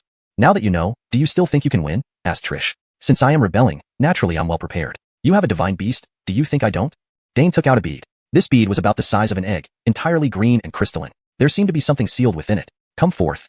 Dane held the bead high and shouted. The bead instantly shone with a beam of light. Then a huge azure dragon soared into the sky, opening its mouth wide and roaring towards the sky. Ayo! The sound of the dragon call reverberated through the heavens, deafeningly loud. It hovered in the air, its massive dragon eyes flickering with bloody light. Everyone was stunned. Dane actually has a divine beast. Fremont, Azure Dragon. The White Tiger exclaimed in shock. "White Tiger, long time no see." The Azure Dragon also spoke human language, its voice loud and clear. Fremont, you didn't die, that's great. The white tiger was overjoyed, its eyes getting moistened with emotion. However, Fremont had no emotional fluctuations and calmly said, now that we've met again, let's kill all these people together. The white tiger advised upon hearing this, I am now the guardian divine beast of the Dacian dynasty. Why not come with me to protect the Dacian dynasty together? Why should I follow you? Why can't you follow me? Do you want to help him? Yes. The Azure Dragon nodded. If I decide to protect them? The white tiger asked. Then let's see who prevails. The white tiger couldn't help frowning. We are both among the 4 great divine beasts. How could we kill each other? Don't get involved then, let me kill them. The white tiger narrowed its eyes slightly, seeming to realize something and said solemnly, Fremont and I are like brothers, there's something wrong with you. After the destruction of the Imperial Sword, our missions ended. We no longer have any ties. The words of the Azure Dragon made the white tiger feel unfamiliar. The former Fremont would never go against it, and wouldn't speak such icy words. It couldn't help looking at the bead in Dane's hand and demanded, what did you do to it? Dane chuckled lightly, now it only listens to me. As he spoke, he gave a loud command, Fremont, kill them all. The bead's light flickered, and the Azure Dragon's blood-red eyes lit up with a cold intent to kill. Yes. It respectfully replied, then opened its mouth, spitting out a ball of flames. The flames exuded terrifying power, scaring everyone pale. The white tiger immediately stepped forward, similarly opening its mouth and spitting out a ball of flames to counter it. Boom. The 2 flames collided, sending sparks flying everywhere. The white tiger, injured and unwilling to use full strength due to brotherhood sentiments, was inevitably forced into a disadvantageous position by Fremont. Seeing this, Trish loudly said, it is controlled by the bead and is no longer the Fremont you knew. Don't hold back. Memories of fighting alongside its companions flashed through the white tiger's mind. It truly couldn't bear to use full force against its former brother. But the Azure Dragon had no such reservations. It glared with bloodshot eyes and unleashed a more powerful stream of flames, forming into a fire dragon that mercilessly charged towards the white tiger. Boom. The white tiger was forced back several steps, unable to withstand the attack. A trace of blood trickled from the corner of its mouth. Yet, disregarding its injuries, it flew into the sky, desperately pleading, Azure Dragon, stop. It's me, your brother, the white tiger. Indifferent, the Azure Dragon swiped at it with a claw. Instantly, the white tiger was sent flying, bleeding from the mouth as it crashed to the ground. White tiger. Trish cried out in alarm. Sorry, I can't bring myself to do it. The white tiger struggled to speak. Ha ha ha. Dane laughed triumphantly again. Trish, without the white tiger, what will you fight me with? If you surrender now and bow to me, maybe I'll spare your life. No way. Trish coldly refused. Then don't blame me for being ruthless. Dane's expression turned cold, about to order the Azure Dragon to kill everyone. But at that moment, a figure slowly stepped forward. Sawyer and others immediately approached. Disciples pay respects to Master. Trish also bowed. Master, please lend me your strength. Everyone present was stunned. He is His Majesty's master? Yet he seems quite ordinary, nothing special. Get up, Carmelo said calmly. After they stood up, Carmelo turned his gaze towards Dane. I give you 2 choices. Either take your own life, or let me do it. Dane snorted. Do you really think I fear you? I have an ancient divine beast. No matter how mysterious you are, you're no match for it. I also give you 2 choices, submit, or die. Carmelo looked up at the Azure Dragon in the sky, disdainfully saying, in front of me, you can't control it. As he spoke, he drew a sword. The sword, sheathed, looked just as unremarkable as him, bragging, who do you think you are? Dane sneered, ordering, Azure Dragon, kill him. Chapter 144, you must have the wrong person. Fremont, however, made no move to attack. Dane bellowed, Fremont, what are you waiting for? Attack. But Fremont remained motionless, his eyes fixed on the sword in Carmelo's hand, a storm of emotions raging within him. The sword of the human emperor. He had finally seen the sword of the human emperor again. Fremont was incredibly moved. Dane frowned. That guy was controlled by the Dragon Pearl and would only obey its master subconsciously. Why wasn't he listening this time? He then dripped some of his blood onto the Dragon Pearl and roared, with the Dragon Pearl in my hand, I command you. Fremont, attack immediately. The pearl glowed brightly with blood-red light, flashing continuously. Fremont's eyes also turned bloodshot red, and he let out a long roar toward the sky. Dane's lips curled up, thinking Fremont was going to obey him this time. But it just roared and still did not move. Dane was surprised. Whenever he activated the Dragon Pearl with his blood, it always obeyed his orders without fail. Why wasn't it working today? Could it be that it required more blood now due to frequent use? This situation seemed to have occurred before as well. Your divine beast doesn't seem to be listening to you anymore, Sawyer mocked. Master is so powerful and awe-inspiring that he isn't even worthy of carrying Master's shoes. How could Fremont still listen to him after seeing Master? Darwin teased. Shut up. Dane angrily shouted and used more of his blood to activate the Dragon Pearl. After absorbing a large amount of blood, the Dragon Pearl turned a deep blood red. A ray of blood light shot out, enveloping Fremont. Fremont, attack. Dane snarled. Roar. Fremont let out another dragon cry. This time, it finally rushed towards Carmelo. Dane smirked triumphantly. Can't control him, huh? Boastful fool, prepare to die. Everyone's faces changed, beginning to worry about Carmelo. After all, everyone had witnessed the power of divine beasts. Even immortals found it difficult to deal with them. In no time, Fremont rushed in front of Carmelo. Dane grinned maliciously, waiting for him to be torn into pieces. To his surprise, Fremont landed on the ground, lowered its head, and respectfully bowed. Greetings, Master. What, Master? Everyone was utterly shocked, especially Dane, who immediately yelled, Fremont, what are you doing? I have the Dragon Pearl. I am your master. Fremont snorted. You're merely forcing me to obey you through the Dragon Pearl. Do you think you're worthy of being my master? Only the wielder of the sword of the human emperor can be my true master. Dane was startled. Was the ordinary sword in his hand the sword of the human emperor? How could that be possible? This sword was exclusively worn by the human emperor, and the line of human emperors had been extinct for ages. How could he possess this sword? As he pondered, Carmelo slowly drew the sword of the human emperor. Immediately, an unparalleled aura of authority radiated from the sword, and Carmelo's demeanor transformed dramatically. It really was the sword of the human emperor. Everyone was stunned and terrified. After all these years, I finally see the sword of the human emperor again. Fremont was incredibly moved, tears streaming down his face. This can't be. This can't be. Dane shook his head, muttering under his breath, unable to accept it. Then, he widened his eyes, looking fierce and menacing. So what if you have the sword of the human emperor? I have the Dragon Pearl, and it still has to listen to me. Saying this, he injected more blood from his body into the Dragon Pearl, trying his best to activate it. Kill him! Kill him! Roar! Fremont cried out in pain, looking extremely distressed. Master, my divine soul is sealed inside the Dragon Pearl, losing my true self. Now that I've been awakened by the sword of the human emperor, I can't hold on for much longer. Please put me out of my misery, he explained with great difficulty while struggling to maintain control. Fremont! Truman couldn't help but exclaim in shock. Upon understanding the situation, Carmelo gave Dane a cold look. Dane felt his heart tighten and quickly threatened. If you dare to move, I'll destroy the Dragon Pearl and condemn it to eternal torment. You dare! Truman shouted angrily. Just watch me. Dane knew he had lost completely this time, and that the Dragon Pearl was his only hope for survival. I'll let you leave safely if you drop the Dragon Pearl, Carmelo said. How can I trust you? You don't have a choice. After a moment's thought, Dane said, fine, I can give it to you. As he spoke, his body was surrounded by a cloud of blood mist. This was the blood escape technique. Using his blood as a guide, he didn't hesitate to harm himself in order to escape. In an instant, Dane disappeared from the spot. The Dragon Pearl fell to the ground. Carmelo reached out, and the Dragon Pearl flew into his hand. Fremont then dived back into the Dragon Pearl. He tucked away the Dragon Pearl and said, I'll go after him. Trish remarked, Master, he used the blood escape technique. Given his cultivation, he could already be miles away. Besides, we don't know which direction he went. I know, Carmelo replied. Carmelo had activated the Imperial Teacher's Eye earlier, clearly capturing the direction in which Dane fled when he used the blood escape technique. Since he had crossed paths with this person, he had to eliminate him. Otherwise, if he came back for revenge, although Carmelo wasn't afraid, his disciples would be in danger. He couldn't protect them 24 hours a day. Thus, he rose into the air and quickly chased after him. Dane was heading south. Earlier, Dane mentioned that Merrill was associated with the Evergreen Sanctuary of the Southern Wilderness. Carmelo guessed that Dane must have fled to the Evergreen Sanctuary. So Carmelo didn't waste time on the way and headed south all the way. He was not familiar with the situation in the Southern Wilderness and did not know where the Evergreen Sanctuary was located. Therefore, after entering the territory of the Southern Wilderness, he planned to ask someone for directions. He flew for a long distance without seeing a single person. After an unknown period of time, he finally found a sect. Carmelo immediately flew over. Upon getting closer, however, he discovered that this sect was extremely dilapidated, devoid of any people, covered with thick layers of dust. It had been uninhabited for a long time. Unnamed sect. Carmelo glanced at the gate, feeling quite helpless. How could it be so difficult to find someone to ask for directions in the Southern Wilderness? Just as he was about to leave, a group of people descended on flying swords. Carmelo was delighted. He had finally seen living people. These people were led by a young woman with 2 ponytails, looking delicate and adorable, like a porcelain doll. Carmelo activated the Imperial Teacher's Eye and observed her. Celestial Bone, 10-star Radiance Realm. They also noticed Carmelo. Seeing no traces of cultivation on him, they showed evident delight on their faces. Before Carmelo could speak, they all knelt down and chorused, Junior pays respects to the Hiram. Carmelo was taken aback and couldn't help saying, you must have the wrong person. The young woman, however, replied, there's only you in this unnamed sect. How could we be mistaken? You are the Hiram. I'm just passing by and not the person you're looking for, Carmelo explained again. But they didn't believe him. The young woman sincerely said, Hiram, we know you don't like being disturbed, but we had no choice this time.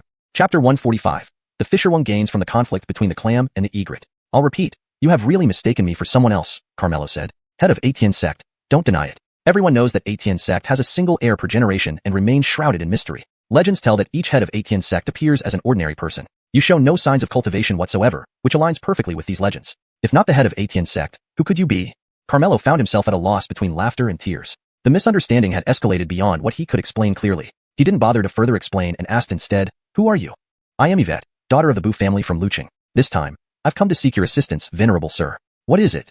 Carmelo casually asked. To put it this way, my father was gravely injured and is on the brink of death. I'm here to beg you to save his life, Yvette pleaded, kowtowing. Upon hearing this, Carmelo pondered for a moment. Since he had been mistaken for someone else, he decided to play along and go with her once. Thus, he said, I will help your father if you answer one question first. Please ask, venerable sir. Where is the everlasting Holy Land?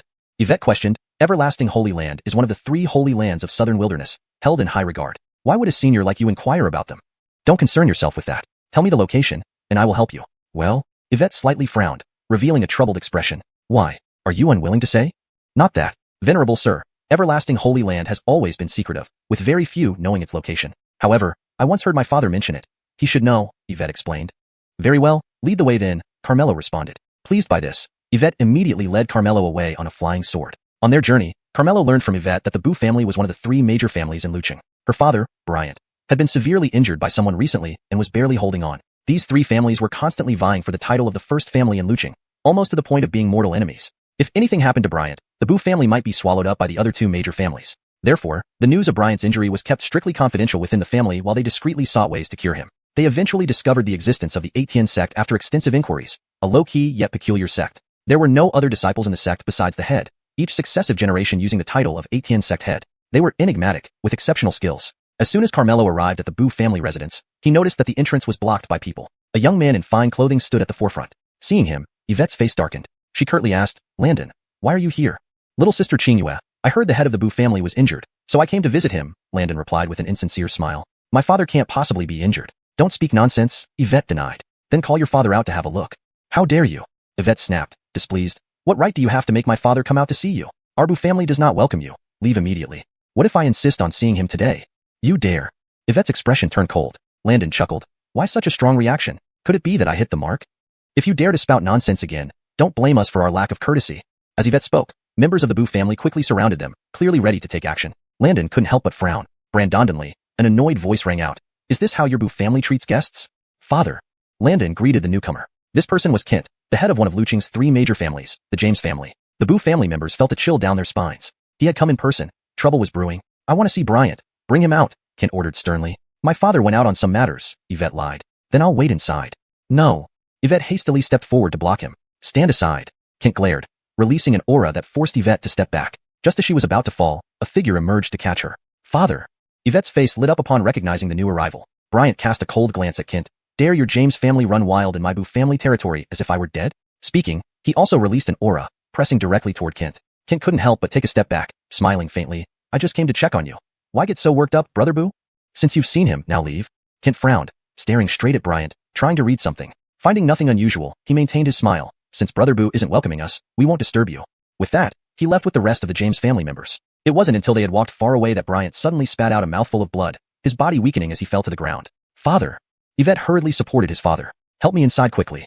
Bryant's face turned as pale as wax, weak and powerless. Yvette immediately helped his father walk into the house. Once inside, Bryant could no longer hold on. His eyes rolled back, and he fainted. Father. Father. Yvette shouted, hastily pleading with Carmelo, head of Atian sect. Please save my father quickly. Carmelo had already examined Bryant using the Imperial Master Eye. Indeed, his injuries were severe. Just now, Bryant had forcibly suppressed them, leading to even more serious damage. If Carmelo did not treat him soon, he would only live for 3 more days at most. To save him, a single divine young pill would suffice. However, such precious divine pills were not abundant in Carmelo's possession, and it wouldn't be too difficult for him to cure Bryant with his current cultivation. Thus, he said, I can heal your father's injuries, but it will take some time. During this period, make sure no one disturbs me. Hearing this, Yvette was overjoyed and immediately arranged an upper room. Carmelo sat cross-legged behind Bryant, placed both hands on his back, and began the healing process. Meanwhile, after Kent left with his people, his son Landon asked, Father, didn't we say Bryant was seriously injured? But just now, he seemed perfectly fine. Did we really make a mistake? Kent replied, the information should be correct. So then why? If I'm not mistaken, he likely suppressed his injuries forcefully. Then why did we leave? Landon asked coldly. Let's seize the opportunity and eliminate the Bu family while he's weak. Don't make any rash moves for now. Why not? Don't forget about the Chen family. The Chen family was also one of the 3 major families in Lucheng. Landon asked, what do you mean, father? A flash of coldness passed through Kent's eyes. When the clam and the egret fight, the fisher one gains. You go spread the news of Bryant's injuries. You are truly wise, father. Landon immediately understood his father's intention and laughed heartily.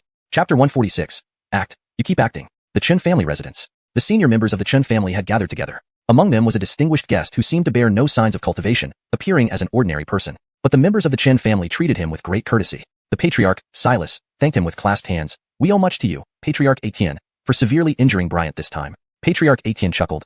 The Chen family did me a favor in the past. I am just repaying that kindness. There's no need for such formality, Patriarch Chun. I just received news that the Bu family went to your Etienne sect seeking help and brought back someone, apparently mistaking him for you. He dares to impersonate me? Just wait until I deal with him. Do you think this person can really save Bryant? Patriarch Etienne reassured him. Rest assured, Patriarch Chen. Bryant has been poisoned by my Huafan toxin. His cultivation will gradually dissipate, turning him into an ordinary person before he ultimately dies. Apart from me, only an unparalleled expert at the Heaven Soul realm could expel the poison from his body. Do you think a random impersonator they picked up would have such ability? You're right. There are only a few experts at the Heaven Soul realm in Southern Wilderness. If they can even find one like this, I might as well step out and get struck by lightning. Patriarch Etienne asked with a smile. When they realize they've chosen the wrong person, what do you think their reaction will be? They will surely be helpless, appealing to the sky without response and begging the earth in vain. Ha ha ha. Everyone couldn't help but laugh smugly. At this moment, someone came in to report, Patriarch, the James family deliberately released news that Bryant is critically injured and unlikely to recover. Silas sneered, that fool Kent wants to use our Chin family to strike against the Boo family. What he doesn't know is that Bryant was originally injured by us. I was planning to let the dogs fight each other. Now it seems that Kent isn't completely useless. Patriarch, since it is so, why don't we follow his wishes and wipe out the Boo family? What if the James family takes advantage of this situation? The crowd began discussing, worried about being outmaneuvered by the James family. Silas said, among the three major families, the Boo family is the strongest, followed by our Chin family. If not for the balance of power provided by the Boo family, what would James family be compared to our Chin family? Besides, we now have the support of Patriarch Etienne. We don't need to worry about the James family. Patriarch Etienne declared, after wiping out the Boo family, I will help you deal with the James family. On the side of the James family, they quickly got the news. Landon happily said, Father, it's still wise of you. The Chin family indeed made their move on the Boo family. Kent smiled, then let's sit back and enjoy the show. At the Boo family residence, members of the Boo family were anxiously waiting. Someone questioned, Xianxia, are you sure the person we brought back is Patriarch Etienne? The elder, we found him at Etienne's sect, and he bears no signs of cultivation, just like the rumors say. It should be Patriarch Etienne, affirmed Yvette. But even if he is Patriarch Etienne, can he really heal the Patriarch? Someone else asked. It's said that Patriarch Etienne not only has profound cultivation, but can also cure various strange poisons. Our Patriarch was injured by a powerful poison. Apart from him, we have no other solution, the elder explained. Just then, a subordinate rushed in, flustered. Bad news. Bad news. People from the Chen family are here. Everyone was alarmed. 1 week gone, and now the Chen family comes. How annoying. Yvette complained angrily. The Chen family is more difficult to handle than the James family. Remember, don't let them know that the Patriarch is injured. After giving everyone instructions, the elder led them outside. At that moment, the Chen family had already surrounded the gate of the Boo family, looking clearly unfriendly. The elder of the Boo family demanded to know, Silas, why did you bring so many people to my Boo family? Silas replied, our three families have fought for so many years. It's high time to settle things once and for all. The elder snorted coldly, you dare to oppose my Boo family just with your Chin family? Afraid we won't obliterate you? Don't put on airs for me. Don't you think I know? Bryant is dying soon. Without him, the Boo family means nothing. The hearts of the Boo family members tightened in alarm. You're making things up. My father is perfectly fine. Yvette denied adamantly. Is that so? Silas laughed derisively. He's poisoned and has little time left. Is this what you call perfectly fine? This statement caused even more anxiety among the Boo family. Yvette forced calmness, hurriedly saying, stop talking nonsense. How could my father be poisoned? That's enough. Stop pretending. I arranged for someone to poison Bryant. How would I not know? Hearing this, Yvette became enraged. It's you. You're despicable. Silas laughed loudly. Blame Bryant for always keeping me down. Only his death can ruin your Boo family. You. Yvette was filled with indignation. Without Bryant, you people are just a mob, not to be feared. If you know what's good for you, surrender quietly and I'll give you a quick death, Silas said. Dream on. Our Boo family has no cowards. I'd rather die than let you off. The Boo family members angrily rose up in unison, none willing to sit idly waiting for doom. Since you choose the hard way, don't blame me for being unforgiving. Kill them. Just as Silas was about to give the order, Yvette hastily shouted, wait. What? You regret it? Silas teased. You may not know yet that I've invited Patriarch Etienne. I'm sure you know him. He is now at our Boo family residence and is willing to treat my father, who is already getting better. If you insist on a desperate battle with us, it might not end well for you. To protect the Boo family, Yvette could only bring up Patriarch Etienne. With his prestige, he should be able to intimidate the Chen family. However, upon hearing his words, the Chen family burst into laughter. Why are you laughing? If you don't believe me, I can bring out Patriarch Etienne right now, Yvette said. Fine, go ahead. Hope you don't cry later. Silas didn't rush to attack, but wanted to see the reaction of the Boo family when they realized they had chosen the wrong person. You wait. Yvette immediately prepared to bring out Patriarch Etienne. Even if Patriarch Etienne hadn't cured his father's injuries, as long as he stood with the Boo family, the Chen family wouldn't dare act rashly. At this moment, Carmelo walked out on his own. Patriarch Etienne. Yvette hurriedly greeted him and asked, how is my father? Carmelo replied, he's fine and will regain consciousness soon. That's great. Hearing this, Yvette was overjoyed. The Boo family members quickly expressed their gratitude. Thank you, Patriarch Etienne, for saving our Patriarch. Your kindness will never be forgotten by our Boo family. Silas sneered, act, you keep acting. Chapter 147. My inability doesn't mean others are incapable. Yvette scoffed, do we need to act with you? This is the unnamed sect master I invited. Don't believe me? Ask him yourself. If he's the Hiram, then who is he? Silas pointed at someone beside him. Who he is has nothing to do with us, Yvette retorted dismissively. Fool, he is the true Hiram. Yvette was taken aback by this and said in disbelief, you think we'll believe just anyone you bring to impersonate the Hiram? He's right here in front of you as the Hiram, yet you still doubt him. How ridiculous. Do you really take our Boo family for fools, so easily deceived? The others from the Boo family also voiced their agreement loudly. The Hiram chuckled lightly. To mistake a fake for me, your Boo family is indeed extremely foolish. As he spoke, He drew out a sword. The sword looked plain and ordinary, lacking any distinguishing features. He explained, "This sword has no name and is the treasure that symbolizes my unnamed sect. Since you know of my sect, you should have heard of this sword." With the nameless sword appearing, all swords bowed down. Upon finishing his words, everyone's flying swords began to move restlessly as if they were being called upon and could not be controlled. This truly is the nameless sword. Could it be that he's the real Hiram? The Boo family members were visibly alarmed. "Now do you know who is the real one?" asked the Hiram with a smile. The Boo clan quickly turned their gaze to Carmelo. "You're not the Hiram?" Yvette questioned. "I told you from the start that I wasn't. If you didn't believe me, I couldn't be bothered explaining further," Carmelo replied. Yvette stood stunned. All along, she had somehow brought a fake. She suddenly felt indignant and demanded, "If you're not, why did you show up at the unnamed sect?" "Just passing through." "Passing through?" Yvette laughed bitterly. "What an understatement." The elder angrily remarked, "Since you're not him, why did you save our head of the family? You could have claimed you couldn't, and we would have believed you. By doing this, you've ruined our Boo family." "The patriarch has already been cured," Carmelo responded. "All exposed, and you still put on a show." The elder now wouldn't believe a single word Carmelo said and lamented silently. The Boo family was finished. "Deceiver. I'll kill you." A fiery-tempered elder among the Boo family glared at Carmelo, ready to attack to vent his anger. However, Yvette blocked him. "Why are you still protecting him? Move aside." The elder roared in anger. "It's all my fault. I mistook the person. It's not his responsibility. Blame me if you must," Yvette apologized. "Blame you? What good will that do now?" "Sorry." Yvette felt deeply remorseful. "That's enough. Stop blaming each other. Today, your Boo family shall be removed from Deer City." Silas grinned maliciously. "Brandon, survival of the fittest. Our Boo family accepts this, but this is a grudge between our two families. He has nothing to do with it. I hope you can let him go," Yvette pleaded for Carmelo. "He lied to you, and you still want to let him go? If not for my mistake in recognizing him, he wouldn't have been entangled. All guilt lies with me. It's me who caused the downfall of the Boo family. He is innocent." "Hiram, what do you say since he impersonated you?" Silas looked towards the Hiram. "To spare him, let him kneel and kowtow 3 times before me. If I'm in a good mood, perhaps I'll spare his life." The Hiram laughed, carrying a mocking tone. "Do you want me to kneel to you?" Carmelo's eyes turned cold. "What, do you still disagree?" Carmelo ignored him and prepared to subdue the Hiram. But Yvette shielded him again, speaking to the Hiram. "I told you, all guilt lies with me. I will kneel on his behalf." Carmelo was somewhat surprised. This woman was pretty loyal, not undeserving of having saved her father. "Since you wish to kneel for him, then kneel." "All right." Yvette readily agreed. "Xianxia, don't. They are clearly humiliating you and our Boo family. Kneeling for a deceiver is not worth it," the elder hurriedly advised. "Elder, he didn't deceive me. It was my wishful thinking that he was the Hiram. I implicated him wrongly, and I cannot let him lose his life over my mistake," Yvette explained. "You." Sigh. The elder helplessly sighed. Yvette didn't say more and bent her knees, preparing to kneel. But Carmelo held her back. "You?" Yvette looked at him questioningly. "They aren't worthy of me kneeling." "You don't need to do this," Carmelo replied. "Bragging fool, then you may die." The Hiram's face darkened, ready to attack. Just then, there was a loud reprimand from within the Boo family. "How dare you come to my Boo family and create such chaos?" Following the voice, it was none other than Bryant. "Patriarch." Everyone from the Boo family exclaimed in surprise. "Father, are you all right?" Yvette asked in surprise. "I'm fine now." Hearing this, Yvette was overjoyed. Had he really cured his father? "Bryant, you're quite an actor. But while you may deceive Kent, you can't fool me. Don't be stubborn anymore," Silas said. "Whether I'm faking it or not, you'll find out when you try." Bryant took a step forward, covering ground in an instant, grabbing one of the Chin family disciples by the neck. "You dare!" Silas shouted in anger. But before he could finish speaking, Bryant snapped the man's neck. He casually threw the body aside and coldly said, "Do you still think I'm faking it?" "You." Silas was enraged but dared not make any rash moves. Because Bryant was at the Earth Soul realm, while he himself was only half step away from it. Although just half a step apart, the difference in strength was immense. This was also the main reason why the Boo family could firmly hold the upper hand over the Chen family and the James family. "What great might," the Hiram sneered. "Unnamed, I have no grudge with you. Why do you want to destroy my Boo family?" Bryant shouted. "Don't you see? I'm siding with the Chen family. How unreasonable. I'll fight you to the death." Bryant immediately rushed at the Hiram, delivering a palm strike. The Hiram met him palm to palm. Bang! A muffled sound echoed. The Hiram remained unscathed. Bryant, on the other hand, staggered back several steps, spitting out a mouthful of blood. "Father!"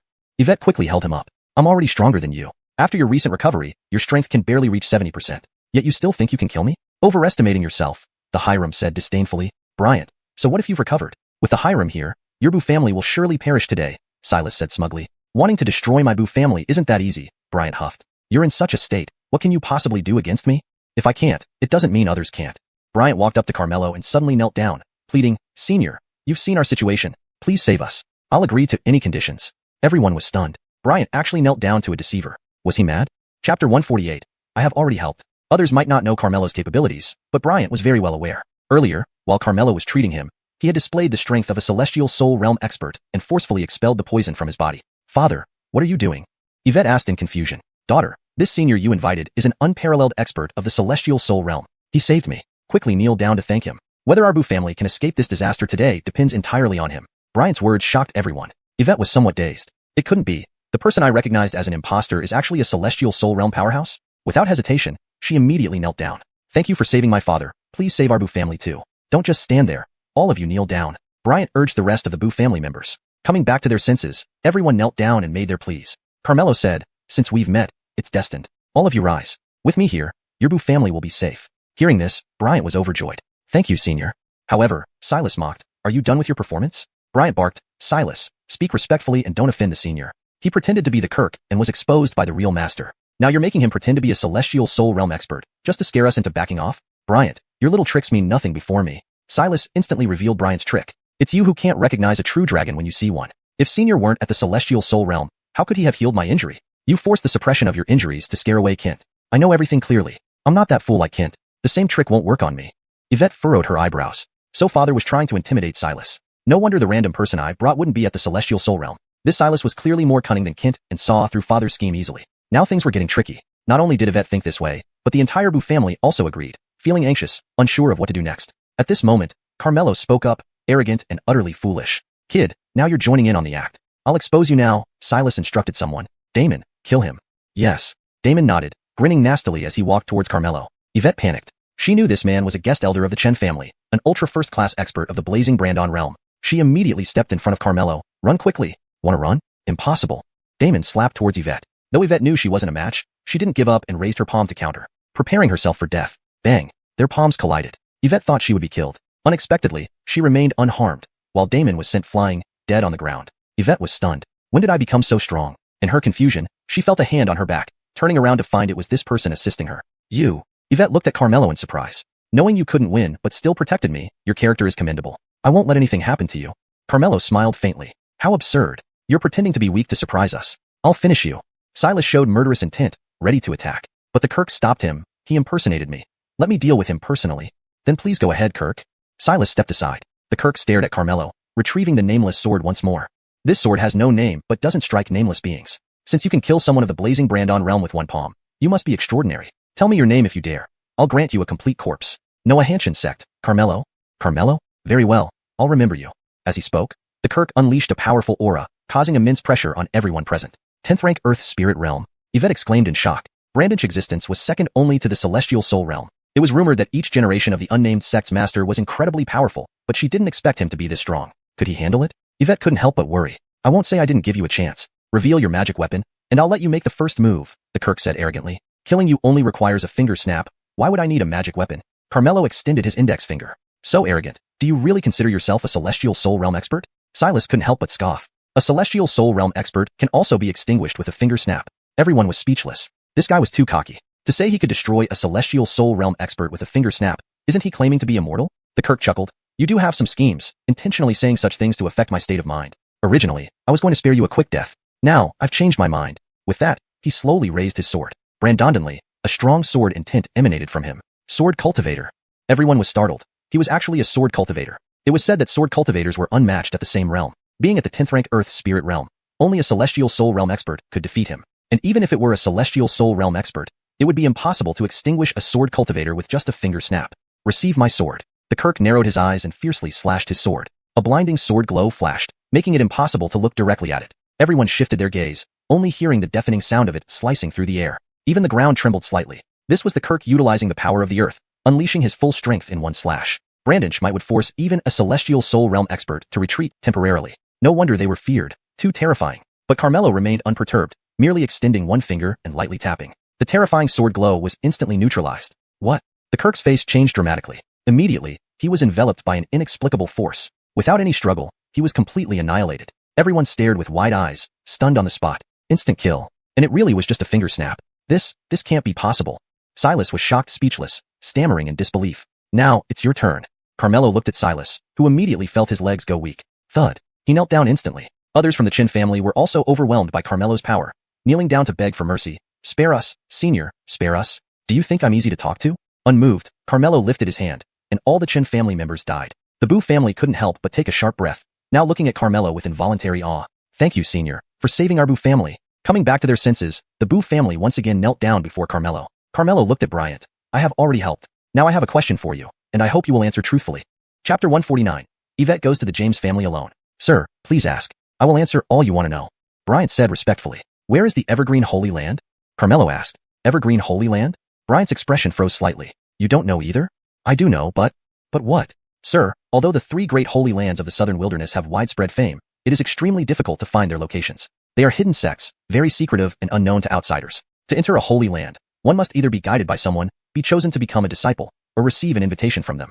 Carmelo had no relatives or connections in the southern wilderness. Naturally, no one would guide him, and he wouldn't be accepted as a disciple of the Evergreen Holy Land either. So he asked, how can I obtain an invitation? This may sound simple yet complex. The Evergreen Holy Land opens a limited number of invitations periodically to consolidate its status, inviting various forces to attend lectures in the Holy Land. Coincidentally, our Lu City's 3 major families also received an invitation this time, but they will only choose one among us. Of course, now that the Chun family has been eradicated, only our Bu family and the James family remain. What are your chances of being selected? That's hard to say. In 2 days, someone from the Evergreen Holy Land will come to decide which family will be chosen based on his judgment. If Bryant hesitated. Do you want me to destroy the James family? Carmelo saw through his thoughts. Our 3 families are like enemies, each wanting to get rid of the other. You've seen how eager the James family was to destroy us. Originally, we balanced each other out, none daring to act rashly. Now with the Chin family gone, our Bu family could easily take care of the James family. However, I've just recovered from my injuries and need more rest. But the representative from the Evergreen Holy Land is coming in 2 days. Carmelo understood his concern and took out a pill. I don't feel like acting myself. This is the Celestial Soul Pill. Send anyone to the James family to crush this pill, and it can form a Celestial Soul Realm Phantom which is enough to annihilate the James family. Celestial Soul Pill.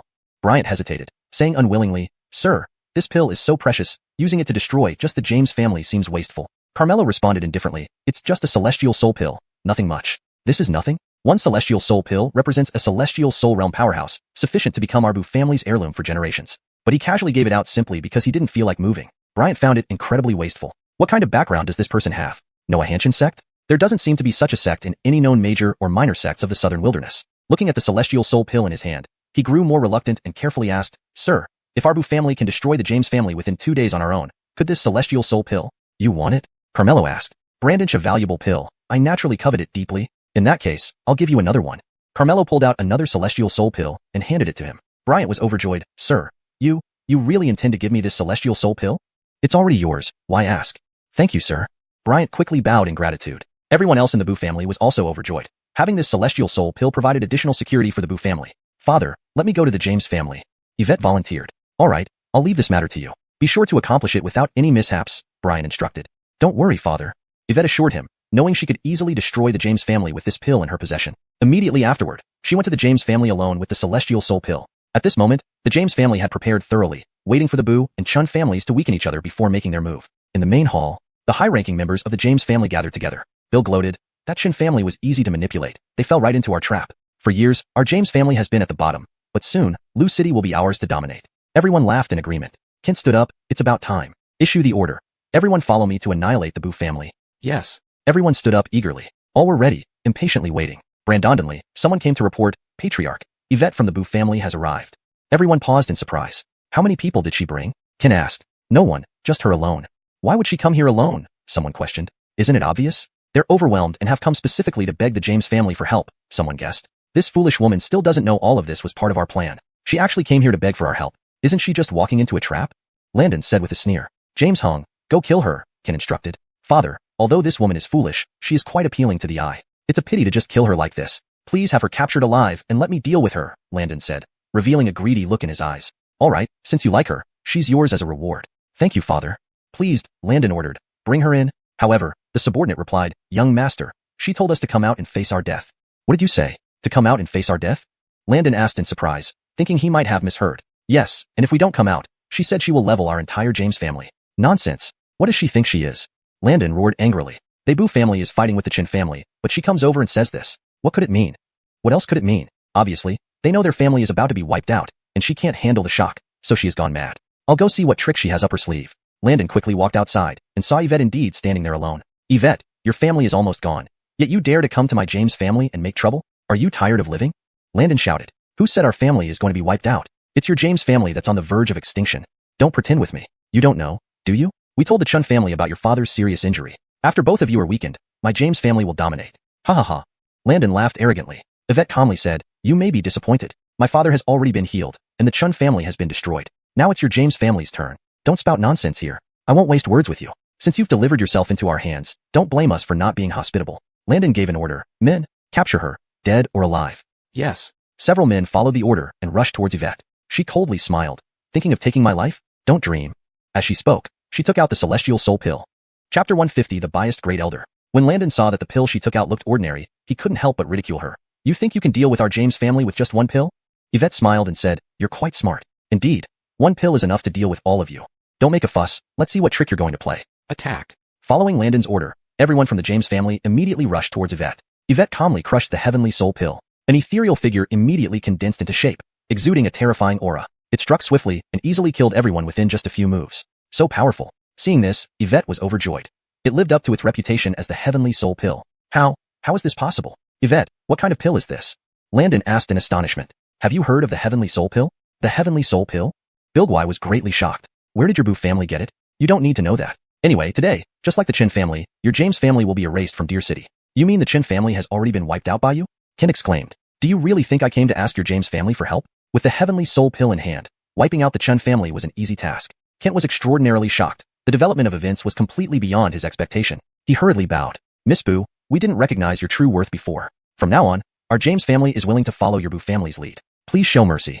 Now you're pleading for forgiveness, it's too late. Yvette immediately controlled the ethereal figure to kill towards the James family. At the same time, in a place filled with floating spirit chi, stood a sect.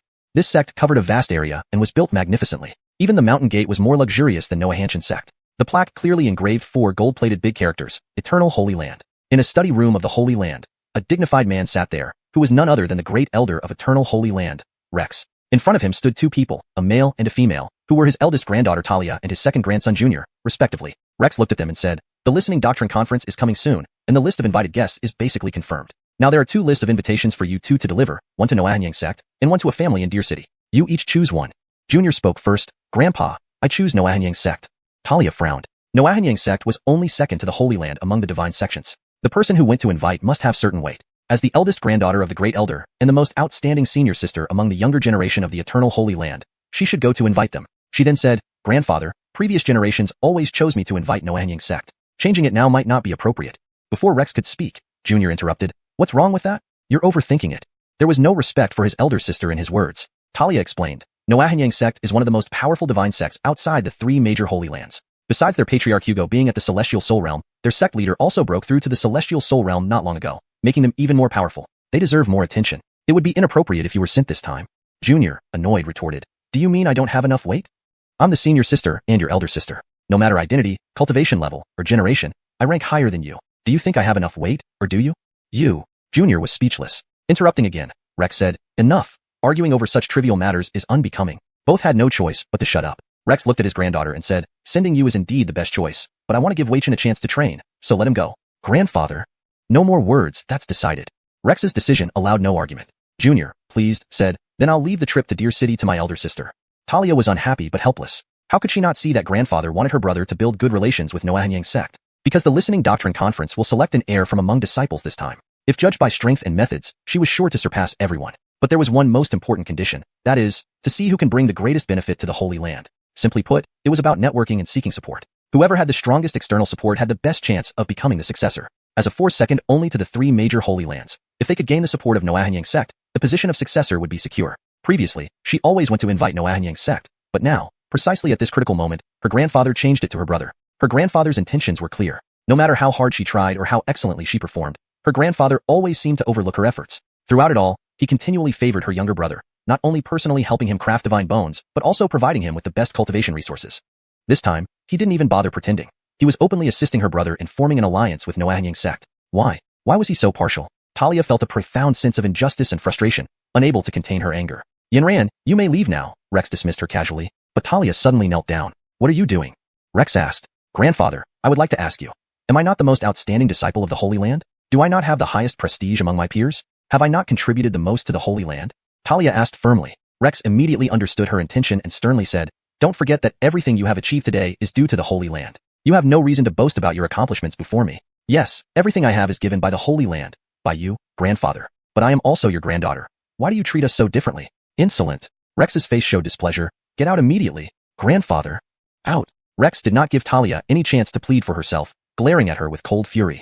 Yes. With no choice, Talia reluctantly got up and left. her figure appearing desolate. Junior's lips curled into a triumphant smirk. As soon as Talia exited the study room, a woman immediately greeted her. She was Talia's junior sister, Maureen. Seeing her senior sister's dejected expression, Maureen couldn't help but ask with concern, Lori, what happened? Grandfather assigned Junior to invite Noahanyang's sect. How can Great Elder do this? Clearly, they are both his grandchildren. Why is he so biased? This is obviously to groom Junior as the successor. How can he possibly compare to you, Lori? Maureen immediately stood up for Talia. Talia gave a bitter smile. Perhaps in his eyes, Junior is his true grandson, and I am just an extra. Maureen asked, which force did Great Elder assign you to invite? Dear City. Chapter 151. Guest Elder Mr. Brandon. Lusheng. Maureen couldn't help but frown. I know Lusheng City, it has 3 major families. The James and Chun families don't even have a single Earth Soul Realm cultivator among them, and the Bu family only has 1. Even if these 3 families are combined, they're still far inferior to the Noahanyang sect. Moreover, you can only choose one of them, which is really unreasonable. Given this situation, I have no other choice, Talia sighed sadly. Why don't we switch? This time, I could invite the 10,000 Sword sect instead. Although it doesn't match up to the Noahanyang sect, it's not far behind. With you, Lori, added in, there might still be a chance, Maureen suggested. Talia shook her head. The list of invitations has been set. It can't be changed privately. This makes me so angry. Maureen stamped her feet in frustration. Talia managed to smile. All right, don't be upset. Time is pressing. We should get going. Since it's on my way anyway, I'll accompany you to Lusheng City first. So the two of them flew toward Lusheng City by sword. Upon arrival, Maureen said, Lori, I have an idea. What idea? Talia asked. If we merge the 3 major families in Lusheng into one, wouldn't that strengthen their power? Maureen proposed. Even if we do, it won't make much of a difference. More strength means more hope, better than just one family. Besides, as the senior sister, you would be ridiculed for inviting such weak reinforcements. Even if you don't win the position of successor, you shouldn't lose face. Talia nodded after hearing this. Fine, let's follow your idea. Let's start with the weakest James family. They visited the James family, only to find it in ruins. Then they went to the Chun family, which was also deserted. How could this be? They asked around and learned that the James and Chun families had been wiped out by the Bu family, leaving the Bu family as the dominant force in Lusheng City. I wanted to merge all 3 families, but the Bu family destroyed the other 2. They're clearly making things difficult for you, Lori, Maureen grumbled. Maybe this is how it's meant to be. Talia seemed to have accepted it, showing no concern. But Maureen knew well that Lori wanted the approval of the Grand Elder despite appearing non-competitive on the surface. She couldn't help but say, it's all because of the Bu family. If only they hadn't acted just when Lori needed them most. Now, without the support from the James and Chen families, relying solely on the Bu family alone will be useless. In a world where only the strong survive, this is nothing personal. Then the 2 arrived at the Bu family. After revealing their identities, the Bu family warmly welcomed them. Yvette quickly ran to fetch Carmelo. In the main hall, Bryant flattered, it's truly an honor for our Bu family that Miss Chu personally invited us. You think it's an honor, but Lori suffers for it, Maureen retorted, annoyed. Bryant couldn't help feeling embarrassed. Junior sister, remember your manners, Talia chided. Maureen huffed. Head of the Bu family, to be frank, I came here to invite your family for 2 reasons. 1, for the Dao Listening Assembly, and 2, I need your support to compete for the position of sect master successor, Talia explained. Bryant was taken aback. He had heard about the rules for inheriting leadership in the Immortal Land sect. It largely depended on external support. Helping her succeed would certainly elevate the Bu family's status. However, compared to other potential supporters, the Bu family was significantly weaker. As the senior sister of the Immortal Land sect, Talia should seek stronger allies. Her choice of the Bu family showed she wasn't highly regarded. Previously, Bryant wouldn't have dared hope, but now he confidently assured, please rest assured, Miss Chu. We, the Bu family, will definitely help you obtain the position of successor. Maureen snorted. Are you too confident in your family? Can you really do it? If I say this, it's because I'm confident. Don't you realize how insignificant you are compared to other supporters? Let alone Noahanyang sect. Can you compare with them? Not even close. Then why do you dare to promise this? Are you mocking us? Maureen was dissatisfied. Junior sister. Talia gave her a sharp look. Lori, I just think it's unfair for you, Maureen muttered indignantly. No matter what, since the Bu family is on the invitation list for our Immortal Land sect, watch your words. I understand. Maureen closed her mouth reluctantly. Sorry, head of the Bu family, my junior sister is straightforward. Please don't take it to heart, Talia apologized. It's fine. Bryant smiled indifferently. Since head of the Bu family is already aware of this matter, I would appreciate your assistance to accompany me to the Immortal Land Shrine. Your help will be needed then, and no matter the outcome, I will offer generous thanks, Talia said sincerely. Miss Chu, please, I need to bring one more person. There are 2 slots for each force this time, so naturally there won't be any problem, Talia guessed. Shouldn't you be bringing your daughter? She possesses a celestial bone constitution. She should gain some insight from this trip to listen to the Tao. Miss Chu has misunderstood. The other person I'm bringing is not my daughter. Do you have someone in your Bu family whose talent surpasses that of your daughter? Typically, invited forces would send their most talented individual to listen to the Tao at the Immortal Land Shrine. In Talia's mind, given the foundation of the Bu family, Yvette should be the most gifted among the younger generation. My daughter has already gone to invite him. He'll arrive shortly, Bryant replied. Talia felt curious. To make Bryant give up his daughter's spot for someone else, even having her personally invite them. Just how talented could this person be? Could it be a divine bone? It must be. Only someone with a divine bone constitution could warrant such actions. The Bu family has actually produced someone with a divine bone. Given time, they would surely become stronger. Unfortunately, the succession contest is imminent, and she won't get the chance to wait for the Bu family to grow powerful. After a short while, Yvette came in with Carmelo. Seeing Carmelo, Talia was momentarily stunned. This man seems to have no signs of cultivation. Maureen asked, head of the Bu family, do you mean him? Yes, precisely this Mr. Brandon. He is our Bu family's guest elder, Brian introduced. Carmelo's trip to the Immortal Land Shrine was not only to kill Dane, but also to help Sawyer find the whereabouts of Ellsworth. Thus, to avoid alerting others prematurely, he chose to go as the Bu family's guest elder. How can he become your Bu family's guest elder like this? Does your family recruit talents so casually? Maureen remarked. It is an honor for us to have Mr. Brandon as our guest elder, Bryant responded, feeling excited just thinking about the protection Carmelo would bring to the Bu family. I disagree with him going, Maureen insisted. Chapter 152, Danger Inside. Why? Bryant asked. This listening to Dao conference is different from previous ones. Only the best representatives of each faction are allowed to attend. Look at him. He's ordinary and unremarkable. If he goes, it would not only embarrass your Bu family but also my senior sister. How can I let him go? Maureen explained. The members of the Bu family all showed strange expressions upon hearing this. What's wrong with you? Did I say something incorrect?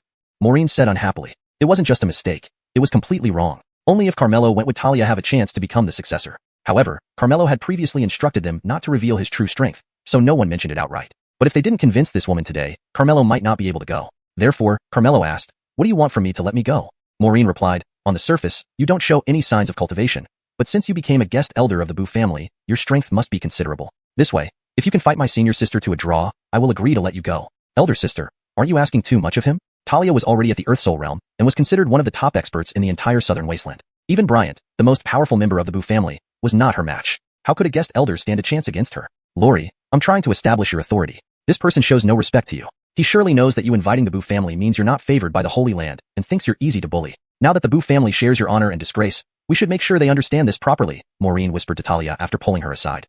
There's no need for that. Talia shook her head. Lori, you're always too lenient.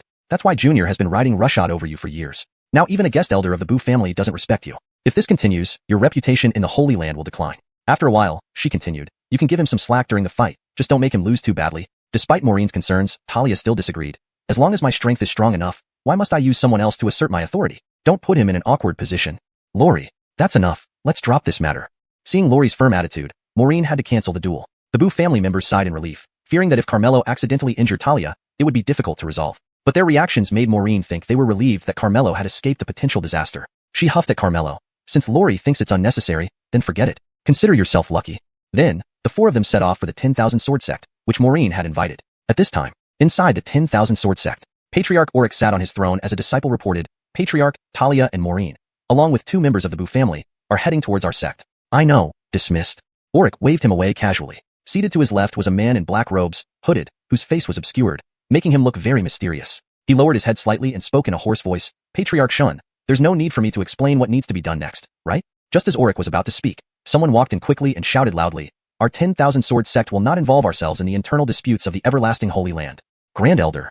Oryx frowned at the sight of the newcomer. Grand Elder Fernando disagrees, he stated firmly. I am the Patriarch, and I make the decisions for the 10,000 Sword Sect. When did it become your turn to decide? Oryx retorted unhappily. Though you are the Patriarch, if your actions harm the 10,000 Sword Sect, it's my duty and right as Grand Elder to correct your mistakes, Fernando said. Fernando, you're out of line. Oryx snapped. I'm considering the future of our sect. How am I out of line? Fernando argued back. You. Oryx turned pale with anger. The man in black robes interjected in a low voice, Fernando, it's clear that our Grand Elder has already dispatched Chu Xiao to invite the Noahantai sect, indicating support for Chu Xiao as the successor. The future of the everlasting Holy Land will be controlled by Chu Xiao. Seeking cooperation with you now is both an honor and an opportunity. If Junior is so confident, why does he need us to kill Talia? If this news spreads, our sect will be doomed and won't be able to bear the consequences. We need to ensure everything goes smoothly. Also, isn't the 10,000 Sword Sect capable of handling Talia? In short, we won't agree to it. Please leave. Fernando issued a clear dismissal. This greatly annoyed the man in black robes, who coldly smiled. It seems in your 10,000 Sword Sect, it's you, Fernando, who makes the decisions. Oryx's face darkened upon hearing this. That's none of your business. Please leave. Fernando repeated his order. Slap. Oryx slapped his palm on the table. Fernando, I am not dead yet. This matter is not for you to decide. Master, are you really going to insist on your way? You are short-sighted. Fine, since you are so insistent, I will go and consult the ancestor. Fernando turned around and was about to leave. However, the black-robed man blocked his path. What are you doing? Fernando demanded. Since you know our plan, we cannot let you leave. This is my 10,000 Sword Sect. Try laying a hand on me. The moment Fernando finished speaking, the black-robed man shot out a palm at him. Fernando didn't expect him to really attack, immediately raising his palm to meet it. Both of them retreated 2 steps simultaneously. But as soon as Fernando steadied himself, another palm struck him from behind. Caught off guard, he spat out a mouthful of blood and fell to the ground, glaring furiously at Auric. You actually teamed up with outsiders against me, Auric said coldly, relying on the trust of the ancestor. You have never taken me, this master, seriously. I've had enough of you. I have always acted in the best interests of the sect. Junior is favored by Emperor Xiao, but he's far inferior to Talia. Even with the support of the Noahantai sect, he still needs us to kill Talia, who is his own elder sister. It shows that he is unprincipled and ruthless. It's not wise to ally with him, Fernando tried to persuade. A great cause does not concern itself with trivialities. If you don't help us support Chu Xiao, are you going to help Talia? The black-robed man asked. Even without our help, I believe she has her own chances. Ha ha ha. The black-robed man laughed loudly. Our Chu Xiao has the support of the Noahantai sect. Who does Talia have? The three families in Luqing? They can't match the Noahantai sect even if they join forces. What chance does she have? He then looked at Auric. He's your man. You deal with him. Since you aren't loyal to me, you have no reason to live. Coldness shone in Auric's eyes, preparing to finish off Fernando. At this moment, a disciple rushed in to report, Master, people from the everlasting Holy Land have arrived. Auric frowned and ordered, take him away first. After dealing with Talia, we'll handle him. Meanwhile, outside the mountain gate of the 10,000 Sword sect, Carmelo activated the Imperial Teacher's eye to inspect the sect and saw Fernando being beaten and dragged away, raising an eyebrow. Mr. Brandon, what's wrong? Brian asked. There's danger inside the 10,000 Sword sect. Be careful. Carmelo warned them out of kindness. However, Maureen snorted. You're overthinking. This girl has a good relationship with the 10,000 Sword sect. How could there be any danger? Besides, we are from the everlasting Holy Land. They wouldn't dare lay a hand on us. Is it really so, Mr. Brandon? Talia asked. If you believe me, there's no need for you to go in, Carmelo said. I came all the way here to invite the 10,000 Sword sect. How can I leave just because of your few words? Maureen disagreed. If you want to die, go ahead by yourself. Carmelo threw a remark at her and stopped talking. Go in. Wait and see how I'll humiliate you. Maureen was about to enter the Noahantai sect when Talia stopped her. Junior sister, let me go in with you. No need. Someone said it's dangerous inside, right? Let me take this risk. Maureen shot a glare at Carmelo and insisted on entering alone. Chapter 153 All Flying Swords stopped. Inside the Myriad Sword sect. When Auric saw only Maureen enter, he couldn't help but ask, Miss Lin, why are you here alone? Let's not talk about it. This time, Lori accompanied me along with the Boo family members. Someone from the Boo family actually said your Myriad Sword sect would harm us, insisting not to come in. Isn't that ridiculous? Maureen sat down on a chair carelessly and complained. Auric was inwardly startled. How did they know? He pretended to be angry at once and said, what nonsense! How dare they slander our Myriad Sword sect? Who is that person from the Boo family? Just some guest elder, acting as if he's something when he's clearly not. Sect Master Shun, they are still outside now. Go out with me. I want to embarrass him for speaking recklessly. Alright, I will see what this person can do. As Auric spoke, he was ready to accompany Maureen outside. But as Maureen turned around, Auric suddenly struck her back with his palm, sealing her cultivation. Maureen was instantly alarmed. Auric, what are you doing? Auric sneered coldly. Can't you see? Naturally, I am taking you hostage to threaten Talia to come in. Maureen exclaimed in shock. He was right. You are indeed planning to attack us. Auric, who gave you the nerve? I did. A man in black robes walked out. Who are you? Maureen scrutinized him and asked. The man in black took off his hood. Master, why are you here? Maureen asked, astonished. Naturally, to help Junior get rid of Talia, a threat. Maureen, go bring Talia in. The black-robed man ordered. Master, Lori is our fellow disciple. How could you do this? Maureen asked, heartbroken. Since I chose to support Junior, I must help him remove obstacles. As long as he becomes the successor, we too will gain the most revered status and position in the Evergreen Sanctuary. I won't betray Lori. Maureen refused outright. I am your master. Dare you disobey my orders? The black-robed man scowled, putting on an authoritative air. Master, please spare Lori. No, she must die today. If you still acknowledge me as your master, obey my words. Master, I beg you not to kill Lori. Maureen pleaded earnestly. Why do you plead for her, daring to defy me? Is this filial impiety? The black-robed man scolded. In my eyes, you have always been the most respected master, but today, you have shown me your true colors. I cannot betray Lori, so just kill me. Maureen held back her sadness and closed her eyes directly. Fine, fine, fine. What a good disciple I've taught indeed. Why would I kill you when I need you to lure Talia inside? You are despicable. Maureen shouted angrily. She also regretted bitterly. It was all because she hadn't trusted Mr. Brandon earlier. The black-robed man told Auric, go and trick Talia into coming in. Outside the Myriad Sword sect, Talia expressed concern. Is it possible that little sister is really in trouble? Carmelo had been observing the situation inside the Myriad Sword sect using the Imperial Teacher's eye and replied, her cultivation has been sealed, but she won't die. Talia was startled upon hearing this. How do you know that?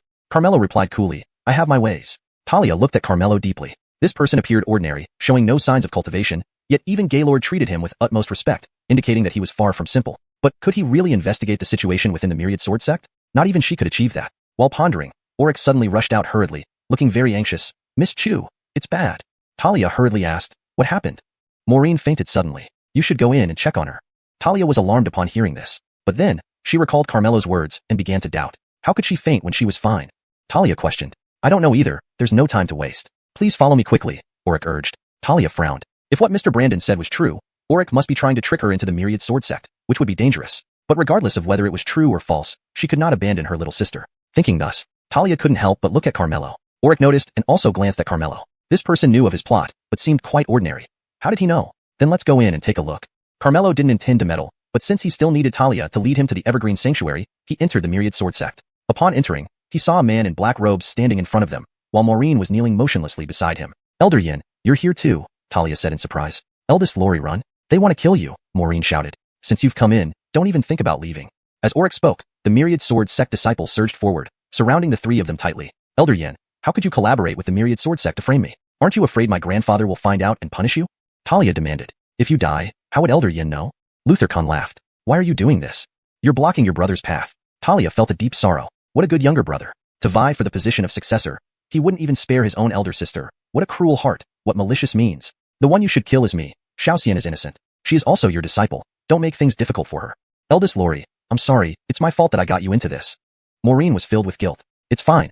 I'll find a way to save you, Talia consoled. You can barely protect yourself, yet you still want to save her. Auric immediately ordered, form the sword formation. The disciples obeyed, making hand seals. Immediately, countless flying swords crisscrossed in the air, whistling through the sky, rushing towards the three of them. Talia knew this was the Myriad Sword sect's grand sword formation, immensely powerful. Even she, at the Earth's soul realm, would find it hard to resist. Run when you get the chance, don't worry about me. After warning Carmelo and Maureen, Talia prepared to fight to the death. However, unexpectedly, when countless flying swords were just a few meters away from Carmelo and the others, they suddenly stopped, even quivering slightly, as if they were afraid. The Myriad Sword sect disciples were dumbfounded. What was happening? They hurriedly tried to control their flying swords, wanting to recall them. But no matter how they manipulated, these flying swords wouldn't obey, all suspended in midair. How is this possible?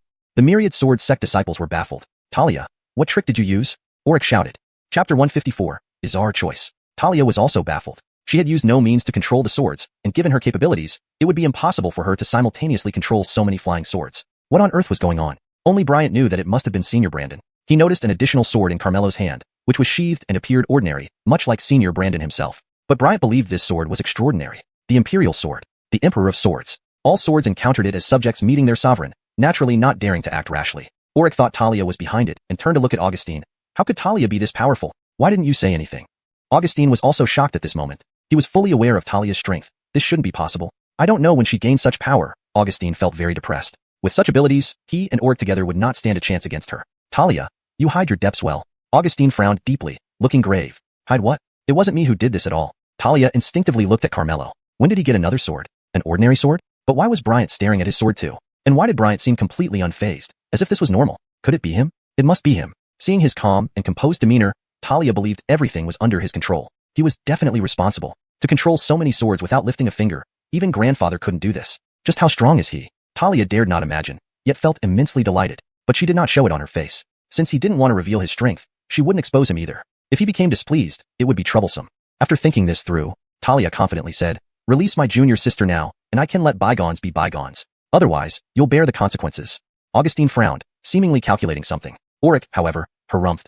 Now that we've come this far, there's no turning back. I don't believe you're really that powerful. As he spoke, he raised his hand, and 3 swords orbited around him, with a powerful sword intent bursting from him. 8th rank Earth Spirit Realm, and a sword cultivator. With this strength, Talia was no match. But she trusted Carmelo, so she was unafraid and warned again, Auric, it's not too late for you to stop now. Auric ignored her, and pointed his hand. 3 swords shot towards Talia and her 2 companions. That sharp offensive made Talia feel immense pressure. She became incredibly nervous. Hold! Brandondonly, a roar rang out. 2 figures flew over rapidly. One of them was precisely the great elder of Myriad Sword sect who had been detained. The other one flew without using a flying sword, and was a peerless expert of the Heaven Soul Realm, Izar of Myriad Sword sect. As he stopped the attack, he also summoned 3 flying swords to intercept it. With his strength, stopping Auric's attack was effortless. But as their swords approached Talia and the others, they halted midair, just like the countless other flying swords. Everyone was taken aback, especially Izar. Though he was only a first-rank Heaven Soul Realm cultivator, he was still a sword cultivator. His 3 swords were life-refined with him. Not even someone stronger than him could easily control his swords. And not just his swords, but so many more. Inconceivable. When did Talia of the Immortal Age gain such power? No. I can see through her cultivation level, first-rank Earth Spirit Realm. Absolutely not her. Then it must be one of the 2 beside her. One is also Earth Spirit Realm, the other. I can't see through him at all. It's him. It must be him. Auric, you fool. To offend such a terrifying existence. He could destroy the entire Myriad Sword sect at will. This cannot be allowed to continue. Immediately, he rushed in front of Auric, grabbing him by the neck. Patriarch. Auric suffered intensely. Wretch, I handed you the Myriad Sword sect, and this is what you do. Izar scolded. Patriarch, I was thinking of the Myriad Sword sect. Bullshit. Izar ignored his excuses, cutting him off with an angry shout. Talia is a disciple of the immortal age. You sought to kill her, putting our Myriad Sword sect in eternal peril. Someone like you does not deserve to be Patriarch of Myriad Sword sect. From this moment on, your position is abolished, and your crime is unforgivable. Patriarch, no. Auric was terrified, trying to plead for mercy. But Izar acted decisively, twisting his neck and snapping it instantly. He immediately glared at Augustine. How dare you, Augustine? You instigate internal strife within your eternal holy land and drag my Myriad Sword sect into it. What a bold move. Augustine did not expect Izar to emerge from seclusion so suddenly, ruining his plans. But he was not panicked. Izar, a wise man, adapts to changing circumstances. If your Myriad Sword sect backs the wrong side, that will truly be irredeemable. You dare threaten me? Izar's gaze turned cold. I am supporting Junior, favored by the Grand Elder, who is about to become the successor of the eternal holy land. You should think twice.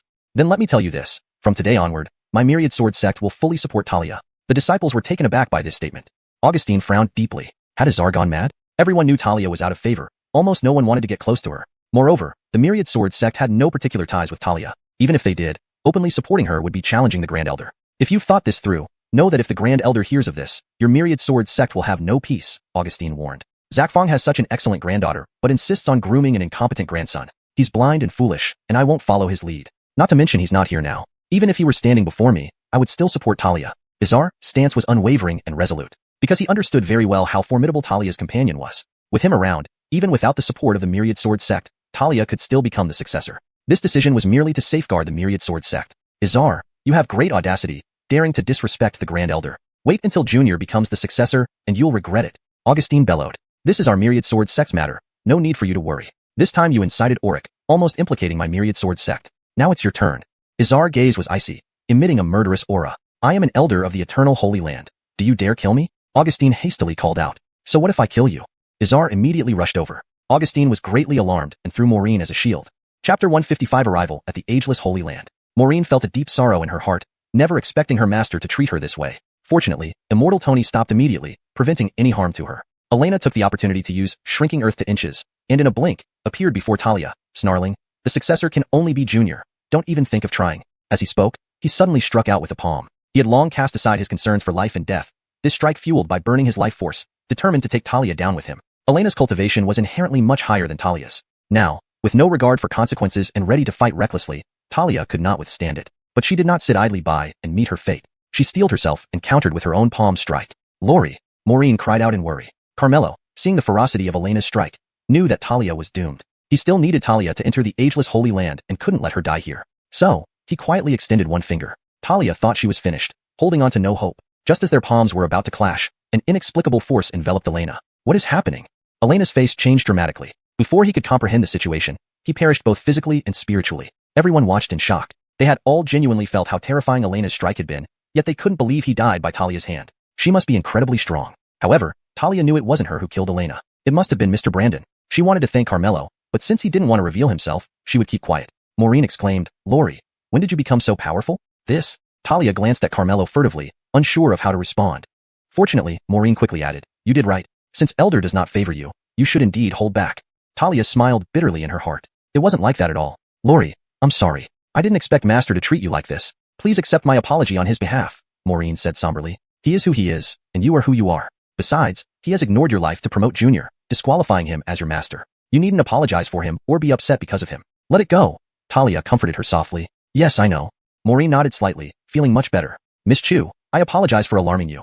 Immortal Tony also offered an apology. All this started with Junior, and has nothing to do with you. Mentioning him made Talia furious. Her beloved brother, for the sake of becoming the successor, truly disregarded family ties, wanting to wipe everyone else out. And grandfather. With his capabilities, there was no way he wouldn't know about this. Yet, he didn't stop it, indicating he tacitly approved. Otherwise, Junior wouldn't dare act this way. This left Talia thoroughly chilled to the bone and enraged. If you all can be unrighteous to me, don't blame me for being unrighteous. At that moment, Talia finally made up her mind. Talia, will get that successor position. Immortal Tony, you said earlier that you would support me, correct? She looked at Immortal Tony, her gaze becoming incomparably sharp. Immortal Tony could guess her feelings. Encountering such a grandfather and brother, anyone would be angry. That's right, from now on, our sect will share your honor and disgrace. Immortal Tony pledged. Fine. If I become the successor, I will definitely stand with your sect, sharing its fortunes and adversities. It's a deal. Both mutually promised. Sister, will you blame me? Talia looked at Maureen. Why would I? I already said before that you should invite Immortal Tony. You considered Elder's stance and refused. Now that you've reached an agreement with him, I am delighted, Maureen instructed earnestly. Lori, you mustn't let Junior succeed. Indeed. Talia nodded heavily. At this point, Immortal Tony shifted his gaze to Carmelo and Bryant. Who are these two? This is Lord Bryant of the Luching Bu family. This one is Mr. Brandon, a guest elder of the Bu family. Talia introduced them. Immortal Tony nodded slightly at Bryant and then focused on Carmelo. I feel a great affinity with Mr. Brandon. Would you consider becoming a guest elder of our sect? Should you agree, you'll enjoy all resources of our sect, equal in status to us. Everyone was shocked by these words. What merits does this guy have to receive such favor from the ancient ancestor? You're really lucky. It's rare for Immortal Tony to see someone in such high regard. You should quickly agree. Maureen's attitude toward Carmelo clearly improved from before, owing to her previous lack of trust in him which almost cost her life, leaving her feeling somewhat guilty. To everyone's surprise, Carmelo would probably readily agree. To everyone's surprise, Carmelo flatly refused, not interested. Everyone was taken aback. Was this guy foolish? He turned down an incredible opportunity. You're being short-sighted. The guest elder of the Tony sect is far more prestigious than the Bu family. Moreover, Immortal Tony offered you access to all resources of the Tony sect, with a status equal to his own. This is a tremendous chance for you. Refusing him in public and upsetting him would not be wise, Maureen advised. Immortal Tony felt a pang of unease. How could he dare to be displeased with Carmelo? That would be inviting disaster. He hurriedly smiled and said, since Mr. Brandon is not willing, I won't insist. However, Mr. Brandon will always be our Tony sect's most honored guest. If there's anything you need in the future, just let me know, and the Tony sect will spare no effort to assist. The disciples were puzzled. What's wrong with the ancestor today? Why is he treating this unremarkable person so well? Maureen whispered, elder sister, this guy really got lucky to receive such favor from Immortal Tony. Talia tensed up and quickly said, don't say such things. He really did. Before Maureen could finish, Talia immediately covered her mouth. I told you not to speak irresponsibly. Carmelo's gaze fell on them at that moment. Frightened, Talia hurriedly apologized. Sorry, Mr. Brandon. My junior sister doesn't know better. Please don't take it to heart. Maureen wondered why elder sister was so nervous. Carmelo understood.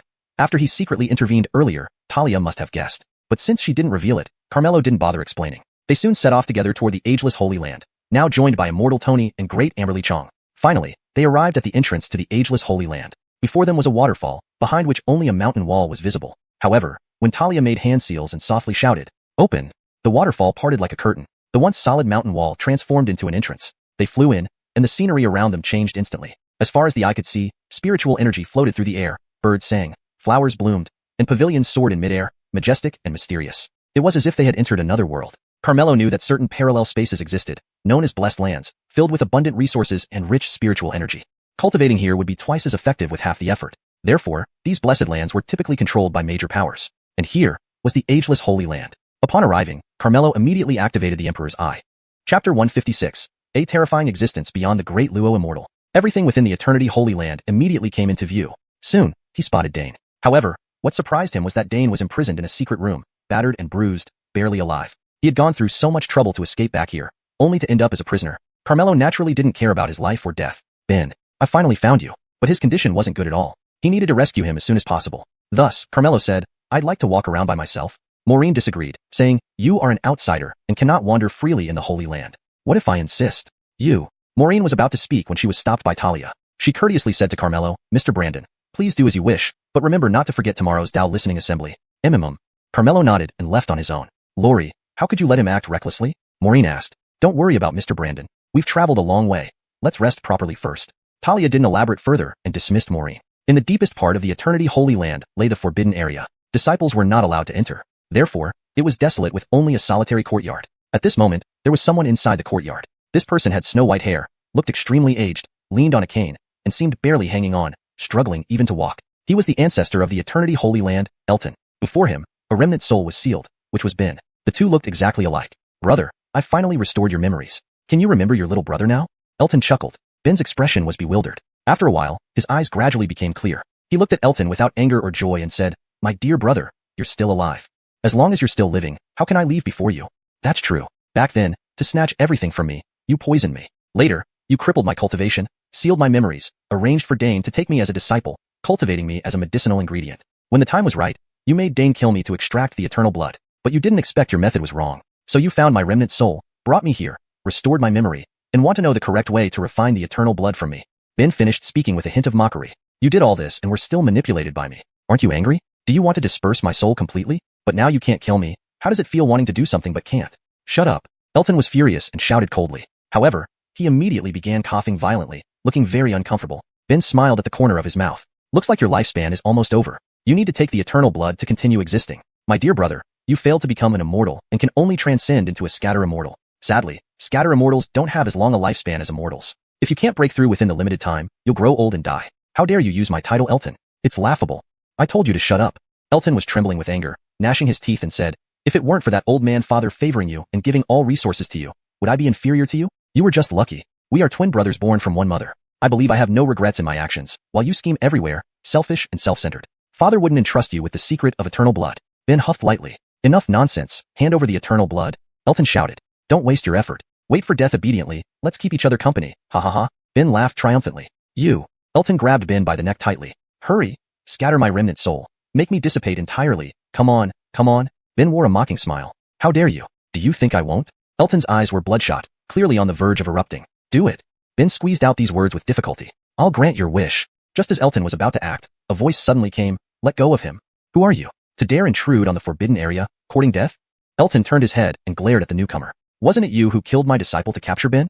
Carmelo asked in return. Are you that old man's master? I heard about you from Dane. It was because of you that he fled from the DiMatteo dynasty. I didn't expect you to come here, indeed showing some skill. Have you achieved immortality? Elton guessed. More than enough to deal with you. Heh. Elton sneered. Even if you're an immortal, coming here means death. Is that so? Carmelo stood with hands behind his back, not worried at all. It seems you don't believe me. Let me tell you then. This blessed land has a natural restriction that suppresses immortals specifically, and it's within this forbidden area. Once an immortal enters, their cultivation will be restrained, reducing them to mere mortals. However, I am a scatter immortal, not a true immortal, so the restriction can't completely suppress me. I can still exert power equivalent to the Earth spirit realm. I was originally at a loss for how to deal with you, but didn't expect you to deliver yourself right here. Elton grinned. Senior, don't worry about me. Run quickly. Ben finally regained his composure and urgently shouted. Since you've come, it won't be easy for you to leave. Elton gently tapped the ground with his cane, immediately causing a slight tremor. An energy shield formed around him, completely sealing off the forbidden area. Ben's face changed as he angrily shouted, Don't mess around. My dear brother, even you have your moments of loss of composure. It looks like you care about him very much. If so, hand over the eternal blood, and I might consider letting him go. You're dreaming. Ben wouldn't believe his words and refused outright. Then I'll make him beg for life without finding it, and beg for death without achieving it, right in front of you. Elton snorted, taking a slow step forward. He used the skill shrinking distance. In a blink, he appeared before Carmelo, ready to strangle him. However, Carmelo caught his wrist. Elton froze, trying to break free, but the other's grip was unyielding. Why aren't you reduced to a mortal? Elton exclaimed. What do you think?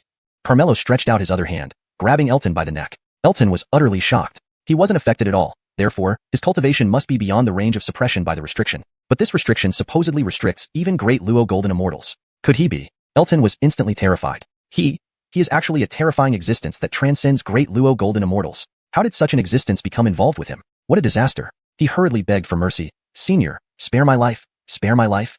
Chapter 157. The Elixir of Eternal Youth Reverses Aging. Carmelo really let go. Troy coughed twice. Many thanks for your mercy, Senior. But Carmelo said, I didn't say I wouldn't kill you. What do you want to do? Troy felt a sense of foreboding. A smile appeared at the corner of Carmelo's mouth. You've made it so hard for Meryl. You should pay the price. Troy tightened inside. What are you going to do? You two are twins. Let him possess your body. He'll adapt quickly. Carmelo said. Troy was shocked. You can't do that. Why not? Carmelo pressed his palm on Troy's head and forcibly extracted his soul, then thrust Meryl's remaining soul into that body. Before long, Meryl slowly rose from the ground. After moving his limbs, he said gratefully, Thank you, Senior. Devil. You devil. Troy, reduced to a soul, raged at Carmelo. This is your retribution. You. Troy glared at Carmelo in fury. Brandondonly, Meryl began to cough violently, looking weak and unsteady. Ha ha ha. Troy laughed again. Do you think he will survive after taking my body? My body is already exhausted, without much life left. He might die in a few days. I'll kill you before I die. Meryl grabbed Troy by the throat. Kill me if you must, but you won't live either. Troy sneered with satisfaction. Meryl, take it easy, don't be too hasty. Carmelo patted Meryl's shoulder, calming him down. Yes, killing him like this would be too easy for him. I want him to feel the pain I endured, Meryl said coldly. Do whatever you want, Troy said fearlessly. The greatest torment for him is for you to live well. The better you live, the more miserable he will be, Carmelo said. That's true, but when I check this body, it indeed has little time left. With the elixir of eternal youth, you can live. I can refine the elixir of eternal youth, but it is a complicated process and cannot be completed in a short time. I can't wait that long. Meryl frowned. Haha, even if you took over my body, it's useless. Good brother, we were born on the same day. If we die on the same day, isn't that great? Ha ha ha. Troy laughed triumphantly. To everyone's surprise, Carmelo said, I have the elixir of eternal youth. Impossible. Troy did not believe it. The elixir of eternal youth is a family secret. Only he was taught by my father. Apart from him, no one can make it. You can't possibly have it. I say I have it, so I have it. Carmelo raised his hand, and a medicine bottle appeared. Opening the cap, an unusual fragrance immediately spread out, filled with vitality. It's truly the elixir of eternal youth. Meryl rejoiced. How can this be? Why do you have the elixir of eternal youth? Troy could hardly believe it. This was precisely what Carmelo had obtained through a random reward from the system. Coincidentally, when Carmelo first got it, he thought it wasn't very useful. Who knew it would come in handy now? As if fate had planned it. Drink it. Carmelo handed the bottle to Meryl. Meryl took it and drank it all at once. In the next second, a vibrant vitality spread within him, rejuvenating his dying body, making him look refreshed and full of vigor. His white hair turned black and wrinkles disappeared. He was indeed revitalized as if reborn. Ha ha ha.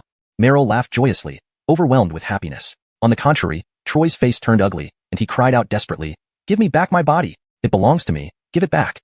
Meryl sneered coldly. "You worked hard for longevity but ended up helping me. Good brother, can you still laugh? Bastard, give it back."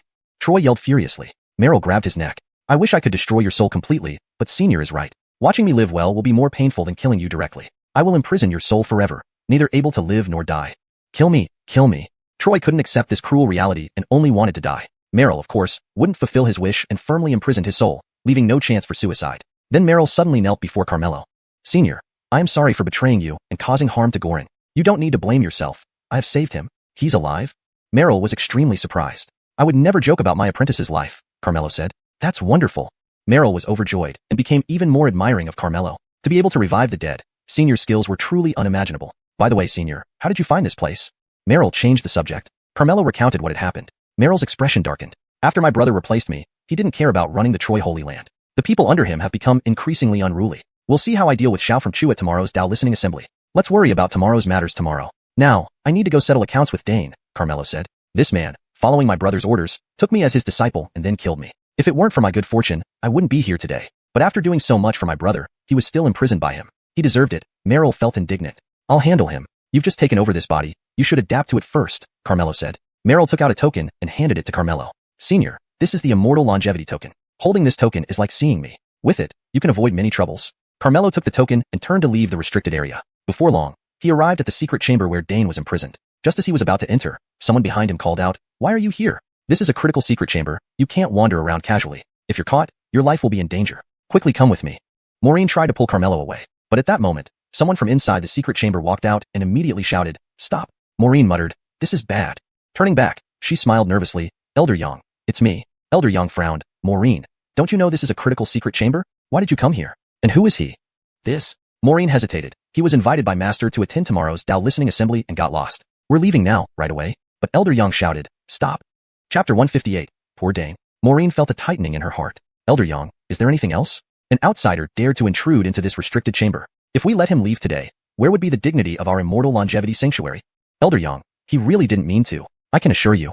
But Carmelo said, "You don't need to defend me anymore. I came here on purpose." "You?" Maureen was speechless. Was this guy stupid? He would die for sure. "Honest with you, follow me," Elder Yang said with a stern face. "Elder Yang." Maureen wanted to find an excuse for Carmelo but was warned by Elder Yang, "If you interfere again, I'll take you too." Maureen's face changed dramatically. She knew all too well what consequences awaited if she was taken away by Elder Yang. Even if she survived, she'd be left in tatters. She could only watch helplessly as Carmelo was led into the secret chamber. "Hurry and inform Lori." Maureen rushed towards Talia's residence. The secret chambers consisted of many small cells, each tightly sealed without any ventilation, incarcerating disobedient disciples. Simply put, they were equivalent to dungeons. Elder Yang was in charge of guarding these secret chambers. He brought Carmelo before a pile of torture tools and interrogated, "Speak. Why did you intrude? What's your purpose?" Carmelo answered truthfully, "To kill someone." Bold. Elder Yang raised his voice. "Our immortal longevity sanctuary incarcerates disciples no matter how severe their crimes are. It's not your place to act. Tell me, who do you wish to kill?" "Dane." "Fool." Elder Yang roared in anger. "He's confined on the order of our great ancestor. Without his word, nobody can harm him. You dare come to our sanctuary and defy us? Courting death." With that, he was about to attack. Carmelo pulled out a token and placed it before him. "The immortality token." Elder Yang asked in shock, "How did you get the ancestor's token?" "It's naturally given to me by your ancestor." "Why would the ancestor give you the immortality token?" "Questions not meant to ask, don't ask." "Seeing the immortality token, why haven't you knelt yet?" Elder Yang frowned. "Would you dare defy the immortality token?" Carmelo asked sternly. "I wouldn't dare." Elder Yang immediately knelt down. Carmelo commanded, "Now, lead me to Dane." "Yes." Elder Yang led Carmelo to the innermost chamber. Here, there was no source of light, black as ink. When the door opened, they saw Dane slumped against the wall, covered in injuries, far from his former glory as the imperial advisor of the de Mateo dynasty. Carmelo walked up to him. Dane lifted his eyes slightly, looking surprised. "It's you." Then he laughed. "I didn't expect you to be caught too. Weren't you very impressive before? Now you're here, just like me. Once you enter here, there's no hope of leaving alive." As he spoke, he saw Elder Yang walk in and ask Carmelo respectfully, "Mr. Brandon, how will you deal with him?" Dane was stunned. "Weren't you caught too?" "When did I say I was caught?" Carmelo presented the immortality token before him. Look closely. What's this? The immortality token. Dane was astonished. Why do you have this token? The ancestor clearly said he would kill you. Why give you the immortality token? Is it possible that the ancestor you speak of is now also a prisoner like you? What did you say? Dane was shocked. Even Elder Yang's expression changed. It's impossible. The ancestor is a scattered immortal. Here, even if you have the Emperor's sword, you can't possibly handle him. Dane refused to believe it. Elder Yang was shocked again. This man actually had the Emperor's sword. Who on earth was this person? Dane, you still don't know, do you? The immortal longevity you've been loyal to is a fraud. The Ellsworth whom he made you take as a disciple is the true immortal longevity, and also his elder brother, the true ancestor of the immortal longevity sanctuary. Dane was dumbstruck, shaking his head. Impossible, you're lying. This isn't true. You've been so loyal to him, seeking his aid when you returned, yet he locked you up. Have you not thought about the reason? Dane had indeed thought about it, but he couldn't figure it out no matter how hard he tried. Now, hearing Carmelo's words, he instantly understood. I no longer have any value to him. He fears I know this secret. Not bad for a former imperial advisor. You're not entirely stupid. Ha ha ha. Dane gave a bitter laugh. So my revered ancestor was a fraud, and the one I killed was my respected ancestor. He became my disciple, and I personally killed him. Ha ha ha. Dane laughed aloud, tears filling his eyes. It was clear that he had been truly loyal to the ancestor, only to find out that he had been used all along and had personally killed the one he should have served. He couldn't accept this fact right away. Thank you for telling me the truth, Dane said with gratitude. I just want you to die knowing the truth. Ellsworth, is he okay? Dane asked anxiously. He has retaken control of the immortal longevity sanctuary. That's good, that's good. Dane sighed in relief. Please tell him I'm sorry on my behalf. With that, his body went limp, lifeless. Carmelo gave him a deep look. He too was a pitiful man. Then, he turned his head to look at Elder Yang. Elder Yang's heart skipped a beat, extremely nervous. You heard everything, Carmelo said calmly. I won't say anything, Elder Yang hurriedly promised. You don't need to be nervous. I told you all this because our true ancestor has returned, and the immortal longevity sanctuary needs to be reformed. Our ancestor mentioned you before, saying you are trustworthy. Elder Yang felt honored and immediately knelt down, declaring, I, Demetrius, will swear to serve the ancestor loyally, without any second thoughts. Carmelo nodded approvingly. At the same time, Maureen ran to find Talia and told her what happened. Talia was shocked and rushed with her to the secret chamber. However, they encountered Junior on the way. Why are you blocking us? Get out of the way, Maureen said rudely. Junior looked at the two women. He had clearly sent Luther Quan to team up with the 10,000 Swords sect against them, but unexpectedly they returned unharmed and even invited the true man of 10,000 Swords. This made him very upset. He also just received news that someone had intruded into the secret chamber. It was the person they brought. Junior wouldn't miss the opportunity to suppress Talia, so he stopped them and questioned, Talia, the person you invited trespassed into the secret chamber. What were his intentions? My business doesn't need your interference. After the previous incident, Talia had no familial feelings left for this younger brother and naturally didn't show him any courtesy. Junior said coldly, the secret chamber is off limits. Entry without permission is punishable by death. Why would an outsider dare to do this? I think he must have been instructed by you. Chapter 159. He is becoming harder to understand. Rubbish. He went to the secret chamber on his own accord. It has nothing to do with Lori. Don't you defame her. Maureen defended. As the person she invited, she can't escape responsibility. I will ask Elder Yang to Duchirgongdal. Duchirgongdal needs context. Here means settle this dispute. Talia, just wait for your punishment. Junior sneered. Junior, in order to become the successor, you disregard sibling affection and want me dead. I won't let you succeed. Talia was utterly disappointed with this younger brother and had decided to cut ties with him. There is no such thing as family affection between us anyway. If Augustine didn't kill you, it's your good fortune. But today, I will lock you in the secret chamber, so you cannot participate in tomorrow's hearing doctrine assembly, making the successor position mine alone. Junior made no attempt to conceal his ambition and scheme, directly revealing his cards to Talia. You heartless beast, not even human. Maureen felt indignant for her Lori, cursing loudly in anger. Maureen, when I become the successor, don't expect any better treatment from me. I'll kill you now. Maureen couldn't bear it any longer and moved to attack. Junior's sister, don't be impulsive.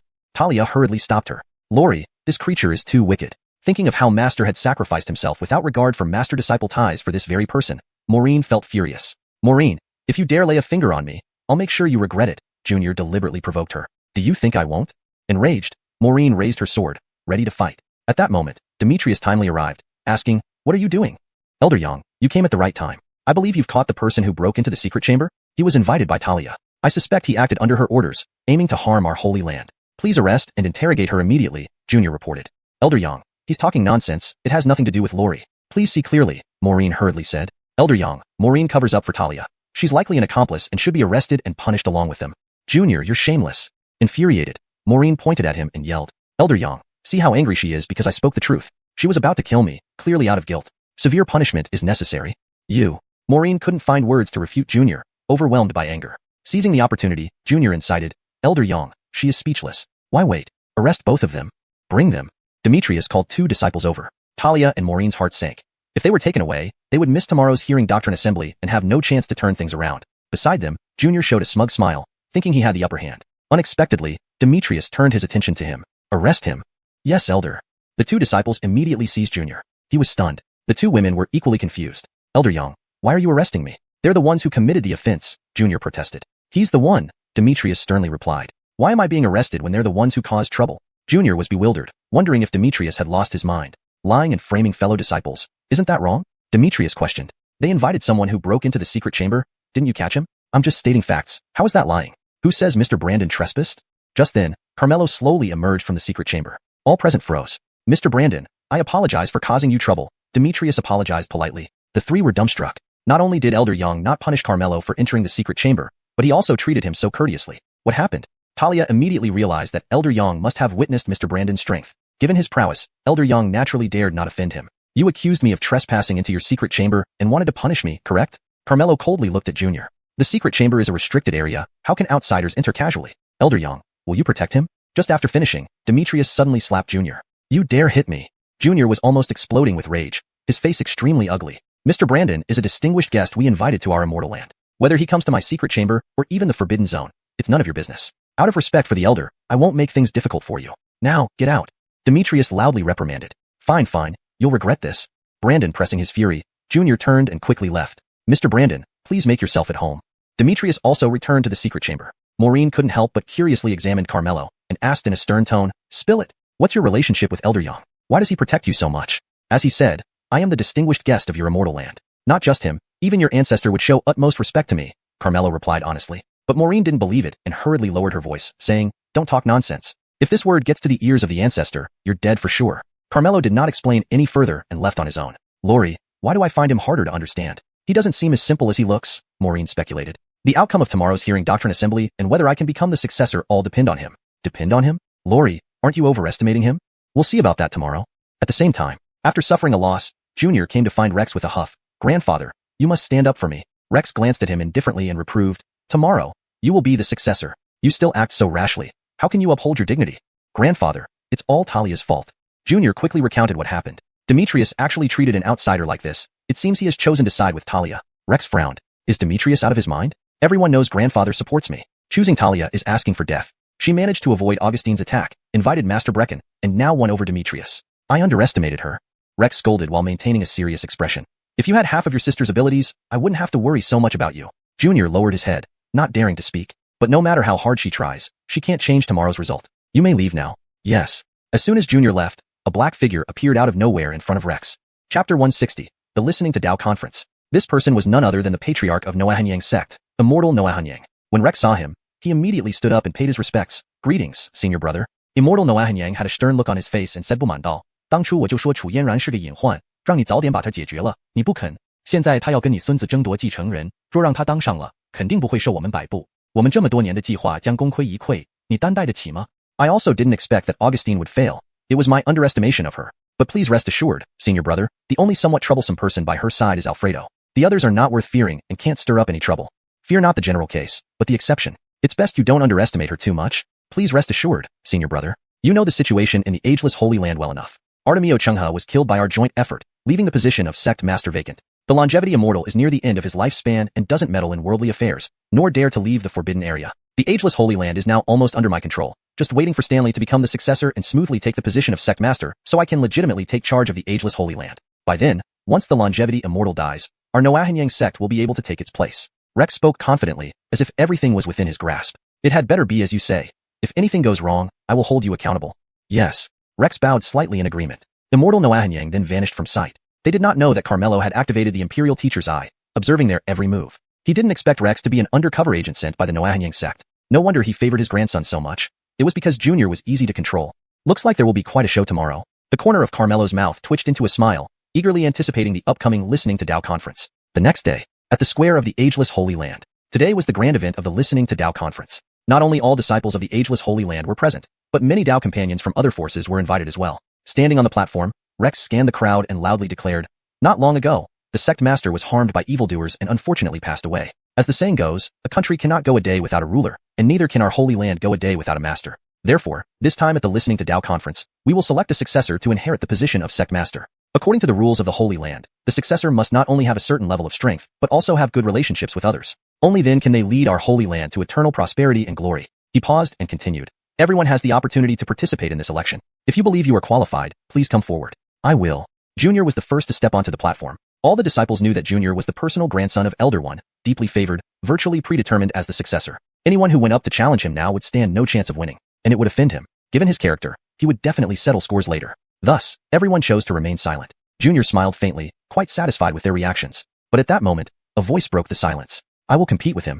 Looking in the direction of the voice, it was none other than eldest sister Talia. No one was surprised, because Talia was unanimously recognized as the best among the younger generation. If not for Elder One's favoritism, Talia would undoubtedly be the most suitable and deserving candidate to become the successor. But with the help of the Noahanyang sect, Junior probably wouldn't lose. Yanran, are you sure you want to do this? Rex asked in a grave tone. Elder One just said that every disciple has the qualification to participate. I also want to be the successor and have confidence in becoming one, Talia said coldly, yet calmly. Eldest sister, think carefully. If you lose to me, your reputation as eldest sister will be completely ruined, Junior said with a cold laugh. Don't speak too soon. If I win, don't act like when you were little, crying and whining before me. These words immediately drew laughter from the crowd. Everyone knew they were siblings, and Junior used to be very affectionate toward his sister when he was young. Now that Talia brought up their childhood incidents, it was clearly meant to humiliate Junior, making his face turn green with anger. It seemed that the two siblings had turned into bitter enemies in their competition for the successor position. Is there anyone else who wants to participate? Rex asked loudly. No one responded from below the platform. Since no one else is participating, I hereby announce that the position of successor will be contested between these two. According to the rules, there will be 3 rounds of competition. The first round is between the two of you. For the second and third rounds, you may seek assistance from outsiders. Best 2 out of 3, regardless of life or death, the winner becomes the successor. Is there any problem? No. Both answered simultaneously. Good. Please prepare yourselves now, Rex said. The two of them then stepped down from the platform, one after another. Those supporting Talia were naturally Bryant, Carmelo, and Wang Jianzong. Lori, Jr. definitely won't be your match. However, with the help of Noahanyang sect, it's hard to win again.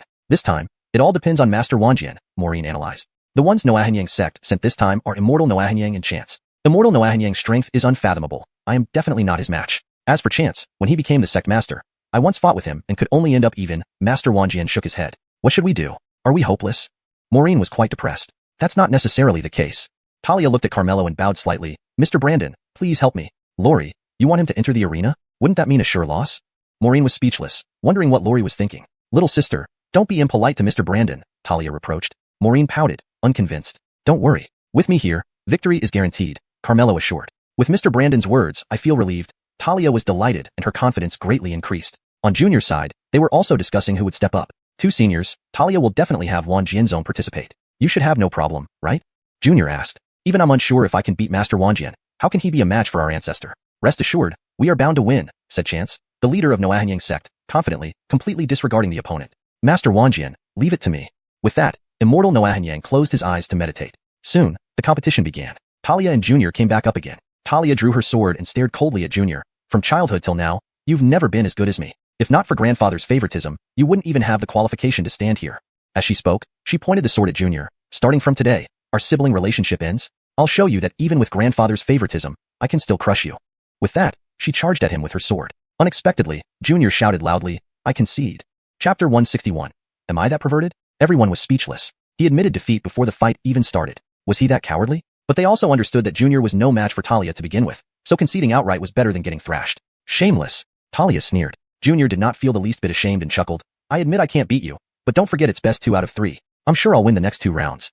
It turned out he had placed his hopes on the following 2 matches. Everyone knew that Junior had secured support from the Noahanyang sect. This sect was second only to the 3 great holy lands, with its patriarch Chance being an unparalleled expert at the heavenly soul realm. Not to mention the even more formidable Hugo, whose strength was known to all, commanding respect even from the 3 great holy lands. On Talia's side, her outside support was reportedly from the 10,000 Sword sect. While this sect was also powerful and specialized in sword cultivation, ranking highly in the southern wilderness, it was still inferior to the Noahanyang sect. Now we will proceed to the second match. Please have your respective reinforcements step up, announced Zack loudly. I'll take the second round. Wilbur leaped onto the stage first. Why is he stepping up in the second round? Junior asked puzzled. Do we need to guess? They know only Wilbur has the ability to face us, so they've put all their hopes on the second match. Chance speculated firmly. So that's how it is. Then who should we send? Junior asked. Let me handle it. Hugo opened his eyes and spoke calmly. With Senior Noahanyang stepping up, Wilbur definitely won't be a match. This way, in the third match, without a heavenly soul realm expert anchoring them, they are bound to lose, Junior said happily. Hugo slowly walked forward. The confrontation between the 2 formidable sect's grand patriarchs promised to be quite a spectacle. Everyone watched in anticipation. Wansword, knowing that I support Junior, Do you openly support Talia just to oppose me? Hugo asked in a condescending manner, as if conducting an interrogation. And if I do? Wilbur was displeased and harumphed rudely. Very well. I want to see what capabilities you have to defy me. Hugo's eyes flashed coldly, filled with murderous intent. The match is about to start. Being able to witness a heavenly soul realm confrontation will surely be enlightening. This clash will likely shake heaven and earth. Everyone looked forward to the battle, their eyes wide and fixed on the scene, afraid to miss a single exciting moment. Just as the big battle seemed imminent, unexpectedly, Wilbur suddenly declared loudly, I concede. What? He also conceded? Everyone was bewildered. Even Hugo was momentarily stunned. What nonsense is this? Hugo asked sternly. Why? Only you can admit defeat, but I can't. Wilbur retorted rudely. The rule stood, but on their side, Wilbur was the strongest and most hopeful contender. Now he was voluntarily conceding. Wasn't this giving up the match? Ha ha ha. Junior laughed aloud, mocking, Talia, this is the help you found? Hoping to compete with me? You're only bringing shame upon yourself. Talia harumphed, don't gloat yet. There's still the third match. You biggest reliance just conceded voluntarily, and you still hope to turn things around in the third match? Is that possible? You'll see soon enough. Talia coldly replied and ignored him. Hugo stepped down from the stage, and Junior immediately grinned. Senior Noahanyang, we can celebrate our victory early. But Hugo said, unusual events always have strange causes. I feel something is off with them. You're overthinking it. We investigated them. Besides Wilbur, they only have the Great Elder of the 10,000 Sword Sect available. Or are you expecting someone from the Bu family? Those two aren't even a match for Patriarch Lu together. Junior wasn't worried at all, feeling certain of victory. Even Chance swore confidently, Ancestor, no matter who they send for the third match, I will secure the final victory. For a moment, Hugo couldn't figure out what was wrong but instructed, remember, never underestimate the enemy. Understood. Chance agreed and jumped onto the stage, looking down at Talia's side. Who steps up? Come quickly to accept your doom. As soon as he finished speaking, Carmelo strolled out leisurely. He steps up? Why not the Great Elder of the 10,000 Sword Sect? This guy looks weaker than me. Can he manage? It would be better for him to concede. Everyone sized up Carmelo and murmured among themselves, almost no one having faith in him. Junior laughed again. I thought Talia had prepared some trump card. It turns out she sent the weakest one. Senior Noahanyang, now you don't have to worry anymore, right? Hugo stared intently at Carmelo, as if trying to see through him. But no matter how he looked, he couldn't find anything special about this person. Could it really be that I'm overthinking this? On the stage, Chance was also sizing up Carmelo. The Ancestor told me not to underestimate the enemy, but fighting someone like this? I could crush him with a single hand. Why should I take him seriously? They pushed you forward, clearly intending for you to die. If you want to live, just admit defeat now, Chance taunted. If you admit defeat now, you can save your life, Carmelo also advised. I've already investigated you. A guest elder of the Bu family. With your status, you don't even have the qualifications to speak to me, yet you dare to spout nonsense in front of me, Chance said disdainfully. Carmelo ignored him and turned to Zack, asking, can we start now? Zack was also puzzled by Talia's strategy. She clearly wanted to be the successor and should have used all her efforts. Why would she send this person for the most critical match? He felt something was off too, but he couldn't figure it out. After all, Chance was at the heavenly soul realm. Could a guest elder from the Bu family possibly be stronger than him? That's impossible. If he were truly that strong, would he still need to be a guest elder? Forget it. No more thinking. Let's just wait and see. So Zack announced, the third match begins. As soon as he finished speaking, Chance immediately rushed toward Carmelo, ready to finish the fight quickly. Both were at the first rank heavenly soul realm. Since obtaining the system, Carmelo had been killing enemies with just a finger snap, growing bored with it. This time, he didn't plan to use the Wu Yang Bone's overwhelming power to crush the opponent. He wanted to have a proper, intense fight. So when faced with Chance's attack, Carmelo took a step forward, clenched his right fist, activated the Dian Wu Dao technique, and swung his fist with pure physical strength. This time, it had to be a satisfying fight, but unexpectedly, with a loud boom, Chance was directly shattered into pieces by a single punch. Carmelo was stunned. Am I this monstrous? Chapter 162. Plan exposed, then comes force. Everyone present was also stunned. To kill a heaven soul realm cultivator with one punch, how terrifying must that power be? How is this possible? Junior couldn't believe it, his eyes wide open. Hugo's face was extremely unsightly. His concerns were not wrong. He indeed wasn't normal. How outrageous. Sigh. Carmelo sighed inwardly. Rarely had he wished for a battle where he could fight to his heart's content, but alas, his strength didn't permit such indulgence. Truly helpless. This guy is actually this powerful. Maureen gaped in astonishment. Thinking of how she had previously looked down on him made her shudder with fear. Lori, did you know all along that he was this powerful? Maureen now understood. No wonder Lori insisted he participate, and Brecken chose to admit defeat voluntarily. It turned out they had seen through Mr. Brandon's extraordinariness, while she was still oblivious, completely unaware. I've been telling you to be courteous to Mr. Brandon, but you wouldn't listen. Scared now, aren't you? Having won the match, Talia felt much better and teased her with a smile. He won't seek revenge on me, right? Maureen swallowed hard, beginning to worry. On the stage, Carmelo looked at Rex, announced the result. Why are you still dazed? Who exactly are you? Rex glared at Carmelo, his face dark. The years-long plan of Noahanyang sect was all ruined by him. You shouldn't be asking about my identity now, but should announce Talia as the successor, Carmelo said. Mr. Brandon is right. Great Elder, Junior has lost. Please announce the result. Are you trying to cheat? Maureen seemed to be intentionally trying to curry favor with Carmelo, questioning Rex on his behalf. Shut up. What right do you have to speak here? Rex, full of anger, immediately roared at Maureen. Great Elder, I've won. Please announce the result. Talia stepped forward, expressionless, showing no respect to her grandfather. Talia, I raised you for nothing. Rex snapped angrily. Raised me for nothing? Talia laughed bitterly. From childhood till now, you never cared for me. Your mind was always on Junior. No matter how hard I tried or how obedient I was, no matter how outstanding my achievements were, you never paid any attention. Even to help Junior become the successor, you tried to take my life. If not for my good fortune, I would have died long ago at the hands of Luthero-Quang. Is this what you call raising me? Having a grandfather like you is my greatest misfortune in life. Bastard! Rex shouted furiously, his face ashen. The more Talia spoke, the more aggrieved she felt, her eyes welling up with tears. But she took a deep breath, striving to calm herself down. From the moment you tried to take my life, you're already dead to me. I, Talia, don't have a grandfather like you. Fine. You've turned against me. Today, I will kill you. Rex's eyes gleamed with malice, filled with killing intent. I am now the sect master's successor. Even if you are the great elder, you have no power over me, Talia exclaimed. I don't acknowledge it, so you're not. Rex, do you really think you can cover the sky with one hand? Don't forget that even though the sect master is vacant now, there is still an ancestor above you. If he knew of your actions, he wouldn't spare you. Talia warned sternly. The ancestor can barely take care of himself. How can he bother with these trivial matters? Rex sneered. You're defying the heavens, unworthy of being the great elder.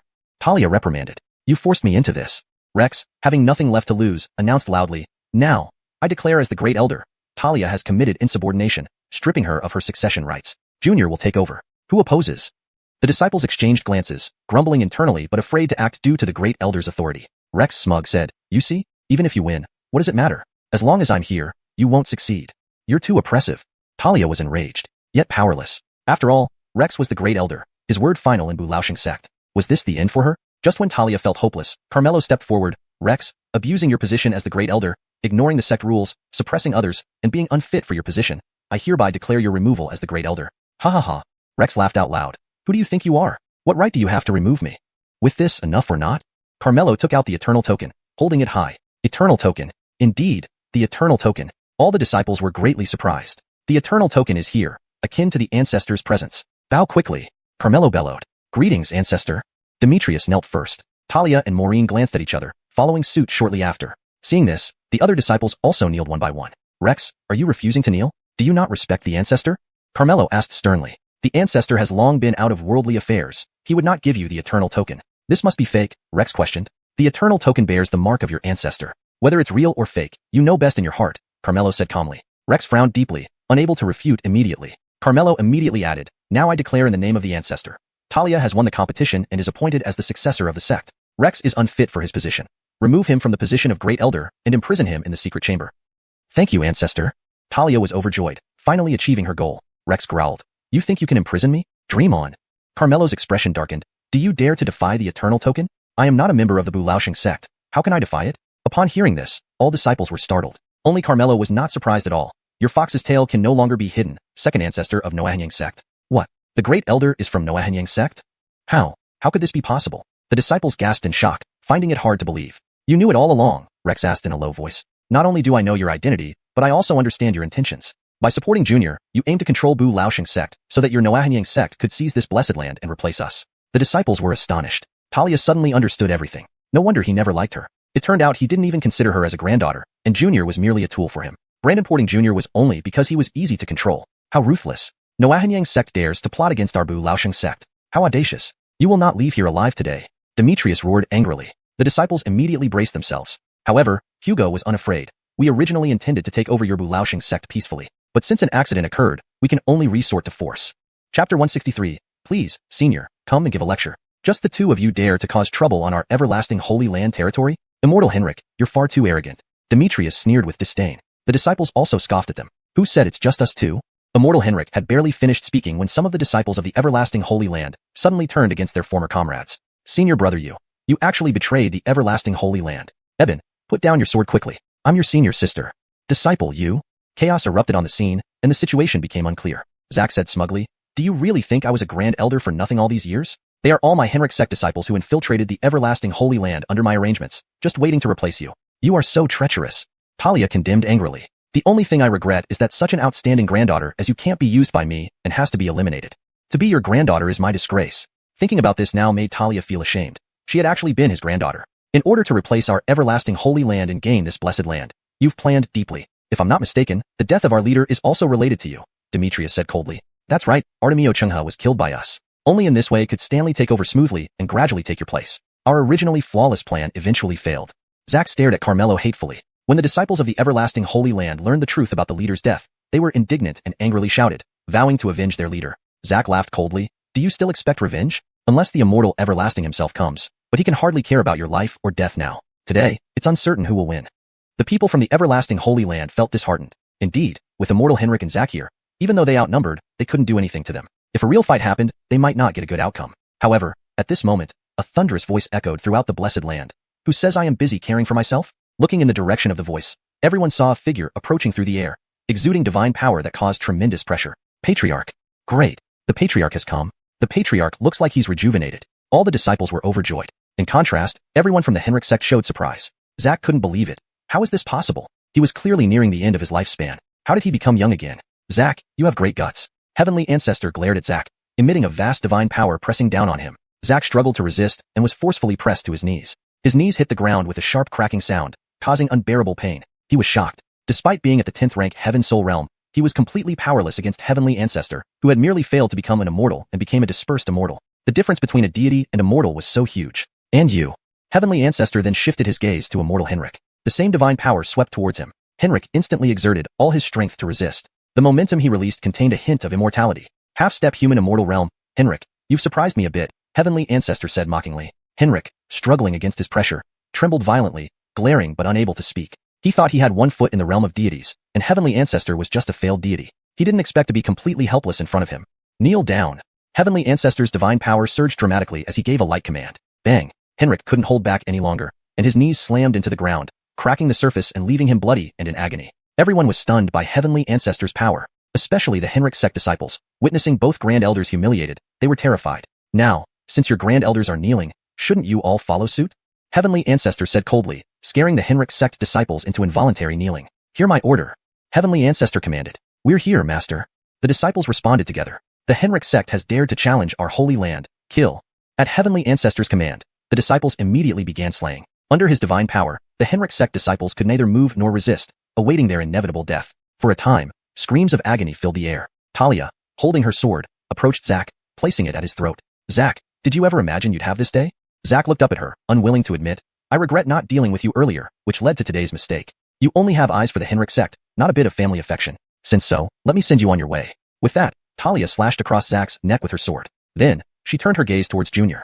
At this moment, Junior was already pale with fear, trembling. Sister, I'm your brother. You can't kill me. Brother? You remember you are my brother now?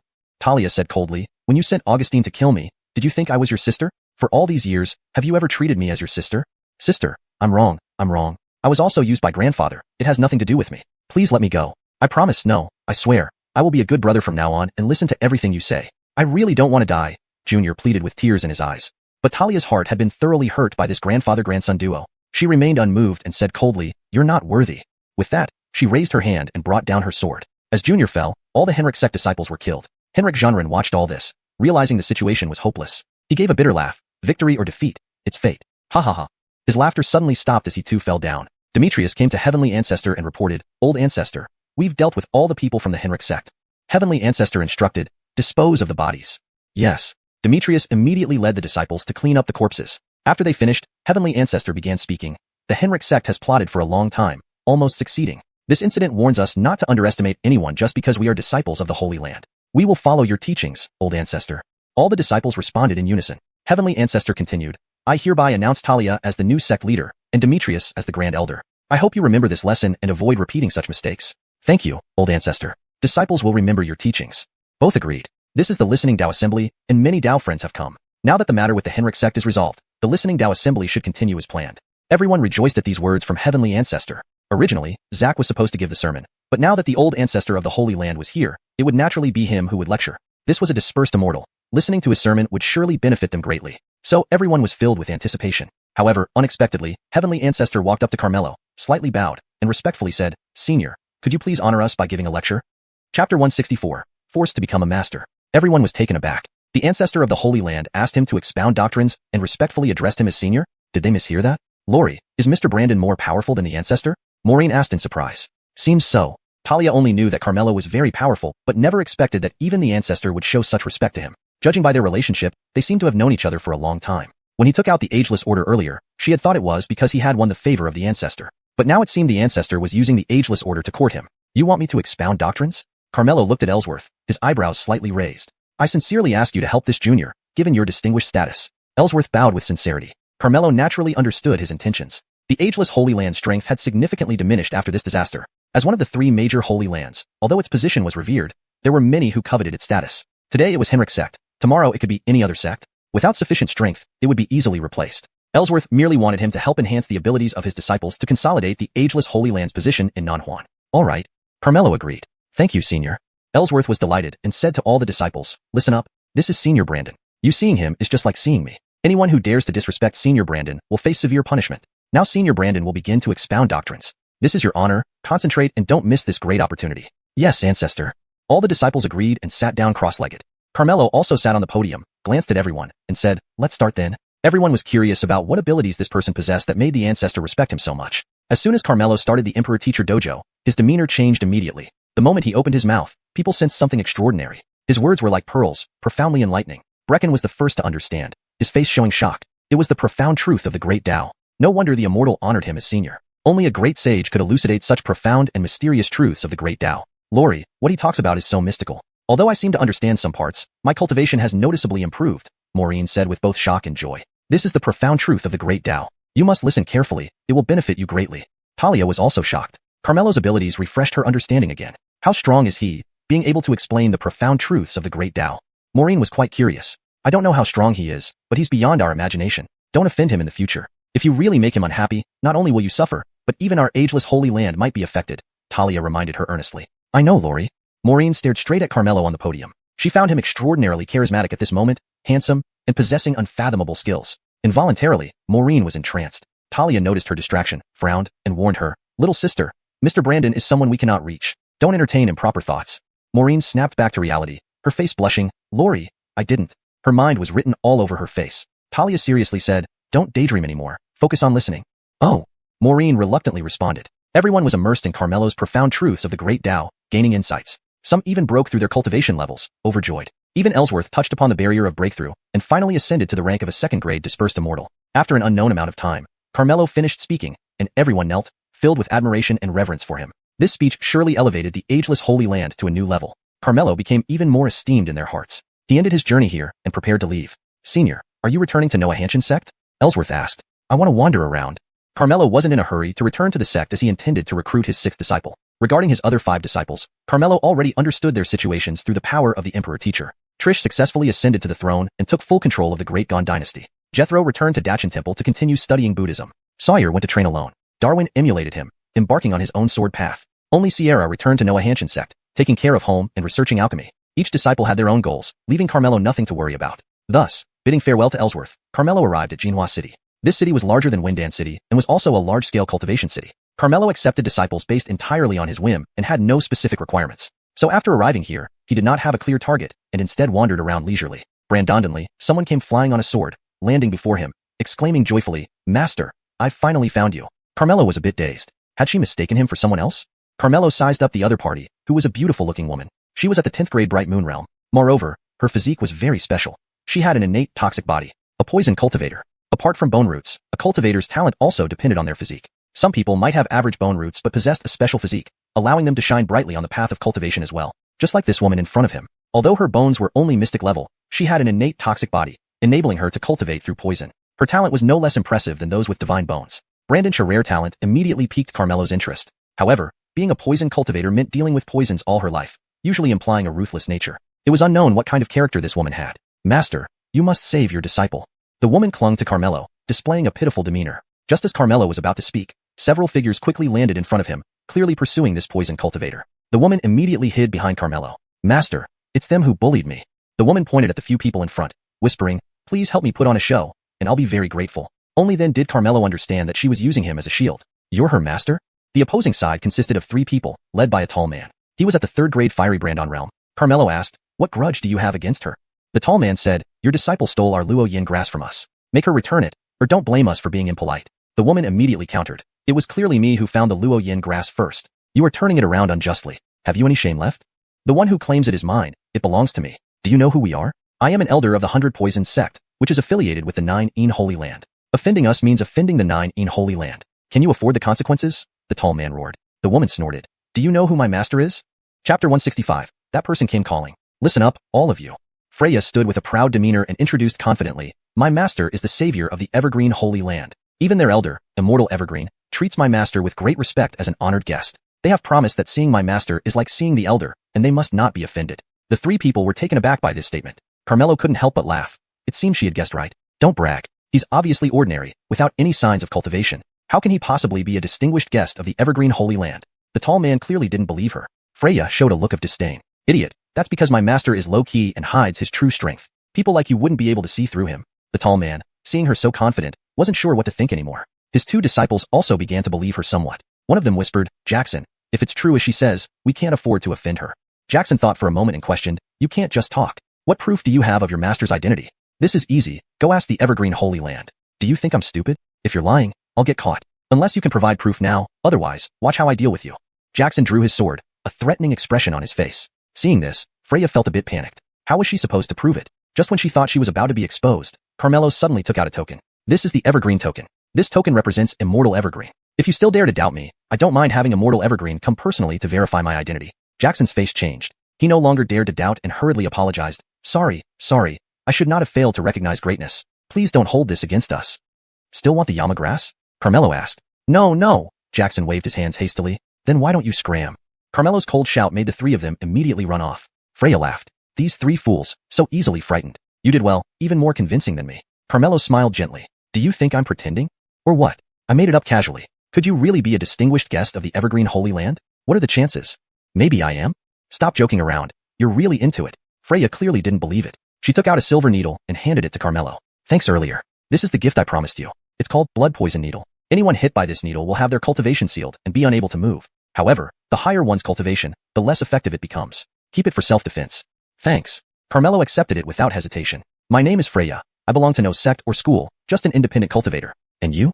Freya asked. I'm Carmelo, a disciple of Xianxia, sect from the southern part of Northern Wasteland. Why did you travel so far here? Freya asked curiously. To take care of some matters. Do you have anything else to do now? Not at the moment. Great. Could you help me with something? Freya giggled. Brandonra, what is it? You looked very convincing just now. I want you to continue pretending to be my master and accompany me to Wuxia sect. Wuxia sect? Carmelo seemed to recall something. During the invitation ceremony at the Evergreen Holy Land, Wuxia sect was one of the invited sects. Their elder, Ashlyn, had accidentally broken through during his speech, feeling grateful to him. She even said he would always be the most respected guest of Wuxia sect, and he had promised to visit Wuxia sect if he had the chance. Why are you going to Wuxia sect? Carmelo asked. To reclaim what belongs to me. A flash of cold light passed through Freya's eyes. Fine. Carmelo agreed. You're so kind. I'll give you a reward once it's done. But remember, Wuxia sect is one of the strongest 8 forces outside the 3 major holy lands. Don't mess up or both of us will be in trouble, Freya warned. I understand. Carmelo didn't ask further questions and followed Freya, flying toward Wuxia sect. At the same time, after returning to the sect, Ashlyn immediately convened a high-level meeting and recounted what happened at the Evergreen Holy Land. Everyone was shocked after hearing the story. They never expected Xianxia sect to go to such lengths to replace the Evergreen Holy Land. Even more unexpectedly, the sect had been destroyed. As one of the 8 major forces, everyone sighed. Of course, what surprised them the most was Mr. Brandon, who could expound profound truths. According to the elder's words, this person was unfathomably deep and couldn't be offended under any circumstances. I'm going to seclude myself to consolidate my realm. Listen up, if Mr. Brandon comes, notify me at the first moment. Whoever offends him, don't blame me for being unfriendly. Ashlyn specially instructed. Yes, ancestor. All disciples responded in unison. Only then did Ashlyn rise and leave. After she left, the sect leader Thomasina reminded again, you must also inform the lower disciples that they should not neglect Mr. Brandon when they encounter him outside. One of the elders said, sect leader, none of us know what Mr. Brandon looks like. How are we supposed to recognize him? Didn't ancestor say? Mr. Brandon is handsome but appears ordinary on the surface. As long as it's someone surnamed Brandon with these 2 features, there's a high chance it's him. Understood. Everyone noted down. Thomasina looked at one of the elders and asked, I heard you got a moon crystal flower? The person addressed was an outer gate elder of Wuxia sect named Francesca, who stood up and replied, yes, sect leader, I was just lucky. Speaking, she took out a flower, which was yellow in color. The petals resembled a crescent moon and sparkled brilliantly, looking very beautiful. Indeed, it's a moon crystal flower. Seeing this, Thomasina was delighted. This flower is the key ingredient for refining Extreme Moon Pill. Its healing effect surpasses even Golden Brand-on Pill. However, this flower is extremely rare. Where did you get it from? I was just fortunate enough to obtain it. Please accept it kindly, sect leader. Francesca respectfully presented it. Thomasina happily accepted it. Your contribution deserves praise. From now on, you shall be an inner gate elder of our Wuxia sect. Francesca was overjoyed. Thank you for promoting me, sect leader. Then she retreated and left, her disciples congratulating her one after another. One disciple expressed concern. Master, this moon crystal flower was taken from that woman. Will she come looking for trouble? Francesca wasn't bothered. Didn't you say she has no sect or background? What are you afraid of? She wouldn't dare. That disciple thought it made sense. A wanderer without any backing would never dare to cause trouble at Yuehua sect. She could only swallow this loss in silence. But just then, a disciple hurriedly reported back, Master, it's not good. That person has come calling. Chapter 166. He is not Mr. Brandon at all. Upon hearing this, Francesca snorted coldly. She has a lot of guts, actually daring to come knocking on our door. Just her alone? The disciple replied, she brought one more person along, claiming he is her master. Master? Francesca sneered. Let's see what this master can do. Saying so, she immediately went out the mountain gate. At this moment, Freya brought Carmelo to the entrance of Yuehua sect. While waiting for the disciples to report inside, she gave him another reminder. Don't give yourself away. Don't be nervous. You got that? Carmelo smiled and said, You've told me 8 times already. You're the one who seems more nervous. Can I not be nervous? This is Yuehua sect, one of the 8 great powers in southern wilderness. If we're discovered, we might not even leave here. Then why are you so adamant about coming?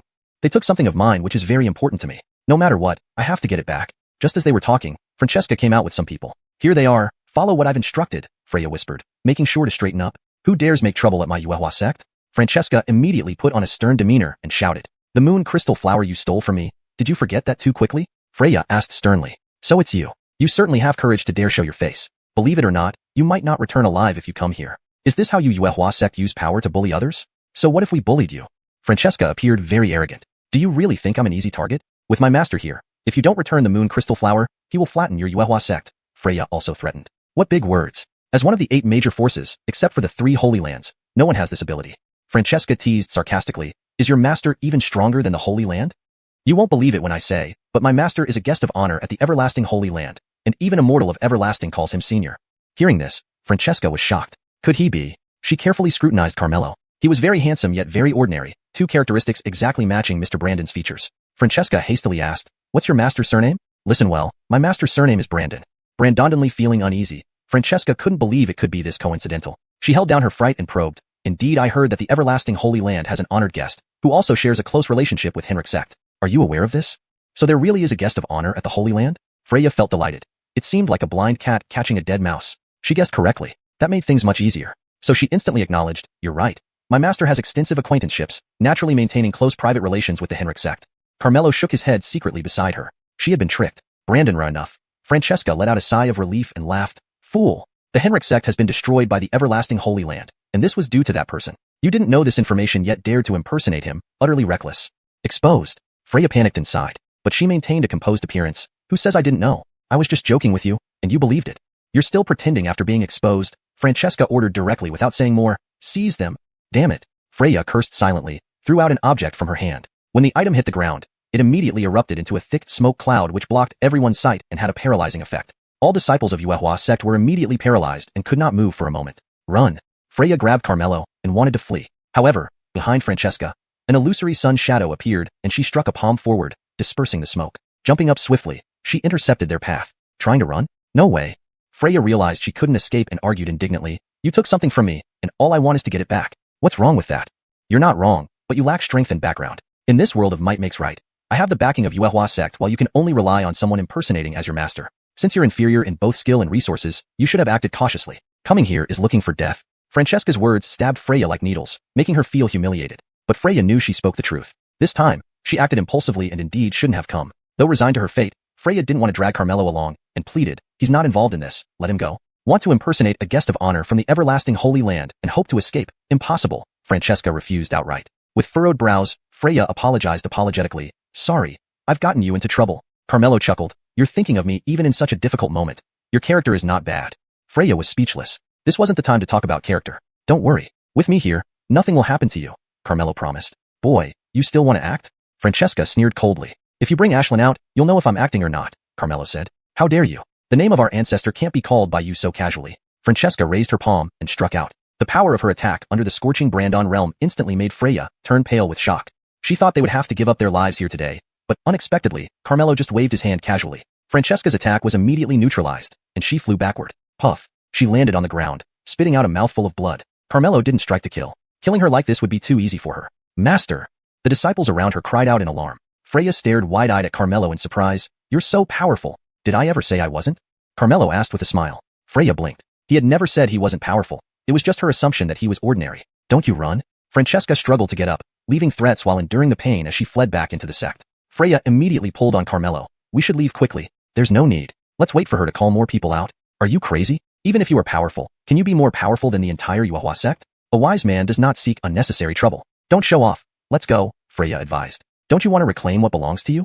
Carmelo suddenly asked. Freya's expression froze for a moment, then she smiled bitterly. What's the use of wanting? You've seen how I can't stand a chance against them. I can only admit my misfortune. I can help you get it back. You? Freya asked. Can you match the Yuehua sect? When Ashlyn sees me, she has to kneel before me. Do you think I can do it? You're boasting. Freya didn't believe it. Whether I'm boasting or not, you'll know when they come out. But I have one condition. Chapter 167 Ashlyn, get over here. What conditions? Let me make it clear. The moon crystal flower is indeed very important to me, but if you want me to sell my favors or offer myself to you in exchange, then absolutely not, Freya said vigilantly. What are you thinking? Am I that kind of person? Carmelo was speechless. So what do you want from me? Freya asked. I want you to bow down and become my disciple. Become your disciple? Freya couldn't help but pause for a moment. You've tasted the feeling of having no background. If you become my disciple, I will be your backing. Whoever bullies you in the future, I'll stand up for you and ensure you never suffer any injustice again. Freya's heart began to flutter with anticipation, but she still had concerns. Are you sure you can contend with the Yuehua sect? Carmelo gave a confident smile. Today, I'll let you experience the benefits of having a strong backing. Meanwhile, Francesca fled back to the sect, rushing into the grand hall in a disheveled state. The sect leaders were still gathered there, taken aback by her appearance. Thomasina immediately asked, Amberly, why are you injured? Francesca knelt on the ground, ashamed. Patriarch, it's my fault, disgracing our sect. Quickly, tell us what happened. Thomasina pressed on. Earlier when I obtained the moon crystal flower, someone coveted it. She came to demand the flower from me. Naturally, I refused, leading to a fight. Unfortunately, I lost. They even threatened to destroy our sect if we didn't hand over the moon crystal flower.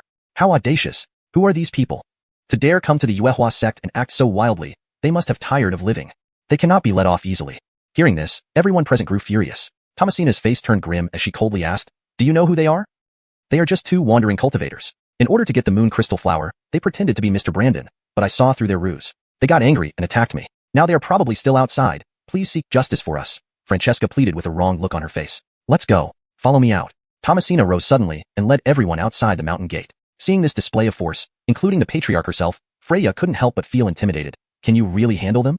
According to the information from my people, you intended to snatch the moon crystal flower? Thomasina scrutinized the two before her, inwardly surprised. This man doesn't seem to have any cultivation at all. How could he injure Amberly? That's a lie. It was clearly your people who took advantage of their position and snatched the moon crystal flower from me. When I came to reclaim it, she even tried to kill me to silence me. If not for my master's prowess, I would have already fallen victim to her, Freya said indignantly. Don't talk nonsense. Francesca denied it immediately. Patriarch, this person distorts the truth, ruining my reputation. Please seek justice for me. Please seek justice for master. Francesca's disciples also knelt down, pleading. I shall give Amberly a fair judgment. Thomasina sided with Francesca without hesitation, ordering, seize them both. Wait. Freya hurriedly interrupted. She's the one distorting the truth. As the leader of the sect, how can you ignore right and wrong like this? Do not speak irresponsibly. I know Amberly well. She treats others kindly and fulfills her duties. How could she abuse her power? Why should I believe an outsider over her? Freya was speechless. How did this incompetent become the patriarch? Infuriated, she retorted, You are blind and deaf, unworthy to lead this sect. Insolent. An elder angrily yelled, slapping towards Freya. Carmelo stepped forward and intercepted the palm strike. Bang. That elder spat blood and died instantly. Everyone was stunned. This person was extremely powerful, capable of killing an elder in the Brandon Blaze realm with a single strike. They now hesitated to act rashly. Thomasina's expression turned serious as she stared straight at Carmelo. Sir, not only did you come to snatch treasures, but you also killed our elder. This feud won't end until death. If you have the courage, give me your name. You aren't worthy of knowing my name. Have Ashlyn come and see me. Carmelo stood proudly with his hands behind his back. And who do you think you are, to ask our founding ancestor to meet you? Another elder couldn't bear Carmelo's arrogance and rebuked him angrily. Shut up. Carmelo waved his hand casually. That elder vanished completely. Everyone was shocked. That elder was an 8th rank Brandon Blaze realm practitioner, yet he was killed effortlessly. This person must be at least in the Earth spirit realm. Even the Yuehua sect couldn't afford to underestimate such a top expert. Ashlyn, if you don't come out now, I'll kill all your disciples. Carmelo shouted, his voice resonating throughout the entire Yuehua sect, reaching every corner. Inside a secret chamber, Ashlyn was currently in close seclusion to consolidate her cultivation breakthrough at the ageless Holy Land. She felt very fortunate that since reaching the Heaven Soul realm, she had always struggled to advance. This time, thanks to Mr. Brandon's teachings, she managed to break through. After much persuasion, he finally agreed to visit the Yuehua sect as a guest. When Mr. Brandon comes, she must entertain him with all her heart.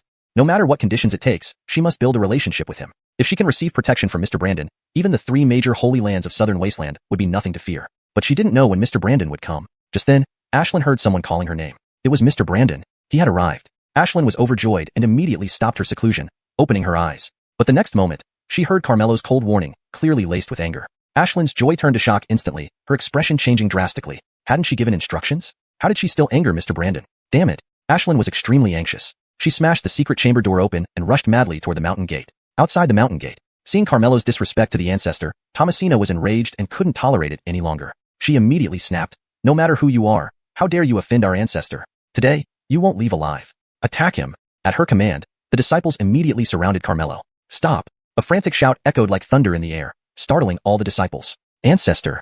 They were stunned to see the ancestor rushing over hastily. Clearly, the ancestor was very angry. It must have been his words that infuriated the ancestor. Now he was doomed. "Ancestor, you came just in time. This person openly challenges our sect and shows no respect for you. We cannot let him go unpunished." An elder stepped forward indignantly. He thought the ancestor would surely punish the other party severely. Everyone waited for the ancestor to erupt. However, Ashlyn glared and raised her hand, slapping the elder's face hard. This slap used all her strength. With her Heaven Soul Realm cultivation, it directly sent the elder flying and crashing to the ground, dead on impact. All the disciples were stunned, confused by the turn of events. "Ancestor, why did you do that?" Thomasina asked dumbfoundedly. Without saying a word, Ashlyn kicked her down to the ground, scolding furiously, "You fool! I told you to treat Mr. Brandon well. What have you done?" Thomasina was shocked. "He is Mr. Brandon?" Ashlyn ignored her and quickly walked to Carmelo, kneeling down with a thud. "I'm sorry, Mr. Brandon. My people are blind and disrespectful. Please forgive me." Everyone was dumbstruck, especially Francesca, who was pale with fear and despair. Chapter 168, 3000 Great Tao and 3000 Commands. "If you don't give me a satisfactory explanation today, your Moonlight sect will have no reason to exist anymore." Carmelo stood with his hands behind his back, a cold tone in his voice. Ashlyn was startled and quickly assured, "Please rest assured, Mr. Brandon. I will definitely give you a satisfactory explanation." Having said that, she got up and glared at Thomasina. "Speak. What did you all do to Mr. Brandon?" Thomasina was now filled with trepidation and did not dare to stand. Crawling on her knees to Ashlyn, she stammered, "Patriarch, I trusted Francesca. I thought they were here to cause trouble." "Francesca, get over here." Ashlyn roared furiously. Scared out of her wits, Francesca's legs turned weak, and she collapsed to the ground, pleading, "Spare my life. Patriarch, spare my life." "What did you do?" Ashlyn bellowed. I.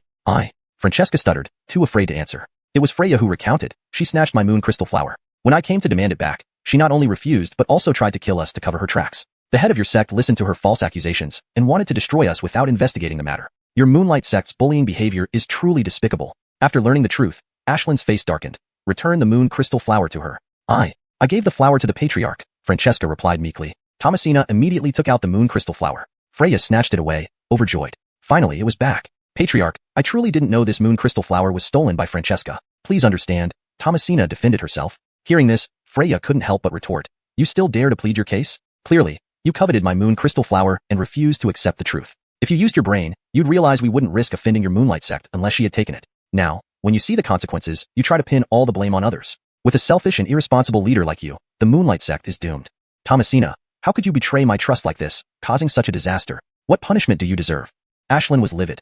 She had worked so hard to secure this opportunity, only for this fool to ruin it all. "Patriarch, I've realized my mistake. Please give me one more chance. I promise it won't happen again," Thomasina pleaded, kneeling on the ground, completely devoid of any dignity as the Patriarch. "To give you another chance, I will strip you of your powers now."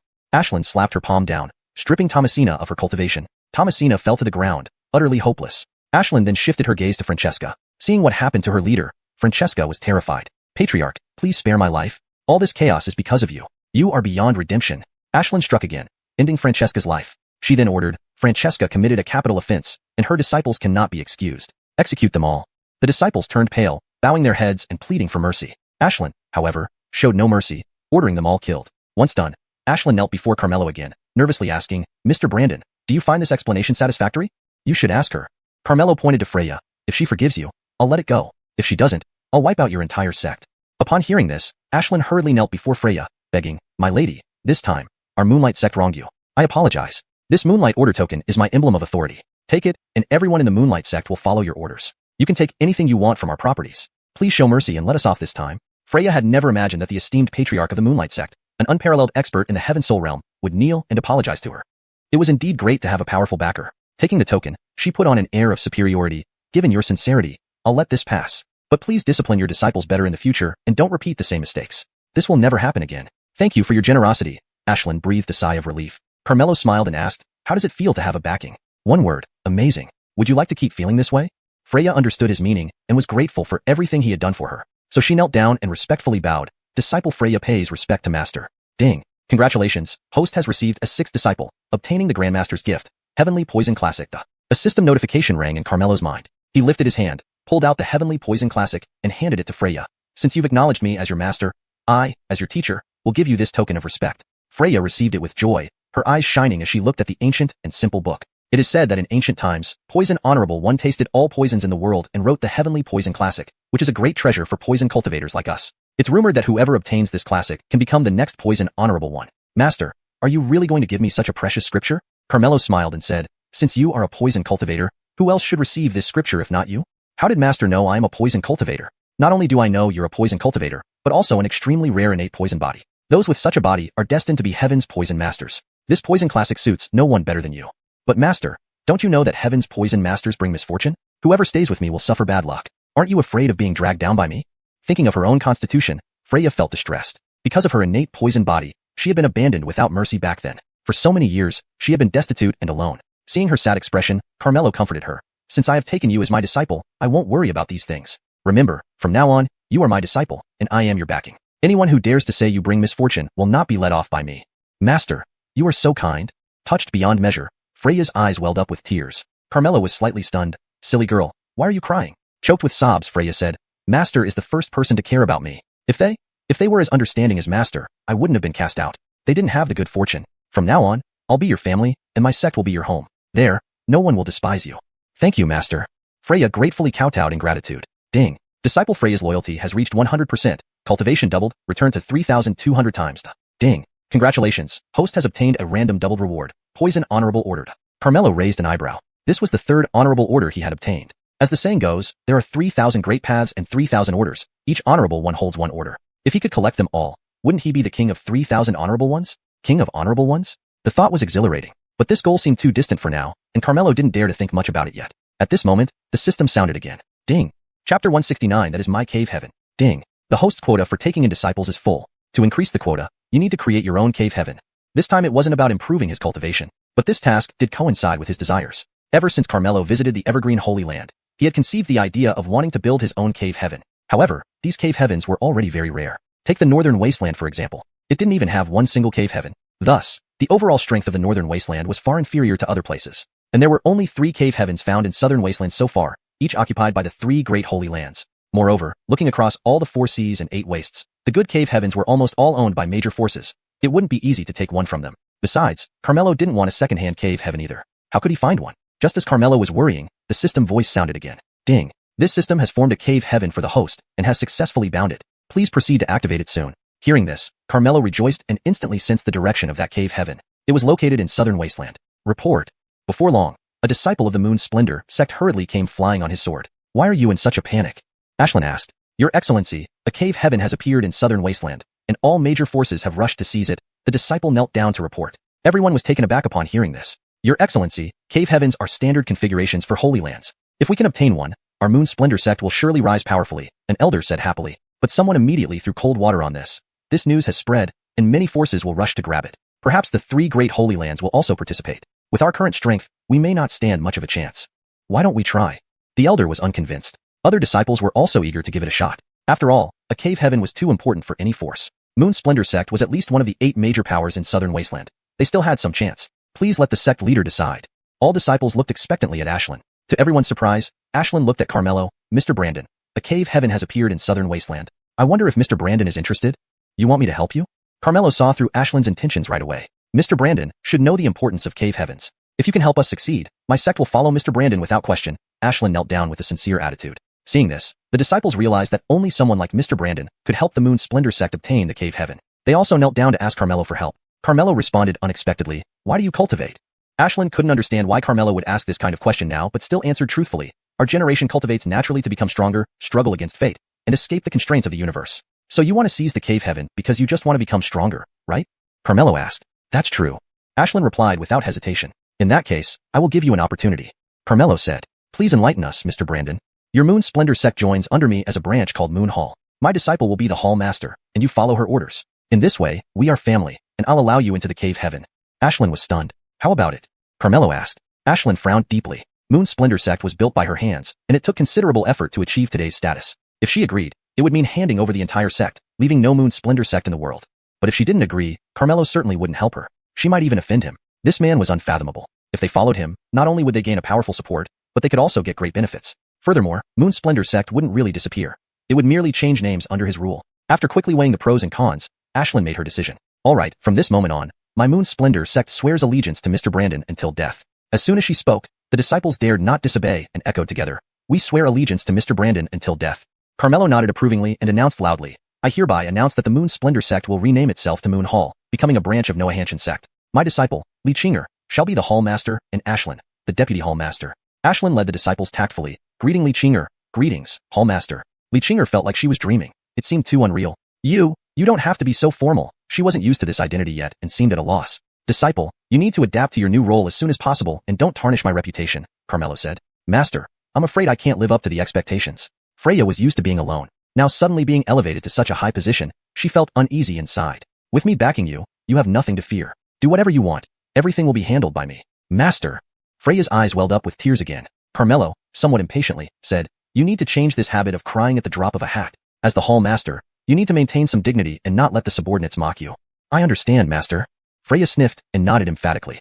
How lucky she was to have such a wonderful master. She silently resolved to never disappoint her master. At this moment, Ashlyn suggested, Mr. Brandon, time is of the essence. We should head to the cave heaven immediately to avoid others seizing it first. Carmelo replied, no rush. They won't be able to take it. Mr. Brandon, I know you are powerful, but claiming a cave heaven isn't just about who's stronger. Carmelo was genuinely unaware and asked, what do you mean? An unclaimed cave heaven requires activation to enter. Whoever activates it first gains the usage rights. Without the owner's permission, no one else can enter. This point Carmelo knew from his previous experience at the Evergreen Holy Land, where he needed Talia to open the passage for him. Ashlyn continued, the way to activate a cave heaven is through offering one's own blood while enduring a certain amount of pressure. If we arrive too late, we'll lose the chance. Master, let's go there quickly then. Freya was also worried about being too late. But Carmelo calmly said, don't panic.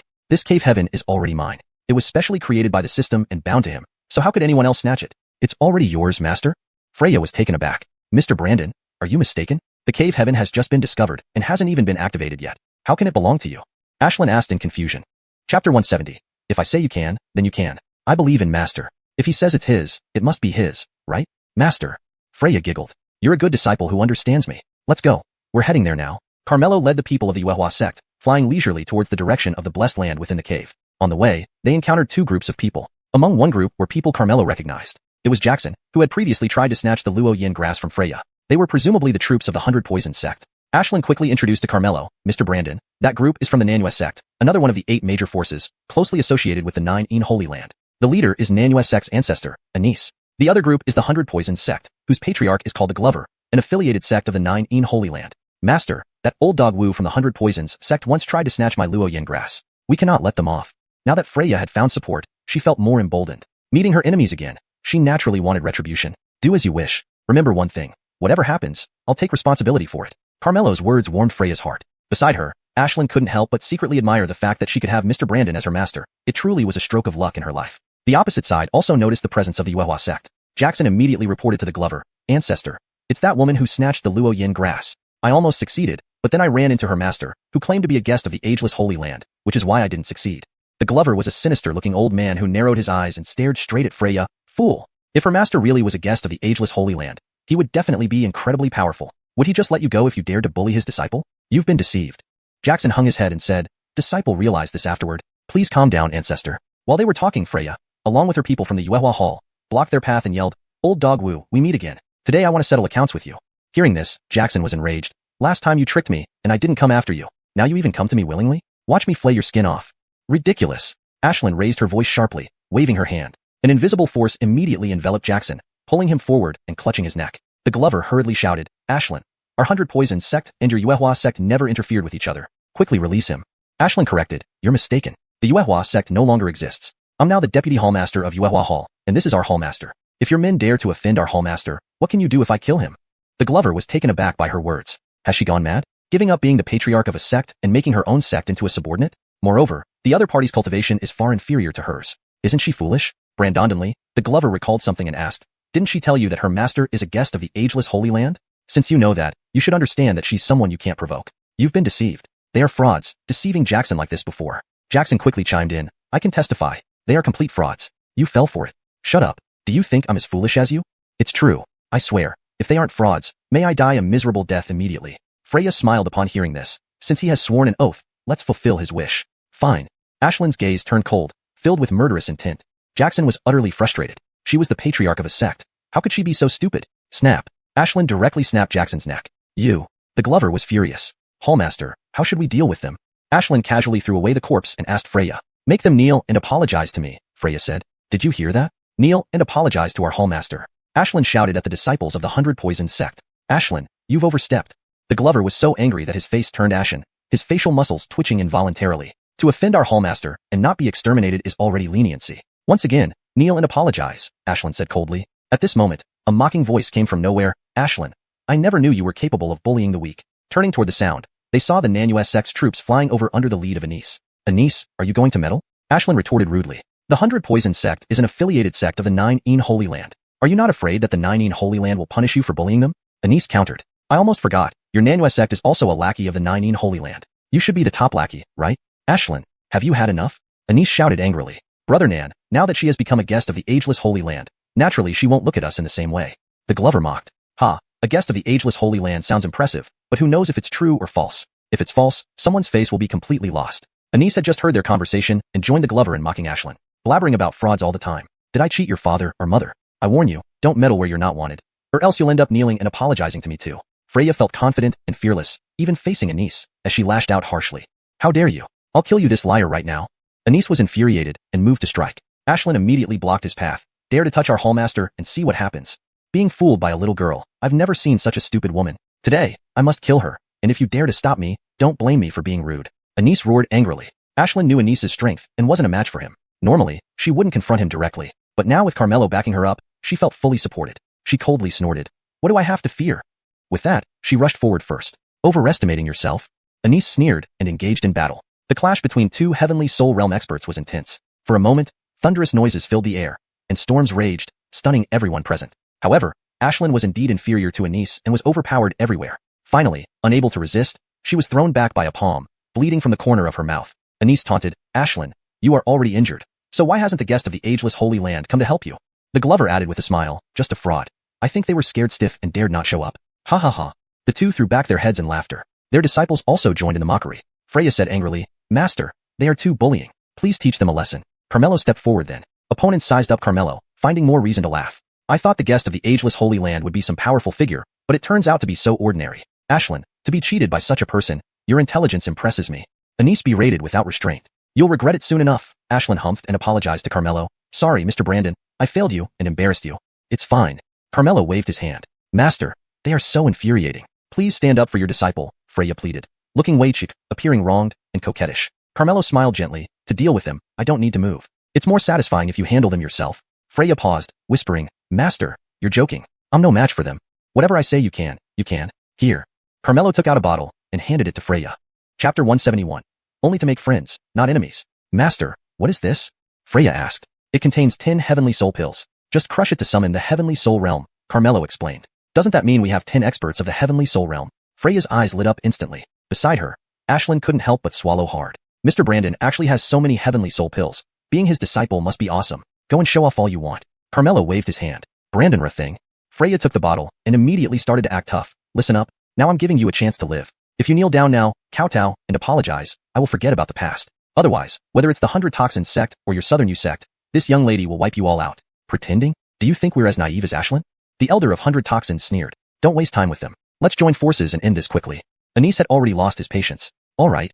The elder of 100 Toxins replied, and loudly ordered, Disciples listen up, kill them all. Disciples listen up, attack. Anise also gave orders. Immediately, disciples from both sects rushed over full of murderous intent. Not a single person in the Yuehua Hall looked panicked, not even intending to make a move. The disciples from both sects thought they were frightened out of their wits. But the next second, Freya held up the bottle, not bothering to take out the pills, and directly crushed the bottle along with its contents. 10 ethereal figures condensed almost instantaneously, standing side by side before Freya. As soon as they released their aura, the disciples from the two sects were taken aback. Even Anise, who was also at the Heavenly Soul Realm, felt fear rising in his heart, exclaiming, Heavenly Soul Realm, 10 people at the Heavenly Soul Realm.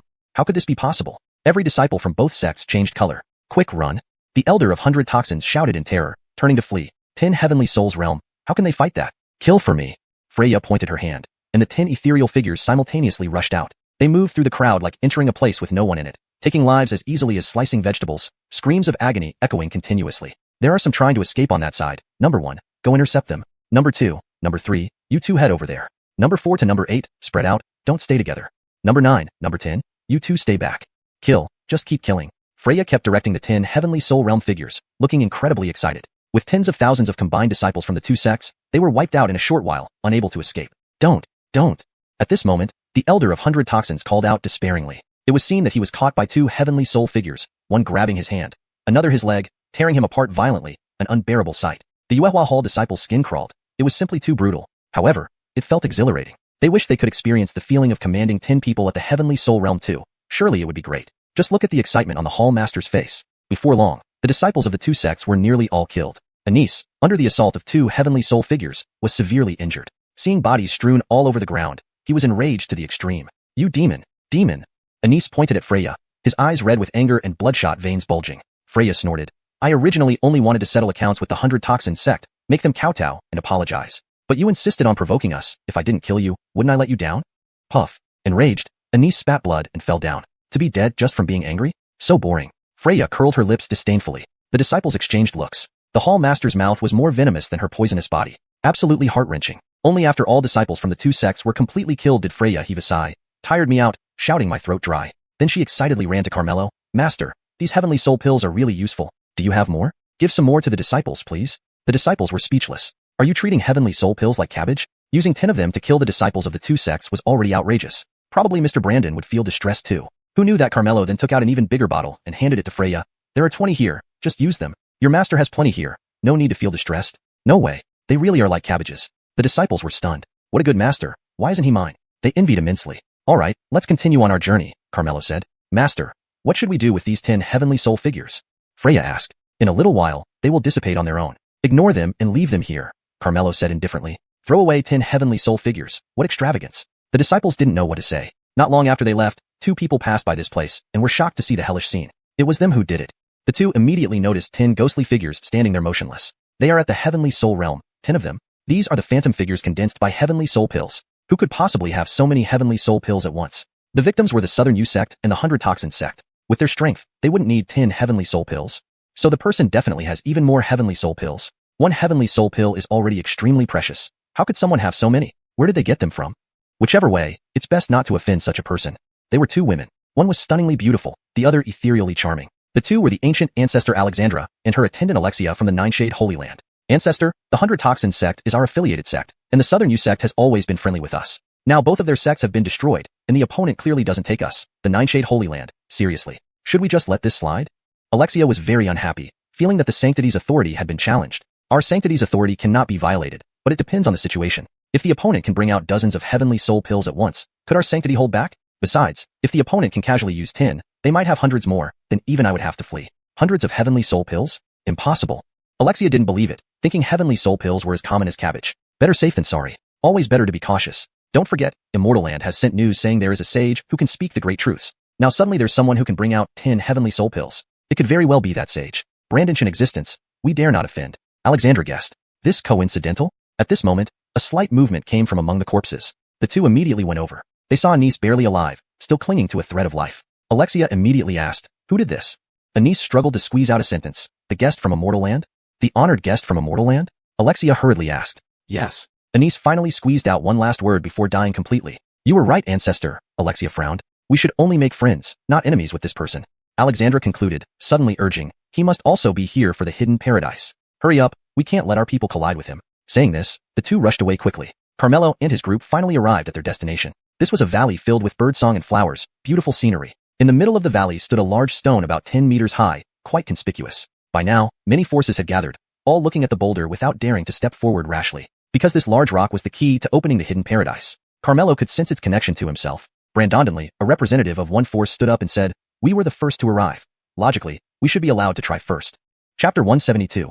Cooperation? I have a better experience. It was Leonard, the ancestor of the Shan Yu Zong sect, who spoke. Everyone looked at him. Someone immediately objected. Why should you get to try it first just because you arrived first? First come, first served. Is this simple principle beyond your understanding?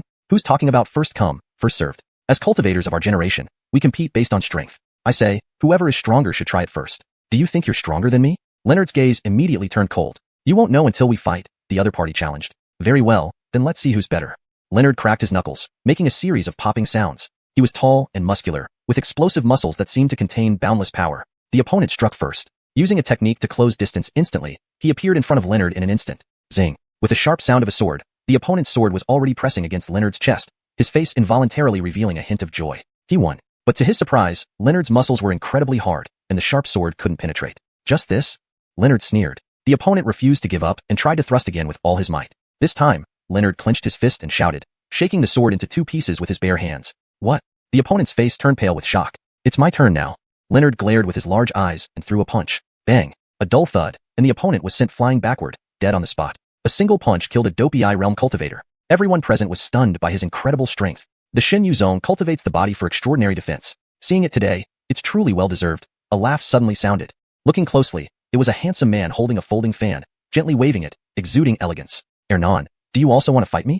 Leonard asked. Although we belong to the same 8 major forces, I admit I'm not a match for Brother Wei. I don't want to embarrass myself, Ernan replied with a smile. Why did you speak up then? Leonard retorted rudely. I think what Brother Wei said makes sense. Since you were the first to arrive, naturally, you should get to try it first. You're being so kind? Leonard looked suspicious. Brother Wei, you shouldn't judge a gentleman by a villain's heart. Are you even considered a gentleman? Leonard snorted. So are you going to try or not? Ernan asked. Of course. Leonard shot back and strode towards the massive stone. He touched it first, then cut open his palm, dripping his blood onto it. The giant stone immediately emitted a beam of light. Everyone watched tensely. The light flickered a few times, and then stopped responding. Why did it stop reacting? Leonard was taken aback. Looks like Brother Wei failed, Ernan smiled. Shut up. Leonard's face darkened. Damn rock, I won't believe I can't handle you. After saying that, he hugged the stone, his muscles bulging, trying to lift it. But no matter how hard he tried, the stone didn't budge. Damn it. Breathing heavily, Leonard was filled with frustration and anger. I'll crush you. He clenched his fist and smashed it at full strength toward the stone. Boom. The stone remained unharmed while Leonard was thrown back. His entire arm was ruined, and he spat out blood. Ancestor. The disciples of the Shinyu Zone sect cried out in alarm. Damn it. Why can't I activate this blessed land? Leonard held his broken arm, fuming. The harder it is to activate, the better it must be. It seems brute force won't work, Ernan analyzed. You're using me as a guinea pig. Leonard finally saw through Hernan's intentions. Why else? Ernan admitted it directly. F***CKU. Hearing this, Leonard was furious and wanted to attack. You're injured now, you're not a match for me, Ernan kindly reminded. You. Leonard was seething with anger. Now, let me try. Ernan flew above the stone and similarly dripped his blood. The stone lit up again. As Ernan continued to drip blood, the light grew brighter. He felt a surge of joy. His method was right. As long as it absorbed enough blood, it should activate. Seeing this, everyone assumed the same. They couldn't stay calm and someone shouted. What are you all waiting for? If he succeeds, we all came for nothing. Everyone snapped out of their daze. Stop him quickly. All the factions immediately rushed forward. Hold them back. Ernan immediately ordered his disciples to block them. But his sect couldn't withstand so many factions and was soon pushed back. Ernan was in a panic. How much more blood does this damn rock need? Seeing that these people were about to rush up, Ernan gritted his teeth and Feng Kong, madly, urged the blood within his body, recklessly splashing it on the giant stone. But the giant stone only emitted light without being able to activate. Ernan was covered in blood, his face pale and very weak. If he continued to bleed, he would die from excessive blood loss. Damn. Ernan was not willing to give up. But he had no chance now, as various factions had already charged forward. Ernan could only retreat. As he landed on the ground, Leonard sneered. I thought you were so smart. Looks like you failed just like me. There shouldn't be a problem. Something's wrong, Ernan said doubtfully. Failed is failed. Stop making excuses, Leonard continued to mock, feeling much better. Ernan ignored him and stared at the giant stone, deep in thought. At this moment, the various factions were already fighting fiercely over the giant stone, creating chaos. The gushes of blood splattered onto the giant stone, causing it to continuously flash with light. Master, aren't you going to make a move? Freya couldn't help but ask. Not yet. Let the blood flow for a while longer. Why? An unopened blessed land is like a baby in swaddling clothes. Blood is its nourishment. The more it absorbs, the more nutrients it gets. Once it opens, its area will be larger, and the heavenly earth essence will be more abundant. We will naturally live more comfortably, Carmelo explained. So they're fighting and bleeding for our benefit. Master, you are so cunning. I like it. Freya showed a mischievous smile. As the fighting intensified, the casualties also increased. Their blood was all absorbed by the giant stone, gradually turning it into a huge blood-red stone. Brandondonly, Ernan exclaimed, I get it. What did you get? Leonard asked quickly. How about we cooperate between our two sects? What do you mean? With so many sects here, relying solely on our sect won't work, and more sects will come to vie for this blessed land. We can only succeed if we cooperate. Leonard found this reasonable. But just our two sects may not be enough. The Nine Holy Land is still watching. Leonard looked ahead, where another sect was gathered, people from the Nine Holy Land. They had been observing and hadn't made a move yet. You're right. We need to rally more forces. Ernan scanned around, finally fixing his gaze on Carmelo's group. Then he walked over. Daoistly, it's been a long time. Ernan greeted Ashlyn. What's the matter? Ashlyn asked coldly. You've seen the situation. It's almost impossible to claim the blessed land alone. Wei and I want to cooperate with you, Ernan explained. Ashlyn replied, I cannot decide. I need to ask our hall master. Hall master? Ernan was taken aback. This is our Moonlight Hall's hall master, Freya. Ashlyn pointed to Freya. Ernan was puzzled. When did Moonlight Sect become Moonlight Hall? And what's with this hall master? Just a Crescent Moon Realm cultivator, why is Ashlyn so respectful to her? Even though Ernan prided himself on being smart, he was confused now. How do you propose to cooperate? Freya asked with interest. Ernan came back to his senses, not underestimating Freya, and replied, I observed carefully. This giant stone needs enough blood to open, but not necessarily from one person. It has changed color, confirming my hypothesis. If we several sects unite now and seize control of the stone, then we can choose someone among us to activate the blessed land, and we all share it. That sounds like a good idea, Freya said. So you agree? I have a better suggestion, Freya smiled slyly. Chapter 173. United against the Holy Land. What proposal? Armand asked. You and Casimir's sect submit to me, becoming a branch like the Moonlight Sect, and I'll lead you into the Grotto Blessed Land. Armand frowned. Casimir beside him erupted in anger. You, just a bright moon realm cultivator, aren't even worthy of speaking to me under normal circumstances. You want us to submit to you? Dream on. Freya shrugged. Then there's nothing to discuss. Brother Chu, let's find someone else to cooperate with, said Casimir. But Armand looked at Ashlyn seriously and asked, can you tell me why you would submit to her? If you trust me, do as our hall leader says. Hearing this, Armand fell into deep thought. Brother Chu, why don't you leave? Are you really going to submit to her? You're still the elder ancestor of the sky-soaring sect. Don't you have any dignity? Casimir urged from the side. With no strength, where does one get dignity? Replied Armand. You're already at the heavenly soul realm. Who wouldn't show you respect? In front of the three major holy lands, we still have to keep our tails between our legs. Casimir was immediately silenced. The three major holy lands were insurmountable mountains. Indeed, the 8 great powers dared not offend them. So have you made up your mind? The opportunity is only once. Miss it and it's gone, Freya reminded him with a smile. I trust Ashlyn. If she submits to you, it means you have a reason for her to do so. But I have to ask, can you seize the Grotto Blessed Land? If yes, I'll agree immediately. That's a given. Freya replied without hesitation. Fine, for the sake of the Grotto Blessed Land, I'll act on impulse today. My sky-soaring sect will submit to you. But I must state beforehand, if you fail to seize the Grotto Blessed Land, I will leave immediately. No problem. Freya was confident. Turning to Casimir, she asked, and what about you? He's crazy, but I'm not. Letting me submit to you is out of the question, Casimir rejected flatly. That's too bad. Brandon's a good opportunity, and you didn't seize it. Don't play tricks on me. Casimir said to Armand, you've been smart all your life, but you're being foolish this time. I'll wait to see your downfall. Don't regret it then. Armand smiled slightly. My instincts are usually very accurate. I think the one who will regret it is you. Even if I don't get the Grotto Blessed Land, I won't regret it. Casimir harumphed and walked away. Armand watched the various forces fighting over the giant rock and asked Freya, the situation is getting more chaotic. What do you plan to do? In his heart, he had no confidence. Indeed, Freya's cultivation level was too low. Even he had no confidence that she could seize the giant rock. Since you chose to submit to me, you should believe in me unconditionally. We'll just wait, Freya retorted. Armand glanced at her, then at Ashlyn, and finally at the disciples of the Moonlight Hall. Everyone was calm and composed, seemingly not worried at all, as if everything was under their control. So he could only wait on the side, taking the opportunity to heal himself. At the same time, at the Nine Een Holy Land, Von Roos sneered, these fools are bleeding themselves dry for us. It turned out they weren't rushing to act because they knew the giant rock needed sufficient blood to be activated. After all, as people of the Holy Land, they already had a Grotto Blessed Land. Therefore, they knew how to activate it. But this time, the Grotto Blessed Land seems much better than ours. It didn't require so much blood when we activated it before. This one should be a superior place. If we can obtain it, the Nine Een Holy Land will surely advance another step, Aline analyzed. Next to her stood a cold and proud woman, the patriarch of the Nine Een Holy Land, Emily. Her icy eyes scanned the scene and remarked, the timing is almost right. We can make a move now. But Aline warned her, Patriarch, the Elder Ancestor hasn't arrived yet. Shouldn't we wait until Elder Ancestor arrives before we act?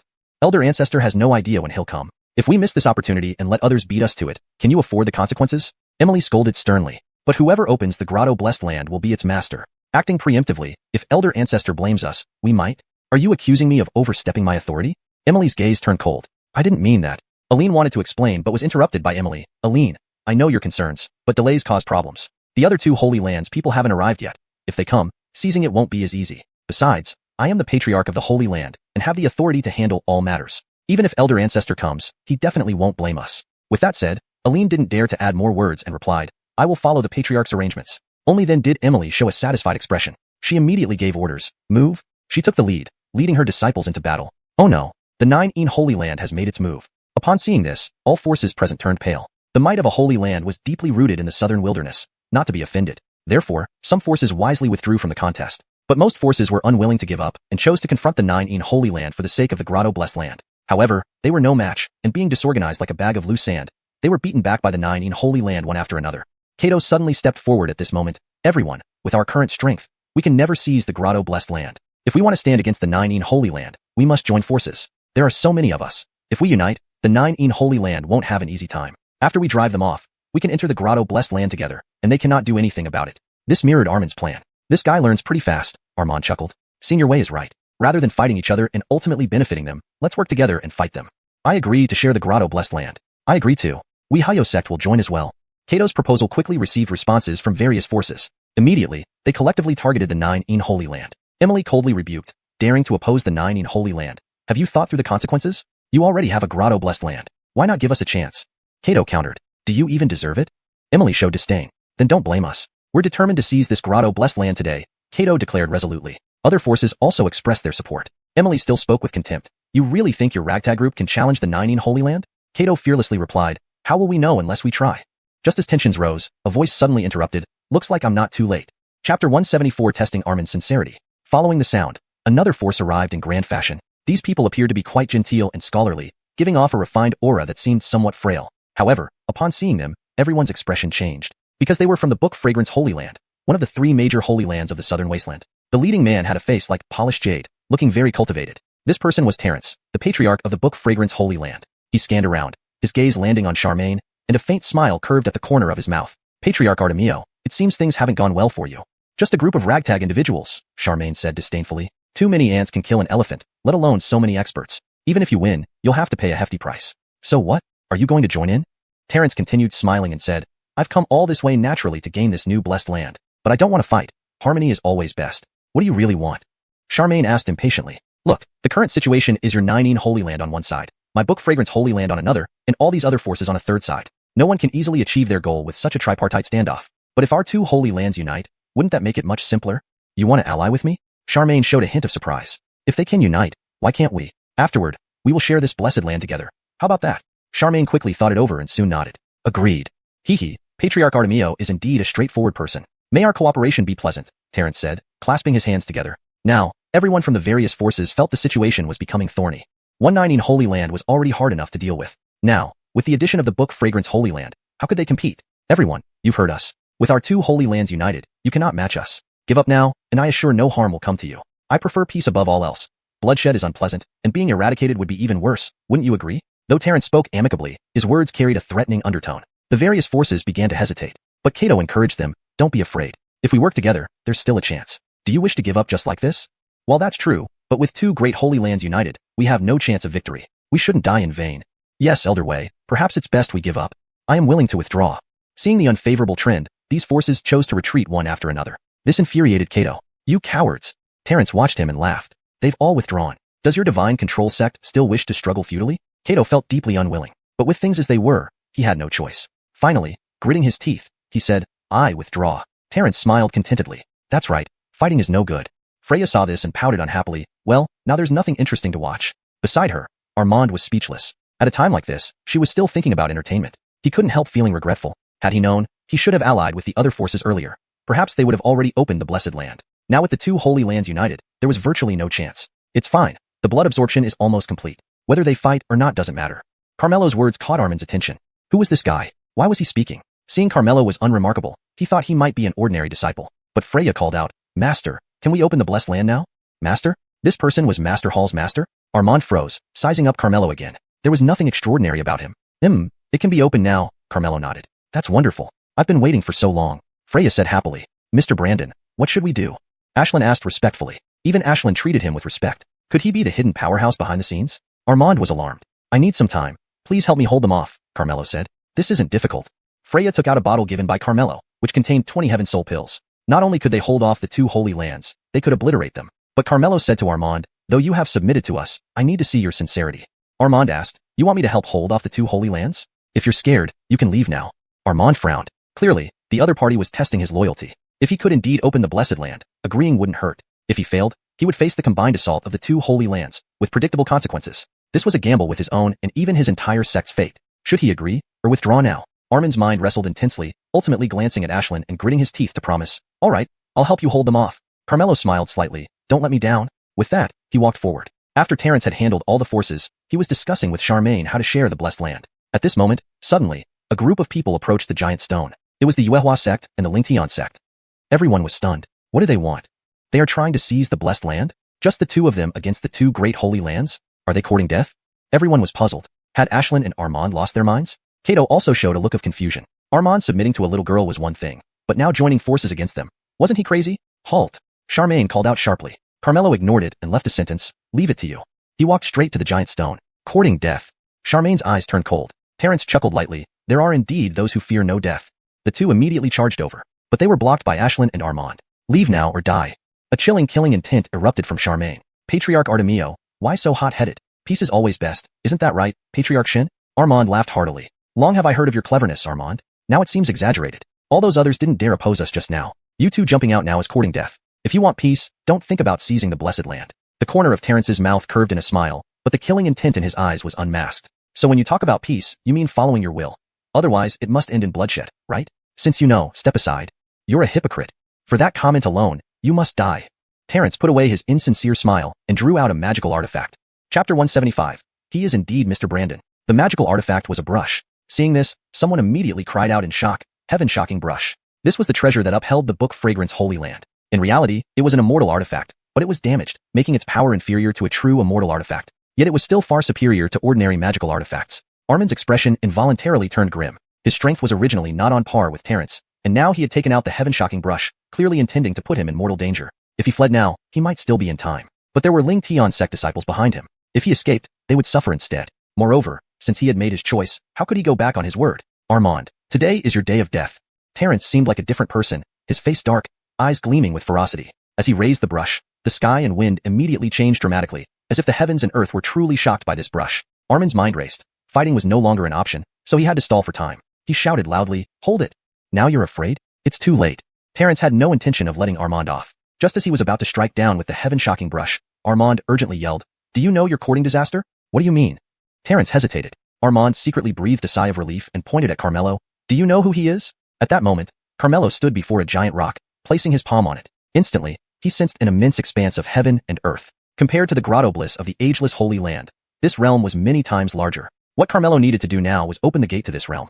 This would take some time. Following Armand's finger, Terrence looked at Carmelo. Who he is has nothing to do with me. Anyone daring to lay hands on the grotto bliss is asking for death. You are in great peril, yet you don't realize it. How can you offend such a senior? Armand bluffed. Don't brag. What kind of senior could he possibly be? Terrence didn't believe it. Idiot. If he weren't a distinguished senior, why would Ashlyn and I obey him? Terrence was momentarily stunned. That made sense. Both he and Ashlyn were the ancient forefathers of one of the 8 major forces. If Carmelo weren't someone even they couldn't compare to, they wouldn't have been protecting him like this. Armand quickly added, think about it. We knew you two holy lands had allied, yet we still chose to fight you. Would we court death if we weren't following orders from someone far more powerful? Indeed. Any reasonable person should know that offending 2 major holy lands would leave even the 8 major forces with nowhere to stand in the southern wilderness. With this thought, Terrence began to believe it, subconsciously asking, who is this distinguished senior?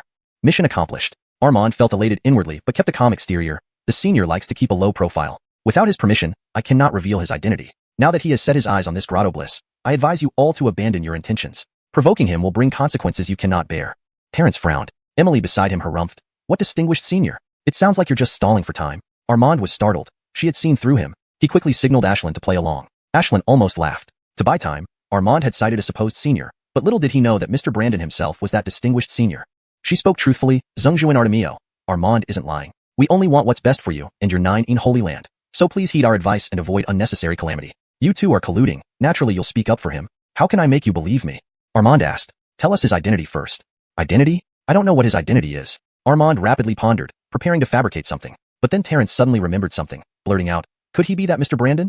Who exactly is Mr. Brandon? Armand blinked. He had never heard of him. Are you talking about the Mr. Brandon who expounded profound truths in the ageless Holy Land? Emily asked. Exactly. The only new senior figure who has emerged in our southern wilderness recently is that Mr. Brandon. Terrence nodded. Profound truths? Everyone was startled upon hearing this. Brandon's existence was extraordinary. Is he really Mr. Brandon? Terrence pressed. How would Armand know? But he could only grit his teeth and reply, I didn't want to say, but since you guessed it, I must tell you. Yes, he is indeed Mr. Brandon. Really him. Terrence instantly felt chills run down his spine. He almost offended him just now. Fortunately, he stopped in time. Impossible. Emily still didn't believe. I've also heard of that Mr. Brandon. It's said that when he preached, his demeanor was extraordinary, mysterious and beyond words, bearing the air of a great immortal. And he looked so ordinary, almost like a commoner. How could he possibly be Mr. Brandon? Armand didn't expect Emily to know so much detail. How should he explain it? Just as he was anxious, Ashlyn spoke up. That's because Mr. Brandon doesn't want to attract too much attention, so he deliberately repressed his aura. I was there at the time. He is indeed the genuine Mr. Brandon. I told you, you and Armand are in cahoots, and I won't believe a word you say.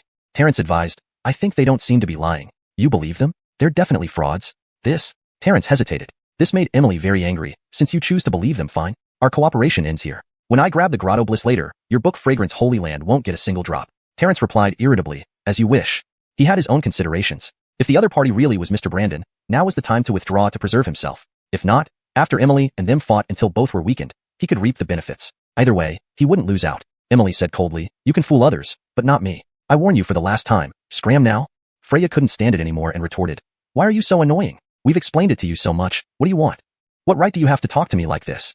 Feeling her authority insulted, Emily directly raised her hand and shot out a palm strike toward Freya, intending to kill her. How could Freya avoid it? Just as her life seemed doomed, Ashlyn and Armand both blocked her attack at the same time, neutralizing Emily's attack. Once Freya realized what happened, she became furious. You foul woman! Missy here will slay you. Saying this, she took out a bottle, ready to use the celestial soul pill. At this moment, a piercing sound echoed through the sky as another force arrived. The ageless Holy Land. They've come too. This should be interesting now. Various forces realized they wouldn't get the grotto bliss and just wanted to watch the show. Emily sneered coldly. Good thing people from the ageless Holy Land have arrived. Watch me expose your lies. Armand couldn't help but feel tense inside. Chapter 176. This is not a cave heaven and blessed land. The everlasting Holy Land is led by Talia this time. Ben did not come over. Because after listening to Carmelo's great truths, although he broke through his cultivation, he still needed to consolidate his breakthrough, so he was in seclusion for practice. When Talia landed with her disciples, Emily immediately greeted her, Leader Chu, you came just at the right time. Emily had already learned of what happened at the everlasting Holy Land. Talia had been promoted to leader. Though she was junior, her status was clear. Emily had to be polite. Hello, Leader Artemio. I wonder what has happened. Talia, now as the leader of the Holy Land, showed an obvious difference in demeanor compared to before. She seemed more mature and composed. Someone has impersonated Mr. Brandon here in order to claim the cave heaven and blessed land. We hope Leader Chu will expose him, said Emily. Talia found Carmelo upon arrival and could guess what happened after hearing Emily's words. So, she said calmly, who would dare offend the name of Mr. Brandon? Armand, the patriarch of Lingtian sect, claimed he was Mr. Brandon. Look at him. Does he look like it? Emily pointed to Carmelo. Leader Chu, it's a misunderstanding. Before Armand could explain, Emily interrupted. Misunderstanding? Everyone heard everything clearly. There's no need for him to argue. Please expose their lie now. Talia nodded. Fine. Let me tell everyone. He really is the unfathomable Mr. Brandon. What did you say? He really is Mr. Brandon? Emily suddenly realized, surprised. Yes, he is Mr. Brandon, Talia confirmed. Impossible. How can he be Mr. Brandon? Do you think I am lying, Leader Artemio? Talia frowned, looking displeased. Emily frowned tightly. Freya shouted. Now that you realize your mistake, kneel down and apologize to my teacher. Emily glared at her, and then performed earth contraction spell. In the blink of an eye, she appeared behind Carmelo. With a fierce expression, she struck out with a palm. This all happened so suddenly, leaving everyone unprepared. Teacher! Freya exclaimed in shock. Although Carmelo was concentrating on activating the cave heaven and blessed land, he used the Imperial Teacher's eye to monitor the surroundings to prevent any accidents. Thus, he reacted immediately to Emily's sneak attack. However, he did not dodge. If he dodged, he would have to start all over again. Instead, Carmelo immediately activated the Dian Wu Dao Gong. This technique is an Emperor-level technique with countless subtleties. Even without using the infinite bone, he could kill someone of the same level instantly with one punch. Now, defending with this technique, it looked ordinary on the surface. But when Emily's full-strength palm strike came, it felt like it couldn't reach him despite being close enough to touch. Her palm seemed to contact Carmelo's body but actually maintained an undetectable distance. That tiny distance felt infinitely far. This distance is called Wu Dao. No power can reach it. All doctrines dissolve into nothingness. This is the mystery of the Dian Wu Dao Gong. What is going on? Emily was very surprised. I hit him. Why is there no reaction? She wouldn't believe it and immediately launched several consecutive palm strikes, each fiercer than the last. Each palm carried world-shattering force, making the air seem distorted. Had it been another soul-rank powerhouse, they would probably have been obliterated under her attacks. Yet, Carmelo remained untouched and as solid as a mountain. Everyone was incredibly shocked. No matter how strong one was, standing still while being hit would surely result in some kind of reaction. Even if not dead, at least injured to some extent. But this Mr. Brandon didn't even have his clothes affected. This was unbelievable. After panting from exertion, Emily had no choice but to stop, her eyes showing fear. Too terrifying. Is he even human? Why did you stop hitting? Carmelo turned away from Emily, suddenly speaking. Scaring Emily, she instinctively took a step back. Weak-kneed, she ended up sitting awkwardly on the ground. I didn't mean to.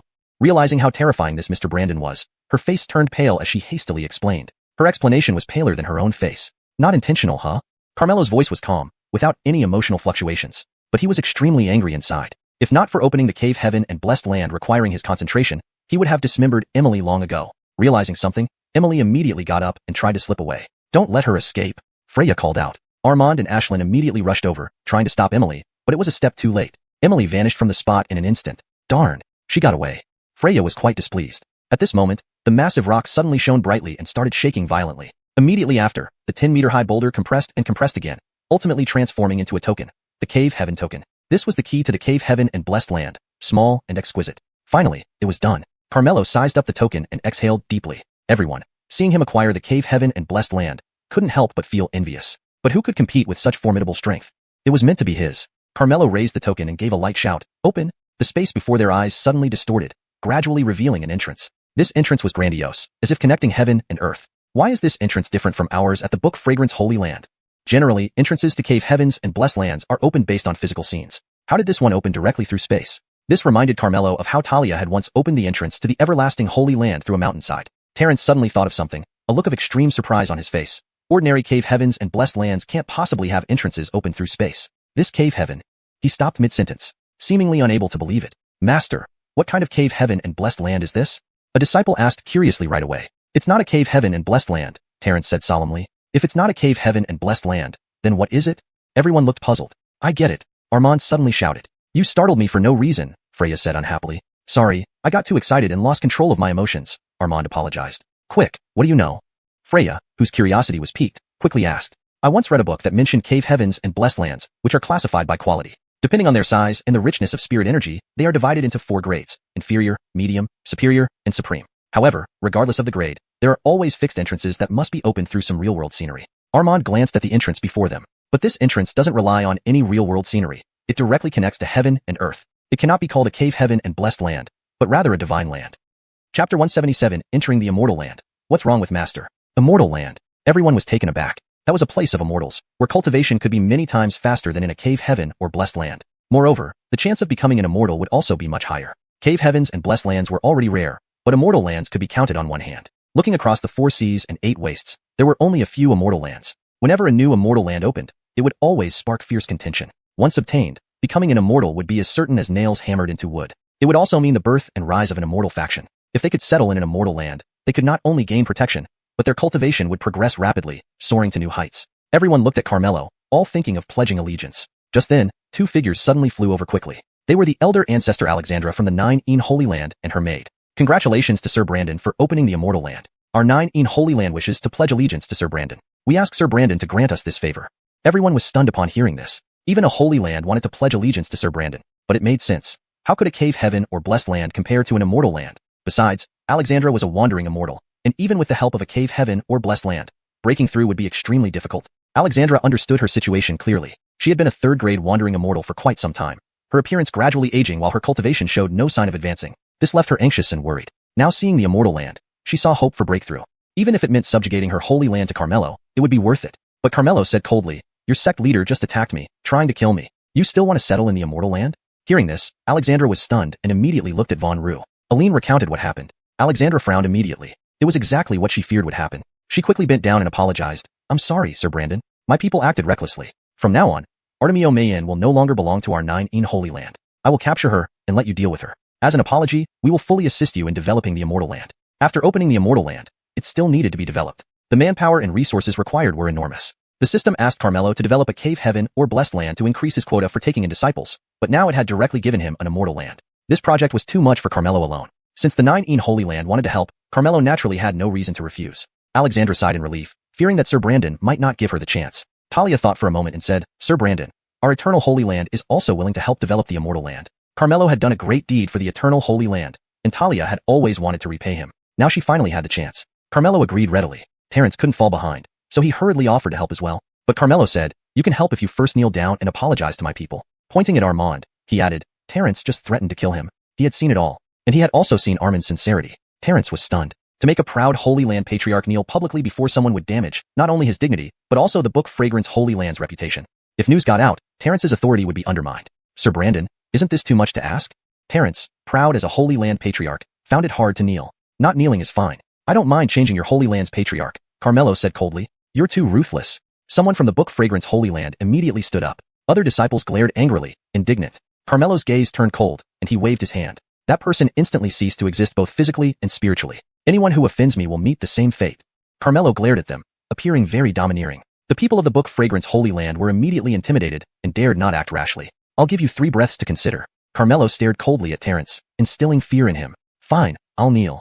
Terrence had no choice, enduring humiliation as he slowly knelt and muttered, I'm sorry. No bowing and too softly, Carmelo said, dissatisfied. Terrence's face darkened as he bowed to Armand and loudly apologized. I'm sorry. I was wrong. Armand never imagined that the ever-proud scholar Terrence would kneel and apologize to him. This felt satisfying. He had placed his bets right this time. Getting close to Sir Brandon was proving to be quite rewarding. Sir Brandon, are you satisfied now? Terrence's face was uglier than ever. Get lost. Carmelo dismissed him with a single sentence. Didn't you say that if I'd bowed and apologized, you'd let us participate in developing the immortal land? Terrence protested. I only asked you to apologize to my people. When did I promise you anything? You tricked me. Terrence's expression grew angry. So what if I tricked you? Are you going to hold it against me? You. Terrence was infuriated. I am most annoyed by hypocrites like you, Scram. Carmelo shouted. Terrence rose in indignation and left. On the way, an elder couldn't help but say, this person is too overbearing. Patriarch, I can't swallow this anger. How could Terrence not feel the same? His eyes flashing with cold light. Let's go back and seek our ancestor. Let him decide. After the people of the Book Fragrance Holy Land left, various forces surrounded Carmelo, wanting to join him in the immortal land. This was a once-in-a-lifetime opportunity that should not be missed. Carmelo swept them with a glance. My holy land is not accessible to everyone. You don't have the qualifications, so go do what you're supposed to do. The crowd had no choice but to give up. However, Wei Tianxia still didn't give up, saying to Freya, Hall Master, I was foolish before. Please give me one more chance. Freya snorted. I gave you the chance, but you failed to seize it. Now you regret it after seeing my master open the immortal land. Don't you find it shameful? I feel embarrassed for you. Brother Chu, please help me plead for mercy, said Wei Tianxia. Armand shrugged. Brother Wei, sometimes missing out means missing out forever. I can't help even if I want to. Wei Tianxia said discontentedly. We have been friends for so long. Now you have someone powerful backing you. You just ignore me. Isn't that too unrighteous? Me? Unrighteous? Wei Tianxia, tell me, did I advise you? It was you who said that even without a cave heaven or blessed land, you would never regret. Now you blame me, aren't you ashamed? Armand replied uncomfortably. Don't waste time talking to this kind of person. Make him leave now, Freya said impatiently. Wei Tianxia was depressed and had no choice but to slink away. Once almost everyone left, Carmelo waved his hand. Come, follow me into the immortal land and have a look. Brandonra thing. Freya immediately ran excitedly toward the entrance. The rest followed one after another. As soon as they entered the immortal land, they instantly felt the abundant heavenly energy, feeling refreshed and breathing much easier. However, the immortal land had just been opened, and there was nothing inside yet, just bare ground. Moreover, the area was huge, virtually forming its own world. Master, it seems like developing the immortal land will take some time. Freya was talking to Carmelo but got no response, so she turned her head to look at him. Master, what's wrong? Chapter 178. Noah Hanshin Realm. Carmelo's expression was stunned, and he stood there motionless. This was because as soon as he came in, scenes flooded his vision one after another. Heaven and earth collapsed, and the world faced its end. Countless races were wiped out, with immeasurable casualties. It was tragic, extremely tragic, as if it happened right before his eyes, vivid and clear. Carmelo felt it deeply, his eyes involuntarily moistening. This scared everyone. Freya hurriedly asked anxiously, Master, what's wrong? Please respond. Don't scare your disciple. Carmelo did not reply but knelt down with a thud. This kneel, in mourning for this world, in mourning for countless lives. This action was completely subconscious. Carmelo also couldn't understand why he felt like he had personally experienced those scenes, sorrow welling up from within. This place was definitely not a celestial land. It was a destroyed world. To be precise, this place was part of that world, the only relatively intact area, but it was already on the verge of collapse, ready to crumble at any moment. What kind of world did the system give him? Why was he so saddened? While he was puzzled, the entire celestial land suddenly shook violently, terrifying everyone. What's happening? Is the celestial land collapsing? Mr. Brandon, what's going on? Everyone looked at Carmelo, alarmed, fearful, and full of doubt. Carmelo suddenly stood up, sadness fading, his gaze becoming resolute. Since I have become the master of this place, I will not let it collapse. Speaking, he took out a token. It was precisely the Alchemy Venerable token. Carmelo activated this token, and the Tao of Alchemy immediately surged toward the sky. Rhonda, as a wandering immortal, naturally had the highest perspective. Her eyes wide open, exclaimed aloud, the power of the Great Tao. What? This is the power of the Great Tao? Mr. Brandon can actually control the power of the Great Tao. Armand shouted in shock. The Tao of Alchemy quickly merged into this world, and Carmelo immediately sensed that the celestial land had stabilized. But the shaking continued, clearly not enough. Carmelo again took out the Sword Venerable token and the Poison Venerable token. Two more Taos likewise soared into the sky. Two more powers of the Great Tao. Rhonda was dumbfounded. As they say, there are 3,000 great paths, each leading to heaven. But no matter how talented a person is, they can only specialize in one path. When one reaches great completion, they can injure a great Tao. This is basic common sense for cultivation, known by all cultivators. Yet, Carmelo was subverting their understanding. One person could control 3 great Taos, which was simply inconceivable. What kind of existence was he? With Carmelo integrating 3 great Taos into this celestial land, it seemed to come alive, feeling entirely different. And it had been stabilized, no longer at risk of collapse. The shaking ceased as well. Everyone breathed a sigh of relief. Looking at Carmelo again, they regarded him with even greater reverence. Master, what exactly is going on? Why did it seem like the celestial land was about to collapse? Freya asked again. This is not a celestial land, Carmelo said. If it's not a celestial land, then what is it? Freya blinked in confusion, and everyone was filled with curiosity. This is a damaged world. Everyone was taken aback upon hearing this. Really or not? Then we've really hit the jackpot. Freya became instantly excited. A celestial land and an entire world are not on the same level. A world encompasses everything, including realms of paradise, celestial lands, and even higher-level dimensions. If this truly was a world, even damaged, it far surpassed any celestial land. I don't think so. Since it's damaged, there's still a risk of collapse. Ashlyn was still wary, thinking back to earlier. That you don't need to worry about. I've stabilized it using 3 great das. If nothing unexpected happens, it won't collapse again, Carmelo said. Then that's good. Ashlyn finally put her mind at ease. Still, Master is amazing. To actually open a world. Once we develop and transform it, would we be considered creators? Freya's eyes sparkled, seemingly fantasizing about something. Don't get too excited yet. It will take a long time to fully develop this place. We are cultivators. Time is something we have plenty of. Master, shouldn't we give this place a resounding name? Freya suggested. After thinking for a while, Carmelo said, since it's a broken world, let's call it Broken World. Freya pouted. Master, that's too gloomy. Broken World sounds like living here means being crippled. How ominous. Carmelo wasn't particularly skilled at naming, so he asked, then what do you suggest? Freya stroked her chin, thinking seriously, and finally blurted out, let's call it Perfect World, symbolizing perfection in everything. How does that sound? Not great. Someone suddenly replied. Who said that? Freya turned to see who spoke, and it was Maureen. She had developed an admiration for Carmelo, but after being reminded by Talia that there was a huge disparity in their status and strength, she buried her feelings deep within her heart. Now, seeing Carmelo take on a disciple and showering her with affection, she felt extremely envious and a tinge of jealousy arose in her heart. If you don't like the name, then what name do you suggest? Freya asked. It should naturally be called Love Realm, to let love fill the world. Maureen glanced at Carmelo, her eyes sparkling. However, the name she suggested immediately drew collective eye rolls. Freya chided even more. I see your mind is full of romance and love. It sounds terrible. You don't understand. With love in the heart, the world becomes colorful, Maureen retorted. I think you're just feeling lovesick. You're talking nonsense. Maureen suddenly felt guilty. Alright, it's just a name. No need to argue about it. Let's call it Noah Hanshin Realm. Carmelo decided, naming it after Noah Hanshin sect. Everyone naturally had no objections. Carmelo instructed Alexandra, the development here depends on you. Finish it as soon as possible. Mr. Brandon, this place is too large. To fully develop it might. Alexandra showed a troubled expression. There's no need to develop the entire area, just follow the scale of your holy land. The system only said to develop it, but did not specify to what extent. Moreover, developing every part of such a vast area would take an unimaginable amount of time. I will make sure Mr. Brandon is satisfied. Alexandra promised. Very well, I'll leave it to you. Carmelo handed over the Grotto Heaven token to her, so she could take full responsibility. Alexandra was stunned. He gave her the Grotto Heaven token just like that? Wasn't he afraid she would seize control of this realm? After all, the Grotto Heaven token was the key, and whoever had the key had absolute control. What Alexandra didn't know was that Carmelo was already bound to this place. Even without the token, he could enter and exit at any time. After finishing his instructions, he led everyone out of Noah Hanshin Realm. Meanwhile, in the scholarly sanctuary, in a study room, an old man with a white beard was practicing calligraphy when he suddenly sensed something. He immediately put down his pen and knelt before a portrait, saying, Disciple pays respect to master. The portrait depicted none other than Remy. At this moment, the portrait glowed, forming Remy's figure floating in midair. Fritz, the Empress will come to see you soon. When the time comes, offer your Grotto Heaven to her. Hearing this, Fritz was delighted. Has the Empress finally awakened? Yes, she is now the Empress of the Dacian dynasty. I had you manage the scholarly sanctuary back, then to prepare for the Empress. Now it's time for you to assist her, don't disappoint me. Disciple has been waiting for this day, and will not fail Master's trust. Fritz raised his head and added, But Master, a new Grotto Heaven has appeared in the southern wilderness recently, which seems to be superior to the scholarly sanctuary. Are you sure?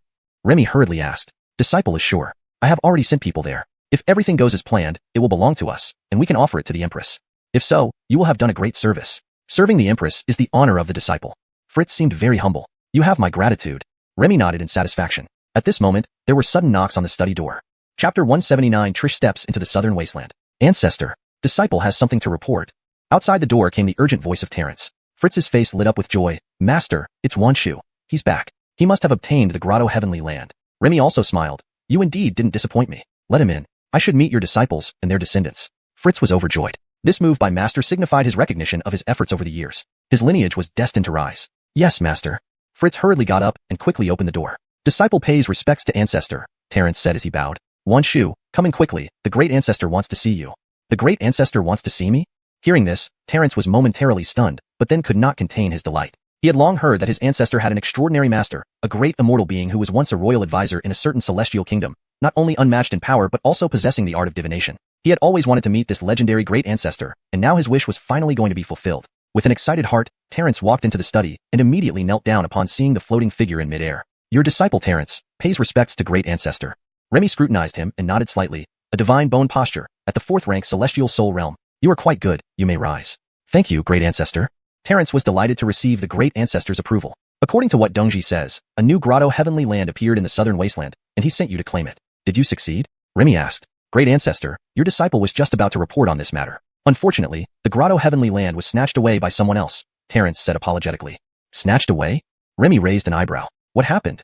Fritz hurriedly asked. Replying to great ancestor, I had it all secured, but unexpectedly someone intervened. This person was highly skilled, supposedly a celestial being, far beyond my abilities.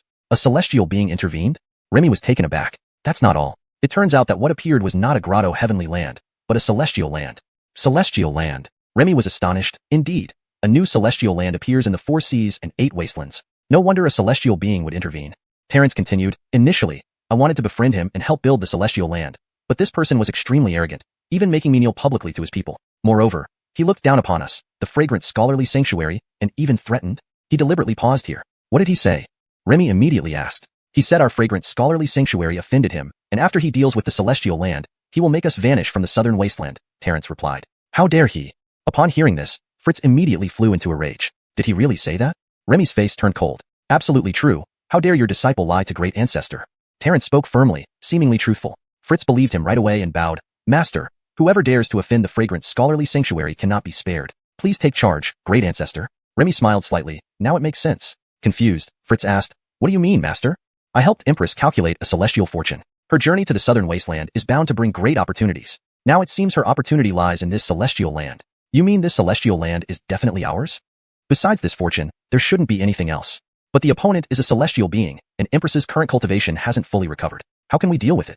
Fritz asked. After pondering for a while, Remy said, I can't intervene directly, but you needn't worry. Empress has been reborn and apprenticed herself under a great adept. Once Empress arrives, report this to her. As long as her master acts, everything will be fine. How powerful must this adept be to have Empress bow before him? Fritz was extremely surprised. This predecessor's capabilities far exceed even mine, beyond your comprehension. Earlier, Remy had told Carmelo about the secret realm where he sealed him, intending to test Carmelo's abilities. Upon learning that Carmelo showed no fear towards the causal ties of the Buddha relic and had even subdued the divine white tiger, making it Empress's national beast, Remy no longer harbored any doubts and held Carmelo in utmost reverence. He especially warned, remember well, if Empress brings her master, you must serve him respectfully. Even if you inadvertently neglect Empress, you must not offend him. Everything must revolve around him. If he feels the slightest dissatisfaction, even if Empress does not punish you, I will not spare you. Do you understand clearly? Yes, disciple understands. Both quickly agreed. Remy asked Terence again, is the heaven-shocking brush in your possession? It's with me. Terence hurriedly took out the heaven-shocking brush. This brush is damaged. Today, I will repair it as a gift to meet you. Remy pointed his finger at it. The heaven-shocking brush rose on its own and floated in midair. Under Remy's manipulation, the fine cracks on the brush completely healed, leaving no trace of damage. Immediately, the heaven-shocking brush emitted a divine aura.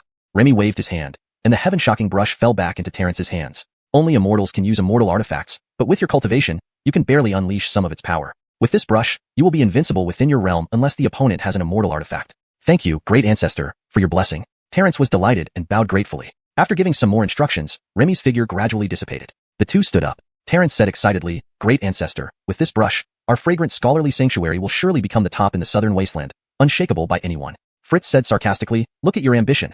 Being number 1 in the southern wasteland means nothing. Once we pledge allegiance to the Empress, dominating the entire 4 seas and 8 wastelands won't be impossible. The great ancestor speaks the truth. My vision is too narrow. The Empress will arrive soon. Go prepare. Yes. Terence respectfully left the study. 2 days later, at the edge of a certain area in the southern wasteland, 2 people were flying from the direction of the northern wasteland. One of them, though dressed casually, still exuded a noble demeanor and an imperial aura. This was Trish. Accompanying her was the chief eunuch Lucian. Your Majesty, we have finally arrived at the southern wasteland. It is said that there are 3 great sanctuaries here, far surpassing our northern wasteland. It's a pity that our northern wasteland lacks any grotto heavenly lands. Otherwise, we wouldn't be weaker than they are, Lucian said regretfully. We will have one soon. Trish replied indifferently. What do you mean, Your Majesty? Just as Lucian finished speaking, they suddenly heard the sound of intense fighting coming from ahead. Chapter 180 By Heaven's Mandate. Serve the Emperor. The 2 of them couldn't help but step forward to investigate. They saw a woman being surrounded and attacked, her body drenched in blood. Yet this woman was extremely formidable, slaying all who attacked her. But she was also covered in wounds, breathing heavily. It seemed she had been relentlessly pursued all the way here. She was none other than Emily. Since offending Carmelo, she had been cast aside by the 9 sacred land. For the past couple of days, the 9 sacred land had been sending people to capture her. Even with her strength, she could not withstand the continuous pursuit. Wave after wave, they had worn her down until she was utterly exhausted, injured, and had no time to treat herself. 5th rank Celestial Soul Realm. Lucian identified Emily's cultivation and warned, Your Majesty, her strength surpasses this old servant. Just then, Emily also noticed the 2. her gaze filled with coldness. Are you also sent by the Nine in Sacred Land? Lucian explained, ma'am, we are merely passing by and mean no harm. Then get lost. Emily snapped. Lucian felt displeased. You'd better be more polite when you speak. If you don't leave now, I'll kill you both. Emily pointed her sword at the two. With your injuries, you still want to kill us? Trish, though still at the Earth Spirit Realm, showed no fear. Moreover, as the reincarnation of the Fairy Kingdom's Empress, proud and high-spirited, she would not tolerate such reprimand. Then die. Losing patience, Emily charged straight at them with her sword. From being the revered sect master, she had become a fugitive dog. This entire escape had built up boundless anger within her, making everyone in sight an irritant, wishing only to vent her fury through killing. Lucian immediately stepped in front of his master to defend, engaging Emily in combat. Unfortunately, even wounded, Emily remained a formidable opponent. After just a few rounds, Lucian was kicked flying. Your Majesty, this old servant is useless, Lucian said shamefully. Emily capitalized on her advantage, rushing forward for a swift conclusion, fearing another batch of pursuers might arrive. This time, Trish drew the Imperial sword to meet her charge. Clang! The clash of their swords. The significant gap in cultivation sent Trish flying 100 meters away, her internal energy roiling, causing immense discomfort. If not for her past life's prowess, anyone else would already be dead. I didn't expect you to cultivate the Imperial way, but your cultivation is too low. Even with the Imperial sword, you're no match for me, Emily scoffed, attacking Trish again. Trish remained calm, raising the Imperial sword high toward the sky, pointing it upwards, and shouted, by heaven's mandate, serve the Emperor. Your command will be obeyed. Lucian immediately knelt to accept the edict. In the next second, the power from his body was rapidly drawn into the Imperial sword. Instantly, the sword emitted a brilliant red light, enveloping Trish, rapidly boosting her cultivation to the celestial soul realm. Emily froze in surprise. Rumors spoke that those who cultivated the Imperial way could harness the strength of their subjects. If within her own nation, she could even tap into the power of an entire country. However, achieving this was not easy. Not only did it require the Imperial sword, but also absolute loyalty from the populace. This woman before her was merely at the Earth Spirit Realm, yet could make a celestial soul realm person willingly submit. Clearly, she was no ordinary individual. Engaging her in enmity today, if not eliminated, would surely become a future threat. With this thought, Emily's murderous intent grew stronger. Ignoring her injuries, she forced all her strength to mobilize, clearly intent on delivering a fatal blow. Die! Emily dashed to Trish, thrusting her sword with all her might. She could tell that despite borrowing the eunuch's strength, the opponent's cultivation was still inferior to hers. Even with her injuries, killing her was certain. This attack carried such momentum, breaking the air around it, making the surrounding space seem to tremble. Even Lucian, watching nearby, felt terrified, filled with worry. Your Majesty, be careful. He couldn't help shouting out, but Trish showed no fear, staring straight at the incoming sword. Not only did she not dodge or block, but she met it head-on, thrusting her sword forward as well. The two swords clashed, producing a deafening boom. Brandondonly, gales howled, and dust flew everywhere. Emily was inwardly shocked. How could she block my attack? Her cultivation was so much lower, and borrowed strength should have unstable mental state. She shouldn't be able to fully utilize this power. Yet not only did she perfectly display celestial soul realm prowess, but she also exceeded expectations, matching Emily equally. Could she have previously reached the celestial soul realm? Their single sword strike resulted in neither side gaining any advantage, each retreating separately. Trish furrowed her eyebrows slightly. Ultimately borrowed power, for ranks lower, wanting to defeat this person wouldn't be easy. Emily's expression was similarly grave. Despite being 4 ranks higher, she was evenly matched. This woman is no ordinary individual. It would be impossible to determine a winner in the short term, especially with the 9 in Sacred Lands pursuers likely to arrive at any moment. They should leave the southern wilderness first. So Emily turned around without another word and was about to leave. Trish didn't chase her because she knew it would be futile. But just then, space in front of Emily suddenly rippled, and a figure appeared out of nowhere, blocking her path. Seeing this person, Emily was instantly terrified. Trish's cold face showed a glint of joy as she called out, Master! The newcomer was none other than Carmelo. He had activated his Imperial teacher's might and learned that Trish had come to the southern wilderness, also discovering her clash with Emily. Thus, he teleported here through the power of the Imperial teacher. Master? Emily was greatly astonished. This woman turned out to be his disciple. Damn it! Why is my luck so bad today? You've already caused me enough trouble. What more do you want? Emily was furious. Her downfall today was all due to him. Carmelo laughed. You brought this upon yourself. How dare you blame me? Let bygones be bygones. Can't you let me go? Emily pleaded angrily. From the moment you ambushed me, your fate was sealed. I'll fight you to the death. Emily threw her sword, then turned to run. Trish immediately blocked her path. Get out of my way. Emily fiercely slapped out with her palm, but an inexplicable force suddenly swept over her from behind. No! Emily screamed as she was utterly obliterated. Trish came before Carmelo, bowing. Disciple greets master. Why are you in the southern wilderness? Carmelo asked. I'm heading to the Scholarly Fragrance Sacred Land. You know them? The Scholarly Fragrance Sacred Land belongs to me. Now that I've ascended the throne, it's time to reclaim it. They belong to you? Carmelo raised an eyebrow. Master, what's wrong? Trish asked. Nothing, go ahead. As her master, Carmelo naturally wouldn't speak ill of her subordinates in front of her. Besides, being the reincarnation of the Fairy Kingdom's Empress, she hardly needed his concern. Trish glanced suspiciously at Carmelo. Master definitely has something on his mind, but if he won't say, she couldn't press for answers. I hope the Scholarly Fragrance Sacred Land hasn't offended Master, otherwise. A cold light flashed in Trish's eyes. Chapter 181. Renown in the land of immortals. Father ranks high through daughter's status. Trish bid farewell to Carmelo and came to the land of scholarly fragrance. Fritz, along with his disciples, had been waiting respectfully at the entrance. Pay homage to the Empress. All the disciples knelt down simultaneously to pay their respects. Trish revealed a satisfied look. All of you may rise. Fritz gestured invitingly, respectfully saying, Empress, you must have had a tiring journey. Please step into the study room. Inside the study room, after Trish took her seat, Fritz handed over the cave heaven token. Empress, starting today, the land of scholarly fragrance is at your command. Trish accepted the token. Ramai has taught an excellent disciple. Now I hereby appoint you as the national preceptor of our great Mateo dynasty. Thank your majesty for your grace. This minister will spare no effort until death. Fritz knelt down to receive the imperial decree, filled with joy. As for you, Trish then looked at Archibald, you shall serve as the chancellor. Thank your majesty for your grace. Archibald also knelt down in gratitude. He then continued, Your majesty, this minister has something to report. Speak, Minister Xian. Your majesty, during this visit to the southern wilderness, a place deemed as an immortal land was discovered. Is this true? Even though Trish had been the empress of an immortal country in her previous life, she was still moved by this news. For her former immortal country had once resided within such an immortal land. If she could obtain this immortal land, it would surely revitalize its former glory. Absolutely true, however. What do you mean, however? Trish hurriedly asked. This minister was incompetent and did not secure the immortal land. It was taken by someone else? Upon hearing this, Trish frowned. Was it one of the other two sacred lands? No, it was a great immortal sage. A great immortal sage? Trish's frown deepened. If so, with her current capabilities, she might not be able to take it back. Do you know his background?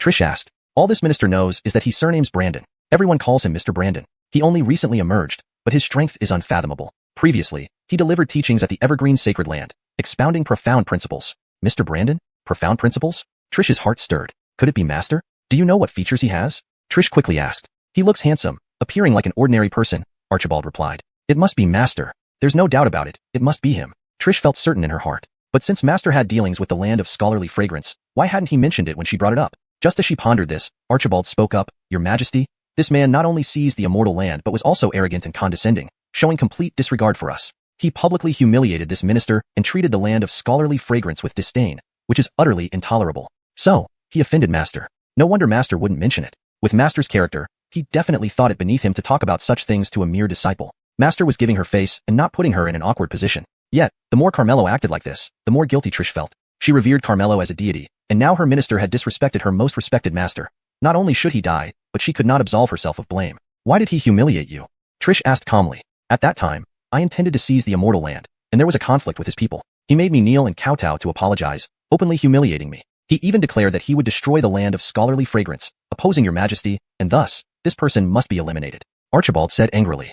Lies. If Master truly wanted to destroy the land of scholarly fragrance, given Master's power, it would have long ceased to exist. It must be that Archibald couldn't bear the humiliation and exaggerated deliberately. How could I have appointed such a scoundrel as chancellor? Trish was furious inside, but her expression remained unchanged. You say he's a great immortal sage. How can we eliminate him?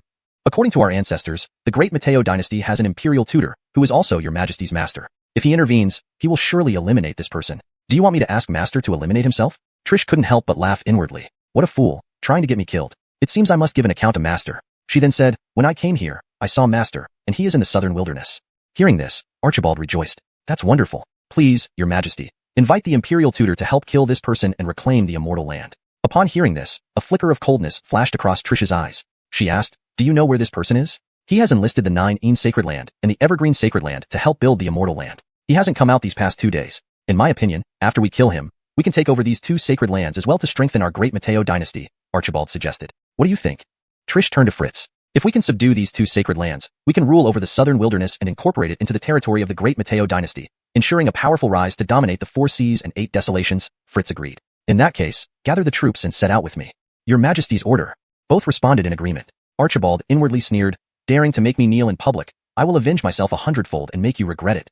Noahanshan world. For the past 2 days, almost 100,000 people from the 2 great sanctuaries, along with the Moonlight Hall and Tianling Hall, had been working day and night. In just 2 short days, Noahanshan world was transformed completely. Wherever one looked, there was lush greenery, with all kinds of flowers and plants covering vast areas, most of which were spiritual flowers and grasses. There were even rare heavenly treasures. Moonlight Hall and Tianling Hall had already submitted to Carmelo and would definitely move into the immortal land in the future, so they had exhausted all their resources. 9 Sanctuary and Evergreen Sanctuary, one to apologize and the other to repay kindness, had also poured in all their resources. That wasn't all. Numerous buildings were being erected rapidly. Within merely 2 days, under the concerted efforts of 10,000 cultivators working overtime, a city had taken shape. They designated this city as the main city and named it Brandonjo City. A mansion specifically for Carmelo, called Brandon Mansion, was also constructed. At this moment, at the entrance of Noahanshan World, supplies were continuously being transported in. Freya guarded the entrance, busy checking the inventory, thoroughly enjoying herself. Brandonjo Grand scene naturally attracted much attention. News about the Immortal Land had already spread throughout the southern wilderness. Everyone wanted to settle in the Immortal Land. Over these 2 days, many had come to apply for entry, but were all rejected by Freya. At this time, another group arrived. Among them was a middle-aged man, the patriarch of Tianming sect, Oscar. This sect was a first-rate sect that didn't have much reputation in the southern wilderness. However, several super first-rate sect patriarchs now treated him very politely, even flattering him, simply because he was Freya's father. Now that Freya had become Carmelo's disciple, her status soared. Oscar benefited from this as well. Many forces tried to curry favor with him in order to settle in the Immortal Land, making it a case of the father rising on the daughter's prestige. Brotherly, you raised an excellent daughter. To be able to learn from Mr. Brandon, your precious daughter truly has deep good fortune. Brotherly, we rely on you this time. Several super first-rate patriarchs surrounded Oscar, praising him non-stop. Oscar enjoyed it immensely and smiled smugly. Do you even know who her father is? Rest assured, I'll make sure she agrees. Saying this, he walked towards Freya, laughing and shouting, My dear daughter, your father has come to see you. However, Freya's face fell. Why did you come? Your father heard about the appearance of the Immortal Land and came to take a look. I never thought you'd become Mr. Brandon's disciple and finally made something of yourself. Your father is proud of you, Oscar said with a chuckle. Don't make false connections. Who says I'm your daughter? Back then, you claimed I was unlucky and blamed mother's death on me, kicking me out. Since then, our relationship has been severed. This place doesn't welcome you. Take your people and get lost immediately, Freya said coldly. Chapter 182. A wise man adapts to circumstances. Oscar's expression froze for a moment, then he continued with his insincere smile. Good daughter. Father did that because I wanted you to be self-reliant and become independent when you grow up. Look at you now. How can you say such things after all the good intentions I had? Indeed, what fine intentions. Freya sneered. Then shouldn't I thank you? Oscar waved his hand. As parents, who doesn't wish for their children to stand out? Seeing your achievements today, father feels immensely comforted and asks for nothing in return. So why are you here then? Alas, Oscar sighed. Father has come under duress. The sect is declining day by day, and it has worried me greatly. Fortunately, you have now become a disciple of Mr. Brandon and opened the Immortal Realm. Considering the father-daughter bond, father hopes you can allow the disciples to settle in the Immortal Realm. Brandon rely you won't refuse, right? Fine. Freya nodded in agreement. Haha, I knew my Chinger is the most filial. Oscar laughed heartily, overjoyed, but Freya added, as long as you kneel down and beg me, I might consider allowing your sect to settle there. This is your only chance, so let's see if you can seize it. Me? Beg you on my knees? I'm your father. Aren't you afraid of divine retribution? I've said it before. From the moment you drove me out, we no longer have any relationship. If you want to settle, you must beg on your knees. I'll give you one chance. Whether you can seize it is up to you. You. Oscar's face turned furious. If you can't bring yourself to do it, forget it. I'm very busy, so you may leave if there's nothing else, Freya stated coolly. All right, I'll kneel. Oscar gritted his teeth, his face grim.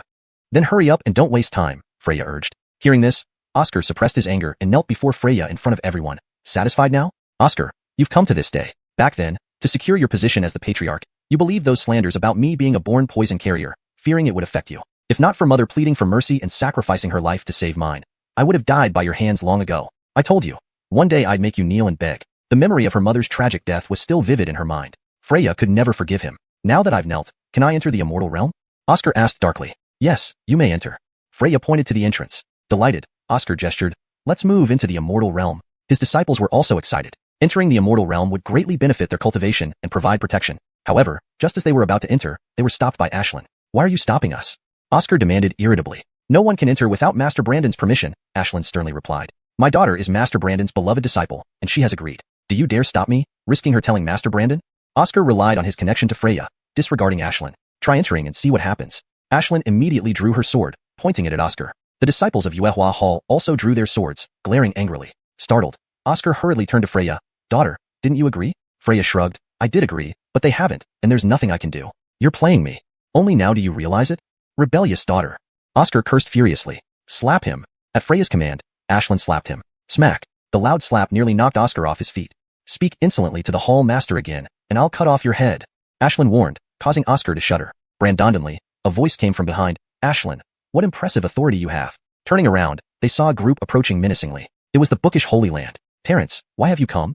Ashlyn sensed trouble, and immediately ordered someone to seek reinforcements inside the Immortal Realm. We claim this Immortal Realm, Terrence declared bluntly. Terrence, how daring you are. Aren't you afraid of my master destroying your bookish Holy Land?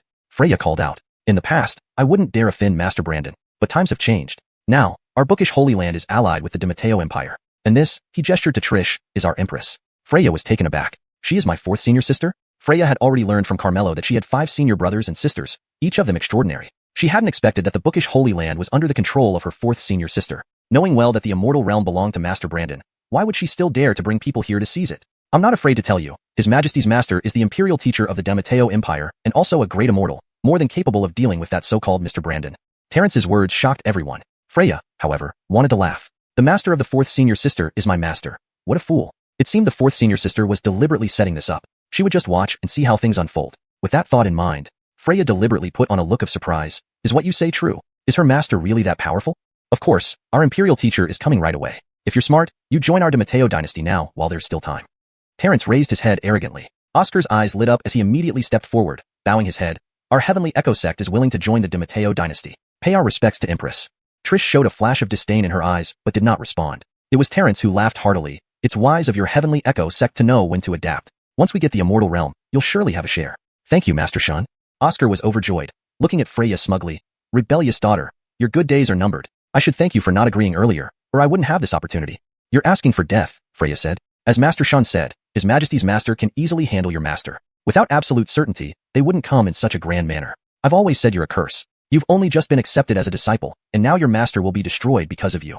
Oscar laughed with satisfaction. Now that the Heavenly Echo sect has joined, who else? Terrence asked loudly. Following the lead of the Heavenly Echo sect, most of the other sects chose to join to gain entry into the immortal realm. Terrence then turned his gaze to Ashlyn. You've seen everything. A wise man adapts to circumstances. I'll give you a chance to join us. Dream on. Ashlyn refused outright. Then you leave yourself no choice but to die. Terrence's eyes grew cold. How arrogant. From within the immortal realm, a group quickly emerged.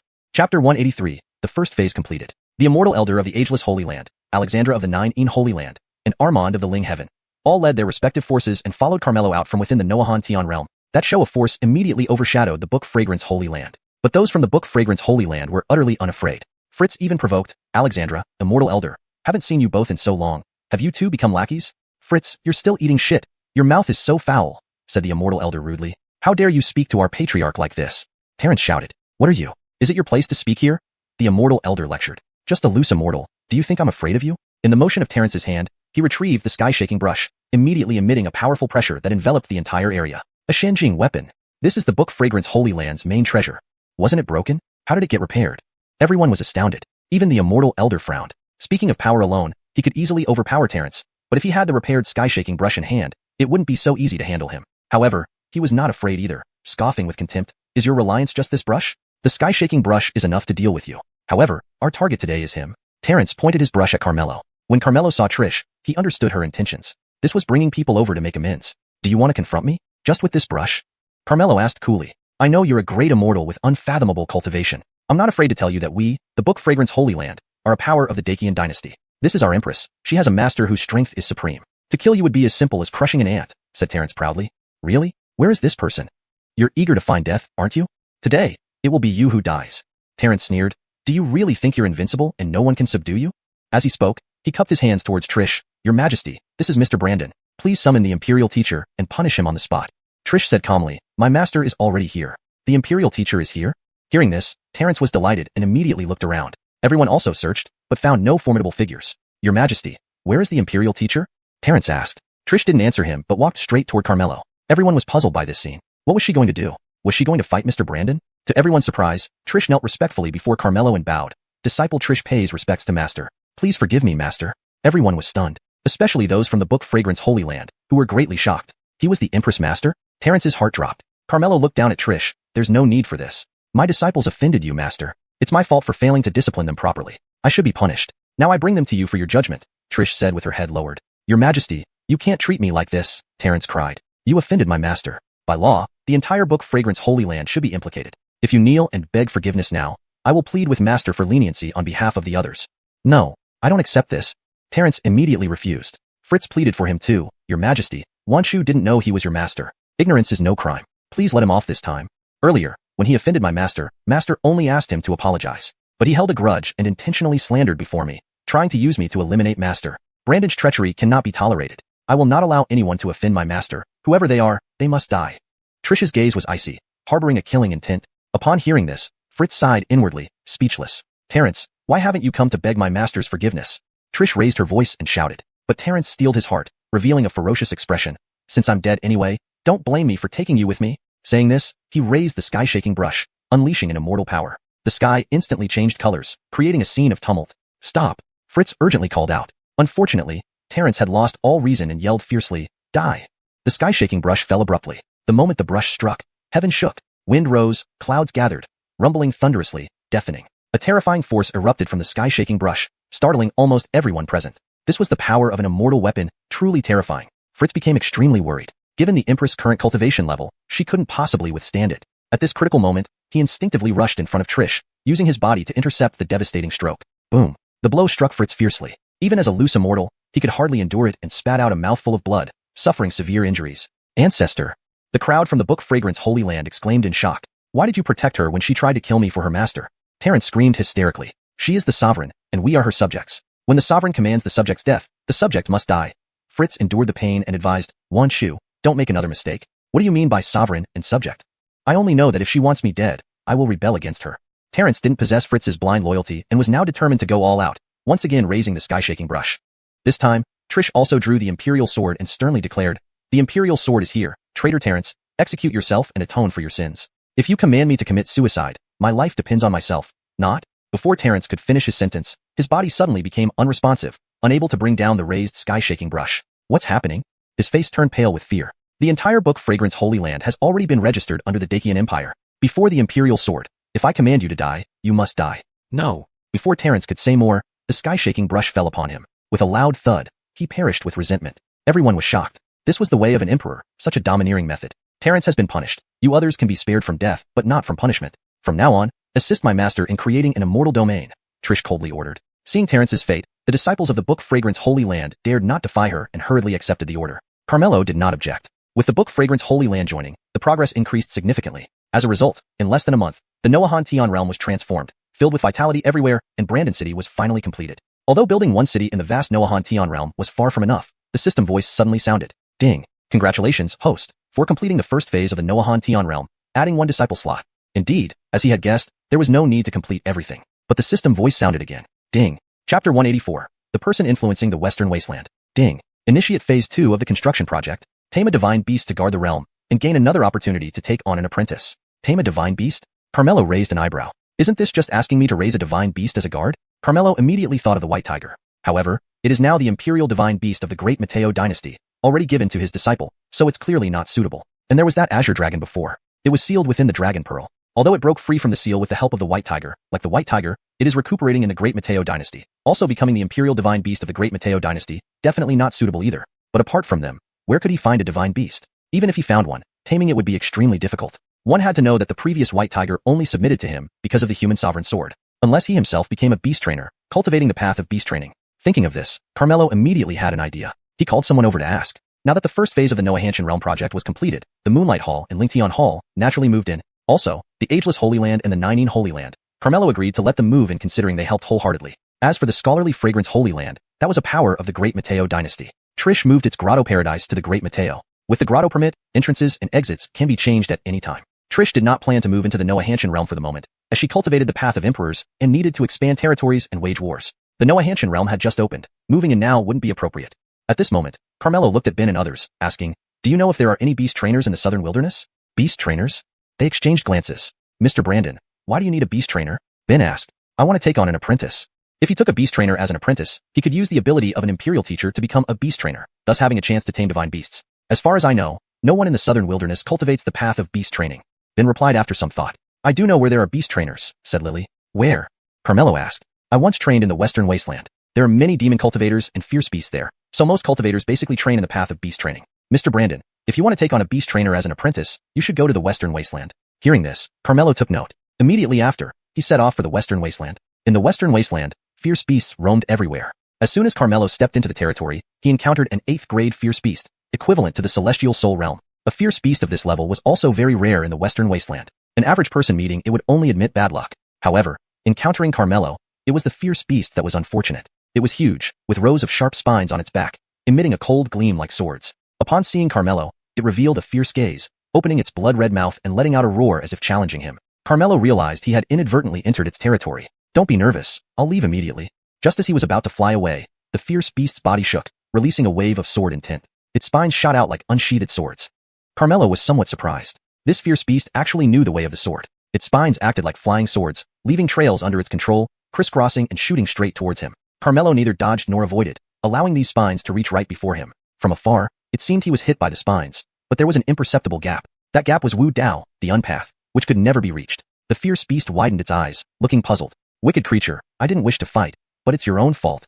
Carmelo waved his hand. A mysterious force directly sent the fierce beast flying. With a loud boom, it hit the ground and died instantly without any struggle. Carmelo stopped his attack, continuing on his journey without a second thought, as if he had killed a trivial beast. After a while, a group of people appeared nearby. These people were all slightly weary and windswept, clearly having gone through rigorous training outside. Among them was an elder, leading them with profound Brandon realm cultivation. He pointed ahead, sternly warning, ahead lies the territory of a sky sword beast. When we fly over, remember not to disturb it, or else we will all meet our end, understood?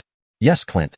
The disciples responded. One curious disciple asked, Clint, is the sky sword beast really that powerful? Even you can't handle it? Beasts of the same realm are inherently more powerful than we cultivators, and this sky sword beast is a natural sword cultivator. It can be said that there's no match for it at the same realm. Furthermore, the sky sword beast ahead has reached the 8th rank, being one of the top-tier existences among 8th rank beasts. Let alone me. Even looking across the western wasteland, there's almost no one who can defeat it. Fortunately, it won't leave its territory on its own. As long as we don't disturb it, nothing will happen. Clint explained patiently. After realizing the terrifying nature of the sky sword beast, everyone dared not even breathe heavily when flying over its territory, feeling very tense. At this moment, a disciple inadvertently glanced down, thinking he had seen incorrectly, and couldn't help but rub his eyes. Once he confirmed he wasn't seeing things, he was very surprised and immediately pointed downward, blurting out, Quick, look. Avram, what are you yelling about? Do you want to kill us? Someone immediately scolded him in dissatisfaction. Senior brother, I didn't do it on purpose. Look below first, Avram explained. The senior brother didn't listen to him at all and hurriedly said, Clint, we might disturb the sky sword beast. Let's leave quickly. However, some disciples had already looked down in the direction Avram pointed and exclaimed, The sky sword beast is dead? Everyone now looked down and saw a massive creature lying dead on the ground. Really a sky sword beast. How did it die? Who killed it? Let's go down and check. With curiosity, the disciples quickly landed before the corpse. Clint immediately approached and investigated, extremely surprised. It was actually killed with a single strike. That's impossible, Clint. Didn't you say it was very powerful? How could someone kill it instantly? The senior brother asked. There's no mistake. It didn't show any sign of resistance, so it must have been killed in an instant, Clint confirmed. Then who could have done it? Everyone was very curious. Whoever it is, they are beyond our reach, Clint said gravely, already certain in his mind that the person was definitely an immortal. Only an immortal could instantly kill an 8th rank sky sword beast. Indeed, the Western Wasteland has 2 immortals, but they wouldn't waste time traveling far just to kill a beast. So it seems another immortal has appeared in the Western Wasteland. Thinking of this, Clint's expression suddenly became serious. This person's appearance could absolutely change the current situation in the Western Wasteland. If it's a demon cultivator, that would be very unfavorable. No, we must report this matter to the 5 Elders Pavilion as soon as possible. Chapter 185. Yellow Bone Branner passing Heaven Bone? Clint, the heavenly sword beast's corpse is still warm. It must have died not long ago. Could this senior expert be not far away yet? This was said by senior disciple Desi. He suggested, if we can befriend this senior expert, it would be an immense opportunity for our young sect. His words received everyone's agreement, and they decided to look around. However, Clint voiced his concern, that may be so, but we don't know if the other party is a cultivator or a demon cultivator. What if it's the latter? Everyone knew that the Western Wasteland not only harbored fierce beasts, but also had demon cultivator factions, which were at odds with human cultivators. If the other party were demon cultivators, it would mean walking into their trap. But Desi analyzed, Clint overthinks it. As is well known, demon cultivators and fierce beasts share a common origin. They generally wouldn't kill fierce beasts. I guess the other party should be a cultivator. Your reasoning makes sense, Clint nodded slightly. There's no time to lose. Let's hurry up and look around. He might be nearby, Desi said quickly. Fine, let's split up and search. With Clint's instruction, everyone immediately began their search. Not far away, Bard discovered someone by a small stream. Feeling instantly delighted, he greeted hurriedly, Senior, hello? Carmelo had killed the heavenly sword beast and intended to rest a bit here after passing by this stream. Now seeing someone approach, he sized up the newcomer with a glance. It was a young man barely at the 1st rank profound mystic realm, who looked sincere yet somewhat restrained. Is there something? Carmelo asked. Well, Senior, I am a disciple of the Young sect. This time I came out for cultivation training with fellow disciples. Passing by here, I found that the heavenly sword beast had been killed. Did you do it? It offended me, so I killed it, Carmelo replied truthfully. Really, it's you, Senior. Wonderful.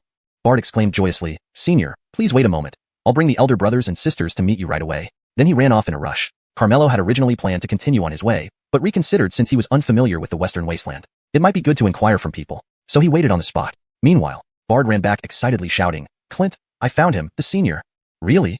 Clint asked urgently. Yes, I asked him, and he admitted to killing the heavenly sword beast. Just as the eldest brother predicted, he is not a demon cultivator. Wonderful. Where is he now? Just by the stream ahead. Let's go. Clint immediately led the disciples towards the location. But when he saw Carmelo, he couldn't help but be slightly taken aback. Desi questioned, You say he is the senior? Yes, eldest brother, Bard nodded. Don't you think he looks ordinary? How does he seem like a senior? Desi interrogated. But he admitted it himself. Do you believe others so easily just because they say so? He has no reason to lie to me. Fool. Don't you know that people's hearts are fathomless? Desi scolded. All right, stop arguing. We'll know once we ask. Interrupting the two, Clint approached Carmelo. Hello. We are from the Xianxia sect. According to my disciple, you killed the heavenly sword beast? Their conversation had already been heard clearly by Carmelo. However, he showed no reaction, having long gotten used to such situations along the way. No wonder. Possessing the boundless bone made him look quite ordinary on the surface. He wasn't deliberately hiding his true strength. Do you doubt it? Carmelo asked coolly. Not that we don't believe you, but the heavenly sword beast was incredibly powerful. How did you manage to slay it instantly? Clint probed. I don't need to prove myself to you. If you don't believe me, feel free to leave. Carmelo didn't bother explaining further. But this only increased their suspicion. Desi whispered. Clint, I reckon he's probably nervous. He must be a fraud. Clint agreed, feeling somewhat disheartened. Forget it. That senior must have left already. It seems our paths weren't meant to cross. Let's return. Bard argued. Clint, I don't think he needs to lie to us. Since he's an expert, we naturally can't gauge his abilities. Don't miss this excellent opportunity. Before Clint could respond, Desi berated. Only you would trust him. If this spreads, you'll embarrass all of us. But what if he's telling the truth? If he's really a senior, I'll call you eldest brother, Desi shot back. Bard didn't want to argue further and turned to Clint. Clint, please trust your disciple this once. But Clint put on a stern face. Bai is right. He indeed doesn't look like a senior expert. I know you always want to show off, but your talent is limited, and your experience is shallow, making you too easily deceived. This time I won't hold your mistake against you, but don't let it happen again. Bard still insisted. Clint, I'm not trying to show off. I just don't want to miss the chance to make friends with a senior. Enough. Clint impatiently said. Still not admitting your mistake? Then stay here and reflect. Come back to the sect when you've thought it through. Let's go.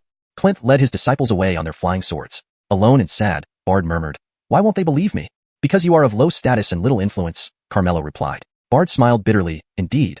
I'm just an ordinary disciple. Of course, they only believe in senior brother Desi and not in me. Do you really believe I haven't deceived you? What good would it do for you to deceive me?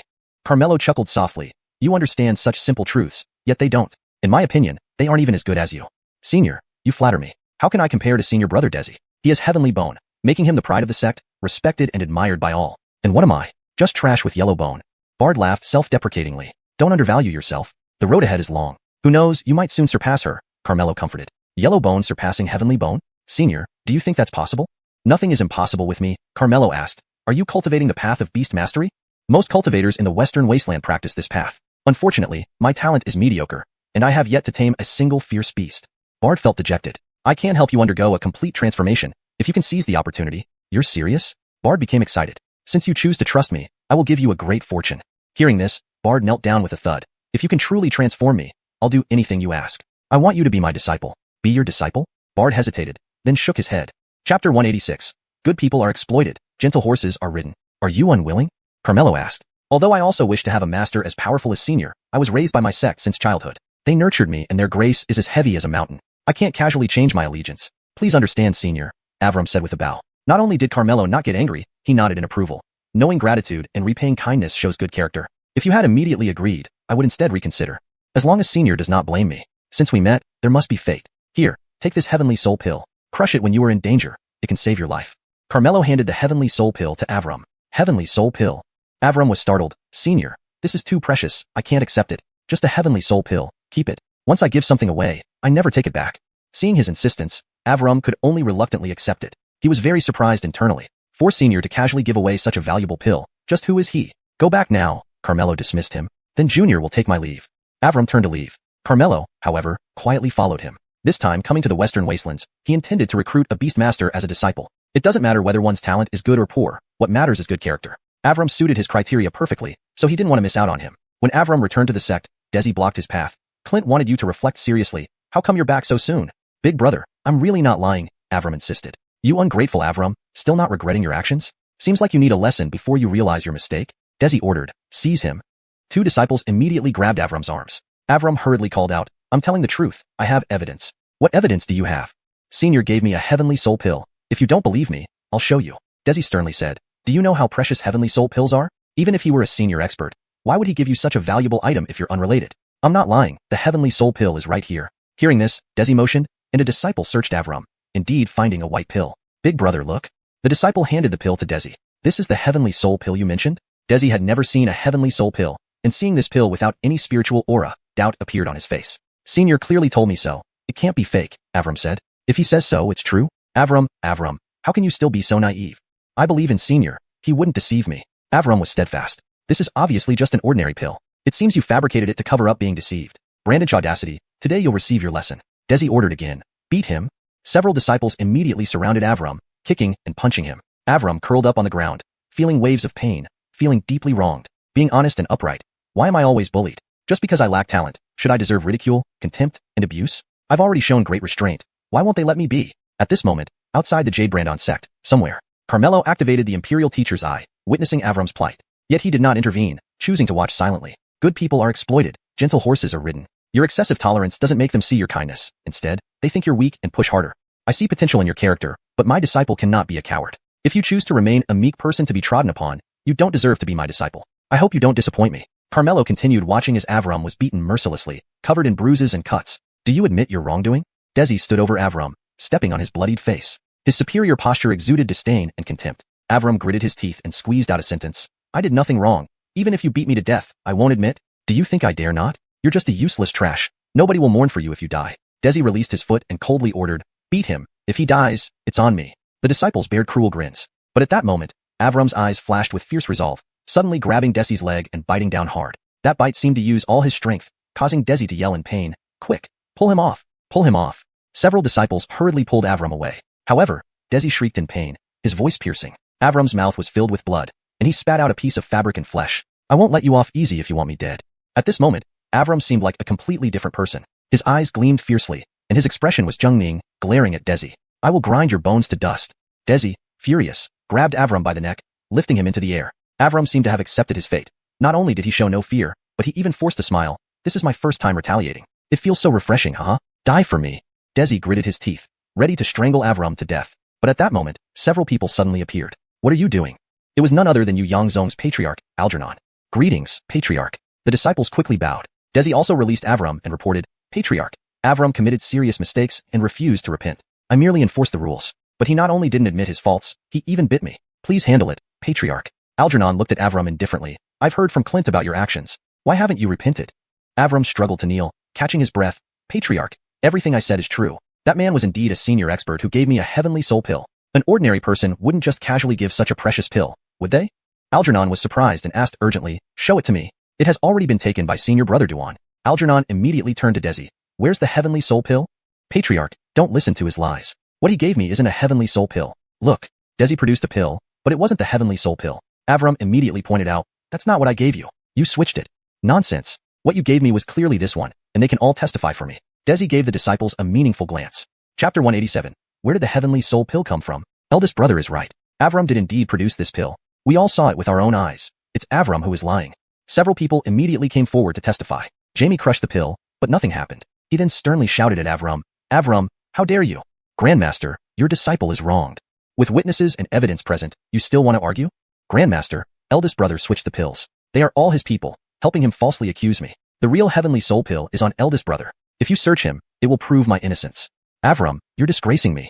Desi's face turned furious, extremely displeased. I see you're afraid of a body search because you feel guilty, said Avram. Bullshit. Everyone knows what kind of person I am. If I let you search me today, where would I put my face? Desi knelt before Jamie with a pained look and said, Grandmaster, previously Avram tried to show off by randomly claiming someone was a respected elder. We exposed him in front of everyone. Clint asked him to reflect seriously, but he didn't repent and brought us a fake heavenly soul pill. Now he wants to search me to embarrass me. Brandish a person should be punished severely. Please do justice for your disciple, Grandmaster. Do justice for eldest brother. Other disciples also knelt down, speaking up for Desi. Even Clint chimed in, Grandmaster, Desi is right. Avram was indeed deceived before, which is why I asked him to reflect. Jamie frowned and glared at Avram. I thought you were somewhat mediocre in talent but had a good character, which is why I allowed you to stay in the sect. But I never expected you to do such things, greatly disappointing me. Avram hurriedly said, Grandmaster, I really didn't. Please believe me. So many people accuse you. Could they all be lying? Just search eldest brother, and it will?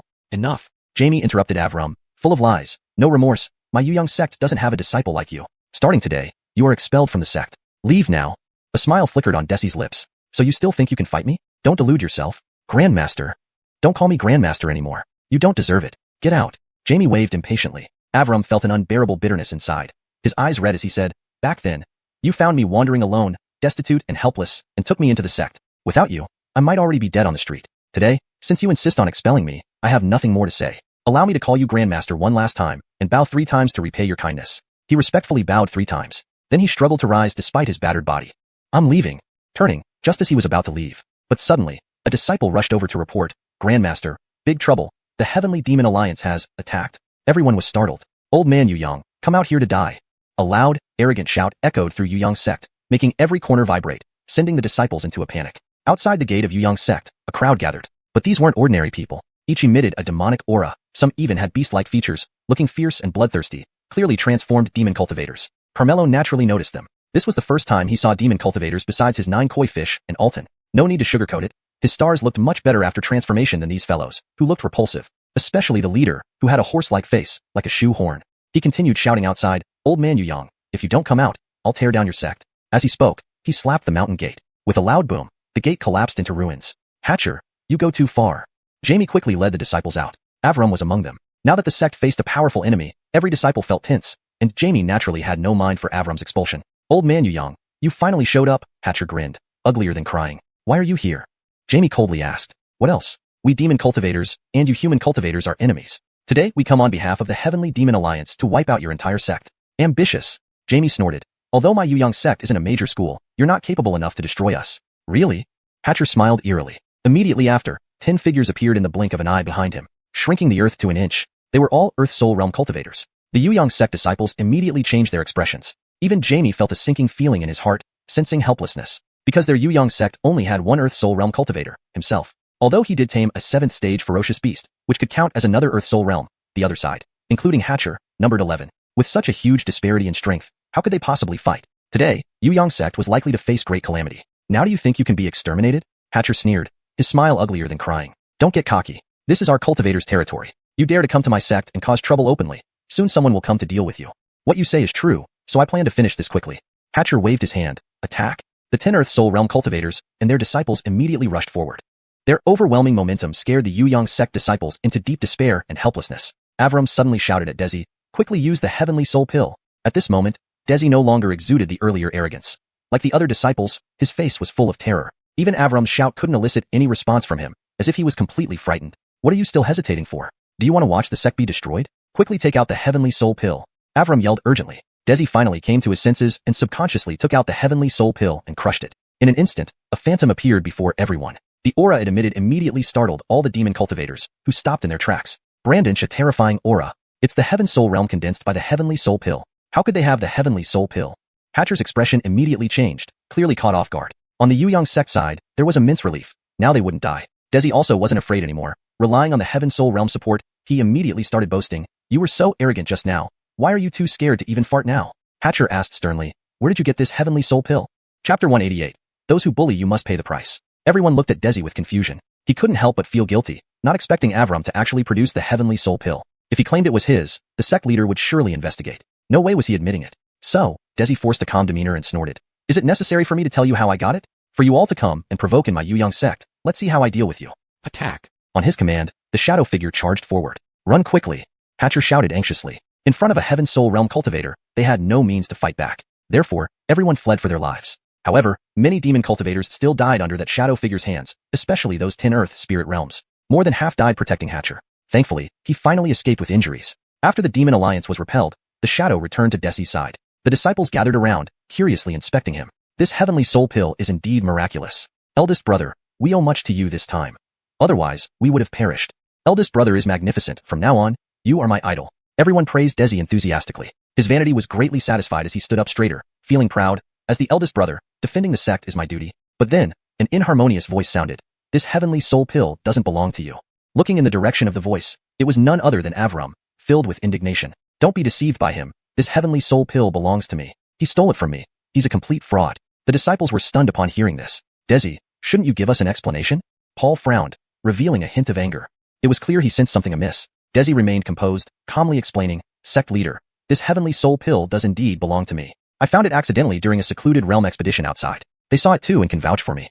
As he spoke, he gave secret signals to his few cronies. Eldest brother speaks the truth. The Heavenly Soul Pill was indeed found by us and eldest brother in a secluded realm. Yes, at that time, Eben Avram was also there. He almost died in the secluded realm trying to obtain this Heavenly Soul Pill, but it was eldest brother who saved him. He isn't grateful at all. Now he says the Heavenly Soul Pill is his. It must be jealousy toward eldest brother. These cronies not only testified for Desi but also slandered Avram, causing everyone to scoff at him. Even more disciples accused him of ingratitude and falsely claiming credit, deeming him shameless.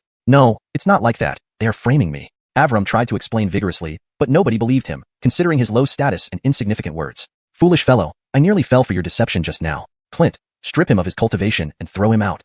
Paul commanded. Clint immediately approached Avram. Clint, we didn't find any secluded realms during our practice trip. You know this. Please say a word for me, to clear my name. Avram clung to Clint's sleeve, pleading desperately, but Clint showed no emotion, shaking off Avram's hand and striking him with a palm. Phew. Avram spat out blood, instantly losing all sense of cultivation. Everyone watched him coldly, even treating him as a joke. At this moment, Avram felt utterly heartbroken. Clint grabbed him, riding a sword to the foot of the mountain, throwing him away like trash. Avram lay on the ground, completely ragged. But he was still unwilling to accept defeat, glaring furiously at Clint. You knew they were lying. Why didn't you reveal the truth? Clint expressionlessly replied, you want me to reveal the truth, and then have the sect leader blame me for disbelieving you and missing out on that esteemed person? Avram, I admit, I misjudged you. But since it has come to this, you should just accept your fate. Blame yourself for being weak and unimportant, unworthy of helping. Avram laughed bitterly. I see, so it's my fault. You understand well? Yes, I get it. I understand you selfish and sycophantic people. Avram gritted his teeth. You'd better not cause any more trouble, or it won't be just about having your cultivation stripped. If you knew the heavenly soul pill was mine, aren't you afraid I'll tell the senior, exposing your ugly faces? Do you think the senior gave you the heavenly soul pill to favor you? They pity you. The senior said they would take me as a disciple. Do you think I would believe that? Look at your talent. How could he possibly take you, a waste, as his disciple? If he really wanted to take you, would you have come back? Think about how credible your lies are before you tell them. Clint sneered. I returned because I wanted to repay the sect for raising me. If I had known this would happen, I would have agreed to be his disciple. Enough. Stop Jochanaji and scram. Clint stopped talking to him and turned to leave on his sword. Avram shouted loudly, I will definitely clear my name today. Don't regret it. Clint heard it, but didn't take it seriously. Given his talent, Avram wouldn't amount to much in his life anyway. Now that his cultivation was stripped and he was expelled from the sect with such serious injuries, it was questionable whether he could even survive, let alone come back for revenge. This was also why they hadn't directly eliminated Avram. Avram knelt on the ground, screaming to the sky, venting his grievances. Brandonly, a faint voice came from behind. What's the use of just venting here when you've been wronged? Senior. Avram turned around and saw Carmelo, instantly stunned. Senior, please take me as your disciple. He quickly crawled over, kneeling in front of Carmelo and bowing his head. Didn't you say you wanted to repay the sect for raising you? Carmelo looked down at him with his hands behind his back, asking neither warmly nor coldly. Senior, it was my blindness and ignorance. Brandon's sect is not worth my repayment. I was wrong, greatly wrong. Avram clenched his fists tightly, so angry that his voice became hoarse. To be my disciple, you must prove yourself. Please instruct me, senior. My disciples can be less skilled than others, but they must never be weak. Anyone who bullies or humiliates you must pay the price. Can you do it? Avram lifted his head, gaze resolute, and said one word, yes. Good, then go get justice for yourself now. Avram was stunned. Senior, I'm now a cripple. I don't have the ability to do that. Carmelo threw a bottle directly. There are 10 heavenly soul pills inside. Chapter 189. The Hermit at the Mountain Foot. 10 heavenly soul pills. Avram was instantly shocked. What? Don't believe it? Carmelo asked. No, how could I, a junior, not believe you, a senior? It's just that these heavenly soul pills are too precious. I've never seen anyone produce 10 of them at once, so I was momentarily stunned. Avram found it hard to believe even as he thought about it. With these 10 heavenly soul pills, even if he were crippled, he could still walk proudly in the western wastes. He truly didn't know where this senior had acquired so many from. Carmelo then offered another gold Brandon pill. After Avram took it, his injuries began to heal rapidly before his very eyes. Once he was fully recovered, Carmelo said, go. Yes. Avram raised his head to look up at young sect standing tall on the mountaintop, his eyes revealing a hint of coldness. You wouldn't have expected me to come back for revenge so soon. With large strides, he walked up the mountain. At this moment, Carmelo suddenly sensed something and looked up into the sky. He saw two people flying toward young sect. One was a young woman stepping on a flying sword, an upper-grade divine bone cultivator, first-rank blazing Brandon realm. The other was a white-haired elder flying through the air, astonishingly at 10th rank heavenly soul realm. Both noticed Carmelo. The woman couldn't help but ask, a mere mortal, what is he doing here at young sect? All people harbor a desire for immortality. He must be here to seek a master, the old man casually replied. The woman's eyes rolled around. Master, didn't you say you would allow me to take disciples once I reach the blazing Brandon realm? I think this person looks quite handsome. I want to take him as a disciple. The old man responded irritably. I told you to take disciples, not to choose a beauty pageant winner. Moreover, this person has mediocre talent and isn't worthy to be your disciple.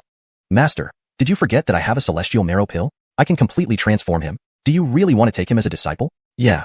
The woman nodded her head. To be chosen by you is this boy's fortune. If so, go ahead. I will wait for you at young sect. I understand. The woman responded and flew toward Carmelo. She stopped her flying sword above Carmelo's head, intentionally presenting an imposing appearance without speaking, waiting to see his reaction. In her mind, a mortal seeing her, this immortal senior, would certainly be terrified and kneel reverently to greet her. Then she would introduce herself with her title. This was the basic protocol when immortals faced mortals, thus enhancing her authority. Her master always acted this way, but unexpectedly, this mortal neither knelt nor spoke, simply staring at her straightly. Catherine was dispirited. Why doesn't he react? Was he scared speechless? Probably so. Who wouldn't be scared with someone suddenly flying over? Thus, Catherine initiated, "You don't need to be afraid. I mean no harm." To which Carmelo replied, "How did you tell I was afraid? If you're not afraid, why don't you speak? You came to me, shouldn't you explain your intentions first?" Catherine was speechless. Why is this guy different from other mortals? Forget it. No need to argue with him. Clearing her throat, Catherine said, "Listen carefully. I am Catherine, personal disciple of Jared Lau, one of the 5 Elders Pavilion. Passing by here, I felt a connection with you, and wished to take you as my disciple. Now he should be thrilled, right? To take me as your disciple?" Carmelo couldn't help but laugh. "Yes, aren't you happy? You aren't qualified to take me as a disciple. Go find someone else."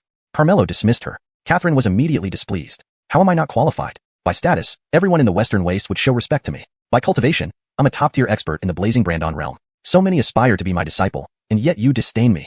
I do disdain you. Please leave." "You." Catherine was furious. Why is she so unlucky? Rarely wanting to take a disciple, and she encounters such an unappreciative person. Brandon's a great opportunity before you. If you don't cherish it, you'll regret it. Saying that, she left angrily. Not far away, she discovered another young man walking towards Xianxia sect. Also a mortal without cultivation, probably seeking a master at Xianxia sect. Perfect. Today I must take a disciple. So, Catherine flew towards the young man and stopped her flying sword above his head like before. Seeing this, Avram was taken aback and asked, "What are you going to do?" Catherine was slightly depressed. He also didn't kneel or salute her, looking alert instead. "Are you going to Xianxia sect?" Catherine asked. "Yes. To seek a master?" Catherine asked again. "What exactly do you want?" Avram asked impatiently. "Don't be nervous. I am a personal disciple of Anson from the 5 Elders Pavilion. If you wish to become a disciple at Xianxia sect, why not become my disciple instead?" "Be your disciple?" Avram couldn't help but frown. "Yes, being my disciple is far better than joining Xianxia sect." "No thanks." Avram refused outright. Catherine became anxious. Why was this guy rejecting her too? "Can you give me a reason?" she asked. "I already have someone in mind for a master," Avram replied. "Who is it?" "A senior who can instantly kill a heavenly sword beast." Catherine was stunned and quickly asked, "You know that senior?" "You know him too?"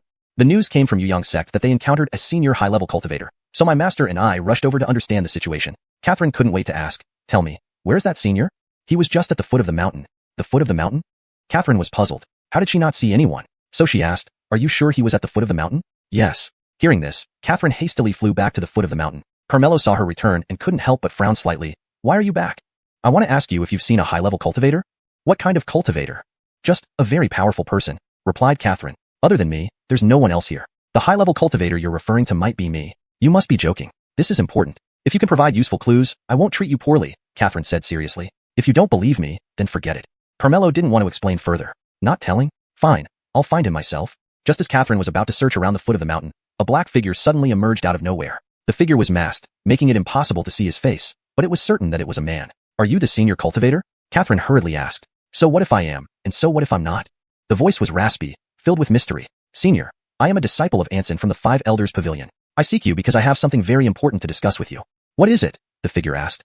Chapter 190. Why are both ordinary people so odd? Having heard that the senior can instantly kill the celestial sword beast with one move, it's believed that your cultivation has reached an unfathomable level. Cultivators and demon cultivators are mortal enemies. If you join our side, we would surely gain an advantage over demon cultivators. Upon hearing Jasmine's words, the other party couldn't help but frown. "Senior, please consider us fellow cultivators and lend a hand." Jasmine bowed earnestly. Unexpectedly, the person sneered, "You really bring bad news." Jasmine was taken aback. "What do you mean by that, senior?" The other party removed their mask, revealing a grotesque face, while emitting a demonic aura. "Demon cultivator." Jasmine was immediately alarmed. "I came to capture you, but unexpectedly I gained something more. Speak. Who is this senior you mentioned?" The other party demanded. "Won't happen. I'll take you back for interrogation then." Lifting a hand, the person revealed a clawed hand with sharp nails. Jasmine's expression changed as she turned and fled, but the opponent used an ability to shorten distance, pulling Jasmine in front of them within moments, grabbing her by the throat. "Let me go." Pain was evident on Jasmine's face. "If Jared respects you so much, and I finally caught you, why would I let you go?" The person grinned fiercely. "You want to use me to threaten my master? Not too stupid. I won't let you succeed." Jasmine made up her mind and tried to strike herself, but the other person caught her wrist and covered her with a powerful force, rendering her immobile. "Brandonicide? Don't even think about it in front of me." Turning his gaze towards Carmelo, who stood watching from the sidelines. "He's just an ordinary person. Leave him alone. Don't kill him," Jasmine pleaded hastily. "You cultivators always think of others when you're in danger. How utterly foolish." The person said disdainfully. "We are humans, not beasts like you," Jasmine retorted. Not only was the other person not annoyed, they licked their lips and chuckled. "That's why I love eating humans. Can't bear to see him die? I'll eat him piece by piece in front of you." Then, throwing Jasmine aside, he stared at Carmelo with bloodthirsty eyes. "Run." Unable to move, Jasmine shouted urgently. But Carmelo asked calmly, "Are you sure you want to eat me? Aren't you scared?" "I enjoy the fear and helplessness on human faces before death. It makes the taste better." The other person opened its mouth slightly, showing sharp fangs. However, Carmelo remained calm. Whether cultivator or demon cultivator, there's good and evil. I treat you all equally without prejudice. Your fights don't concern me, but attacking me means you've sealed your own fate. The heavens may spare you, but your own actions cannot save you. Overestimating yourself, let's see if you can kill me or I eat you.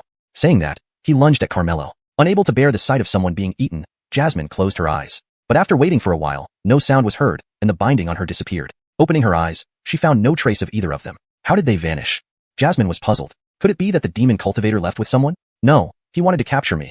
He wouldn't just leave me here. Could it be the senior killed the demon and took the person away? Yes, it must be. This was the best explanation. Flying towards Jade Brandon's sect quickly to report the incident to her master, she encountered the same young man climbing up the mountain. She stopped and said, I'm heading to Jade Brandon's sect. Want a ride? Friend or foe to Jade Brandon's sect? Avram asked. Why do you ask? I have a feud with Jade Brandon's sect. If you're their friend, you're my enemy. Jasmine was astonished. Why do you have a feud with Jade Brandon's sect? And what are you doing there now? Revenge. Avram spat out coldly. You want revenge? Jasmine was extremely surprised. How could an ordinary person take revenge? If you aid Jade Brandon's sect, I'll deal with you too. Avram warned coldly. Jasmine couldn't help but laugh. He's just an ordinary person. Can he handle me? While I can't say I'm friends with you young sect, we're not enemies either. With your abilities, it's impossible for you to take revenge. Instead, you'll end up dead at their hands. If you have any grievances, you might as well tell me, and I can help mediate, Jasmine advised kindly. I appreciate your concern, but my grievances are mine to resolve. I don't need your help. Avram no longer acknowledged her and continued walking up the mountain. Today is really bizarre. Why are both ordinary people I've met so peculiar? Jasmine was extremely depressed. Since he wouldn't listen to advice, she let him be. She immediately flew to Yu Young's sect and walked into the main hall, where she saw her master conversing with immortal Yu Young. Did you not receive your disciple? Anson asked. Don't mention it. They looked down on me and refused to be my disciple. Jasmine felt aggrieved, deeply wounding her pride. He actually turned you down? What a fool! Anson immediately showed displeasure. Enough about him. Master, I almost got captured by a demon cultivator who wanted to use me to threaten you. Fortunately, that senior rescued me. Although I didn't see him, he should be nearby, Jasmine reported. How dare they? Those scoundrels are becoming more audacious. Anson was furious. You mean that senior is near our Yu Young sect? Do you know where he is now? Immortal Yu Young hurriedly asked. I don't know. When I opened my eyes, he was already gone. Jasmine shook her head. I'll order the disciples to search for him right away. Not advisable. Anson stopped Immortal Yu Young. If he doesn't wish to show himself, and we make a big fuss searching for him, it may backfire and offend him. Anson makes sense, but Tianyao Alliance's recent actions have been escalating. Without that senior's help, we might struggle to cope. Immortal Yu Young expressed concern. That's not necessarily the case. Why do you say that, Anson? Immortal Yu Young inquired. He just saved one E, indicating he won't stand by idly. Didn't you say one of your disciples sought him out after he killed the celestial sword beast? Now he appears near your sect, which isn't coincidental. From my perspective, he likely favors your sect or one of its disciples, Anson analyzed. Immortal Yu Young subconsciously thought of Avram but quickly dismissed the idea. Avram had such poor talent. How could he possibly catch the senior's eye? If the senior really favored him, he wouldn't have remained silent when Avram was expelled from the sect. Among all the disciples, only senior disciple Desi showed exceptional talent. Could it be the senior has his eye on him? Immortal Yu Young immediately summoned a disciple and instructed, bring Desi here. Chapter 191. You didn't expect me to return so soon. Desi walked into the great hall and bowed. Master of the sect, why have you summoned me? Alejandro asked, by you. Tell me honestly, did that senior cultivator take a fancy to you? Hearing this, Desi was stunned. He had never even met that senior.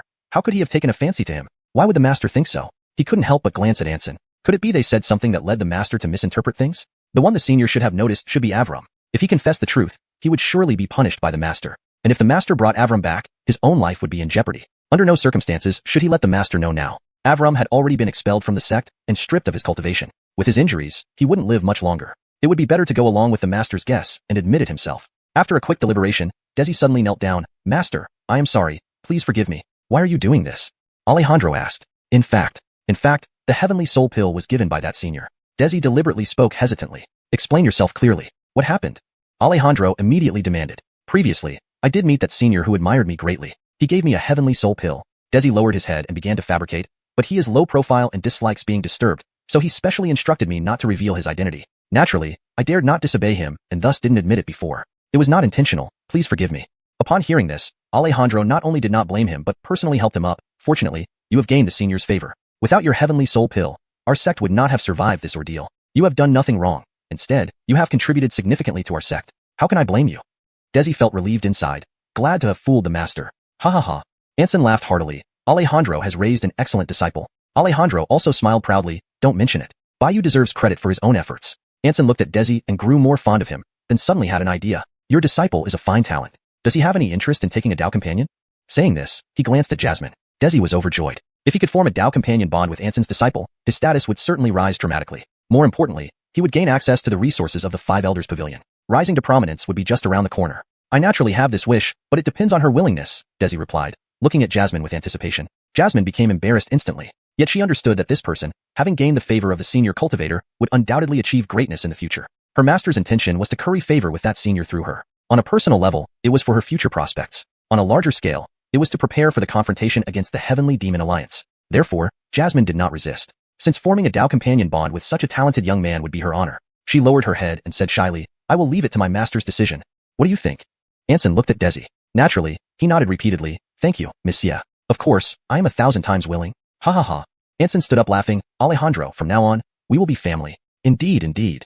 Alejandro also laughed heartily, feeling the future of their sect was about to flourish. However, at this moment, a disciple rushed in and reported urgently, Master, Avram has returned? Desi's heart tightened immediately. He still has the nerve to return. Alejandro's face turned cold. Alejandro, what happened? Anson asked. It's nothing much. One of my disciples lied to gain attention, claiming he had received the senior's favor and wanted to steal Bayu's credit. So I stripped him of his cultivation and expelled him from the sect, Alejandro explained. Jasmine recalled something and hurriedly asked, the disciple you mentioned, is he a young boy? Have you seen him? Alejandro asked. On the way here, I did encounter him. He claimed he came to take revenge. Alejandro, is he the one falsely claiming credit? Jasmine asked. Desi quickly countered. Miss Xia, what do you mean? Am I lying? If what you say is true, he should feel guilty and have no face to see anyone. But he has returned, and even came back with no cultivation at all to seek revenge. He must be well aware of the consequences of doing this. Unless he has been greatly wronged, why would he seek his own doom? Jasmine questioned. You don't understand him. His talent is too poor, yet he always wants to prove himself and become famous, driven by jealousy. After being exposed, he refused to repent and made one mistake after another. Even when expelled from the sect, he still doesn't think he did anything wrong and believes it was we who wronged him. Is that really so?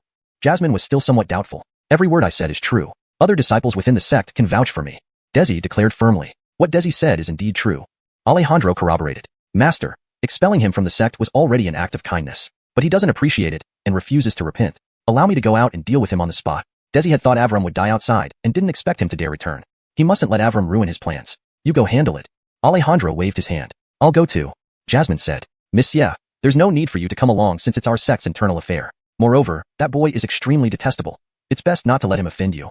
Seeing Jasmine suspected him, Desi couldn't let her meet Avram. But Jasmine insisted, I just want to take a look. You won't refuse me this, will you? Or are you hiding something? How could there be? Since you're determined to go, let's go then. Desi had to give in. So they went outside and saw several disciples blocking Avram, scolding him. Avram didn't resist, allowing them to humiliate him. Only when Desi appeared did his gaze turn fierce. How did this guy recover from his injuries? Desi was inwardly alarmed and walked over quickly. Senior brother, you arrived just in time. This boy actually dared to come back and insists on seeing you, one disciple said. Desi, you didn't expect me to return so soon, did you? Avram glared coldly at Desi. Chapter 192. It's over, all over. Avram, the patriarch only expelled you from the sect. He has been lenient with you, yet you still have the nerve to come back. Desi shouted. If I don't come back, how can I expose your ugly true colors? Presumptuous. Avram's face revealed murderous intent. I intended to let you live, but since you chose death, then I shall oblige. Just as he was about to act. Hold it. Jasmine stopped him. Miss Xia, this is an internal matter of our sect. Please do not interfere. Desi wanted to cover up the truth at all costs and must kill Avram to preserve his future. Why not give him a chance to prove himself? Jasmine said. The facts are right here in front of us. What else is there to say? Miss Xia, he is a habitual liar. You do not know the whole story. Do not be deceived by him. But Jasmine was about to speak when she was interrupted by Avram. You don't need to speak for me. If he does not kill me today, he won't rest. Just let him make his move and see what he can do. Jasmine was speechless. Is this guy stupid? You're just an ordinary person whose cultivation was revoked. He could crush you with a finger. Where did you get the guts? Miss Xia, you heard him. He doesn't appreciate your help. You should just stand aside, Desi sneered internally. Not knowing how to persuade Jasmine, Avram inadvertently helped him. What an idiot. Forget it, I'm done. Seeing that Avram wouldn't appreciate her help, Jasmine stormed off to the side. Let's see what he will do next. Avram, remember not to lie again when you reincarnate. Desi immediately rushed over. Jasmine secretly shook her head, thinking Avram was certainly going to die. However, he was completely calm and had already held a soul heaven pill in his hand. When Desi reached him, he crushed it instantly. A terrifying energy quickly formed a shadow figure, blocking in front of Avram and grabbing Desi's neck. It's a soul heaven pill. How does he have a soul heaven pill? The disciples were shocked. He actually has a soul heaven pill. No wonder he dared return as a mere mortal seeking revenge. Jasmine was equally astonished and very confused about where he got the pill from. Could it be? Big brother, did you think I wouldn't have a soul heaven pill? Avram laughed coldly. Don't kill me. Desi panicked and pleaded. Rest assured, I won't let you die until my grievances are resolved. Avram loudly shouted, Brandon in real person, you young to see me. Immediately, a disciple ran towards the main hall. Patriarch, something terrible has happened. Avram, the disciple, too breathless from running fast and scared, couldn't finish his sentence. What nonsense is this? Can't you see I have esteemed guests? Get your thoughts together first. Havelock scolded. The disciple took a deep breath. Patriarch, Avram asks you to meet him outside. Nonsense. Havelock roared angrily. Who does he think he is to demand I meet him? Where's Desi? What's he eating? Big brother was overpowered by Avram. What? Havelock shot up from his chair. Say that again. What happened to Desi? Avram has a soul heaven pill and overpowered Big brother. Havelock was stunned and asked urgently, where did he get the soul heaven pill? I don't know, Patriarch. Now he is holding Big brother hostage and demands you go out and meet him, the disciple timidly replied. Anson, what should we do? Havelock immediately looked at Anson. Even though he didn't know where Avram got the soul heaven pill from, he knew he couldn't handle this and sought help from Anson. I'll go check it out with you. Anson also stood up and went out with Havelock. Seeing the shadow figure standing next to Avram, they were all surprised. Especially Havelock, who felt something was amiss. Havelock, you finally came, Avram spoke coldly with anger. How dare you call me by my name so disrespectfully? Havelock was unhappy. You expelled me. Should I address you as Patriarch? Avram retorted without any courtesy. You.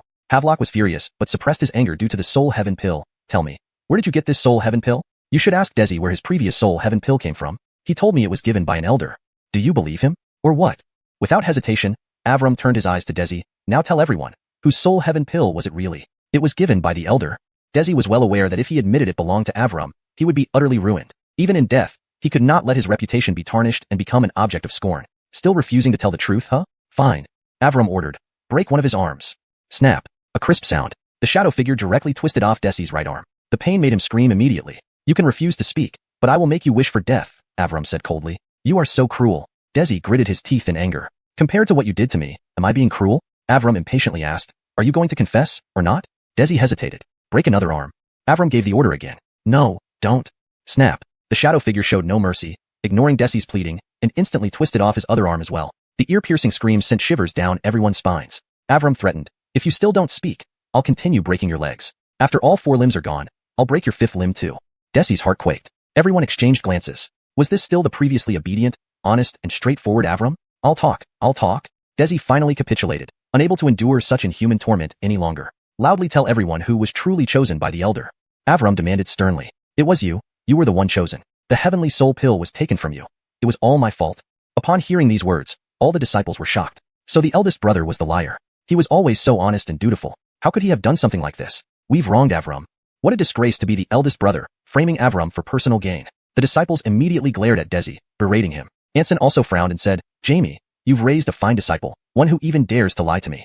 Thinking of how his beloved disciple almost married such a person, Anson felt his anger flare. Havelock was equally furious and reprimanded harshly. Desi, you have disappointed me greatly. My Yuyang sect does not have disciples like you. From now on, you are expelled from the sect. Whether you live or die is none of my concern.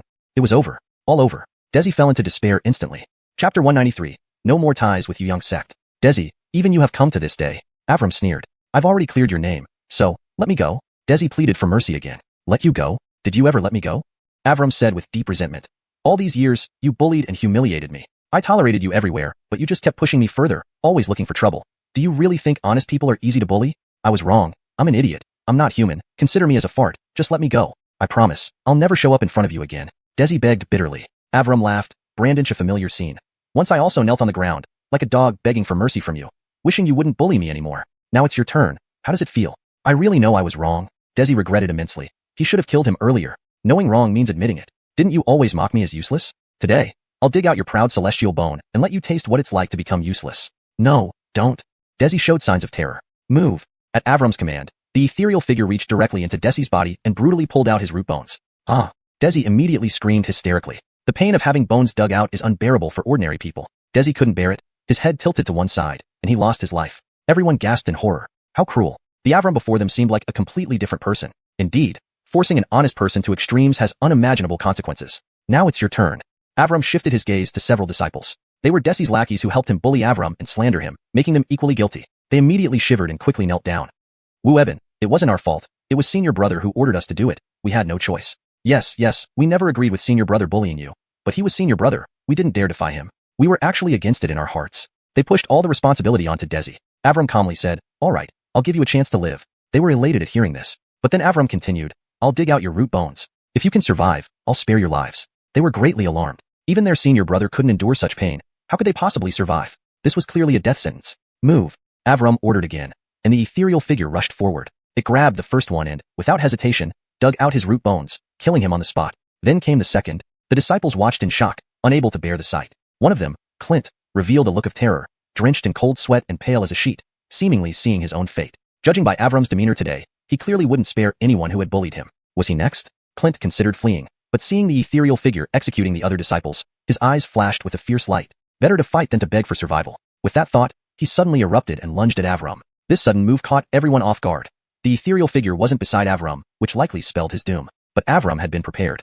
He still held a heavenly soul pill in his hand. Just as he was about to crush it, Jasmine suddenly stepped in front of him, blocking him with a solar ethereal figure, exchanging a palm strike with Clint. A dull thud echoed, and Jasmine was forced back several steps. But she had stopped Clint. Avram instantly made the ethereal figure flash to him and delivered a palm strike.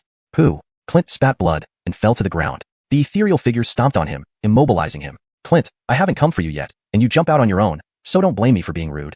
Avram's gaze turned cold, preparing to order the ethereal figure to kill Clint. Master, save me! Clint cried out urgently. Jamie called out sharply, Avram, you cannot kill Clint. Why can't I? Avram demanded. The culprit is Desi. He deceived both you and me, and Clint was also misled. Now that Desi is dead, having deserved his fate, Clint is innocent. It's not his fault, punishing him enough will do, don't take his life. Clint was a Brandon Light realm expert, a pillar of Yu sect. No matter what, Jamie had to protect him. Innocent? Avram scoffed. To protect his reputation, knowing I was framed, he still twisted facts to help Desi slander me. Is this what you call innocent? Algernon hurriedly asked. Clint, is what he said true?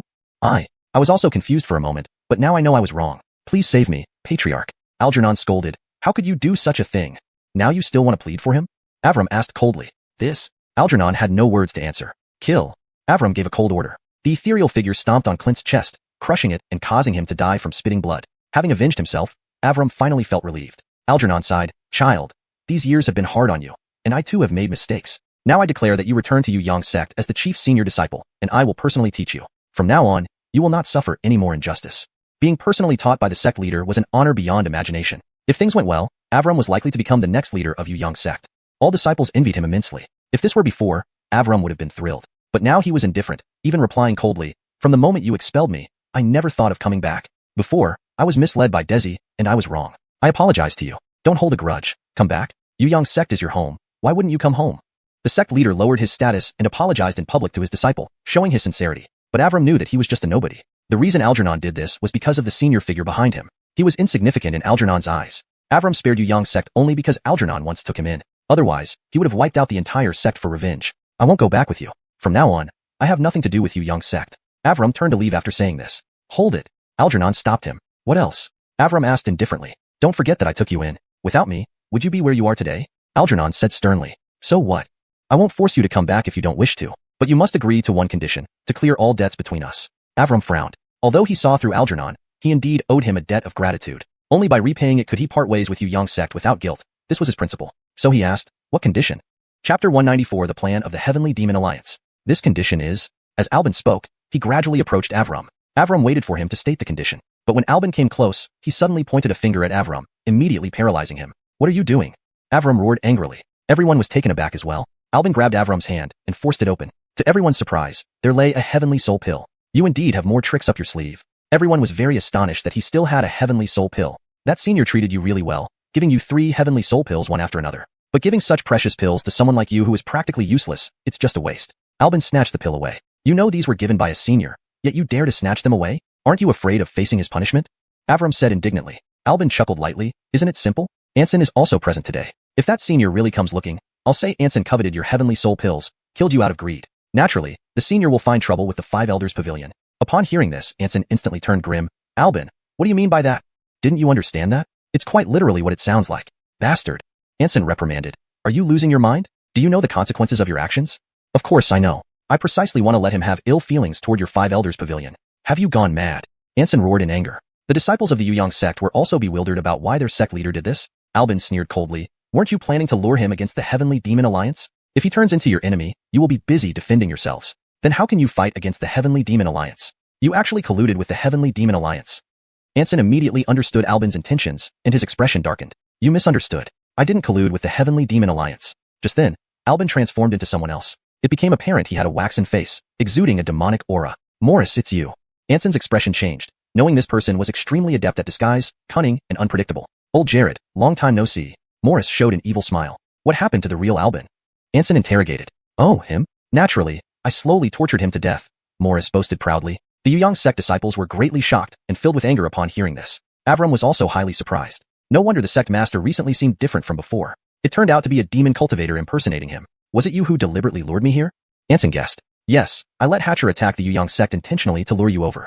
I didn't expect Desi to have a heavenly soul pill, causing my plans to fail. Luckily, I managed to use that senior as bait, successfully luring you over. Initially, I only intended to kill you, weakening the power of your 5 elders pavilion. However, unexpectedly this boy came seeking revenge and disrupted my plan. Yet in error, I conceived a better strategy. The more Morris talked, the prouder he became, admiring his intelligence in devising such a perfect plot of sowing discord. You demons are indeed treacherous. I won't let you succeed, Anson said coldly. I wouldn't dare to lure you here without being fully prepared. Morris raised his voice. You can come out now. With that, a figure gracefully walked out within the Yang sect. It was a woman, dressed provocatively, exuding an enchanting allure with every move. Tamara, Anson blurted out, his expression turning solemn. Actually the deputy leader of the Heavenly Demon Alliance, Tamara.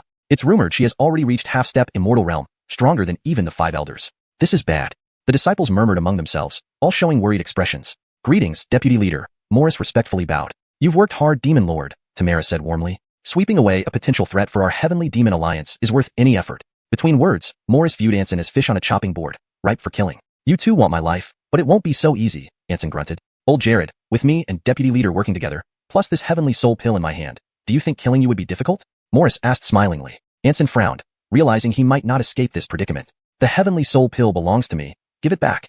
Avram couldn't help but shout. Boy, speaking of which, I should thank you for delivering us such a great gift. Morris pinched Avram's cheek. I can't understand what that senior saw in a weakling like you, willing to give you 3 heavenly soul pills. The senior's deeper intentions are not something you can fathom. I indeed can't figure out his purpose. However, since he could give you 3 heavenly soul pills, could there be more? Saying this, his gaze began to search over Avram's body. Avram hurriedly said, the senior only gave me 3, no more. Is that so? What kind of person was Morris? He immediately saw through Avram's lie. Without hesitation, he began searching Avram. Eventually, he found a bottle on him. Upon opening it and taking a look, he couldn't help but exclaim in surprise, so many. What is it? Tamara asked. Deputy leader, take a look. Morris handed the bottle over. When Tamara took a look, she too was startled. 8 heavenly soul pills. Everyone thought they had misheard. The bottle contained 8 heavenly soul pills. Adding those to the previous 3 meant there were 11 in total. Where did that senior obtain so many? And he just gave them all to Avram. What a generous gesture. Ha ha ha. Tamara couldn't help but cover her mouth and laugh. Little one, you're truly my lucky charm. I almost don't have the heart to kill you. With so many heavenly soul pills, the Heavenly Demon Alliance would surely overpower the 5 elders pavilion comprehensively. The two of them looked at the pills inside the bottle with shining eyes. At this moment, Anson took advantage of their distraction on the heavenly soul pills and suddenly slapped Jasmine. Go!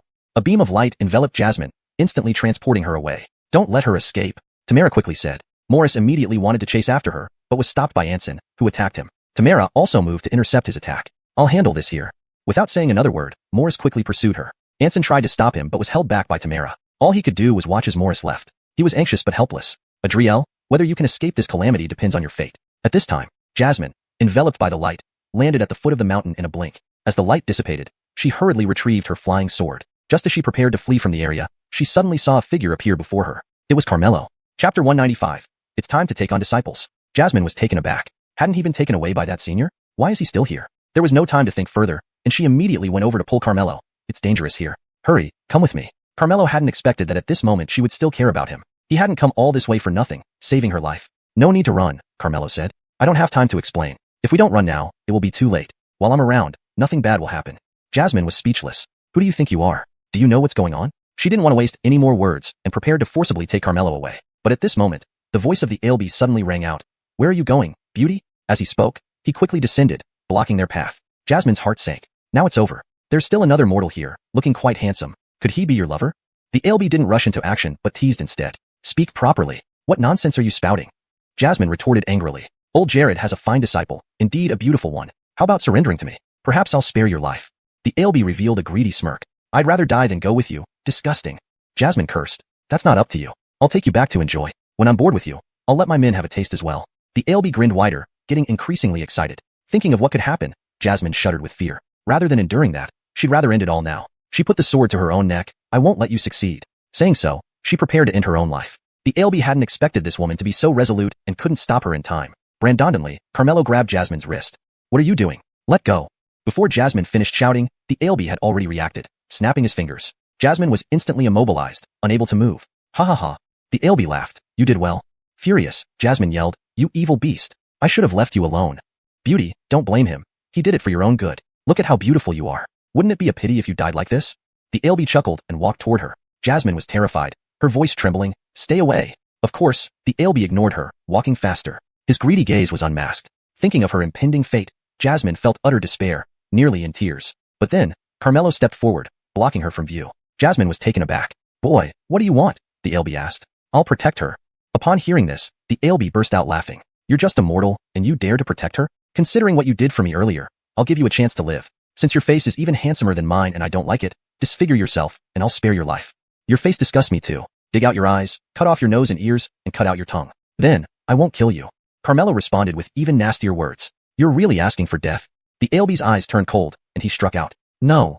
Jasmine instinctively screamed, thinking Carmelo was certainly going to die. However, when the palm strike hit Carmelo, he remained unscathed. To be precise, the strike never touched Carmelo. Great Yin Wu Dao Gong. Beyond reach, Carmelo remained forever untouched. Why aren't you hurt? The ALB looked astonished. Immediately, he struck again. This time, he used full force, having held back before. The wind from his palm attack was extremely fierce. Yet Carmelo remained perfectly safe. To the ALB, Carmelo seemed close yet impossibly distant, impossible to touch. Who are you? The ALB stopped underestimating Carmelo, demanding an answer. You took the heavenly soul pills I sent out. Tell me, who am I? The ALB was shocked. You're the revered senior.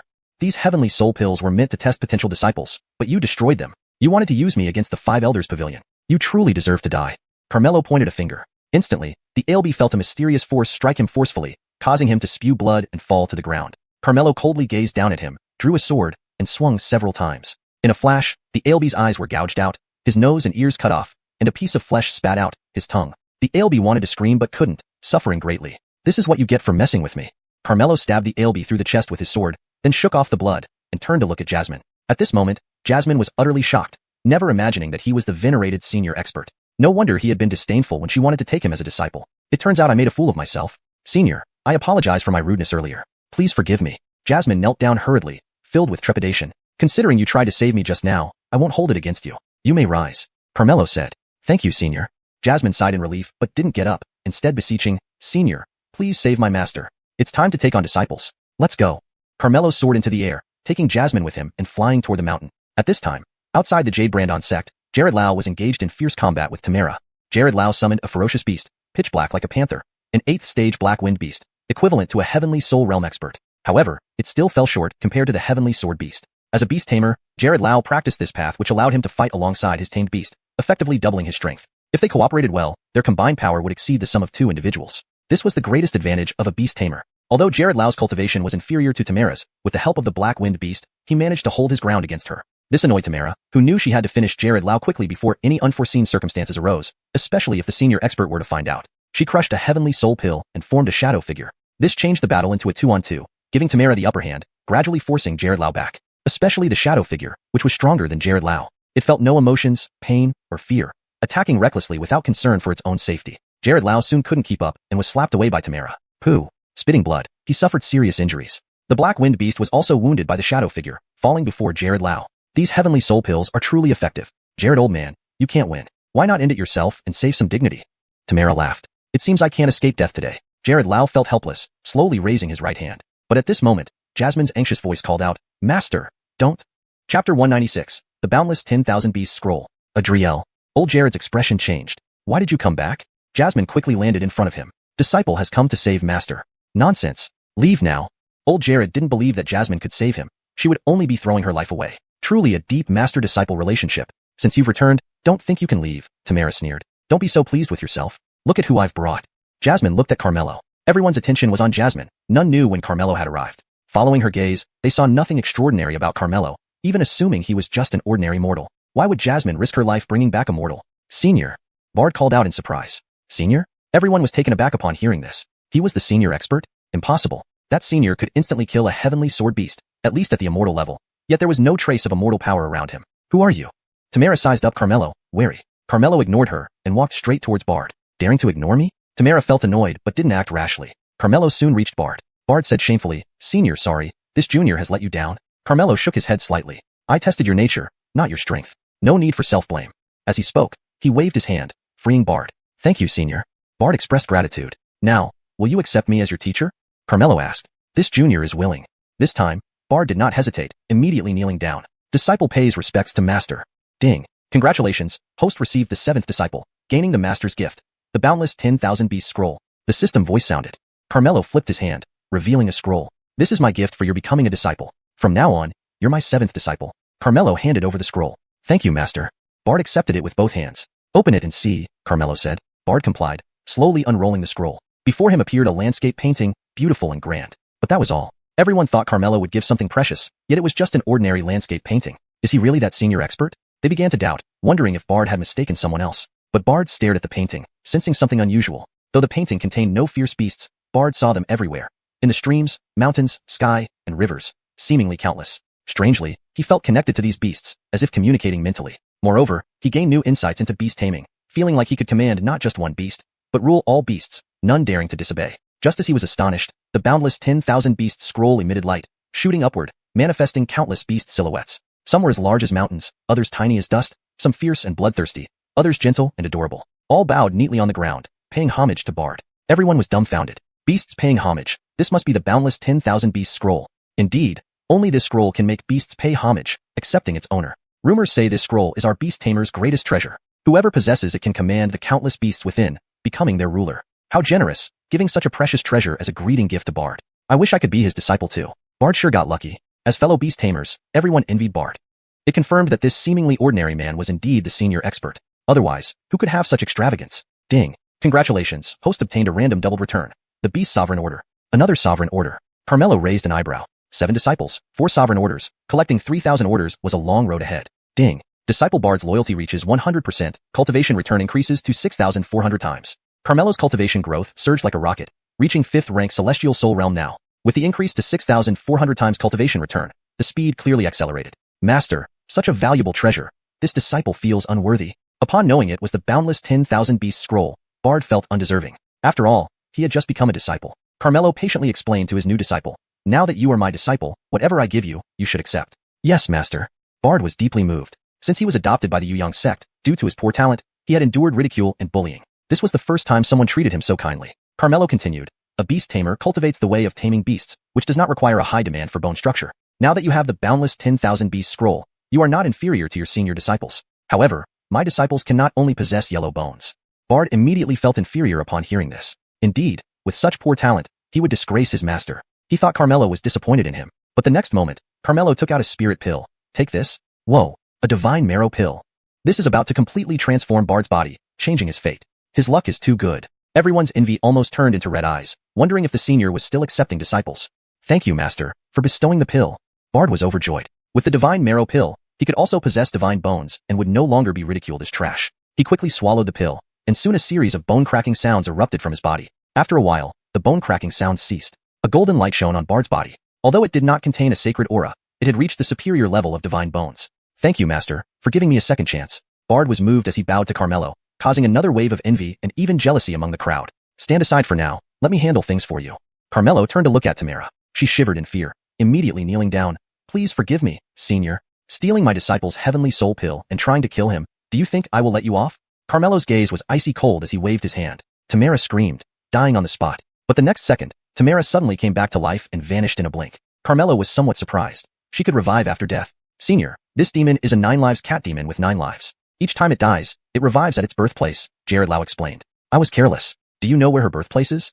Carmelo asked. At the headquarters of the Heavenly Demon Alliance. Take me there. This? Jared Lau hesitated. Chapter 197. Alright, Jerry. Are you unwilling? Carmelo asked. Senior, I know your cultivation is profound, but the Heavenly Demon Alliance has immense power and numerous experts. Their leader, Abdullahi, has already ascended to immortality. If we proceed rashly, it may be. It was very clear what old Jared meant. Carmelo couldn't handle this alone. Avram also expressed his concern. Master, you don't need to put yourself at risk for me. Since nothing has happened to me, let's just forget about it. Do you think I can't deal with them? Disciple doesn't mean that. Avram hurriedly denied it. But Carmelo could tell that's exactly what he thought. He was just too embarrassed to say it. Carmelo wasn't angry. Instead, he chuckled lightly. That you're thinking of me makes me glad, but you don't understand my strength yet. Then, he turned to old Jared again. If you're not going, just give me the address of the Heavenly Demon Alliance. Seeing Carmelo's determination, old Jared had no choice but to tell him the location. Let's go, disciple. Without further ado, Carmelo took Avram and flew away. Master, what should we do? Jasmine asked. It's too dangerous for him to go alone, but this is our opportunity, old Jared pondered aloud. What does master mean? Go back and muster forces to assist him. Jasmine immediately understood her master's intention. If Senior was to confront the Heavenly Demon Alliance, naturally, it would be a favor for their friends at the Five Elders Pavilion. Assisting Senior this time would gain their appreciation, and they could use Senior's help to eliminate the Heavenly Demon Alliance. Even if they couldn't destroy them, they could seriously weaken them. A win-win situation. With this in mind, the Master and Apprentice rushed to the Five Elders Pavilion, leaving the disciples of the Jade Brandon sect staring blankly at each other, unsure of what to do. Heavenly Demon Alliance. This organization was formed by various demon cultivators from the Western Wasteland. Its purpose was to rule the Western Wasteland, making it the top force in the region. The headquarters of this alliance was situated in a blessed land. At that moment, a sudden meow rang out on an altar within the Heavenly Demon Alliance. Brandondonly, a black cat appeared out of thin air, its eyes gleaming with a bloodthirsty light. In an instant, it transformed into a woman. This woman was none other than Tamara, the 9 lives cat demon. Born with 9 lives, she would revive at her place of birth each time she died. Each revival left her weak, and now she sat collapsed on the altar, pale-faced, breathing heavily. Frightening strength, able to instantly kill me. Tamara was inwardly shocked. Only the leader could possess such power. This person's strength might rival the leader's. With the addition of such a powerful enemy, things were looking bleak for the Heavenly Demon Alliance. She must inform the leader immediately. After recovering, Tamara walked briskly out of the altar toward a secret chamber, intending to report to the leader. However, someone blocked her way. Hey, isn't this our great vice leader who, eager to see the leader? Are you feeling needy, requiring the leader's comfort? Her blocker was also a woman, as alluring as Tamara, yet her bewitching eyes were even more captivating, making men unable to resist. This woman was one of the 4 vice leaders of the Heavenly Demon Alliance, Aleka. Seeing her, Tamara scowled. Aleka, be respectful. I need to see the leader for important matters. Step aside. We've been rivals for centuries. What business could you have with the leader? Aleka continued to tease, blocking her path. If you delay this, you won't be able to take responsibility. Move. Tamara raised her voice sharply. What significant matters could you possibly have? It's merely about sending Thousand-Faced Demon Lord to infiltrate the Jade Brandon sect and plotting to kill old Jared. But from your appearance, it seems you didn't succeed, did you? Aleka showed disdain. Can't even accomplish such a small task, and yet you dare to come to the leader. Leave quickly before you embarrass yourself. I'm not explaining to you. One more time, step aside or else. Tamara sternly warned, preparing for a confrontation. Was it just a joke? Now you're really mad. Truly uninspiring. Aleka reluctantly stepped aside. Tamara immediately entered. Once the door closed, Aleka's alluring expression turned serious. Tamara must have failed. Fortunately, old Jared is unharmed. The Heavenly Demon Alliance's actions are growing bolder. Once Abdullahi comes out of seclusion, it will surely pose a threat to the Five Elders Pavilion. No, I can't sit idle. I must send this information so that the Five Elders Pavilion can prepare. Deciding this, Aleka hurriedly left. Seizing the opportunity when no one noticed, she sneaked out of the blessed land. But just as she hadn't flown far, someone blocked her path. It was a burly demon cultivator with a bull's head and explosive muscles, one of the 4 vice leaders of the Heavenly Demon Alliance, Clarence. Aleka, where are you going? His voice was loud, and his huge bull eyes glinted with a cold light. Aleka inwardly cursed her bad luck. Why did she run into this damned brute of a bull? She smiled sweetly and said, it's quite boring inside. I want to go out and catch someone to add some spice. That's perfect. I feel like eating humans too. How about we go together? Would that be proper? What's improper about it? Are you shunning me, old bull? Or do you have another purpose for going out? How could I? What other purpose could I have? Aleka hurriedly denied it. Well, what are you waiting for? Let's go, Clarence said. All right, let's go. With no choice, Aleka had to set off with Clarence. On the way, she kept thinking about how to get rid of this brute. Brandondonly, Clarence shouted, there's a human. Following his gaze, she saw a handsome man walking alone on the road. None other than Carmelo. As for Avram, he had already been arranged a place by Carmelo. The reason Carmelo walked instead of flying was because he had long discovered these 2 demon cultivators using the Imperial Teacher Eye. A fox demon and a bull demon, both at the 10th grade Heavenly Soul Realm. Brandon's high cultivation definitely made them part of the upper echelons of the Heavenly Demon Alliance. Not wanting to alert them prematurely, Carmelo deliberately waited for them here. Brandon ran enough. As soon as Clarence spotted Carmelo, he couldn't wait to fly over. Aleka had no choice but to follow. Luck is on our side today, finding a human so quickly. Clarence licked his lips, already regarding Carmelo as a dish to be enjoyed, and reached out to grab him. Hold it. Aleka hurriedly stopped him. What are you doing? Clarence asked irritably. He looks so handsome. It would be a pity to just eat him like this. Why don't you give him to me? Let me play with him for a few days before we eat him. Aleka feared he wouldn't agree and began to coo seductively. Please, brother bull. That sultry voice made Clarence feel like his bones were melting. You're really a calamity. Fine, fine. You can play with him for a few days, Clarence agreed. I knew brother bull was the best. I'll take him back first, and you can look for something else to eat. Aleka tried to pull Carmelo away, but Clarence replied, forget it, I won't look anymore. I'll go back with you. Aleka couldn't help but frown. Chapter 198. If a single hair of hers is touched, I lose. She had initially planned to take the opportunity to send Clarence away and rescue this mortal, safely escorting him to leave. But unexpectedly, Clarence was like a stubborn plaster that couldn't be shaken off. Deputy Leader Nyo, didn't you say you wanted a hearty meal? Returning empty-handed would be such a letdown, Aleka incited. Who said we're returning empty-handed? Haven't we captured one here? Anyway, you'll get tired of him in a few days. I can wait this short while, Clarence replied. Aleka felt helpless. If she took this person back to the Heavenly Demon Alliance, he was sure to meet an unfortunate end, and there would be nothing she could do to save him. Most importantly, she wouldn't be able to pass on any messages. Earlier, Tamara and the Alby had plotted to kill Anson, and she had wanted to leak the information but found no chance. Now, having managed to come out once, she was under the watchful eye of Clarence again. What should she do? Deputy Leader Brandon, why are you still standing there dazed? Let's go back, Clarence urged. Coming back to her senses, Aleka glanced at Carmelo and suddenly put on a look of disgust. Why do I suddenly find him so repulsive? Perhaps we shouldn't take him back after all. Didn't you just say he was handsome? So soon you've changed your mind? That was then. This is now. My tastes change constantly. Without giving Clarence another chance to speak, Aleka immediately dismissed Carmelo. Looking at you turns my stomach. Get lost. However, Carmelo said, I feel a connection with you. I won't leave. Aleka was speechless. Was this guy crazy? Didn't he see that we were planning to take you back to eat you? I'm trying to save your life, and you don't have an ounce of perception. Ha ha ha. Clarence laughed loudly. Deputy Leader Brandon indeed has great charm. He's attached himself to you. In that case, let's take him back. Now, Aleka couldn't help anymore. It serves you right for coveting this girl's beauty. In the end, they could only take Carmelo back to the Heavenly Demon Alliance. Carmelo kept his eyes straight ahead but had already activated the Emperor Teacher Eye, thoroughly observing the entire situation within the Heavenly Demon Alliance. Soon, he found Tamara. Brandon ran enough. She was a 9 lives cat demon, still not dead. He also noticed that Tamara was currently in a secret room, passionately entangled with a man, just as their intimacy was reaching its climax. This man must be the leader of the Heavenly Demon Alliance, Keenan, one of the 4 divine beasts, the Black Tortoise. They say he had become immortal, but it wasn't true. This fellow's true cultivation level far surpassed that of ordinary immortals. Only, he had suffered severe injuries, retaining barely a tenth of his former strength. Still, under his rule, the Heavenly Demon Alliance tightly suppressed the 5 Elders Pavilion, maintaining its dominance in the Western Wasteland. But Carmelo wasn't afraid. Instead, he smiled. Because through the Emperor Teacher Eye, he identified Keenan's true form as one of the 4 divine beasts, the Black Tortoise. This guy had actually transformed into a human and even established the Heavenly Demon Alliance. Seemed he fared better than Truman and Fremont. At this moment, seeing Carmelo still smiling, Aleka was exasperated. This guy is still so happy at death's door. What's wrong with his brain? Deputy Leader Brandon, what do you plan to do with this boy? Clarence asked meaningfully. Of course, I'll play with him for a couple of days first. But didn't you say he repulsed you? Because he repulses me, I need to have some fun with him. Wish you enjoy yourself. Clarence didn't say anything more and turned to leave. But as he turned, a cold smile crept onto his lips. I wonder if you want to play with him or save him. Aleka brought Carmelo to her room, closed the door, and berated him. Kid, are you stupid? Don't you know being brought back here means being eaten? So you were trying to save me just now? Carmelo asked. You're finally catching on. With such a good appearance but no brains. Thinking about it made Aleka angry. If not for him, she might have been able to shake off Clarence. You're quite kind-hearted, unlike them, Carmelo praised. If you don't want to die, best keep your mouth shut. I'll check outside. Stay here and don't go anywhere. Aleka left the room, deliberately sealing the door. But this presented no challenge to Carmelo. He easily broke the seal, walked out of the room, and headed straight for the secret chamber. At that moment, inside the secret chamber, Tamara lay in the arms of a bald man, blushing, disheveled, and cooed. Leader, that person cost me my life. You must help me seek justice. This bald man was tall and imposing, precisely the leader of the Heavenly Demon Alliance, Keenan, who was also one of the 4 divine beasts, the Black Tortoise. He pinched Tamara's chin and chuckled. Don't worry, you've been so obedient. I'll definitely help you settle this score. You're the best leader. Tamara giggled, but then worriedly said, this person is highly cultivated. Not only can he produce over a dozen heavenly soul pills, but he also possesses the 10,000 lifespan map. I estimate there are quite a few treasures on him. He might be difficult to handle. Keenan replied with disdain. In this Western wasteland, no one can do anything to me. No matter how many treasures he has, it would be easy for me to kill him.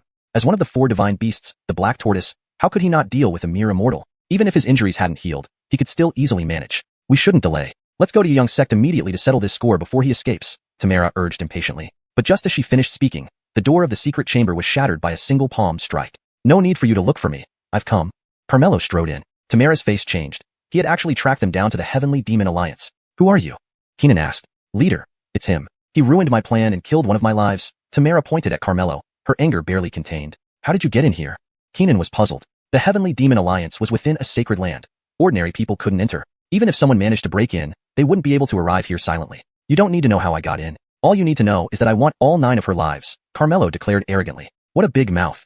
A wave of divine power erupted from Keenan, sweeping towards Carmelo. His divine-level aura was terrifying. Even an ordinary immortal would find it hard to withstand. Keenan expected Carmelo to bow down before him. But unexpectedly, Carmelo remained completely unscathed in the face of Keenan's overwhelming divine aura. How is this possible? Keenan's face turned pale instantly. Being unaffected by his divine aura meant only one thing.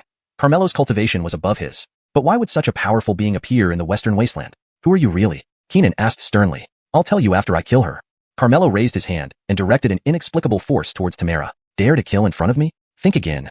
Keenan immediately blocked the attack. Without using any special techniques, his muscles swelled up, intending to use his body as a shield. Among the 4 divine beasts, the Black Tortoise had the strongest defense. Even if Carmelo's cultivation was higher, no matter how fierce his attack was, it wouldn't easily break through his defense. But indeed, Keenan felt nothing, not even a hint of pain, as if he hadn't been hit at all. Keenan couldn't help but mock. I thought you were something. That's all you've got? If you can touch a single hair of hers under my watch, I concede. But just as he finished speaking, a scream rang out from behind him. Chapter 199. He is my master. Keenan was taken aback by the words and abruptly turned around. He saw Tamara's face twist in agony, and soon she vanished both physically and spiritually. Shocked, Keenan exclaimed, how did you do that? Just like that. Keenan frowned deeply. This person could not only disregard his divine aura, but also instantly kill Tamara right before him. Truly formidable. Even at his peak, he might not have been a match for this man, let alone now with injuries. However, as one of the 4 divine beasts, Keenan had his pride. Knowing he couldn't win wouldn't make him retreat. Thus, he clenched his fists, preparing to fight. But as soon as he raised his hand, he felt something amiss.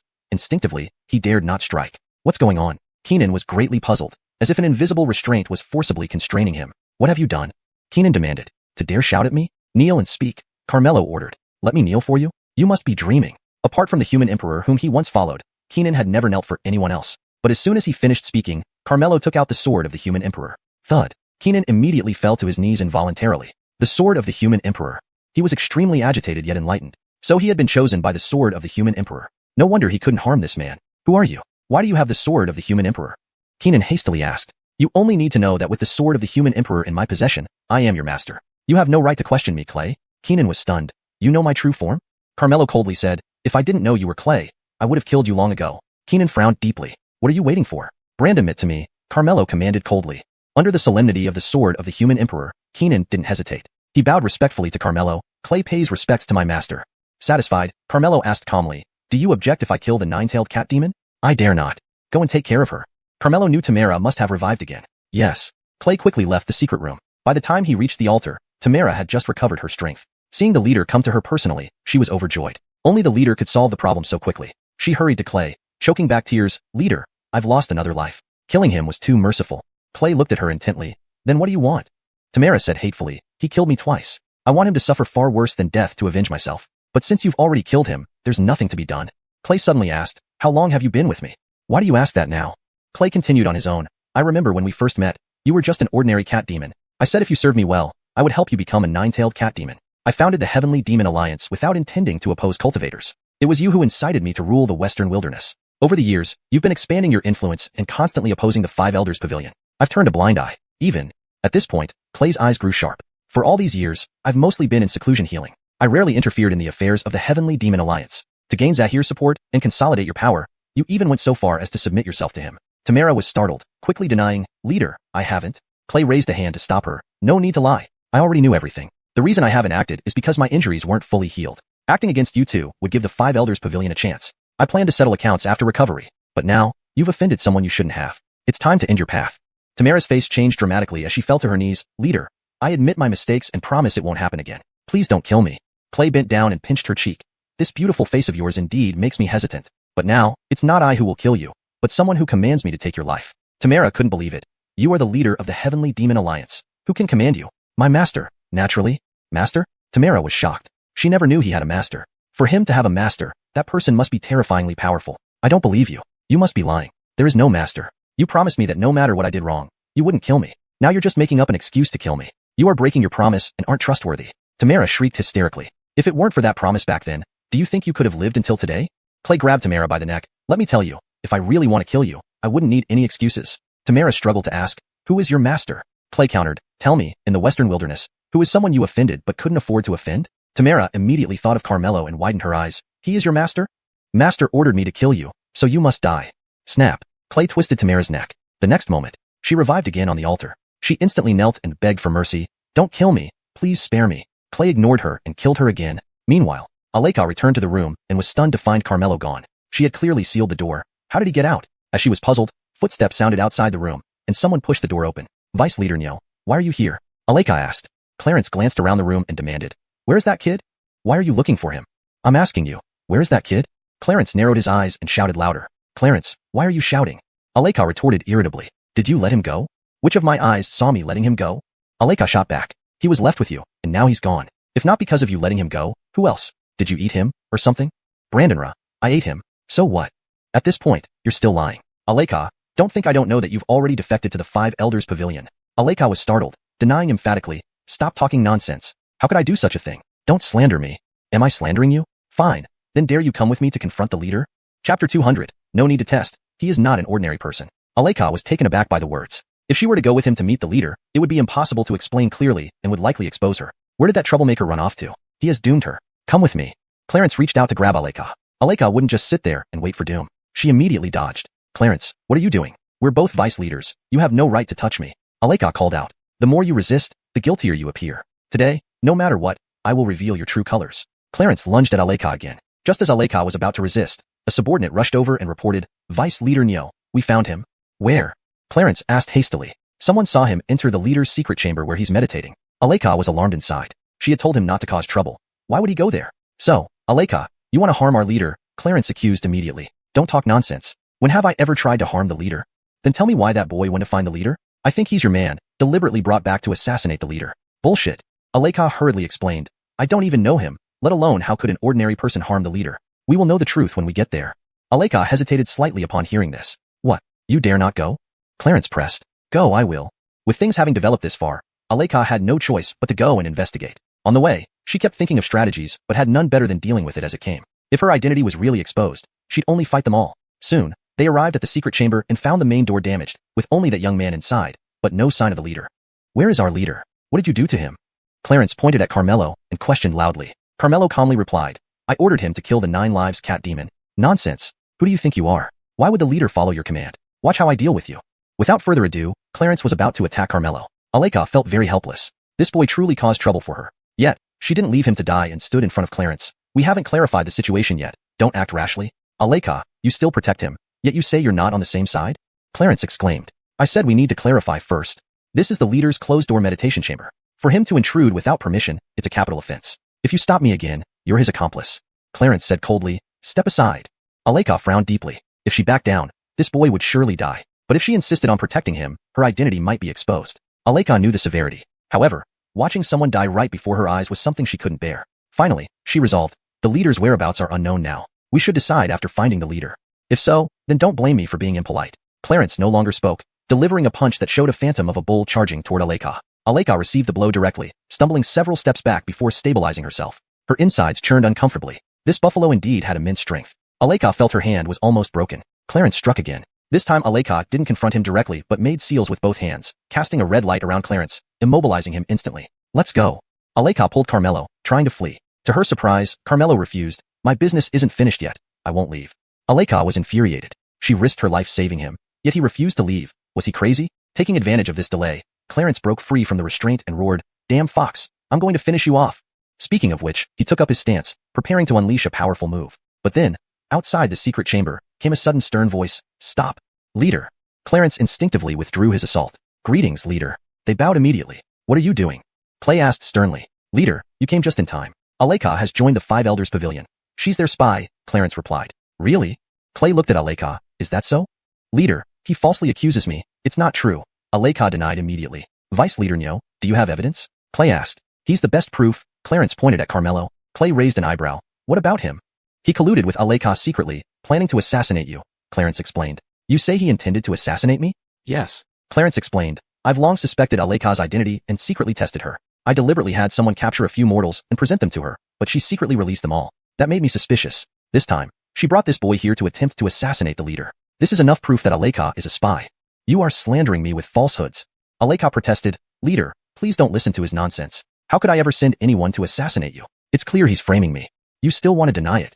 Clarence roared. You keep saying he intends to assassinate the leader, but I ask you, how can a mere mortal kill the leader?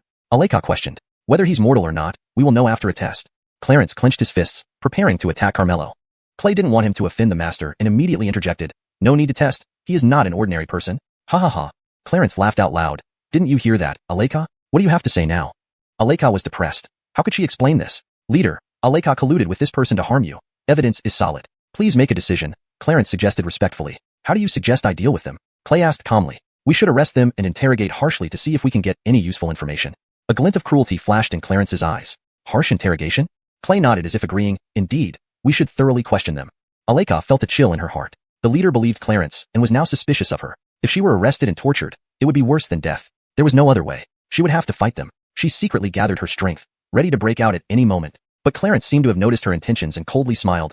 Aleka, don't even think about escaping. You can't escape from the leader. It's best to surrender quietly.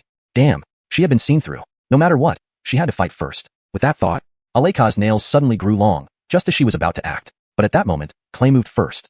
Chapter 201 The End of Time Naming. Aleka thought the Alliance leader was going to take action against her, and she was instantly alarmed. But in the next second, Clay rushed towards Clarence, grabbing him by the neck. Aleka was stunned. Wasn't he supposed to grab her? Why did he grab Clarence? Alliance leader, what do you mean by this?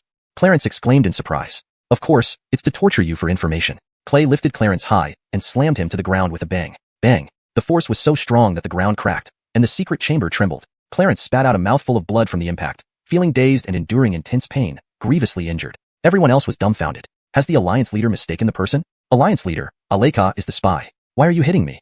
Clarence asked, bearing the pain, filled with depression. Do you want to know why? Clay let go of him and waved his hand. A black cat's corpse landed in front of Clarence. Tamara. Clarence's face changed, sensing impending disaster. Yet he still tried to appear calm and asked confusedly, Alliance leader, wasn't deputy leader who undercover in Yu Yang sect? Why is she dead? I killed her. Clay replied coldly. Clarence felt a chill. What did deputy leader who do wrong? Why would the Alliance leader kill her? Don't you know? Clay retorted. How would I know? Clarence replied nervously. Don't you know? Let me give you a hint. Clay stomped hard on Clarence's groin, causing him to scream in agony. The subordinates were left with goosebumps. Deputy leader Nyo might never be able to perform his duties again. Do you remember now? Clay asked in a cold voice. This time, Clarence dared not pretend anymore and confessed, Alliance leader, please forgive me. It was Tamara who seduced me. I couldn't resist and made a mistake. I know I was wrong. Please spare me considering my years of loyal service. A slut like Tamara, I didn't care much for her. I even thought about accommodating you too. Unfortunately, you've committed a capital offense just now. I didn't falsely accuse Aleka. She really had issues. Clarence said, wait your doll. I've known Aleka's identity all along, but chose not to expose her. Upon hearing this, Aleka was shocked. The Alliance leader knew all along. But why did he leave her alone? Alliance leader, do you think I meddled too much? But even so, it doesn't warrant death. I acted for the good of time naming. Clarence argued. Did I say it was because of her? Clay scoffed. Clarence couldn't understand. If not because of her, then who? To everyone's surprise, Clay turned and knelt before Carmelo. Master, Tamara is dead, and Clarence has offended you. How should he be dealt with? Everyone was stunned. The Alliance leader actually knelt before him and called him master? This was unimaginable. The Alliance leader is a celestial being, not an ordinary one. Who could this person be, to have him as their servant? Carmelo glanced at the black cat's corpse, then looked at Clarence on the ground, saying indifferently, kill him. He wouldn't show mercy. Those who offend him will surely be killed. Master, I was wrong. Clarence endured the pain, kneeling and repeatedly kowtowing. You aren't worthy of calling him master. Clay's gaze turned cold as he struck Clarence on the top of his head. Clarence's brain splattered as he fell to the ground, dead. Carmelo shifted his gaze to Aleka. Tell me, why did you join Wuxia despite being a fox demon? Aleka glared at Clay, saying hatefully, ask him. Are you referring to the extermination of your Blue Fox clan? Clay asked. You remember. My Blue Fox clan has always been peaceful, staying out of conflicts, just wanting to live our lives. Yet to strengthen time naming, you recruited demons far and wide. When my clan refused to fight for you, you wiped them all out. This revenge must be taken. Aleka grew increasingly angry, envisioning the bodies of her clansmen, her eyes turning red. So you infiltrated me and secretly collaborated with Wuxia. That's right. With limited strength, I could only rely on Wuxia. Now that everything was revealed, Aleka admitted it frankly. But do you know why I didn't act even when I knew you joined them? Clay asked. This was also something Aleka couldn't understand. If I say the Blue Fox clan wasn't destroyed by me, what would you say? Who else could it be besides you?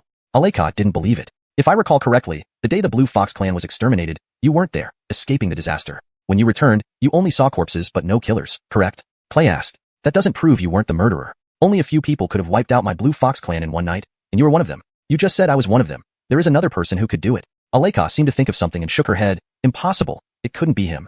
Then why do you insist it was me? He told me so. Do you believe him just because he said so? He had deep ties with my clan, so I naturally believed him. Clay shook his head. You're too naive. What do you mean by that? Just as Aleka asked this question, one of the subordinates rushed over in a panic. Alliance leader, something bad has happened. What's going on? Clay asked. We just received news that a mysterious expert is heading towards our time naming. It said he is an immortal. Wuxia has also gathered all their forces and plans to team up with this immortal to launch a final battle against us. All the demons were alarmed. When did the Western Wasteland gain another immortal? If Wuxia gets help from this person, our time naming might be? They couldn't help but worry. The reason time naming could suppress Wuxia was because the Alliance leader's strength surpassed that of the senior elder of Wuxia, who was also an immortal. Now with another immortal appearing and joining forces, things would be difficult. Aleka naturally thought of this and sneered. Keenan, your time naming's end is coming. Clay calmly replied. Nothing will happen to time naming. Don't pretend. I knew long ago that you've been healing your injuries in seclusion these past years. Even if you were strong, can you defeat two immortals working together? Aleka hummed. Do you know who that immortal is? Whoever he is, he's here to deal with your time naming. Once he arrives and joins forces with Wuxia, the fall of time naming is imminent. The demon's heart sank upon hearing this. One subordinate suggested, Alliance leader, this time we might not be able to hold out. As the saying goes, while the green hills remain, there won't be a shortage of firewood. Please leave first, and when you recover, come back for them. Yes, Alliance leader. While they haven't arrived, you should leave quickly. We'll buy you time by holding them off. All the subordinates advised. Clay glared at them and shouted, escape? Why would I fear them? But you're still injured, and they have an extra immortal on their side. A wise man doesn't fight a losing battle, the subordinate urged again. Who said that a mortal will help them? Clay countered. Chapter 202A test will reveal. The group of demons were taken aback by this statement. Immediately, one of the subordinates asked, Almighty leader, what do you mean by that? Isn't he here for us? He is here for us, but not as an enemy. Aleka sneered coldly. Stop deluding yourself. I received word long ago. That senior came here for the Heavenly Demon Alliance. It was Tamara who offended that senior at the Yu sect, and so he is settling accounts with you. Otherwise, why would the 5 Elders Pavilion send all their forces? You know quite a lot, Clay remarked. In order to take revenge, I naturally had to investigate anything that could harm the Heavenly Demon Alliance. Then why didn't you find out who this person is? Aleka harumphed. That senior is enigmatic and unpredictable. It's not that easy to get information on him. I just need to know he's here to cause trouble for the Heavenly Demon Alliance. Clay glanced at Carmelo. Then you'll be disappointed. He won't trouble me. Perhaps he might even help me. Not possible. Aleka refused to believe. Even the subordinates found their leader's words implausible. Clearly, the man had come to settle scores. How could he possibly assist them? If you don't believe it, ask him. Clay pointed to Carmelo. Why ask him?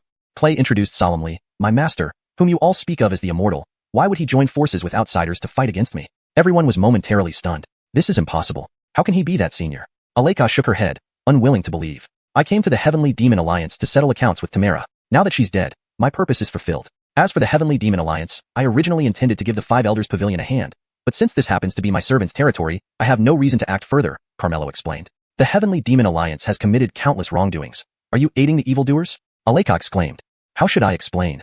Carmelo looked towards Clay. Master, let me tell you this. In the past in West Desolation, demon cultivators were oppressed by human cultivators and barely managed to survive. When I founded the Heavenly Demon Alliance, my intention was to unite demon cultivators and provide them a place to live. However, due to my injuries, I entrusted its management to Tamara. Her ambition to rule over West Desolation caused today's situation. Please enlighten yourself, Master, Clay said. You lie. This is all your one-sided account. Aleka did not believe him. What was the condition of West Desolation back then? You should be well aware. If I hadn't founded the Heavenly Demon Alliance, demon cultivators in West Desolation would likely have been exterminated long ago, Clay countered. Leader speaks the truth. Without Leader, we wouldn't have survived until now. They criticize us as cruel, yet they aren't any better themselves. To achieve their goals, they resort to any means necessary and maybe even more ruthless than us. People have good and evil, so do demons. The Heavenly Demon Alliance only sought to survive when it was first established. It changed after Tamara took charge. Yes, it's all Tamara's fault, and not Leader's doing. All the demons stood up to defend Clay, showing immense gratitude and respect towards him. Aleka did not refute, because it was indeed the truth. But thinking about the annihilation of her clan, she still harbored resentment. Even if that's true, it doesn't justify you wiping out our Green Fox clan. You say I wiped out your Green Fox clan, but did you ever hear of me wiping out any other clan? Why did I choose only your Green Fox clan? Clay retorted. How would I know what you planned? Let me ask you again, knowing your identity and intentions, why didn't I eliminate you entirely and even promoted you to deputy leader? What would you have done? Aleka frowned. If it were her, she certainly wouldn't leave an enemy by her side. Clay continued. Because I'm not the murderer, there's no reason for me to kill you or wish to preserve some lineage of your Green Fox clan. If I were truly the murderer, would I go through so much trouble explaining myself to you? Wouldn't killing you be the easiest solution to ensure no future threats? Then who do you say is the real murderer? Aleka asked. Who else could benefit most from wiping out your Green Fox clan, but leaving you alive to be blinded by hate? Clay asked in return. Aleka immediately thought of someone, shaking her head repeatedly. It's not possible. Not him. You're lying. You already have your answer. Accept reality. No, this can't be true. It can't be. Aleka couldn't accept this, mumbling nonstop. Is the murderer you mentioned associated with the 5 Elders Pavilion? Carmelo couldn't help but ask. Yes, Master. Who? Grand Senior, Victor. Aleka immediately said, he wouldn't do that. Whether he did it or not, a test will reveal the truth. Aleka fell silent. Meanwhile, a large group of people were approaching the Heavenly Demon Alliance, brimming with hostility. The number was so great that from a distance, they appeared as a dark, oppressive mass, like a moving cloud of darkness, numbering at least 100,000. This time, the 5 Elders Pavilion had truly emptied their nest to destroy the Heavenly Demon Alliance. Leading them was a man with a face like carved jade, exuding righteousness and an aura of immortal might, with an extraordinary demeanor. This person was Victor, the Grand Elder of the 5 Elders Pavilion. Beside him were the other 4 elders, including Anson. As they were about to reach the Heavenly Demon Alliance, a figure suddenly flew towards them in a panic. It's a demon cultivator. Everyone be on your guard. Everyone immediately became alert. But Victor waved his hand. No need to worry. It's one of us. It was Aleka who had arrived. At this moment, her face was pale, blood dripped from the corner of her mouth, and she was covered in wounds, looking extremely disheveled and near death. You're injured. Victor quickly approached her. Grand Elder, there has been a major change at the Heavenly Demon Alliance. Aleka was very weak, struggling to speak. Take your time. What happened at the Heavenly Demon Alliance? Victor asked. There is an immortal who killed his way into the Heavenly Demon Alliance, slaying Tamara and Clarence. Even I was severely wounded and barely managed to escape. Anson immediately guessed, it's that senior. What's the situation at the Heavenly Demon Alliance now? What about Keenan? Victor hurriedly asked. The Heavenly Demon Alliance suffered heavy losses. When I escaped, Keenan was already gravely injured. He may not survive. Upon hearing this, everyone was greatly relieved. Grand Elder, we shouldn't delay. Let's go and help that senior, said one of the tall, thin old men eagerly. He was Fitz, one of the 5 elders. Victor naturally thought the same, preparing to order full speed ahead when Aleka stopped him. Grand Elder, I'm on my last legs. Only you can save me now. Please help me first. Victor raised an eyebrow, nodding. All right, I'll save you. Hearing this, Aleka secretly sighed in relief. I knew Grand Elder wouldn't be someone like that. But the next moment, Victor suddenly stabbed a sword through Aleka's heart. Chapter 203, just because of his ambition. Great Elder, you? Aleka's expression was one of shock and disbelief. The people from the 5 Elders Pavilion were also taken aback by Victor's actions. Why? Aleka stared intently at Victor. Victor did not respond, but immediately drew his sword. Aleka felt an overwhelming sorrow. It turned out that what the leader had said was true. She had been too naive. Then, with a flip of her eyes, she fell down. Pia, seeing this, could not help but say, Great Elder, isn't she one of us? Why do you want to kill her? Victor sheathed his sword and casually replied, she can't be saved. It might as well give her a quick death. If Great Elder were to act, there would still be a chance to save her. To save her would waste time. What if we missed the best opportunity to eliminate the Celestial Demon Alliance? But, Pia wanted to say more but was interrupted by Gervais. Are you questioning Great Elder? I just think that since she is one of us, we can't just watch her die without helping. She's just a demon cultivator. You really took her as one of us. Dead is dead. So what's the big deal? Gervais said indifferently. How can you say that? A demon cultivator's life is also a life. Besides, she was working for us. Isn't this no different from slaughtering a donkey after it has done its work? Pia rebutted. Outrageous. Gervais raised his voice in rebuke. Who do you think you are to speak like this? Pia was about to speak when Jared Lausching stopped her. Enough. Stop talking. Pia had to shut her mouth, but she was deeply dissatisfied with Great Elder's actions, thinking he was being too unrighteous. Proceed at full speed. Victor ignored Pia and immediately led everyone to accelerate their journey. But Pia remained where she was. Adriel, why aren't you moving? Jared Lausching asked, staying behind. Master, must we and the demon cultivators really be enemies until death? Pia asked. Some things are beyond our control. So Master doesn't agree with Great Elder's methods either? Don't talk nonsense. Jared Lausching hurriedly reprimanded. Then he softened his tone and consoled her. Don't overthink it. Let's go. But Pia looked down below. Master, you go ahead. I'll follow shortly. Without waiting for Jared Lausching's consent, she flew down on her own. Jared Lausching understood what she intended to do. This disciple was good in every way except for being too kind-hearted. In the world of cultivators, kindness could sometimes be fatal. However, Jared Lausching did not stop her and followed the main group. Pia landed in a valley, intending to check if Aleka was still alive, but found no trace of her. She clearly fell here, so where did she go? Puzzled, Pia searched around and eventually found some blood-stained fox fur. She instantly understood and exclaimed, it's a clone. Meanwhile, inside the secret chamber of the Celestial Demon Alliance, Aleka sat cross-legged with her eyes closed, forming seals with her hands. As Clay had instructed, she used her fox fur to create a clone under Clay's assistance to test Victor. Brandondonly, tears streamed down her face. She then opened her eyes. How did it go? Clay asked. Aleka knelt before him, ashamed. Leader, I apologize for doubting you. He indeed is heartless and unrighteous. Get up. Recognizing his true character now is not too late. Aleka stood up, gritting her teeth and said, he deceived me so thoroughly. I will surely avenge my Blue Fox clan. It's also time to settle accounts with him. Coldness flashed in Clay's eyes. Do you have confidence? Aleka asked. If I were fully recovered, dealing with him would be effortless. Unfortunately, I only retain a fraction of my power now. Killing him would be difficult. Saying this, he glanced at Carmelo. Do you wish for me to act? Carmelo immediately understood his meaning. Master, that man is hypocritical, a pretender. Before I founded the Celestial Demon Alliance, demon cultivators were persecuted because of him, Clay explained. Why did he do that? Carmelo asked. He was repairing a treasure, Clay replied. What treasure? An ancient divine artifact, the Demon Refining Banner. You said what? Aleka was startled. He has the Demon Refining Banner? Carmelo's brow also furrowed. This Demon Refining Banner was an ancient divine artifact more powerful than even immortal weapons, and also the greatest treasure of the demon race. With the Demon Refining Banner, all demons would submit. Therefore, whoever obtains the Demon Refining Banner can rule the demon race. In ancient times, the demon race was unprecedentedly united and at its peak. The reason for this was that the Demon Emperor back then possessed the Demon Refining Banner. Humanity was insignificant compared to the demon race, until the Human Emperor appeared, leading humanity into battle against the demons. In the end, he used the sword of the Human Emperor to destroy the Demon Refining Banner and slay the Demon Emperor. Since then, the demon race declined, and now it is scattered, no longer the powerful force it once was. A nostalgic look involuntarily appeared on Clay's face. As one of the 4 divine beasts of ancient times, he had personally participated in that battle, which still vividly remained in his mind. The Demon Refining Banner is not the greatest treasure of the demon race? Why is it in his hands? And why would he, a human cultivator, repair it? Aleka asked, puzzled. This isn't hard to understand. It's to rule over the demon race. Because of his ambition, cultivators and demon cultivators have been pitted against each other, causing countless deaths and involving my Blue Fox clan. How hateful. Aleka was extremely angry. If he repairs the demon refining banner, even if I recover from my injuries, I won't be able to do anything about him. Only the sword of the human emperor can counter the demon refining banner, Clay said. But the sword of the human emperor has long disappeared. We absolutely cannot let him succeed, Aleka replied with a grave expression. At this moment, another subordinate ran over to report, Leader, the 5 Elders Pavilion has already attacked. They are now outside the door shouting, and Deputy Leader Xiang Feng has gone to meet them. They came pretty fast, Clay snorted but didn't seem worried at all. Let's go, shall we, and meet this great elder.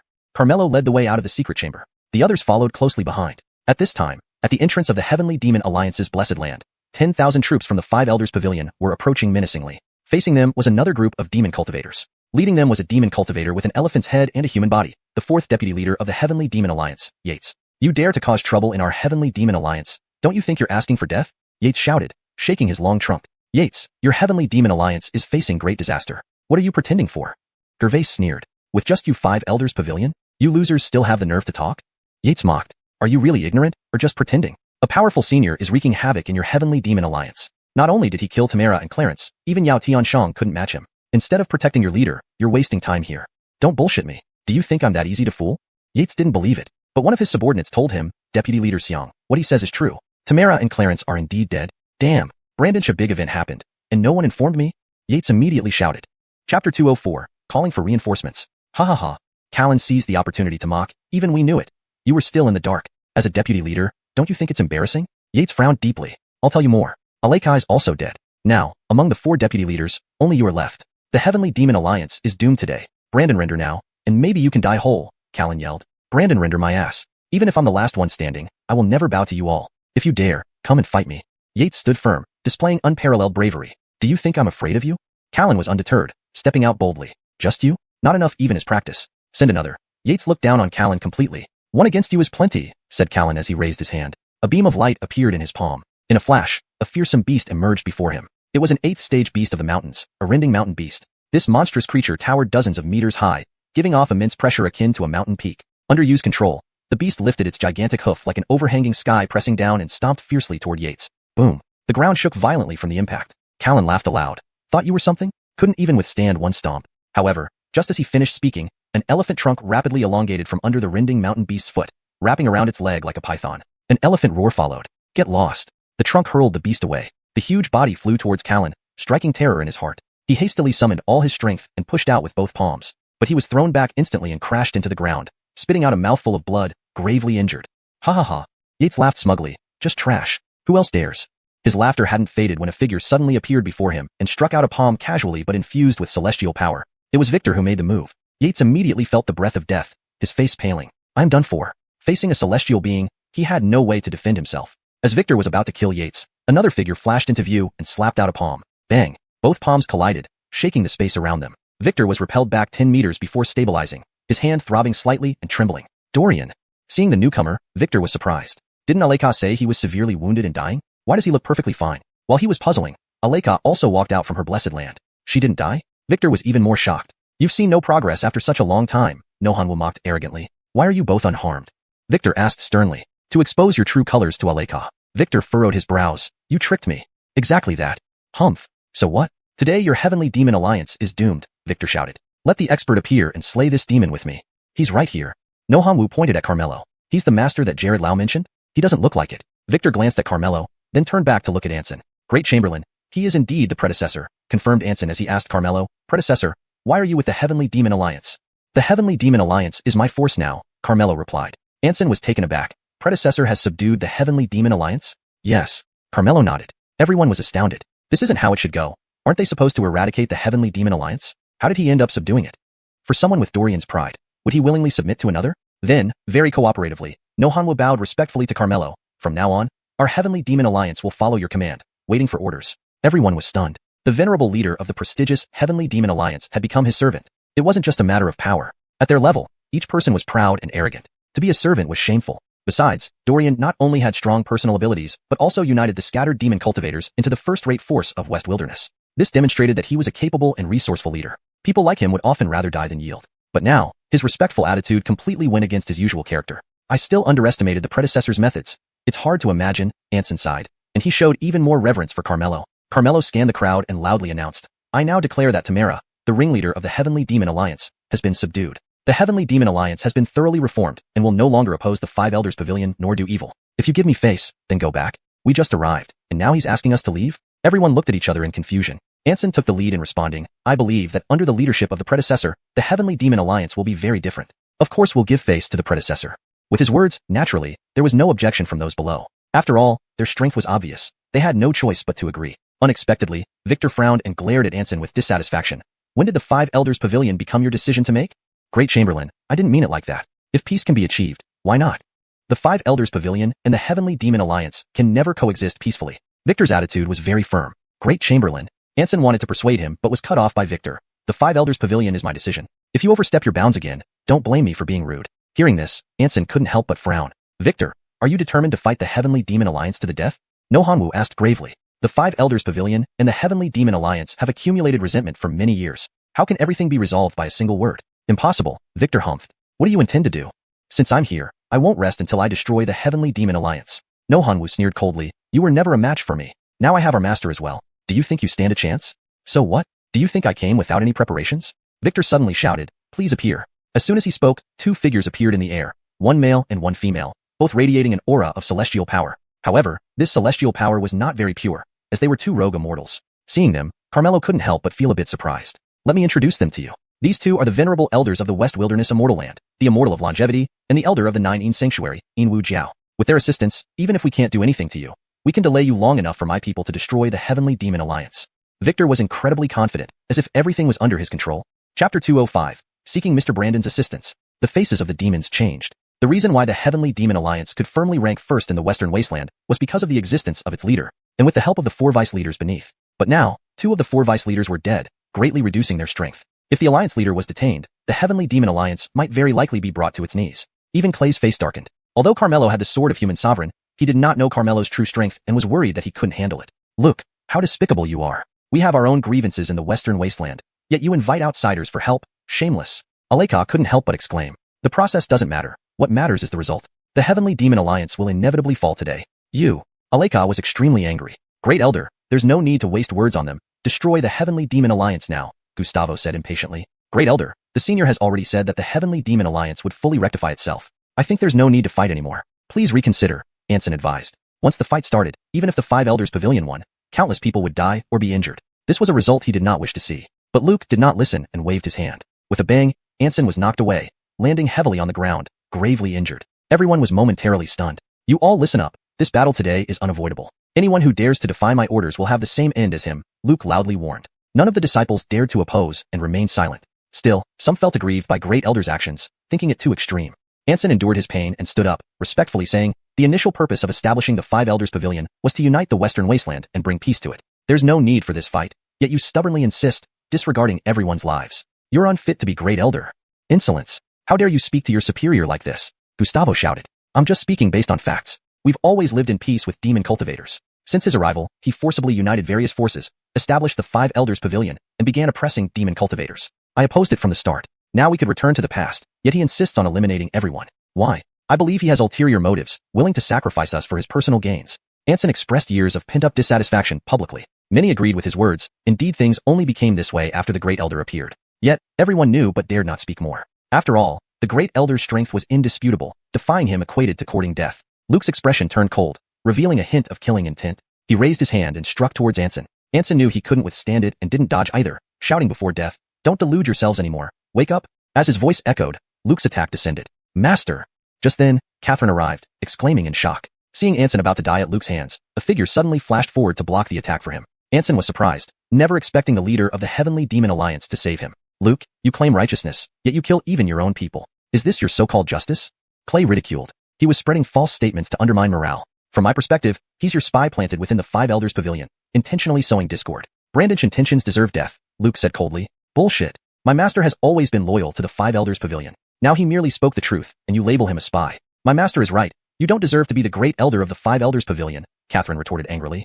Moreover, she tried to persuade others in the Five Elders Pavilion. "You've seen this. If someone like him rules the Western Wasteland, will we still have good days ahead? Wake up and stop helping him commit evil." This time, finally someone was convinced, stepping forward and saying, "I've always admired Anson's character. I agree with him. I withdraw from this fight."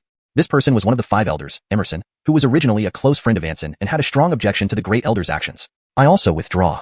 Another elder voiced his stance, also one of the 5 elders, Elder Chun. Now, 3 out of the 5 elders withdrew. With their prestige in the 5 elders' pavilion and dissatisfaction towards the great elder, many quickly followed suit, supporting them. The 5 elders' pavilion was immediately divided into 2 factions, supporters and opposers. Only Gustavo supported the great elder, angrily pointing at them, "You traitors! You shut up. With your strength and qualifications, you're not even fit to be on the same level as us. You are just a dog by Victor's side. Don't yell at me. You." Gustavo was infuriated. Victor's face also turned ugly. However, he did not care. If these traitors wanted to leave, let them go. His demon refining banner was about to be repaired. Once successful, he would become the master of all demons, ruling over all demon cultivators in the 4 seas and 8 desolates. A mere 5 elders pavilion was nothing worth mentioning. So Victor did not stop them but instead looked at Ben and Yin Wujuan. "I apologize for this situation." After arriving, the 2 immediately noticed Carmelo. However, they did not approach to acknowledge him. Ben chuckled. "It seems that your western wasteland needs some serious done. As long as the 2 of you can lend me a hand, I will not only fulfill the conditions previously promised, but also give 1 more tenth of the western wasteland." Ben's eyes lit up. "Are you really willing to give up 3/10 of the western wasteland?" "Of course, but as you can see, these people do not submit to me. To take down Heavenly Demon Alliance, we might not have enough manpower with just what we have now. I heard there appeared a divine land in the southern wasteland, obtained by a Mr. Brandon. He is now the top figure in your southern wasteland. I've always wanted to make friends with him. Could you 2 ask for his help? There will surely be substantial rewards after the matter." Ben and Yin Wujuan exchanged a glance, nearly laughing out loud. But upon hearing Victor's words, the Heavenly Demon Alliance felt their hearts tighten. They had also heard news from the southern wasteland, knowing that this Mr. Brandon who got the divine land was a powerful celestial being level big shot. If Victor could get this person's help, even if Clay returned to its peak, it might not stand a chance against him. 2 seniors, if he can agree to your terms, our Heavenly Demon Alliance can also agree, even giving more. We have no other demands. We only hope the 2 seniors will not interfere in matters of the Western Wasteland. We will be eternally grateful." Aleka hastily clasped her hands and pleaded, determined not to let Victor succeed. Chapter 206, Going Berserk. Victor hummed, "They are invited by me. How could they listen to you?" Aleka immediately added, "Seniors, you don't understand. He deliberately suppresses us cultivators of demons because he has the demon refining banner in his hand. This banner is already destroyed and needs countless lives of demon cultivators to repair. You must not cooperate with him. Otherwise, our demon cultivators will fall into endless calamity. Given his character, once the demon refining banner is repaired, he will surely turn on those who helped him." When these words came out, everyone was incredibly surprised. No wonder Victor had been trying to suppress demon cultivators all these years. It turned out it was to repair the demon refining banner and rule the demon race. "You shut up." Victor, exposed publicly, wished he could tear Aleka's mouth apart. "You won't let me speak, but I insist on speaking." Aleka pointed at Victor and said to the people from Wu Lao Pavilion, "Back then, he wiped out my Blue Fox clan and framed it on our alliance leader. I was deceived by him and helped him spy within the Heavenly Demon Alliance. Fortunately, the leader is magnanimous and did not blame me. Instead, she helped me to test out his true nature. As you saw earlier, once I lost my usefulness, he turned his back and killed me. Brandon's a selfish, hypocritical, and merciless person. How can you still follow him?" By revealing Victor's actions publicly, the scene immediately turned chaotic. Increasingly more people grew discontent with him. Those who were wavering before finally decided not to follow him anymore. Some realized Victor's true nature and sneered at him. In the end, only a small number of people remained loyal to him, leaving him utterly deserted. "You bastards, daring to betray the senior minister, don't regret it." Fitz stood firmly on Victor's side, angrily scolding those who left. "His true face has been revealed, yet you remain deluded, truly a bunch of birds of a feather." Jasmine humphed. "Senior minister, what should we do now?"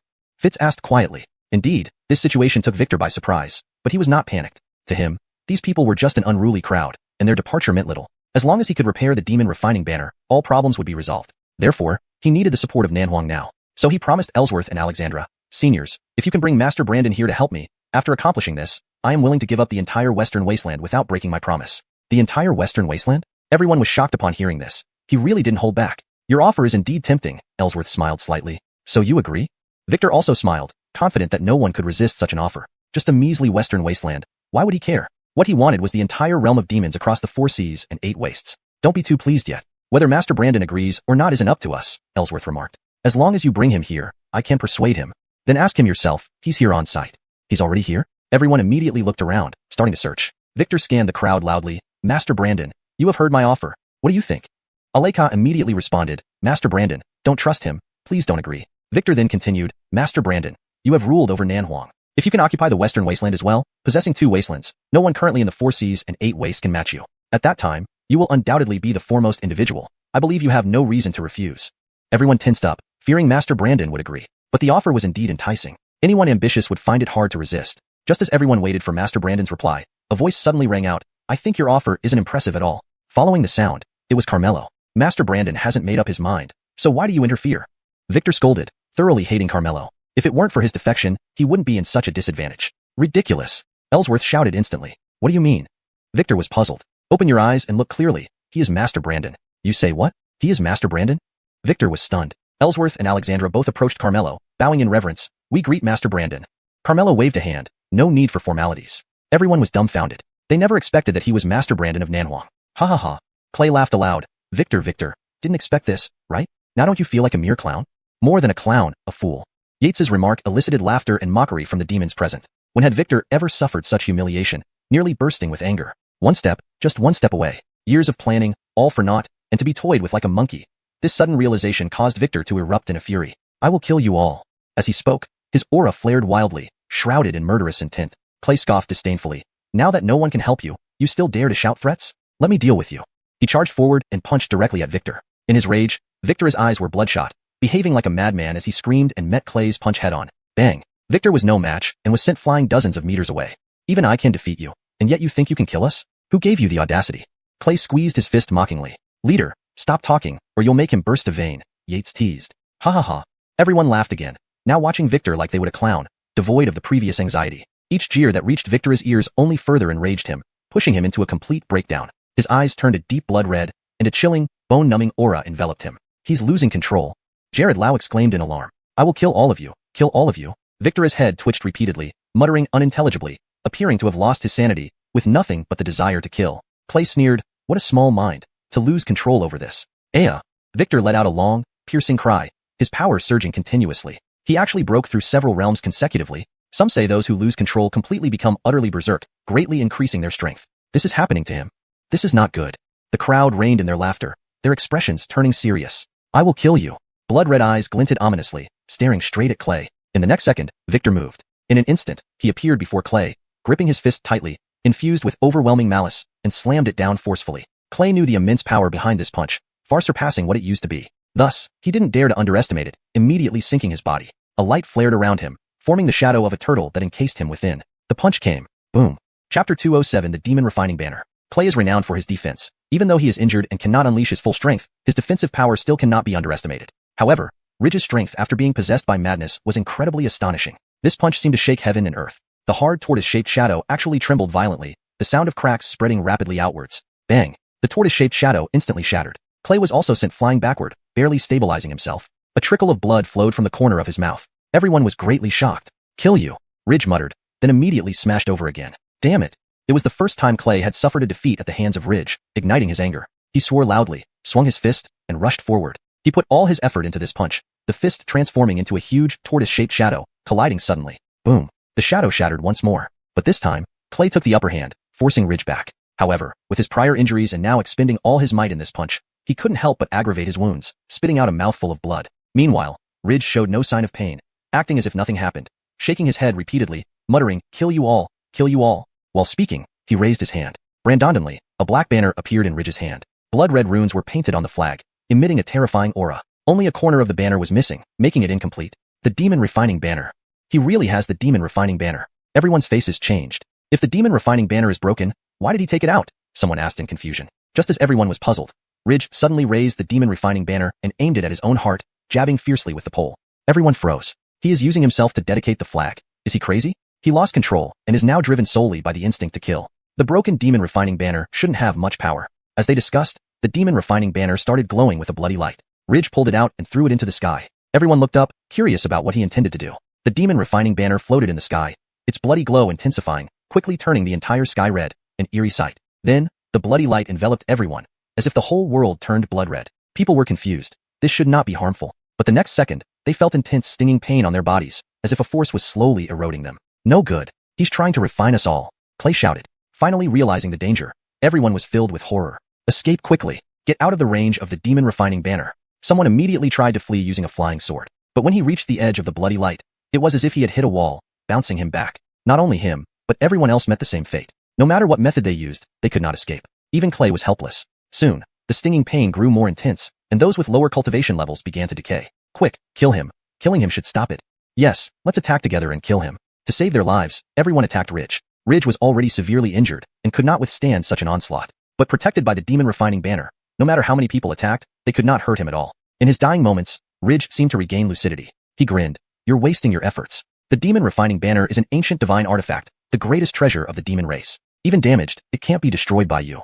You are committing excessive killings and will incur heavenly punishment. Stop it quickly, Anson warned. I'm sacrificing my life to activate the demon refining banner. I wouldn't live long anyway. Before I die, dragging you all down will make my death worthwhile. Ha ha ha. Ridge threw back his head, laughing wildly, appearing insane. You lunatic, Anson scolded. It was you who forced me. If you want me dead, then we'll all die together. Ridge snarled. Great senior, I have always supported you. You can't kill me too. Let me out first, Gustavo pleaded. Once the demon refining banner is activated, no one can leave unless everyone here is refined, Ridge said coolly. But I don't want to die. There must be a way out, Gustavo persisted. There is indeed another way. What is it? Gustavo hurriedly asked. Ridge's lips curled into a mocking smile. This demon refining banner was initially destroyed by the Emperor's sword. Only this sword can stop it. Upon hearing this, everyone fell silent in despair. The Emperor's sword was a specialized sword belonging to the human emperor in ancient times. Ever since the last human emperor perished, the Emperor's sword also vanished without a trace. This solution was as good as none. Great senior, we don't have any Emperor's sword. Think of another way, Gustavo pleaded again. Other than this, there is no other method. You all can just wait to be refined and accompany me in death. Gustavo's heart sank to the bottom. Everyone else also felt hopeless. But Clay snorted, don't get too excited yet. We do have the Emperor's sword. Upon hearing this, everyone froze in surprise. You're fooling who? The Emperor's sword has been lost for ages. How could you possibly have it? Ridge said disbelievingly. Well, you're going to be disappointed. The Emperor's sword is with my master. Clay glanced at Carmelo. Everyone also shifted their gazes toward him. It's impossible. Only the human emperor can use the Emperor's sword. Since the human emperor no longer exists, how could he have the Emperor's sword? Ridge still didn't believe it. Not just him. Most people present found it hard to believe. Mr. Brandon may be powerful, but he was not the human emperor. So how could he have the Emperor's sword? Master, take out the Emperor's sword and show them, Clay suggested. Carmelo raised his hand, and suddenly, a sheathed sword appeared before everyone's eyes, looking extremely exquisite. Is this the Emperor's sword? This is clearly just an ordinary sword. Everyone was speechless. At such a critical moment, how could one still joke around like this? Haha, you call this the Emperor's sword?